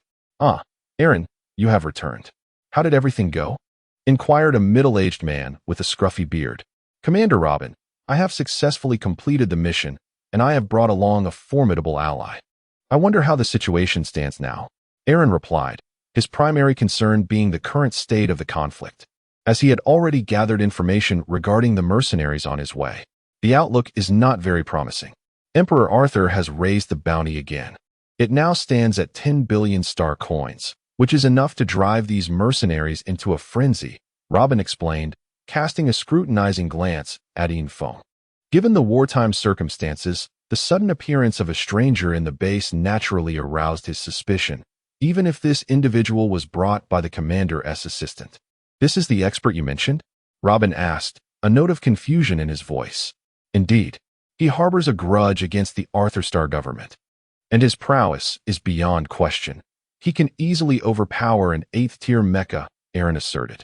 Although he had not witnessed Infiltration in action, his prior discussions with the Cyclops had provided him with ample insight. While the Cyclops had risen through the ranks due to his brother's influence, his strength was unquestionable, an absolute 8th-tier mecha master. Moreover, he was not merely a theoretical specialist, but a practitioner of combat. Yet, such a person stood defenseless before Infiltration, leading Aaron to believe that Infiltration possessed the capability to dominate even 8th-tier mechas. After hearing Aaron's introduction, Robin grew increasingly intrigued by Infiltration. To him, Infiltration appeared rather youthful, too young to conjure images of a 9th-tier mecha master, and he surmised that he was likely a pinnacle existence among 8th-tier practitioners. Nevertheless, even this was no small feat when had such a master emerged on Star. This question lingered in his mind, compounded by the fact that such talent was not being utilized by the Star government, an enigma indeed. "How is it that a young master like you has a vendetta against the Star government?" Robin directly inquired of Infiltration. Anticipating this line of questioning, Infiltration, although capable of overpowering both Aaron and the Cyclops, had prepared himself to face scrutiny upon entering the base. Due to a mecha design technology, Infiltration replied coolly. Oh, what kind of technology could lead you to betray the Arthur Star government? Robin asked, his interest piqued. To become a vice commander. He possessed not only strength, but also intellect. It was clear that he would not be easily deceived by mere words. Infiltration's microchip projected an image of the Wandering Blade's mecha, forming a 3D model in the command room's air. He continued, because the Arthur Star government seeks to claim this mecha design technology. Robin scrutinized the mecha before him. While it might appear unfamiliar to others, he was one of the few who recognized it. The former commander, Ping Tian, had already reached the vicinity of Arthur Star and had even infiltrated its networks to acquire extensive information. The mecha displayed before him was among the critical data extracted. The information Robin possessed indicated that this was a new type of mecha from Arthur Star. From the limited combat data available, it was evident that the weaponry of this mecha was unparalleled, rendering any opposing mecha as fragile as paper. The speed of the mecha was another remarkable feature. Seemingly devoid of inertia, with acceleration and deceleration occurring instantaneously, strangely uncanny.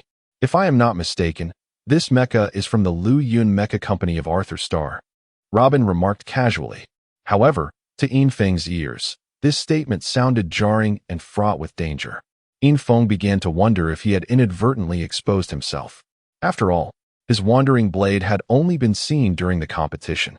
If the other party recognized it, they would inevitably deduce the circumstances of the contest and might even uncover the secrets of Emperor Arthur's covert operations. Although this testing reform had been conducted secretly, the Arthur Star network had been entirely sealed off after Infiltration and the other competitors departed, allowing information to flow only in one direction. The various competition details that had surfaced on the Arthur Star network had been meticulously curated, with much information redacted. They had assumed their clandestine operations were secure, but in reality, traces would remain. After all, the Hell Legion had infiltrators on Arthur Star. I am the owner of the Lu Yun Mecha Company, Infiltration declared without reservation. At this moment, any attempts at evasion could provoke suspicion, so he opted for a candid admission. Robin's surprise was palpable upon hearing Infiltration's admission. The information he had indicated that this mecha had garnered attention for a few days before abruptly disappearing from all networks on Arthur Star. Simultaneously, the Lu Yun Mecha Company vanished without a trace. On the day the Wandering Blade gained popularity, a large crowd had gathered to observe the Lu Yun Mecha Company, only to find an empty shell of a building. It had seemingly been emptied overnight, prompting Robin's suspicions. I heard that the Lu Yun Mecha Company vanished almost overnight. Can you tell me the reason behind it? Robin inquired, curiosity evident in his tone. Infiltration was well aware of the circumstances surrounding the company's disappearance. It was part of a plan with Lin Yujia. After experiencing the mecha's capabilities, Infiltration recognized that such technology far surpassed what Arthur Star possessed. The notion that a mere individual could possess such technology often leads to peril. As the saying goes, a man is innocent but bears the burden of wealth. The relatively weak Infiltration family could not safeguard such technology and would inevitably attract the attention of other families, even the imperial family. Thus, the most prudent course of action was to disappear, retaining only sales channels in the external world. However, Infiltration could not divulge the true reasons and instead adhered to the initial FAAD he had adopted, stating, during the competition, I was controlled by members of the royal family, and the Mecha Company was emptied almost overnight. As for the outcome, I am uncertain. I can only be thankful that I managed to escape, he lamented, a look of melancholy crossing his face. In that moment, he perfectly embodied the demeanor of a wandering soul far from home, even surprising himself with his acting prowess. Robin scrutinized Infiltration's expression, attempting to discern the truth behind his words. What Infiltration said aligned with his hypotheses. Such advanced technology being controlled by an obscure mecha company and backed by a relatively weak family would naturally attract scrutiny from other factions. Moreover, in an imperial star system, anything that caught the eye of the royal family would inevitably belong to them, leaving a small family with little recourse to resist. I see that you appear weary. Perhaps you should rest for a while. Aaron, please take this friend to rest, Robin suggested. Despite the coherence of Infiltration's narrative with his own suspicions, he remained hesitant to place complete trust in him. During wartime, every aspect must be approached with caution. Chapter 128. Observing the war. Having refrained from lingering in the command room, Infiltration was assigned to a modest chamber.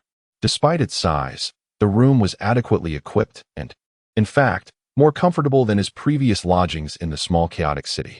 The only drawback was the absence of windows, as this base was predominantly constructed underground. "Where's the princess? May I have the privilege of meeting her first?" Infiltration inquired coldly. At that moment, Alan was unable to discern Infiltration's emotions. Robin's decision to have Infiltration rest clearly reflected a lack of trust, leaving Alan oblivious to Infiltration's current thoughts.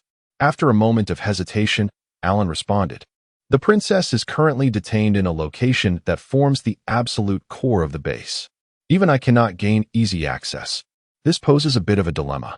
My own authority is insufficient for entry," Alan admitted, his anxiety palpable, as his life was still at the mercy of the opposing side. Infiltration, however, did not question the veracity of Alan's words. He pressed on with his inquiry. "What level of authority is required for access? 2 A-level permissions or 1 S-level permission? Currently, besides myself, there are 3 vice commanders within the base who possess A-level authority," Alan clarified. Following Alan's brief introduction, Infiltration gained insight into the current situation of the Hell Core Titan Division. The base was overseen by 1 commanding officer and 3 vice commanders. With the commanding officer leading the main force away, authority had effectively been delegated to the 3 vice commanders. Although Alan held a significant rank, he lacked command over the troops at this time. Gaining an audience with the princess was proving to be no simple feat. Even the mere presence of Commander Robin made Infiltration acutely aware of the formidable challenges ahead. Their brief exchange had revealed a depth in Robin's gaze that could not be easily navigated with mere words. The other 2 commanders, though yet unseen, were likely no less formidable. Moreover, Infiltration gleaned from Alan the prowess of the 3 commanders. The strongest among them was Commander Robin, who boasted initial stage Earth Spirit Realm abilities and was a 9th-tier mech master. Therefore, with Commander Punctation absent, all operations hinged on Robin's directives. Does this mean access is particularly challenging? I wonder if the mercenaries could seize the princess if they breached the base, Infiltration pondered aloud. He contemplated an alternative outcome. Although the Hell Corps might currently struggle against the mercenaries due to the absence of their main forces, a successful breach could jeopardize the princess's life. They would most likely trigger the self-destruct mechanism. Not just the princess, but even you and I would find it exceedingly difficult to survive, Alan remarked. Well aware of Robin's character and the exorbitant bounty of 2 billion that left no room for compromise with the mercenaries. This complicates matters, Infiltration mused, reflecting on the meticulously organized military deployment throughout the base. Even with the main forces withdrawn, a substantial troop presence remained, leading him to wonder what the state of affairs would have been had the main forces still been present. Infiltration had considered forcibly taking the princess, yet it was evident that his current strength was woefully inadequate. Even a single commander like Robin might prove insurmountable, not to mention the extensive military presence and various weapons of war at the base. Is there any way to observe the situation outside? Infiltration suddenly inquired, eager to witness the ongoing conflict. While the mercenaries had the upper hand, the current state of affairs appeared to be one of stalemate, especially given the protective cover provided by the base, which meant that the Hell Corps was far from a weak adversary. Certainly, I possess the authority to access external imagery, Alan replied, promptly activating the projector within the room. The walls were immediately illuminated with scenes from the battlefield Infiltration had never experienced were firsthand, and witnessing the turmoil outside elicited a rapid heartbeat. The base was encircled on all sides, with various mechs vividly visible to him. The cacophony of battle cries and the thunderous roar of mech engines rendered the battlefield chaotic. At that moment, both sides were vying for control of the ground-level base. The mercenaries sought to breach the defenses, while the Hell Corps defended with tenacity. Numerous damaged mechs littered the battlefield, and though Infiltration could not fully grasp what this war meant for the mercenaries, it seemed that the promise of 10 billion star coins was insufficient to ignite such a large-scale conflict. After all, without life, wealth held no value. For a moment, The intricacies of the war eluded Infiltration. Suddenly, he spotted familiar silhouettes on the screen, two Sea King Mechs from Arthur Starr, which he had previously encountered in the War City. They belonged to the Tianhai family and upon their appearance drew a significant amount of fire, yet they were seemingly invulnerable. Infiltration scrutinized them closely. Their combat style mirrored exactly what he had observed before. A thought struck him. Numerous competing teams had likely joined the mercenary alliance. On the opposite side of the battlefield, Infiltration beheld a dazzling starshine Mech, its ice attributes manifesting as it wielded its power, freezing nearby mechs in their tracks. While the mech appeared undamaged, it had rendered its pilots motionless, perhaps even frozen to death within their cockpits. The equilibrium of the battlefield seemed to waver, as fresh mech units from the mercenaries surged forth, forming several spearheads aimed at the core of the Hell Core. My heavens, an Earth Spirit Realm mech master. Have the mercenaries gone mad? To deploy their strongest forces so soon? Alan exclaimed, having also spotted the formidable starshine Mech. It moved slowly, yet there was not a single mech in its path that could impede its advance. That must be Han Wu, Infiltration thought, recalling the individual's formidable prowess. He had witnessed Han Wu's attack firsthand. His ability to materialize spiritual energy into devastating strikes made the mech merely a tool to amplify his already significant power. We ought to flee. I doubt we can hold our ground much longer. The one-eyed dragon suddenly interjected, having maintained silence throughout their journey, now voicing his desire to survive. Infiltration shot him a fierce glare, urging him to silence himself. At that moment, retreat was not an option. He was closer to success than any other team, and there was no way he would abandon this chance. Is there truly no Earth Spirit Realm expert within the base capable of managing this? Infiltration queried, still uncertain about the base's capabilities. There are, apart from Commander Robin, 3 others, but they have all accompanied the commander. Currently, only Robin remains, Alan replied, his tone laced with resignation. The Earth Spirit Realm experts were indeed insurmountable presences on the battlefield. Their potent and penetrating spiritual attacks beyond the capacity of ordinary mech masters to withstand. As the two discussed their predicament, 3 blue mechs emerged from the base, their intentions clear as they charged directly toward Han Wu. Polar Aurora Mechs. Infiltration instantly recognized the name of the mechs, which represented a pinnacle of 8th-tier technology, boasting some characteristics of 9th-tier mechs. The high requirements for piloting such mechs indicated that the Hell Core deployment of 3 was a desperate measure, as Han Wu's Starshine Mech. 8 had already approached the edges of the base. Chapter 129. Engaging the enemy, the Aurora Mechas radiated a delicate blue hue, crafted from the frigid ice polar star, a wintry celestial body where temperatures perpetually dwelled below freezing. These mechas possessed formidable cold resistance attributes. Swiftly, the 3 Aurora mechas entered the attack range of Han Wu, and a faint glimmer of ice attribute spiritual energy flickered across the Starshine 8 mechas. Upon recognizing the presence of the Aurora mechas, the spiritual energy coursing through Han Wu surged with increased intensity, and the brilliance enveloping him intensified. A pale white halo emerged, centered around Han Wu, spanning a diameter of no less than 20 meters. Once the laser mechas ventured into this halo, their astonishing speed vanished, as if ensnared in a quagmire. Infiltration's eyes widened in disbelief. This was a domain ability. Although individuals at the Earth Spirit Realm could comprehend it, few truly mastered it. Infiltration gained a deeper understanding of Han Wu's capabilities. Once one comprehends a domain ability, their affinity for spiritual energy reaches an extraordinary level, allowing them to absorb spiritual energy from the surroundings at a pace far exceeding that of ordinary cultivators. Having lost their speed advantage, the 3 Aurora mechas found themselves at a distinct disadvantage against the Starshine 8. However, Han Wu, too, felt somewhat powerless. The 3 mechas before him effectively countered his ice attribute abilities. Thanks to their cold resistance, the laser mechas experienced only a slight reduction in speed, failing to achieve the anticipated effect. Had they been ordinary mechas devoid of cold resistance, they would have become easy targets before Han Wu, utterly defenseless. Within the domain, no other mechas remained. All had retreated from Hanwu's vicinity, leaving a vast expanse of emptiness. Even the mercenaries dared not approach. Within this domain, ranged weapons had nearly lost their efficacy. Even lasers, upon entering the domain, would refract back. Previously cautious of evasion, the Starshine 8 now needed to consider no other threats. Its sole focus lay on the 3 Aurora Mechas before it. As the Aurora Mechas prepared to engage, they discarded all ranged weaponry, relying solely on their most potent weapon, the Ice Polar Sword. This long, snow-white blade summoned a tempest of wind and snow upon its drawing. The 3 surrounded the Starshine 8, their cold radiance illuminating the swirling storm, obscuring the battlefield from view. A series of urgent knocks echoed through Yin Feng's chamber.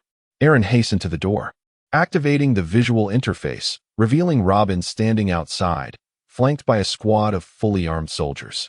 Aaron opened the door and inquired, "Captain Robin, what brings you here?" Robin glanced at Aaron blocking the doorway, then at Yin Feng inside the room, and replied, "The military situation is critical. We must intercept that Earth Spirit Realm powerhouse. We urgently require assistance. Can any of your friends step forward to demonstrate their intentions?" Understanding the implication, Yin Feng realized he was being summoned to prove his identity. Such scenarios often unfolded in films. Refusing now would likely see him branded an enemy. "No, he cannot engage just yet," Aaron interjected hastily, unwilling to place Yin Feng in peril. The mental imprint of the adversary lingered in his mind. Should that foe perish, Aaron's fate would follow suit. "Aaron, you are Pen Tion's assistant. We have often yielded to you, but with him absent, the entire base must heed my command.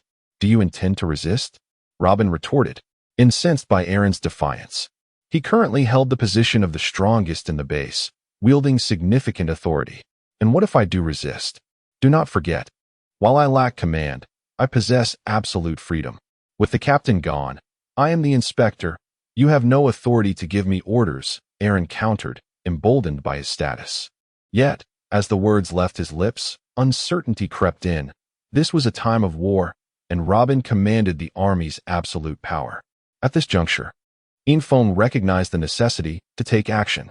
He patted Aaron's shoulder and stepped forward, stating, "I shall engage, but under one condition."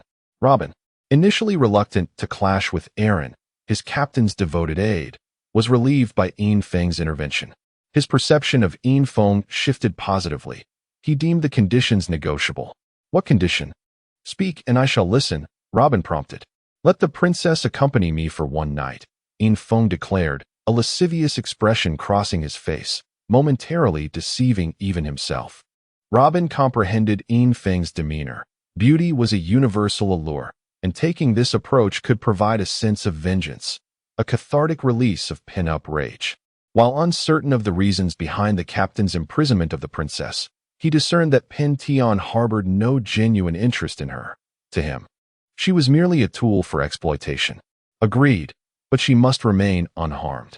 Furthermore, you must not only engage but also succeed in stalling that Earth Spirit Realm powerhouse. Otherwise, all conditions are null and void, Robin acquiesced, understanding that the primary goal was to impede the adversary's Earth Spirit Realm expert. He believed the 3 Aurora Mechas dispatched were no match for the opponent.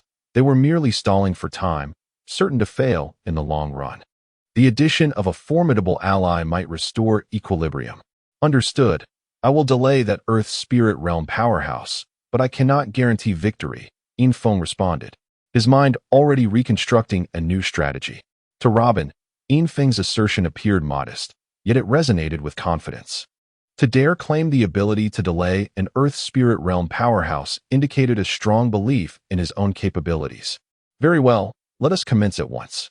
Aaron, escort this friend to Gate 8. It is nearest to the Earth Spirit Realm powerhouse," Robin commanded. Aaron regarded Yin Feng, observing his impassive expression. Curiosity gnawed at him.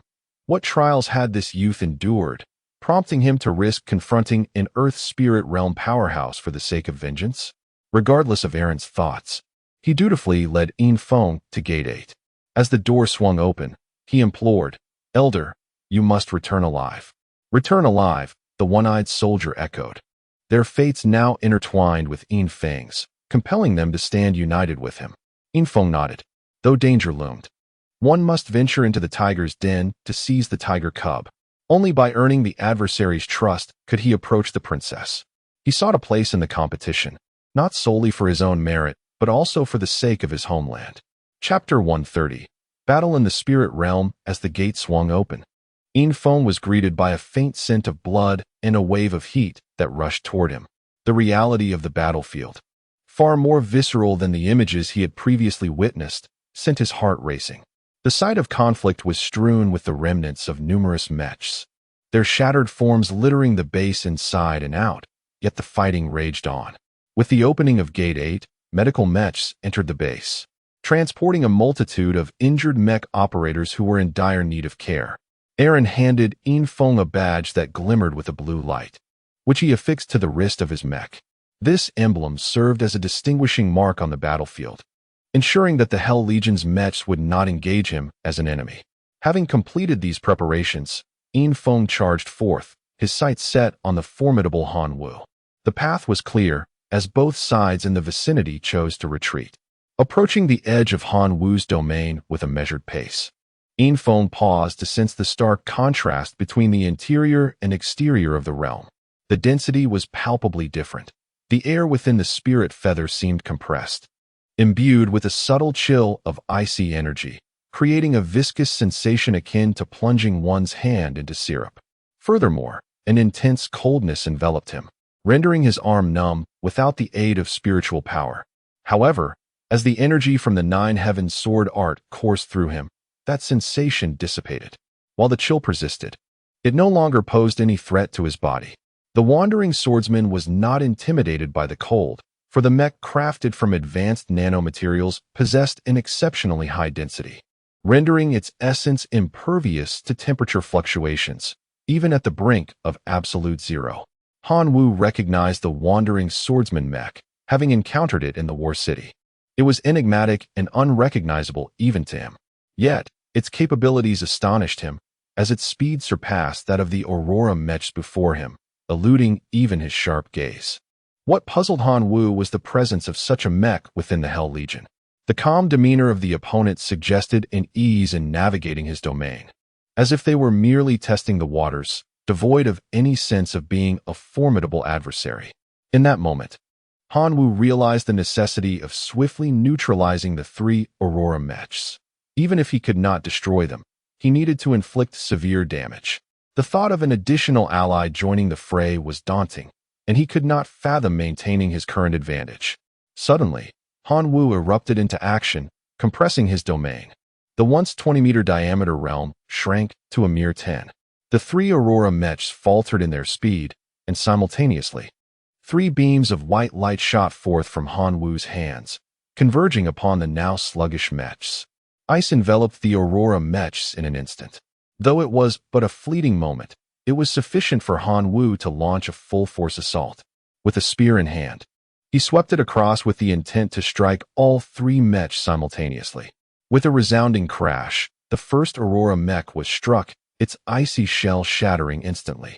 The force of the blow was so immense that it felt as though it would cleave the mech in two. Although the spear was blunt, the tremendous power behind it overwhelmed the mech's defenses, transmitting shockwaves to the operator within. The three Aurora mechs were sent flying, landing several dozen meters away.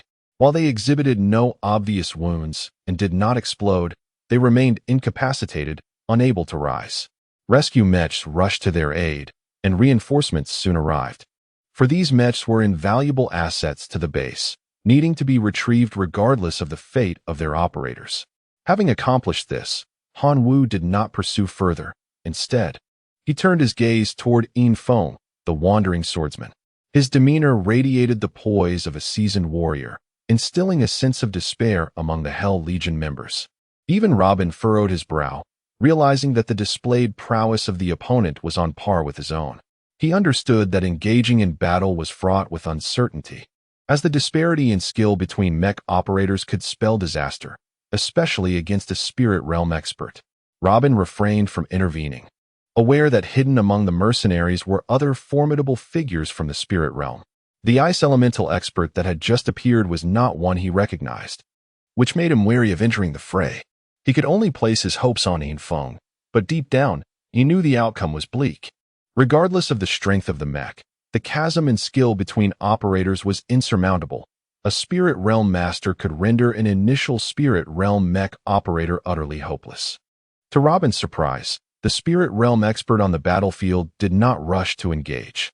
Instead, he and his mysterious mech operator exchanged distant glances, as if both were waiting for the other to make a move, keenly observing for weaknesses. Infiltration remained unhurried, lacking experience in facing spirit realm opponents. The Nine Heavens sword art flowed through him, primed for action at any moment. The sword spirit had evolved from a mere semblance into a complete entity, resembling a dagger. The spiritual energy coursed from the tip of the blade, circulating before re-entering the hilt. Ultimately, Infiltration took the initiative, creating countless afterimages as he swung his nanoalloy blade toward Hanwoo, leaving the remnants of his earlier forms behind. Hanwoo's pupils dilated in astonishment. He had never encountered such swiftness in a mech before. His mental focus had been locked onto Infiltration, but as the strike commenced, he unfurled his domain. However, he was a heartbeat too late.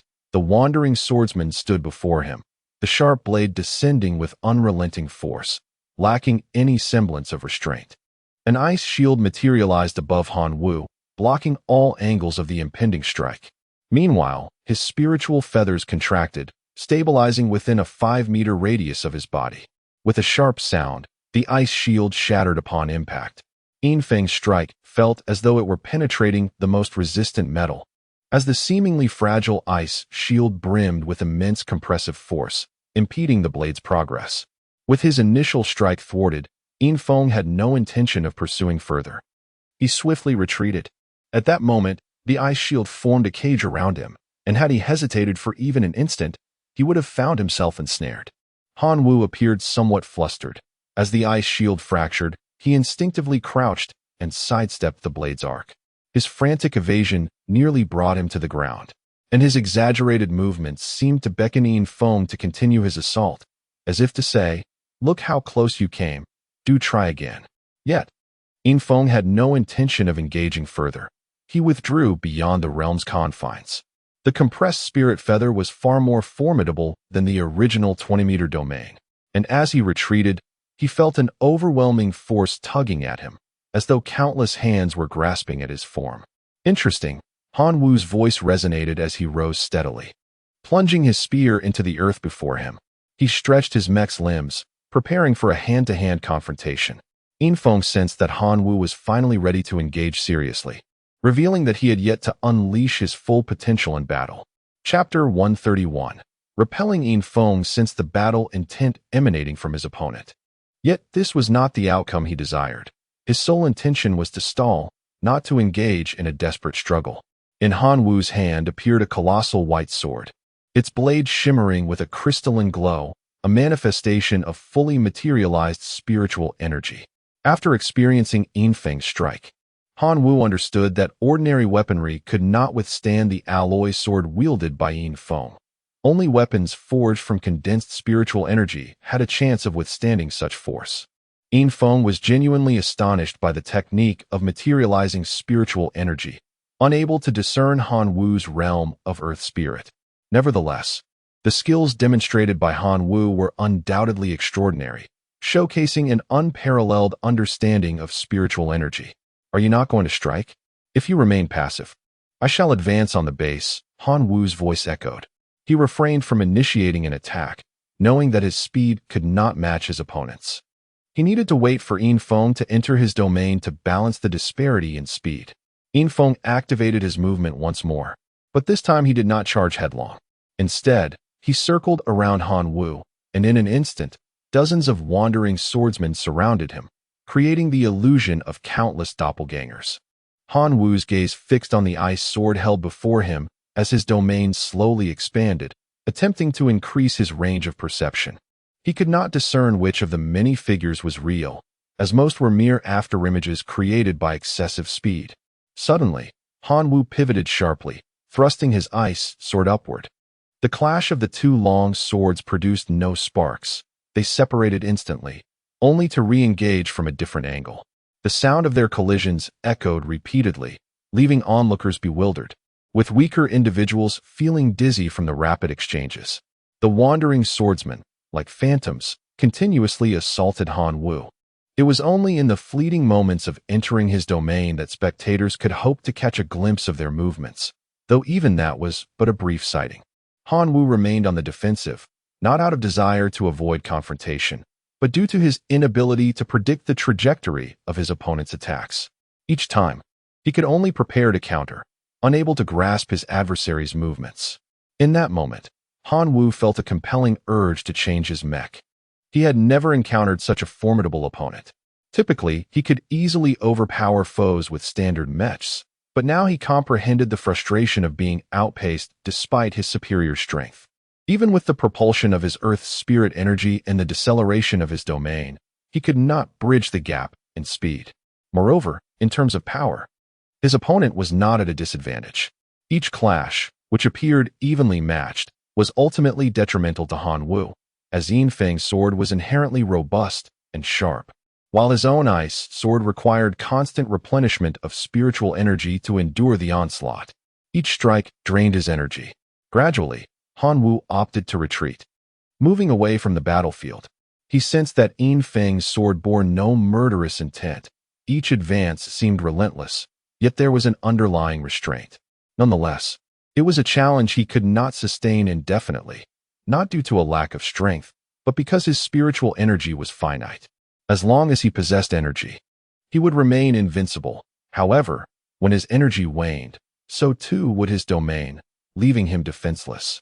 Aaron and the one-eyed dragon observed Yin Feng's combat with expressions of exhilaration. Although they were aware of his prowess, they had not anticipated him dominating a formidable earth spirit expert.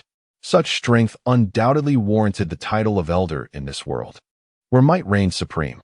Yin Feng paused, noting that Han Wu had retreated far from the base, abandoning any thoughts of advancing. He could sense that Han Wu's spiritual energy was nearly depleted.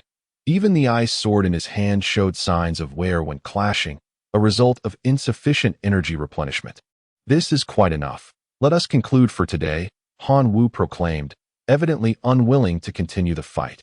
Yin Feng offered no response, immediately pivoting to charge back toward the King of the Sea Mech, which was currently under relentless assault yet remained impervious to its defenses. The two pincers had already dispatched countless Mechs of the Hell Legion, standing imperiously amidst the chaos. A glimmer of cold light appeared before the King of the Sea Mech, heralding the arrival of Yin Feng's wandering swordsman. In mere seconds, he had traversed from Han Wu to the periphery of the King of the Sea Mech. Just moments ago, observers had been captivated by the duel between the wandering swordsman and the earth spirit expert, and now he stood at the edge of the base.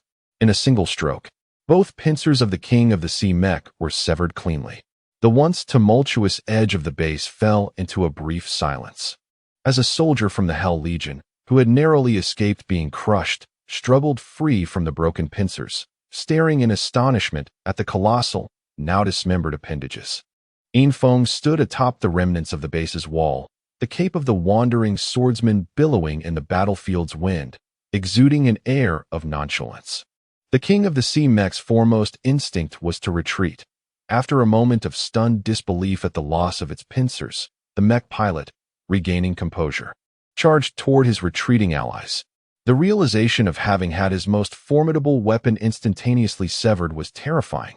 Had that strike landed upon him, he would have surely perished. Another King of the Sea Mech also exhibited no desire to continue fighting. With both mechs evenly matched, and seeing their comrade retreat, he too had no reason to remain behind and followed suit. The mercenaries' ranks were instantly thrown into disarray. The returning King of the Sea Mech spread chaos like a wildfire. The mercenaries in that sector had relied on the King of the Sea Mech as their spearhead, and with its retreat, there was no reason for the others to stay, prompting a mass withdrawal. This reaction quickly rippled across the battlefield, resulting in a scene of widespread retreat. Yin Feng stood quietly, observing the fleeing forces. He recognized familiar faces, the Mason family's magnetic king mech. He had not noticed them earlier due to their adept concealment among a throng of ordinary mechs, but now, as others fell back, their presence became conspicuously prominent. The wandering swordsman moved once more, this time with genuine intent for vengeance. Mason Honglong had not departed after receiving treatment. Within the magnetic king mech, Yinfeng immediately sensed a familiar aura. Indeed, it was Mason Honglong. In addition, he discerned the presence of Mason Hongyu. Yet at this moment, they were not together, a peculiar detail that intrigued Yinfeng. On the battlefield, there were 10 magnetic king mechs in total, 9 of which clustered together, while one remained distanced, a lone figure, Mason Hongyu. Chapter 132. Letting go of enemies. Mason Hongyu fought alone, burdened by the grievances that Mason Honglai had voiced ever since he recovered from his injuries.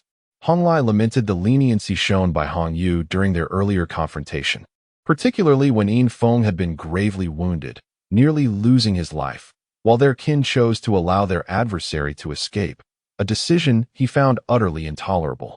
With his wounds healed, Mason Honglai opted to expel Mason Hongyu, leading both factions of their magnetic mecha teams, as his higher status within the family afforded him such authority. Hongyu could not resist his commands. Despite being driven away, Mason followed the main force. His participation in the tournament was not to claim the title of the strongest on Arthur Star, but rather to fulfill his family's duty of protecting Mason Honglong. Though rejected by his peers, he steadfastly trailed behind, careful to maintain a safe distance, for every time he drew near, he faced the wrath of Mason Honglong. At that moment, Mason Hongyu was still within sight of Mason Honglong. However, as the wandering swordsman appeared on the battlefield, Hongyu began to close the gap between them, fearing that the swordsman might indeed be Yinfeng. Often, our greatest fears manifest into reality, just as Mason had anticipated.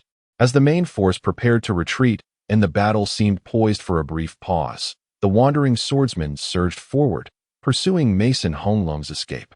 The instant Yinfeng initiated his move, Mason Hongyu activated his mecha with all his might. A brilliant aura enveloped the magnetic mecha, its spiritual energy surging forth, dramatically enhancing its speed in an attempt to thwart Yinfeng's pursuit. A faint halo radiated from Mason's mecha, accompanied by a powerful gust that propelled him forward, elevating his velocity even further, making him the center of attention on the battlefield. The emergence of yet another Earth Spirit Realm expert caught Yinfeng's attention, furrowing his brow. Such individuals were seldom seen, yet today he encountered a second. This one, he recognized as Mason Hongyu, a formidable Earth Spirit willing to serve under another's banner, leaving Yinfeng puzzled by his motivations. Nonetheless, now that the confrontation was inevitable, he had no desire to engage in a protracted struggle. As they neared each other, Yinfeng executed a sharp right-angle turn, seemingly defying the laws of physics, bypassing Mason Hongyu to continue his pursuit of Mason Honglong. Mason Hongyu was taken aback by this sudden maneuver. The speed of the turn was astonishing. Just as he prepared for an imminent clash, the abrupt shift felt almost like teleportation. The battlefield's dynamics shifted, allowing Robin in the command center to breathe a sigh of relief. He had not anticipated the young recruit he hired possessed such formidable capabilities, single-handedly altering the course of the battle. He was further intrigued by Yinfeng's decisive pursuit, seemingly undeterred by overwhelming odds. As yet another Earth Spirit Realm expert surfaced, Robin's anxiety returned. Who were these reinforcements that had remained hidden until now? To his astonishment, this new Earth Spirit chose to obstruct Yinfeng, leaving Robin perplexed by the unfolding conflict. Had the two Earth Spirits engaged from the outset, the Hell Legion's base might have already succumbed to their assault. Yinfeng evaded Arthur Hongyu and quickly closed the distance to Mason Honglong. In a mere breath, he was upon him, just as Mason Hongyu was turning around. Mason Honglong, in a state of panic, cried out, having realized who pursued him. He had even contemplated aiding Hanwu, but found that the outcome had already been decided before he could intervene. Regret washed over him for approaching Yinfeng's position. Heeding Mason Honglong's command, the remaining 8 magnetic mechas swiftly formed a defensive formation, unleashing a tremendous repulsive force directed at Yinfeng. However, with a mere twist of his body, Yinfeng redirected the force entirely before accelerating forward, determined to confront Mason Honglong. At that moment, a whirlwind erupted from beneath him, encircling him in a powerful vortex. The tempestuous winds surged around him, while Mason Hongyu positioned his magnetic mecha before Mason Honglong. "Infong, grant me this favor," Mason Hongyu declared resolutely. "I must protect him." Mason Hongyu left a positive impression on Infong, embodying a mature and composed demeanor. His display of Earth's spirit realm prowess underscored his humble nature. The power of his domain unfurled around him, infused with both wind and the flicker of lightning, representing a duality of elemental energy. Infong recognized that Mason Hongyu was revealing a fraction of his strength to persuade him to relent. Facing a dual attribute, Earth Spirit, Infong felt outmatched, yet he also sensed that Mason could not thwart him. He contemplated that through a prolonged engagement, he might exploit a moment of negligence to eliminate Mason Honglai. Nevertheless, Infong refrained from such actions, sensing Mason Hongyu's unwavering resolve to protect Mason Honglai, a determination that felt externally compelled rather than inherently motivated. It was unfathomable what external forces drove a being of such caliber. "Kill him, Hongyu. Kill him, or I shall terminate the family's medical support for your mother." Mason Honglong's furious voice echoed, his hatred for the wandering swordsman palpable. It was this very mecha that had cost him half his body. Although modern medical technology restored him, the agony of recovery remained etched in his memory, a torment he could never forget. "Enough," Mason Hongyu bellowed, unleashing a powerful punch at Mason Honglai. With a resounding crash, Mason Hongyu's magnetic mecha was decapitated, the severed neck perfectly clean, akin to a knife's cut. Breathing heavily, Mason Hongyu processed the events. He could tolerate much, but he would never allow anyone to threaten his mother. This was a line he could not cross. His gratitude towards his family stemmed solely from their care for her, not from any dependence on them. Infong departed without a word, and as Mason Hongyu watched the wandering swordsman leave, relief washed over him. Approaching Mason Hongyu's decapitated mecha, he picked up the fallen head with one hand while hoisting the headless mecha with the other, then turned towards the horizon, his silhouette exuding a profound sense of solitude. Chapter 133. Waiting for the Princess, Infong returned to the base, greeted by cheers worthy of a hero. Footage of his battle was playing on the large screen, and Aaron, in an excited frenzy, grasped Infeng's hand, feeling as though he had encountered a deity. Robin had been waiting at gate number 8 for quite some time.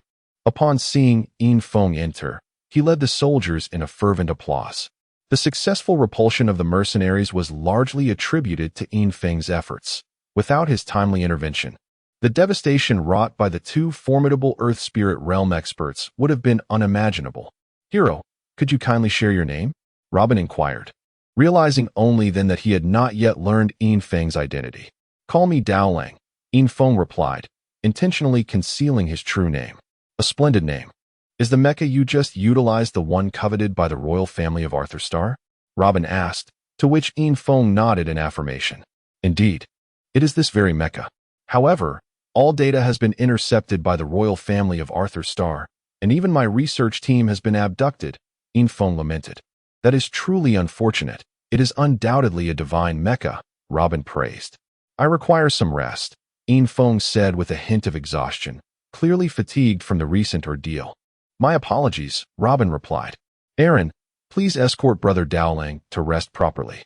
We shall bring the princess to him shortly." With the enemy now retreated, it was time to honor their promises. Aaron nodded and promptly led Infong to the previous room. Upon entering, Infong collapsed onto the sofa, his weariness evident. Everyone understood his current state. He had faced genuine Earth Spirit Realm adversaries, and though the second had not engaged much, it was clear that Infong expended considerable energy. The fatigue following such a fierce battle was only to be expected. "Wait here, Senior Dowling. I will fetch the princess for you to unwind," Aaron said, eager to please. He was genuinely in awe of Infong, and even without the mental imprint, he sought ways to curry favor with him. Such a presence could undoubtedly ascend to great heights within the Legion, especially at such a young age. This was the moment to ingratiate himself. Infong nodded, signaling for Aaron to leave. As he watched Aaron depart, he breathed a sigh of relief and sat up, only to be startled by the silent presence of the Cyclops standing nearby. "Why are you still here?" I need to rest. Do you understand?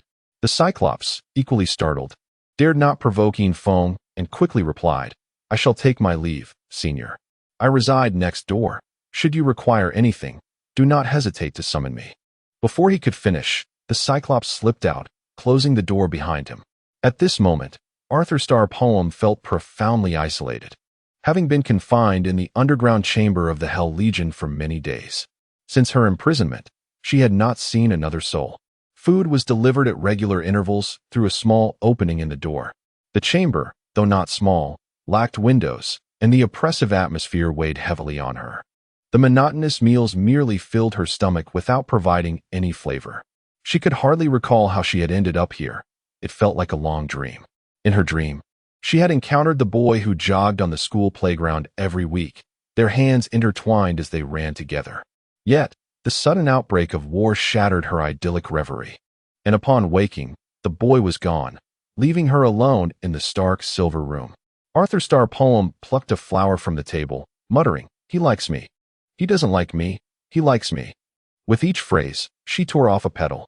Out of boredom, she repeated this ritual daily, losing track of how many bouquets she had already plucked, but each time, she received the same conclusion. He liked her. As she removed the final petal from the bouquet, she declared, He likes me. At that moment, the tightly shut door unexpectedly swung open, revealing two men, a middle-aged man with a bushy beard and a young man. Who are you? How did I end up here? Arthur Starr Poem inquired, maintaining her composure, a testament to her noble upbringing. Her large eyes reflected innocence and curiosity. Aaron, seeing the princess for the first time, felt an instant attraction to her purity. Her clear, unguarded gaze suggested she did not perceive him as a threat. This is the Hell Legion. You have been abducted as our hostage, Robin stated gruffly, showing no compassion. To him, all women were merely tools for men. Arthur Starr Poem's brows furrowed. She was aware of the Hell Legion's notorious reputation, having studied the major forces in the universe during her education. The Hell Legion was known as a formidable band of space pirates, with influence spread across the cosmos. Listen carefully. You are to serve one of our heroes. If you fail to please him, you will face dire consequences, Robin threatened. I refuse. I will not serve anyone, Arthur Starr Poem retorted indignantly. Having always been the one served, it was unthinkable for her to serve another, especially given the implications of Robin's words. Though innocent, she was not naive. She understood the darker aspects of society. Seeing the princess's defiance, Robin's patience wore thin, and he prepared to resort to force. Just then, Aaron intervened, signaling him to retreat. Princess, if you do not comply, you may find yourself suffering here. You saw how fierce that individual was. Our hero is quite handsome and of a similar age. It's merely serving tea and water. Nothing more, Aaron coaxed, hoping to avoid a forceful approach that might displease Feng. Is that true? Just serving tea and water? Do you take me for a fool? I'll end my life right here, Arthur Starr Poem exclaimed, having formulated a plan upon realizing her predicament. To her, death seemed the most favorable outcome. As she made to dash headlong into the corner of the table, Aaron swiftly restrained her, his quick reflexes allowing him to subdue her. I told you, we should have taken a firmer approach. See, it has come to this, Robin's voice echoed from the entrance, where he beheld Aaron firmly holding Arthur Starr Poem. Let me go? I will not go. Arthur Starr Poem continued to struggle, but a cloth had already been stuffed into her mouth. In that instant, despair enveloped her. She feared the humiliation that awaited her, tears streaming down her large, innocent eyes, each drop falling onto the unforgiving floor. Chapter 134. A reunion among alumni. Arthur Starr Poet was carried into Feng's room, still crying and struggling even as she was tossed onto the bed. Her whimpering echoed continuously, yet she dared not open her eyes, her heart consumed by fear. Mr. Dowling, it's all prepared for you. The little girl is quite stubborn, so please be gentle, Aaron said, bowing slightly. Hee, that's exactly what I hoped for. It adds to the flavor, Feng replied, feigning delight and exhibiting a look of desire that even worried Robin. Mr. Dowling, remember to leave one alive, otherwise it would be difficult to explain to Commander Peng, Robin cautioned, genuinely fearing that Feng might kill the princess, which which would ruin everything. Despite having connections with the Hell Legion, it was crucial not to disrupt Commander Peng's plans. Infeng signaled for them to relax and said, "I still want to have some fun. I won't take her life. You both can leave now." The two did not wish to disturb Infeng's mood and promptly exited the room, while Infeng locked the door behind them and approached the princess. At that moment, Arthur Star Poet was bound hand and foot, thrown onto the bed, unable to move. Tears of grievance soaked the sheets. As a princess, she had never endured such humiliation. In that instant, she felt no different from a slave. No one cared about her identity as Princess Arthur Star. She was merely a beautiful girl. Arthur heard the conversation among the three and realized the other two had departed, followed by the sound of the door being locked. She knew that her nightmare was about to begin. Yet, she waited in silence, sensing the presence of the person next to her. The agony of anticipation far surpassing the pain of confrontation. Unable to resist, Arthur opened her eyes, wanting to see what this demon looked like. With her face pressed against the bed, her view was limited, but she could still catch a glimpse of the figure beside her. Her eyes widened. This was someone who should not be here, a face she never expected to see. How could he be here? This was the greatest mystery in her heart. Seeing Arthur open her eyes, Infeng reached out to remove the cloth from her mouth and untied her limbs. Throughout, Arthur remained silent, merely gazing at Infeng. There was no need to fear any excessive actions from her once the ropes were undone, as Infeng recognized her. She was the girl who often watched him during his morning runs. Though they had never met, the aura she exuded was unmistakably familiar. "You recognize me, don't you?" Infeng said, sitting beside the bed. Arthur adjusted her skirt and sat upright, appearing dignified and graceful. "Of course, we are from the same school. You must have many questions, right?" Arthur nodded, genuinely curious about how Infeng came to be here. According to her understanding, he should be in the War City for the competition, so why was he at the Hell Legion's base? Was he here to rescue her? This thought caused her face to flush. "Once you leave, you will understand everything. For now, just sleep well. Don't ask anything. Don't think of anything," Infeng instructed. Sensing it was not yet the time to reveal everything, Arthur obediently complied. For some reason, with Infeng by her side, she felt an unusual sense of security. After days without proper rest, she quickly fell asleep on the bed. Infeng glanced at the time. There was still an hour until dusk. Unlike Arthur Star, a day on Titan lasted 40 hours, with 22 hours of daylight and 18 hours of night. He messaged Aaron to come to his room in 8 hours, instructing him not to tell anyone. Then, Infeng began to solidify his cultivation. The battle with the Earth Spirit Realm earlier had provided him with profound insights. Though it was merely a difference in realms, it represented a qualitative leap. Infeng felt that the quality of the spiritual energy cultivated through his 9 Heavens sword technique far surpassed that of others. The initial spiritual energy was more than sufficient to withstand the pressure from the cold, martial Earth Spirit Realm. With each breath, Infeng absorbed the surrounding spiritual energy into his body. This active absorption method was significantly more efficient than the usual automatic intake. Moreover, the concentration of spiritual energy on Titan was vastly superior to that on Arthur Star, nearly threefold, making cultivation exceedingly effective. The earlier battle had drained over half of Infeng's spiritual energy. The pressure endured during the confrontation with the Earth Spirit Realm was immense, especially in the domain conflict, where the consumption of one's own spiritual energy was considerable. Had Cold Martial not retreated, Infeng would have been forced to withdraw eventually. In just 2 hours, Infeng completely replenished his spiritual energy, feeling even better than before. At this moment, his cultivation in the initial spirit realm was nearing perfection. Yet he remained uncertain about how to break through. The 8 hours passed swiftly in his training. Aaron arrived at Infeng's room as promised, entering cautiously. Unsure why Infeng had summoned him at night. "Senior Dowling, what do you need in the dead of night?" Aaron inquired. Infeng closed the door and looked at Aaron, saying, "I need you to help me leave quietly. Can you do that?" Aaron's eyes reflected confusion. Leave? Why would he want to leave? To him, Infeng had become a hero of the Hell Legion. Shouldn't someone who was not accepted by their home planet seek a new belonging? Does Senior not wish to join the Hell Legion? Or do you have other plans? "I will not join the Hell Legion. To be frank, My goal is the princess. Now, I need you to help me leave, Infiltration stated firmly, unafraid of Aaron's reluctance. No problem. Senior can do as he wishes. However, once we leave, can you remove my mental imprint?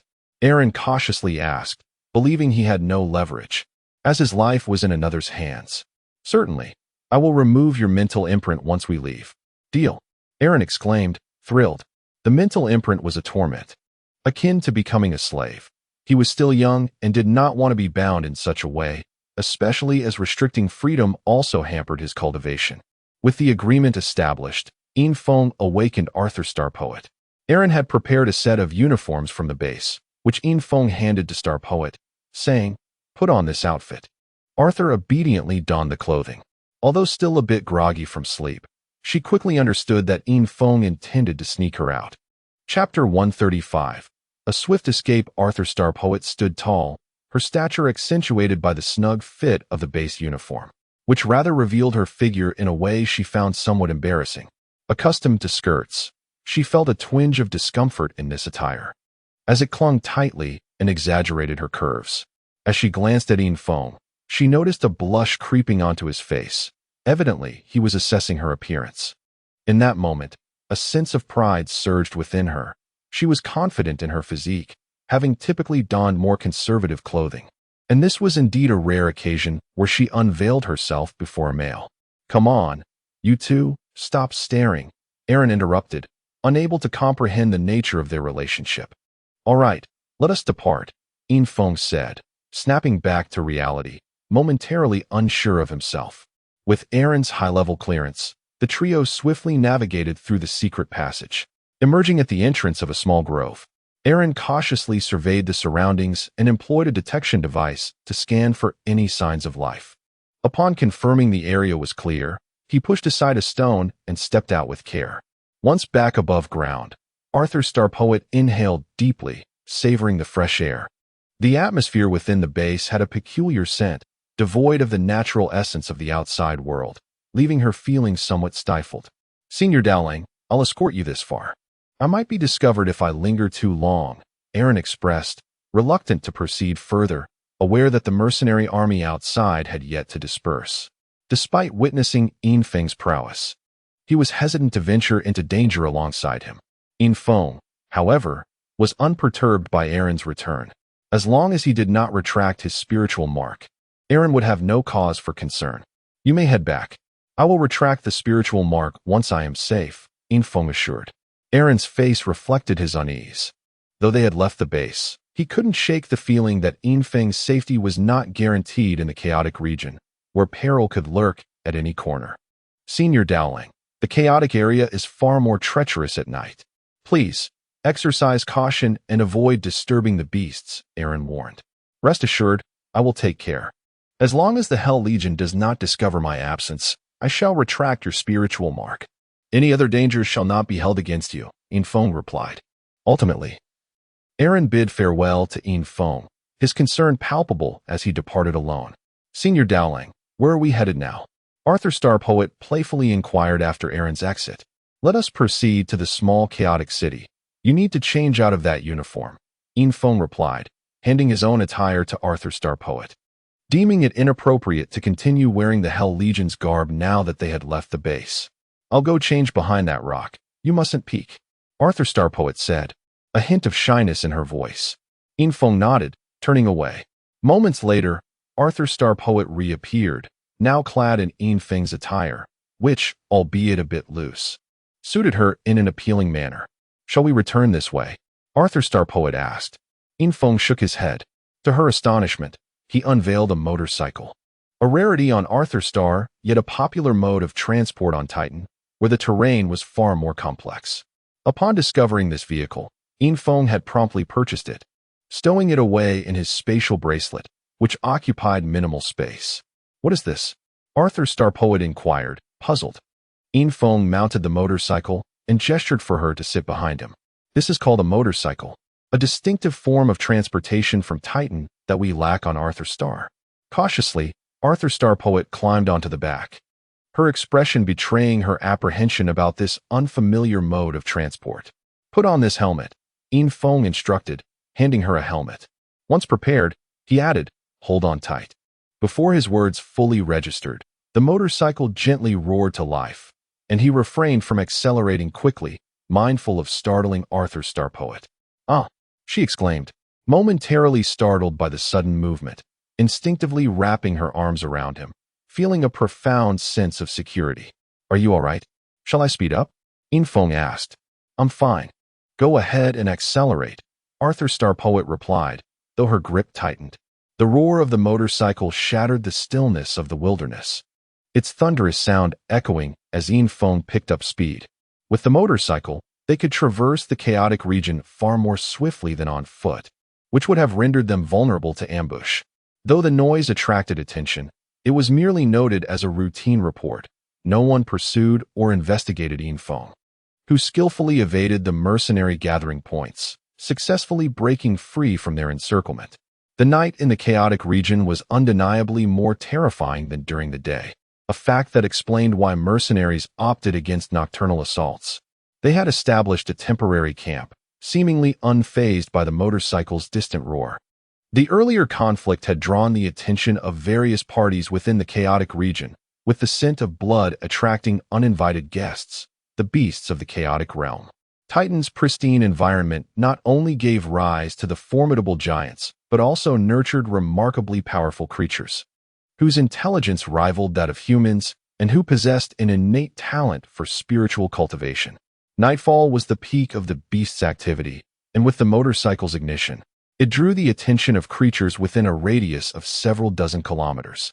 Their ears, far more sensitive than those of humans, found the noise of this human invention particularly jarring, yet it also signified a potential feast. Infong reveled in the thrill of riding the motorcycle, the exhilarating rush unmatched by any land vehicle. The motorcycle's adaptability to the terrain allowed for seamless navigation through the landscape. Arthur Star Poet was quiet, having regained her composure from the initial fright. Her admission to the Royal Academy was not merely a matter of connections.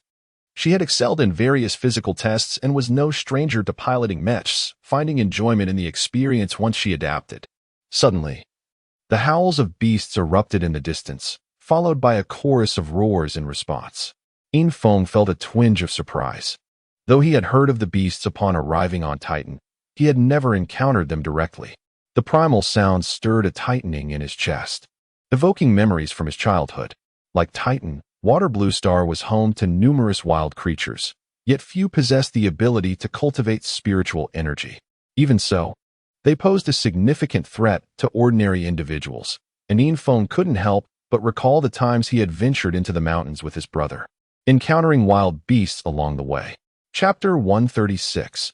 Abandoning the vehicle to evade under the perceptive influence of his mental acuity, numerous activity trails emerged around Infong.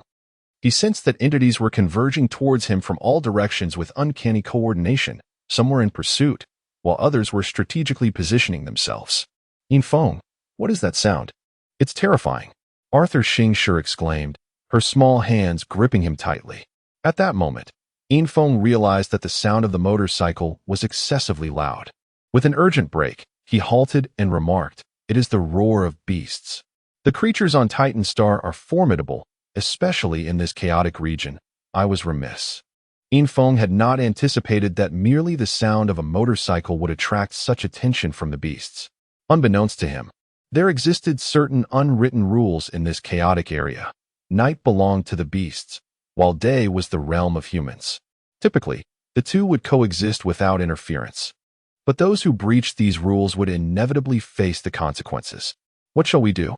I've perused some materials on Titan Star, and most of the beasts here cultivate spiritual power, which, when combined with their innate talents, can rival human mecha users, Arthur Xingshi said, drawing upon her bookish knowledge of Titan Star. "What rank of mecha master are you?" Infong inquired, puzzled by her seemingly fragile demeanor, which left him uncertain of her capabilities. "Rank 6, Arthur Xingshi replied. Infong was taken aback. This delicate-looking girl was indeed a rank 6 mecha master, despite being a freshman like himself. "Do you doubt me?" Arthur Xingshi noticed the skepticism in his eyes. "Of course not. You may require a mecha. A confrontation may ensue shortly," Infong stated, retrieving the storm swordsman mecha he had previously used. "Can you operate it?" Infong asked. "I can manage a bit. I've practiced with this mecha before, and I've watched your battle videos numerous times," Arthur Xingshi responded as she accepted the mecha backpack, noticing the insignia on it. Arthur Xingshi activated the mecha with practiced ease, revealing that her beauty was matched by her dedication to training. As a member of royalty, she was expected to excel in both academics and physical conditioning, a principle that applied equally to both genders. Only by cultivating the strength of every individual could the family as a whole thrive. Infong then extracted a set of black mecha film from his spatial bracelet, an auxiliary component that could swiftly alter the mecha's color. Once the storm swordsman was clad in the dark film, it became nearly imperceptible in the night. Satisfied with the concealment, Infong activated his wandering blade mecha, similarly donning a black suit, replacing his nanoalloy sword with a massive black Missouri Shing sword stowed in the mecha backpack. The motorcycle was stowed away, and though the sounds of beasts echoed around them, it seemed they had lost their target. Infong and Arthur Xingshi cautiously advanced. The chaotic region's terrain was exceptionally intricate, with mountains, forests, plains, and deserts intermingled. They soon found themselves at the base of a mountain. Recalling their earlier path, Infong knew that they could either scale the mountain or choose to circumvent it, though the latter would significantly increase their distance. They had initially opted to ascend directly. The beasts were drawing near. Infong could even hear their footsteps and discern their positions through his perceptive abilities. At this moment, they were less than a kilometer from where the motorcycle had been parked. "Climb the tree," Infong whispered, utilizing the mecha's internal voice system. Their communication remained inaudible to the external environment. Beside them stood a towering tree with a trunk nearly 3 meters in diameter, a common sight on Titan Star where flora matched the colossal scale of its fauna.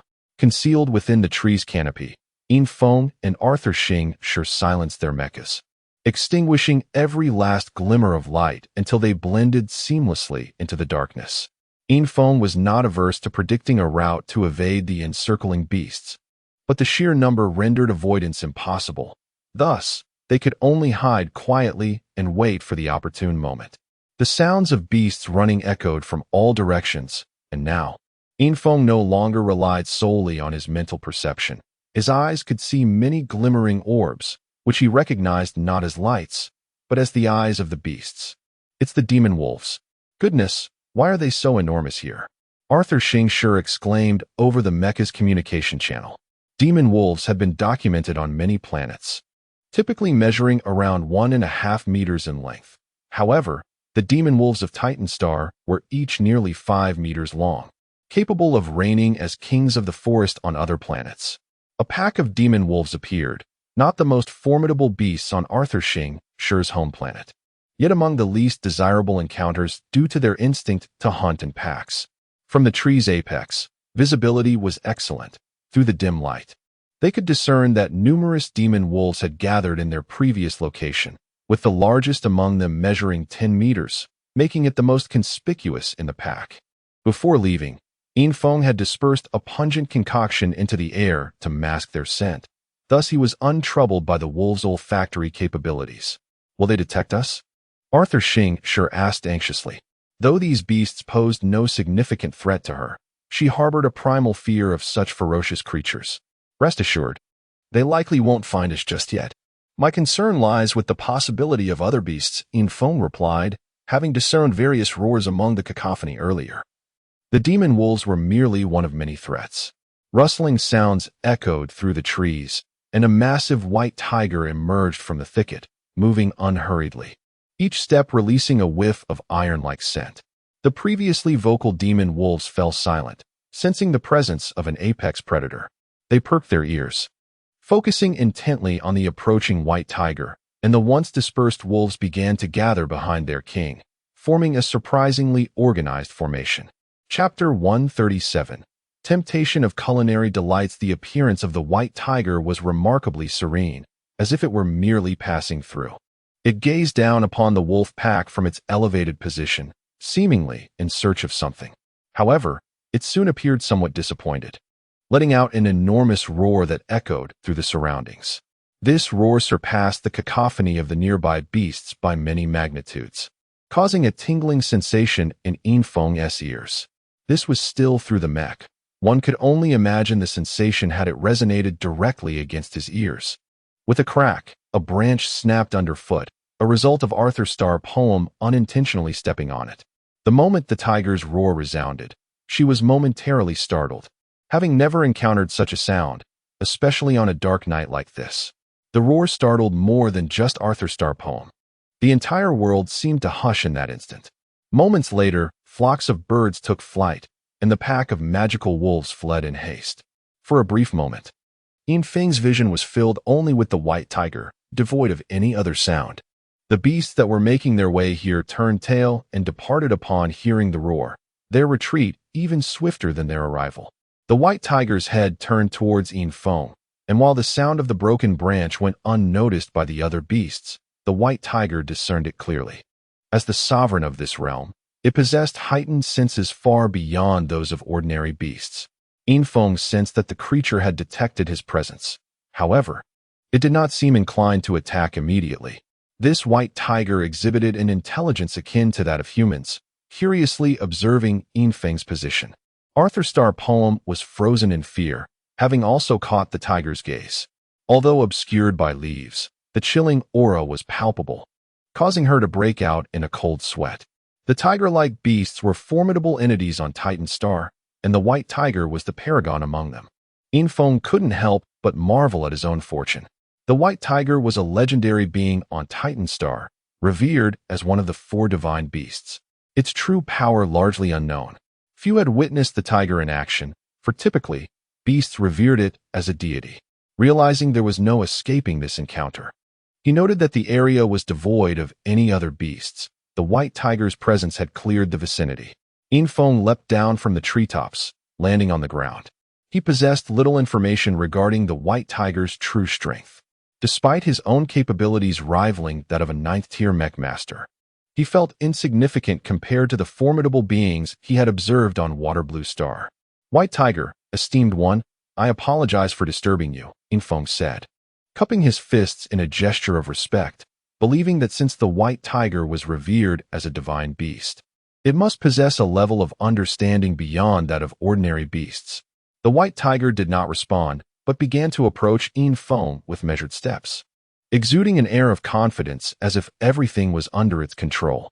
Upon reaching him, it lowered its massive head to scrutinize Infong, rendering the wandering swordsman, towering over 3 meters, quite diminutive in its presence. The tiger sniffed Infong with its nose, seemingly in search of nourishment. Infong remained motionless, still holding his fists together, though internally he was gripped by fear, the tiger's jaws appearing to hover dangerously close. What puzzled Infong was that from a distance, he could detect a strong scent of blood, yet as the creature drew near, that aroma dissipated. Esteemed one, are you hungry? I have food, he stammered, feeling the awkwardness of the situation. Fortunately, he had a spatial ring filled with a plethora of Arthur Star delicacies from his journey to Titan Star. He first produced a golden, crispy roasted chicken, its vacuum-sealed packaging intact. The white tiger sniffed it, emitting a low growl of dissatisfaction. Infong, open the packaging. Arthur Star Poem's voice crackled through the Mech's communication channel, prompting Infong to realize he had forgotten to tear it open. My apologies, esteemed white tiger, he said, swiftly tearing the vacuum seal. Instantly, a rich aroma of meat wafted through the air. This roasted chicken was a common delicacy on Arthur Star, a staple in nearly every household. Upon his initial arrival, Infong had been captivated by it, and since then, it had become a permanent fixture in his spatial ring. What was mundane for the denizens of Arthur Star appeared exquisite to outsiders. As the packaging was opened, the white tiger inhaled deeply, its nostrils flaring as it savored the scent. Then, with a flick of its tongue, the golden roasted chicken was swiftly engulfed, though its diminutive size barely sufficed to tease the tiger's taste buds. Is there more? Bring me more. A sudden voice interjected, neither Infong nor Arthur Star Poem, but the white tiger itself, speaking in remarkably articulate cosmic language. Esteemed one, are you speaking? Infong exclaimed, astonished, for he had never encountered an animal capable of speech. Aside from you and me, and the young lady in the tree, are there others? The white tiger queried, shaking its enormous head. And no, Infiltration stuttered, feeling the heat of embarrassment rise within him. Quickly, produce your delectable offerings, or I may have to feast upon that fragrant young lady. The white tiger threatened, drool cascading onto Infiltration. With no room for hesitation, Infiltration emptied his entire spatial ring, an impressive mound of diverse foods piling before him. In addition to the golden roasted chicken, there were various delicacies, each a favorite of his. Arthur Starr poem, having been summoned by the white tiger, descended from the tree. Recognizing the futility of hiding any longer, and promptly assisted Infiltration in unwrapping the food. Beside the white tiger, Infiltration spread a large dining cloth and, together with Arthur Starr poem, rapidly unwrapped the food. The white tiger patiently awaited their offerings. The tiger was intrigued by the sheer quantity of food Infiltration had produced. Yet the allure of the feast soon eclipsed any other thoughts. As the food was presented to it, the white tiger savored each morsel, relishing the experience with an air of leisure, akin to the way an Arthur Starr inhabitant might enjoy a cup of tea. After a considerable half-hour, Infiltration and Arthur Starr poem had nearly unwrapped all the food, leaving only drinks and similar items.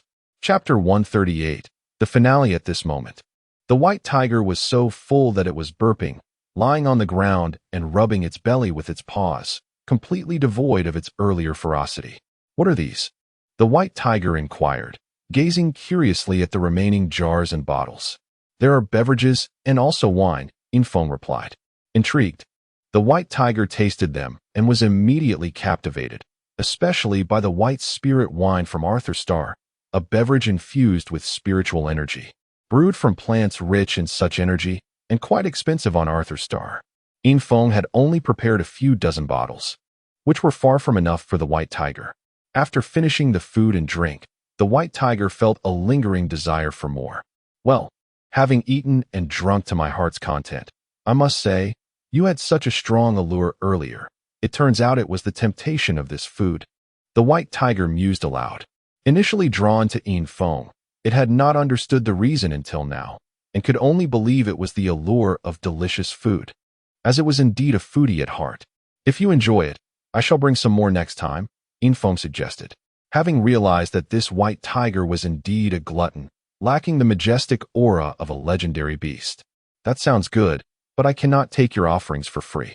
Here, take these 2 tokens. You can contact me through them next time, the white tiger said, handing over 2 stone tokens to Infiltration and Arthur Shingshur. Infiltration examined the stones, which were made of a white, jade-like material, intricately carved with the image of a white tiger. Holding it sent a chill through him, invigorating his spirit, almost as if it had a refreshing effect. Thank you, esteemed one. Both Infiltration and Arthur Shingshur expressed their gratitude promptly. Well, it is getting late. Are you planning to leave this chaotic region? Allow me to escort you, the white tiger offered. Esteemed one, that would be rather inappropriate. Infiltration hesitated, reluctant to treat the white tiger as a mere mount, especially when he was still uncertain of its strength. Enough chatter. I need to return to sleep after escorting you out. Hurry up, the white tiger urged, displaying evident impatience. This time, Infiltration dared not refuse. It was clear that the white tiger preferred to have things done its way. The white tiger gestured for Infiltration and Arthur Shingshur to climb onto its back. But both seemed apprehensive, feeling an unsettling thrill as they perched atop its massive form. Hold tight. If you fall, don't blame me, the white tiger remarked before leaping forward with astonishing speed, creating a sonic boom. Infang's wandering swordsman's speed was already akin to lightning. But upon witnessing the white tiger's burst of speed, he realized that this creature was indeed formidable. Its swiftness rivaled, if not surpassed, that of his mechanized suit. Unlike Infiltration, who often had to pause momentarily while maneuvering the wandering swordsman, the white tiger maintained a steady pace, racing faster than any aircraft. As they traveled, all the beasts in their path instinctively avoided the white tiger, fearing it might be the end of them. What was expected to be a journey lasting several hours concluded in merely half an hour. At the edge of the chaotic region, the white tiger came to a halt and stated, I can only take you this far. The small chaotic city is not far from here, with my token. No beast will dare to trouble you." With that, the white tiger turned to leave, while Yin Feng and Arthur Xingshi made their way toward the small chaotic city. Arthur Roy and Noya Lungfei had been waiting in the small chaotic city for a day and a night. While they had not received any news from Yin Feng, they were aware of the Hell Legion's encounter with a mercenary group and had seen a multitude of competing teams within the city. When Yin Feng returned to the small chaotic city in the morning, most of the Arthur Star inhabitants were not accustomed to Titan Star's longer days. After contacting Arthur Roy and Noya Lungfei, the four met in the city. Both were clearly fatigued, having not rested well. Upon learning that Yin Feng had ventured alone to the Hell Legion and received news of its ambush, they had been scouring for information, but most they gathered proved to be of little value. After a sleepless night, they finally found a place to rest, only to be surprised by Yin Feng's unexpected return. "Yin Feng, you have truly worried us," Noya Lungfei exclaimed, her concern for him genuine, having spent the night in search of news. "Indeed. Venturing out alone without considering your teammates is quite reckless," Arthur Roy added, clearly displeased with Yin Feng's decision. Although he feared risks, he feared even more for his friend's safety. "I acknowledge my mistake. The situation was too perilous, and the difference between having one more person or not was minimal," Yin Feng quickly explained. "Well, it is not entirely your fault. How did the mission go? Did you find anything of value?" Noya Lungfei inquired playfully, her gaze already drifting to Arthur Xingshi, who was wearing Yin Feng's clothing. At that moment, Arthur Xingshi was difficult to discern as either male or female, especially with the hat Yin Feng had provided, which obscured her entire face. The mission was successful, but for now, let us not delve into details. "We can discuss everything once we return to Arthur Star," Yin Feng replied. Although he felt safer in the small chaotic city, it was bustling due to the ongoing war and bounty, attracting many outsiders, particularly teams from Arthur Star. He remained wary of drawing unwanted attention. Noya Lungfei and Arthur Roy were perceptive. Despite their lack of valuable information from the previous night, they had gathered a considerable amount of other intel. Most participants genuinely interested in the mission had arrived, some joining mercenary groups while others planned to take advantage of the chaos brought by the mercenaries. Competition was rife, both overt and covert. With no belongings to gather, the four set off for Thunder City immediately after meeting, escaping the tumultuous locale while other teams continued to vie for dominance. Meanwhile, the Hell Legion was engulfed in chaos. As the morning sun illuminated the scene, the members of the Hell Legion awoke, just as the mercenaries outside prepared for battle. After a night of analysis, the mercenaries unveiled a new battle strategy. However, this strategy proved futile, for when combat resumed, the mechanized warrior that had previously vanquished two formidable Earthrealm experts did not appear. Most surprisingly, the Hell Legion fled, abandoning their base and retreating deeper into the chaotic region.